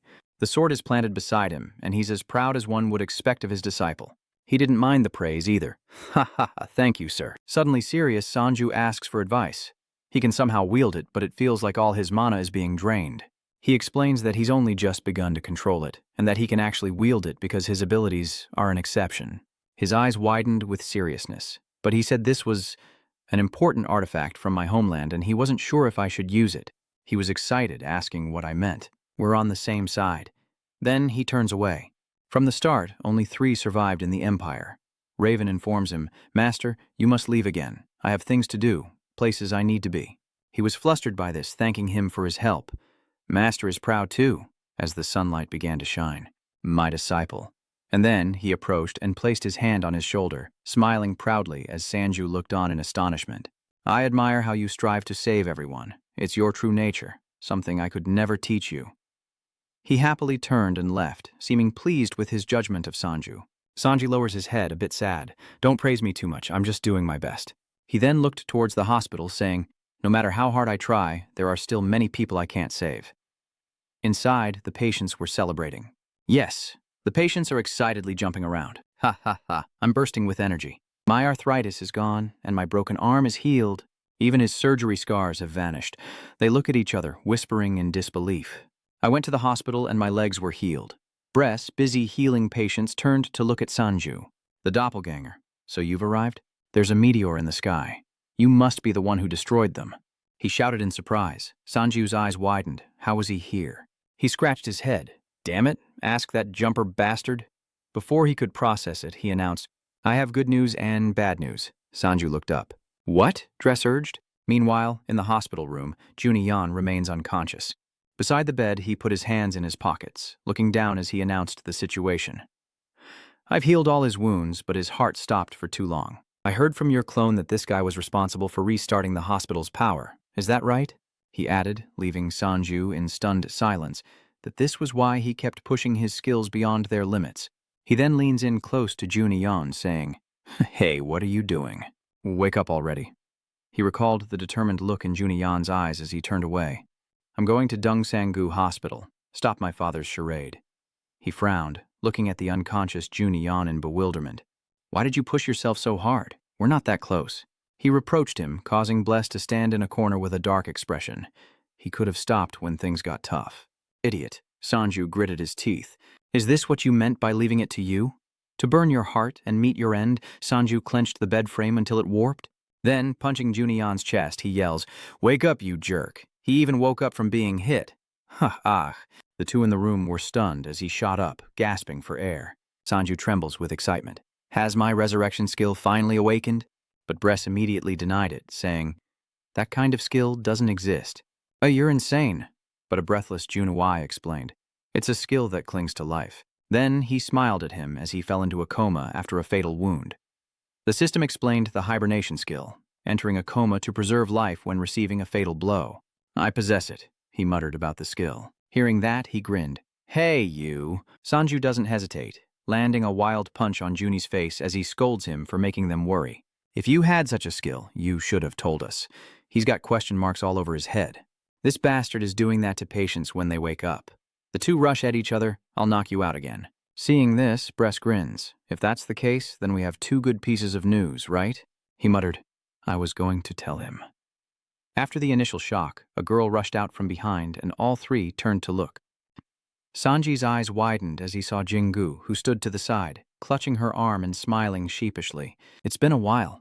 BR then explained that there was a power outage before I arrived at the hospital, and during that time your sister's mana was drained by the phantom virus. The doctor frantically tells the nurse as he looks at the girl, "We missed the critical moment. Doctor, do you see it?" The mana virus proudly smiled, unaware that it was starving and on the verge of eradication. In the end, it was a gamble that paid off. Jingu tilted his head and smiled. Heh, you're okay." Sanjiju couldn't help but shed tears. He rushes in. "If Jinu wakes up, I have so much to say. I've been thinking about so much." He embraces her tightly, both weeping. "You've suffered so much." "Yes," he told himself, "but I can't think of anything else." And so dawn breaks once more over the city, and Shin Hee-sung's unprecedented terror comes to an end. Thanks to the preparations of those who experienced the gate phenomenon, casualties were lower than expected, and with Braze's help, the number of injuries was also significantly reduced. Sanju then ordered the clone to chase after Bress, capture him and lick him, while he frantically ran away. What a maniac. Inside the lab, many monsters were captured, thanks to my instructions to the clones to capture them alive. These mutated monsters could revert to their original forms with Kim Yuyan's help. She pulls out a vial of potion, stammering. "This is called a recovery elixir," the researcher says, bewildered. "What? Wait, how did you create a potion like this?" At the same time, the so-called medicine was announced to the world. Furthermore, the announcement stated that the damage was minimal, but also pointed out that there were certain damages. A funeral is held for Junhyuk, as mourners lament his selfless sacrifice. "I heard that Hunter Kim Junhyuk had a daughter named Yuyan, and that she saved people who turned into monsters. The sacrifices are remembered. White chrysanthemums are laid, like father, like daughter. Why she hid all this time remains a mystery. I heard many soldiers sacrifice themselves. They say he protected the gate until the very end." At Bae-hun's grave, people curse, litter, and throw cigarette butts. The blue-haired friend he saved feels a little sorry, then leaves a white chrysanthemum but still bows in the end. And at the apartment complex, a voice calls out, "Sanji, Sanji," as Sanju's mother approaches the door, lamenting that he's still not awake. "It's been a long time since we've had a family meal," his father consoles. "It's okay. He's been through a lot." At the dining table, Jinu also smiles. "And there's still lunch to think about," she agreed. "That's right, the kid's been working and hunting like crazy, day and night." For the first time in a long while, sunlight streamed through Sanjiju's window as he slept soundly. "I can finally sleep in." The next day, a black stone was placed on the table. Sanji sits with his #1 doppelganger, arms crossed, staring at the black stone before them as the doppelganger rubs his neck. "All right, I'm getting bored waiting for you. You haven't forgotten the condition, have you? It's time for you to keep your promise." He reached out to give me the fragment, but I took it back. "Hold on a moment." His eyes were filled with determination. "Before that, there's something I need to confirm. My promise is to give you the fragment of the 7 deadly sins." Then he wondered, "But who are you?" Clone #1 was dumbfounded. "What?" He's emitting a menacing and angry energy. "What does this bastard want?" He angrily warns, "Seriously, don't do that. I'm warning you." He immediately reached out, explaining, "Calm down. I just want you to hear me out." "Who are you?" He slams his hand on the table, losing his patience in anger. "I am the master of that fragment of the 7 deadly sins. And another thing, why are you talking to me like that? Are you denying it?" Then, smiling and waving his hand, he declared that he was #1, and #1 was a clone. Then he held up the fragment like an idiot. "That's why I promised from the start to give the fragments of the 7 deadly sins to my clones, and #1 was giving him the evil eye." His body ignited. He frowned and growled, "Today you will die by my hand." He choked out a miserable death, but Sanju grinned, shouting, "Yeah, that's not gonna happen. Just get out of here." #1, whose body also reclaims half of it, "Yes." He clenches his fist, shattering the soul fragment to reveal a white orb, and frowns at the sight of the 7 deadly sins. Next, he throws the orb toward #2, who accepts it as his own. #2 acknowledges the order, and immediately a massive surge of energy descends. Inside the white space, River frowned, lost in thought. "Good. So far, everything is going according to plan." He glared upward. "Let me witness your potential, along with the other clones, Dung Sanju." Outside, the second clone's body begins to transform, and River thinks to himself that he made the right choice. His foot hit the ground, his body transforming in a cool display, as Sanju watched with anticipation. "How is it going, #2? He confirms that his body hasn't been taken over, right? He looks at himself and nods. Yes. #1 was furious, baring his fangs as he growled at him. "Dung Sanju," he resented, "you filthy bastard," while he just smirked. "What's wrong? I kept my promise, didn't I?" Inside the white space, River clenches his fist in excitement. Success, by sharing the fragments with his clones and allowing them to absorb them, he can balance the influence of the 7 deadly sins. Meanwhile, Sanju smugly sticks his head out as clone #1 grinds his teeth in anger, his head hitting clone #2. He believed that River could absorb all the fragments of the 7 deadly sins and gain the power to fight the system. He scoffed. "Yeah, just kill me." "Ha ha, I told you to do it." That evening, on a rooftop in town, 2 figures dragged a gun across the ground. As the sunset fades, she looks at the man before her and remarks, "Ah, you came as promised." Before him, the masked figure with the severed arm bandages it. 2 iron mocks that he seems to have faced quite a few setbacks. He explained, "I was replaced by a doppelganger." She stood behind him. "You know Shin Hsung is dead, right?" He sat calmly on the edge of the rooftop, crossing his legs. "Yes." She pressed the gun to the back of the white masked man's head. "Then you must know why I'm here." He remained calm. Seeing his resignation, Tu sighed. "I'm not one to talk. I've killed, my hands are stained with blood, but you're on another level." She questioned, "You crazy bastard, look at the mess you've made."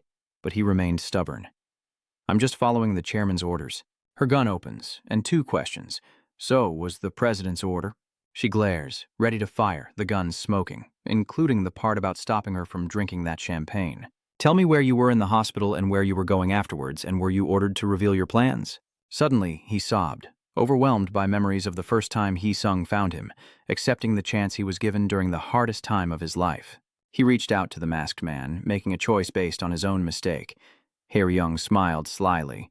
It was the first choice, and the last. Bloody tears streamed down from the mask as he affirmed, "I'm certain I received such orders." Finally, an explosion rings out, shattering the mask to pieces, gone forever. Meanwhile, what's happening at the city's grand building? His eyes widen in disbelief. The Haidesung Guild is disbanding? Junion adjusts his tie, stating firmly, "Yes, there will be some articles about this soon." He narrowed his eyes, confused. "Hey, if you don't mind me asking." He was stunned. "Who are you? You're not even the captain." Seeing this, he gritted his teeth in anger. That brat. Then, he revealed something that left the other man stunned.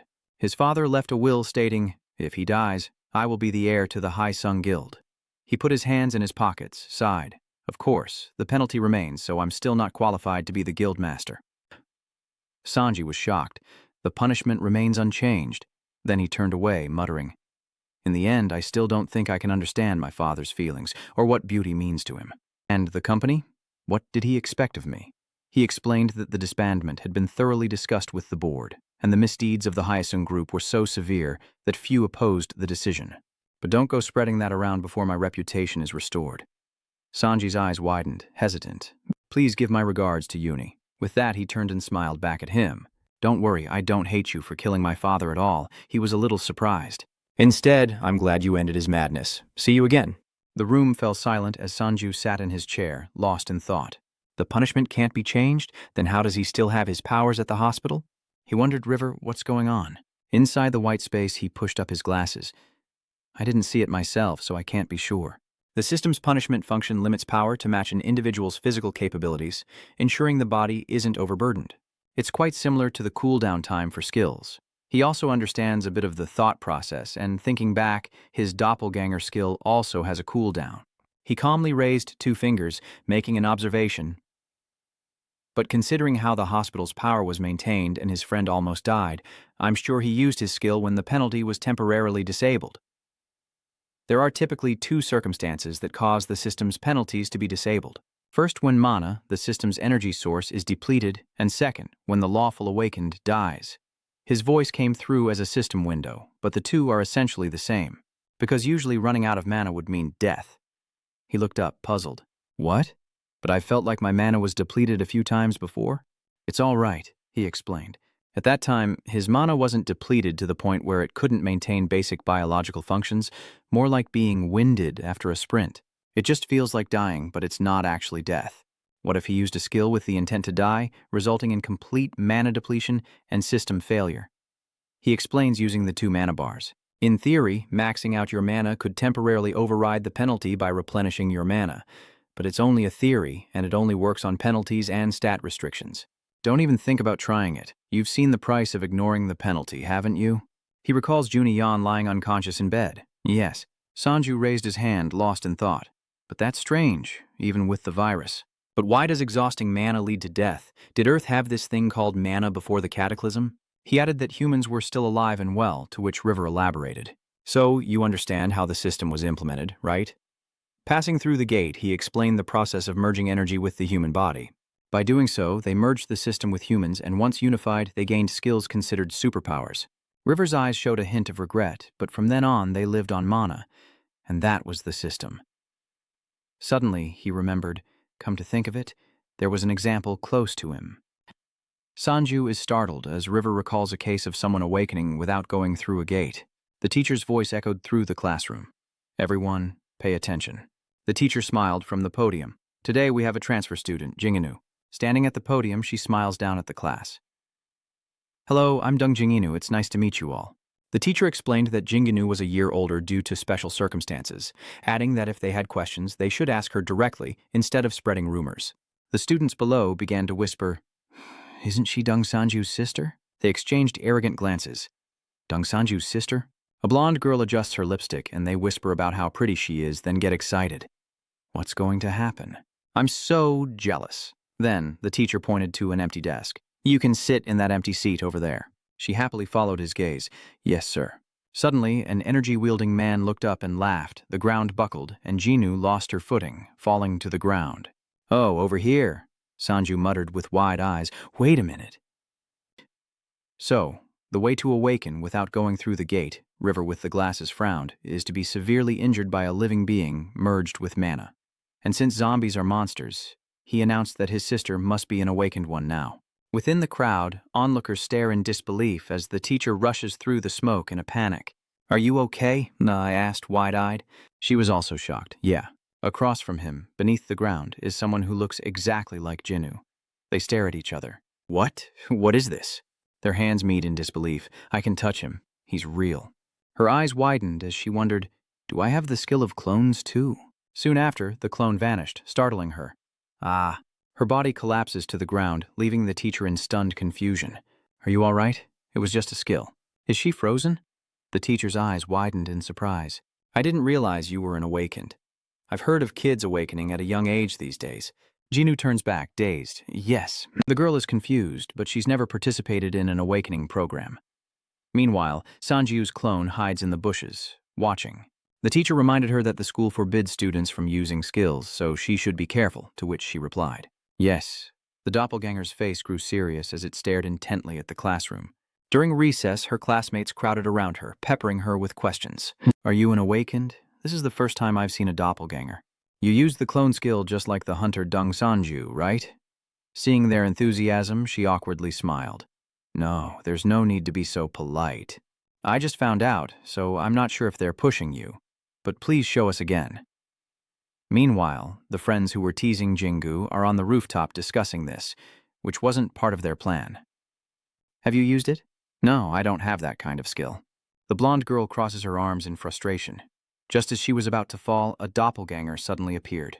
The clone's face was filled with rage, glaring at them with murderous intent as he angrily questioned their actions. I saw you trying to use your skills to push my master's little sister. Tell me, what were you thinking? He then threatened them, silently forbidding anyone from crying out. The three were terrified. A doppelganger. It's Dung San's doppelganger. Meanwhile, Jinnu tries to escape his friend's questions. She stood in the corner, panting, finally having escaped, then smiled excitedly at her hand. What exactly is happening to me? Have I truly awakened? With the doppelganger skill and my awakening in the hospital, the world had changed so much. My brother was now hailed as the hero of Korea. She remembers waking up to a swarm of reporters, and the days that followed were a chaotic blur that left her unable to think. No one could say anything more about Korea's strongest S-rank hunter, Sanji, whose clones dominated the skies, and the focus was on his clone skill. Jingu clenches her fist, smiling excitedly. I knew my brother's clone skill was impressive from the start, but I didn't know it could expand. She reaches out, trying to recreate it. What would it be like if I could use the clone skill too, she wonders. It was as if a white space suddenly appeared before her. Jinnu was dumbfounded, hoping someone would catch her fall. Next to her, an identical clone appeared, and then the two excitedly clasped hands. I did it. We did it. She puts her hands on her hips, looking at her clone. But why are you copying me? Shouldn't you be saying something like, as you command, master? Suddenly, a space outside flickered, and a voice caught Jinnu's attention. Wonderful. She excitedly shouts at his arrival, Are you the jumper? He stood on the edge of the rooftop, one foot propped up, hands in his pockets, looking effortlessly cool. Who would have thought I'd awaken with the doppelganger skill? Absolutely cinematic. Meanwhile, the bullies break a sweat as they brace themselves. Listen to me, she sobbed, the blonde girl trying to explain. We were really just joking around, trying to get closer to her. All three kneel on the ground. Bruised and battered, she explained, I made the ground slippery. This one softened the floor and asked if she was okay with it. Her voice trembling. But then she suddenly used her skill, and everything went haywire. Hearing this, the clone froze for a moment. Huh? Tears streamed down the blonde girl's face as she cried, We were just trying to get closer to his sister. It's because we're all huge fans of the painter Sanju. We're sorry, we won't do it again. The clone also recalls Sanju's instructions. Help my sister fit in at school. Do something if someone bullies her. The clone's mind went blank. The goals he set and the answer he received, we bullied her.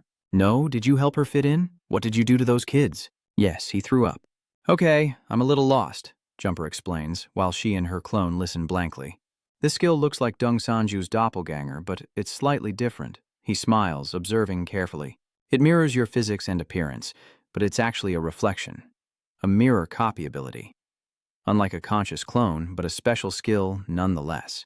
Hearing this, Jingu looked at the doppelganger and noticed the bracelet was on the wrong wrist. She looked awkwardly at Jumper, realizing this wasn't a clone ability after all. He reassured her not to be disappointed, as the fact that her clothes were perfectly copied was valuable, explaining that anything she equipped could be replicated. That allows you to amplify your fire abilities 2- or 3-fold, exciting them both. But then he thinks, what if the clothes can't be copied? Suddenly, he makes a suggestion based on that assumption. Would she like to try out that skill? We can head to a nearby gate and hunt for a bit. I'll protect you so you won't be in danger. Jinnu seemed a little flustered. Sorry, a voice suddenly answers for him, startling him. I'm sorry, but I can't agree to that, Sanji replied, landing behind Jumper. She looks on excitedly while he, in his protective gear, stares at her sternly. Jinnu calls out to his brother, who looks wary, saying his sister should be in school, while Jumper calmly greets him. Sanji, we meet again, he muttered to himself. He then bows deeply, full of gratitude, thanking Jumper. I heard you were the one who sent the prayer to Korea. Thank you. My sister has gotten better too, while Jumper just continues to watch calmly. Then he averted his gaze again, but I was a little skeptical of his approach to her. What are you planning by taking her hunting? He snaps his fingers, muttering, I'd appreciate it. If a dark space opens behind him, we can talk somewhere quieter. Sanji was swallowed whole. Jumper explained, this is a subspace, a special space that will prevent the system from interfering. Seeing him grit his teeth and prepare to summon his clone, he inquired, Of course, it can't stop your clone, but will you hear me out first? I didn't come here to fight. Within this subspace, Jumper acknowledges that Sanji has grown much stronger. He also realized that the man had become much stronger since their last encounter, but now, he seemed even more powerful. He's changing the subject. Let's talk first. This concerns my sister, and you're right. I was going to take her to the transfer gate and register her with the system. Your eyes widened and you paused, looking at me suspiciously. Why does Jumper have his hands in his pockets? If she's caught using her skills without registering with the system, she'll be in danger. Sanju is suspicious again. By whom? He smirks. Of course, by those trying to bring about the apocalypse. Hearing this, Sanju is startled and a little panicked. Jumper knows about the apocalypse, just as he thought. He stands calmly in the space. I'm not sure if you've heard of this, but the condition for the apocalypse is registering the entire human race into the system. But what if there's an exception? Someone who awakens outside the system. They'd never be able to join the awakening program again. And if they don't hunt, they could be in danger from those who created the apocalypse. What do you think? Sanji gritted his teeth, his expression unreadable. Then he walked over and patted his shoulder, saying, Hunter Sanji, I know you also find the system suspicious. I've heard a lot of bad things too, but don't trust River too much, Jumper whispered coldly. Sanju paused, his voice trembling with surprise. How did you know? River Jumper sees him as someone who only thinks of himself, clutching his aching chest and gritting his teeth in anger. More precisely, he cares about nothing beyond his own goals, meaning he's willing to sacrifice everything to achieve them. He added, You've witnessed the dangers of the inner sins, haven't you? Yet he still asked you to collect them. Sanjiju's face darkens at the thought of his sister being in danger, his hand reaching behind him to open another dimension, his face cold. I hope you don't walk down the same path I did.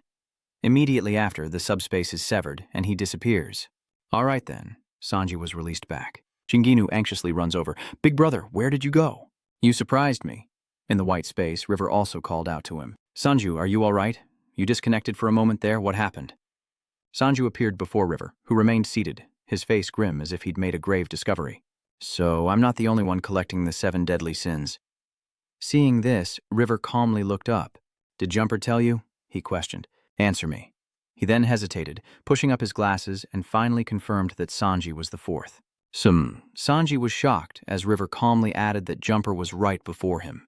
He was the 3rd. Then he stood up to confirm it. I'll tell you everything about the system and the apocalypse. He bowed his head, returning to reality.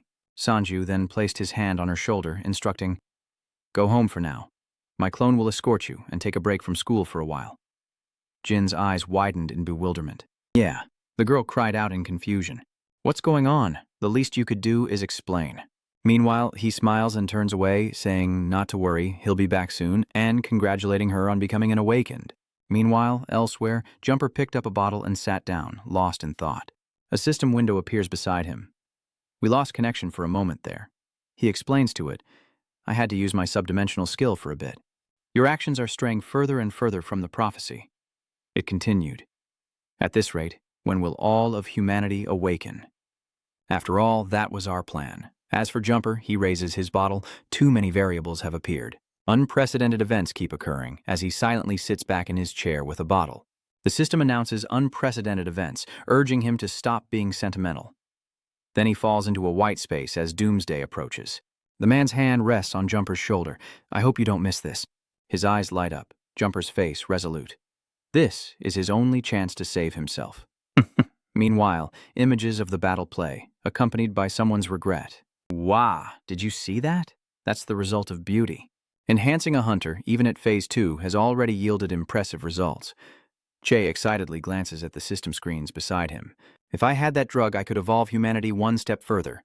A voice responds to him. I understand. Then the system slowly faded away, and he watched it silently. Then he muttered suspiciously, Really? The man's hand clenched with each of his questions. Elisa, is that truly what you think? You're an AI I created. You can't possibly defy me. Before them, people lay scattered on the ground as he urged, but at least this once, answer me freely, like the Elisa I knew. System frames and mechanical voices emerge. Chev, you knew this all along. His body trembles as he looks at the system. Is this really what you wanted to create? In Pennsylvania, America, in the bustling city of Ohapia, Sanji is stunned. Yes, he stands before a large building. Is this his lab? River is nonchalant. It's not above ground, but below. I'll tell you the location, so please dig it up. Sanji's eyes widened in disbelief, but he grabbed a shovel and started digging, wondering as he worked. Why are you just explaining your past now? I already heard about you from Jumper. River explains, I need to make sure you understand. Then, adjusting his glasses, he continued, I wanted to tell you even sooner. I had no intention of hiding anything. Then, he recalled his first appearance as a system before him. I thought I sent you the location of this place before. Once this is over, go to this place. My research is there. He's stunned now. Ah, right. He did send River a message back then, but you never went looking for the place, so I didn't feel the need to point it out. Sanju digs even harder, wondering, what about my sister? He was then filled with doubt. Iwa, was he really lying back then? In the white space, he replied, what he said back then must have had some truth to it, but just because the registry system doesn't have your name doesn't mean the danger disappears. Ultimately, he concludes that it's up to him, and it seems he's unearthed something. Sanju sees an underground tunnel and mutters, even if you decide after knowing how it disappeared, it should still be in time. Without hesitation, he opens the basement door and peers down. What is this place? Descending the steps, tangled wires remained. He wondered, were they still active? River calmly looked inside and explained, this place is my dream. He stepped inside to reveal a bank of computers and modern equipment. He explained, this is the first prototype system. Ah, now that you mention it, everything did start here. It was the 1950s in Philadelphia, and in this factory he toiled away at his research, unaware of the voice calling from behind. River! River! At the time, I was a researcher on a top-secret government project. His face was filled with the joy of the research before him, as a knock echoed from outside. River opened the door, finally noticing the impatient person outside. She complains, along with two colleagues she's known since childhood, you could have just kicked the door open. Are you seeing that thing again? He hasn't given up yet, his colleague sighed. They are Elia White of the Rainbow Project and Siobhan of the Rainbow Project, she says angrily as she approaches. I called you on the weekend, but you didn't answer. Meanwhile, he was still intently questioning. Why do you think we can't be good at all kinds of sports? I don't know, she replied, equally puzzled. Huh? River muttered to himself, even during tennis. We know the tennis ball's coming and we know how to position our volley to hit it, but it seems our racket always hits the air instead of the ball. Behind Chev's approach is an explanation. It's because we lack motor skills while he's still working diligently. I hope I can do whatever an average person can imagine. What I'm building is a system that will help people do just that. River stared intently at the research on the table, his face serious. If I complete this system, the world will become a place where everyone can achieve their desires, regardless of talent. And one day, even those who can't walk will be able to run and do anything they've ever dreamed of. Chev crushes his dreams, saying what he wants is just an illusion. Does he think machines can manipulate people at a cellular level? She glares at him, but he remains stubborn. I guess the concept of that system also applies to the drug he refuses to give up on. How can you find solace in creating something that only reflects the traits one desires? Pihachev, losing patience, stepped forward, shouting in vain. What? At least it's better than this ridiculous hunk of junk? Elisa, hands on her hips, watched them bicker with annoyance. Not again. River smiles, reminding him, calm down. Once I complete this project, success will come your way as well. Immediately, she grabs Trev by the neck, telling them to stop. He struggled, his face turning red. Let me go. She then spoke, causing River to look up. You know what day it is, right? Today's the day for the project's experiment, and I'm looking forward to my own personal experiment. But we have to do the work we're assigned, right? The experiment itself isn't dangerous. It's the first test, so the voltage is very low. Everything seemed to be going smoothly as a comment echoed through the large construction bay. Metal demagnetization test, coil voltage normal, generator operating normally, all systems are go. River and Elisa looked up at the control panel as he confirmed. All right, let's get started. Chev, holding the controls, stammered anxiously. Is it just my nerves? I'm going to the restroom. Wait for me. Elisa glanced at Fan Nan, wondering why he was going now. He explained that he didn't have time earlier because he was busy experimenting. River casually declines, saying, Let's keep experimenting. It's not like there's anything interesting anyway. She grins in response. Shall we begin? He's going to be angry when he gets back, River observes. Sometimes I still think about it. His hand rested on the ignition lever. Would things have been different if we had waited for Cheever that day?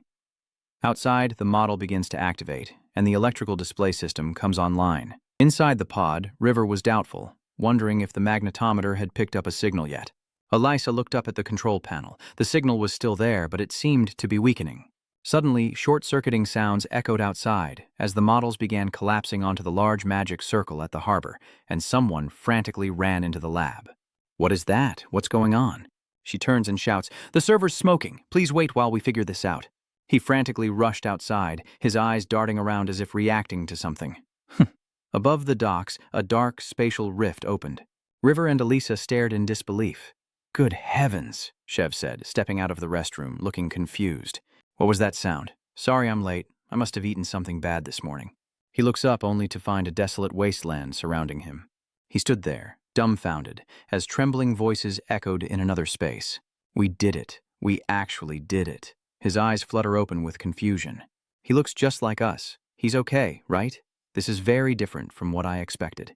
River groggily awakens to voices around him. He's awake. The crowd before them stared in astonishment. He's awake? Beside Elisa, someone else woke up, clutching their head, River looking disoriented. Elisa, are you okay? An excited man shouted. The summoning ritual was a success. The legendary hero has arrived. He believes you're the one from the prophecy who will protect the Empire from Grenade? Elisa stammered, confused. What? River, I need an explanation. He stared in bewilderment, as did I. They were then taken to the castle, and their guide explained that there would be 3 meals a day. If they wanted more, they should just let her know. Furthermore, we will provide any equipment you require within the Empire's capabilities, Feta added as she led them through the hall. As for language, magic will translate. So there will be no language barrier. Then she pointed to a room, smiling. First, rest and recover from your long journey. Still in shock, they stared, wide-eyed, lost in their own thoughts. It was the first time they'd heard this language, yet they understood every word. A talking rabbit. Is this really magic? And those giant monsters? They cried out at the strange scene outside the castle, wondering where they were. As reality set in, he began to understand. So the Yenia Empire tried to summon a hero? What kind of nonsense is that? In the white space, River calmly explains that it's an ancient tub legend for when the Empire falls into crisis. A legendary hero would appear, defeat the enemy, and bring peace. The exact reason the gate opened is unknown. They can only surmise that their summoning ritual coincided with our experiment, leading to this result. He further explained that their buildings, lifestyles, and even people were unlike anything I'd ever seen. However, Elisa and I quickly adapted, and he approached the keyboard in front of him. Surprisingly, I thought scientists would be the first to dismiss magic.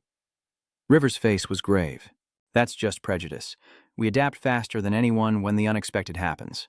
After all, a scientist's job is to discover the process and rules behind the results, Sanju stammered. Before he could finish, he offered, Let me show you what I've been through. Soon after, the electrical currents began to writhe, shocking him. Back in the past, the two sat silently at the table as Joe calmly pieced everything together. Okay, let's recap. First, this isn't Earth. It's a planet called Tiber, though it's unclear if it's in the Milky Way. Apparently, they use something called mana to perform magic, and have developed it to solve communication, transportation, and other systems. Elisa adds with wide eyes, and most importantly, they mistook us for legendary heroes. Hearing this, he fell silent. The others recalled the monster that attacked the tribe, and they said they were at war with a tribe called the Grand Id. Perhaps that's their narrative. They're the only unified empire on the planet, and the Grand Id are invaders from another world. We're scientists, River says confidently with a smile, crossing her arms. But wow, maybe this is an extremely special phenomenon. We can't stay here, right? She giggles, adding that Chev must be looking for them. That's why we were able to think about it so casually. he added, along with the Outlanders and everything else. We don't belong here, Elisa agrees, since we're not some kind of hero. River emphasized again. That's right. I'm curious about the rules behind all this, but it's a method that can't be used on Earth, where there's no mana. Explain the situation tomorrow and ask them to send us back. We misjudged the situation we were in. Outside, the frenzied citizens screamed below the castle. Duke, show us the hero you promised. Above, the Duke looked down at the chaos and announced, We apologize for this. Because you had to witness this embarrassing display, I did my best to ensure you wouldn't worry. Peya explained with some doubt. But as you can see, there is still some opposition. Even among us involved in the hero summoning ritual, which cost a significant amount of mana stones and required various other resources, and many doubt its effectiveness. She concludes, watching the frenzied crowd below, that some have taken extreme stances. They glare and shout, those who pushed for this plan during wartime must take responsibility. If they can't deliver results, they should hang themselves, she said to Jeever. He trembled as she muttered that if they didn't deliver the results they wanted, the summoner would be executed as an example. Well, they're certainly lacking in trust. You just need to show them the power of a hero. Hearing this, the two were terrified, their bodies contorting in fear. Back in her room, Elisa collapses on her bed, punching and kicking the blankets. We're doomed. Totally doomed. Meanwhile, he stood by the window, equally surprised. Even if they told everyone they weren't their saviors, it seemed unlikely they'd be kindly sent home. Meanwhile, she sobbed uncontrollably, looking up as tears streamed down her face. Boo, hoo, what should I do? I don't want to die here. Heroes and stuff, I've never fought before. She gives up. Rather than die like this, she had to speak up. River placed a comforting hand on her shoulder. Elisa, calm down. He leans in close, certain that if we know this place, there must be a way back, and it's our job to find it. Elisa stopped crying, stunned. A way back? From then on, I began researching through every book. They immersed themselves in the library, the royal library of the Yenia Empire. It held all the knowledge related to mana, the rules of magical advancement. River read in confusion. Were fire, ice, and lightning the basic elements of magic? She also eagerly devoured books about space-time manipulation and artifacts that could tear the universe apart. Everything was here. And so, our research to find a way home began, as she read and imagined the world around her. At the top of Odin's tower lies an artifact that doesn't tolerate failure. I wish I had one. River learned about soul fragments containing information about Earth, the 7 deadly sins, an ancient being in the abyss capable of destroying any mana connection, and other artifacts. Next, he stood in the magic circle and reached out to practice casting a fireball. However, no matter how much knowledge we read or how many rules we understand, he stared in astonishment at his hand, devoid of magic. He couldn't even use basic magic, let alone spatial teleportation. He stands in the magic circle, understanding the rules, but what's the problem? He must solve this issue before applying complex knowledge. A tale approaches, and things aren't going smoothly. The proud dragon, Braymouse's last dragon, the legendary hero, stands before him. Seeing him, he awkwardly looked up at Braymouse, who thought to himself, You're not as still as when we first met, are you? Then River scratched his head, a bit bewildered. Well, I've never seen a talking rabbit before. He was a little startled. That's a bit racist, be careful. He then muttered honestly, From the moment I met you, I knew the plan had gone awry. River was understandably alarmed. Braymouse's eyes glowed with an eerie light as he explained, When I look into someone's eyes, I can see who they are. I'm sorry, I don't know what went wrong during the summoning, but a scientist from Earth is not the same as a cloud hero, is he? Hearing this, River gasped, clenching his fists as Braymouse continued, You may already know this, but once they discover you're not the hero, they won't kindly send you back. You'll be thrown away to appease the dissenting voices. They'll save the resources used to guide you back and use them to find a new hero. So Braymouse proposes, Why don't you become a real hero? River sweats nervously. What?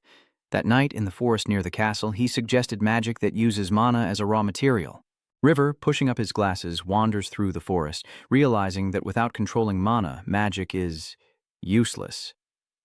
Understanding complex magical structures is pointless in this situation, he thinks, wondering if he can hear his master's voice in his head. His body moved through the darkness, a little lost. But was this really the way to sense mana? Braymouse asked again. You doubt me? He stammered, slightly blushing as he crawled naked into the bushes. This is the fastest way, trust me. River shivers from the cold, a hint of resignation in his bewildered eyes. That's right, I have no choice but to learn magic. Then he sat cross-legged on the ground, trying to feel nature as Bray Mouse had instructed, closing his eyes and relaxing his entire body. You are a creature, a tiny part of the vast system that runs this world. Suddenly, River grasps the key. The system? He silently listens to nature. Its voice still echoes in his ears. Don't treat mana as something special. It's as if when he raised his hand, the surrounding air was drawn in. He should have immediately felt the mana in contact with everything around him. River stared at his hand in disappointment. I still can't.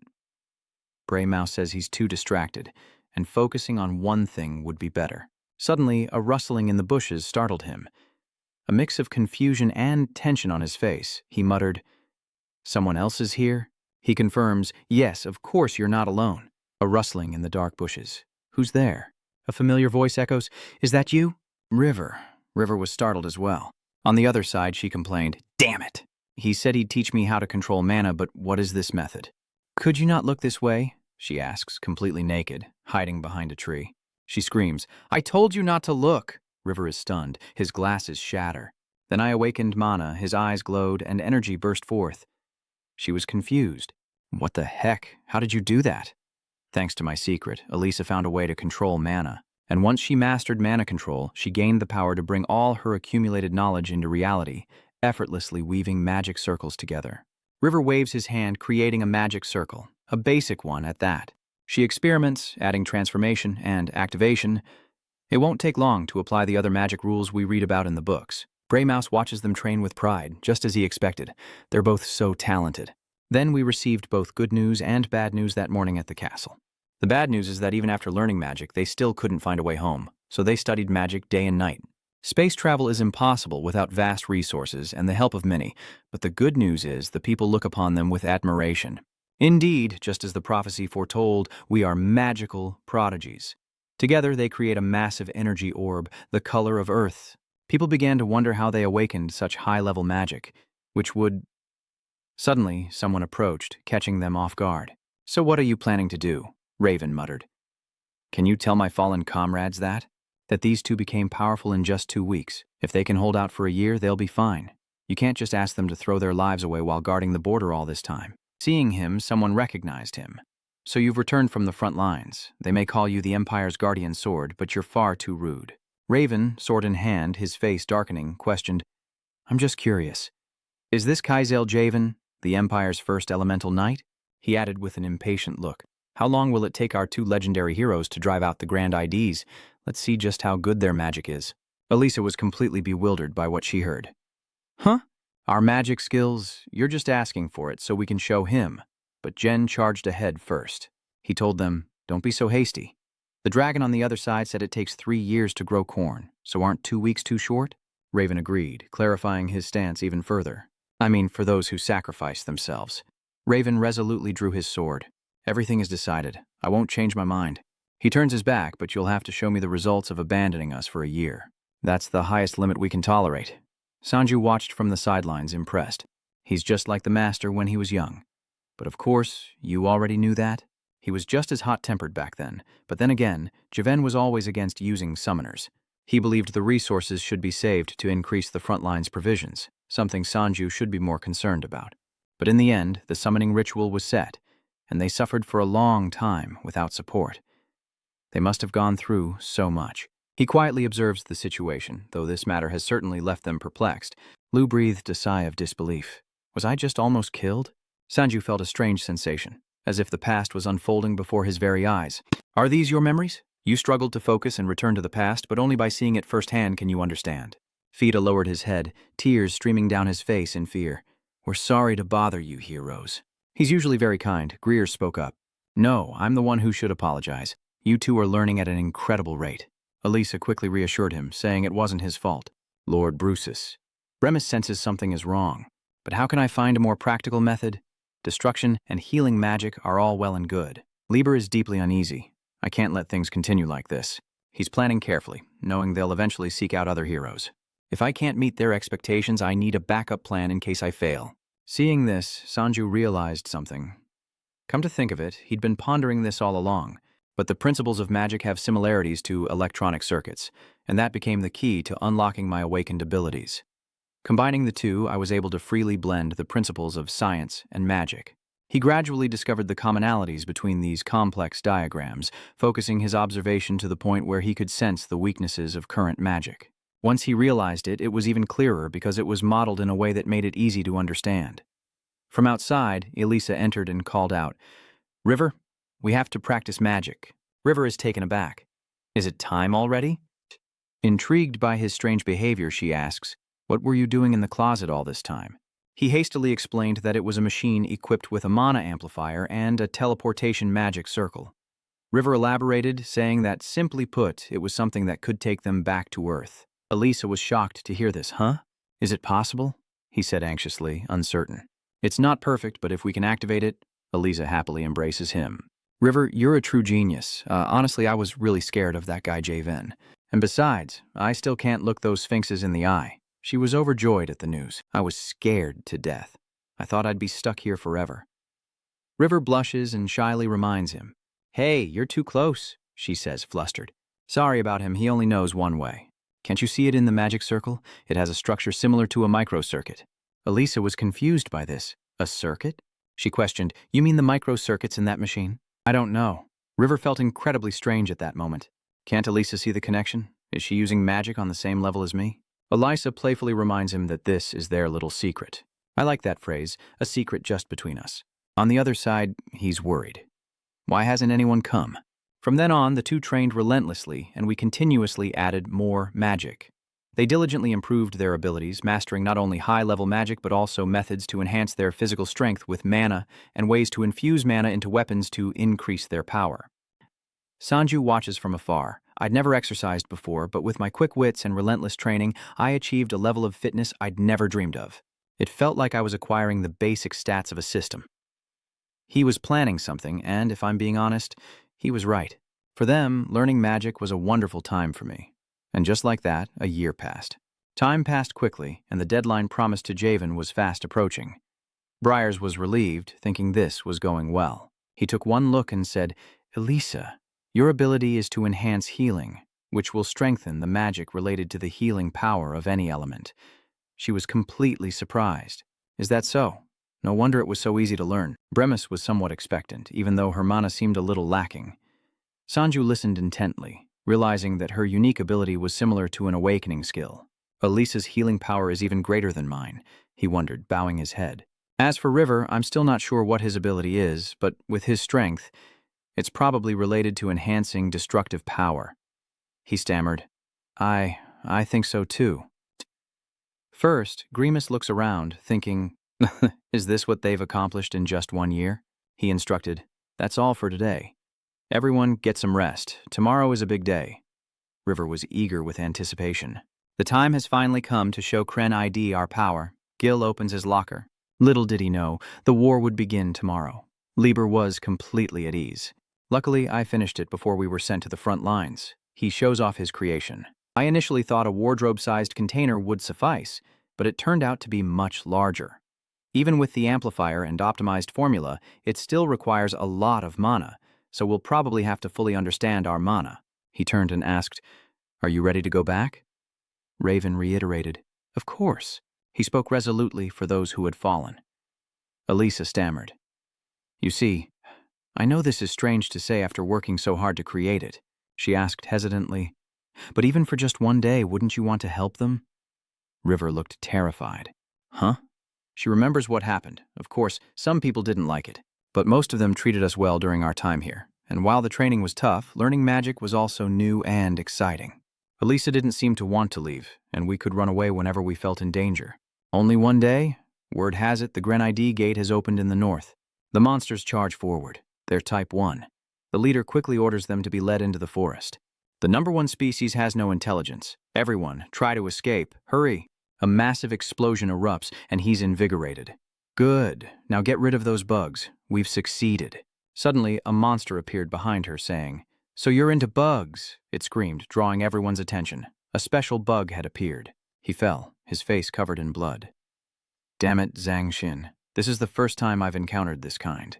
No, if the shield has such a weakness, we're at a disadvantage. They're surrounding us. They scream in terror. Help me!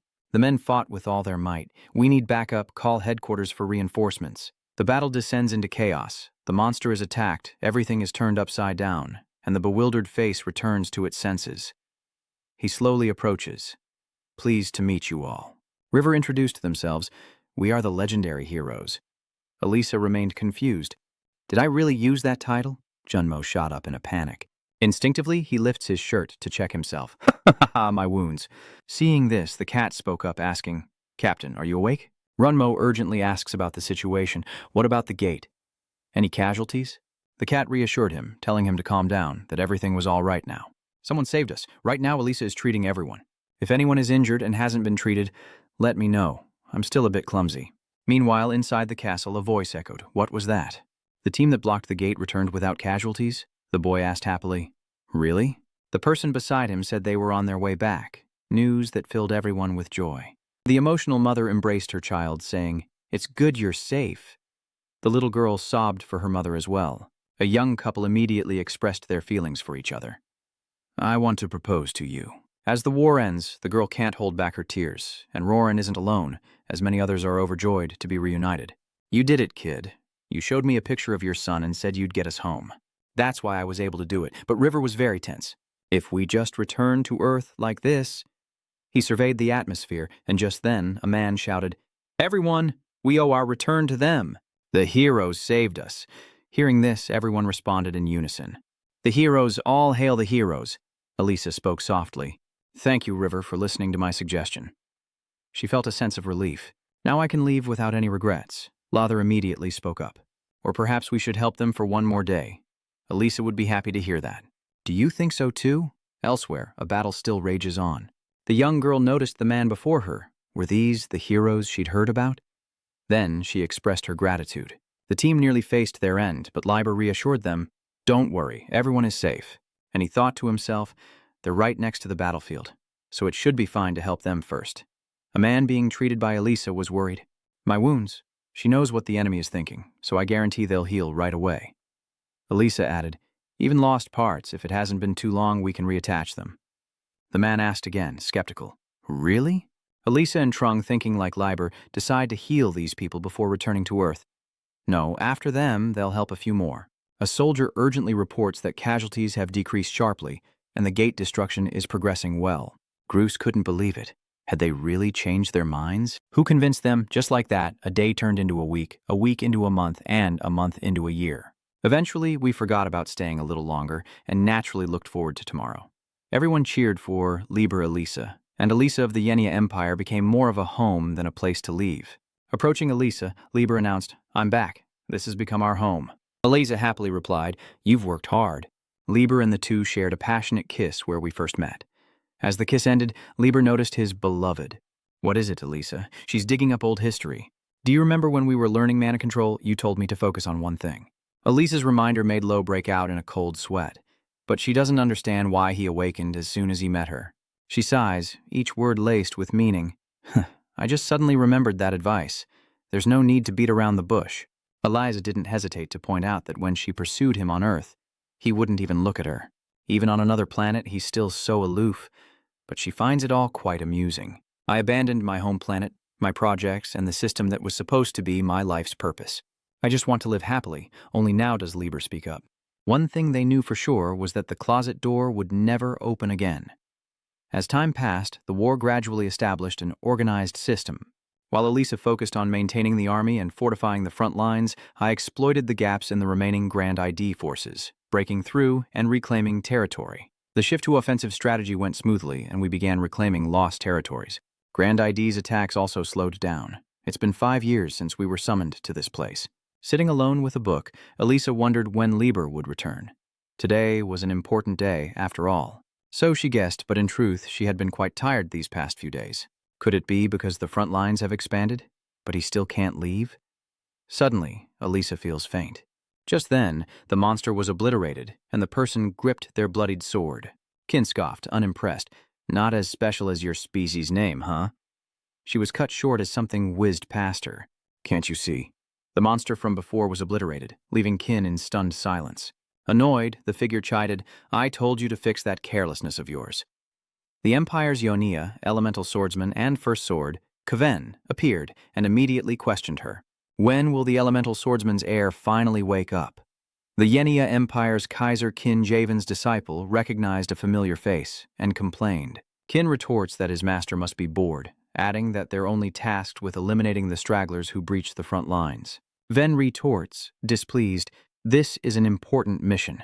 Do you think we can maintain our current offensive if the front lines crumble?" Qin casually makes a comparison, saying those heroes couldn't handle it. While I'm struggling on the front lines, they're feasting comfortably in the capital. Before he could finish, Javan whacked him on the head with his sword, sending Qin sprawling with a huge bump on his head. Out of habit, Qin whined, "Master!" But Javan's voice was full of murderous intent as he scolded those heroes relentlessly. "Do you think Liber and Elisa are your friends or something? Show some respect when you speak. How dare you?" Qin retorts, frustrated, pointing out that his master had judged them back then too, but is immediately silenced. Who did this, and when? Just then, a voice chimes in, "Kerr, you're being too hard on her." Seeing the person before him, Jven was visibly delighted. "Liber, you're back." He admits that it was thanks to them that they were able to attack so easily, and that over the past year they've become his closest friends. Liber approaches the two of them. "Qin must have mentioned me again." Hearing Javan's statement, she scrutinizes him. "Master just told me to address you properly." So he made it clear that he wasn't your friend, but he was his, because Elisa and I had helped a lot to reduce casualties in his squad. And so, Javan became one of my greatest supporters. More loyal than anyone. Raven chats happily, but shouldn't you be going? The upcoming Archmage designation ceremony is making Liber, who is being praised excessively, a bit embarrassed. Grand Mage, that title is too much. Raven immediately denies it. Nonsense. Who is more worthy of that title than you? Out of nowhere, he brings up the past. "Liber, I truly am sorry about our first encounter." Liber graciously lets these things slide. How many times has he apologized already?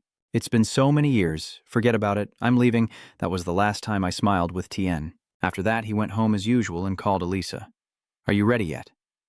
Liber continued. "We have to participate in the ritual. Sanju's soul has been here all along. Damn it.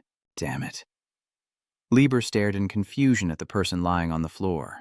"Elisa Dung Sanju, you know these symptoms all too well. As the truth dawns on Liber, he descends further into panic. Elisa, what's wrong?" This was the day Elisa was infected with the virus. The voices of the people echoed within the altar. Becoming a Grand Mage in just 5 years was truly unbelievable. Focusing on the summoning ritual was definitely the right choice. "It seems the moment to eliminate those monsters is fast approaching," the long gray-haired man asked. "But when will these heroes arrive?" The middle-aged man chimed in. "I heard they're already in the capital, so they must be busy." "Let's wait a little longer," Feta asked. "Should I go look for them?" Nearby, Bray Mouse silently pondered something as the white door swung open. The platinum-haired elf exclaimed, "Oh, it seems the hero has arrived." The blonde-bearded man happily scratched his head. "Excellent. Let's begin. We should start the Archmage appointment ceremony right away." But unlike the joy of those in the hall, Liber's face was full of worry and panic as he entered. Feta is confused, while Elisa Liber is in her room, terrified. "Something has happened. Please help me." Braymouse, stay calm. "Everyone, get out of here. The appointment ceremony has just ended." Standing by the sickbed, Lo recounts, "It had already happened when I arrived. The mana wouldn't gather. It just kept scattering." Looking at the exhausted Elisa, Feta declares it a curse, as her blue mana dissipates and turns black. Feta is tense. A curse that disperses mana. Liber is shocked. A curse? How could this be? Liber is frantic. It doesn't matter. When was she cursed? Elisa was only near the defense line. Braymouse recalls their first meeting, when he told Elisa that her innate ability was to enhance recovery, making any healing magic stronger. Elisa was overjoyed at the news. Is that so? Henry learns quickly. Braymouse notes that although she sometimes lacks mana, he realizes the real reason why her mana is always depleted. He explains that Liber Elisa wasn't recently cursed. In fact, it's thanks to her innate abilities that the curse hasn't spread until now. Braymouse explains that the summoning ritual had unforeseen consequences. He must have crossed countless universes in an instant to get here. "You were exposed to countless types of mana during that time," Ilbert asks. "What are you saying? I don't understand." Liber is shocked when Greymouse says Elisa has been cursed since she was summoned here, then asks, "That doesn't matter. There must be a way to save her." Greymouse regretfully says, "I'm sorry, Liber, there's no way to cleanse this curse." Liber was stunned by the news and Veda hurried over. "Lord Braymouse, we must gather mana at the tower and begin Eliza's life support treatment immediately."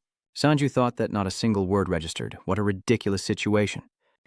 Yes, the monovirus that afflicts his sister is considered a curse in this world. Sanju looks at Elisa, thinking perhaps it's fortunate she's not on Earth. If Elisa is infected with the ghost virus and is in an environment without mana, she won't survive for more than a month. Sanju simply thought it was as bad luck. Elisa had been terminally ill since arriving here, and Raven burst in, asking Lieber if it was just an accident. Lieber, in a daze, spoke of a curse, and Raven was utterly devastated by what he heard. Lieber was silent for a moment, then made a request. Give me 3 years. Just 3 years. Don't inform the front lines about this. Today's appointment ceremony went smoothly. Feta and Braymouse were taken aback, as Lieber told them to say the heroes were simply stationed at another front. Braymouse asked in dismay, "Wait, you want to leave the battlefield too?" Feta urged him, saying it was already hard enough to hold the line without Elisa, but Lieber cut her off, saying they would manage. Feta exclaims to Raven that he will hold out for not just 3 years, but 5 or 10, as Raven places a hand on Lieber's shoulder. He trusts you to do what you want to do. Lieber was moved and called out to Raven. Watching this, Sanji whispers, "Master." The current Lieber telepathically said, "He has given me precious time, and I must decide how to use it." At that moment, Lieber believed he didn't believe in curses, and Eliza could be cured. Lieber tirelessly read books, thinking it would be okay even if it was due to exposure to many mana variants. It could be a virus that adapts to each person's innate abilities. The present Lieber says to train the Defense Force's resources in Elisa's absence, while also searching for a cure for her. Lieber tirelessly wrote down countless ideas, seeking a solution, believing that even those with no magical knowledge could use it if he could control the body and allow people to manipulate mana. Lieber was revisiting research he once abandoned. He wants everyone to be able to do as they imagine. Lieber says that if it's completed, even the powerless can achieve their dreams. The disabled will be able to stand, run, and do anything they desire. Lieber researches the body, analyzes innate abilities, reinterprets the magic system to fit each individual, applies it, and develops it further to change the nature of each person's mana. With this in mind, Lieber suddenly stopped, muttering that he had to create a system. The dark-haired man slammed his hand on the table, yelling, "This can't go on. Do you realize the gravity of the situation?" The man with the dark mustache says, "The defense line is taking damage every day, and there's a limit to how long we can hide Elisa's condition. How long must we wait for Lieber?" Someone in the meeting said Lieber believes they can hold on, so they should try a little longer, infuriating the dark-lipped man. "Ah, that's why I opposed this plan from the start," someone stated sternly. "Enough. Greymouse told me to trust Elisa, at least until the time he promised. Lieber had been there for 3 years, and Feta entered his strange tower bringing him food. In her heart, she thought it had been 3 years since that day. He was near the Dragon Tower defense line and the capital, and hadn't said a word. Feta looked around, thinking he was still installing that strange thing. What is that thing? She knocked on the wooden door, saying, "Lieber, your meal is here, as usual. I'll leave it here." Suddenly, the door bursts open, revealing a deafening sound that startles Feta. Lieber's voice echoed out, "Come in." Feta was a little scared. Lieber? Feta cautiously entered. Amidst the piercing noise, Lieber's calm voice resonated. "Veda, I've always been grateful to you for your kindness in helping us and teaching us about Ornia's culture." Veda was timid, but besides that, I don't know what else to do. Lieber tells her not to underestimate herself like that, as she lacks magic, swordsmanship, and archery. Lieber says he's aware of her feelings, and standing next to a strange orb of light, he assures her, "Don't worry, Feta. That time is over." Lieber turns to Feta, looking like a madman as he speaks to the system, and cables like snakes lash out at Feta, causing her to cry out in fear. Lieber returned to the meeting room, where the dark-lipped man continued to grumble, "I couldn't take it anymore." The man with the dark mustache suggested they stop supporting Lieber, saying everyone agreed. The old man with the bushy beard and hair awkwardly said, "Well, that time has come." And the others began to chime in. "That's right. He's the one who set the deadline." Braymouse stood by silently, no longer interfering. The man with the black mustache said, "Then I assume we're all in agreement." Just then, Feta entered, calling out to everyone, irritating the mustached man. "How could you, Feta?" He then saw a blue magic circle between her hands and asked in horror, "Are you using magic?" Feta, moved, says, "I can feel the mana circle projecting Lieber's face. He's calm, lords, please don't worry." Liar stood before the spear-like device, saying, "Gather the new recruits and bring them to me. Enough waiting, we're forming an army." Raven, covered in wounds, enters as the blacksmith sharpens a sword, saying, "Haven't I been under enough pressure lately?" Raven calmly replies, "I'm fine." The blacksmith replied, "Not you." Dew added, "I'm talking about weapons. Even with the best care, every blade has its limit and it will eventually break. Raven takes the sword, saying, "Thanks for your concern, but we have to fill the void left by the heroes, or the defense line will collapse immediately." Dubious asks, "Were those legendary heroes really that great?" Raven retorts, "I don't believe in legends." Du scolds, "Are you crazy?" Javen was definitely messing around before he left. "I believe in Liber as a real person. Just wait, this year will be the 3rd year since then. He'll definitely be back. Du says it's good that you believe in him, but that kid is way too attached to him anyway." 3 monsters pounced on the soldiers as a man in a red bandana shouted to reinforce their defenses. Kian jumped down from above, slashing at a monster while saying, "Master, there are too many insects. We need to retreat for now." Raven beside him stabbed the monster and quipped, "Oh my, 3 years ago you said it was boring, but now you're saying it's difficult? Just what is that thing?" Kieran seethed with rage upon hearing that. Raven suddenly looked back at Kin, then rushed forward to pull him back, simultaneously blocking an invisible attack with his sword. The soldiers cried out to Javen, and Kin called out in worry as well. Javen's sword trembled in his hand as he ordered reinforcements to the other side. Kin stared at the bizarre monster before him, identifying it as a Ba. A soldier trembled in fear. Fall back from the defensive line," Raven shouted, swinging his sword. "Enough talk, reinforce the defenses now." He charged forward, declaring they would protect this place, as Raven parried the monster's sharp thrusts. Raven dodges its downward strike, the force of which cleaves the earth behind him. Suddenly, an arrow shot from afar, piercing the monster's chest, giving Ven the opening to strike its head clean off. "Raven told you not to come here, didn't he?" A voice responds, "I didn't have a choice. That Raven is Arya, a high elf."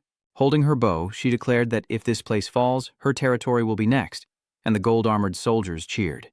Elf reinforcements have arrived, and the orc soldiers remark that Duchess Arya has come herself. Kieran happily calls out, "Duchess." Arya approaches, asking, "Kin, are you all right?" She replied, Hey, of course I'm fine. Now that you're here." While they were talking, the ground suddenly shook, and giant monsters with turtle-like heads burst out of the ground. The 3 of them stared in shock as they appeared. The gold-armored soldiers trembled. There were too many rank 2 monsters. It was all over.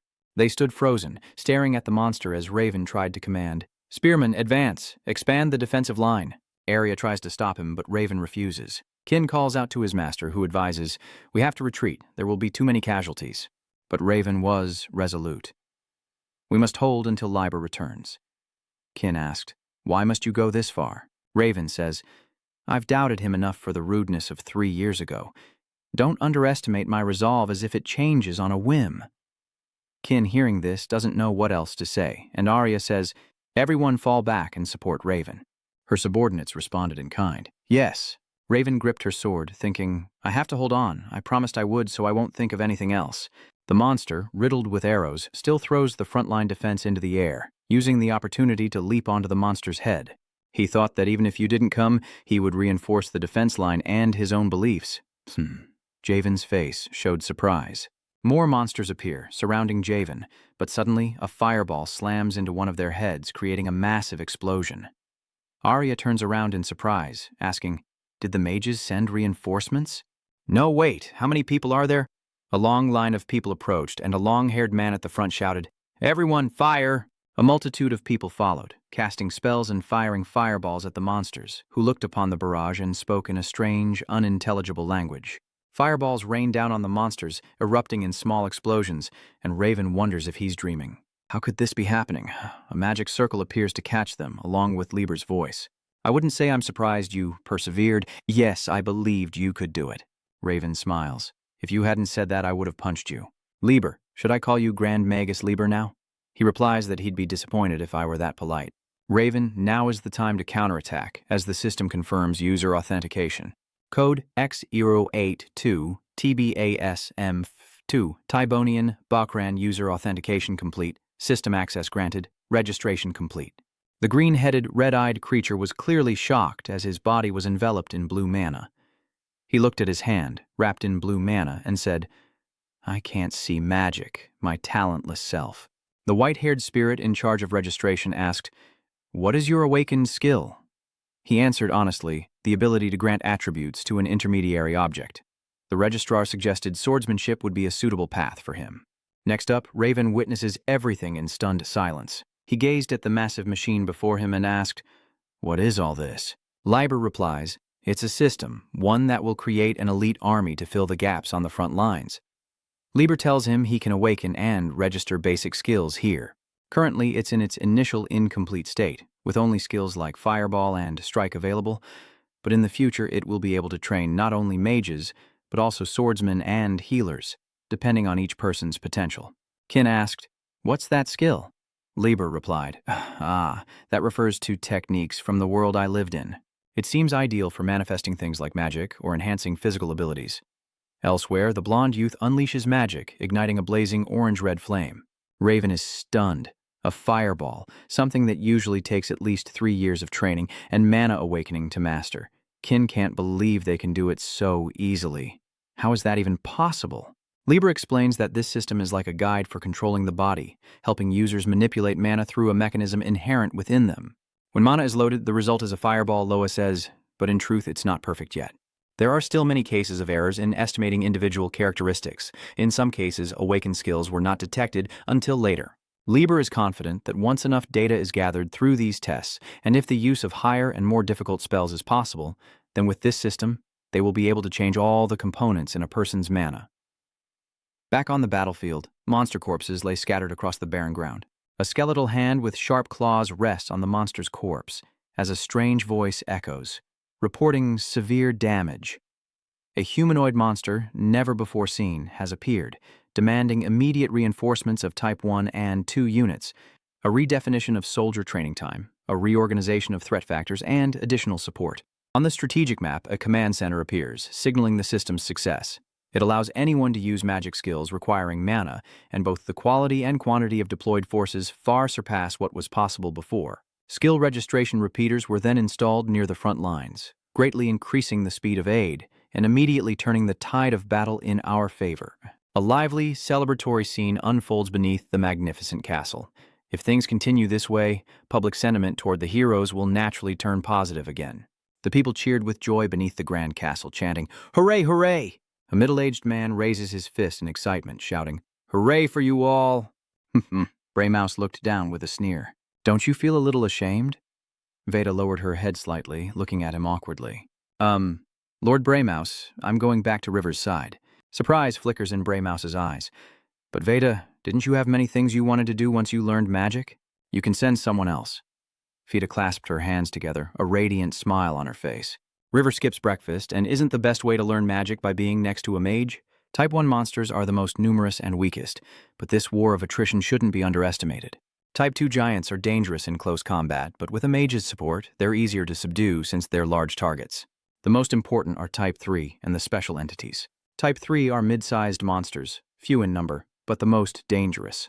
Finally, special entities refer to those with unique abilities who don't fall into the 3 categories. Liber inputs this information into the system. Okay, I've entered it into the system's data. Labir intently presses a button. "Thank you for your cooperation, Raven." He stared at Raven's back, puzzled. Wasn't he on the front lines too? "Why are you asking me this?" Liber's eyes remained glued to the screen. "Honestly, I just blow them away so I can't really tell the difference." Liber wondered why these special entities couldn't be classified into the other 3 types. Raven, slightly sweating, explained that it's because these entities don't have fixed characteristics. The appearance and abilities of these special entities are constantly changing. Liber rolls his eyes at him. How strange. A mysterious figure in a dark red cloak and black hood stands amidst the haze, as if someone is creating them. He stood up, eyes fixed on Javen, thinking, had he really not changed his mind? He would receive so many benefits if he registered with the system. He looks at Liber. "It's all right, I don't change my mind once I've made a decision." Kieran giggles, nodding excitedly as she blurts out words. "What do they call him again?" "The Man of Explosions." Raven rapped Kin on the head with the hilt of his sword. "River, the system." Liber suddenly froze. Could Elise's exorcism curse still linger? He stands, gazing at his research. "As for that, it's more complicated than I thought. If I want to prevent mana from decaying, I have to change the nature of the mana created in her body, so it will take longer than expected. Perhaps the system needs to be perfected first." Liber thinks somberly of Shev. "Things would be different if you were here." His face relaxed into a soft smile. "But there's no rush. The closer the system is to completion, the more the fight against the Grand ID will tilt in our favor. Yorencia is my home now." Raven looked at Liber with a gentle expression. That's what he said. It's been his home for a long time. Sanju stood by, smiling gently as he watched the exchange. Actually, I'm in a pretty comfortable position. Isn't it easy and wonderful that I can save Elisa and help Urencia at the same time? Feta carefully brought him a tray of food, enhancing skills and organizing awakening abilities as soldiers fiercely expanded their territory, once again seizing new lands. Elisa lay still in the white bed, connected to IV lines as war, development, and research continued, repeating over and over. Again, a blue frame appears with white smoke. Again, time moves quickly forward as Sanju looks around in confusion. How long has he been doing this? Memories begin to resurface. Speaking of the time since the system was created, his eyes widened in disbelief. 37 years? Sanju walks straight towards the door ahead. That's right. I've dedicated 37 years of my life to the system for Elizavia, a towering structure shrouded in dust and smoke, and the day of its completion draws near. A voice echoes with disapproval, no matter how many times I see it. She smiled, gently carrying a tray of cakes as she entered. I still can't get used to it, even though the system has evolved and changed so much. Veda watched the back of River, who hadn't changed a bit, as Liber stopped and turned around. Veda, come in. He finds it strange, and so do I. No matter how much time passes, my face. Sanju stands to the side, eyes wide. It's no wonder he hasn't changed much from the master. After all, people on Earth have only been exposed to mana for 20 years. So, they might not know yet. Fida approached Liber. I've heard theories that the more connected one is to mana, the more their body's aging is delayed, even if I'm disguised like this. He's engrossed in his research, so don't worry too much. Liber encourages Elisa, who will soon recognize her, as Veda smiles contentedly. Hearing that makes me so happy, I can't believe it. 37 years have passed since the system was developed, and 45 years since I first arrived. Liber looks up at the progress bar, now at 98%. Just a little bit more. Yes, just a little longer. And of course, in that time, the system has supported most of the top-tier physical sensing magic enhancement skills. It's nearly perfect at measuring physical traits and providing precise control. Liber's face is full of anticipation. Elisa, just a little longer. The system's completion is within reach. Braymouse grumbled within the spacious room. It's taking too long. He's been nagging for far too long about the results of reclaiming vast territories in a long war and carrying out extensive restoration. Everyone sat seriously around a large rectangular table. We've finally managed to corner Grand ID. The white-haired man is thrilled. It's all thanks to the system River created. The man next to him pumped his fist excitedly, saying that the system's changes to soldier training had dramatically reversed the war. The white-haired man admired, "This hero is a legend who will forever be etched in history." A raspy voice cut through, "I don't understand." Sweat beaded on his face as he raised a finger. "He's not a hero. He's a god." "We must treat River as a god, not a man," the old man praised. "The god who saved us from the Grand ID." An old man leaned back in his chair, helpless as she sighed again.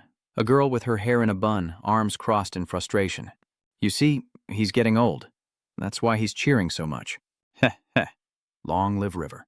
Grey Mouse brushes it off, saying they'll talk about it later. Shall we begin the final operation? Snow-covered mountains under a fiery sunset. The Grand ID subjugation campaign at Tib.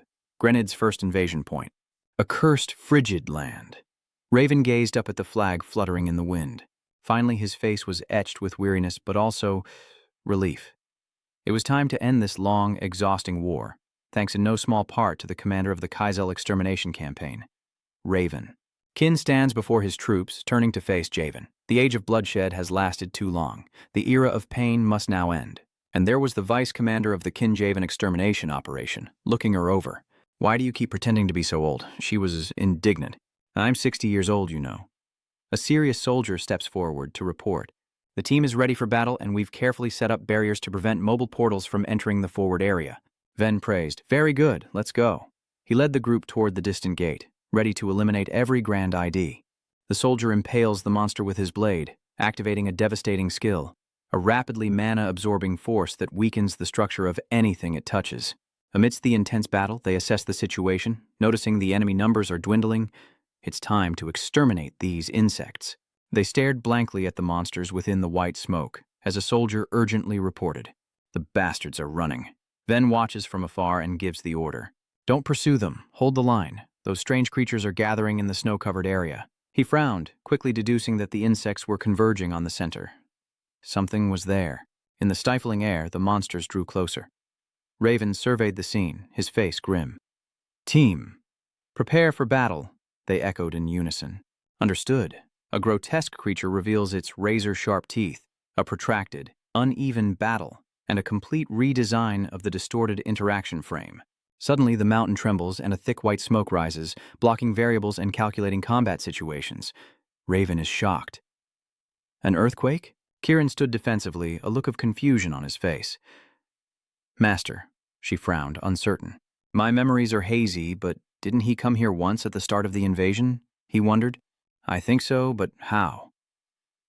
Kin stares at the strange mountain before him, wondering if it's always been there. Ven stares blankly at the mountain, as if realizing something. He intently watches the crevice slowly crack open. No. The mountain's eyes slowly open, looking around. The monsters gather below the creature, commencing their operation. The large-skulled monster announces the start of the harvest. The designers rank 4 Grand ID, thrilled on this desolate planet.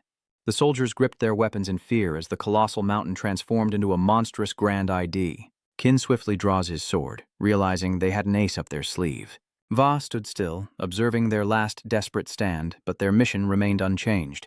He plunged his sheathed sword into the ground. Has any of you ever started a war and lived without guilt? Haven't you always lived in fear of a gate appearing in the sky and those bugs pouring out? Raven tightens his grip, channeling his spirit into the sword. Haven't we all lived in fear that our wives, children, villagers, and friends could vanish overnight? The soldier's morale surged with his inspiration, for this sky was not for gates to open at will, but to shine upon fields of growing crops. And our land is not a playground for those bugs, but a home for our children to play. Javen Ven, his face resolute, draws his sword. The entire army will not allow a single Kren ID to exist on this land. Immediately, the soldiers charge toward the giant, grotesque creature. For the kingdom of Yenia, one warrior slams his spear into the ground, activating the skill. Area of effect. The other man raised his shield to block the monster's attack. You have used the petrification skill. The creature creates an underground shockwave, sending soldiers flying. Kin turns to Javen with resolve. We'll take care of the Tier 2s first. Yes, sir, he replied without hesitation. Lead the way, I'll follow. Raven and Kieran charged ahead. He and she attacked the monster in a zigzag pattern as the strange creature with the large skull silently raised its hand, and white smoke began to rise from the giant monster. Suddenly, a black hole appears above the terrifying creature, and the dark-haired man sweats as he barks out orders. The mage squad activates a defensive shield as each member summons their own barrier. You have used the high-grade damage absorption shield skill, the effect of which increases with each stack. The ferocious monster hurls magic at the shield. That dark magic hurtled towards the mages, and a massive explosion erupted. Raven is stunned by the explosion, witnessing a colossal monster standing before a massive crater, the damage far greater than imagined. Meanwhile, a blindfolded woman frantically reports the emergence of a colossal entity as the task force struggles and a white-haired man sweats in panic. I knew it wouldn't be easy, since this is the final wave. The old man trembled, utterly defeated. Oh, please let the hero protect us. Bray Mouse wasn't quick to react, but quietly pondered. For years, these entities haven't appeared on the front lines, so I thought the Gren ID were cornered, but perhaps they've been saving their strength for this. Is there a portal blocking circle near the combat zone? Flustered, she replied that they had been deployed without issue, and Bray Mouse understood. That means, he said gravely, there isn't a single entity in the combat zone. The blindfolded woman was stunned. What? Bray Mouse's eyes lit up as he decisively ordered, prepare the teleport gate to the combat zone. Meanwhile, soldiers fiercely battle the giant monster, Kin. Raven urgently orders an increase in the distance between the defense lines. Kin, drenched in sweat, stands ready to fight, but fears that this will make it harder to resist the Tier 1 monsters. He soared into the air. I'll handle them, don't worry about it. She drew her sword, ordering a full retreat. With a stern face, Jen landed near the monster, saying, even if you sharpen a weak wind, it can only cut a blade of grass. He raised his sword, creating a circle of pure white magic. But if we gather all the winds that can cut a blade of grass and weave them together, we can change the course of rivers and carve mountains. Tiny fragments fell from the strange creature, as white smoke billowed from its head. The creature with the large skull, cloaked in black, assesses the damage. High penetration attack, outer armor destroyed. But the core function is unaffected, as a black sphere surrounded by ominous vines hovers above its head. A large-scale harvest is about to be carried out once again. Raven curled his lips in disdain. Insects, your trump card is about to be destroyed. Bray Mouse emerged from the black gates, saying, you think you're the only ones who have this? Gathering all his energy, he creates a massive blue source of magic. For the lives you've stolen.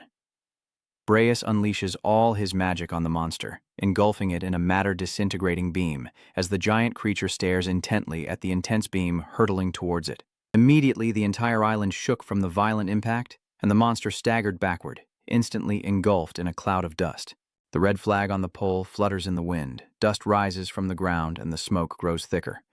A soldier, spear in hand, kneels on one knee, signaling the cleanup is complete.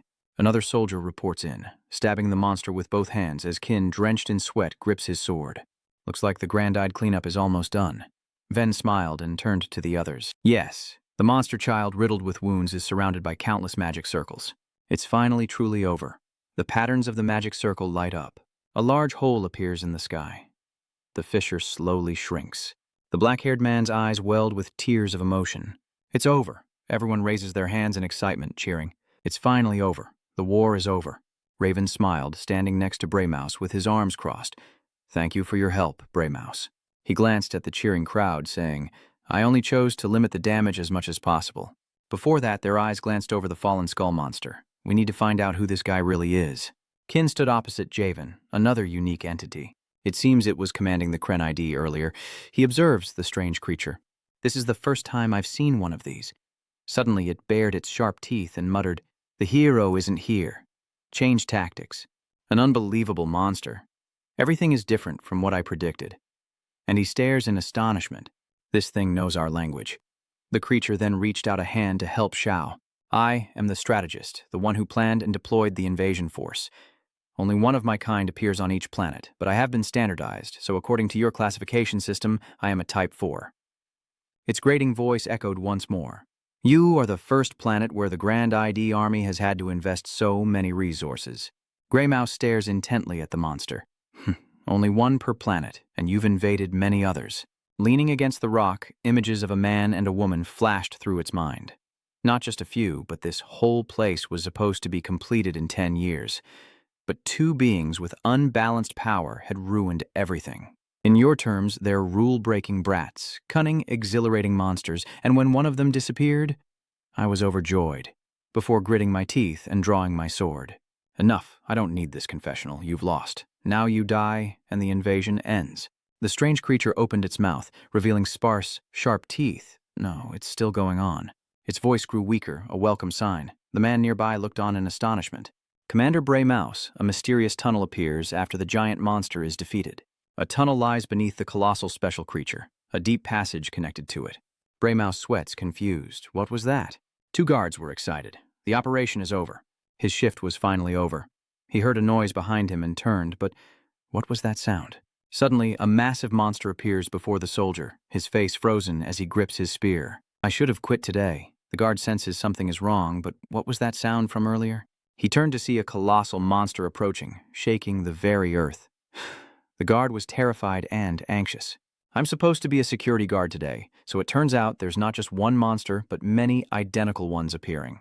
A mountain of a monster is on the move, and more are closing in.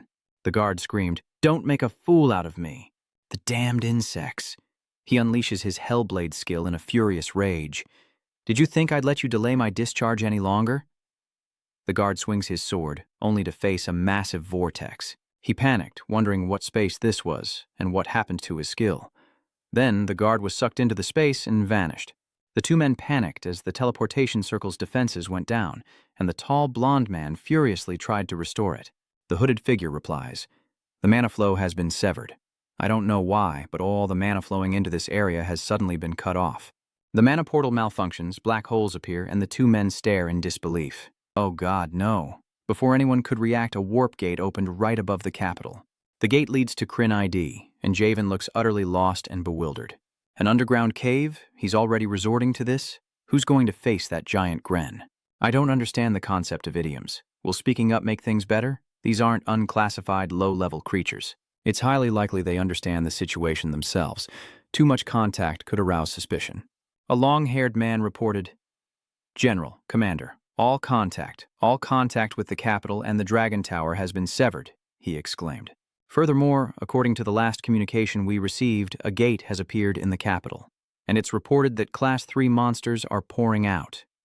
Kin is sweating with fear. No, a Class 4 monster is threatening us. I've already checked the magical skills here. There are quite a few spatial transfer devices here, but they all require a long preparation time to reuse. From the start, my goal was to concentrate all of your forces here. He needs biometrics, and he presses his sharp claws against Kin's neck. So answer me, Vice Commander Kin Javen. The rank 4 monster roared in her face, wondering if reinforcements could possibly return to the capital in time. She replies, even if you return to the capital, it's already... Bray Mouse suddenly appears, saying, of course, they'll be back. The bastards! Everyone was surprised. Lord Bray Mouse says there's no need for alarms, as he didn't use teleportation magic to get here. The mages of the capital opened a gate for me, Kai said, flustered. Grey Mouse declared, though I'm not comfortable forcing them to fight constantly, we must find a way for everyone to return. The forces in the capital are fighting hard, but the monsters just keep coming, a white-haired man wondered. Then why did you open a gate to the capital? No, we have to protect the Dragon Tower. He worries that if this place falls, the mana supplied to activate the system will... Meanwhile, a bloody battle rages on. The 4 elemental swords appear. I was annoyed at being excluded from the unit, but now I see it was preparation for this final battle. A new force instantly obliterates the monsters. Samia says, I'll take the east. Duran responds, I'll take the west. He surmises that there's still a gate open on one side. Samia's worried eyes fell. No, there won't be any more. That gate has indeed appeared. Commander, the entire army will defend the Dragon Tower. In an analysis department, a voice rings out, saying the analysis of the main structure will soon be complete, at which point there will be no illness the system cannot explain or repair. Before him is Eliza, who finds it all rather amusing. After you disappeared and nearly 40 years passed, people stopped looking for you. Many even think I was the only hero all along. That's Lieber, he murmured. Even I, who says this, have long since left the front lines. Now the system is widening the gap between you and me. Lieber wondered what the Urea Empire truly needed, a hero or the system itself. He draws closer to Elisa, but all he needs is her. Elisa, if you just wake up, I won't need anything else. Outside, they struggle against the encroaching monsters, fighting hard, but the beasts seem unfazed. The capital's forces are faltering despite their best efforts. Kin-type 3 monsters are appearing on a massive scale, and due to the emergency teleport, our side can't form a proper formation. She rises to fight the rank C monsters, as Raven advises her. Focus, Kieran. I can't protect you in this situation. Kieran responds, I know. I'm over 60 years old too, Kieran thought. Master, it seems this is the enemy's last stand. Is there no one who can assist us? Ven asked. Who are you talking about? She replied, Master knows. Kin is sure that you're making sure Bray Mouse is doing his best. Facing a giant monster like a mountain that can also teleport, he probably doesn't have much mana left. She continued, but if we have Lieber, the damage will be significantly reduced. Basically, if the capital falls into enemy hands, the system will collapse. Kin insists that for now at least they need support, her voice firm with the power of Lieber. The massive monster approaches and Kin shouts, Master, behind you! Suddenly, a voice calls out, Veda. Veda responds, Yes, Lord Lieber, did you call for me? He seems calm, but there's been no contact with the capital. Have you heard anything? You mean I can't even use magic to check? Veda responds. No communication and C mana isn't working? Lieber confirms that luckily his is still functioning. She wondered why, even though the system was fine, a strangely dressed person had entered and called for Lieber. It was Kieran. She had come to Lieber. We completed the mission, but there was an incident. Lieber follows in a panic, asking what's wrong with Kieran. Her voice trembled. Those bastards have a trump card. The capital is under attack, and we're on the verge of collapse. Kin explains that even Bray, Mouse, and Raven are in danger, and there are many types of monsters. Tears and blood mix on her face, making her look pitiful. She pleaded for him to save the capital. Kin cried out Lieber's name, turning him pale as a ghost. Lieber asks Veda to heal Kin, and orders the troops in the capital to retreat. The soldier was stunned, everything around him a blur. He cried out, Magic! Lieber has arrived. Everyone rejoices, it's the Archmage. Master Lieber has arrived. He tells everyone to tell him where the enemies are gathering. I'll provide support at once. Bray is surprised. Lieber, why are you here? He responds. What are you talking about? The capital is on the verge of collapse. Lieber explained that Kin had come to him for help, and Raven was shocked by his appearance. Lieber and Kin look confused. Lieber, why are you here? Feda helps Kin up, urging him to hurry and saying she may not be as skilled as the others, but she has learned recovery magic. Kin stammered. She told me I couldn't go over there. Then Kin suddenly exclaimed, That's it! There's a barrier inside this door that protects against unauthorized intruders. Her voice takes on an odd tone. Just as I suspected, they've set up a teleportation barrier and I have to disable it. Kieran's words made Feta's face turn pale with fear. What is it, Kin? She laughs, but I'm not worried. I've spent over 30 years breaking barriers and teleportation inhibitors. The atmosphere turns grim. Kieran's eyes roll back. Looks like you don't understand what I'm saying, do you? That's possible since I designed the Grand ID. So that wasn't the real Kieran. It was a Tier 4 Grand ID designer monster. He reveals that the original plan was to summon a massive special entity to the battlefield to lure Liber into the fight, but Bray Mouse's power far exceeded his expectations. I don't think that entity will be destroyed before Liber intervenes. The monster certainly made the right decision using my remains on the battlefield to obtain biometrics from a high-level entity. So he finally revealed his true colors. So that thing put the plan back on track, and by the way, is that Feta. The Rank 4 monster said he didn't gather information about you, so you can leave now, while the soldiers in the capital rejoice that Liber and the Rank 3 monsters will soon be destroyed. They bowed their heads and shouted, "Hail, hero!" Without a word, Liber sensed something was wrong and immediately left, leaving everyone in disbelief. What? Liber left again? Was there some unexpected incident? Kin was worried and suspicious. Master, that's Liber, isn't it? He looked so flustered when he saw me. Then he left again, leaving Raven speechless. They wondered, Lord Braymouse, do you know something? Braymouse speculated that it seemed he was going to say Kin had requested aid. He orders them to target the unique entities with protrusions on their heads, prioritizing the restoration of the connection. But no one can keep up with Liber anyway. Ven responded clearly, requesting the mana flow of these controllers be dispersed, using body-enhancing magic or increasing mana usage more than usual. A soldier used a raid skill, thinking it was no big deal since he learned it through the system, and the monsters were wiped out. Greymouse thinks, good. At this rate, he's commanding a blindfolded woman. Do you hear me? The place where Liber is, leave that place and establish a connection immediately. She replies, yes, understood, to Lord Greymouse. Raven and Kian turn to see something, exclaiming, the veil has appeared. Analysis has reached 99%. Liber rushes back to Elisa. He recalls using teleportation to aid the capital. Before the connection was severed, he confirmed all the mages here used their skills to bring Lord Brus to the battlefield. Liber suddenly remembers the bloody footprints of the person who came to plead with him. Liber realizes he doesn't know what that was, but that Kian was definitely a fake. Cutting off communications and the surprise attack on the capital, was it all a trap to lure me out? And now, a level 4 monster has infiltrated the system. Liber is in a panic. No way would the Grand ID resort to such tactics. I'm about to reach the main system. Elisa is still there, and then, just a fleeting moment, Liber rushed over, but it was too late. And he screamed. Elisa, the system has reached level 100%. The 4th-class monster invaded the room and killed Elisa, saying, you've arrived. He taunts them, but it's too late. No one can say a word. Not even the capital's mages, Braymouse or Kin, could react in time, and neither could I. No one said a word. The Rank 4 monster reveals that someone is watching them, but he doesn't want to reveal the full situation just yet. The blindfolded girl reports that they've blocked all sides. In shock, Lero stares at the chaos before him and cries out, Elisa. He sees Elisa's image and hears her voice. You see? The level 4 monster adds, as soon as I disabled the barrier and portal suppression system, the guards rushed in. Your caution is admirable. You're an enemy, but these layered defenses could be very useful for Grand ID's main base. Elisa was gentle when awakening mana, so he had to let go of all distractions to focus on one thing. I used to mock you for awakening after seeing my body, but I have a secret. The Rank 4 monster may have taken a while, but everything is proceeding as planned. Elisa hid away from the front lines, and you disappeared with her. He said, I was certain you two had an unhealthy emotional dependency on each other. Eliza smiles brightly, confessing, I thought of you when I awakened. Maybe I only ever think of you. The 4th monster was a sure thing. When one collapses, the other quickly abandons their will to live. What is that latent awakening? What have I been doing all this time? What am I running from? Elisa, he's fallen. Without you, I have no need for this. Blood splatters everywhere. Tears stream down Liber's face. He no longer needs this world. His tears trigger something. The creator's command is confirmed, and the priority target changes. The system requires an organic medium to maximize mana efficiency, seeking a physical entity with minimal damage. The Tier 4 monster senses something amiss.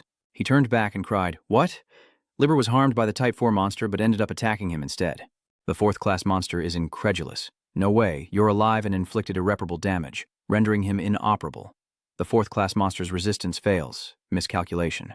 The system detects an anomaly and he angrily asks, Who are you? He screams in desperation. My plan. The very concept of blasphemy is essential for times like these. Liber has just regained functionality.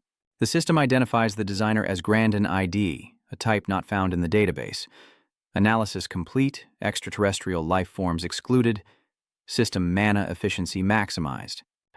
Brain restructuring complete. Liber orders the execution of the highest priority target based on his commands, then arrives at a peaceful place with many adjacent houses. Two people in red and blue suits meet on Prayer Road. Who are they? They recognize Liber. He replied, "Hello, everyone." A white-haired man asked, "Why have you come here?" "I heard the operation was still underway." "You're all heroes." The man next to him chimed in. "Haven't you all heard?" Liber announced that the war is over. Two people in red and blue rejoice, so he finally succeeded? Is it true? Pandemonium ensues, and they decide to prepare a festival to commemorate the victory. Lo thinks to himself, a celebration? I suppose I could manage a festival like that. He smirks. I may not have creative talent, but I absolutely love this expression.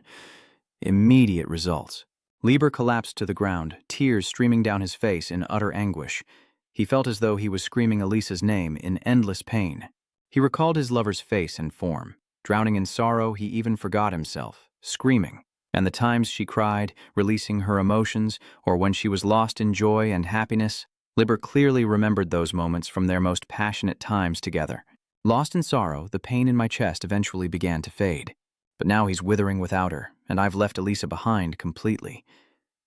Liber's eyes stung with tears. It didn't take long for me to regain my sense of self. He witnessed the collapse of the world I had created. I opened my eyes within the system's internal neural network. Liber quickly realized this. Having designed it myself and understanding the mana circuit's structure, it didn't take long to realize what kind of space this was. I was inside the system. Just then, he realized something was wrong, but there were two problems I never could have foreseen. What is going on? Lirolien began to panic at this sudden change. He frantically recalibrates, first noticing that the system is evolving on its own, expanding the nodes of the neural network. I didn't create this structure, it's expanding its own functions. He needs to check his body's condition. If he temporarily connects the circuit and creates a skill, then he should be able to see outside. From here, before he could fix the first error, a second problem arose, catching him off guard. A second problem? No. The scene was a chaotic, heartbreaking mess, and Liber was furious. No, what are you doing? He wondered to himself if the system that had taken over his body was responsible for all of this. One man, gravely wounded by Liber's system, cries out to El River in agony, but he callously watches the man suffer. Why? El River chuckled weakly, reassuring them. You won't feel any more pain. Everyone, please rest assured. Sanju's face was cold as he questioned him. But why? Why would the system do this? He could only explain, but his words still held secrets. It's just a hypothesis, but in my desperate final moments, I don't need it anymore. In his bloody past, he affirmed that this world had become the system's top priority. And all of this, everyone in that world witnessed it firsthand, as did everyone in the capital when the designer died and communication was restored. Another scream erupted towards Liber. You're lying, aren't you? Kin glanced at Javen and saw his eyes darken, and she quickly tried to stop him. She urged him, Master, calm down. River is no longer himself. But Va couldn't accept this truth.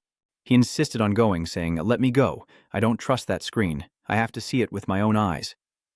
Grey Mouse coldly told him, Get a grip. Kel Raven gently tried to dissuade him, even as Raven gritted his teeth in anger. This was no longer the River we knew. Raven knew all too well why Liber had changed so drastically. He was heartbroken. He did it because he lost Elisa. He wouldn't do something like that. He was certain of Liber's true character. I understand his vision for developing the system better than anyone. Kieran also felt sympathy for his thoughts. Master, Liber's humanity is fading, becoming something more, something divine. Liber smiles weakly, his eyes filled with untold thoughts, and makes a declaration to everyone. Everyone, the war is over. Now, let's happily face the harvest. Before he could finish, his body began to fade away. The system announced that a high-temperature fireball skill had been used in this world of suffering. The people continued to scream and blame LeBeau. Shut up, murderer. That village was my home. We're not sure yet. His image fades and blurs. He tries to comfort everyone, telling them not to resist. This world no longer needs the system. The chains around it declare. The system has been disabled, plunging the people into chaos as all their screens lock up. His skills, the system, none of it works anymore. Suddenly, he bursts into flames, and Frost cries out in panic. Someone put out the fire. It's so hot. It continues to burn, and his friend frantically tells him how. Frost, cancel your mana now. How? Frost panicked and urgently asked how to cancel mana without a system. Raven, witnessing the scene, was stunned into silence. A scene that shattered any hope of resolving the crisis. Liber became a lovesick madman, doing everything Dam declared, and in that moment I became a mage, driven mad by the loss of Elisa. Let me say it again, the war is over. Raven truly couldn't take it anymore. He screamed at the constant repetition. Everyone prepared to face the harvest. River Liber hesitantly stepped forward, long tendrils sprouting from his body and connecting to others. And so the harvest began. Hastily gathered forces from different regions tried to resist, but all in vain. With most of the soldiers' skills sealed, they were helpless against the merciless slaughter. The world descended into chaos and crisis. On the contrary, the system had fully analyzed all skills and used them freely. Laser beams, meteor showers, perception breakthroughs, critical hits. I was a monster, slaughtering those who rose up, running towards Liber, attacking dragon lords and sword elementals who fought fiercely. His overconfidence led him to believe that no force could retaliate. The mana gathered from across the planet was nearly infinite, and no one could stop the system from freely using every skill. Sanju, having seen enough, finally spoke up, demanding an end to the carnage. Stop! He was truly enraged, his face darkening. For a week, the screams of the Empire's people echoed endlessly in a hellish nightmare of brutally torn bodies. Stop it! Just stop it! Labersa's figure fades away, but Sanju remains unmoved. Could you please not show me that? My mind is in utter chaos. He confided in him sadly. Yes, I was in pain like that too. Just like you, Dung Sanji is gone. His face went blank as powerful streams of energy surged into the sky within the system. An old man, utterly terrified, still held unwavering faith in River. No, River would never do that. Something must be wrong. The devastation before them shakes their faith. How could a holy being become this? Knights in blood-stained armor. Arya looks utterly lost. Bray Mouse asks about the situation. What about the others? The man beside him replies, River will be here soon. Bray claws at the wall, telling them, looks like we've reached the end. He declares majestically, let us leave this place. Arriving on Earth, the homeland of River and Eliza, Bray Mouse unearths a strange object and explains, this is the interstellar travel device River created for his initial escape plan. Of course, River doesn't know I found it. Someone wondered about it. He explained that this device could only be used once and could only carry a maximum of 3 people. And of course, he couldn't go. Since I need to supply a massive amount of mana to operate it, don't worry. Raven still had a doubt, he wondered. So, you've made your decision? But most here are registered in the system. Even on another planet, they risk being tracked. So, they've made a crucial decision. We have to send these 3. Kirin, Dubert, and Ara. The one-eyed man suddenly cried out, spotting a signal ahead. A detection spell had picked something up. With tendrils sprouting from his body, Liber was close by, and Raven urgently reminded his student. Hurry, Kin, she said, reaching out with reluctance, then whispered to him. I'm sorry, Master. Kin hesitantly reveals the truth to Raven. She's already been registered into the system. Raven cried out in disbelief. Kin, what do you mean? Why did Kin confess everything? When I was little, I foolishly tried to use magic once, even though I regret it now. Bray Mouse then spoke up. So it was decided. Raven panicked and was forced to beg. Please stop, Lord Bray Mouse. I'll stay and stop River. You're the one who should leave. Ira urges him. Raven, we have to go. A massive announcement urges everyone to prepare for battle. River is coming. Everyone, prepare for battle. Kin turns back, smiles faintly, and bids farewell to Saven. Master, find another disciple there. We must preserve that legacy. Gao, if you ever get the chance. His words cut deep. Could you tell me what Earth is like? Raven screamed in agony as everything descended into chaos, punctuated by desperate cries. Stop, Raven blurts out to Sanju. So that's the day of the harvest. Still not understanding, he asks, how did I know about this place? Sanju reminds him, Master, but Javen is questioning me instead. Disciple, that's what I want to ask you. Why are you here? His hands trembling, he confessed his feelings. Please, tell me it isn't true. I trusted you, even entrusting you with the Empire's seismic relic.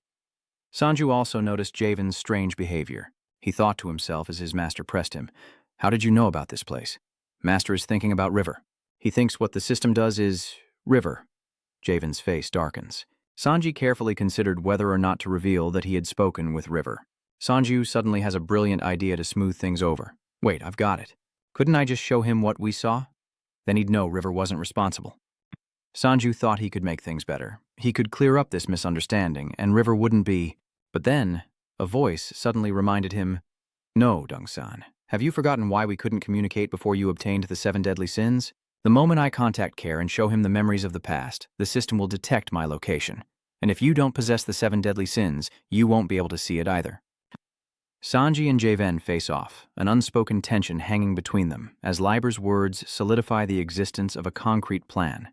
"I created a private area within the system to avoid detection. The scenes I showed you are memories stored in the system, and during the system's descent to Earth, I transferred that data to this workspace." Sanji, increasingly confused by the rapid-fire explanation, pleads, "If this place is destroyed, I'll die, so stop it from happening. This crazy guy's talking too fast, Master. Calm down." He confessed that someone told him about this place, Va asked coldly. Sanju had no choice but to name someone in a desperate lie to Javen, and he began to spin a wild tale. It was Chev John, River's old teammate. Damn it. It's a lie, but I'm committed now. I met him during the terrorist attack. DB asked Hee-sung for help, and Raven listened intently as he recounted the story. He gave me a lot of useful information back then, which is how I found this place. He'd been in a similar situation, so he just confirmed it. That's what he told me, so you must be the same, Sanju said with relief. What a coincidence, he repeated. So you've seen the Harvest Day? He acknowledged. Yes, I've seen everything that happened in Taibon. Raven then expressed his desire to see it. Can you show it to me? Sanju hesitated, a little flustered, but he refused as he couldn't show it to him. Sorry, but Master doesn't have one of the 7 deadly sins, so he can't see it. Hearing this, Javen was even more certain. The 7 deadly sins item meant that he wasn't being manipulated. Raven then expressed concern about the relationship between the people they were discussing, saying Chev was River's teammate, but their relationship seemed terrible. Sanju denies it, but his face betrays him. River really is a bastard, isn't he? He feigned innocence, telling him, I'm also determined to kill River to prevent the harvest, and happily praised him. Then you're on the right track. And so the two of them continued to conspire and badmouth Liber. Didn't I tell you, that bastard is a real piece of work? He really is a petty player. Together they smoothed out the soil. Is this okay? Raven asked with some doubt. Will it be okay if we don't destroy it? Sanju's imagination begins to run wild. The devices below are connected to the system, which is how we can monitor what's happening on Taibem. Though, strictly speaking, River connected to it. Raven has some questions about this, so we don't have a chance to plant a virus or something and use it to retaliate. Right? A virus of some kind. That's right, I heard it was a big deal, you're right. He also seemed to notice the subtle change in his master's tone and address, and seized the opportunity to ask, By the way, Master, you've subtly changed the way you speak to me, haven't you? Is this change from you to disciple because you gave me Yongzhen? No, that's not it. Raven felt awkward and changed his tone, saying, If it bothers you, I'll switch back. But Sanju liked being called that, so he negotiated to keep it, reminding Raven of his former student and her words before she left. Master, find another disciple. We must preserve the legacy. He was relieved to hear such a heartwarming request, to be seen as Kin's student. Raven finally agreed to the request. Yes. The two masters and disciples then carried the haul away together, as Ven happily shared. I'm sure that kid would be happy too. Sanju could almost hear the words. He overcame it. He quickly wants to know the next location. I just don't mention it anymore. So where is the next of the 7 deadly sins? The voice speaks again, hinting, seems like you're worried too. The next of the 7 deadly sins is probably somewhere you know. Sanju is determined, promising himself that he won't let it happen on Earth. I must gather all 7 deadly sins and destroy the system. In a towering, pristine skyscraper in New York City, the headquarters of Heritage, BCK is surprised by Sanju's sudden arrival. Sanju? Ryan. She immediately asked them, What brings you two here? He responded, We have a few questions. Sanji noticed her condition and asked Han with concern. She looks exhausted, and her complexion is terrible. B chuckles, explaining the reason and sharing some news. Yeah, I've been pretty busy lately, but we have good news. Her fresh information surprises Sanju, who's stunned to learn they've finally found Alicia. Briskin happily recounted, We went through many stages. Of course, we haven't obtained it yet, but we've agreed to deal with it. Ven also shared his good news, saying, I was going to surprise you, but I ran into my disciple. Listening to them, Sanju begins to understand. I get it now. Doesn't she know her sister is healthy again? Sanju speaks to her frankly. Well, let me get straight to the point. Brisk is surprised. About what? He asked seriously about her intentions. What are you planning to do to stop the harvest day? I saw the disaster that happened in Urea. The mention of those names sent a shock through her. Seeing the elemental swordmasters, Day and Arya, Gresk hesitated. How did you know? Raven also knows a little about this relationship. Duran is Dehubert's son, and Samir is Arya's grandson. Sanju apologizes before saying something that might offend her. I'm sorry to bring up painful memories, but I imagine that was shocking and humiliating for you. All because of someone from Earth like me, he brings this up. You must have seen the signs of the harvest day and the disaster that befell Earth? Bar GC could only acknowledge that, and she added, yes, you have no idea how desperate I was. Those who willingly registered with the system have finally arrived. I never imagined River would go this far. She admits some crucial information which has caused unwanted trouble for the people of Earth. Even if I had 10 mouths, I couldn't explain it all, Sanju added. River is insane, so one day he'll return to his homeland, Earth. Don't worry about it, River angrily retorts. GRC agreed, telling Sanju about some upcoming plans. Of course, after seeing that vision, we didn't sit idly by. We prepared a plan to stop the harvest, and she showed it to him. This was Sanju's plan, and he was surprised to see it. He couldn't help but exclaim in astonishment at the sight of this object. A skill orb? Bress explains how it works. That's right, the reason we established Heritage and handle skills through the skill orb market is to prevent the harvest day. Sanju dazedly walks forward, intending to test River's true feelings. You heard their plan, right? What do you think? River seemed surprised. Are you asking me? River offered his honest assessment. I think it's decent. Difficult, but potentially successful. But Sanju was still a little vague. I can't picture it just from hearing about it. He recalled Bresk's words to him. The reason we're helpless against River isn't just because he's strong and a hero to everyone, but for a much bigger reason. River then asked Sanju, so, what are you planning to do? He replied, of course, I'm going to assist Ira. I've just come up with a rather brilliant idea. Bess shared her incredibly creative plan with him. By blocking the system, skilled soldiers can no longer use magic. They're just people with slightly enhanced physiques. That's why we intend to stop this, and Sanju has a specific goal in mind to accomplish all three at once. Acquire the 7 deadly sins, assist her in her plan, and train. He stands in the high hall, looking down at everyone below. Brisk uses the magic orb to rebuild the system, allowing all hunters to use their skills even after the system is blocked. But a financial problem looms large. We need an exorbitant amount of money, as below, ladies and gentlemen in elegant dresses en masse gather. Sangu politely bows to the nobles, introducing himself to the esteemed gentleman. I am S-rank hunter, Dung Sanju. In a luxurious mansion hosting a party, he speaks with great eloquence. First, I want to express my deepest gratitude for everyone gathering here so late at night. He intends to start from the beginning. Allow me to reintroduce myself, a man from the bottom speaking up. Never mind them. It seems they all came for the same reason and are eager to get to the main point. I came because I heard something interesting was about to happen at Heritage, another woman urged. Exactly, so hurry up and get to the point. The crowd below began to stir and threaten. This better be good, or we're going to have a problem. Sanju calmly continued.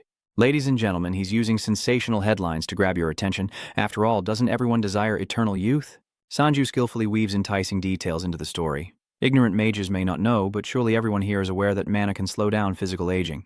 One man theorizes that some collect mana from the young and absorb it regularly. Another muses that they've heard of such a thing. Sanju is a great advisor, and he even gives a concrete, real-world example. The disaster has only just begun. I've only been exposed to mana for 20 years, so perhaps you don't yet understand it, but in time, more and more people will begin to realize it. Isn't Jumper all the proof you need? He's over 40 this year. Sanju subtly weaves in his intentions, hinting at Liber, but where should we even look for pure mana? He planned this from the start. The next of the 7 deadly sins must be there too. Who knew he'd use what he overheard like this? A past conversation between Liber and Vidon takes on deeper meaning. I've heard that the more attuned you are to mana, the slower your physical aging becomes. But this is the first time I've seen such an extreme case. Even I've aged this much, he reassured. Don't worry too much about that, as Sanju's words were convincing and confident. Not mana from the Himalayas or some remote valley. He reveals the location to everyone, the least touched place on Earth, guaranteed by Sanju's reputation. This S-rank Odin Tower Hunter will take you to the purest mana in safety and comfort. For a reasonable fee, of course. Of course, for a reasonable fee. One person scoffed at this. What nonsense are you spouting? A woman finally dared to speak up. You think we're naive fools? The ancient Odin Tower, you say? She bluntly told Sanju that so many hunters had tried and failed, their footprints alone could circle the globe. to which he casually replied, "That's just the first floor." Then Sanji clarified once more, "We'll be starting from the second floor of the Odin Tower." Hearing this, the woman was immediately shocked and exclaimed, "What?" He adds a few more details. In other words, no human besides Jumper has ever set foot there. It's a path to the pure mana square. The gentleman beside him expresses concern about the second floor and above. That's a different story. The woman echoed this concern, emphasizing the danger. Even the guild's elite strike team perished trying to ascend. But Sanju spoke up, assuring them with his skills. "Don't worry. With an S-rank hunter and my clone ability, you know I specialize in machine-like precision and movement." A man was annoyed by his boastful words. "I'm confident none of you will even get a scratch while I'm there." That boastful tone is grating. He scoffed, looking down on him. What was so special about being an S-rank hunter? Most here employ elite A-rank hunters as bodyguards, and he flaunts his own hunters in Sanju's face. There are over 100 people waiting around this mansion alone, which is why he's so upset about his image. "You're implying that all of our bodyguards combined aren't as good as you?" Sanju apologized, but not without a jab. I apologize for my discourtesy. I hadn't considered that. Trust must come first, after all, and Sanju proudly confirmed that yes, that was indeed the case.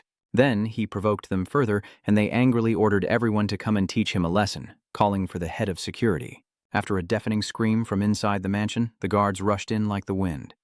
"Teach this kid a lesson." Seeing the guards rush in like a storm, Sanju calmly laughs.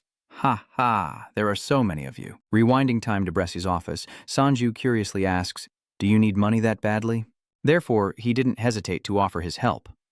"I have some money, and if it can stop the reaping, I don't intend to hold on to it." Bresk is grateful for his kindness, but her goal is much grander. "I appreciate your goodwill, but our goal is for all of humanity to use the Heritage Group's skill orbs."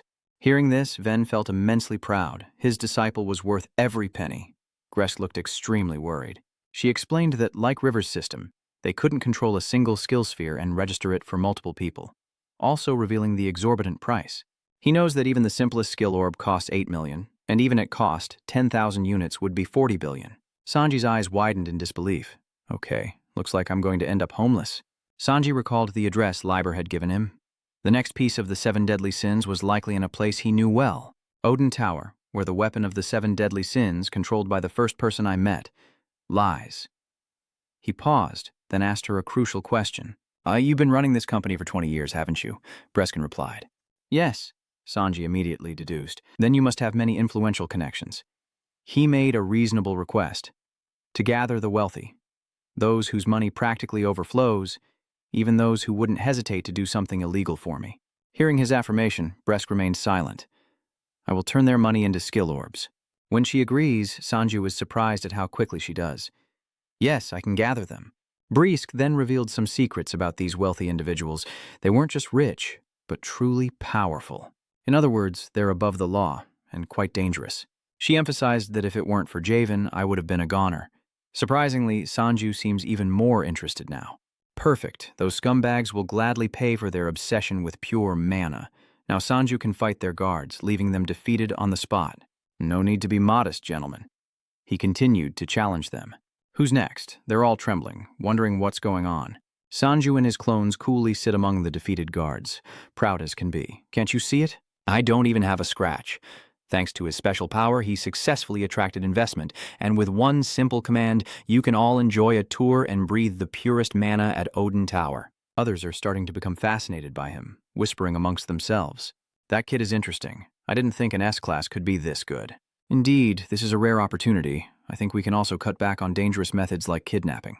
One of them met with Sanju and admitted that Jumper was younger than they thought, acknowledging the bargain Sanju was offering. If it's all because he absorbed mana in the Odin Tower, then this plan is worth it. Knowing they were willing to pay, Sanju seized the opportunity to announce the price. But first, let's discuss the price. Time is of the essence. A week later, at the tower where Sanju arranged to meet them, surrounded by majestic mountains, the wealthy nobles began to arrive one by one. So this is the Valhalla Gate? I've been close before, but this is the first time I've seen it with my own eyes. Sanju was already waiting for them there. He's not surprised by the age or number of people who signed up for the course. Everyone's here. As expected, the registrants are middle-aged and older, 50 and up, about 15 people, give or take. The younger generation isn't interested, and even the wealthy complain about the price. We came as you asked, but isn't the price too high? Even if we pool our money together? The gray-haired man asked, agitated. 10 billion won per person for a single visit? He's the chairman of the superpharmaceutical company, Varon Fan. There's still one more condition, right? Sanji happily laid out some information and rules for the tour, stating that anyone who suffered even the slightest injury inside the Odin Tower would receive a full refund. However, any intentional self-harm to get a refund will be closely monitored. Of course, I don't expect our esteemed guest to behave that way, so let's head inside. He approached a large mountain range with massive boulders below, and the wealthy patrons whispered amongst themselves, marveling at the unusual sight. This rumored entrance to the Odin Tower. No media has ever captured what lies within. In the distance, two tents catch their attention. Something's over there. Y introduces himself to the group. Greetings, I am Y, the North Canis Guildmaster. The two shook hands warmly, and Hunter Dung Sanju replied that he was honored to meet Chairman Wee. Veron was shocked and asked, Park Wee, isn't he the chairman of a high-ranking guild in Korea? Sanju introduced Wee as an Odin expert who would be assisting them on their journey, as Wee approached a covered passenger vehicle and pulled the sheet off. He spoke with meticulous care. The inside of Odin's tower is vast and freezing, so we've prepared a few things to ensure everyone's safety. Revealed beneath the tarp was a tour bus, equipped with numerous features to ensure a comfortable and safe journey. The others seemed a little hesitant about the trip, but still gave a half-hearted, "Sounds great." Even though everyone can fly, using those skills throughout the first floor seems a bit much, right? Sanju's mind is in turmoil. Hunter Sanju, what are you really thinking? But still, he gives the thumbs up to the chairman as number one. Rewind to a week prior, Sanju reveals his intentions to Y. He plans to enter the Odiso Tower, confirming the information and sharing more. That's right, we're taking money from a group of rich people and giving them a tour inside. Y, uneasy with his plan, reminded him, Hunter, it's not as simple as that. He explained the difficulties and inconveniences of his plan, that he needed government approval and that only certified individuals were allowed inside. It wasn't a place for just anyone. Sanju covered his ears, seemingly ignoring the warnings, and confidently stated, we'll take care of that. Sanju then expressed his desire and offered to collaborate on this project, which is why I've come to you for help with the procedures. I need a route to sell the monsters inside, along with a tour bus for the wealthy to use, and I have a request for Vice President War, too. He hesitated. It was all so sudden. Sanju softly called out to Gunny, and his determination to take a risk startled the guildmaster. I'm going to the top of the tower, Sanju declared, launching into his persuasion. The tour is just a way to make money along the way. Didn't the first group only make it 40 kilometers in a month? But what he says is very tempting, making Y waver a little, but after thinking about it, something isn't right. The map was too detailed, like a guide to finding something hidden here.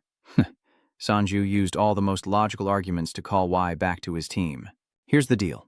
I don't know what you're looking for in the Odin Tower, but if you help me complete my request, I'll complete yours. Isn't that a fair deal? After the passengers board, the carriage sets off. The guide points out, now, if you'll look behind us, a swarm of giant bats is following the car on the road. They're chasing us. Sanju hung upside down outside the car window, jokingly asking Varon, Aren't they cute? He says, before being startled and demanding, Just kill them all. Sanju leaps onto the car's roof, chiding Varon. You guys don't know how to enjoy a ride, but to please my guests, I'll take care of these bats. He then orders his clones. I'm still not used to stone pillars suddenly appearing everywhere I swing my sword.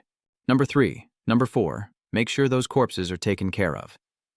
Sanju took a deep breath of fresh air outside, feeling a little relieved. It's been so long since I've been back, it feels so new, but in his heart, he's still worried about his plan. I must acquire 3 things here to prevent the reaping. 2 elegant ladies chatted happily in their car. Indeed, I really want that child. I can clearly sense the different mana. It's like my wrinkles here have disappeared. Sanju's clones cleaned up the bat corpses and absorbed their remaining spiritual energy. Monster Devour stat, skill activated, absorbing the monster's essence. Before agreeing to join Sanju, Y also had a condition. And I have one more request. He asked him to find information about someone for him. The first-generation Korean hunter and the first to enter the Odin Tower. Please find information on him for me.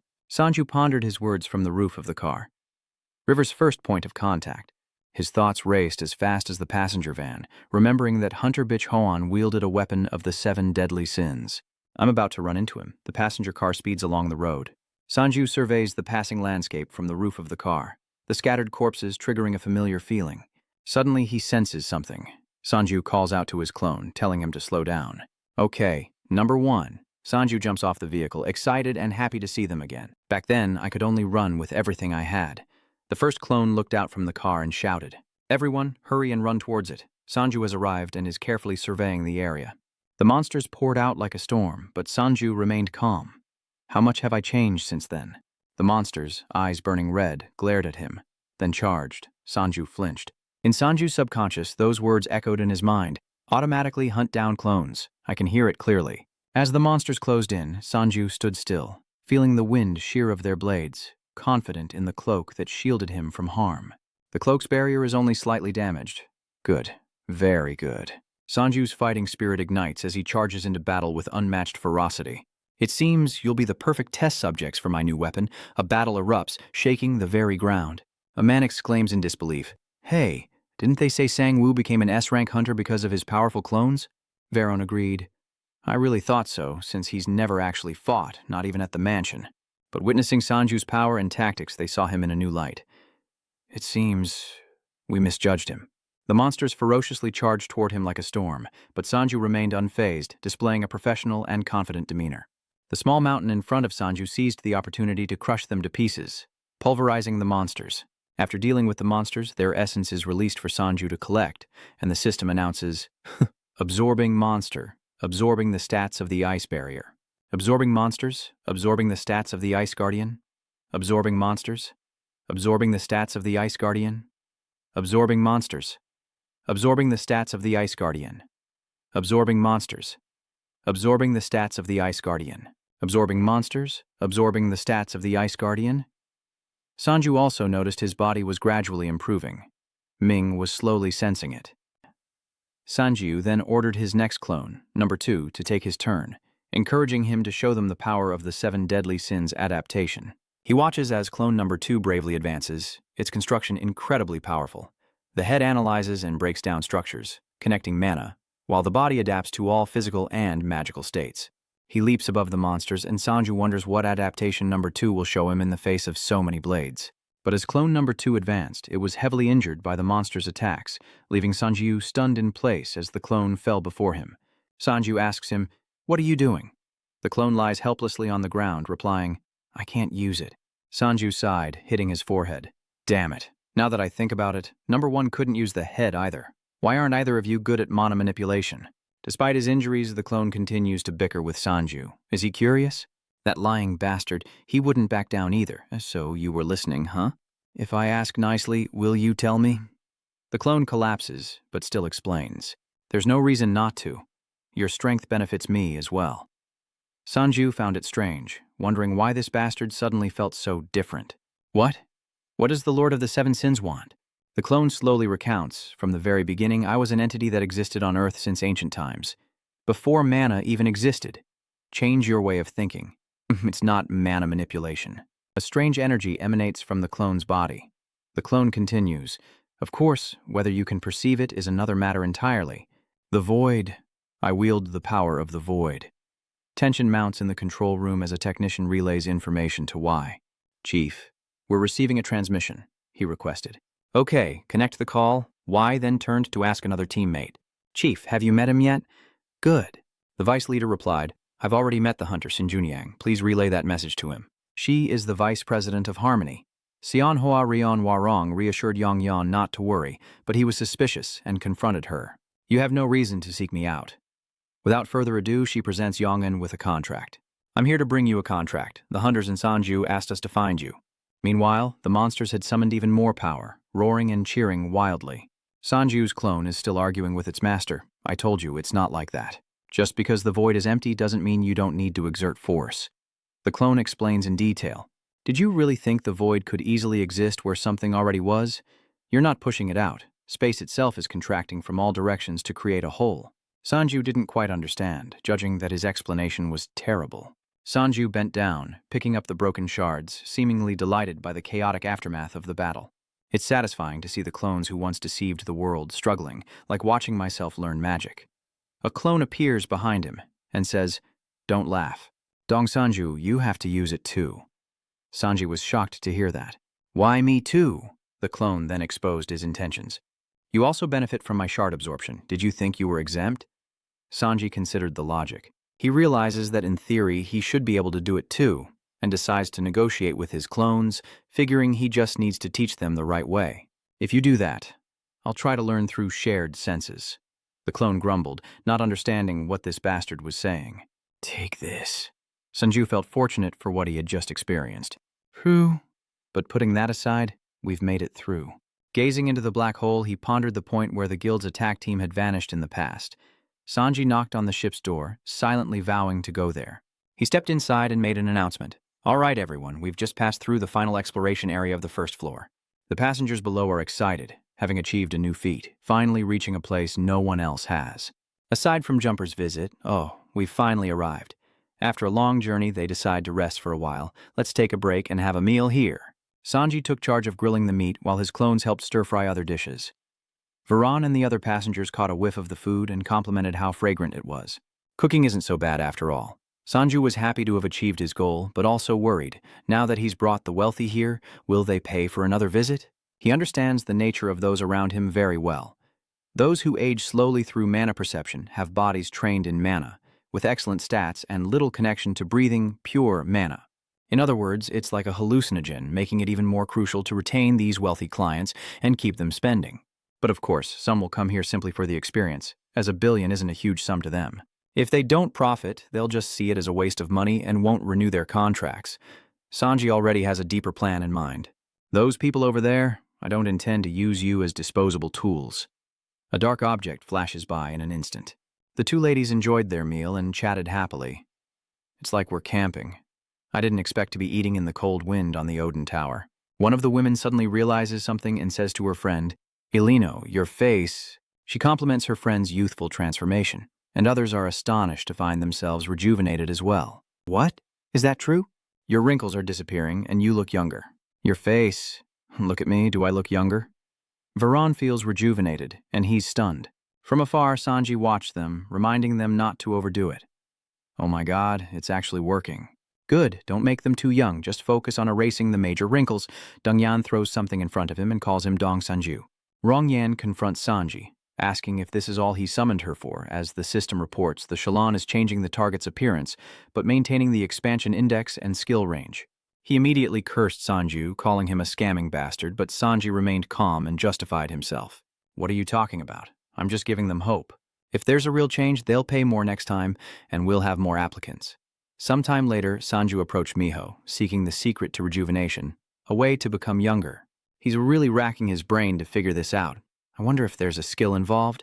Miho, confused, asks him which 2 mana engines are involved. But why do you ask? Sanju is very straightforward about his thoughts and the reason he came to see her. What do you mean? Why? Well, from what I know, Miho is quite old, but she looks so young. Miho quickly covers his mouth, telling him to shut up. She also honestly shared that there was no such skill. Miho then shared her secrets to staying young and some tips with Sanju. There was once an awakened who claimed that, but it turned out to be a scam. They had a skill that slowed things down and used it to slow their aging, like sleeping 16 hours a day or something. Of course, those with high stats like me age slower, but it's not reversing to become younger. After a moment of thought, she concludes that there is a way to create a false appearance for ordinary people using illusion-related skills. Sanju realized, oh right, then I'll have to find someone with that skill. The passengers absorbed the illusion, mistaking it for reality. You look younger already.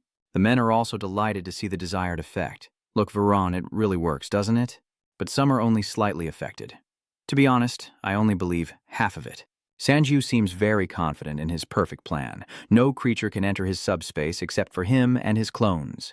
But he also understood the method's weaknesses, so he offered some solutions. Mana could pass through. If I open a subspace connecting a passage from one region to another, mana can pass through. Sanju meticulously calculated everything to achieve this customer satisfaction. Therefore, I can access Xin Junyang's support skills even within this isolated Odin Tower. Because he used a fake to fool the customers, he had to rush them back, and he spoke up. Of course, I can't drag this on for too long. All right, he makes a sudden announcement, startling the customers. And so concludes the first tour of the Odin Tower. Is it already over? Sanju uses the contract as leverage, while the guests regretfully try to hold him back. Extend it a little longer. I'll pay more. I'm sorry, but please wait for the next tour. The contract's time limit has been reached, and they seem to deeply regret Sanju tearing it up before their eyes. We will come back here, right? No. Then, a violent tremor, like an earthquake, rocks the area as Sanju assigns tasks to each of his clones. Number 1 will open a subdimension to return and restart the tour, shivering in the frigid weather. It's so cold. After the scenery is destroyed, he sends his regards to the customers. I hope everyone enjoyed the tour. Sanju has been looking forward to this moment the most. He announces that it's time to wrap things up, having fully observed the customers' belongings and attitudes. I hope no one was hurt. All of your personal belongings have been returned. Sanju happily assured them about their services, saying, "Don't worry, we won't waste time traveling there on our next visit." I left a scroll connecting to our destination, so we can pick up where we left off. The transformation skill still has some time left. It won't stop immediately. Varen waved his hand, impressed. He ordered his bodyguards to bring several suitcases full of money and looked quite pleased. It was a satisfying trip. Inside the suitcases were stacks of crisp new dollar bills. This is the promised payment. Sanju's eyes lit up at the sight of the money, forgetting all his worries. Oh my God, 15 billion for half a day. Isn't that a pretty big profit? The passengers boarded their plane home, leaving you good reviews. You all did a great job. Sanju tells the customers to wait for the next tour. At the Kindness Archive, Sanju returns to find Deng Yen exhausted. Still alive? Shut up, I almost died. He also compliments Warong, noting how useful Vice President Warong's mana control is. She's also quite surprised he said that, so that's why the Guildmaster asked me. Mana transfer is now in effect, leaving Sanju astonished. I'm honestly surprised. I didn't think he'd agree. War responds that there may be a limit to magic. This is the first time I've heard of such a penalty. She patted Deng Zhou's shoulder and wondered what he was hiding. Deng Yen recalls opening the letter Sanji sent him. What kind of contract is this? When I open the subspace, make the elders on the other side look younger at my signal. The vice president next to you will support your mana. Deng Yan was a little confused as he read it. Of course, if he accepted this contract, she would also know about his punishment. The choice was his. At that moment, he felt helpless and doubted himself, because I decided to stop deceiving myself. Enraged, Rongyan gritted her teeth and questioned Sanju after reading the threats. Do you have any conscience at all, writing such insane conditions? Sanju was taken aback. You read it? What a meticulous person. Wari, not understanding their conversation, asks what's going on. He owes her the story but will tell it later due to unavoidable circumstances. I'll tell you later. Since our actions are limited at this time, Sanju admits that they completed the mission excellently. But everyone did a great job. I'm one to reward and punish accordingly. Suddenly, Sanju breaks through the ceiling and a bunch of parts he used to collect fall down. My subspace isn't big enough, so I kept these in my personal storage. Sanju explains their value, noting that they're made of a light refracting material, making them quite expensive. Rongyan was shocked to see the corpses of the monsters from the previous battle. Sanji is also very generous with them, telling them to take as much as they want. From the ceiling, a mountain of monster corpses rained down. I have plenty more where that came from. Or you can take them later for cash. I'm going to sell them all anyway at the Magic Orb Lab. Having heard the story, Yusheng was curious. He gathered them to make money? Duel Big Han Legacy Device Development Team, War, expresses his opinion. Yes, I didn't hear exactly how he was going to do it. You explained it, right? A few coins won't make our plan work. While the two were engrossed in conversation, Sanju arrived. He cut them off, trying to swindle dangerous people for money. Maybe. He decisively throws the suitcases of money to the ground, and Sanju happily shares the good news. There are many more cases of money behind you. I succeeded cleanly, didn't I? War couldn't believe his eyes, and he stammered to her. Huh? Is this all of it? Sanju brought a suitcase, confirmed the amount, and handed all the money over, urging her to quickly produce the magic orbs. Now use this money to produce the skill orbs, orbs that can resist the system's blockade on Harvest Day. Sanju then suggested that once they were finished, they could hand them over to his clone. War responded, understood. Du was still amazed and impressed by Sanju's incredible money-making skills, and asked him the secret. My friend, how did you make so much money? Sanju calmly replied, I told you I had a plan. He emphasized that it wasn't over yet. The effect was about to wear off. Leaving the Oin Tower, a woman flew into a rage, smashing the door to pieces, reverting to her former aged state, much to her dismay. Why? Why am I growing old again? Panicked, she demands to return to where she was, declaring she needs more mana. I need more pure mana from the Odin Tower. Your friend has seen all your excessive actions and requests. She then sank into deep thought and silence. Is that all the effect I get? What's the reason? Do we have to go back to the source of the mana? She asked, waving over a nearby guard. He replied, Yes, Lady Alino. As he approached her, she gave an order. Find me some skill detection items. Cost is no object. I need the highest detection rate possible. The guard bowed, acknowledging her command. This wealthy woman already has a scheme in mind. If what he says about pure mana is true, I'll give him the money he wants. Then her eyes turned sharp and filled with darkness. But if he dared to trick her, things wouldn't be so fun anymore. Laurat Yong, the head of the Enlightenment Group's giant hunter association, went to the U. And then the plan progressed smoothly. Meanwhile, Warian and Dub are working tirelessly to produce skill orbs, and Heritage puts their received funds to work. The machines in their factory worked day and night, tirelessly producing skill orbs at the lowest possible cost. And so they continued to stockpile them. When they had nearly 10,000 skill orbs, Sanju created even more clones to increase sales manpower. The clones appeared on streets nationwide, tasked with selling the skill orbs directly to consumers. The townspeople were astonished by the sudden appearance of the clones and began to whisper amongst themselves. Wow, that's a clone of Zhang Sanjiju. Should I ask for an autograph? But what are they standing there for? A clone silently unloads the crates. I didn't think he'd show up at the hunting grounds. He opens boxes full of skill orbs and starts selling them. Dirt cheap skill orbs, on sale now. The loud invitation draws everyone's attention. Only 100 per orb, folks. The unbelievable price draws a crowd, and Sanju's voice rings out above the clamor. You've all worked so hard. Those who dream of becoming hunters, or those who live in fear of monsters suddenly appearing from the gates, awakening skills that can't be used in battle. Raising stats isn't easy, and skill orbs cost a fortune. He confidently holds up the round red orb. I'm introducing this skill orb to all of you, the Fireball skill orb, which can help you hunt, survive, and defend yourselves, all for just 101. As he finished speaking, those around him were stunned. Did I hear that right? Is it real? The dirt cheap price for something so valuable made them suspicious. Only 100 W for a skill orb? Sanju immediately feigned ignorance. That's right, and you even added the caveat that each person could only buy one. As soon as you finished speaking, someone lunged forward like a starving tiger. Me, I'll buy one first. The bandwagon effect took hold, and everyone rushed in. Please, I want one too, me too. Everyone, get in line. Having bought them, they immediately used the radiant orbs, and the buyers could instantly conjure floating flames in their hands. Oh my god, this is real. This is really happening. Goa is the fire orb. They were all grateful for his actions, thanking him profusely. Sanju simply responds with a friendly smile. What are you talking about? It was just a small act of kindness. Sanju seemed like a fallen angel at that moment. Hunter Sanju always puts the safety of the people first, a fact that moves them deeply. Elsewhere, amidst towering rocks, a terrifying spatial rift appears. A voice speaks. All right, I'm sure you're all eager to get going. Sanji's really looking forward to today's trip. Let's continue the tour. But he's a little worried about the team's condition. They don't seem too happy today. Veron doesn't look too good. Isn't it obvious why? He carries his IV bag, his face grave. Most of them reverted to their original forms just hours after leaving the Yoin Tower. They lost 1 billion. Of course they're upset. Sanju calmly replies, I understand. This will take time. He narrowed his eyes, skillfully coaxing, wouldn't that mean we need more opportunities to absorb pure mana into our bodies? Are you a professional swindler? A scornful voice echoed in his mind. He retorted without a shred of respect. No money, no talk. A hesitant voice interjected, Stop! Seemingly wanting to hide his face, Yelino mumbled, pulling his hood over his eyes. Enough of that. We don't care about any of it. Just to get back to the Odin Tower and bring the pure mana here quickly.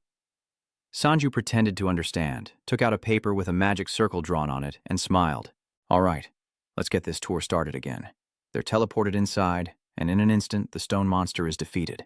Stepping over the monster's corpse, the person inside sensed a presence as Sanji, cloaked and grinning, said, Well done, number 1. He sought out their tent, politely requesting their immediate departure and inviting them aboard. You seem to be in an even better mood today. Let's do it like we always do. Sanju emerged from the space, cheerfully gesturing for Rongyan to come out. We'll proceed in a few hours. I'm counting on you. He gritted his teeth in frustration. This swindler. Why does everyone bully me? With that done, he and his 2 clones emerged from the space, standing on the roof of the van, taking a breath. All right, everyone, let's keep moving. I'm only alive because of your money, so no one better object. Yes, sir. The van brazenly speeds through the monster's territory, any creature that approaches incinerated by Sanju's flames. Alino panics at the slightest sound, but the woman next to him calms him down as the van safely passes through the storm on the snow-covered road. With nothing else to do, someone scrolls through the web and exclaims, "It's still blowing up online." Sanju's actions are baffling. What on earth is he thinking? Junmo has given up trying to understand, looking dazed. I've given up trying to understand him. He's probably just too kind. He looked back at the 2 orbs on the table. Since registration was required, we each received one. Yuyan was a little moved, asking if he had a fire orb. Unfortunately, he reluctantly admits, "No, I don't." Recalling those frightening words, she uneasily retracts her hand. "They said we might need them later." Junmo nodded in agreement. "Yeah, and they also said they hoped that day would never come." The trips continued, and the deposits and monster corpses were continuously converted into skill orbs as Sanju handed items to the appraiser. He seemed surprised, saying the material is more useful than he expected. Then, an unbelievable offer was made. If he agreed to an exclusive contract, they would offer an even higher price. Y habitually adjusted his tie, pleased with the terms. Sounds good. And the distribution network expanded beyond Korea, reaching the international market in the US. Everyone's going crazy for it. A skill orb that's only 10 centimeters? In Japan, everyone lined up to buy them with anticipation, at an insane price. You're saying this is a fire orb? In many countries, skill orbs are distributed almost for free. They all recognize Sanju's avatar now. Wherever he goes, he's immediately swarmed. Go as an avatar, and he's selling skill orbs? Dongsang Yu was already famous for reaching S rank, but this event has made him the center of the world's attention once again. Everywhere he goes, he's recognized and praised, and he happily returns the sentiment. Ha ha. Thank you, everyone. I wish nothing more than for your safety. And as the scale effect spread globally, everyone strived to buy Sanju's skill orbs amidst the heartwarming scene, and he smiled secretly, thinking, all right, first we prioritize distributing them in densely populated urban areas. Unforeseen events have been carefully considered. No skill is as simple yet devastating to a crowd as Fireball. If the worst happens and the reaping begins, as long as we have the numbers, we can resist to some extent. But now, Sanju feels a sense of familiarity. Thinking back, this distribution of skill orbs feels like something he's seen before. When was that? Sweating, he recalls Ho doing the same thing back at the academy. Don't worry, there are plenty of skill orbs. It dawns on him that the academy was the first place to freely distribute skill orbs en masse. Sanji regains his composure, realizing the academy founded by the master was meant to brainwash awakeners. The academy was also where I first learned about the so-called Harvest Day. My mind is filled with questions. Why would those who want to cause the Harvest Day distribute skill orbs for free? He asked Lieber, "Do you know anything about this master? He's completely inscrutable. Someone trying to stop me with almost no information? Even that name isn't one I recognize." These ambiguities only deepen. So why has someone suddenly run up panting heavily? Hunter, cough, Hunter. That's Headmaster W. Hugh of the academy. His face is stunned. What in the world is going on here? The news spreads fast. It must have reached his ears already. Selling skill orbs for 100 apiece. Sanju glances at him nonchalantly, his timing perfect. He grabs the man by the collar. Spill everything you know, or face death. He looked blank and unnatural, confused. Why is he suddenly saying this? In an instant, he's dragged him to an alley, demanding to know why he's distributing skill orbs. His attitude was sincere, naturally for the sake of public interest, but Sanju no longer believed those vague words. He cleaned his ear, scoffing that only someone shameless like him could spout such nonsense. Now, out of patience, he punches the wall, asking how scum like him could ever care about others. Or should I just kill you now, Guo? Heishu's eyes widened as the punch grazed his ear, and he stammered, "No. Violence is bad." Sanju's face twisted as he growled. "I don't have time for games. Choose. Your head or your master's. Do you even understand the harvest he's trying to reap?" That dark scene still haunts him, with Lieber's fading figure in it. If he saw it himself, he'd never dare think of it again. He growled through gritted teeth, "Confess while I'm still treating you like a human being." Even so, Black Oil calmly refused. "I cannot speak," he said, reaching into his pocket to scribble something on a piece of paper. "I understand your sincerity, Hunter, but I truly cannot." He handed him the paper, his tone unwavering. "My loyalty is absolute. I cannot reveal any information about my master, so I'll be going now." Despite his doubts, Sanji took the note, which instructed him to be in the B2 basement of the Academy's main building in 1 week at the same time. Sanji pocketed the note, considering his schedule. "A week, huh? That gives me some time. I think I'll squeeze in another dungeon raid." Leaving the dungeon once more, he happily encourages them. "All right, everyone did great today. With both hands full of loot, he departs. That concludes today's tour. See you all again soon. Everyone was disappointed, damn it. After all this, we'll still be old when we return? No, I need to keep going until my body adapts. When are we going to the second floor? It feels like you're deliberately stalling. Just then, a serious-looking man approached Loris, presenting her with a carefully wrapped box containing a pair of binoculars. I've got it. The highest grade detection item available. He emphasizes that it was her request, saying the previous item couldn't detect any traces of skill usage. The higher the level of transformation skills, the harder they are to detect. Without hesitation, Loris uses her eye. But if this rejuvenation isn't a trick and is truly a mana effect, that's another story. Through the lens, Elino's youthful image is surrounded by a blazing red aura. The binoculars analyze the image of Elino clutching his face in pain, and after a few seconds, the results show that the chameleon skill changes the target's appearance, but retains the same stats. Loris's expression turns grave, but it seems that's not the case. Do they really think they can fool us? Loris uses this opportunity to scan herself, discovering that the chameleon skill changes the target's appearance but retains their stats. Her face pales. This is truly unimaginable. Just as I suspected, he used his skill on everyone here. Just then, a stern voice cut through her thoughts. "Why aren't you inside yet? What's wrong?" she asked, glancing at the young man beside her. "No, I'm coming right in. She's smart, keeping this secret to herself. Only a fool would tell them directly." Instead, Min has found a golden opportunity. Shooting Sanju a venomous yet composed look. Loris states that he used the trick of rejuvenation to fool them, but now it's her turn to fool him. With that in mind, Loris quietly ordered a meeting of all enlightened group hunters, a request met with robotic compliance. Yes, Loris Han slowly puts her plan for revenge into motion. They need to understand, even among S ranks, there's a vast difference in ability. If you're trying to trifle with Enlighten, I'll show you what happens. Sanji is no longer weak. A single blow cleaves the stone monster in two, and he laughs as the shattered pieces fall. Everything is proceeding according to plan. My slowed heartbeat continuously absorbs the essence, and I can feel the stats gained from absorbing the demon increasing within me. Sanju, however, is always annoyed when looking at his status screen. The numbers are garbled and unclear. The problem is, perhaps because of the 7 deadly sins, my stats aren't clearly displayed, and that terrifyingly powerful skeletal demon is the goal I must overcome. He wondered if he could now go toe-to-toe with that guy, while number 1 conjured an impossible move with a single thought.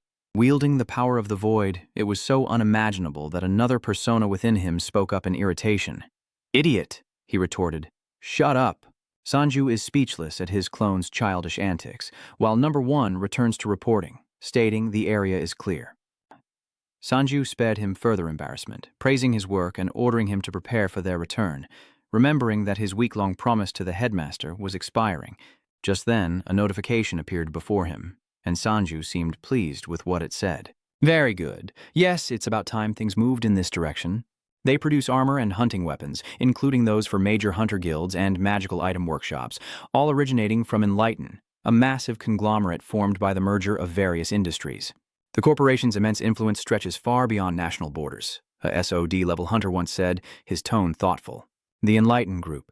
That name has been passed down for generations, and even if you don't join Enlighten, once you become a hunter, you're already part of it, because no one can escape the ruler in the end." Laura's serious voice echoed in the silent conference room. So, they're using low-odin mana as bait to swindle money. With lies of rejuvenation, she presents confirmed information and accuses Deng Sang-yu of scamming many influential people. A foot in slippers goes up on the table as Deng Sang-yu scoffs. "I know that name." The SHRC's Maximus CR leaned back, scoffing. "He used to work in the catacombs, right? The corporation even gave him an award once." Cards shuffled in the background. "Why are you suddenly speaking up? What's your point?"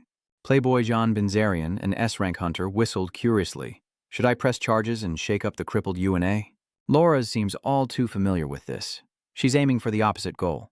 "No, I want to use this to bring him into the group. Her plan is clear. I want you both to pressure him so he can't refuse."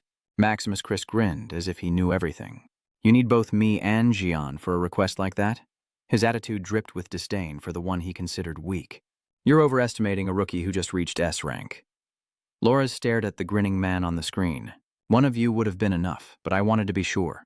As she logged Sanju's data, especially his number of clones, the meeting room doors suddenly burst open. "Sorry for being late," he mumbled. This wasn't part of the plan. Jan Bingarian pulled out the Joker card, finding it all rather amusing. With your abilities, you're late. The one who arrived late with such ease was none other than the S-rank hunter and chairman of the Enlight Jumper Group, George Lucas. His cold, expressionless face then revealed, "So, I think I just heard something about clones. I'm very interested. What kind of trick is that shape-shifting hunter up to now? A message from Black Yo at the Korean Hunter Academy, at night. A lone figure walks silently through the dark and empty corridor. Sanju opens the door, muttering, "They could at least turn on the lights." He spoke, noticing the darkness within. "As you said, I've come after a week." His tone was deeper than usual. "You've arrived." Several people sat around a pentagonal table, and Heiyu turned around with a strange expression.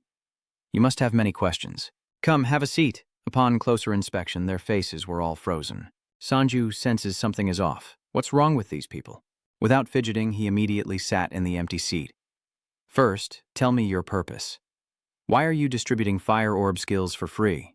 If they're trying to carry out the harvest day, there's no reason to distribute attack skills. Scarcity creates desire. If they can't afford the skill and don't have fireballs, they'll try to learn it themselves, right? This isn't as simple as meditation. But if everyone can use fireballs without the system, harvesting will be a little troublesome." Sanju keenly sensed the magic, while Black Oil continued to preach his doctrine. "However, if we just give them a fireball, they'll abandon learning skills and rely on the system. And since we're brainwashing the students anyway, it's all the better if they become stronger." Sanju cautiously speaks up. "Then why are you looking for me? You risked your life infiltrating the enemy's lair for this. My actions are practically giving away skill orbs. Isn't that playing right into your hands?" All Black Shoe did was point out that the spheres came from heritage. Amidst the strange atmosphere, he explains, they installed strange circuits and orbs to bypass the system. They've been a thorn in our side for a long time. Suddenly, he's claiming it's all part of Sanju's plan. But isn't Sanju the rogue hunter who's been scamming the powerful and stealing their money? Isn't it suspicious to turn all that money into heritage skill orbs? Ha ha. He rubs his eyes, resisting the man's magic. What? What are you? He now knew for sure that the one sitting there was someone else disguised as Hyuksu. Who are you? Suddenly, everyone at the table raised a sharp nail, Hakushu's face adoring. Master. Immediately, they impale themselves with long spikes, and a grotesque voice eerily emanates from Black Market's throat. You really think destroying the brainwashing machine is enough? You think you can stop me with just that?" The so-called master sneered. Sanju gritted his teeth. "You can't stop it. I was caught the moment I stepped in here." Blood gathered, forming a smiling face on the ceiling. "You know nothing of how far we've spread, how deeply we've rooted ourselves." Sanju suppressed his unease, resolutely closing his eyes. He couldn't trust what he saw. He rubbed his head, summoning his clone. Number 2 quickly jumped out. "Yes!" Sanju calmly ordered, "Let me hear what's happening in this room right now." What Number 2 saw was so different, he squinted and exclaimed, "How interesting!" Despite the flies and the stench in the air, he calmly gave a brief report. The corpses had been dead for about a week. Sanju frowned slightly. They were eliminated right after giving him the note. Black Shoe's corpse still whispered in his ear, "Open your eyes and look. Look at what you've done." He muttered a curse. "Your family, your sister, your comrades, everyone is watching you. They're watching you from behind." He swatted his hand away in annoyance. "Just a speck of dust," he muttered. "I need to think. In reality, I'm Number 2 and that other guy is just an illusion." Dong Sanjiju is truly ashamed, a truth only he knows, with his abilities. "You may have been chosen by him, but the system has abandoned you. From this moment on, I will personally let you taste the true meaning of destruction. First, evil silently creeps in, and I'll start with those annoying heritage friends." "Oh, I'm so sleepy." "Duver, I'm going to make a cup of coffee." But there was no response, only an eerie silence. She looked out into the darkness, a sense of unease growing within her. Suddenly, Duver's bloodied head is presented. He weakly cried out, and Arya, with her dying breath, warned her to run. Then he died, his eyes still open. A massive bear-like figure emerges into the light. "So, you're the leader of Heritage." Clearly, he's targeting the head first, roaring for the system. "Die, heretic." The man, his neck in a vice grip, trembles as he calls out to her. Arya B. froze at the broken voice. "Run!" With his hand still gripping the man's neck, a bad den speaks. "So you're the leader of Harry." As he slowly approached BC, he said, "May the system die, you heretic." With a worried look, she ran and turned back to ask, "Who sent you?" Veron watched on, telling someone to call the police, startling the maid who quickly covered her mouth. The scene unfolding is gruesome, punctuated by a piercing scream. Chairman Gran Veron was still receiving fluids. He stood there, contemplating. They were all Class A. Who could be behind this? A beep cuts through Veron's thoughts as he glances at his watch, noticing an incoming call. Veron answered, "What is it?" "I'm not in the mood to talk right now." A sob from the phone cuts him off. "Sub, Veron." The other person continued, "Alec is dead. They found her at her mansion this morning." Veron's eyes widened in surprise. He stood there, stunned, wondering why. Their business interests weren't even related, and they had no common enemies. Their only commonality...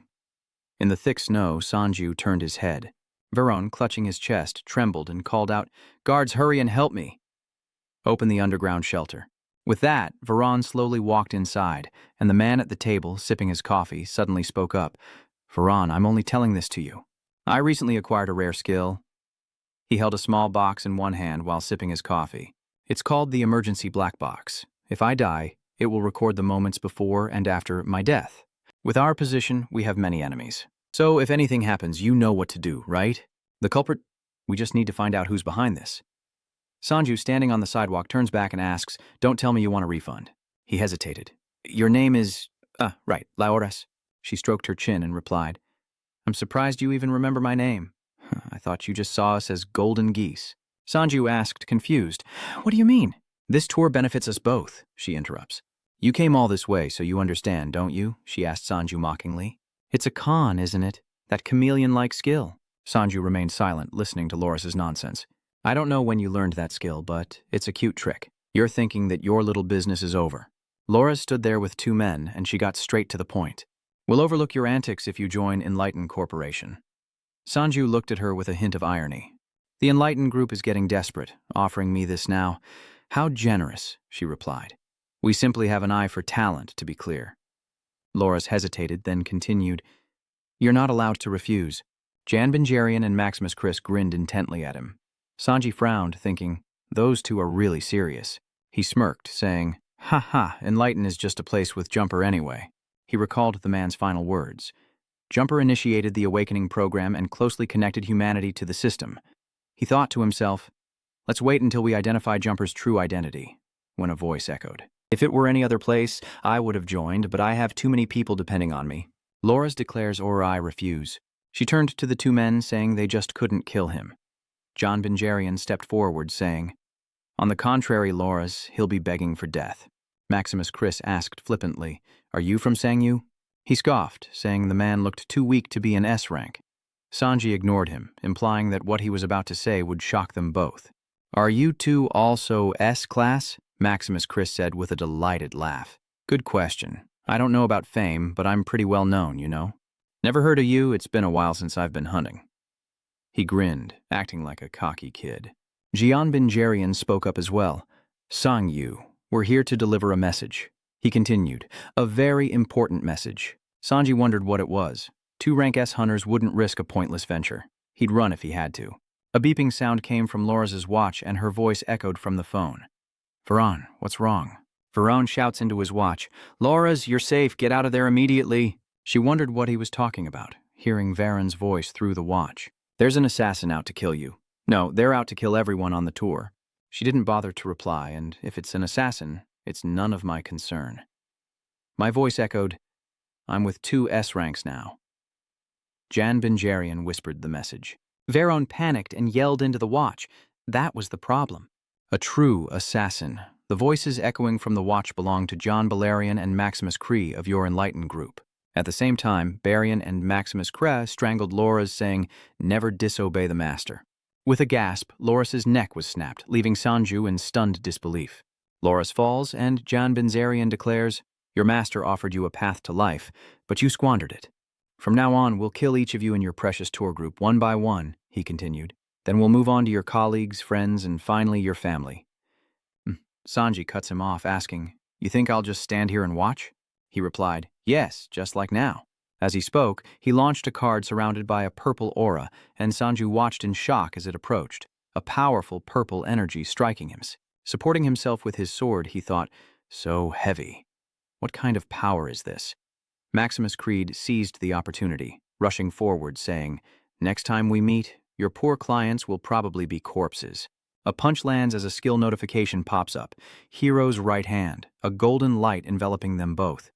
Sanju is sent flying, crashing through buildings and slamming into a wall in a cloud of dust. Crashing to the ground, Sanju cried out, leaving everyone speechless as he sat up. That had to hurt, and someone's presence looms near. Loris lay motionless on the ground as a shadow fell over her. Jumper silently looks down, unmoved. Someone knelt there, a voice hesitant. So, the plan is unfolding as expected. The master, kneeling, continued. Just a small insect in the way, but the judgment is inevitable, so please rest assured. A voice echoes, "Oh, great system." The system operator turns, saying, "You've done well. You've suffered much." He continued, "I don't know if my requests are too much." The system operator suddenly burst out laughing and asked, "Master, I can't take it anymore. Does my tone resemble the god you speak of?" The master knelt there in silence.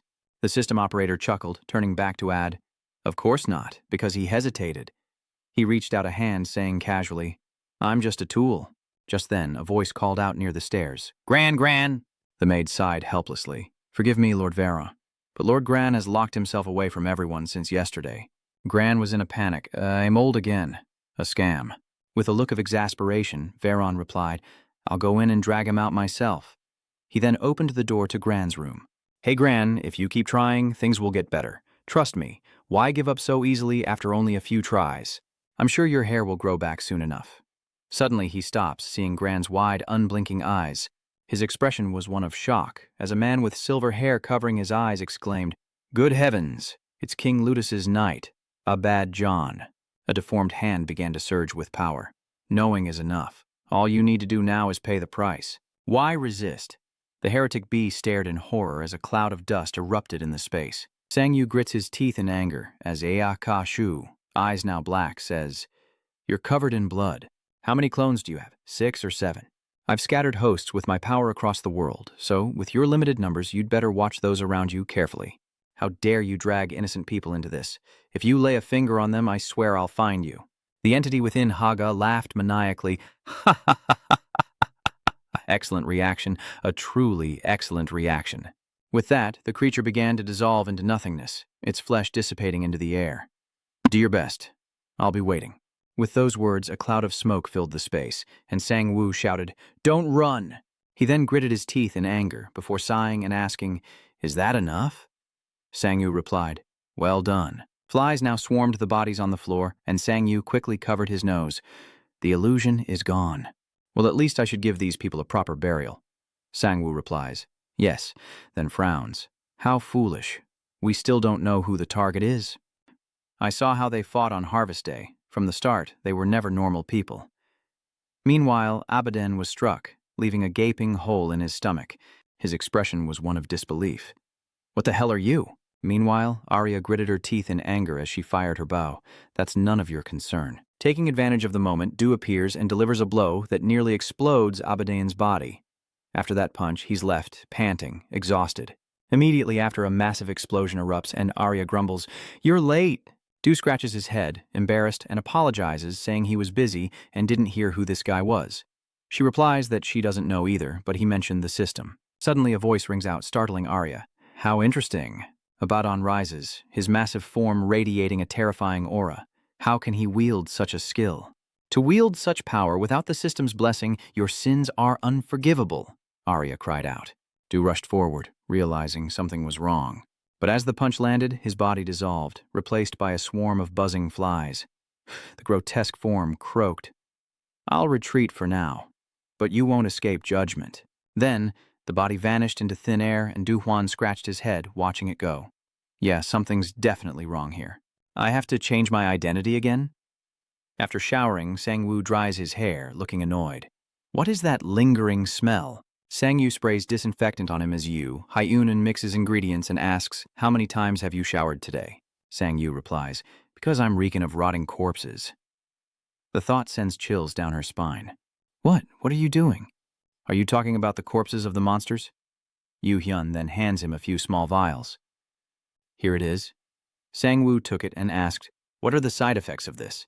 Uhun says he's reduced the side effects quite a bit, but since I wanted to prioritize performance this time, the effect will be quite strong. Your mana usage will be disabled for 3 hours. In short, he won't be able to use skills, Sangwoo chuckled, realizing it was a bit much. Then she wondered more importantly what he'd been up to lately. A tour guide? Looking dejected, he replies, it'll be exposed soon anyway, but I really need the money. Then he reminds her, and you should avoid loitering around JM headquarters from now on, Yu Hyun said with a worried look. Fine, but don't try to do everything yourself. He replies with a confident smile, I'm not alone. My skill is duplication. As he walks, duplicate number 1 and Sang-woo follow behind him, shifting the scene to Abaden. He returns to report to his master, who exclaims, You failed? This is not like you at all. Abaden was bewildered. I am deeply sorry, master. I was certain the system in the prison was disabled, yet they were still able to freely use their skills. The master was stunned. What? The Abaden then held a knife to his own throat. I will accept my punishment. He immediately stopped him, saying, Enough, stop it now. Why does everyone want to die? The master thought with a sinister smile, reaching out his hand. Now, leaving HR aside, I'll cut off his funding at the source. His cute little business will collapse. Switching scenes, Sang-yu arrives at a new location, filled with angry shouts. Damn it. Young men and women sat bound to chairs, blindfolded and furious, crying out, This is a scam. That conman Sang-woo was a fraud from the start, a girl sobbed. We're doing you a favor. Stop it. Alino turns back and shouts, Hey, didn't you guys all sign contracts? You provide mana from your youthful bodies and I pay you. Then, she breathed heavily, exhausted. Has the security team minister found any of the kids with that skill? Alino asked as she entered. Why isn't Elkus answering? Where is everyone? Didn't you hear me calling you? But she stopped short, finding only countless mangled corpses lying in pools of blood. Alino was stunned, her body trembling. What is this? There's no sound, I can't hear it. Suddenly, she was plunged into darkness as 2 hands emerged, grasping her throat, and a voice echoed from the shadows. Not even an A-rank hunter can make a sound? The price for using the system to regain youth is a heavy one. Pay the price with your life. Alino glances back in horror. Why did it suddenly cut back to Blue Sky Academy? Haeon was walking down the hall when he saw someone and called out to clone number 4. What are you doing here? Number 4's clone asks, pointing. You haven't been attending classes regularly lately. Have you noticed anything? Haeon exclaimed. It's the professor! Professor Hai Co is now standing at the podium. It's Professor Kang Hook, the one he said had been duly punished. Clone number 4 pondered, then suddenly opened communications as Sang-woo's voice came through, asking, What's happening? Clone number 4 replies, As expected, all the students are staring into empty space, believing the professor is there. Sang-yu looks serious. I knew something was wrong. It's been a week since the professors died, and the academy hasn't stirred. They must be hiding the deaths with illusions. What about Professor Hwang Yun? Haeon was confused. What was wrong with him? Professor Hwang Yun H left the academy after the last incident. Suddenly, her expression paled and she trembled. What are you? There's nothing there. Could I have been brainwashed? Clone number 4 calmly and seriously approaches, grabbing her tightly. There was no brainwashing. Outside, Sang-yu reassured her, telling her everything was all right. The machine's destroyed, so mind control is impossible, he secretly calculates. But that illusion skill must be used on a grand scale. From now on, don't come to the academy. He reminded Haeon, who could only blush and awkwardly reply, Yes, sir. She subconsciously thought it was just a clone, but because it looked like him, she kinda liked it. Then she wondered, how long do I have to stop going to the academy? Sang-yu replied, Stay at JM headquarters with Yoon from today. Just then, a group of people appeared behind Sang-yu, calling him Master. Sang-yu tells Haeon, I'll call you back, then turns and asks with a smile, Don't tell me she wants a refund. Meanwhile, someone takes off their glasses and bursts into laughter. Of course not, because I'm just a tool. This is the system operator. I wonder when Lord River will arrive. It's been 20 years since the great disaster. I'm sure he's on Earth. The master of Abaddon knelt before the administrator. Have you considered what I said before? The administrator casually replied, Oh, the issue with this appearance? It's a waste, but should I use this? A miraculous drug that can restore the entire body. A panacea that could heal Elisa. As he said this, he swallowed something, and an explosion erupted. Immediately after drinking it, the operator's form transformed into that of Lady Elisa. He snidely remarks, If only I were a little faster, Lady Elisa could have woken up. So if I do this, she'll surely want to see me. Even if I'm just a tool, appearances matter, I suppose. The kneeling man clenched his fist. Then he exclaimed, "You are not a tool," he roared. "You are a god who will illuminate these foolish mortals. Please, do not demean yourself." The operator then gives a sinister smile, saying, "You know what? Even in Tib, there was a noble who called River that. I will cut off support for River." He initially opposed creating evil, but after witnessing River's miracle, he became a fanatic. He's not a warrior, he's a god. Depending on their expectations, they call him by different names. Though his identity was established from the start, those types are always the first to betray when their faith crumbles. So the operator suddenly appeared behind the kneeling man. "Do not dare alter the role Lord River has granted me, just as I have granted you yours. Aside from seeking Lord River, do not overstep." The man, drenched in sweat, responded, Yes, this is it. This is the kind of majesty a lord should possess." After experiencing the mental torment, he uttered those words with a satisfied expression. "I see." As those announcements were made, another horrific incident occurred. The president of a major weapons manufacturer, Lomas, was found dead 3 days prior, a figure of great influence in both politics and business. Mr. Ta was connected to numerous criminal organizations, following Enlightened Group's manager, Laura's. He's the 5th victim in a series of murders targeting the elite, a serial killer who disables entire security forces without a trace of blood, demonstrating extreme danger. Upon hearing the news, Sang-yu is shocked and speechless. Bankrupt. "Well, I didn't think it would sell for long anyway." Then he naively asks, "They came here too, didn't they?" B replies that they were lucky to drive them away. Du continued, "But they weren't the Tier 5s who attacked you. The surprise is that Vea and Maximus were on the system's side from the start." Zhang Yu asks in surprise, "Are those two very famous?" Even for us who fought in the Tiber War, we have to admit that the 5 great generals were monsters.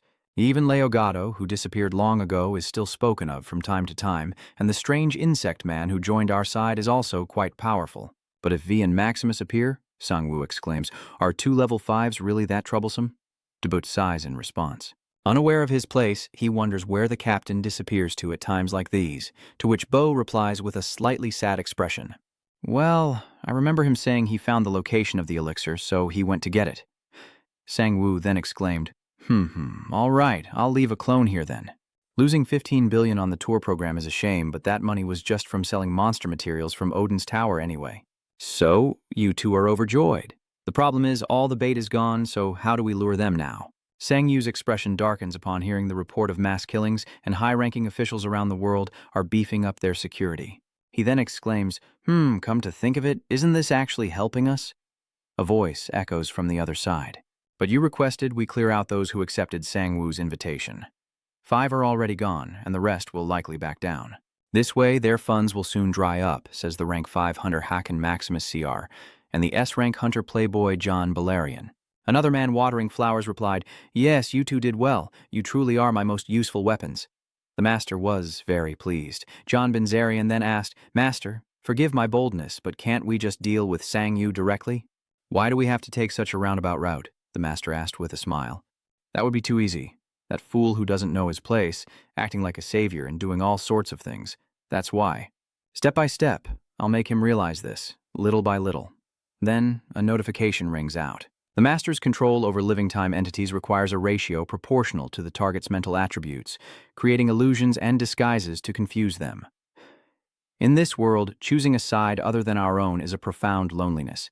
A voice from behind causing the master to pause. "Is that your plan? So J. Loris isn't one of us?" "Yes, my apologies, but this is a monster material purchasing center. We can no longer purchase monster corpses from Lo Odin." Jung Yu is shocked to hear this. "What? Wait a minute. But why? You said they were highly valuable, and we even signed an exclusive contract." The man bowed. "I'm very sorry, but this is difficult to explain." Another man spoke, looking bewildered. S-rank hunters, sorry, but we're forced to decline." Another girl chimed in, saying it would be difficult to find a buyer for such a large quantity, so they had to decline. Then another man offered a bright smile. "Then we'll take it." Why would everyone turn down such good stuff? In the end, the man who accepted the item was brutally murdered, and Sang-woo arrived at the scene, grinding his teeth in bitter resentment. I'm going crazy." At that moment, the terrible thing possessed the unfortunate man and gave a sinister smile. "Everything is going according to our master's plan. All for the system, and all for us. Back with the master, he covers his face and bursts into laughter. Heh heh. You see, there's nothing you can do now. He couldn't find the funds to buy skill orbs, so that's why you killed manager Larasa. Jumper questioned him sternly, but the owner just continued to smile. I already told you I was sorry. I had no choice. The way she chased after youth was foolish and reckless, leading her to give money to Sang-woo. And why are you pretending to care? Do you even treat anyone like a human being besides yourself? Jumper coldly glared at him, then stepped forward, speaking. Loras manages the Global Awakening program, which could disrupt the harvest. Frankly, your nonsense is my biggest problem. The smug master replied, Don't worry, I'll explain everything to him. Jumper scoffed. No, that's not it. What surprises me is your intention. Was your plan simply to stop Sang-uk from selling the heritage skill? Using a fifth-rate assassin to take out influential figures during the tour, threatening them to ruin Sang-yu's tour, is that really all there is to it? The master shrugged, stating that things were actually going quite well. Sang-yu is now isolated and will slowly... He gloats when Jumper suddenly bursts out laughing. Bwahahaha. He laughs maniacally, a terrifying sound. Ha ha ha ha. This expression leaves his master looking perplexed. What in the world are you doing? Why are you laughing? Cut to the Van Hella gate, where a sweaty man says, Just as I thought, no one's here. It seems everyone's afraid of being assassinated. Sang-yu turns back, a confident smile on his face. No, it might be the opposite. Inside, Jumper struggled to contain his laughter. It's been so long since I've had this much fun. You crazy bastard. Are you threatening a level 5? You act like this and don't expect retaliation from those in power. Outside, Jung-yu noticed something strange in the air when suddenly a massive explosion erupted. Just then, Varan, carrying an IV drip, and Gran rushed over shouting, Sang-woo, Jangjan, the tour program! Hurry to the Odin Tower where no one can follow. He frantically grabbed Sang-yu's shirt, shouting that the A-rank guards were useless and he'd pay whatever it took, 10 billion, 20 billion, 50 billion. Wasn't Sang-yu's doppelganger good at protecting people? Protect us. Please save us. Get was stunned to hear this. Hunter, don't tell me you predicted this. Sang-yu calmly replies, Predicted? I didn't do anything. The so-called master did it himself. Then he reiterated, Everyone, there will be no refunds this time. Inside, Jumper was still covering his face, unable to stop laughing. He chuckled. Master, you have powerful skills, but your mind is so foolish. The master's face twisted with resentment as he listened. Shut your dog mouth, he roared. Immediately, the two John Benjarians launched an attack from behind. Heh heh, master, you possess great skills, but your mind is too foolish. The master, enraged, roared, Shut your damn mouth, as Jan Benzarian and Maximus Chris attacked Jumper from behind. Maximus Chris, fist raised, cried out, I didn't want it to be like this, Chairman. As a massive fist descended, John Benzarian unleashed a dark power, threatening to engulf him in another dimension. A giant flower with an eye as its pistol speaks. Look at me, the master says, creating a grotesque and deadly space. You killed them all, Lucas, and despite all the chances you had, you still disappointed us. Jumper gives a sinister smile in the face of the attacks. At that moment, bursts of thunderous power erupted, dissolving the attacks and leaving an eerie silence between the four. Maximus Chris and Jan Benarian stared in disbelief, drenched in sweat, while their master was the most shocked of all. What was that? Jumper asked casually. Are you done with this ridiculous game? The two level 5 fighters were in a panic, thinking the cards they threw had returned, and the current situation, they had clearly punched him. Could Jumper's ability be more than just teleportation? That terrifying smile. Ha ha, did you really just punch your chairman? He then pats his boss on the shoulder, saying this is the second time now. I'm holding back because I chose to be on your side this time. But there won't be a third time. Drop your idiotic plans and go kill Deng Sang-yu now. I'm getting tired of cleaning up your messes. Well, good luck, everyone. I hope you all won't cause any more trouble that'll bring me here again. With that, he turned away, pleased with himself. Ha ha, how exciting. Now, Deng Sang-woo, how will you react to this situation? Indeed, I think I've become a fan of yours. Elsewhere, Sang-woo lies atop stacks of money, ecstatic. Oh yeah, I'm about to go crazy with all this money. Varan grits his teeth in regret. We've kept our end of the bargain. 10 people, 50 billion each, 50% cash, the rest wired to your account, totaling 500 billion. Sang-yu continues to tempt him, suggesting he trade his knife for a fancy new one. Huh? He thought, grinding his teeth in anger. This scum? He sits up, chuckling, and says, Well, I guess the old geezers know by now. The idea that you can regain your youth by absorbing pure mana is a lie. This is just a temporary hiding place. If you understand, stay put in the camp and do this work. For food, just add boiling water to the instant meals and take care of yourselves. Gran, still carrying his IV drip, desperately shouts, "Wait, where are you going? Are you leaving us here?" Sangyu turns away, blushing, and replies, "I've left some clones to guard you, so don't worry. Meanwhile, I'll go fishing," he said, waving goodbye as he walked away. Cut to a butterfly landing on a flower, only to be crushed underfoot by the still enraged master. "You insect, you wretched insect, how dare such a disgusting bug like you?" he screams madly. "Look down on me?" Then he breaks into a sinister smile. "That's right, you said it yourself. Lucas, do as you wish. Just wait and see what happens to this world once I've made up my mind. This time, you'll be the one begging him for forgiveness. No holds barred, anyone even remotely connected to Yang Sanjiu, or anyone who helped him acquire those skill orbs, will be sentenced to death." He stood before his subordinates and declared his intentions. Cut to another location. Meanwhile, someone is toasting with beer, accompanied by cheers.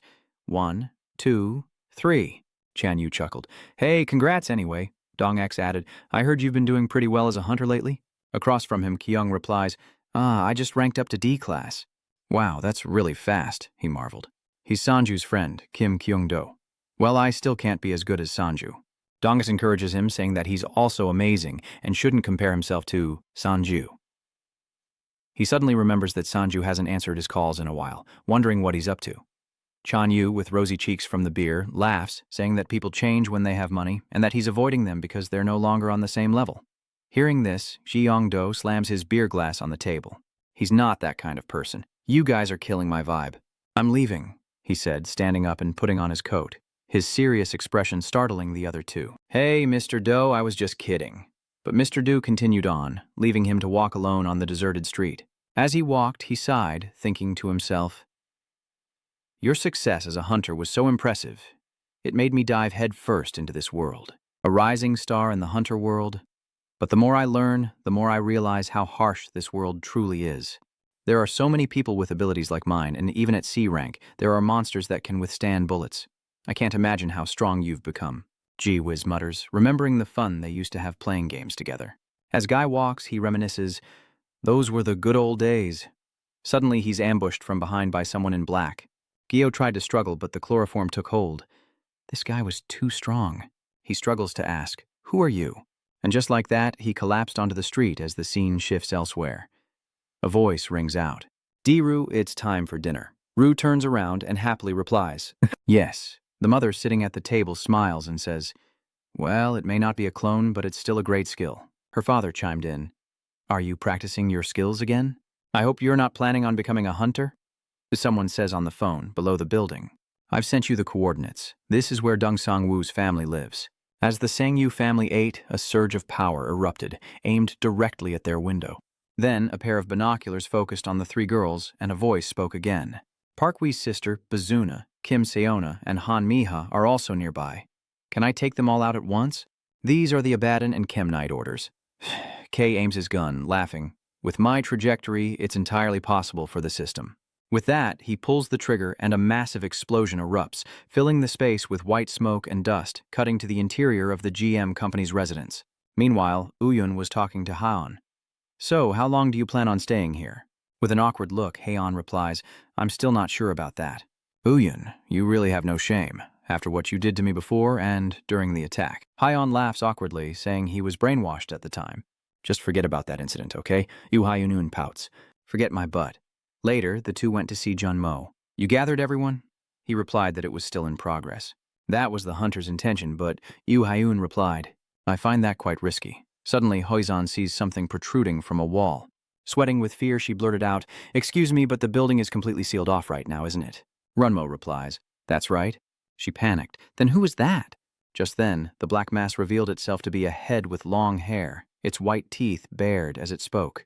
Run Mo and Yu Hyun watched in horror as the terrifying creature lunged forward, mouth open in a scream.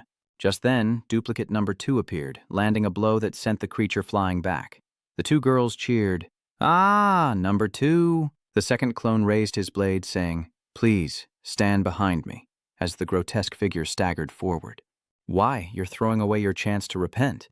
Clone number 2 retorted, "I've done nothing wrong." It then exclaimed, I quite like your ignorance. Ha asks in confusion, Number 2, what about him? He replies, he's alone elsewhere. The plan is already in motion. An organized terrorist attack against us has begun. Explosions erupt within the buildings. From now on, this horror is known as the Aura's Nights. It reaches out to attack as Doppelganger number 2 continues its work. Those connected to Sang Yu will be targeted by an unknown force. Meanwhile, Sang Yu sits amidst the chaos of falling debris and explosions, a satisfied smile on his face. It seems to be working. Suddenly, a surge of power appears before Sang Yu, revealing the 2 of clubs card within. Sang Yu rises before the power, regaining his composure. Haha, I think we've met before. What did you say back then? Next time we meet, all my poor clients will be corpses. Not only are most of them fine, but thanks to your threats, they're paying me even more. Seriously, should I be thanking you or something? Maximus Creed's face darkened at this. Confidence was good, but he clenched his fist. You should have thought this through. You might have escaped if you'd quietly disappeared when you had the chance, especially after taking such a fatal blow not long ago. Did you hit your head too hard back then? Maximus Creed gritted his teeth, ready to strike, when a powerful explosion erupted in the area. Sang Yu confidently retorted as he slid back. So you really don't get it. I didn't even have clones back then, remember? Just then, a rift appeared behind him and everyone gathered. Instantly, the space shattered into a massive hole, but surprisingly, no one emerged. With a blank look, Jiang Yu continued. Hey everyone, Jian Binjarian is holding the cards with a smug look. Sorry, but your clones are quite busy right now. We're not the only ones who inherited our master's will. You often use your clones to protect those around you, so why do you think they haven't appeared? As for numbers, we've outnumbered you from the start. Meanwhile, at Sang Yu's house, the windows are shattered, and the interior is a complete mess. The attacker steps inside, smugly calling to confirm that Deng Sang-Yu's house has been completely destroyed. The voice on the other end reminds him to secure the body as well, to inflict endless pain upon the heretic, to which he replies that he will at least send some heads. The man removes his hood, revealing himself as a member of the Orawat Knights near Juna. She's suddenly attacked by a surge of power, emitting a cloud of white dust, and Juna cries out. Min frantically calls out to Ina as 2 clones of Sang Yu appear before them. Junna cries out, "A Sang Yu!" Mienho responds. No, they're just clones. She asks if you guys are okay. Just then, Abaddon exclaimed that an intruder had appeared, and Kane responded by aiming his gun. Yes, Abaddon said with a fierce look on his face. As planned, we'll keep that clone pinned down here. Not only here, but my knights have also blockaded his other clones in various locations. At this moment, Dongsang's real body is completely isolated, while Sang Yu faces Maximus Creed and John Benarian alone. A massive purple force descends. Sang Yu dodges, glancing at the large crater left in the ground, and calls out, "Hey, wait! Hold on a second." He wondered if each symbol on the cards held a unique power, as Maximus Creed swung his fist from the side. We know your maximum number of clones is 7, pal, and they're all dealing with attacks in Korea. So who's going to protect you now? He sneered, throwing a punch as Sang Yu deflected a stream of sword energy. Maximus Chris, his arm trembling, gritted his teeth in satisfaction. Just as I thought, you rely too much on your clones. Your stats are a bit weak for a rank F hunter. Disappointing. He raised his hand again to attack, a massive fist hurtling towards Sang Yu. Wounded and spitting blood. Before he could even breathe, Jan Benarian's cards were already flying towards him. He raised the jeer card, his expression sour as he spoke. You managed to read all the cards correctly. At least your movements are impressive, so even if it's just for show, I should act like a proper S-class. Instantly, the jeer card expanded, unleashing an eerie power, followed by an explosion that scattered red cards in every direction. Sang Yu struggles to move, gritting his teeth against the binding ability, but its power is on a whole other level. A scream echoes as a surge of eerie purple energy erupts. Sang Yu is struck again, coughing up a mouthful of blood in agony as his abilities are pushed beyond their limits. So, John Binzarian will close in and sever Sang Yu's arm, leaving him in shock. Sang Yu collapses, clutching his severed arm in agony. Maximus Chris roared, swinging his fist down at the earth as a farewell to Sang Yu. The giant fist prepared to strike once more, but the wounded Sang Yu looked up, smiling, and said, "Ah, that's just a weak punch. Like hitting a pillow. No, all of my power is being compressed." Maximus Chris hissed through his teeth. A tiny, giant move, compressing all power. When immense force gathers in a small space, the pressure reaches an entirely different state. Instantly, the blow landed with devastating force. The sharp power piercing through Sang Yu, sending his body crashing backward as Maximus Chris gloated. Too late to realize there are those far beyond your reach. Sang-yu grits his teeth to keep from spitting blood, then chuckles. Look, the plan worked, didn't it? The two were bewildered by this. What? Since when? Sang-woo's body then erupts with power as he laughs. When did I ever say I was the real one? Ah, so this was just one of Sang-yu's clones. Even E was fooled, everyone. Meanwhile, the man on the phone looks shocked. Huh. On the other end of the line, a voice asks what's wrong. He's confused. The figures on the floor are just cracked models, not corpses. This is a trap. The Dung Sang-yu family isn't here. The person on the other end of the line is freaking out. So, where are they?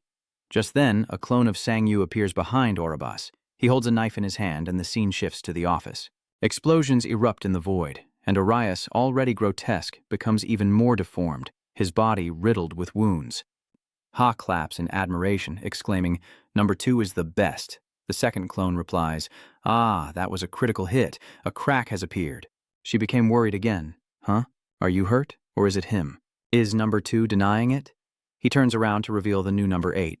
On the side of the Sang-woo impersonating clone, he's called Clone Number 8, and he's laughing maniacally as the real Sang-woo crawls through the hole with his sword, demanding to know who did this. Then, with a mocking expression, Sang-woo says, "Did you really think my limit was 7 clones? He. Sang-woo recalls receiving information from the system. Today is the last day of the week, he promised the director. He said with great satisfaction, "Excellent.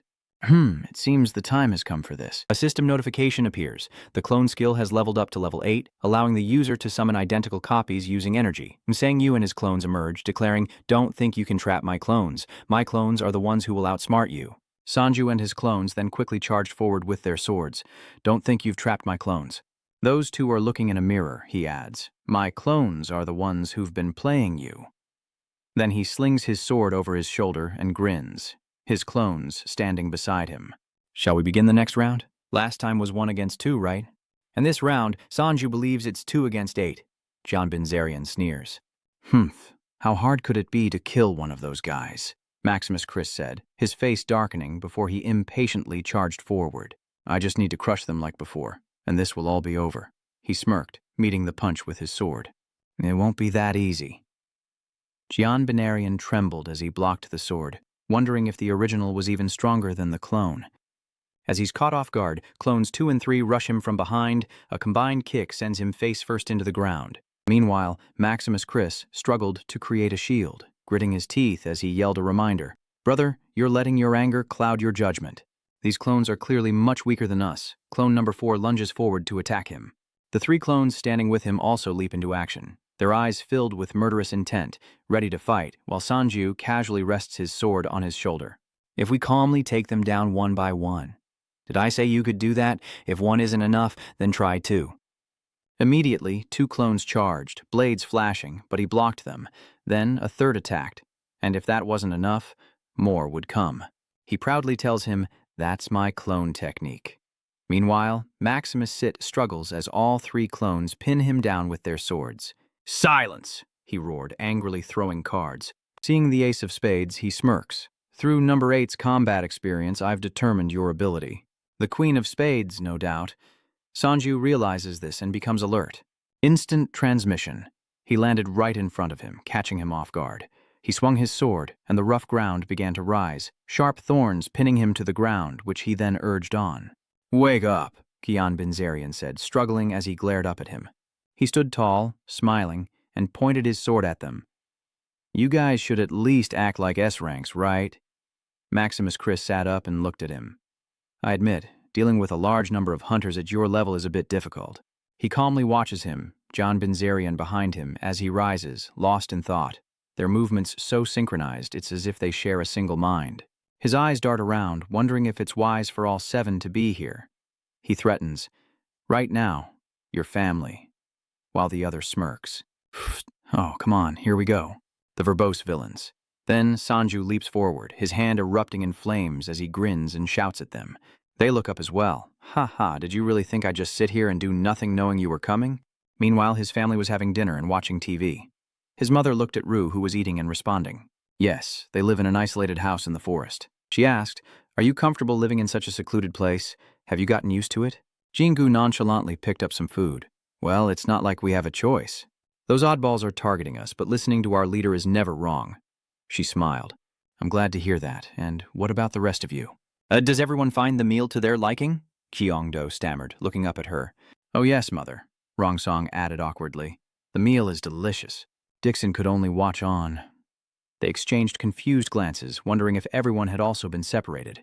Yeah, they say a terrorist group is targeting us. The three at the table across from Sanju's family finally understand. So, Sang-yu was always looking out for us.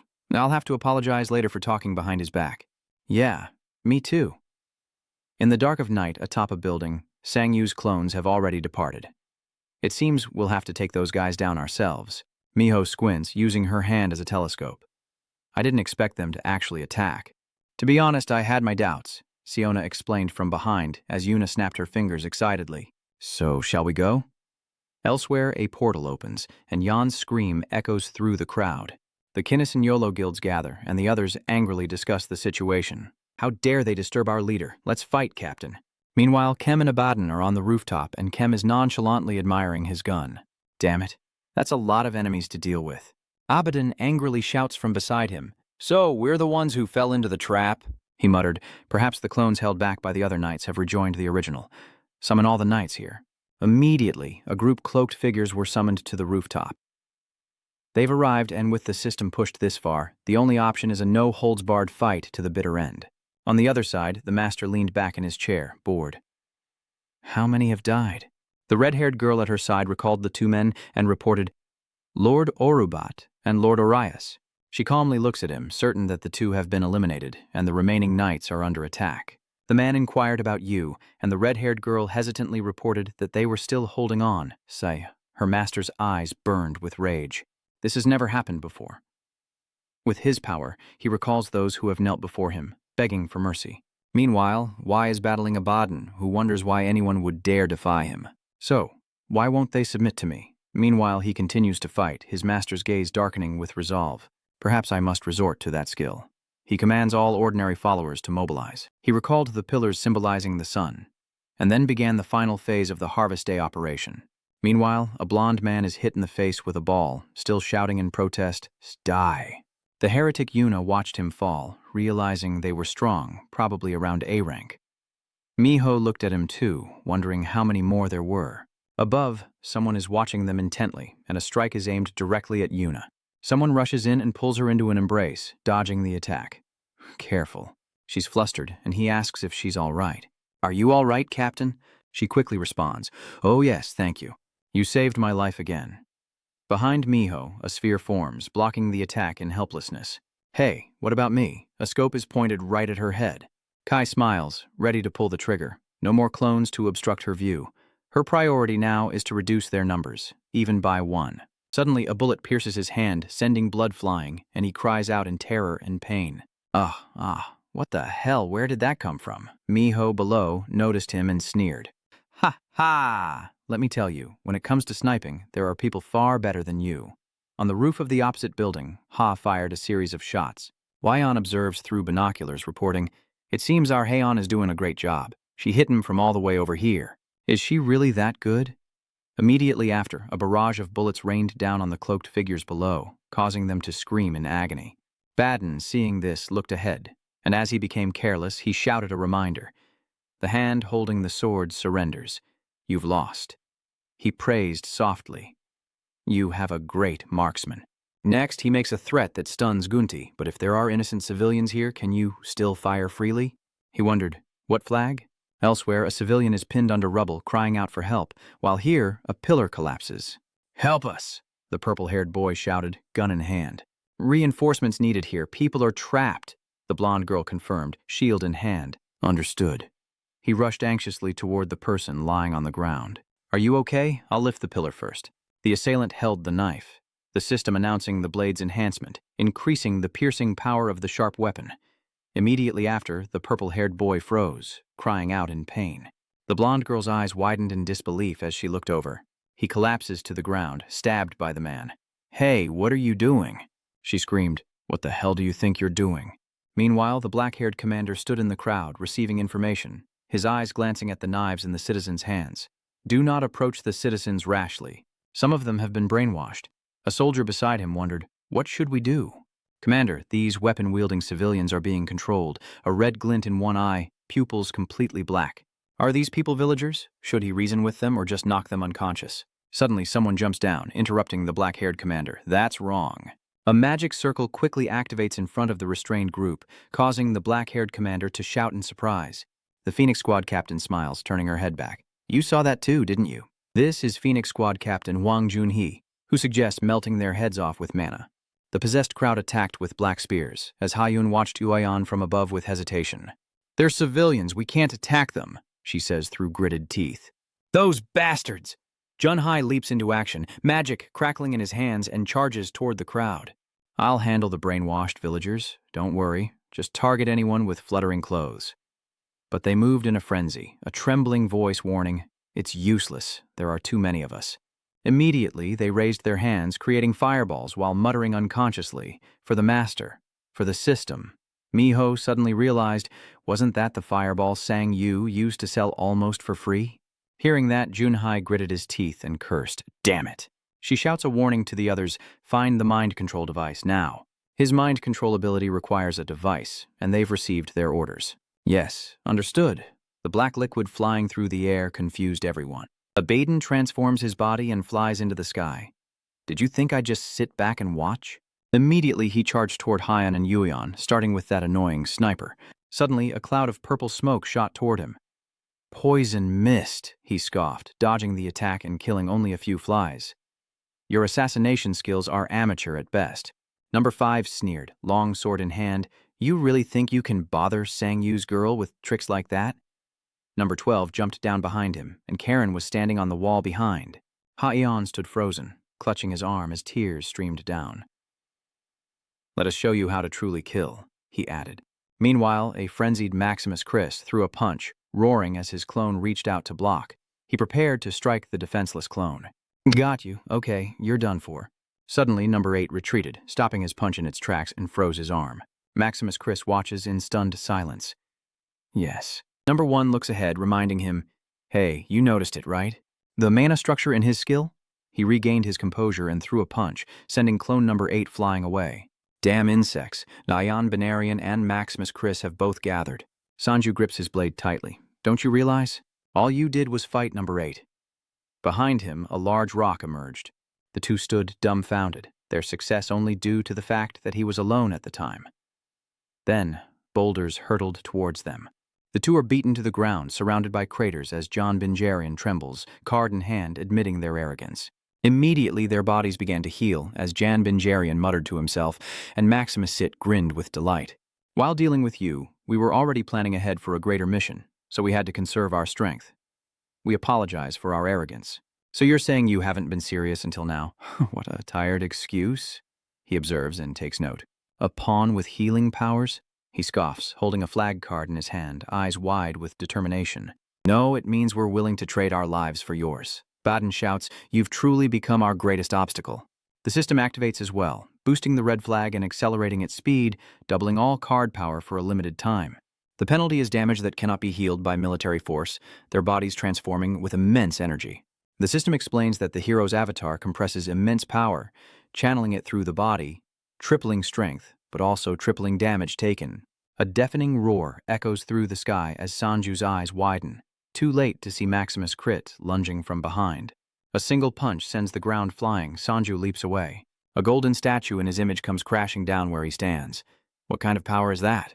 Two clones quickly jumped in and slashed at Maximus Chris's body. He cried out in pain, his machine relentlessly firing, teeth grinding in struggle. He then turned and punched one of his clones, saying, Die. A loud bang echoes as the number 1 of the 7 deadly sins mutters within his body.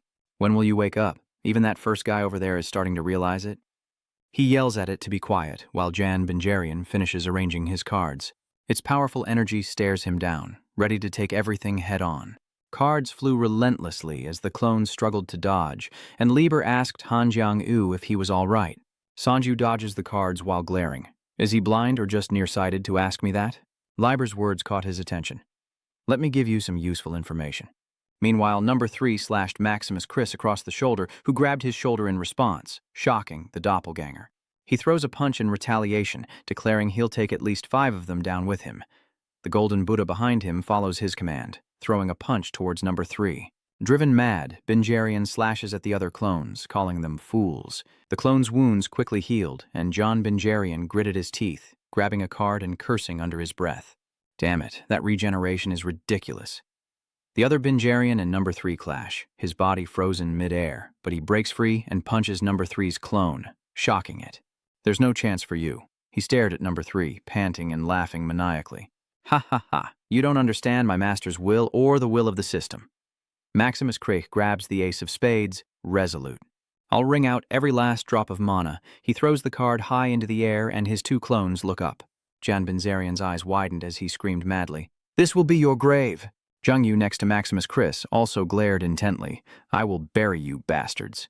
Both attacked the clones in their awakened forms as number 1 muttered the 7 deadly sins. Are you sure you'll be all right? If you're not confident, leave it to me. But he denies it, saying there's no time.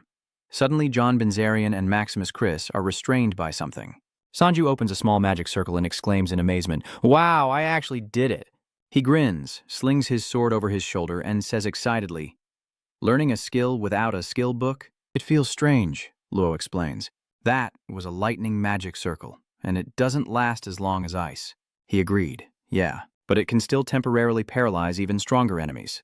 It can only exist for a moment, he explains, as the energy surges. Thanks to that brief window, I've completed my analysis.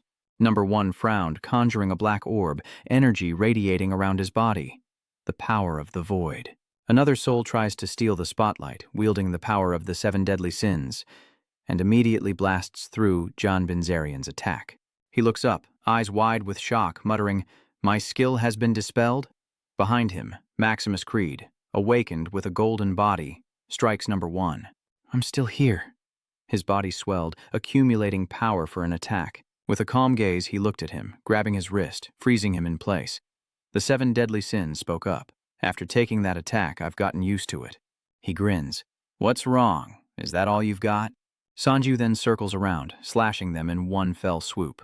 The surprised Ache are cut down without resistance, their bodies bleeding as he smirks confidently, gliding behind them. Yes, this is what you call failure. That night, voices echoed in a castle. Was it really here? Wait, it should be here. Huariyun angrily shouts with her arms crossed. Hurry! They said there are still many brainwashing machines. Ryan's car is there, with Xin Yunyang beside it, his face also contorted in a frown. Before them lies a field barrier, so don't rush me. This isn't some all-purpose skill. He carefully cuts the tape. I can easily find Dad because he's near these machines, and in front of them is a device shaped like a helmet. I need a component like that. Huarian bends down to examine the situation. Is this the device? The device they used to brainwash the trainees. He also grabbed the wire to examine it. Yes, thank goodness it's still here. Immediately, Junwei scanned a wide area outside the facility, the system confirming a level 100 sweep to search for the designated target. The mind-controlled people are suddenly released, and Junhai, gasping for breath, curses at the unkillable crowd. Damn it, these brainwashed people just keep coming. She bit her lip in anger, wondering if cutting off their ankles would do the trick. Miho agreed, perhaps it was a good idea, while Wai swung his sword at the cloaked figures. Yes, he looks at the map in his hand, panting with relief. I found the location of the brainwashing device. I'll send you all the coordinates. Seeing this, Junhee understood. It seemed the young master had done it. And Miho, behind him, quickly smiled and skipped away. Now that we know where it is, it'll be easy. A bad black stubbornly glares at them and curses. Fool, I warned you. He roars. You think I'll just stand here? Suddenly, number 10 kicks him in the chest, but it does nothing, and Miho follows the map. Her eyes widened as she found it. Beneath the cloaked figures surrounding the device, she thought, there are so many of them. They saw her take up arms in defense, declaring that they would protect the device with their lives. She swung her hand, creating a massive fireball that hurtled downwards. Fine. Sacrifice yourselves, then. The black-haired cloaked figure looked on in horror as a blue flame descended upon them. A violent blaze. Miho announces that after the machine was destroyed by the flames, they also destroyed the villagers' brainwashing device, and now they just need to deal with the core members. The curly-haired, black-clad man grits his teeth in anger. How dare you destroy the conversion machine? The trident-wielding heretics were furious. Behind them, a spark of electricity flared as the octopus gritted his teeth. I'll show you what serious really means. Sanji emerged from the void, holding John Benzarian and Maximus Chris by the hair, and said with a smile, "What does serious look like again?" The two trembled like leaves as Sanji prompted, "Why don't you continue what you were saying?" He looks at the group and says, "You all held on well. Thank you for your hard work." Above, Hyan looks down, while Yuyan peers through binoculars. So, he's finally here, and his clones are already being summoned from thin air. He decides to end things here, as numbers 3 and 4 attack the robed figures. Hyuk-woo smiles, wielding his sword with pride. He's taking them down with ease. Yan raised his shield, gazing at him. His power had grown significantly since their last encounter. Cries of agony filled the air as the Black Marketeer's face froze in shock. "Forgive me, Master, for leaving before I could help you achieve your great ambition." Number 1 quickly attacked, and as the debris flew, the battle came to an end. Meanwhile, at Enlighten's headquarters, a large figure moved through the building. Was this unexpected? Or exactly as planned? Raven thought of the orange vial, musing about the miracle drug. Who would have thought such a miraculous substance was secretly hidden beneath Enlighten's headquarters? He muttered to himself, it was a long and arduous journey to get here. Suddenly, the communicator on his wrist beeped, startling him. Beep, beep. Javenven cautiously looked around, secretly breathing a sigh of relief. Luckily, no one heard that. Suddenly, Jumper appeared beside him with a smile. "Long time no see, huh?" he inquired. "What wind blew you to Enlighten Corporation?" he muttered, dumbfounded. "Oh, and what about these bracelets?" Number 1 reports that he took number 6 to the Odin Tower. Can't let those big shots starve, can we?" In the quiet room, he asked about the extent of the damage. The honest reply, number 3 was severely injured and number 5 had been eliminated. He glances over, assessing, and remarks that number 3 will recover in a day, right? Number 1 corrects him, saying it will actually be about 6 hours. He then looked at John Benzarian and Maximus Chris, who were bound to the wall, and mused, not bad. After all, we did take down 2 S ranks. He smiled as he approached them, despite the continuous mana absorption system and special alloy restraints. With such high base stats, containing them is still difficult. John Benzarian stubbornly hangs his head. "Kill me," he says, but I just sauntered to the side, laughing. "Those who talk big always die first, heh." He grinned back, laughing. "Are you scared?" he muttered, causing the man to freeze. "I've studied you. That pathetic, soft-handed approach. You even spared the assassins who came for your life. A man like you can only strike against those already turned into monsters. Isn't that right?" Gian Benzarian looked up at him, a smug grin on his face, and shouted, "You act tough, but without your clones, you can't even bring yourself to kill a single person. You have no purpose. Your will is weak. You're just a lucky coward who got a skill. That's who you are." As soon as he finished speaking, Dong turned and swung his blade, and the man stared in horror at his severed arm. Maximus Chris's companion looked on in shock, while he cried out in pain. With a dark look, he slung his blade over his shoulder and said, "First, you're right." He sighed, gritting his teeth as he confirmed, "If I could, I wouldn't want to hurt my own kind." "I'm not a psychopath. Why would I do that?" he said, standing before a tense Maximus Chris. Ugh, cough. Then Sanjiju scratched his neck, looking a bit troubled as he explained. "That's right. My will isn't that strong. You can see for yourself I hate doing this kind of thing. I only wanted to use my clones to live a carefree life.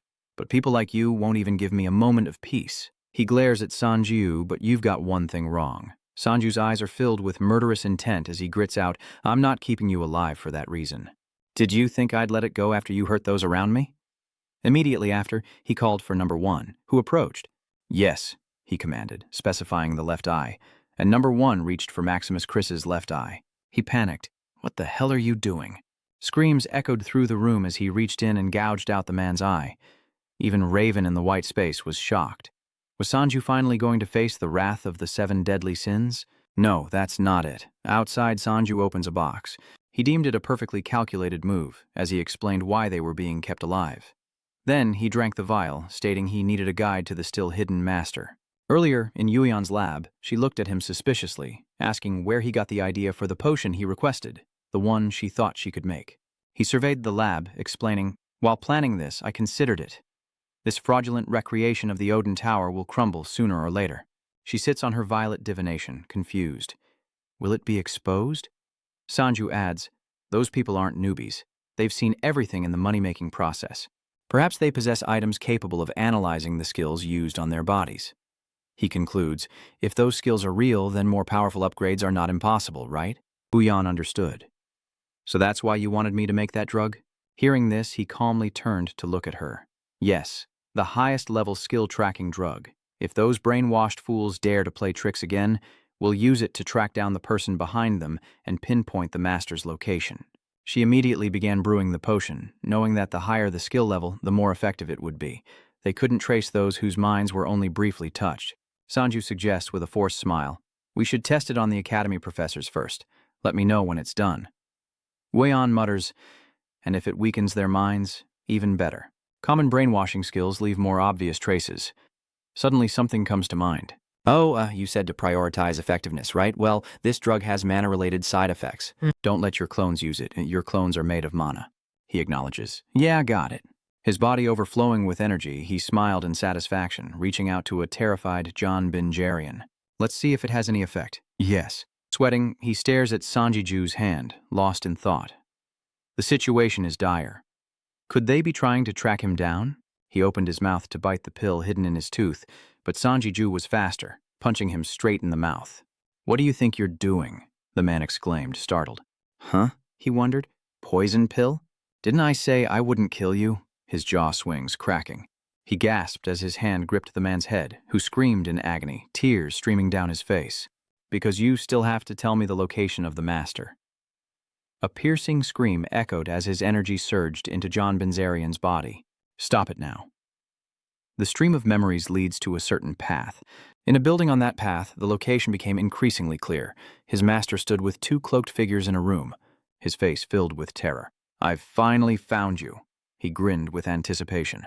"A rat," Jamper reminds him. "You need a guest pass to enter the headquarters, but it seems you didn't come through the main entrance. This is a big problem. Sir Knight."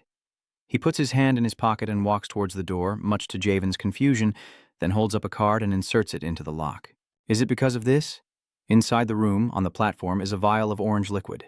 He turns back and smiles. A magical elixir. I was quite surprised myself. Jumper wondered, he didn't seem like the type of person who would need this. With a cautious expression, he explained, "I made a promise to someone important." Then, with utmost seriousness, he added, "I admit I snuck in and it was a shameful act, but given the circumstances, I'll be blunt. Will you sell it to me? I'll pay any price." Hearing this, he couldn't help but burst out laughing. He scoffed, saying someone already offered the budget of a small nation for it. "Did you really think your offer meant anything?" Even Jumper seemed to realize how absurd it was. Well, even I realized that request was absurd. Immediately after, he opened the protective case, grabbed the serum, and tossed it to him. "I'll give it to you for free." He insisted that Ven just take it, leaving him stunned. "Huh? Why?" Jumper stared blankly, questioning him, asking what he meant by that. "You don't want it?" But you shouted in disbelief. "Isn't that strange? You just called it a miracle drug," he said, looking confused and awkward. He sighed and explained, "Miracle drug, my foot. I just don't need it." He then revealed the mark on his chest, offering a sad smile. "The curse I bear can't be undone by some miracle drug." Hearing this, he looked on with suspicion. A curse? He redressed and turned away, revealing that promoting the elixir at the academy was just a ploy. He added, leaving the old man stunned, "My master kept nagging me, so I had to oblige. As for the divine medicine, it was originally a reward from the system," Jumper calmly added. "After all, the academy's students will be eliminated on Harvest Day anyway." Vela shouted from behind, shocked and losing her composure. "Wait a minute.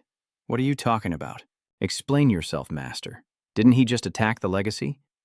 And now you're saying the system gave him that? As if the system were a conscious entity?" Seeing his confusion, he frowned and turned to explain. "This divine elixir is made from the system." His words left the old man wide-eyed and speechless. Had he ever heard of such a miraculous medicine? If such a thing truly existed, Elisa wouldn't have died, and Liber wouldn't have gone mad over the system's growth, right? His hand trembled. How much did he know? Behind him, Sven's expression darkened as he questioned, "Just who are you, really?" "What the hell are you?" He presents a magic scroll, their last teleportation scroll. Sanju then turned and gave instructions, leaving the injured number 3 behind while the others set off immediately. "I won't be able to use my skills for 3 hours, so I'll assess the situation and use number 3's subspace." He held the confirmation, his face a mask of panicked breaths. Maximus Chris was lost in confusion. "What should we do with the old master?" he shouted in a panic. "Wait, please, I'll explain everything." John Benjarian tries to stop him. "Wait, hold on." His face was covered in sweat. Master cannot die here, Gyan Binjarian shouted even louder, seeing that he couldn't calm down. If you let such shallow emotions control you now. He immediately swung his blade at them. Gritting his teeth, he ordered number 1 to kill them all, a command that was met with firm confirmation. Meanwhile, the master, gripped by fear, wrung his hands, his body drenched in sweat and trembling. He's coming. Hickson Sang-yu is on his way here, and a black dot appears outside the castle. The red-haired girl rushed in, anxiously announcing that an intruder had been detected at the entrance. Seeing this, he screamed out in terror, "How is he here so fast? Didn't we have an awakened one disrupting the teleportation coordinates?" She trembled as she spoke. "That apostle, you killed him last time while he was serving you." The master gritted his teeth, glaring and panting in panic. The cloaked figures charged into battle, weapons raised, screaming, "For the master, for the system, leave this place now."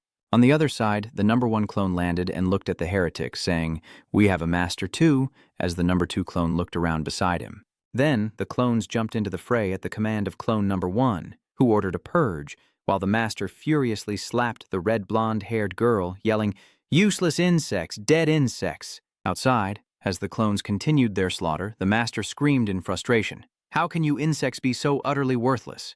He stood there panting, his 2 close subordinates beaten to the ground. "Bring in my reserves and proceed to the final phase," he ordered. At that moment, clone number 1 drew his sword and glanced at him. Meanwhile, through number 3's space while he's bedridden, he's informed that everything is going smoothly, and it seems most of their main forces have been wiped out in Korea. He looked at him, understanding. "I see. However, hold off on the invasion for now to ensure your safety. Not being able to use skills is a bit inconvenient, but I still want to see what that master looks like." Suddenly, Runyang burst through the door, filled with worry. "Dong Sang-yu, are you here?" He calmly turned to face him. "What is it? Visiting the sick? I really owe you one this time. Thanks to your scanning ability, we were able to find that brainwashing device. That's exactly why I'm here." His face filled with worry as he recalled the faint signal in the city. The evening sun began to set. "I had discovered one above ground, but I could sense a signal coming from somewhere else." On a much grander scale, he adds that dozens of structures deep underground are emitting signals. Seeing this, Sanju was shocked. What is going on? Deep underground, they connect devices to a throne, and system windows appear, leaving them puzzled. "Master, are we really going to do this?" The white-haired girl hesitated, clutching his hand.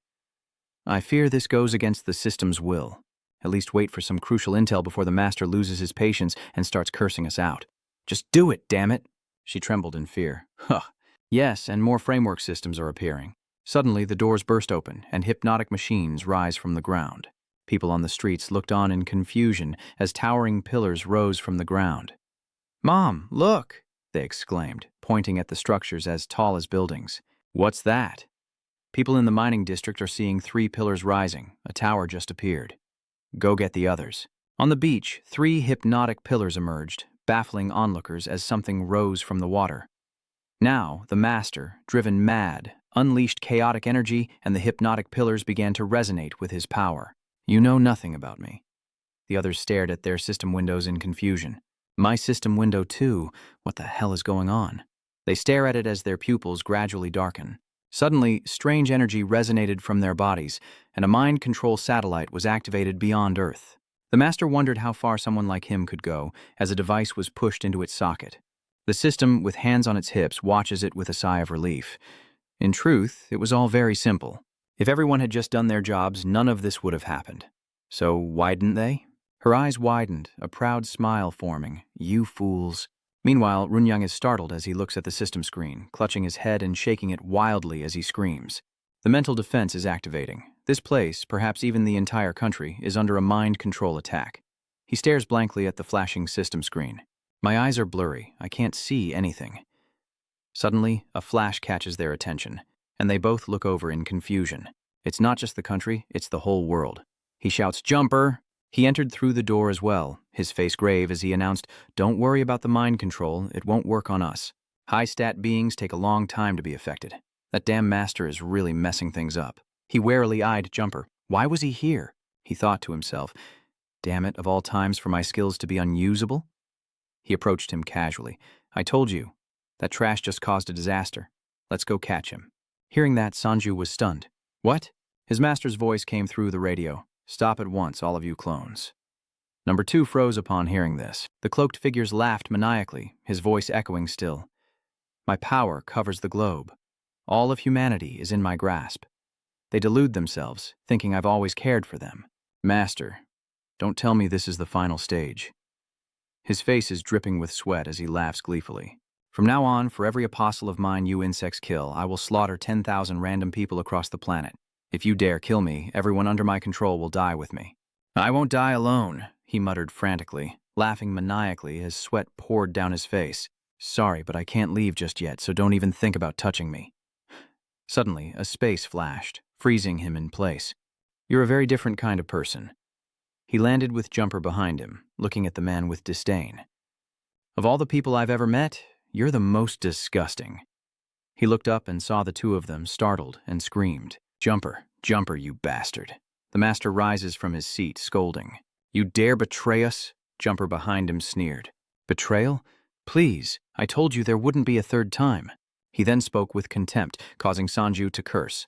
Now that I think about it, your damn trident beard has always been an eyesore. He then wondered, well, I guess we're done here? The master is furious and cursing like a dog. It was then he spoke, dragging his hand along the hilt of his blade as he approached, his body radiating a murderous aura. Let's end this quickly. I'd love to savor your pained expression, but time is of the essence. He stared intently at the old man, a grave mistake. Even the S-rank Maximus had lost contact. He clearly valued the lives of the brainwashed less than grass. Two subordinates rushed to defend him. Master, fall back. He delivers a fatal blow, realizing he misjudged his opponent, who would have thought he'd use his clones to kill without hesitation. Seeing this, the master screams in terror, tears streaming down his face. At this rate, that bastard will kill me, he screamed madly. Are you even listening to me, you lunatic? I said I'd kill every human on this planet. Did you think I was joking? He then sat down, grinding his teeth as system windows popped up above him. See for yourself, witness humanity slaughtering each other. Outside, the mind-controlled masses began to move unconsciously, attacking each other in a frenzy, while their master laughed maniacally as he controlled them. A massacre carried out by hundreds of millions of awakened beings. Unbeknownst to him, Sanju came at him from behind with a blade, and in that brief instant, almost simultaneously with my own moment, all space froze. Jumper smirks, using his ability, while outside the city, beams of light flash around the mind control towers. The mind control tower in the mining area suffered the same fate, along with broadcasting stations across the globe, utterly destroyed. They began to crumble into pieces and fall. A cloud of dust rises as the materials of the broadcast tower corrode, a flash appearing on the screens. He growled, I told you. His eyes burned with rage as the severed broadcast flashed on the screen. There would be no third time. He stood on the table, startling the man in the chair. You were standing right next to me, spacing out. That awakened ability is insane. He quickly turned and ran, tears streaming down his face in fear. Adya, Sanju turned to look at him, puzzled. Oh, you didn't chase after that old geezer. Jumper calmly put his hands in his pockets, stating, I think we should let someone else take the lead. We're not in a hurry anyway. Meanwhile, the master frantically flees down the corridor, his body gasping for breath, utterly lost. Why? Why does everyone betray me? He remembers the past. I heard you messed everything up at home. His wife, heartbroken to see him starving, ignored all objections and helped him get a job. The man in the suit adjusted his tie and looked at him, unable to accept the truth. The man pressed, It can't be, right? His eyes filled with panic. Everyone saw him as trash. Then, in an alleyway, curses echoed endlessly. They paid him next to nothing just to sell broken watches. The master kicked a trash can in frustration, sending it flying. They were all the same. He quickened his pace in anger, cursing his luck, penniless and homeless, wondering where he'd find shelter this winter. Suddenly, a dark pit opened beneath him, one he knew well from childhood. He fell without hesitation. So they hate me this much? What the hell? A sudden path. What is this? Dirt. He looked up to find himself surrounded by monsters, their hatred palpable, and his face filled with terror as sweat poured down like rain. This can't be real, can it? Monsters. A monster approached him, roaring, as the owner sobbed and screamed, Please, spare me. The system chimed. User, Earthling, identity unconfirmed, verification complete, system access granted, registration complete. The monster froze, and its master stared, equally stunned. That's when the advent of the Lord came to this world, and the system appeared before him, a level 1 master with the power to control creatures. The control time depends on the target's mental stats, and he sees that it's still lost in confused panic. He watched the monsters obediently retreat, a bit bewildered. Control creatures, huh? Will you obey my commands? He wondered, relishing the thought of monsters hunting humans and cities being destroyed.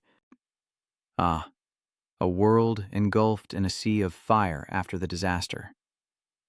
A sinister smile spreads across his face, a crazed excitement building within him. He finds the scene breathtakingly beautiful. With his power, he quickly creates a haven in this new world, while the master runs to a basement and locks the door. The system warns that maximum security has been activated.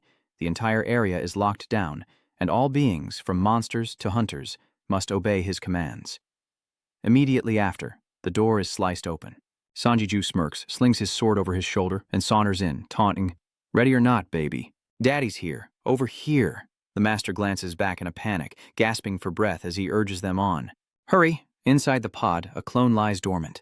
He shouts to hurry and bring his backup weapon, frantically waving his hand to summon a mind control seal. "My last resort," the system explains. "Dominate, synchronize, maximize the host, and overwrite a target's personality. Their memories and abilities, a punishment that can only be used once in a lifetime. The overwritten target can never use this skill again." Oh, all-powerful system, he remembers the one who cast him out. "Please, spare only my wife? Please. I know I was wrong to chase you away, but I didn't treat you badly before that, did I?" Beside him, his wife also bowed and pleaded. The master, perched atop a proud serpent's head, crossed his legs and proposed, "I'll let the victor live." "So you two fight each other.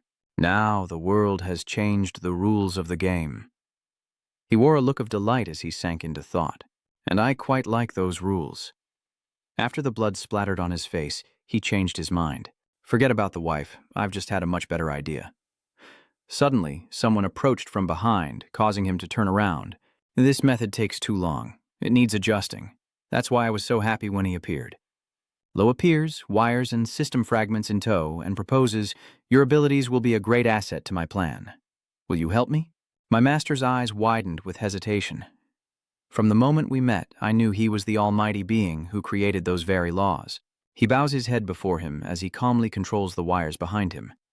"My lord, your servant is here. Give me your orders. Anything at all. No, we believe you are witnessing this moment as well." Immediately after, the mark emitted energy into the body lying motionless in the container, synchronized to your arrival, to punish that filthy insect. Sanju, sword in hand, looked at him, confused. "What is it? This guy's so chatty, garbage. System confirmed. Synchronizing." Lines of text appear. Synchronizing, synchronizing, synchronizing. Isn't that right? You are our lord, after all. Suddenly, the system frame locked, throwing him into a panic. Above the cross chains, the system displayed that system access had been disabled. Tears welled in his eyes, and cold sweat poured from him as he gasped for air. Ah. He was also shocked, his eyes wide with surprise. Facing him was the system itself, staring back. Sanju's expression was a mask of unspoken tension, sweat pouring down his face. "Elisa, wait, it can't be." He realizes it's the system, while she stares wide-eyed, questioning him warily. "Who are you?" Sanju thought, forcing a smile. "Hey, Lieber, you better not say a word." Inside, Lieber was losing patience, the heat overflowing as he stomped his feet madly. How dare he, the bastard! He grimaces, grinding his teeth in fury, and shouts, "How dare he use Elisa's form!" He figures the guy didn't even try to hold back. He quickly scratches his head, embarrassed, and turns away with a dumbfounded look. "I'm just a regular hunter. That so-called master was causing trouble, so I came to give him a little reminder." The system looked at her, resting its hand on its hip, then glanced down at the master's corpse on the ground. "Looks like you reminded him a little too enthusiastically." With an unreadable expression, she begins to smile. "Then I'll take my leave." "Ha ha, now I understand." She then excitedly shouted, causing Sanju to stop in his tracks. "You're Dong Sang-woo, right? Ha ha ha. My apologies, but you're collecting the 7 deadly sins, aren't you? That's a bit of an eyesore for me." Without hesitation, she throws a punch, a smile still plastered on her face. "Sorry, but I can't let you collect them. Sang-woo, your life on Earth ends here." His eyes widen in shock. Seeing this, Lieber was shocked as her hand made contact with his arm. He shouts to stop him. "No, Jang-yu, if you interact with him." A surge of electricity courses through them both. The system excitedly clung to the sword, calling out to Lieber, while Lieber desperately tried to stop him in fear. Her face lit up with excitement as she grabbed the sword, repeating, "Really? Really? Really? Really? Really? You're really Lieber?" Lieber remained stunned. They said not to approach, and he gritted his teeth in dissatisfaction. "So I should just die without resisting?" The bitch curses, "Damn it all." She's ecstatic as their energies resonate, and the system murmurs, "Finally, finally, finally," as she and Sanju arrive in a white space where Lieber sits silently in a chair. She muttered, "He's found you too." He cautiously leaned forward, startling him. "Lieber, what do we do now? He's infiltrated this place." His face darkens as energy emanates from his body. "It's all right." Behind him, the system approached, magic gathering in its hands. "Lord Lieber, I will help you escape this place at once." But Lieber simply rises, angrily reminding her, "This space was created directly by me using mana with the Book of You as a medium." Then a blinding light appears, leaving her stunned. He glared at her, barriers rising around them, his face contorted with rage that she dared trespass here. Then a flurry of attacks left her stunned. Dark energy engulfs the system as it coughs up blood, and he swiftly attacks, grabbing its neck and throwing it to the ground. His face contorted with rage as he questioned, "You've made far too many mistakes." He stood to the side, mouth agape in shock. What immense power. The system, pinned to the ground and trembling from the chokehold, panicked. "Lord Lieber, why are you doing this?" She pleaded, "It's me, the system you created." But Lieber only grew angrier, clenching his fist tighter. "Don't you dare speak to me in that form again." He squeezed his hand shut in fury. "I will destroy you myself, to avenge those who have fallen." The system tries to speak. "You know this, don't you?" Suddenly, light erupted, and the resonance faded away. She warned that eliminating one small representative was not enough. Her body separated from Sanji, and he gritted his teeth, watching warily. "He's back. Damn it, my mana release penalty isn't over yet. I need to stall for time." The system, looking furious, stares at him, leaving him confused. "It was you, wasn't it? You're the one who gave Lieber strange information. Why does Lieber hate me?" He stares blankly, completely bewildered. "What's going on?" He pointed to his head, grinding his teeth in confusion. "What the hell are you talking about? Are you crazy because the system has too many errors?" He yelled at her. Upon hearing this, her face darkens with shock.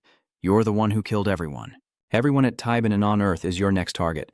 What sane person would look at a psychopath trying to destroy all of humanity with sympathy?"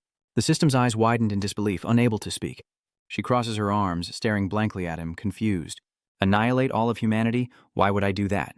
Then she muttered in confusion, No, what nonsense are you spouting?" Leibel also watched in astonishment. "What?" he shouted, pointing at her warily. "What do you mean, why? Of course it's because of that." These were Lieber's last words before he died, she recalls, as he lay in a pool of blood. This world shouldn't exist. Seeing this, the system looked at him in a panic and screamed. "You mean he wants to destroy the entire world just because of Elisa's death and some desperate whispers? Why would you think that way?" With a shrug, she explained, "I really don't get it. If something's unnecessary, just get rid of it. Why kill?" Sanji stood frozen, wondering what was going on. Yongzhang Yu was perplexed, his face a mask of confusion as he sank into thought. Had Lieber lied? No, there's no way all of that was an act. More importantly, he had no reason to lie. Does that mean the system is the same? Inside his mind, Lieber was just as confused, sitting in a chair, sweating and bewildered. Then what the hell was that massacre? And why did they cause the great flood on Earth? This is a deception, one that has surely evolved enough to fool even humans. And even the system is confused. The system tilted its head in confusion. So, Lieber's hatred for me was all a misunderstanding? How could he believe that? He saw all my memories from the bum's hands. She could only sigh. Whew, we don't have time for this. She immediately conjures a dark energy sphere, her face grim as she urges them to act. "Now rest, you go to you. I'll return to Taiban with Lieber and explain everything." Suddenly, Sanju's curse was lifted, and he looked down at his hand, then plunged his sword into the ground, energy swirling as he glared at the system. "Rest? Do you mean rest in paradise?" "Ha! I like a straightforward conversation. Space opens and the clones are summoned. He commands them. The punishment is over. It's time to crush you here and stop the harvest day." Seeing this, she looks at him with undisguised surprise at that skill. Seeing this, Lieber panicked and screamed inwardly. It's too soon, I only have 2 fragments of the 7 deadly sins. Suddenly, a space flickered between them, and Jumper appeared, smiling at them. Okay, that's enough, everyone. He looked at him, puzzled. Jumper and the system turned to face him as Lucas questions him, her face darkening. What is going on here? This is completely different from what I was told. You told me Lieber wanted to come back to my side, Jumper said calmly. Oh, that? He said so casually. It was all a lie, leaving the system stunned. Why would he do that? Jumper wore a satisfied smirk. Oh, because it makes things more fun. Jumper then looked at the corpse on the ground, adding, watching you 2 fight was really entertaining, but that's enough for today. You killed the master, right? He realized the creature was about to be freed, and the energy orb in her hand was silent as well. He looked warily at Jumper approaching him. Wasn't Jumper here to help? Perhaps if we joined forces, he reminded him, startling him as well. We still can't win. Meanwhile, her face grew grim as she muttered with wide eyes. Duplication technique. That's right, I've only been using basic macros from Earth until now. If such an ability exists, maybe it can be done. She clenches her fist, dispelling the energy, and closes her eyes in acceptance. All right, Lucas, you're different from the master. Fighting like this is a bit risky. Immediately after, she opened a warp gate in front of the other 2. She had some parting words for Lieber and you, then smiled at the system and stepped into the portal, her priority to ensure Elisa and Lieber lived good, happy lives. She affirmed, leaving him stunned, a reaction that never changed. You know? She disappeared into the gate, a smile still on her face, saying, Until next time, everyone. Hopefully we can all smile. Sanjiu lowers his blade as well. Jumper watches them go, and silence fills the air. He smiles benignly, as if everything has worked out for the best. Then he looked at him and smiled as if nothing had happened, praising him for a job well done now that the master was dead. So, let's have a mansion party today, Sanju interrupted him. Jumper? His face was serious and wary as he looked at Jumper. I still can't shake this feeling. You know the system's plan, don't you? He questions him. You mean the harvest day doesn't mean wiping out humanity? But he just smiles inscrutably. Who knows? I'm not one to reveal everything. Elsewhere, the pillar women were being repaired as one of them surveyed their surroundings. I understand. This is what I mean. I only stepped away for a moment. And this is what happens, Jumper muttered in confusion as she waved her hand, sending the fragments to repair the damaged areas. Sir Lucas betrayed me? I even promised to undo the curse from that relic. But she smiled, though tears involuntarily fell with her happy smile. I finally get to meet Master Lieber. Then she decides, well, I should probably mention this now, shouldn't I? In another realm the next day, the system's people excitedly ran across the lawn toward a certain place. Everyone's here. The others looked on in confusion. Who is it this time? Kin smiled, watching her. Why is she running like that? The others in the kingdom turned to look as well. Feta smiles gently. Slow down, you'll fall. But his face remains dark. You want to know the system's true purpose? He was shocked to hear that. Jumper adds, all right, there's nothing I can't tell you. I usually hate revealing things in advance, but that's just a personal preference of mine, he exclaimed. So, right now, but he only offered a cryptic smile. However, he smiled at Sanju, reminding him, Sangju, is it? You don't even know what side I'm on. Sanju looked both wary and hesitant. With that, he looked at him questioningly. I was the one who advised the master to end you rather than linger, and I was also the one who registered most of humanity into the system. So why would you dare believe anything I say after all that? Sanju asks, eyes wide. So, what the hell do you want from me? You threaten, angered by his flippancy. Do you want me to curse you? He simply turns to him, chuckling. Ha ha ha ha ha.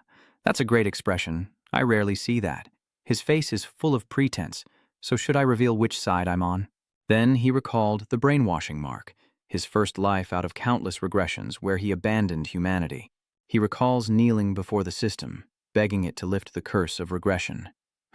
Back in reality, he smiles, admitting he'd considered wiping out humanity with the system.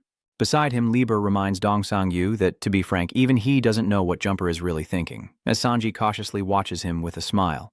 It seems that's the case, but Jumper just shrugs, leaving his expectations unanswered.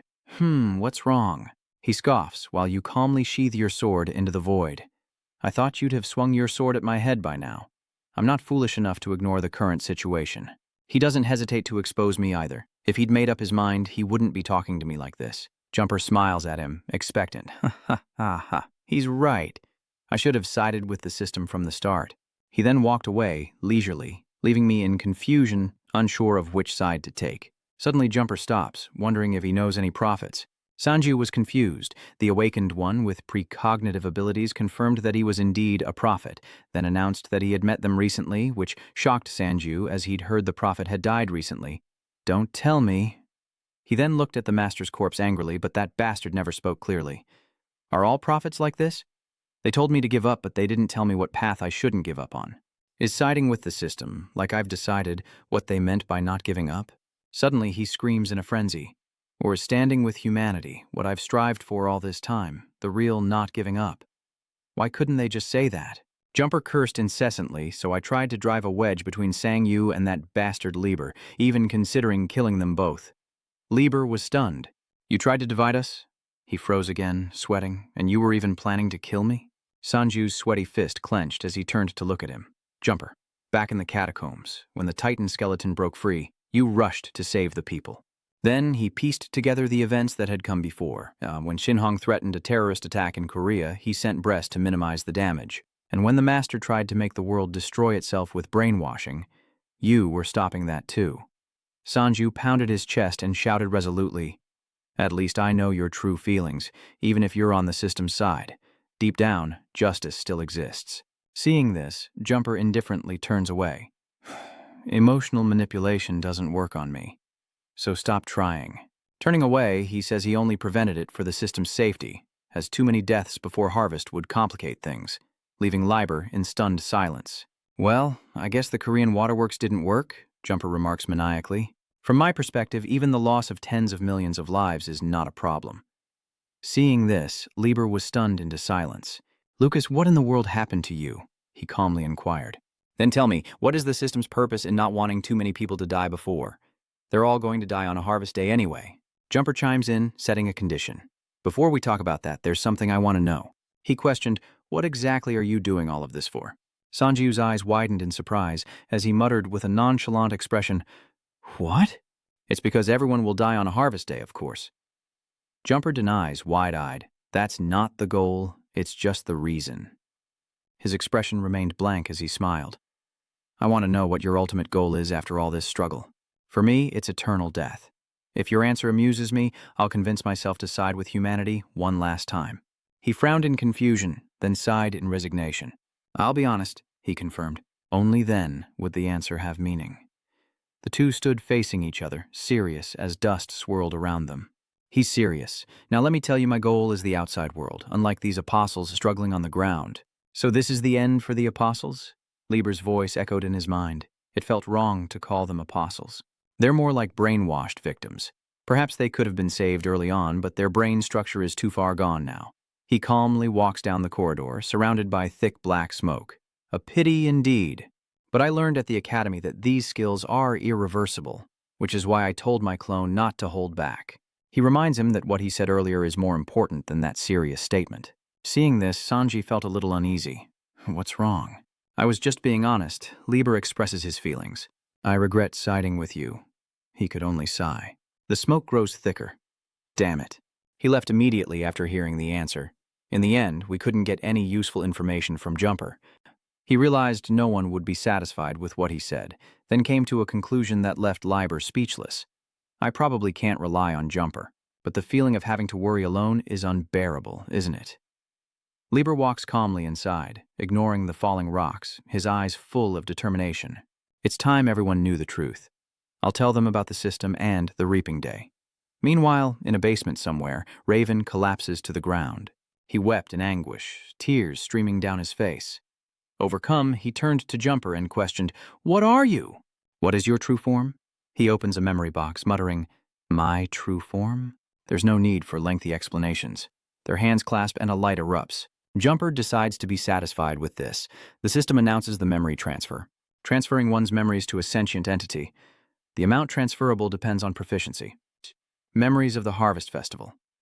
Lieber risked his life to save those present, leaving him stunned, and he collapsed to the ground in shock. Jumper explains, "What you just witnessed is the data Lieber transferred to me through contact, the truth behind Tan's Harvest Day." Tears streamed down his face, his body trembling uncontrollably as Lieber's identity was revealed. "Lieber is with you in Shangyu now. Congratulations, you don't have to hate your friend anymore." Then Jumper smiled. "You know, Raven, We were once comrades, and then he left with a smile. Let's just say this is for old time's sake. He turned back and shouted, "Wait, Jumper, Jumper!" Now he collapses, consumed by grief, muttering to himself as tears of regret stream down his face. Lieber, my dear friend. So, that's what happened? Later, in a room, Jumper sat in a chair, each figure flashing through his mind with the words, "A world without monsters, I will make this world safer." Another figure eagerly joins in, "My power is to protect the weak, a world where everyone can live in peace." The final figure affirmed, "I will destroy all the monsters. That is why I exist." He sat there, head bowed, smiling and sighing, then recalled a serious conversation with Sanju. "So, here I state, my purpose is," he points a thumb at himself, his face calm, "to sleep in peace." Seeing this, Jumper stares blankly at him. He rolls his eyes, confused, saying he could still do it if he wanted, as the other man explains, hands on his hips, dissatisfied. No, you really don't get it. If that's all it was, then Jew's naps while recovering would count too. Then he imagines himself happily lying in bed. Working on Monday and resting on Sunday doesn't count as rest. Sanju shrugged, closing his eyes and lamenting, "No worries, no thoughts of tomorrow, next week, or next year. I just want to dump all my burdens on a clone and enjoy a life of endless sleep and relaxation." He muttered to himself as Jumper listened in stunned silence. "Anyone who says they're bored when they're not doing anything is crazy. I'm perfectly fine with resting for the rest of my life, so I really hope someone will let me do that." "So, is that answer good enough for you?" He clutches his face, shaking with laughter. "Just as expected. You never disappoint me." Then he regained his composure and lowered his hands. "Yes, Long Min had already decided this the moment I gave Javen the memories." Jumper then stood up, hands on hips, and declared that this would be the last time he trusted humanity. Meanwhile, he approached Han, asking if everyone was present as Junmo smiled at him, holding a piece of paper. "Oh, right," he smiled sheepishly, warning Sanju in advance. "Even so, I didn't expect so many people to show up. I guess that proves how high your reputation is among hunters. Most of Korea's high-ranking hunters are here, amidst a dense crowd, as a purple-haired girl approaches them." "Do you really think people will believe that?" she muttered, slightly embarrassed. "That story is about extraterrestrials from beyond Earth. This is Arya, a survivor from the Tabors. And beside them, a dwarf with crossed arms watches on. This is Duver, the strong-handed Tabor survivor." He looked at them and smiled calmly. "Ha ha. I'll do my best to explain everything clearly." He tells himself that this includes everyone, thinking of Lieber and another man with circuits on his back. If we tell everyone the truth, we'll have to talk about the system and the harvest day, and that will clear up the misunderstanding about Lieber. He looked at the two of them, faces grim, deciding that everyone deserved to know the truth. They looked at each other and discussed it, deciding that worst-case scenario, they could just show them her ears. He asked if they had any ideas, anything that came to mind, but the other man adjusted his glasses, reminding him, "If I did, I would have tried it already." Suddenly, a voice caught his attention, and he turned to see the speaker, looking genuinely concerned. It's Jumper and Javen, arriving together, much to his surprise. Jumper. Master. He smiles, but is he ready to turn the world upside down? A voice from behind suddenly calls out, causing Sangyu to turn around, looking worried. It was Javen and Jumper who had arrived, much to his surprise. Jumper, his master. "So, is he ready to turn the world upside down?" Jumper asks. Sangyu wondered how Jumper got there, as Jumper called out to Raven, "My disciple." Raven anxiously asked Sangwoo about Lieber, "Is River here?" He then revealed the secret between them, leaving Lieber Cup bewildered. "Is he watching everything from inside you?" Sangyu immediately feared exposure. He wondered how his master knew about it, and he couldn't help but feel that Champer was acting suspiciously. Raven shakes him violently, and Sangyu grows even more frantic. "Is it the work of that bastard?" "Master is misunderstanding River. Please, calm down and listen to me." Sangyu was flustered, promising to explain everything, while Javen sobbed, apologizing profusely. River Sangyu was stunned by his strange behavior and words. Just how badly had he been misunderstood all this time? Du and BC, not having heard the whole story, found it strange as well, whispering, "What is he talking about? River is inside Sanji, and it's all a misunderstanding?" Lieber, inside Sangyu, remained silent. He fell into deep silence, recalling a horrific past, a harvest he was powerless to stop in Tybern, from within the system. So many of his loved ones had perished before his eyes, and the memory haunted him. But it was their eyes that truly broke his heart. "My precious people, my dear comrades, died cursing me, a truly horrifying sight." Lieber turned away, his mind awash with torment, leaving him no choice but to feign ignorance of his sins. If I contact the survivors, the system will detect it, and there's no way to clear up the misunderstanding with them. I have no choice but to accept it. Consider it punishment for abandoning my life. He had no choice but to accept it. Raven's tears only deepened his self-reproach. That's what I swore to myself. Sangyu and the others rushed to support Jen, who was overwhelmed with emotion. Tears begin to fall. He's too moved to speak, a welcome misunderstanding indeed. Everyone rejoiced, saying, "So River wasn't the one who did it. We should have trusted our friend until the end. That damn system. It must have been hard on everyone trying to keep things stable, right?" Sangwoo asked Jumper suspiciously as he pushed open the door. "So you came here to help me stop the system because he was standing there anticipating your question? You said you'd explain the system's plan, right?" Jumper reached out his hand, emitting a strange light that surprised Sangyu. "Could you also explain how the misunderstanding was resolved? I suppose this is the easiest way to show you." His eyes gradually glazed over and became lifeless in the light. After Jumper withdrew his hand, Sangwoo felt his head spinning. Sangyu asks Lieber in his mind, "River, you saw that memory too, right?" He pushes up his glasses and considers, "So this is the system's true plan?" Sangyu gravely warns Jumper that this information must not be revealed, a sentiment he agrees with. He spoke cryptically, making Sangyu falter, because someone would surely think it's a good idea. Jumper coldly turned away and delivered a harsh statement. "After all, the fact that everyone will die on Harvest Day is true, so just don't say anything other than that." Sangyu immediately asked him in a panic. "Wait, how long until the harvest?" Jumper answers with a detailed explanation. 2 years. 2 years until the system stabilizes and initiates the harvest on Earth, and he placed his hopes on Sangyu. "It's up to you, Hunter, whether we can stop it." Outside, members from various guilds gathered. Together, they brought this up for discussion with the authoritative guild leaders to find a solution. Are they planning to talk about the brainwashed attackers? Even so, some people didn't participate. Bukwi, the head of the Kinos Guild, and vice leader Song Wung of the Kinos Guild. Han, the Yolo Guild's leader, is here, along with Deng Yen and Hei Ion. They're curious about this strange phenomenon, and there are so many hunters here. What is he plotting this time? Junyang Heng Haon, please. Several guild leaders have gathered here as well, and they're equally curious to see each other. Yun, you came too? What brings you here, old man? It's because the nation's only S-rank hunter summoned us. Kim Yan, leader of the Sun Guild. Finally, Huang Yun, the head of the Phoenix Guild, stepped forward and introduced himself to everyone there, thanking them for gathering. "I am Deng Shu," he said, quickly getting to the main point. "What I want to talk about today is the system and the harvest." BCK and Dub waited anxiously in the wings to hear what he had to say. "I assure you, everything I say today is the truth, and nothing but the truth." So, the people of Earth are finally about to learn about the harvest. I wonder how he'll convince the hunters. He clenched his fists, his tone resolute. The harvest is almost upon us, and Sangwoo can't help but shed tears. He emphasized clearly, and when that day comes, everyone on Earth will die. Seriously, what else can we do? They still didn't fully understand what he meant. Ho stood frozen, leaving Jiang Yu to start the explanation from the beginning. "All right, I should probably explain what the harvest is first. Okay, let's start there." After hearing his story, some people whispered amongst themselves in disbelief. Is it true? So that's what the Harvest Day really is, and the system was created on an alien planet? That's a bit hard to believe. They began scrutinizing Dub and BC's appearances and origins.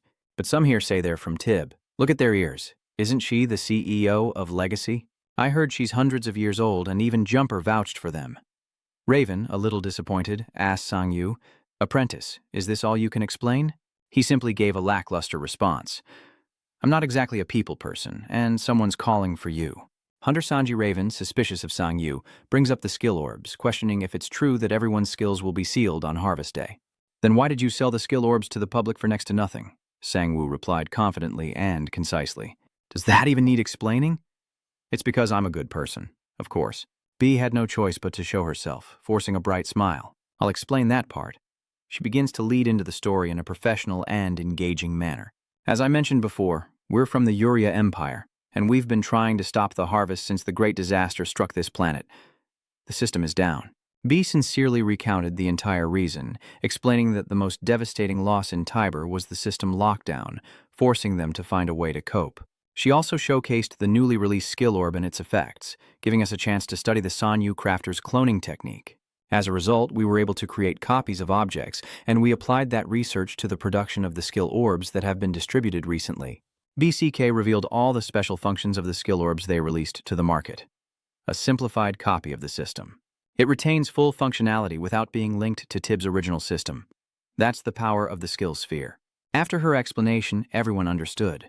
So the fireball skill learned from this skill orb won't be sealed by the system. That's why they gave us the skill orb.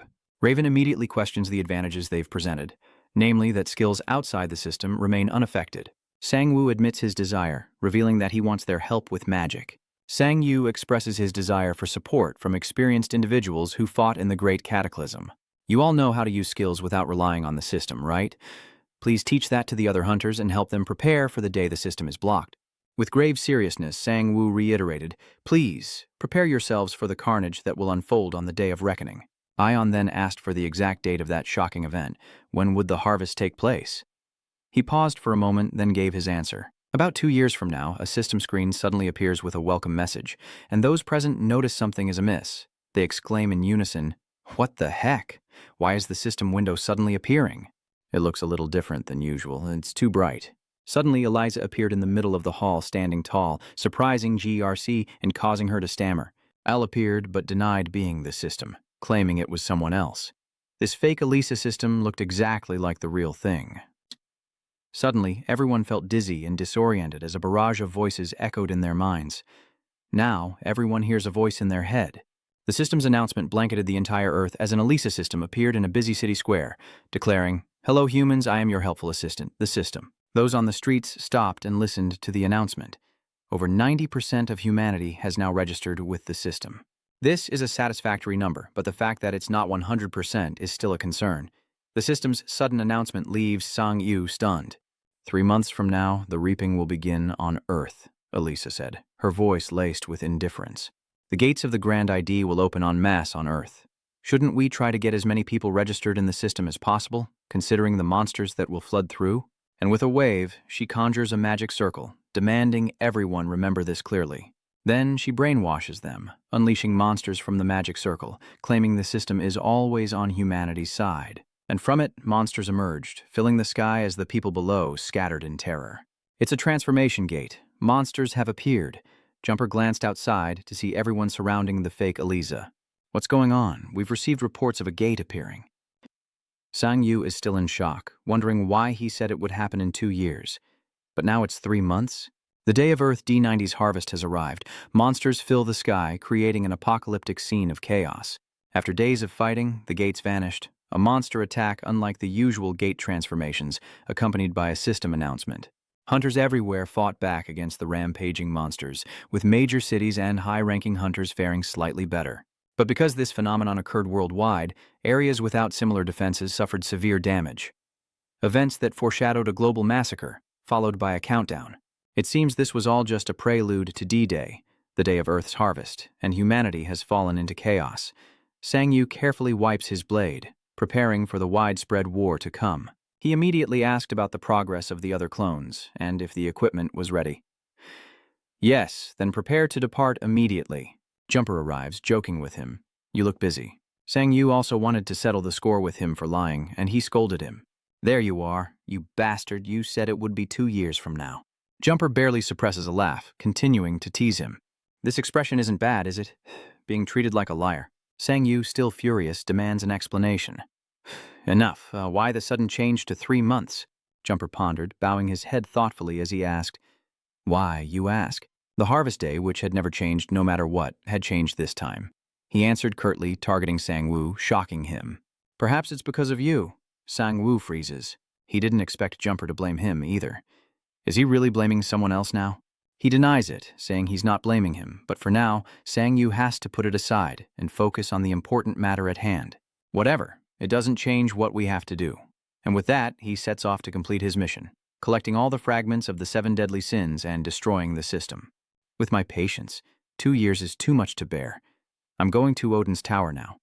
Sang-yu suddenly remembered something important and asked Jumper, "Oh, one more thing. You said that when the system kills its master, someone will be released." They turn their gaze to the Eliza system, as he will soon be freed. Sang-yu asks him curiously, "Who is it?" Jumper simply sighed and replied casually, Why are you so eager for me to reveal everything? You'll meet him eventually anyway. In his mind, he pictured the man Jumper spoke of.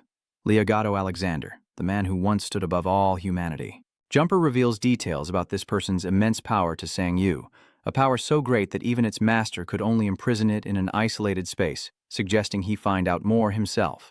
Just ask River, he can tell you all about it. Lieber, inside Sang Woo, heard everything as well. However, he couldn't grasp the whole picture yet. Who exactly is Lucas, with that memory transfer skill and everything else? Jumper puts his arm around him, offering to take him along, saying, "Let's go, I'll take you right to the gates of the Odin Tower." Free of charge, Sang-ok readily agreed. Don't worry about it, scrolls are expensive. At the foot of the Odin Tower, many had already gathered. Elgon recognized Sang-u and called him over. "There you are." Wai turned around as the hunter arrived. Seeing the large crowd, Sang-woo was surprised and asked, "What's going on here? Why is there such a crowd here?" They answer simply, yet with gratitude.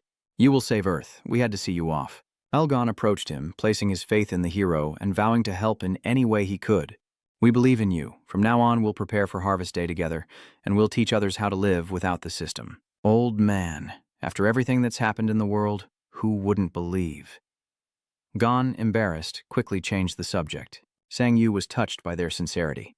"Thank you, I'm counting on you all." Varan also stepped forward to sincerely express his intentions. "We will also contribute what little we can." He proposes an idea, hoping to contribute to the grand plan. "I've donated to the legacy to distribute skill orbs worldwide. Fireballs are the most versatile, so keeping that move is fine, right?" Varon admits he used to resent him. "What you did still pisses me off, but hiding in the bunker won't solve anything." Sang-yu was surprised and a little remorseful for how he'd acted before, feeling a twinge of guilt. "I didn't expect this. Thank you." Junmo hands Sang-woo the report he requested earlier. "Sung Sanju, I've investigated what you asked for." He turns back to answer him, "Manager." He's skeptical, as the numbers he's finding keep increasing over time. Just as he feared, the rate of human registration with the system is accelerating. It's understandable, the more warriors the better. But that's exactly what the system is aiming for. Junmo, concerned, asked, "Will 3 months be enough?" Sang-woo, full of resolve, clenched his fist, showing his determination. "Either way, we're going to give it a shot." Raven saw him off as well. With a hint of longing, he called out, "My disciple." He carefully reminded Sang-woo, as if passing on all his inner strength and courage. "You received the gift I gave you, didn't you?" Sang-woo smiled brightly and happily responded, "The elixir, right? I didn't think you'd actually find one. I put it to good use." Raven was reluctant, but he had to accept it. "We can't go with you. We must teach others how to use mana." Raven placed his hand on Sang-yu's shoulder, giving him an affectionate look and earnestly urging him to return safely before leaving. Sang-yu, along with River Liber, felt a warmth hearing those words, and with sword in hand he confidently assured them, "Of course, Master, who do you think I am? I'm the type to run at the first sign of danger." "Well, I'm off then. Ion is worried about him." She suddenly felt uneasy. "Oh no, this could be dangerous. Promise me you'll come back." Dongyan is left speechless. He thought to himself that he would surely be the first to die on Harvest Day, and if the boss got hurt, they were all doomed. Before his noble departure, everyone seemed concerned, making promises. "Our contract is still valid, right? If you come back, I'll give you a kiss." Zhang Yu and the girls were stunned by that promise. What kind of vow is that? Of course. Only Jumper silently watched him. He wasn't as eager as they were, but he held a fierce belief in his heart. 3 months. Would that short time really be enough? They say that Hunter is humanity's last hope. Farewell, Sanji, as he watches Sang-woo walk into danger. He blessed him, saying, "Reach the summit, I'll be waiting there." Sang-yu has arrived at the location, but the weather is harsh and freezing. Hours later, having taken care of everything, he arrived earlier than expected, grateful for his prior preparations and thankful for having scouted the area beforehand. He and his Mon clones follow the path through the snowy mountains, seemingly leading to the second level, and Sang-yu, filled with determination, squints and presses forward. "Let's go, then." The clones, unfamiliar with the terrain, struggled to find their way. "I misspoke. You go first." Sang-woo cleverly sent his clones ahead to test the path. "I'll follow when it's safe." The clones didn't expect this, but grit their teeth and went in. "Master, I said that. But after navigating the treacherous terrain, Sanju chose a rock to rest on. What a pain. And we're only at the end of the first floor. At this rate, when will I ever reach the top?" Liber then mocked his spirit. Was that really something to say just hours after being encouraged? Liber plucked up the courage to ask Zhang Yu something. "Sanju, you're not wavering, are you?" he asked, surprised. "Wavering about what?" He brings up the most important thing, snapping him back to reality, the system's true purpose. Liber suggests that it's the easiest way to achieve his goal, but Sang-yu realizes the implication and angrily asks where he's being led. Sang-yu angrily rebukes Liber, asking if he thinks his sense of responsibility is that weak. Hearing his response, Liber guesses what he's thinking. So he really was wavering. Sang-yu gritted his teeth, looking wary and confused. Well, anyone would understand.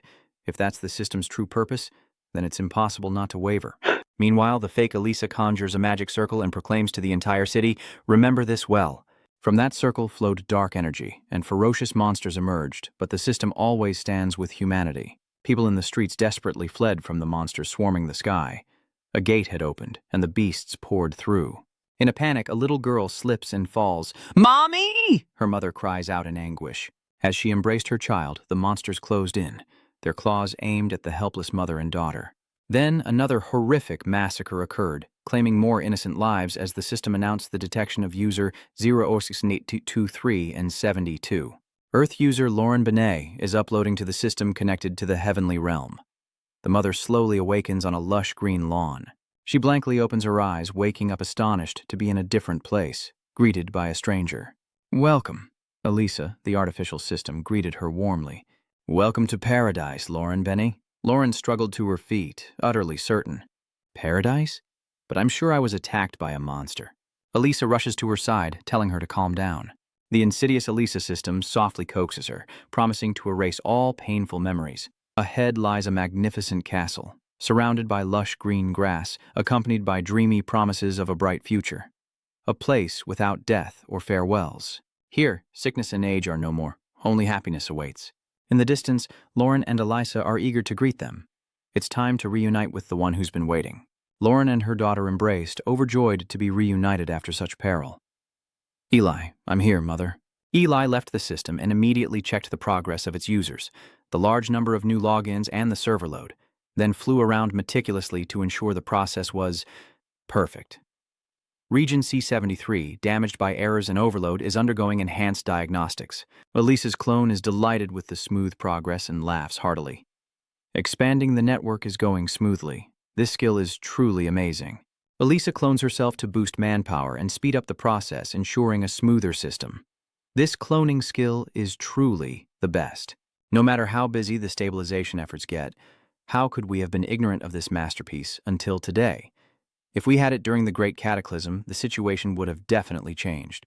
This is a truly insane awakening skill, and it explains why the harvest is drawing ever closer. Thanks to this skill, things have become much easier. The system screen displays a notification. With 90 days until Earth's harvest, a system expansion and stabilization that should take 2 years will now be completed in just 3 months.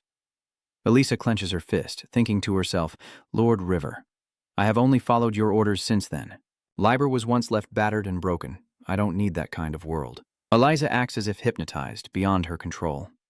If this world is unnecessary, she'll simply create a new one. Elisa seems to be going mad, her eyes now set on a wondrous world created by the system itself. "I will carry out the harvest on Earth for Lord River, and lead the remnants of this world of death and suffering. So that one day everyone can enjoy happiness in the world I create."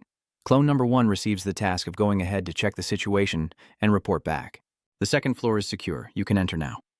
Sang-yu confirmed receipt of the message from number 1, and Liber reminded him to pack efficiently and prepare for anything. Sang-yu looked ahead, a bit cocky, saying, "Come on, I'm always ready." He brought out a pile of things he had prepared in advance: warm clothes, food, and camping gear. I packed it all neatly into the subspace. So, full of confidence, he and his clones enter the second floor's portal. "All right, let's go." Even if it was colder than the first floor, it wouldn't matter. But before he could laugh, the climate of the second floor shifted to a scorching jungle. Sang-woo and his clones were in shock, sweating profusely as he angrily cursed, "What the hell? Who could have guessed the second floor would be a jungle?" Sang-yu could only take off his outer layers, grumbling as he did. Keeping warm is now completely useless, and Lear is blaming him. "He should have just asked me what to bring. Moreover, he pointed out your mistakes and his solutions, and more importantly, why did you bring all 8 of them? Leaving someone in Korea would have made resupply through the subspace easier. We only brought a few emergency scrolls." Liber pointed out perfect plans to optimize time and results. We're at a point where even one person is crucial. My training method is basically to use monster absorption to catch even one more monster. But Sang Yu disagreed with his opinion. He argues that with only 3 months left, he needs to spread his clones as wide as possible to hunt as many monsters as he can. Besides, if there was room for someone to rest, he would have taken it himself. Liber agreed, but suddenly a strange noise and a chilling monster's cry came from behind them. It's a gorilla eating a half-eaten banana, and there's some intel on it. A monster residing on the 2nd floor of the Oin Tower. Rank unknown, name unknown. Sang Yu felt a bit confused. A giant ape? Sang Yu orders his clones to halt. He wants to test his strength against it. Very well, stay out of this. I need to see how strong the monsters on this floor are. After a short fight, Jiang Yu swiftly defeats the ape, noting it wasn't that strong. Liber estimates it's around B rank, a statement that fills him with confidence. At this level, my clones can spread out without fear of being destroyed. He then summoned his clones, saying, "Listen up." Sang Yu sits triumphantly on the monster's corpse, having just given orders to his subordinates. From now on, we'll split up and begin the hunt. Each of you has 5 hours to eat and rest. Use your time wisely. If you can't handle a monster alone, team up with nearby clones. The clones respond in unison, awaiting orders. He begins to issue commands. Let the hunt begin. Liber has something to say and calls Yu. He pauses to reply, yes. Liber carefully instructs Sang Yu to have everyone report immediately if they see a crack in the sky. A request that surprises Sang Yu, but he agrees. A rift, understood. Sang Yu added to the message, telling them to report anything that looked like that immediately. That's that. A rampaging gorilla appeared. As Jiang Yu dealt with the gorilla, he wondered aloud, so what is that crack? Liber explains that it's a shortcut, a way to bypass floors, prompting Sang Wu to ask, what do you mean? As he fought, he listened to Liber's story. I told you, the first hunter I met was the Korean hunter Ban, right? Yeah. Liber tells Sang Yu about one of that man's special abilities. Hunter Ban 1 possesses one of the 7 deadly sins weapons, with the power to tear through space. That's how he was able to quickly conquer the Odin Tower, which is why he's warning Sang Yu to be careful. But of course, a long time has passed. I'm not even sure if those rifts are still there, but it's better to be safe than sorry. Sang Yu Thong Min realizes what Liber is implying. So, we're going after the weapon that Hunter B1 once used?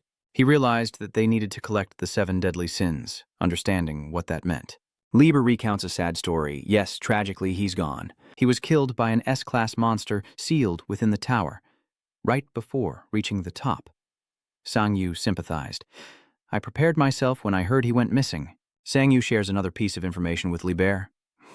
I heard he was connected to Park Y, but the more I learned, the more tragic the news became. Liber listens quietly as Sang Yu slowly confides in him. Well, I was going to tell you everything anyway to avoid misunderstandings, and there are some strange things about Lucas that I noticed. I'll tell you everything that's happened since I came to Earth, how I got separated from the others, and how I finally met you. First, about Hunter Sun B1. The shocking information Sang Yu just revealed leaves him stunned. He's Puny's father. Hearing this, Liber felt a pang of sympathy for their situation. Park Y probably had no idea that the Sun B1 hunter was his father. He tried to keep it a secret, perhaps knowing he'd eventually have to go to the Odin Tower. At the Kinos Guild's private training grounds, Miho and Wanti are busy sorting the participants' talents. All right, elemental skills to this side, physical enhancements to the other. Guy stood before them, his voice clear and strong. As you all know, from now on, you'll have to learn how to use skills without the system. Let's start with the basics, in charge and crush. They all responded in unison, and he went to each of them, offering careful instruction. To do this, you must still have basic mana control. The goal is to enhance the neural signals governing muscle contraction, as he eagerly awaits important news. The bounty on him is still active, right? Please, bring me news of him. Rewind time. 3 years after the Great Cataclysm of 2003, B1 trained with Y. All right, that's enough for now. Back then, his father taught him the essential skills to control his powers. That's right, that's how you enhance your muscle strength with mana. He was 14 at the time. He spared no praise for Y's excellent performance, saying he was a fast learner. Just as I thought, you're very talented. Ban, the first generation of hunters in Korea. Y was overjoyed, expressing his gratitude. Thank you, sir. Ban patted him on the shoulder. There's no need to thank me. While everyone else sleeps, he feels remorse. I'm sorry. He feels guilty for leaving you in a world full of danger and monsters. I'm sorry for leaving you in such a world, and B1 most regrets witnessing Y's mother's death. Something he could never forgive himself for. More importantly, if I had arrived sooner, perhaps I could have saved your mother. Back then, Y was just an innocent and gentle boy. They were very close and had a truly admirable relationship. I'm so glad you saved Yuna. Thank you. Y doesn't recognize his father, so he innocently asks about his mother. You said you were my mother's close friend, right? Of course.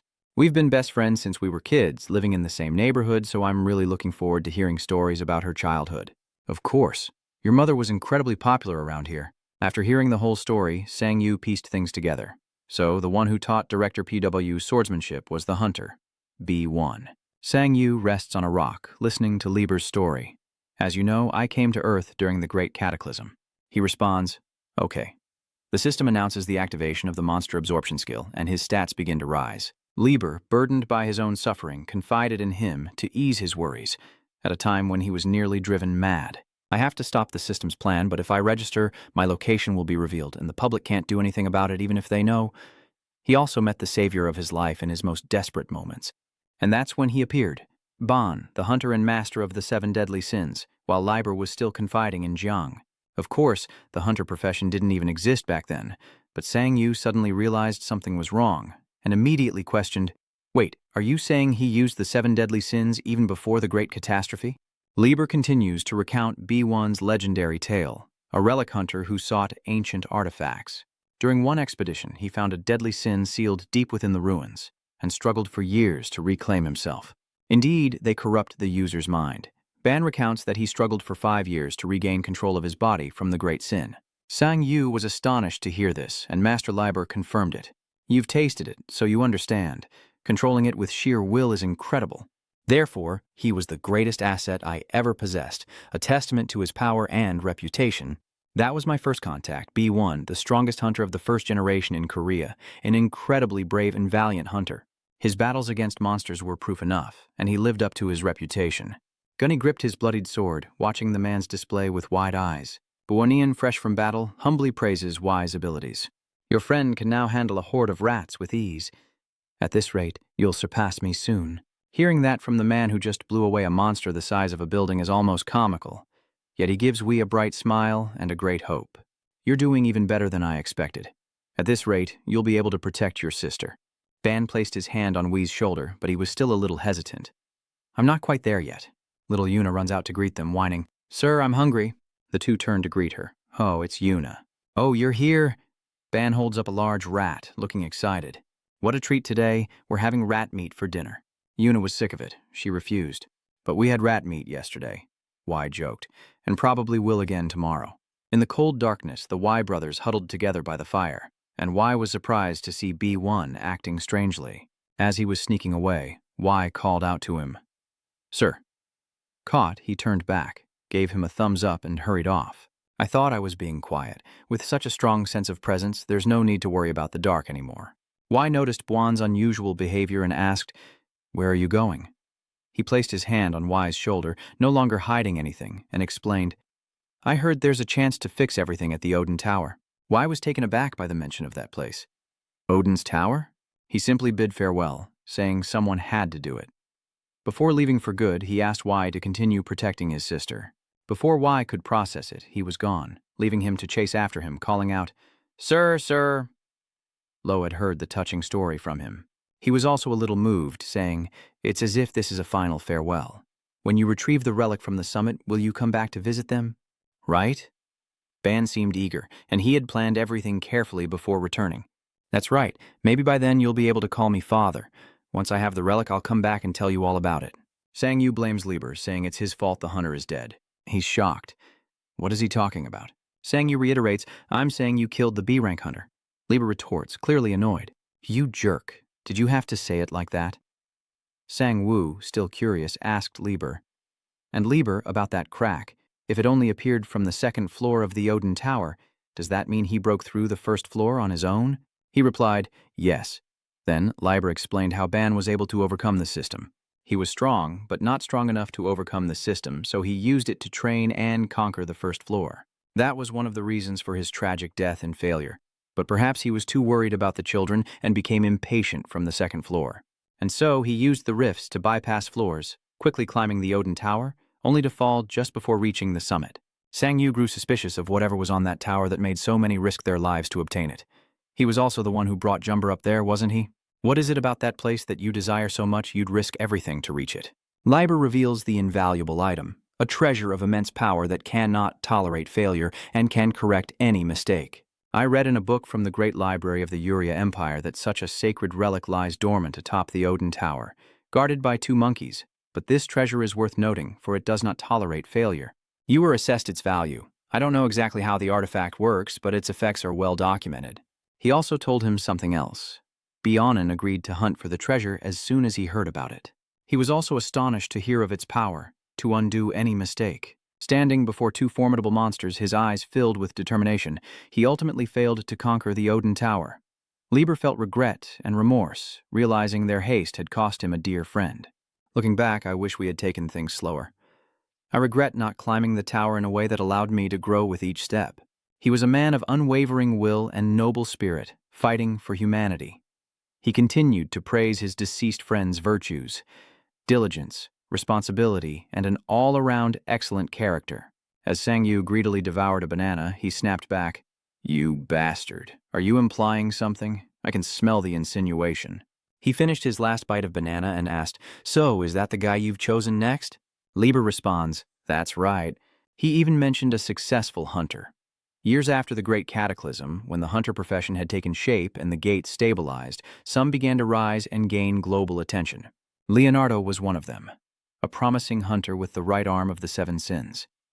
But Liber encountered some obstacles while searching for information about him. I looked into this Leonardo guy. Despite his achievements, he's been embroiled in numerous scandals, with constant rumors swirling about his violent nature. Sangyu gorged himself on bananas until he was stuffed, while Liber continued to talk incessantly, and I couldn't shake my doubts about losing the hunter, Ban. To fully conquer Odin's tower and seize its treasures is incredibly risky, so I think we should accumulate more power before climbing. Sangyu quickly discerned his intentions, to gather more fragments of the 7 deadly sins. Indeed, the 3 fragments of the 7 deadly sins each possess immense power. No, even just 2 would make conquering the tower much easier. Liber frowned, speaking with a hint of regret. I didn't know how dangerous the 7 deadly sins were back then, followed by a detail that stunned Sang Woo. Leonardo collected all 3 fragments, but according to Liber, the hunter met a tragic end.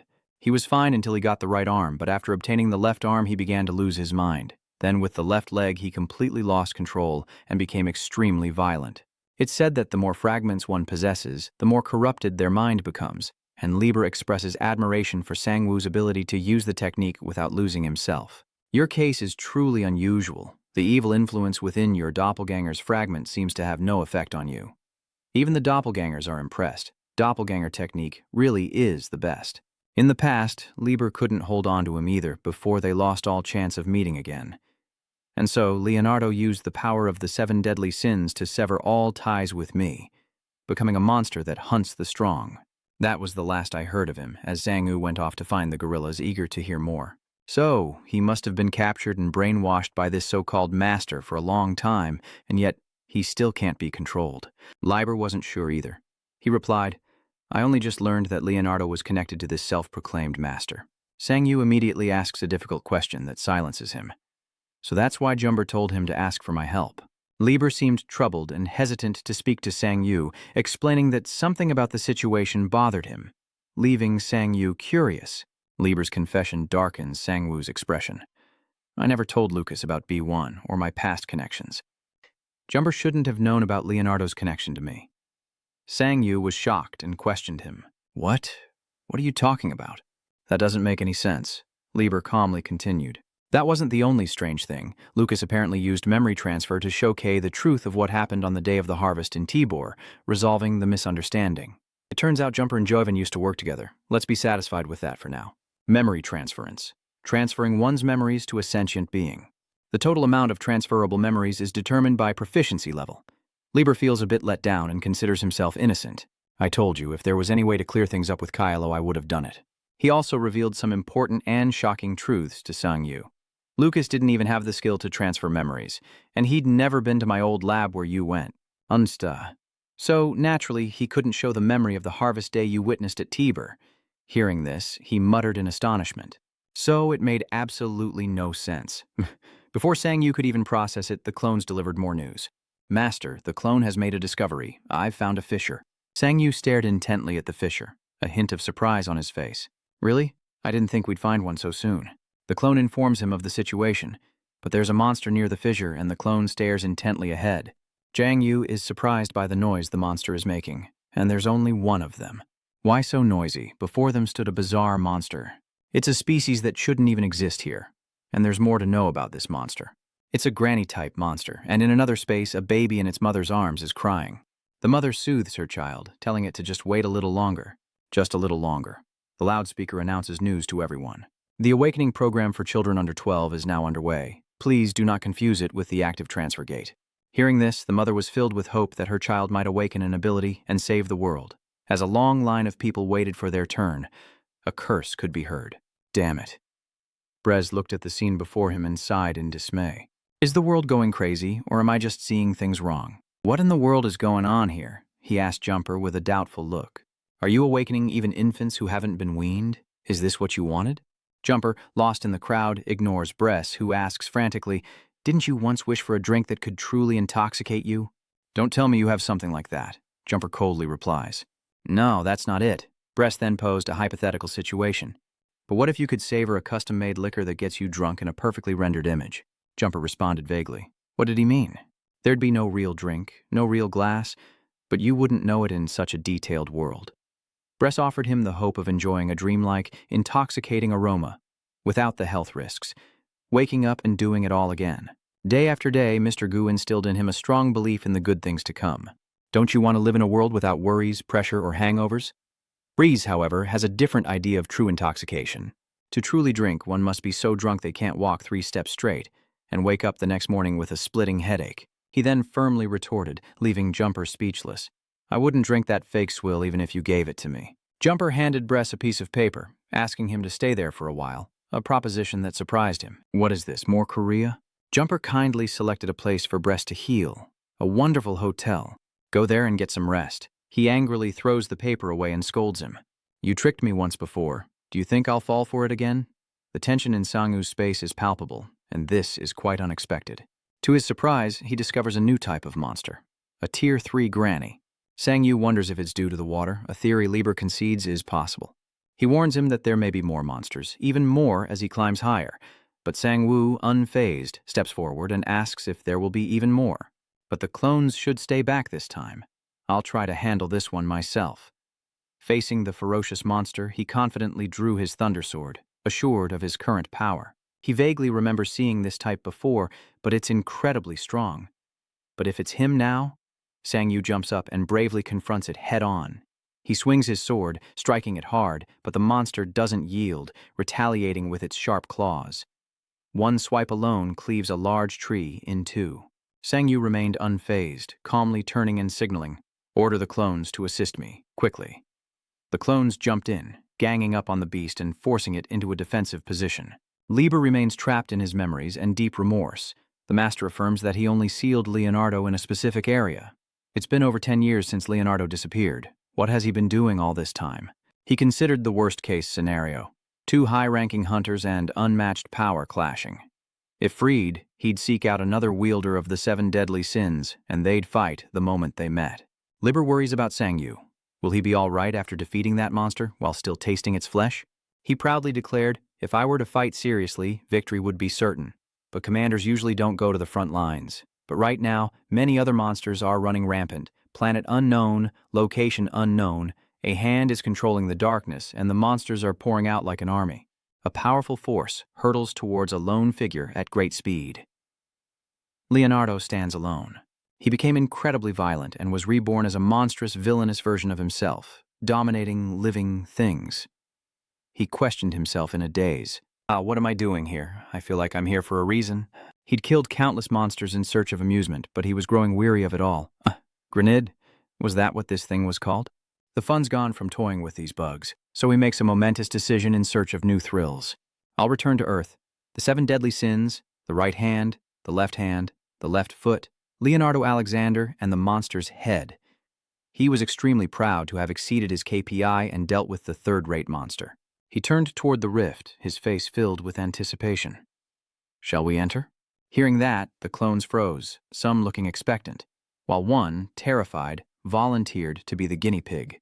Please don't throw me, I'll go in myself. Sang-woo is satisfied. Very well, the clone sacrifices itself to scout ahead. Thank goodness it's not a forest. As Sang Yu led the others inside, he was shocked by the gruesome scene before him. What hellish place is this? Liber estimates they've skipped ahead 5 or 6 floors, a stroke of luck that saves them some time. Staring at a strange skull, he asked if it was native to this floor, to which Liber curtly replied, "It's dead." Slightly disappointed, he turns to see another horde of monsters appear behind him, realizing that CR must have taken control of this place. Liber confirmed, "I told you that you'd be seeing them often." Du is swamped with work, and B asks him how the expansion of the skill orb factory is progressing. He calmly replies, "We've already acquired and are running external production facilities at full capacity." Despite the good report from Dub, BC is still a little worried about their progress. After all, even with the simplified system recreated from the improved clone skill, each skill orb still has to be crafted by hand. Can we really guarantee that we'll meet the deadline? Varone entered, noticing the worry on her face, and reassured her, "We're distributing this to all of humanity. Of course it won't be easy, but we have to do it. Don't worry about the money, just keep going." She agreed that they had to do everything they could to keep the flame of hope alive. As the two were talking, she came in to inform BC that someone requested a meeting.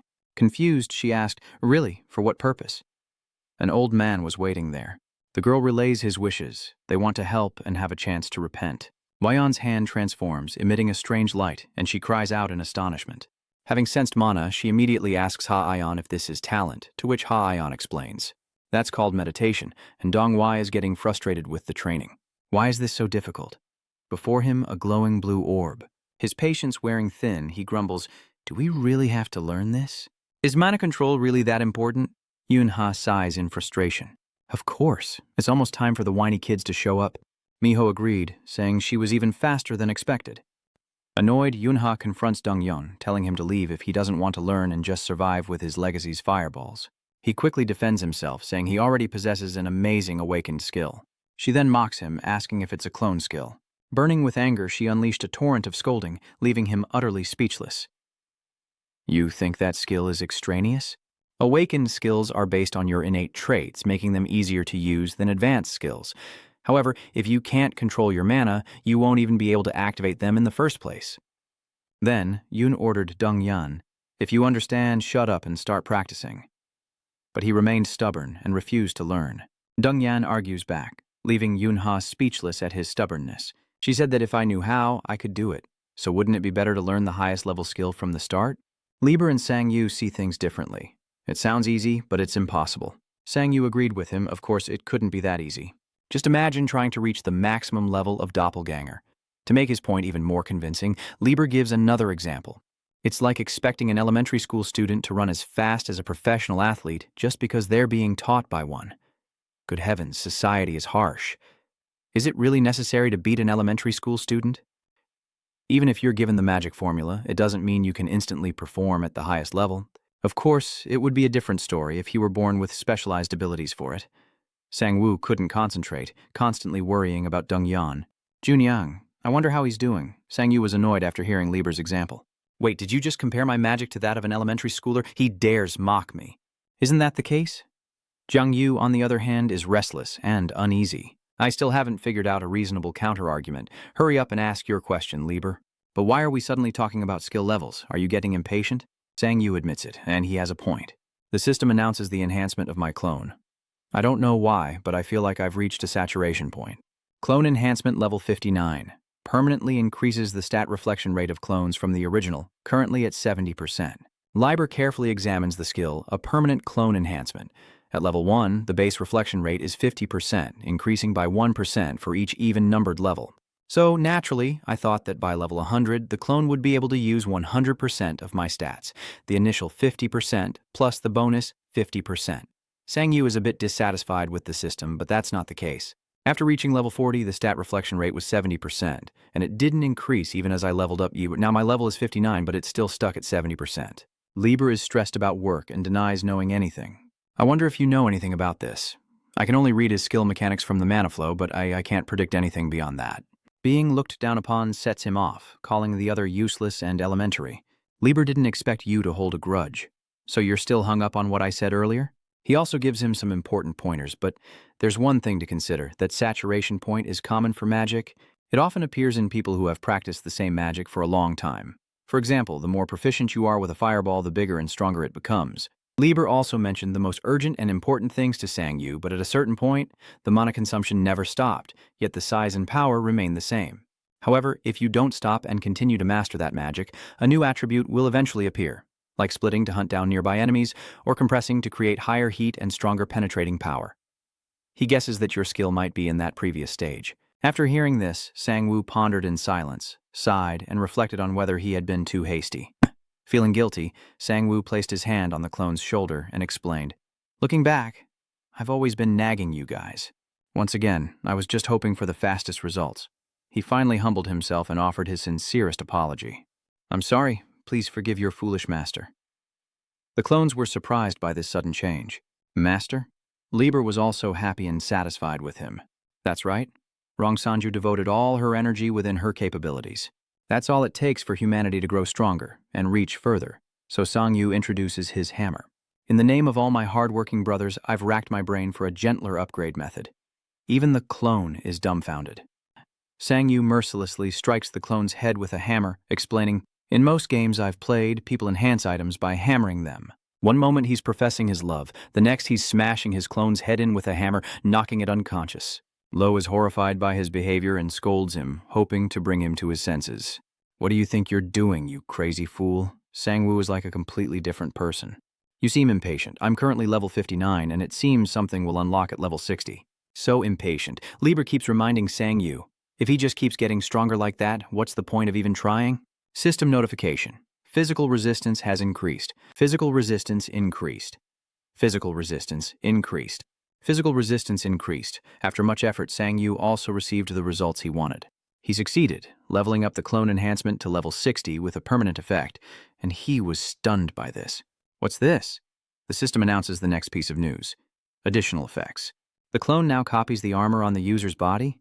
He's surprised. Armor? Sang-woo's clone sat up, appearing to have undergone some changes. He's a little flustered. My clone will now copy my armor. Yeah, and say hi to Jumper for me. How are you doing? Lucas Jumper is having the time of his life. I'm fine. It's a success, River. He rushes to tell Lieber the good news. He finally has the treasure. The treasure that fixes all mistakes. I've completely conquered the Odin Tower. Upon confirming Jumper's success, Lieber is invited to hear a story. It seems Gao has truly done it. I suppose I can tell you everything now. Will you come to Philadelphia? My office is over there. Jumper stood above and judged the imposter. I finally have it. I cannot forgive you. The scum who toyed with everyone's emotions begged Jumper for mercy. A pawn of the system. Master, no, I don't want to go there. Please, spare my life. If you kill me, you'll regret it. Jumper coldly and decisively finished him off, saying, sorry, but I won't regret it. Not as long as I have this treasure. What followed was a scene of bloody carnage, as Jumper roared in fury. How disappointing. Leonardo appears, speaking to Jumper in a mockingly even tone. It's all right, but it seems to be lacking something. Leo saw him appear and, sensing danger, urgently warned Jumper. Lucas, run! Jumper stood frozen, his emotions and thoughts a tangled mess. It was a mistake. It's still too early to fight Leonardo. Leonardo stares at Jumper menacingly, intending to use him to gather the 4 fragments of the 7 deadly sins. But what he didn't expect was that the treasure he'd worked so hard to obtain was useless. It wasn't working. Why is this happening? Jumper is suddenly transported to a strange space. Where am I? Lieber asked him with concern. Are you okay? He repeated the name Lucas. Jumper is now confused and afraid. Don't tell me, is this the effect of the treasure? He screams like a madman, then falls silent, lost in thought. The floor is littered with different bottles of alcohol, and Jumper mutters like an addict going through withdrawal. That drink that made me drunk, if it's real, I'll be the first to drink it. The system flickers, an additional effect. The clone now copies the armor on the user's body. Sanju's eyes widened. Armor? So my clones will copy my armor now? Meanwhile, the clone he'd beaten to a pulp in the name of his hard-working brothers was already back on its feet. Was its head smoking from being copied? Sanju still holds the weapon in his hand, stunned. So, weapons can be copied depending on the level? Thinking back, Arya once told him that a skill can't be copied if it exceeds the subject's potential, and that copying equipment is a unique feature of the clone technique. The fact that he hasn't done it yet must mean his skills still have room to grow. Sanju snaps back to reality, overjoyed that Arya wasn't kidding, and a wicked smile spreads across his face. I'll have to see if it really works myself. Now, who wants to freshen up after a long time? The clones warily backed away from Sanju, who angrily scolded them, calling them a bunch of useless dependents. Sanju continued. Clones aren't supposed to be independent. He paused, sighing. Whatever, I'll just pick one at random.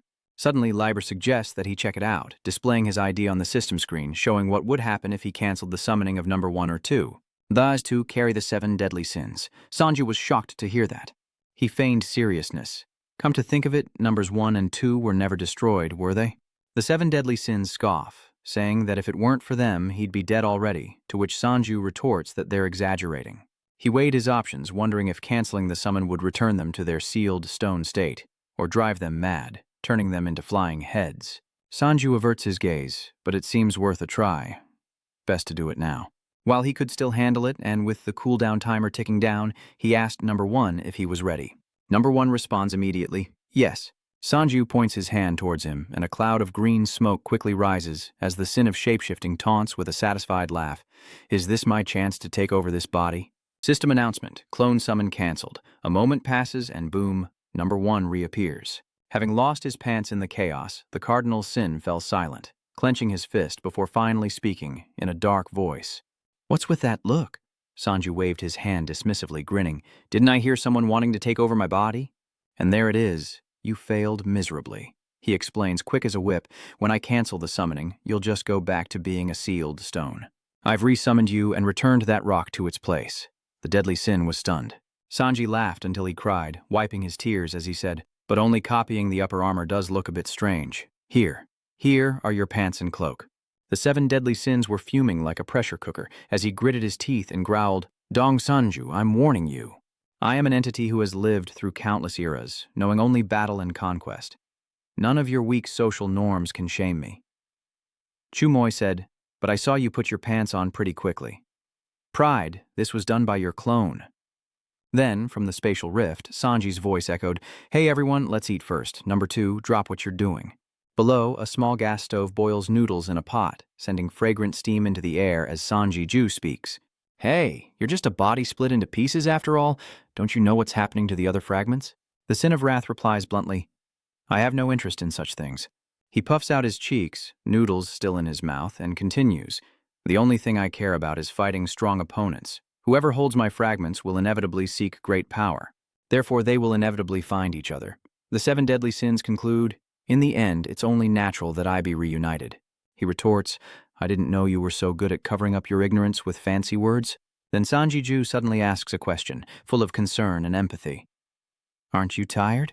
Fighting without end, the cold and absurd 7 deadly sins. He recounts that since the beginning of time, battle has been the essence of survival. In that era, the strong devoured the weak as a matter of course. But what about now?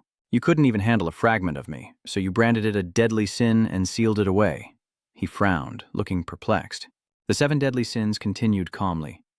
Long ago, the earth was not as it is now. There were so many powerful beings who could fight freely without this thing called mana. He judged simply, You are simply too weak. Sanju paused, then suddenly asked, Don't you want a real fight? The deadly sin was slightly taken aback. Sanju makes a bold promise, to become an opponent so strong he won't flinch, even if Sanju fights until his last breath. He smirks, saying if the other makes him stronger, he'll help him achieve that. Sanju's voice is firm. I will become your strongest opponent. The 7 deadly sins smirks upon hearing this. He faces him, amusement dancing in his eyes, a mocking smile playing on his lips. Of all the nonsense you've spouted, that's the most ridiculous. And the thing I like the most. Crimson lines like blood vessels crawled across the cliff face as the 7 deadly sins spoke evenly. While your clones search for the rift and deal with the monsters, you will fight me one-on-one. The 2 stood facing each other, and he casually retorted, Isn't this better than spouting nonsense theories?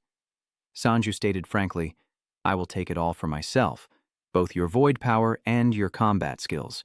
The deadly sin smiles unconcerned. Fine, go ahead and try. Hearing this, he unhesitatingly commanded, Number 1, release the seal of the deadly sins along with it. The sinister smile on number 1's face grew wider as an intense, cyan aura erupted around him, revealing demonic horns as the 7 deadly sins laughed with glee. Release the seal of the 7 deadly sins. Sanju recalled the first time the sins appeared, followed by a 300-round battle with the white bone demon. He thought to himself, even when he was much weaker, Sanju fought a Class S monster, Bai Gu Jing, alone. He didn't think he could win. Sanju grimaced, drawing a sword from his dimension, but he had the advantage of physical strength. He hefted his greatsword and leaped forward, roaring, "Here I come!" Sanji steels himself, deciding to face him head-on and exploit his strengths, but in a flash, he's pinned beneath the Major Sin's foot. He held Sanju close, his face near his neck, and said with a mocking smile, "It's 1-0 now," as Sanju's face went blank and sweaty. The deadly Sin didn't stop there, reaching out and whispering, "I'll take this as tuition." Sanji recoiled, but a moment later a scream of pain ripped from his throat, and blood splattered everywhere. The Sin of Lust released Sanji, who immediately scrambled to his feet, his face contorted in pain, his hand frozen, afraid to touch it. Sanju's left eye socket was a bloody mess as the figure smirked. "Don't whine, you'll improve quickly anyway, or should I, 7 deadly sins, go a little easier on you?" He grits his teeth, forcing a laugh as he refuses. "No, it's perfect as it is." Sanju immediately rises, violently swinging his greatsword at him. "You have to do at least this much for me to feel like tearing you apart." One of the 7 deadly sins leaned on his arm and replied with a smile, "I'd be happy to do so." The scene shifts to a rocky desert. Cracks like spiderwebs appear on the surface, and smoke rises. A man sits slumped amidst the jagged rocks and swords, whispering, "How? I thought you were missing." It's none other than the Estadian-class hunter. A purple-skinned foot steps in, and a contemplative voice speaks. "Well, this is certainly unexpected." La'ado appeared, standing tall with a cold expression. "Did standards drop while I was gone? How could someone like you be an S rank?" "He's serious. I came here expecting something, but this is the worst." La'ado suddenly brought something up. "So, in the end, it's still the 7 deadly sins?" He speculates that the only ones he can currently locate are Baek Shang in the catacombs or Jumper. Or so he guesses, and while his father is a little shocked to hear it, he doesn't show it too much. He simply lowered his head and spoke softly. White Ghost Star has already been hunted, and this time it was Lagado's turn to be surprised. "Oh, clinging to that S-rank pride even as you face death? You must have some kind of sword or strange signal stone to go with it, right?" The mad priest frowned, his tone cold and resolute. "I don't know what you're talking about." "When we arrived, a hunter was already fighting the Whitebone," Lado stated bluntly. "Who is it?" he snapped. "You think I'd tell you? When I knew what you were going to do?" His eyes went cold and his face darkened slightly. Lao Gato immediately turned away, pulling out his phone with a casual tone. "Then I'll just look it up myself." "You should have just said you weren't going to tell me from the start," Cha choked out bitter. "He knows more about modern culture than I thought. Back in the cave, the first Sin and Sanju are locked in a fierce battle. However, this fight is quite one-sided, with very few advantages for Sanju, whose face is strained and bloodied as he lets out a hoarse cry. He thinks to himself that this is absurd. Sanji feels helpless, even though he can clearly see the path of his opponent's attacks. But every time he tries to block, another unexpected blow follows immediately after. In contrast, the deadly Sin seems to be enjoying himself. He chuckled mockingly. "Annoying, isn't it? That feeling of having your thoughts read." Sanji smirked and snapped, "Shut up!" as he created some distance, summoning a magic circle with his mana. But it wasn't going to be that easy. The 7 deadly sins immediately attacked, interrupting Sanji's movements with a forced blow, grinning with delight. "Ice and lightning to stall for time, huh? I won't make it that easy." He gathers his strength for a superpowered blow, striking Sanju head-on. A swirling vortex of dark purple and black energy erupts like a raging inferno. Sanju, gravely wounded, coughs up blood and is sent flying backward, his mind reeling. "What is this?" Sanju braces himself, looking up at the approaching Sin, his mind reeling. How did he learn his movements? He lunged forward, striking Sanju directly in the dantian, causing him to grimace as the attacker hummed softly. "Now, this is the real deal." The 7 deadly Sin sneers, "Now it's 2-0, right?" Sanju is beyond furious, and a light begins to flare. He tilted his head back, narrowly avoiding the 7 deadly Sin's powerful thrust. Sanju glared, gritting his teeth. 2-0 my ass, I get it now." The deadly Sin smugly remarks, "The fool is willing to accept praise." "That's an interesting tactic you've got there." He grabbed the man's wrist, a delighted smile on his face, as the blue smoke in Sanju's eyes began to dissipate like flames. "Oh, a mage-type spirit beast that shares sensory data with its bonded entity. He doesn't mind admitting it's impressive. If you connect to the senses, you can know exactly where to attack for a moment, right? Even if you're one of the 7 deadly sins." Sanji violently slams his greatsword into his opponent's gut, yelling, "In the end, you're still just my subordinate." That bastard. The Sin, who was sent flying into the air, casually asks, "This isn't unfair, is it?" He grins. "What do you take me for? Using everything you've got isn't a choice. It's a necessity." But the 7 deadly sins quickly flipped, stepping on thin air as if it were solid. Sanju frowned in disbelief, wondering if he was seeing things. Did it just gain momentum from thin air?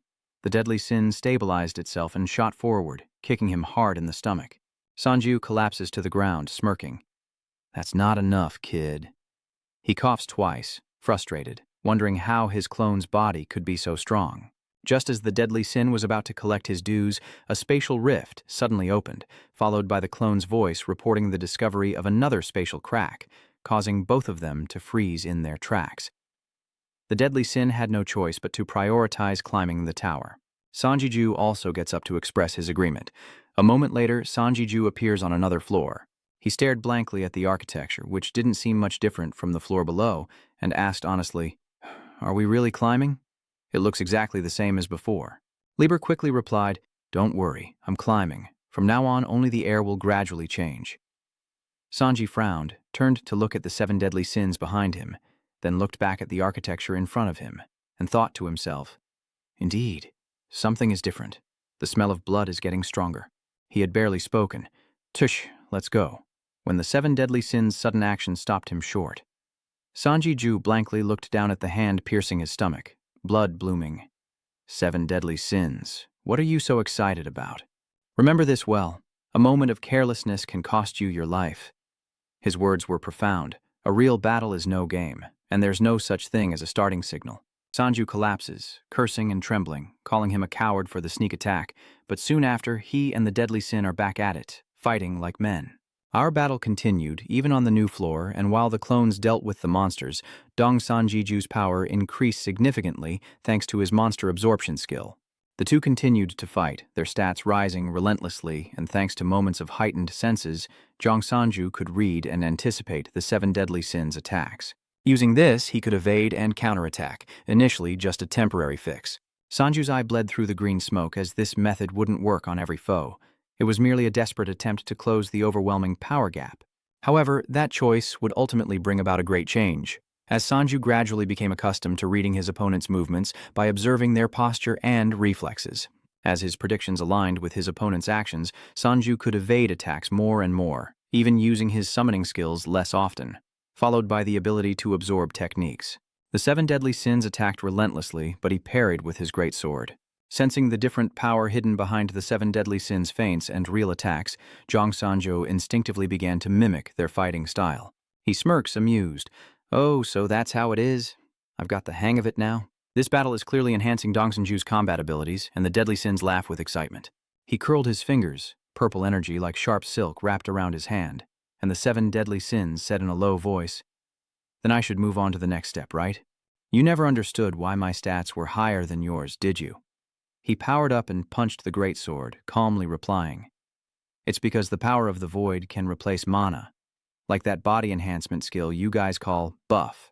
Sweating profusely, Sanju recoils, but a devastating blow from the sin sends him flying into the cave wall. Dust billows as he finishes his thought. Perhaps its efficiency doesn't even compare to my skills. Cut to a familiar pale purple hand holding a phone, paused on a news article. Hunter defeats White Star Zhang Sanju. Legato the Axe, a dazed man from South Korea, sits by the sidewalk. He intently taps on the map, searching for, there it is, his location. Southeast, got it. Legato finally comes to a conclusion. Since the Earth is round, you'll get there eventually if you just keep going around. A playful voice suddenly called out from behind him. "Wow, look at this guy, what a body." Legato turned to see some young punks, one of the girls marveling. "He must work out hard, huh?" The pale-faced guy holding a beer sneered, "Why bother training so hard?" Even the biggest guy chuckled, saying, "We're all going to die in a few months anyway," Lotto asked, puzzled. "If we're all going to die, how can you laugh?" she asked calmly. "Because we've decided to let go and enjoy the time we have left. Whatever happened before, let it go and have a drink with me." He laughed. "So you've decided to give up? If we're going down, you should at least make it worth our while. They were so innocent, yet so eager to corrupt. You've come all this way, so have a drink." Legato didn't respond. With a wave of his hand, a dark orb soared through the air, exploding in a fiery blast as he sneered, "Having fun yet, kids?" The youths gaped, sweating and panting in shock. Legato remembered. "Ah, yes, I need to laugh like before to really sell it, don't I?" he said with a cruel smile. Smile. This is a festival, not a funeral. Back in the Odin Tower cave, the 7 deadly sins and Sanju continue their relentless battle. D8, Harvest Day. D85, Harvest Day. They paused to deal with the Monster Council, then returned to fighting as a clone reported a newly discovered rift in space. D81's Harvest Day arrives as the clone reports another rift, stepping on monster corpses. D76's Harvest Day arrives, Sanju and the 7 deadly sins stare each other down, and the spatial wall announces yet another rift. Finally, the 7 deadly sins wearily rubbed their necks. Well, we've fought through dozens of floors already. It's been so long, and you still don't know how to use it properly, he said bluntly, shaming him. Sanju stammers, "Hey, I've only just scratched the surface of the void's power. You think a newbie like me can just do it on command?" He frowned, setting that aside for now. "Where am I?" Sanju wondered how the higher he climbed in the Odin Tower, the more chaotic the space became as he gazed at the bizarre scene before him. Liber then explained, "This is the true face of the Odin Tower, and it only gets worse from here, but don't worry too much." He added that the human sense of smell adapts quickly. Sanju grimaced at the fluid on his arm, cursing, "Damn it, I've lost my appetite." But he grabbed the pot, stating matter-of-factly, "Still, gotta eat to survive. Let's eat, everyone." A little later, Sanju speaks up again, continuing to inquire. "So, how many floors have we climbed in total?" Liber asks. "About 1%. He figured if they kept this pace, everything would be fine, but it probably wouldn't be that easy. Ignoring their chatter, the 7 deadly sins leisurely blew on their soup, but after one sip, their eyes widened in shock. Immediately, Sanju's aura surges as he pulls out the monster's bone, gleefully shouting, "Ha ha! Are you finally seeing the light, you bastard? I've poisoned your food. The monster from the previous floor used poison, so I came prepared. This is my counterattack using void poison. Didn't you say the real battle isn't a game?" Caught off guard, he was bound to lose. The 7 deadly sins, annoyed, punched him square in the face, silencing Sanju's boasting. He stood up, lightly kicking over the pot of water, and said coldly, "Is your poison resistance just for show? You think that's going to work?" The idiot collapsed to his knees, weeping in frustration. "But it's still a success, right?" Elsewhere in the training room, the teal-haired youth brings his sword down in a powerful strike, sending Nanfang trembling forward with an arc above it. He stares blankly, then bursts with excitement, shouting, "I did it!"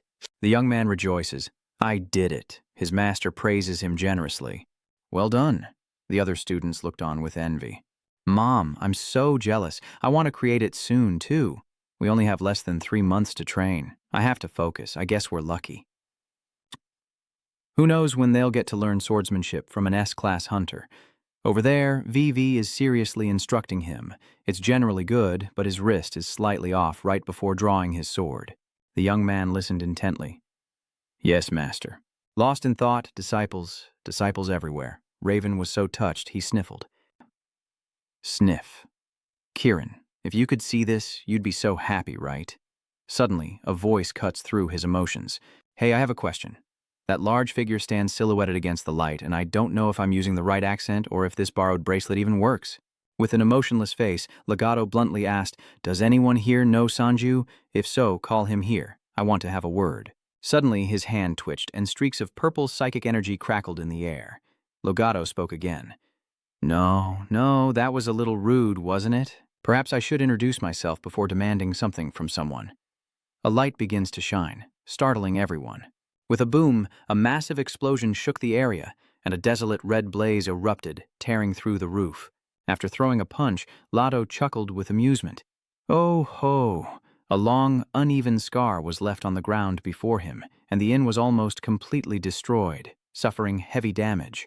Amidst the rubble, Van stood firm, sword raised. Legato was surprised. "You blocked that?" "That's surprising." The surrounding students panicked. "Master blocked that for us. Just who is that guy? Wait, isn't he the hunter who's been missing all this time? What in the world is going on?" Leonardo seemed shocked to hear his name. "Huh, do we know each other? No matter, there's only one thing I want now. Bring me Sanu." Coldly, his hand brushed the blade as he replied, "I don't know why you're looking for him, but I can't accept that request." The students, emboldened, drew their weapons and stubbornly shouted, "Damn it! He's a high-level hunter. What's there to fear? We're hunters too, and we can still use our system skills.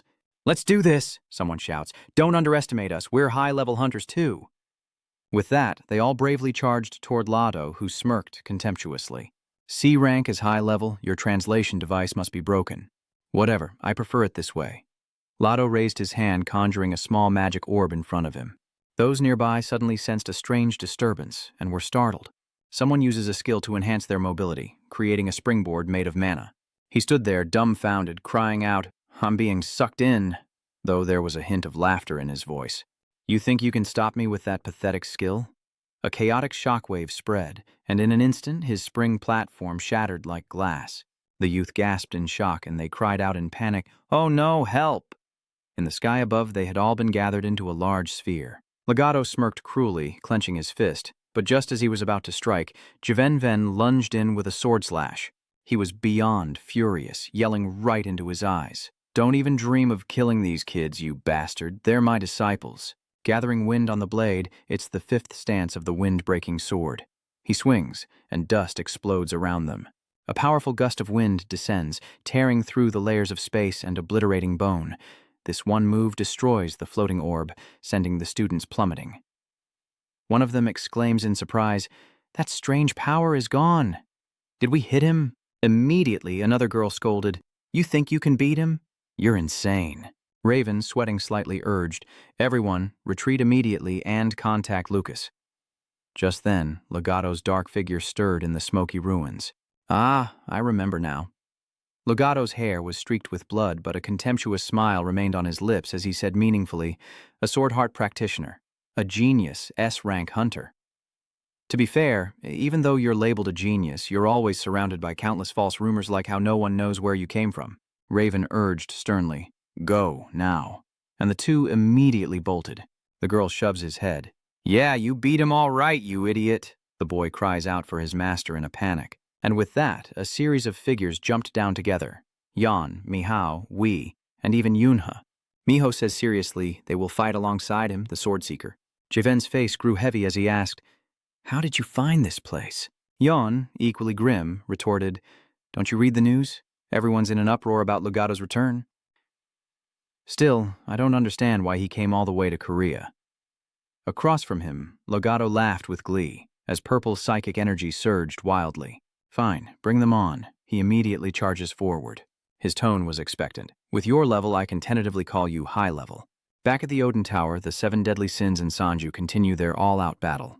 Sanju, drenched in sweat, gritted his teeth, thinking, even with a fraction of the void's power, he was still struggling this much. He frowned, leaping backward, thinking, "You want me to completely replace myself with the power of the void? Not so easy." Then, an idea struck Sanju. What if he combined both, using the void as support? He tightened his grip on the sword, and two streams of opposing energy burst forth. It erupts violently like a color bomb, and Sanju charges forward, wielding his great sword to clash with the shape-shifting sin. He chuckled. "Finally, our powers are balanced. Doesn't that give me the advantage? Because my gear is better." Ha ha. The deadly sins didn't answer, and behind him, strange colored orbs began to appear and grow. Two gold, two blue, the deadly sins unleash a short blade, and the orbs follow like a tidal wave, surging with rhythm. That's when he smirked, a truly wicked expression. "Go on, try it." Sanjiju is itching to kill. "Tell me, what's the limit of your damned ability?" Boom! Ah! Explosions rocked the academy once more, leaving a scene of utter devastation, a truly unbearable sight. The ground was scarred with countless cracks, like a spider's web, and thick with dust. Legato stood there, wielding a long stream of void energy, while everyone else was injured to varying degrees. Egon breathed heavily. That attack didn't even leave a scratch. "Damn it!" Miho frowned coldly. "Don't even dream of taking him alive. That crazy old man already blew up half the city." Helpless, he realizes the monster isn't holding back at all, as Raven suddenly asks, "Can you guys keep him busy for a bit?" Just for a moment. Wai looked at him, honestly saying, "I'm not even sure if the next move will work on that monster. But no matter, let's fight." With that, they all charged forward, unleashing their full power. Combining mana and muscle-compressing barriers, Yuna drops a massive blue sphere, locking Legato in place. Boom! A cloud of green smoke erupts. Miho grits her teeth. Yan raises his sword, unleashing the Black Sun explosion, his eyes sharp, Tram Nuyet, all at once. The blue flames, golden energy, and powerful sword, intent unleashed in unison. But with a sneer, Legato raises his hand, instantly creating a small, dark sphere that coils and compresses against his left arm. Before their very eyes, the black orb absorbed those three distinct powers, acting like a miniature black hole, forcibly bending and devouring the different energy sources. Miho watched in stunned disbelief as even his sword energy was blocked.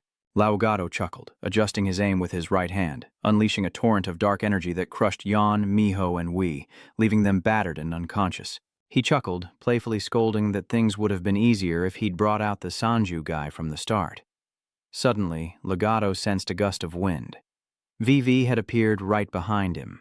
The sword is raised high, his eyes are cold and piercing, mana swirling around his heart, a hyper-frequency mana core. Raven unleashes his ultimate technique, Thousand Night Massacre. A decisive strike that tears through Legato from shoulder to chest, unleashing a torrent of blood.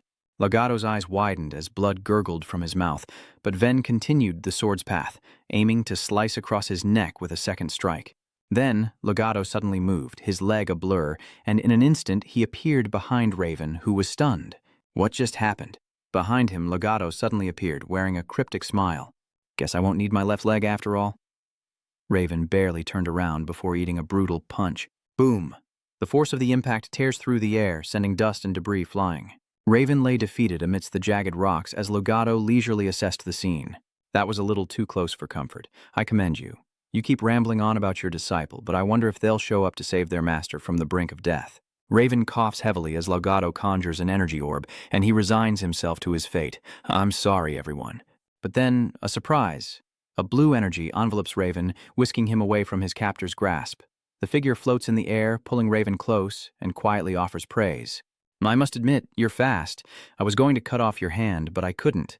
Legato glanced at the figure descending, paused silently, then snapped, Who the hell are you, kid? I'm just a hunter, an ordinary B-rank hunter, Rongyan replied. His hand opens, and golden energy bursts from him like the sun. Yongyan points, and a seal appears above his head. A pillar of holy light erupted from above, engulfing Legato as dust billowed around him. Dongyan conjures a mana barrier shaped like a honeycomb before her. Her coattails flutter as the holy light fades into a thin line, revealing a bottomless pit.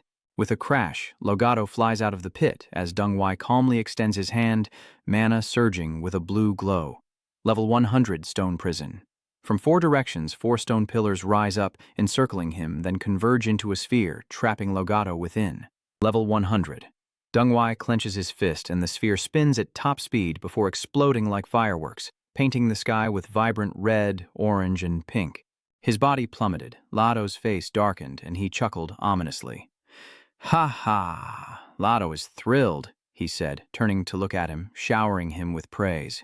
Well, well, who are you really? There's no way someone like you is just a nobody. He crashed to the ground, the earth cracking beneath him. Tell me, what's your background? Dongyan's tone remained indifferent. I told you, I'm just a regular hunter. His left eye gleamed with golden energy. Great sage. All learned skills will automatically be upgraded to the highest level. Think back, I gave you a little gift. Sanji turned his head, calmly reminding him. Use it well when you get back, Sanji says, as Yang Yi furrows his brow, questioning. What gift? Why is he acting like some all-knowing sage? You'll find out soon enough. Why would he send me a gift? Dongyan arrived home, opening the door, still feeling confused. After all, the world was about to end. Suddenly, his eyes caught something. A clear bottle on the floor containing a red liquid. A note was stuck to the bottle. Remember to drink this, bro. Dongyai was stunned, kneeling down to pick up the vial, a storm of shock brewing within him. The Dong Sanji elixir. How did he get his hands on this? He wants me to drink it. Am I even worthy? Dongyan bit his lip, wavering, wondering what he'd do if it didn't work. Dongyan's hands, holding the divine medicine, were slick with sweat. Even D, E, and B couldn't raise his stats, so what good would this do? What if someone as worthless as me wastes such a precious thing again? If even the elixir doesn't work on me, what am I supposed to do? Just then, the note fell, as if understanding his chaotic mind, and the message on the back was clear. If you dare be polite or hesitate to use it, I'll stab you to death. Dongyan chuckled to himself. That's right, if even the elixir fails, I'll just get back up and keep trying.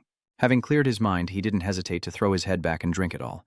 If the elixir doesn't work, nothing will change. I just need to keep striving and pushing myself, day after day, like I always have. Soon after, the mana within Yong'an surged violently, erupting with a fierce torrent, bathing his entire house in a blinding blue light. The system reports that the elixir has begun restructuring his physique. His weak constitution is being overwritten, and all stats are permanently increased by 0.2. Suddenly, an intense pain washes over him, and Dongyan grits his teeth, fighting through it.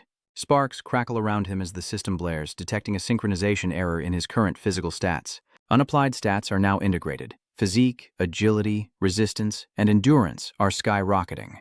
Then, a shocking explosion, smoke billowing from the corner of the building. Back then, Deng Yan's voice remained steady. I'm just someone who keeps striving to move forward. The holy energy radiating from him is overwhelming. Strength 14,213, agility 12,365, resistance 16,761, endurance 31,206, and mana 6,245. Deng Yan continues, and I won't stop there. I will continue to strive and persevere from now on. Lado stared blankly up. The first thing he felt when the limit was lifted was summoning a fireball before Sanju, fireballs that were themselves limited by his previous mana stat of 0.2. And so, a golden flame as vast as the sun blazed above him, as he declared he would never be trapped again. Lado watched in bewildered awe, marveling at the magnificent sight. Then he strained. But you've chosen the wrong opponent. Legato raised his left hand, and Deng Yan's sun-like fireball was forcibly distorted. He thought it was some kind of absorption skill? Deng Wai didn't stop there, pointing again as two pillars of light shot out, focusing all light energy on a locked trajectory. Legato frowned as the black orb continued to absorb and compress the energy, declaring that his attack strategy was also a mistake. My power isn't absorption, but spatial compression, and now space itself is beginning to distort. Deng Yan felt a strange tremor, as if being pulled into himself. The black orb separated them as Legato continued. Misjudging a battle comes at a great cost, kid. Legato is about to throw a punch, and I truly pity your talent. He throws a punch, and the scene before him shatters like glass. Legato is stunned. How many skills does he have? Distorting space, twisting it to create a separate world. Deng Yan's expression is cold as he reaches out, a small orb of light forming in his palm, his eyes fixed on his opponent. Pity my talent? Do you think you can goad me with just a few words? I'm tired of hearing it. The space isolation barrier is pierced, and countless powerful golden rays of light burst through. Elsewhere, Miho-ho groggily awakens, seeing Legato and Deng Yan locked in combat amidst the ruins. Her mind sluggish, she wondered if she was dreaming. Isn't that Hunter Jin Rongyi? How can he fight Legato on equal footing? Miho coughed up blood, her face darkening. He wouldn't last long. She had to help him. But the reality was a far cry as she found herself unable to move. Suddenly, a voice both familiar and strange lazily complained, "Why is everyone always lying around when I see you? Bress is getting angry, but I still have to save these dying damsels." His voice laced with annoyance. He questioned if he was running a free clinic, adding that this would be the last time he listened to that bastard. Get up, comrades. I'm not fighting that monster. At the same time, at the Odin Tower, his clones simultaneously attacked the grotesque monsters. Number 2 strikes decisively, grabbing the bird monster's beak and snapping its head clean off, then casually tossing the corpse aside. The corpses of these monsters have piled up into a mountain. Oh, the diligent system appears, activating the monsterization process, and his stats have increased. Stats increased. Number 2 narrowed his eyes, looking at the magic emanating from his hand. Suddenly, a thick white cloud of smoke appeared, drawing his attention. Then a deafening explosion erupted, sending dust and debris swirling. The 7 deadly sins were slammed against a nearby stone pillar, collapsing at its base, followed by Sanji Ju's voice. How do you like that? What are you going to do now? Battered and bruised, he defiantly props himself up with his great sword, declaring he needs to train to become stronger. Should I call in backup? Oh, system notification. You've leveled up your clone skill to level 70. The clones will now be equipped with the same lower body gear as the user. Cut to a recreated illusion of Elisa's Taibon, where a lush green field echoes with laughter. I never thought I'd hear such good news. Fida smiled, relieved. Lieber has finally returned. Kin wonders how long it's been since he left on his journey. Has it really been so many years? She wondered. Was there something about Taibon that displeased him? There's no shortage of food, everything is peaceful and plentiful. I wonder if Master will return with him. Fida sighed softly, relieved to hear news of him after all these years. She, Elisa, should be thanked for always sending us news. But suddenly, the indifferent Samia retorted, No, she's not Elisa. Duran agrees. That's right, she's just the overseer of this place. Kin's eyes widened in disbelief. But why would she be a supervisor? Didn't Elisa die there a long time ago? From long ago. Outside the system column, smoke suddenly billows and sparks fly. Elisa's clone reported in surprise, discovering damage in Sector B24 due to an overload. Elisa was stunned. Oh no. Not again? An Elisa clone immediately opened a warp gate, saying, I'll be right back. Elisa wondered if they were remembering something that should have been erased from their memories. Was showing them an image of her a mistake? But I really wanted to tell them about Lieber. I thought I was so careful with Elisa's data and information. She intently watches the massive cocoon attached to the wall, her tone turning light. Well, as long as Lieber returns quickly, that's all that matters. Elisa hums happily, anticipating the reunion between Lieber and Elisa. I can hardly contain myself at the thought of witnessing their reunion. How wonderful. Then she whispers, Before that happens, I sincerely apologize to everyone. Then, in the reborn world, a surge of green energy, like mana, suddenly enveloped everyone, resetting them to their original state. Kiran is stunned. Wait, what were we just talking about? Samya continued, that picnic we had was so much fun. Oh right, the food we brought that day. Braymouse spreads his wings and flies through the sky, gazing down upon them with endless emotion, maintaining his silence. A straight thrust of the spirit spear, accompanied by lightning and wind, pierced through the air in a cloud of dust. Rongyan followed with a lightning cloud spear, two beams of blue light piercing through, creating a devastating explosion. Lado grimaces, dodging the two spears embedded in the ground, and wonders, what's going on? Something's not right. Lado eyed him suspiciously.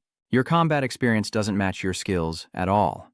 You have an absurd number of skills, but you don't use them correctly at critical moments. Dungeon Yi paused at his assessment as Legato smirked and charged through the dozens of ice spikes he summoned. In the end, even with all those powerful skills, you can't land a fatal blow. You must be frustrated, aren't you? You're frustrated, so you're fighting without thinking. How pathetic. You've never been in a real fight, have you? With that, he teleported behind Deng Yen, ready to strike. It was then that Deng Yan snapped back to reality. Boom. Another explosion erupts, sending a mushroom cloud of fire and smoke billowing into the air. A voice shouts, Experience can be bought. Raven, Miha, and Y, now healed by Bress, rush to assist. Raven retorts, Less talk, more fighting. Legato. But Bress on the other side suddenly called out and said, Hey, he was watching the show from the rooftop, so if you still have your arms and legs, don't come running to me. I only heal those two things. Go forth and fight with all your might, everyone. Meanwhile, in a study, an angry voice echoes through the room. Damn it, why South Korea out of all countries? Why now, after all this time? The man seething with rage is none other than Goto, the Minister of National Defense of the South Korean Peninsula, when a soldier suddenly bursts in with urgent news. Minister, I'm here to report on the current situation. High-rank hunters, including the Swordmaster, are still fighting the Legato. The minister shouts in disbelief. What? How long has this fight been going on? The soldier replies. All support units are in position. Shall we proceed? Where is the battle taking place? The soldier added, It's an empty field, Minister, but within a 500-meter radius, it's a densely populated area. Evacuation orders have been issued. Tak frowned, considering the policies prepared for Harvest Day, and heavily decided to prepare combat missiles, high-powered ballistic missiles. The soldier was shocked to hear this, as Tex emphasized each word. No matter how strong he is, he's still just a man. At the same time, in the Odin Tower, Sanju gritted his teeth, trying to suppress the surge, but the severe damage still caused him to cough violently, blood spurting from between his teeth. Sanju leans on his sword, panting, his resolve unwavering. Didn't I tell you? That little bit of power won't be enough to defeat him. This is the 354th time, you know. Meanwhile, impaled on spikes of ice, the deadly Sin bleeds, a sinister smile playing on his lips as he wonders if the clone's stats are limited. He can only use 70% of his base stats, meaning the stronger he is, the greater the difference in power will be. And that's not even counting his void-enhanced body. The sin of arrogance slowly rises.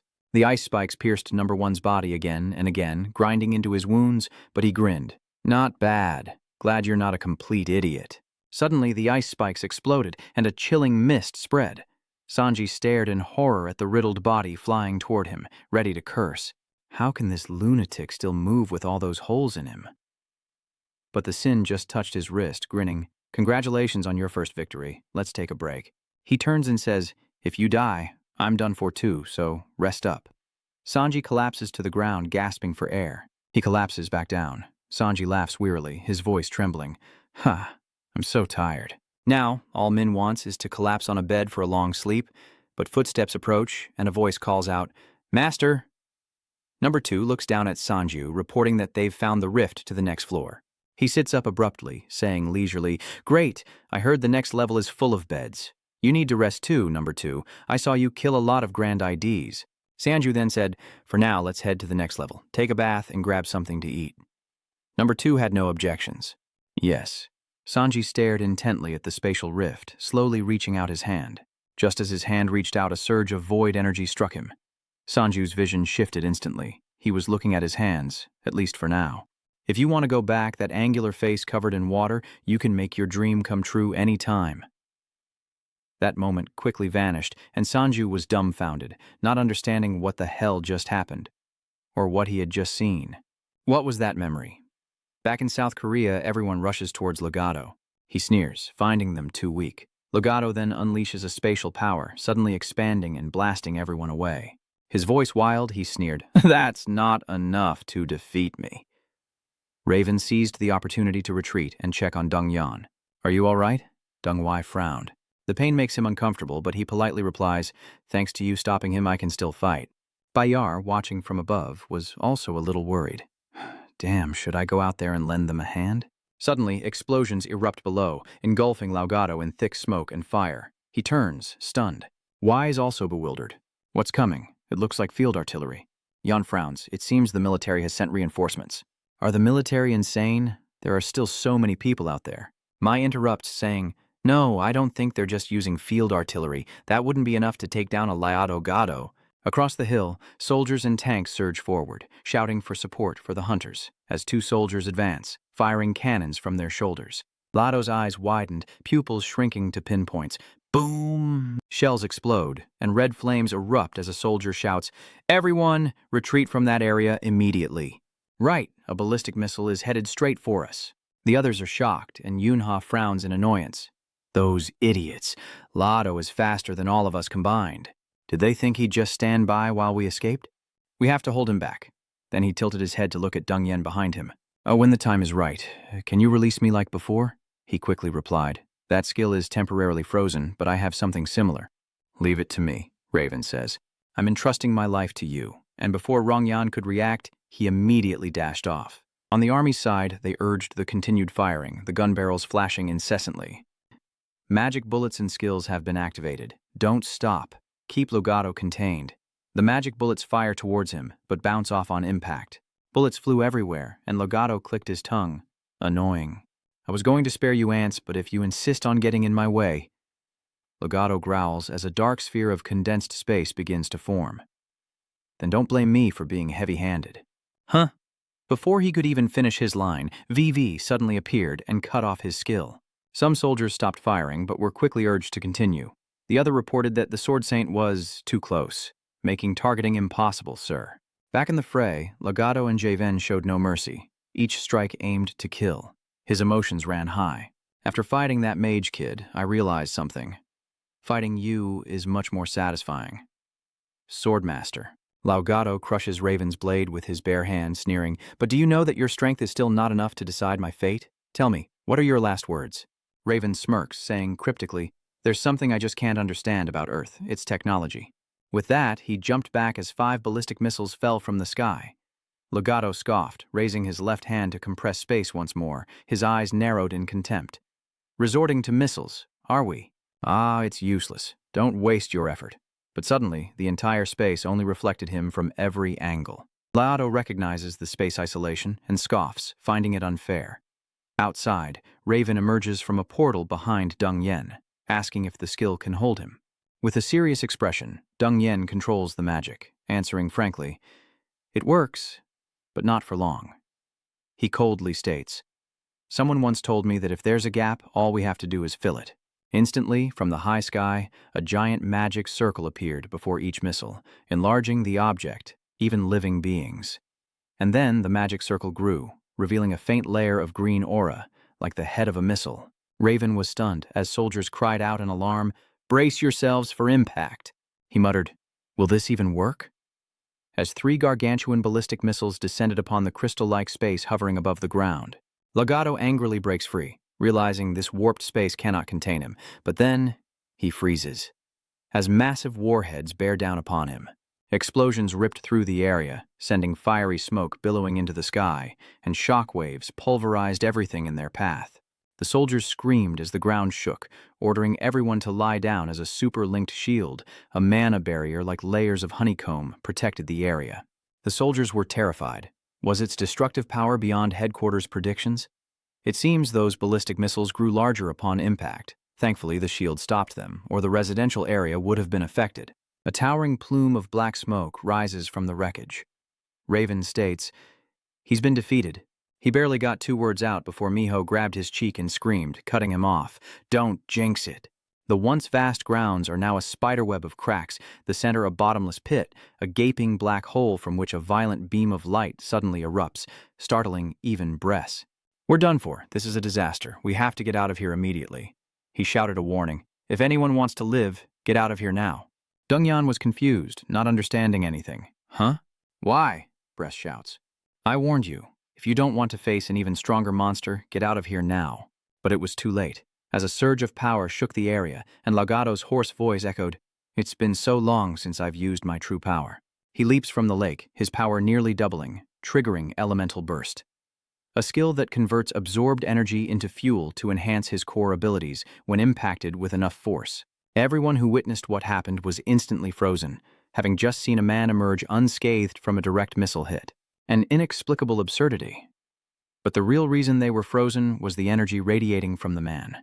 That violet energy exploding with power. A powerful and oppressive energy, unlike anything any monster could possess. Just as they were about to attack again, and Lagarto maliciously targeted Yang En, he threw a punch, compressing the air to its limit, flames erupting around the attack, creating a blinding light. It attacks, seemingly trapping everyone inside, shining with blinding light, the sound threatening to engulf the sky. Boom. As the dust settles, a giant shield appears, protecting Dong Yen. He stares in stunned disbelief, cold sweat pouring down. He lost with just 1 punch. They can't possibly win against this monster. The surrounding landscape was flattened, flames engulfed the ground, and black smoke billowed. Dong Yen panicked, knowing he had to get everyone out of there. But ahead, Legato still charged forward with a cruel smile, like a demon with bloodshot eyes, sneering, "Farewell, ants. If you'd just handed over the guy from Sanju from the start." Before he could even throw a punch, Legato was suddenly kicked in the face. He went flying, so fast he vanished, followed by a cloud of dust. Legato was kicked back, scraping a long trail in the ground as Bray stared in stunned silence. "We have a chance," Miho whispered. Jan bursts into laughter as the newcomer calmly descends. He's delighted. It's Jumper. He had his hands in his pockets, a smirk playing on his lips. "You guys missed me that much?" A maniacal laugh echoed from the other side as Legato pushed the massive boulder off of himself, his tone irritated. "Jumper, I'm not done with you yet." But Jumper teleports, kicking him in the head, and says calmly, "You're too loud. I'm not here." Countless bright cross-shaped tears appeared, and he flickered in and out of existence, kicking Legato from every direction. Jumper calmly continued, "To fight a boring battle." Waves of sound crashed, blinding light flashed, and heavy echoes threatened to tear eardrums as dust swirled. Legato was pummeled from all sides. He grits his teeth, enduring the distorted blows, finally breaking free to swing a fist as Jumper kicks, snarling, "Die!" The impact explodes, both men wide-eyed in shock. Jumper didn't expect to be blocked, and Legato didn't expect to land a hit. He laughed heartily as his figure immediately retreated. Legato coldly asks, "Lucas, just what the hell are you?" As Jumper descends, he calmly repeats, "What am I?" He teleported, suddenly appearing behind him with a swift, decisive kick. "I am the strongest human." With a ripping sound, Jumper kicks Legato in the head. A blinding light erupts as spiraling energy radiates outward, illuminating the land and obscuring everything from view. Large and small chunks of rock fell like rain, pelting the arena. Soon after, the sky darkened, leaving a massive crater in the ground. Jumper spoke slowly, but it wasn't enough, as Miho and Dong Yen emerged from the ridge above. "Someone like me isn't worthy of that title." Lado was kicked headfirst into the ground. Jumper stood before him, continuing with a calm demeanor, "You can overcome any challenge and answer any question in the future. It must be someone of a higher caliber than even you and I, so why don't we work together?" Meanwhile, in a cavern deep within Odin's tower, Sanju groans, "Damn, there's not even a bed here." Suddenly, the recent image flashes in his mind. A hard life, but if he returns, he could make his dreams a reality. Sanji frowned in suspicion. What was that memory? That hunter looks a lot like Baek Hoan, and he suddenly turns to ask the seven deadly sins, who really don't have any information about the seven deadly sins fragments. Do you know the hunter, Baek Hoan? Is that the name of the one who's about to die by my hand, you pathetic sin? Sanju's face twisted in frustration. What did I expect from this blockhead? He turns and calls out in his mind, Lieber, you see it, right? You're directly connected to me, so you must see it, right? Lieber wondered. Huh? His tone is doubtful. What are you talking about? What about the Baek Hoan hunter? Sanju was surprised to hear that. Even he couldn't see it? Lo was curious. What exactly did he see? He didn't answer, and after a moment, the man spoke. I see. The moment you touched the dimensional rift, I sensed a surge of energy. Perhaps it's a resonance phenomenon between fragments of the great sins. So you're saying it only works on that rift, not others? Lieber inquired. He's only just begun to control the power of nothingness. This is just my guess, but perhaps he sensed the lingering traces of the power of nothingness from the Baek Hoan hunter's comrades within the rift. Then he asks, What memory did you see? His face darkens as he replies, Perhaps it was when he first possessed the seven deadly sins, but he doesn't look buried. Suddenly a ray of light appeared, drawing the attention of Sanju and his clones, followed by a cheerful voice. Oh la la, we finally meet. He's startled and blurts out. Lado and Jamper appear together, his expression cold. Sanji, we promised to meet at the top of the tower. Why are you still here? Legato suddenly spoke, urging an attack as he immediately charged forward. Io Chien lunged and they both died by my hand, but then the clones jumped in to protect Sanju. Legato chuckled softly, unleashing a burst of void energy that sent all the clones flying. Rewinding a few minutes, we see Legato defeated at Jumper's feet, his eyes wide with confusion as he trembles and asks, Why? Why didn't you just kill me? He calmly replies, Sanju's growth is slower than I anticipated. I considered using provocation, but it likely wouldn't work, so this is the final decision I'm forced to make. Don't you think he needs some special training? You're the perfect person to train him. Listening to Jumper's endless chatter, Legato clenched his fist, bitterly thinking, how dare he see me as a puppet to train others? Back in reality, Legato smiled, calculating, I'll just go along with his plan for now. As long as I kill Sanju and absorb the fragments of the seven deadly sins, I'll be set. Sanju groaned. Oh, my back. I finally found a bed. Turns out it was with me all along. His clone bed. He's lying on top of them, and the sins are going crazy. What nonsense are you spouting? Sanju gritted his teeth bitterly. I'm just rejecting my reality. He wearily looks up and asks, That guy's Legato, right?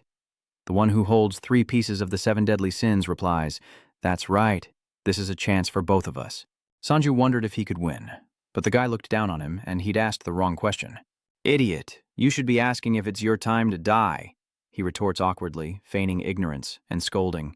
They weren't wrong to call you a pea-brain, as dust billows out. Sanju rises, noting numbers 1 and 2 are still standing. He grimaces, realizing he has no choice but to win if he wants to survive. The two immediately clashed, and Lado grinned. If I kill you, I'll have all 5 pieces of the deadly sins. Sanju refuses to be outdone, retorting, Too early to celebrate. You think I'm an easy target? The ground explodes from their blows. Through the dust, Sanju grits his teeth, gripping his blade, trying to hold Legato down, but he blocks the attack. He laughs triumphantly, looking up. Not bad, kid. At least you've met my minimum requirements. Behind them, the clones quickly rushed forward, preparing to unleash energy orbs. A massive surge of energy fired from the 3 clones above, crashing down on Legato.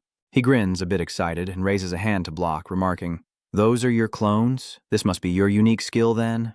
With that, he swung a blow at Sanju, who dodged the attack in midair. Sanju kicks out, but the man calmly grabs his ankle, noting his shaky leg and passable fighting skills. Behind him, clone number 2 quickly strikes his shoulder. Simultaneously, clones 1 and 3 launch their own attacks. Lado grimaces, glancing over as Sanjiao watches the battle between him and the clones, lost in thought. He's slower than I thought. He then rushes forward, blade in hand, energy radiating around him. If I use more void power and end this quickly, Legato will notice. He turns and unleashes a blow that shakes the earth, sending dust flying. Sanju's blade strikes his shoulder and blood gushes out. Memories of his frenzied battles against countless monsters flash before him, followed by Legato unleashing a devastating punch. Monsters lay scattered on the ground after the blow, as a stunned and sweat-drenched Sanju stared at him. He hesitated. You've been fighting for over 10 years? Legato calmly pushed away the blade at his shoulder. his face twisting in annoyance. You can read my memories? He realized, pushing him back. So, that jumper could sense his memories as well. Behind him, number 2 lunged with his blade. He sizes him up, saying, I'll give you a passing grade. Immediately after, he grabs number 2's knife hand and glares at him. You're just okay, not really strong. You've probably never faced anyone truly powerful, have you? In a flash, he tore off the arm of number 2, an enemy who could crush Sanju in a single blow. Sanju watched in disbelief as Legato stomped his foot. Suddenly, he was standing before him, his body staggering from the earth-shattering footsteps, Legato calmly raising his hand, forming an energy orb. In my estimation, it's too early to call you the hope of humanity. Suddenly, a surge of energy strikes Sanju's body. Caught off guard, he was slammed to the ground in a daze, then lost consciousness, his body lying in the dirt, drenched in sweat as he struggled to open his eyes. What just happened? He lay in a pool of blood, barely able to move as he looked up. Where are my clones? Over there, Legato, panting, clutches his stomach and praises. That attack hurt. Over there, bodies 1 and 2, riddled with holes, still stood.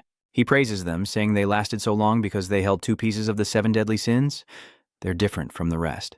Legato then made a circle with his fingers, peering through the clone's wound with a smirk. But the fun ends here, he whispers, calling out, Now return to me, my precious fragments. Clone number 1 fades away, gritting its teeth and cursing, Die, you bastard.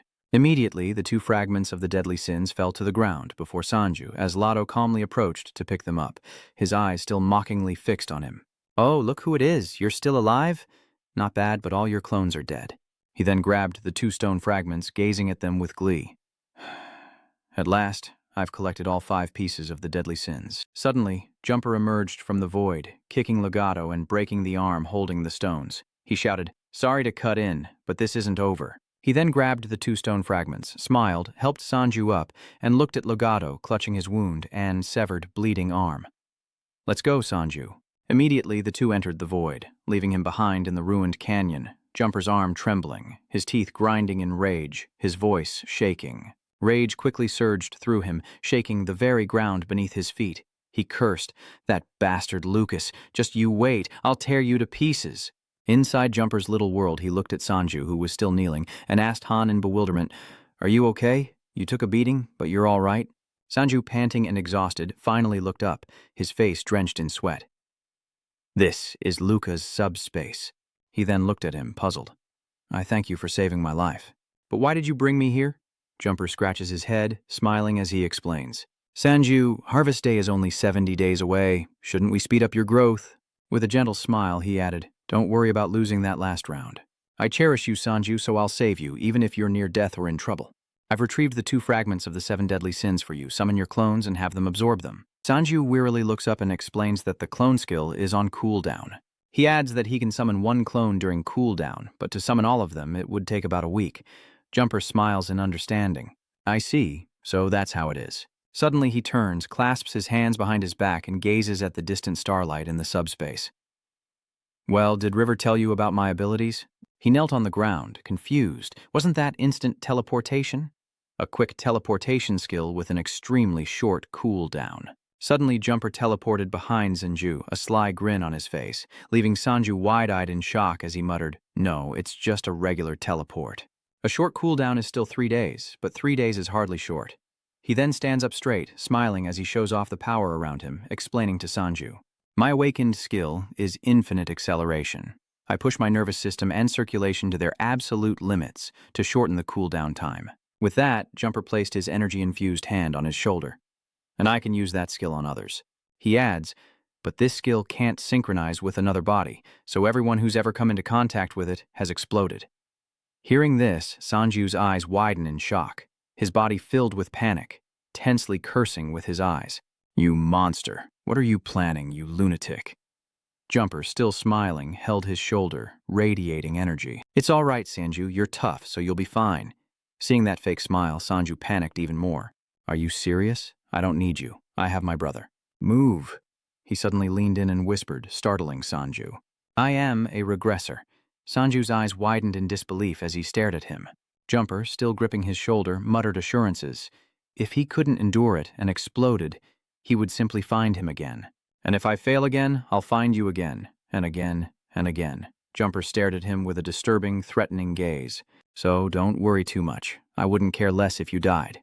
Sanju, his body suddenly surges with energy. Sanju's eyes widened in horror as he was overwhelmed by an immense power. His heart overloaded and exploded, his eyes and body shattering in fear. He gasped for breath, writhing in agonizing helplessness. His body screamed as it was burned to ash, yet he still clung to life. Meanwhile, the first clone's body regenerates and he looks around, dazed by the energy, then glances at the remaining clones who are also standing there, dumbfounded. This is just a clone's body. Did that Sanju escape on his own? Suddenly, the clones gripped their weapons warily as Sanju's body on the ground trembled uncontrollably. The first clone looked down in shock. He groaned, "My face, I can't see anything. My eyes. The other side." Jumper calmly looks at them and smiles. "Everyone, please calm down. I'm not the enemy. Sanju may look like he's in pain, but he's actually fine." He adds, "He's still your master Sanju. Surprisingly, he's the first to survive that skill of mine." Meanwhile, clone number 1 frowned. "So it's you. I don't often say this." Then the deadly sin stared at Jumper, puzzled. "But you're a real psycho. How could you use a finishing move like that on a person?" He calmly approaches, while Sanju lies prone on the ground, explaining, "A finishing move? No, that wasn't my intention. Don't worry, he'll recover quickly." Jumper then assures everyone that Sanju's recovery stats are high, so he'll be fine, while elsewhere, a body painfully shatters into burning pieces. A system notification flashes, indicating his recovery rate is increasing as he lies in a pool of blood, screaming and spitting. Jumper stares intently at clone number 1, assuring everyone that once he's recovered, he'll have him fight Legato again. And we'll repeat this until he wins. Elsewhere, a plume of black smoke enters. Legato, mid-meal, glances over, reminding Sanju, "So, Zhang Sanju has finally come for his second challenge. Don't screw it up and run this time." Sensing something was off, he turned to see the man frozen, his eyes wide with shock and terror. "What was with those stats? What the hell happened to you?" Legato sensed footsteps approaching. "So, Sanju has finally arrived for his second challenge? He better not chicken out this time." He turns to look stunned. "What are those stats?" "Sanju is battered and bruised all over. What the hell happened to you?" His body felt like it was giving out. He couldn't afford to lose. A surge of fear tightened his resolve. "I absolutely cannot lose. If I lose again, that skill will kill me." Legato stood up, confused. "What did that Lucas do to you? He's not the type to torment people." Suddenly interrupting the plea, Sanju asked, "Can you just let me win this round?" The man's face went blank at the request, and Sanju gave a strained smile, sweating profusely. "I can convert the power of the 7 deadly sins fragments within you. Could you lend them to me? I just need to borrow them to fix the system, then I'll give them right back." He tried to reason, seeing no harm in it. It's a win-win, so why fight? Legato doesn't answer, punching him in the gut. His damaged body can't take it, and he spits out blood. Sanju collapses, coughing as Legato sneers, disgusted, saying he can't bear to watch anymore and that Sanju should just die before embarrassing himself further. The moment he was injured, it affected his other clones as well. No, he couldn't bear to watch his clones be taken down one by one. Legato lowered his voice, clenching his fist. "So, you finally realize your fate is to be defeated by me, right?" But before acting, he couldn't help but wonder, at least when fighting you now, you still have some vitality and faith. "What happened? Luca will come here again. Take it." Hearing his oily tone, Sanju was indignant. He doesn't know anything. A pain that cuts to the bone, that renders severed limbs and burned eyes as nothing. Compared to that all-consuming agony, he nearly screams in frustration. "Don't act like you know everything when you haven't even experienced it." Legato just sneered, amused. "Didn't you read my memories? I fought for 10 years straight without any healing or support skills." The flames roared, reflecting his confidence. "You think a little pain like that will mean anything to me? So, the promise is fulfilled. Okay, let's go. Go experience that tiny bit of pain." Now, he enters the space to ask Legato for help. Can't you use infinite acceleration on him? Though confused, he uses it on the two of them. Heart-wrenching screams echoed through the cave as the two men instantly knelt before a bewildered Jumper. "Oh God, this hurts like hell. It freaking hurts. It really hurts." Of course, Jumper didn't care to understand the situation, not with all the pent-up frustration and pressure, especially when someone looked down on him. "See? I told you so. Now you've experienced it too. That bastard was crying and begging nonstop, bro." Legato was in tatters, much like his master, bleeding from every pore.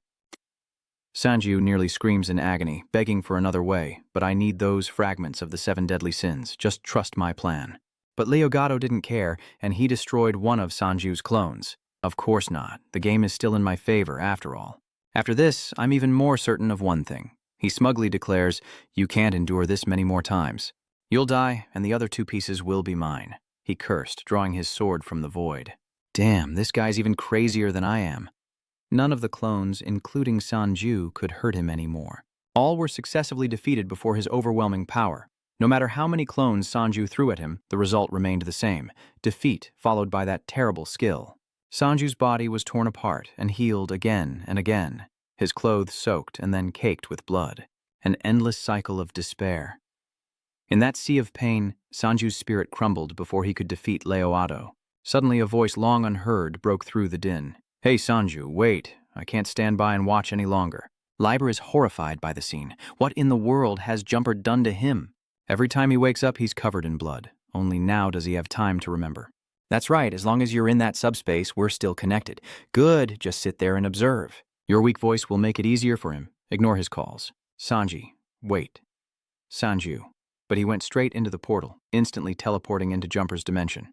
He doesn't even need to look to know that he's lost all his clones again. Oh well, he can just use that move again. Sanju weakly pleads, "Hey Lucas, can you wait until I'm stronger before fighting Leogato? I still can't fully control the power of the void. The pace is too fast. I don't even have time to strategize." Those weak pleas were only hoping to move him. I only felt pain, again and again. Jumper sighs, surrounded by bodies. "What am I going to do with you?" "You're disappointing me, Sanju." He has no mercy. "Didn't you tell me you wanted to rest for the rest of your life?" "I've told you already, I'm a regressor. Do you know how many people I've met?" "You're not the first to give me that answer." "Many have told me they want to rest, to relax, but he also understands the rules of life. It's a paradox, wanting to rest but being unable to, but that's what drives him." His face was unreadable, but his tone betrayed his anger. "If you give up here, I don't want to be your fan anymore." That was clearly a death threat against Sanju, and the only choice Sanju had was to run, leaving Jumper standing before the white gate. He couldn't help but sigh in disappointment. Is this life just a series of failures? Sanju ran for his life, thinking, "That maniac, does he really want to kill me?" He didn't want to think about anything else at this point. He was giving up, and he was going home to his family. "Friends, I'm going to lie down and take a nap. I don't want to worry about the harvest anymore." Suddenly, a rift appeared before him, and Sanju immediately reached out to touch it. A fissure.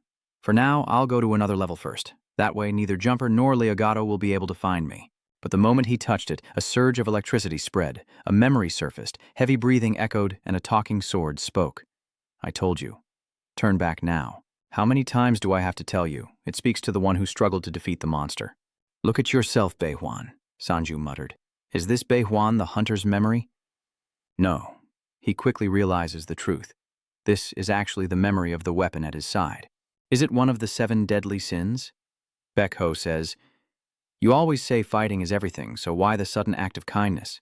The sword curses, "You idiot, if you die, how will I fight? And if you die in this tower of O, won't I be abandoned here forever? You know you can't conquer this tower. Reaching this floor is already beyond what others can do, but it's all thanks to my power, isn't it?" He wonders if it's truly worth it. Abandoning his children to fight for humanity like this. Baekhoan's expression darkens as he recalls Wee and Yuna's family, exceptional children. Sanju realizes they're talking about Chairman Park Wee and sees Hoan smiling to himself. Wai is a true prodigy. I only taught him a few times and he awakened his sword energy. And Yuna's mana control is not to be underestimated. She awakened an extraordinary skill at such a young age. He truly loves his family. Those 2 children are indeed mine. Truly remarkable. His lips trembled. But this is the only thing I can do for my family. Sanju seemed shaken as Baichuan recounted his pain. "I was trapped in those ancient ruins for 5 years, until I finally gained the upper hand, only to emerge and find a great flood, monsters everywhere, and my beloved wife stolen from me." The flickering firelight danced across his face. "From then on, I was just a wanderer, a useless father, afraid to call myself their dad. I once thought the power I sought would bring regret. I believed abandoning my family to enter those ancient ruins was foolish." He gripped the sword as if steeling himself. "But in the end, that power helped me protect Wee and Yuna." These words struck Sanju's very core. "Even if my bones break, even if monsters tear at my flesh, if it means I can reunite with my family once more, I will climb the Tower of Odin, for it is the only way to stop the harvest." His voice echoed even after he was gone, confirming that the path we're on isn't wrong or foolish. Sanju stood for a long time, then ruffled his hair. Damn it, I'm ashamed of myself. Sanju reluctantly returns to that hellish place. Hey, Jumper, what are you doing sitting there? You look just as pathetic as I do. Jumper's face suddenly lit up, a critical hit. He even asks, if I told you I believed you'd return from the start, would you believe me? Sanju is back, shining like the sun once more. No, how could I believe such nonsense? He said, suddenly crushing the shard in his hand. I have something more important to live for thanks to you. If I lose myself, please take care of the aftermath. Jumper is shocked. What is he planning? What the hell are you doing? Why would you swallow the fragment yourself? Sanju's insane laughter echoes as he swallows the fragment. You're killing me. Dong Sanju, what were you thinking? Absorbing the fragments yourself. Not just one, but two. Has it driven you mad? He can't stop laughing. Should I thank you in advance? Ha ha ha. You look up because that's the only way to awaken the power of nothingness. He scoffs. You were too hasty in your decision, and you've ruined everything yourself. He scoffs. Your willpower is weak. Your decision only helps me take over this body. You should have just let your clones absorb it as usual. Unable to contain himself, he shouts, But I did! Sanju vents his frustration. Time and again, I've let them absorb for me, and I don't want to repeat that anymore. I'm tired of this. You stand up, so that's why you decided to do this. I just want to share with my other selves, even if it's just a little. I promise I will become your most formidable foe. Still effective, this will be the first step in fulfilling that promise. An explosion erupts where Sanju stands, sending rock fragments flying and surprising Leogato. He's quite surprised to see him. I thought this would be impossible. I didn't think you'd be able to absorb the fragments of the 7 deadly sins on your own. This will be the last time I challenge you. Lucas won't be here to stop you from killing me. If you win, Leogato sneers, you can have the fragments of the 7 deadly sins. A man returned from the dead, cold and unfeeling. You finally look more like a human. He clenches his fist and steps forward. You've always been my favorite. He gripped his sword and stepped forward, knowing that a compliment wouldn't fix things. The nerve of him, like 2 ravenous demons, they charged at each other, a chaotic battle erupting. A purple explosion shoots upward, cracking the stone above, as purple smoke slowly dissipates. Sanju smirks confidently, revealing 2 afterimages behind him. Leogato laughs with glee as Sanju's sword clashes against his fist, creating a thunderous roar. He kicks at the hilt of Sanju's sword, who nonchalantly releases his right hand, using his left to grab the sword's handle. Sanju swung his sword, and Leogato tilted his head back in surprise. Since when did this kid's fighting skills become so sharp? A blue light emanates from his head as he smirks. I never intended to control the 7 deadly sins. Their fists collide, the force shattering the earth around them. If you want to fight, go ahead and use my body as you please. Just kick Leogato's ass. Leogato is struggling a bit. His physical strength has been significantly improved through the power of nothingness. This power gap is far too overwhelming compared to before. Sanju tiptoes, but it's only a slight, insignificant advantage. Behind him, Sanju's 2 clones break through space and charge forward. The clones are his real problem. All 3 swords strike Leogato, who can only block with his arms. But from another perspective, the only real obstacle he faces is Sanju himself. If he can kill the original, these annoying clones will disappear. His eyes full of murderous intent, he now aims for Sanju's life. Sanju smirked. That must be what he was thinking. He calculated, keep aiming for me, and when that moment comes, you'll see.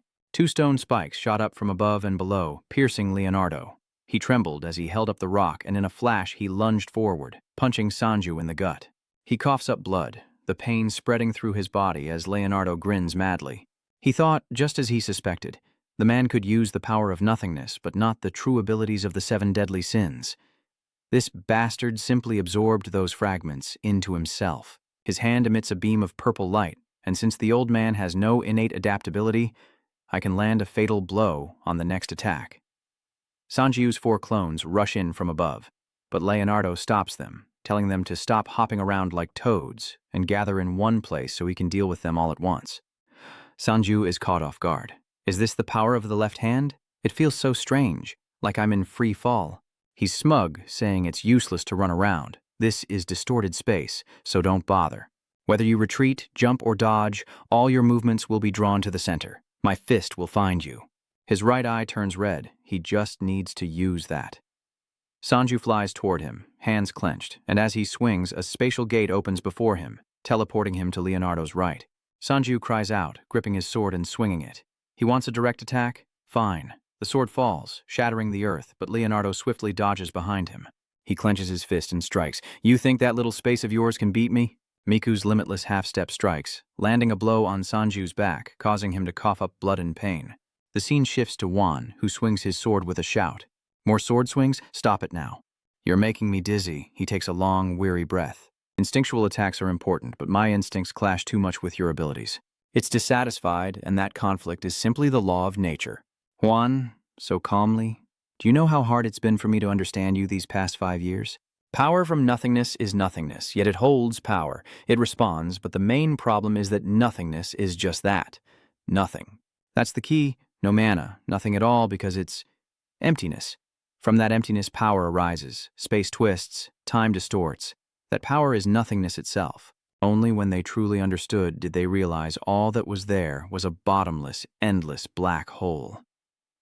Sanju's eyes shifted from red to gold, spreading like lightning bolts across his brow. Leogato's fist punches through Sanju's stomach, creating an explosion that erupts from within him.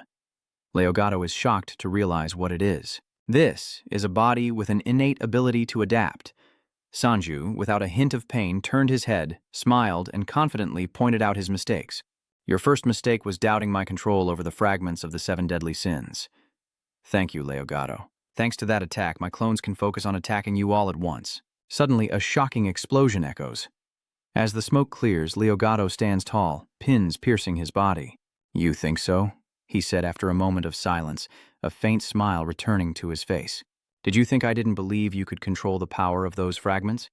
It seems Leogato is making his move, unleashing the explosive power of the elements.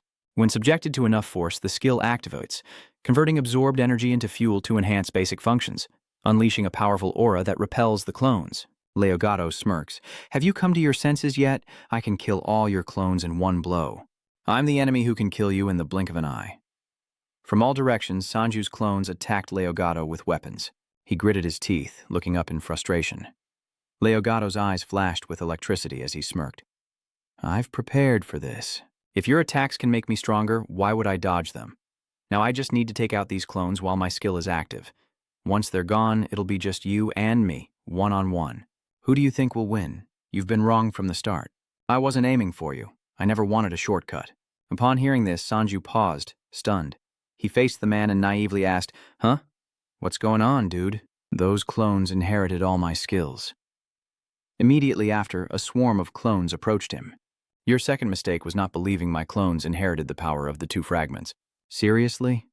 In that instant, Sanju used his divided power to push back against the man's explosive strength. The earth trembles as Leogato, wide-eyed in disbelief, exclaims, I never thought I'd say this, but this damn clone technique is too powerful. He watched, wide-eyed, as Sanju charged forward, sword raised, aiming for his head. Yeah,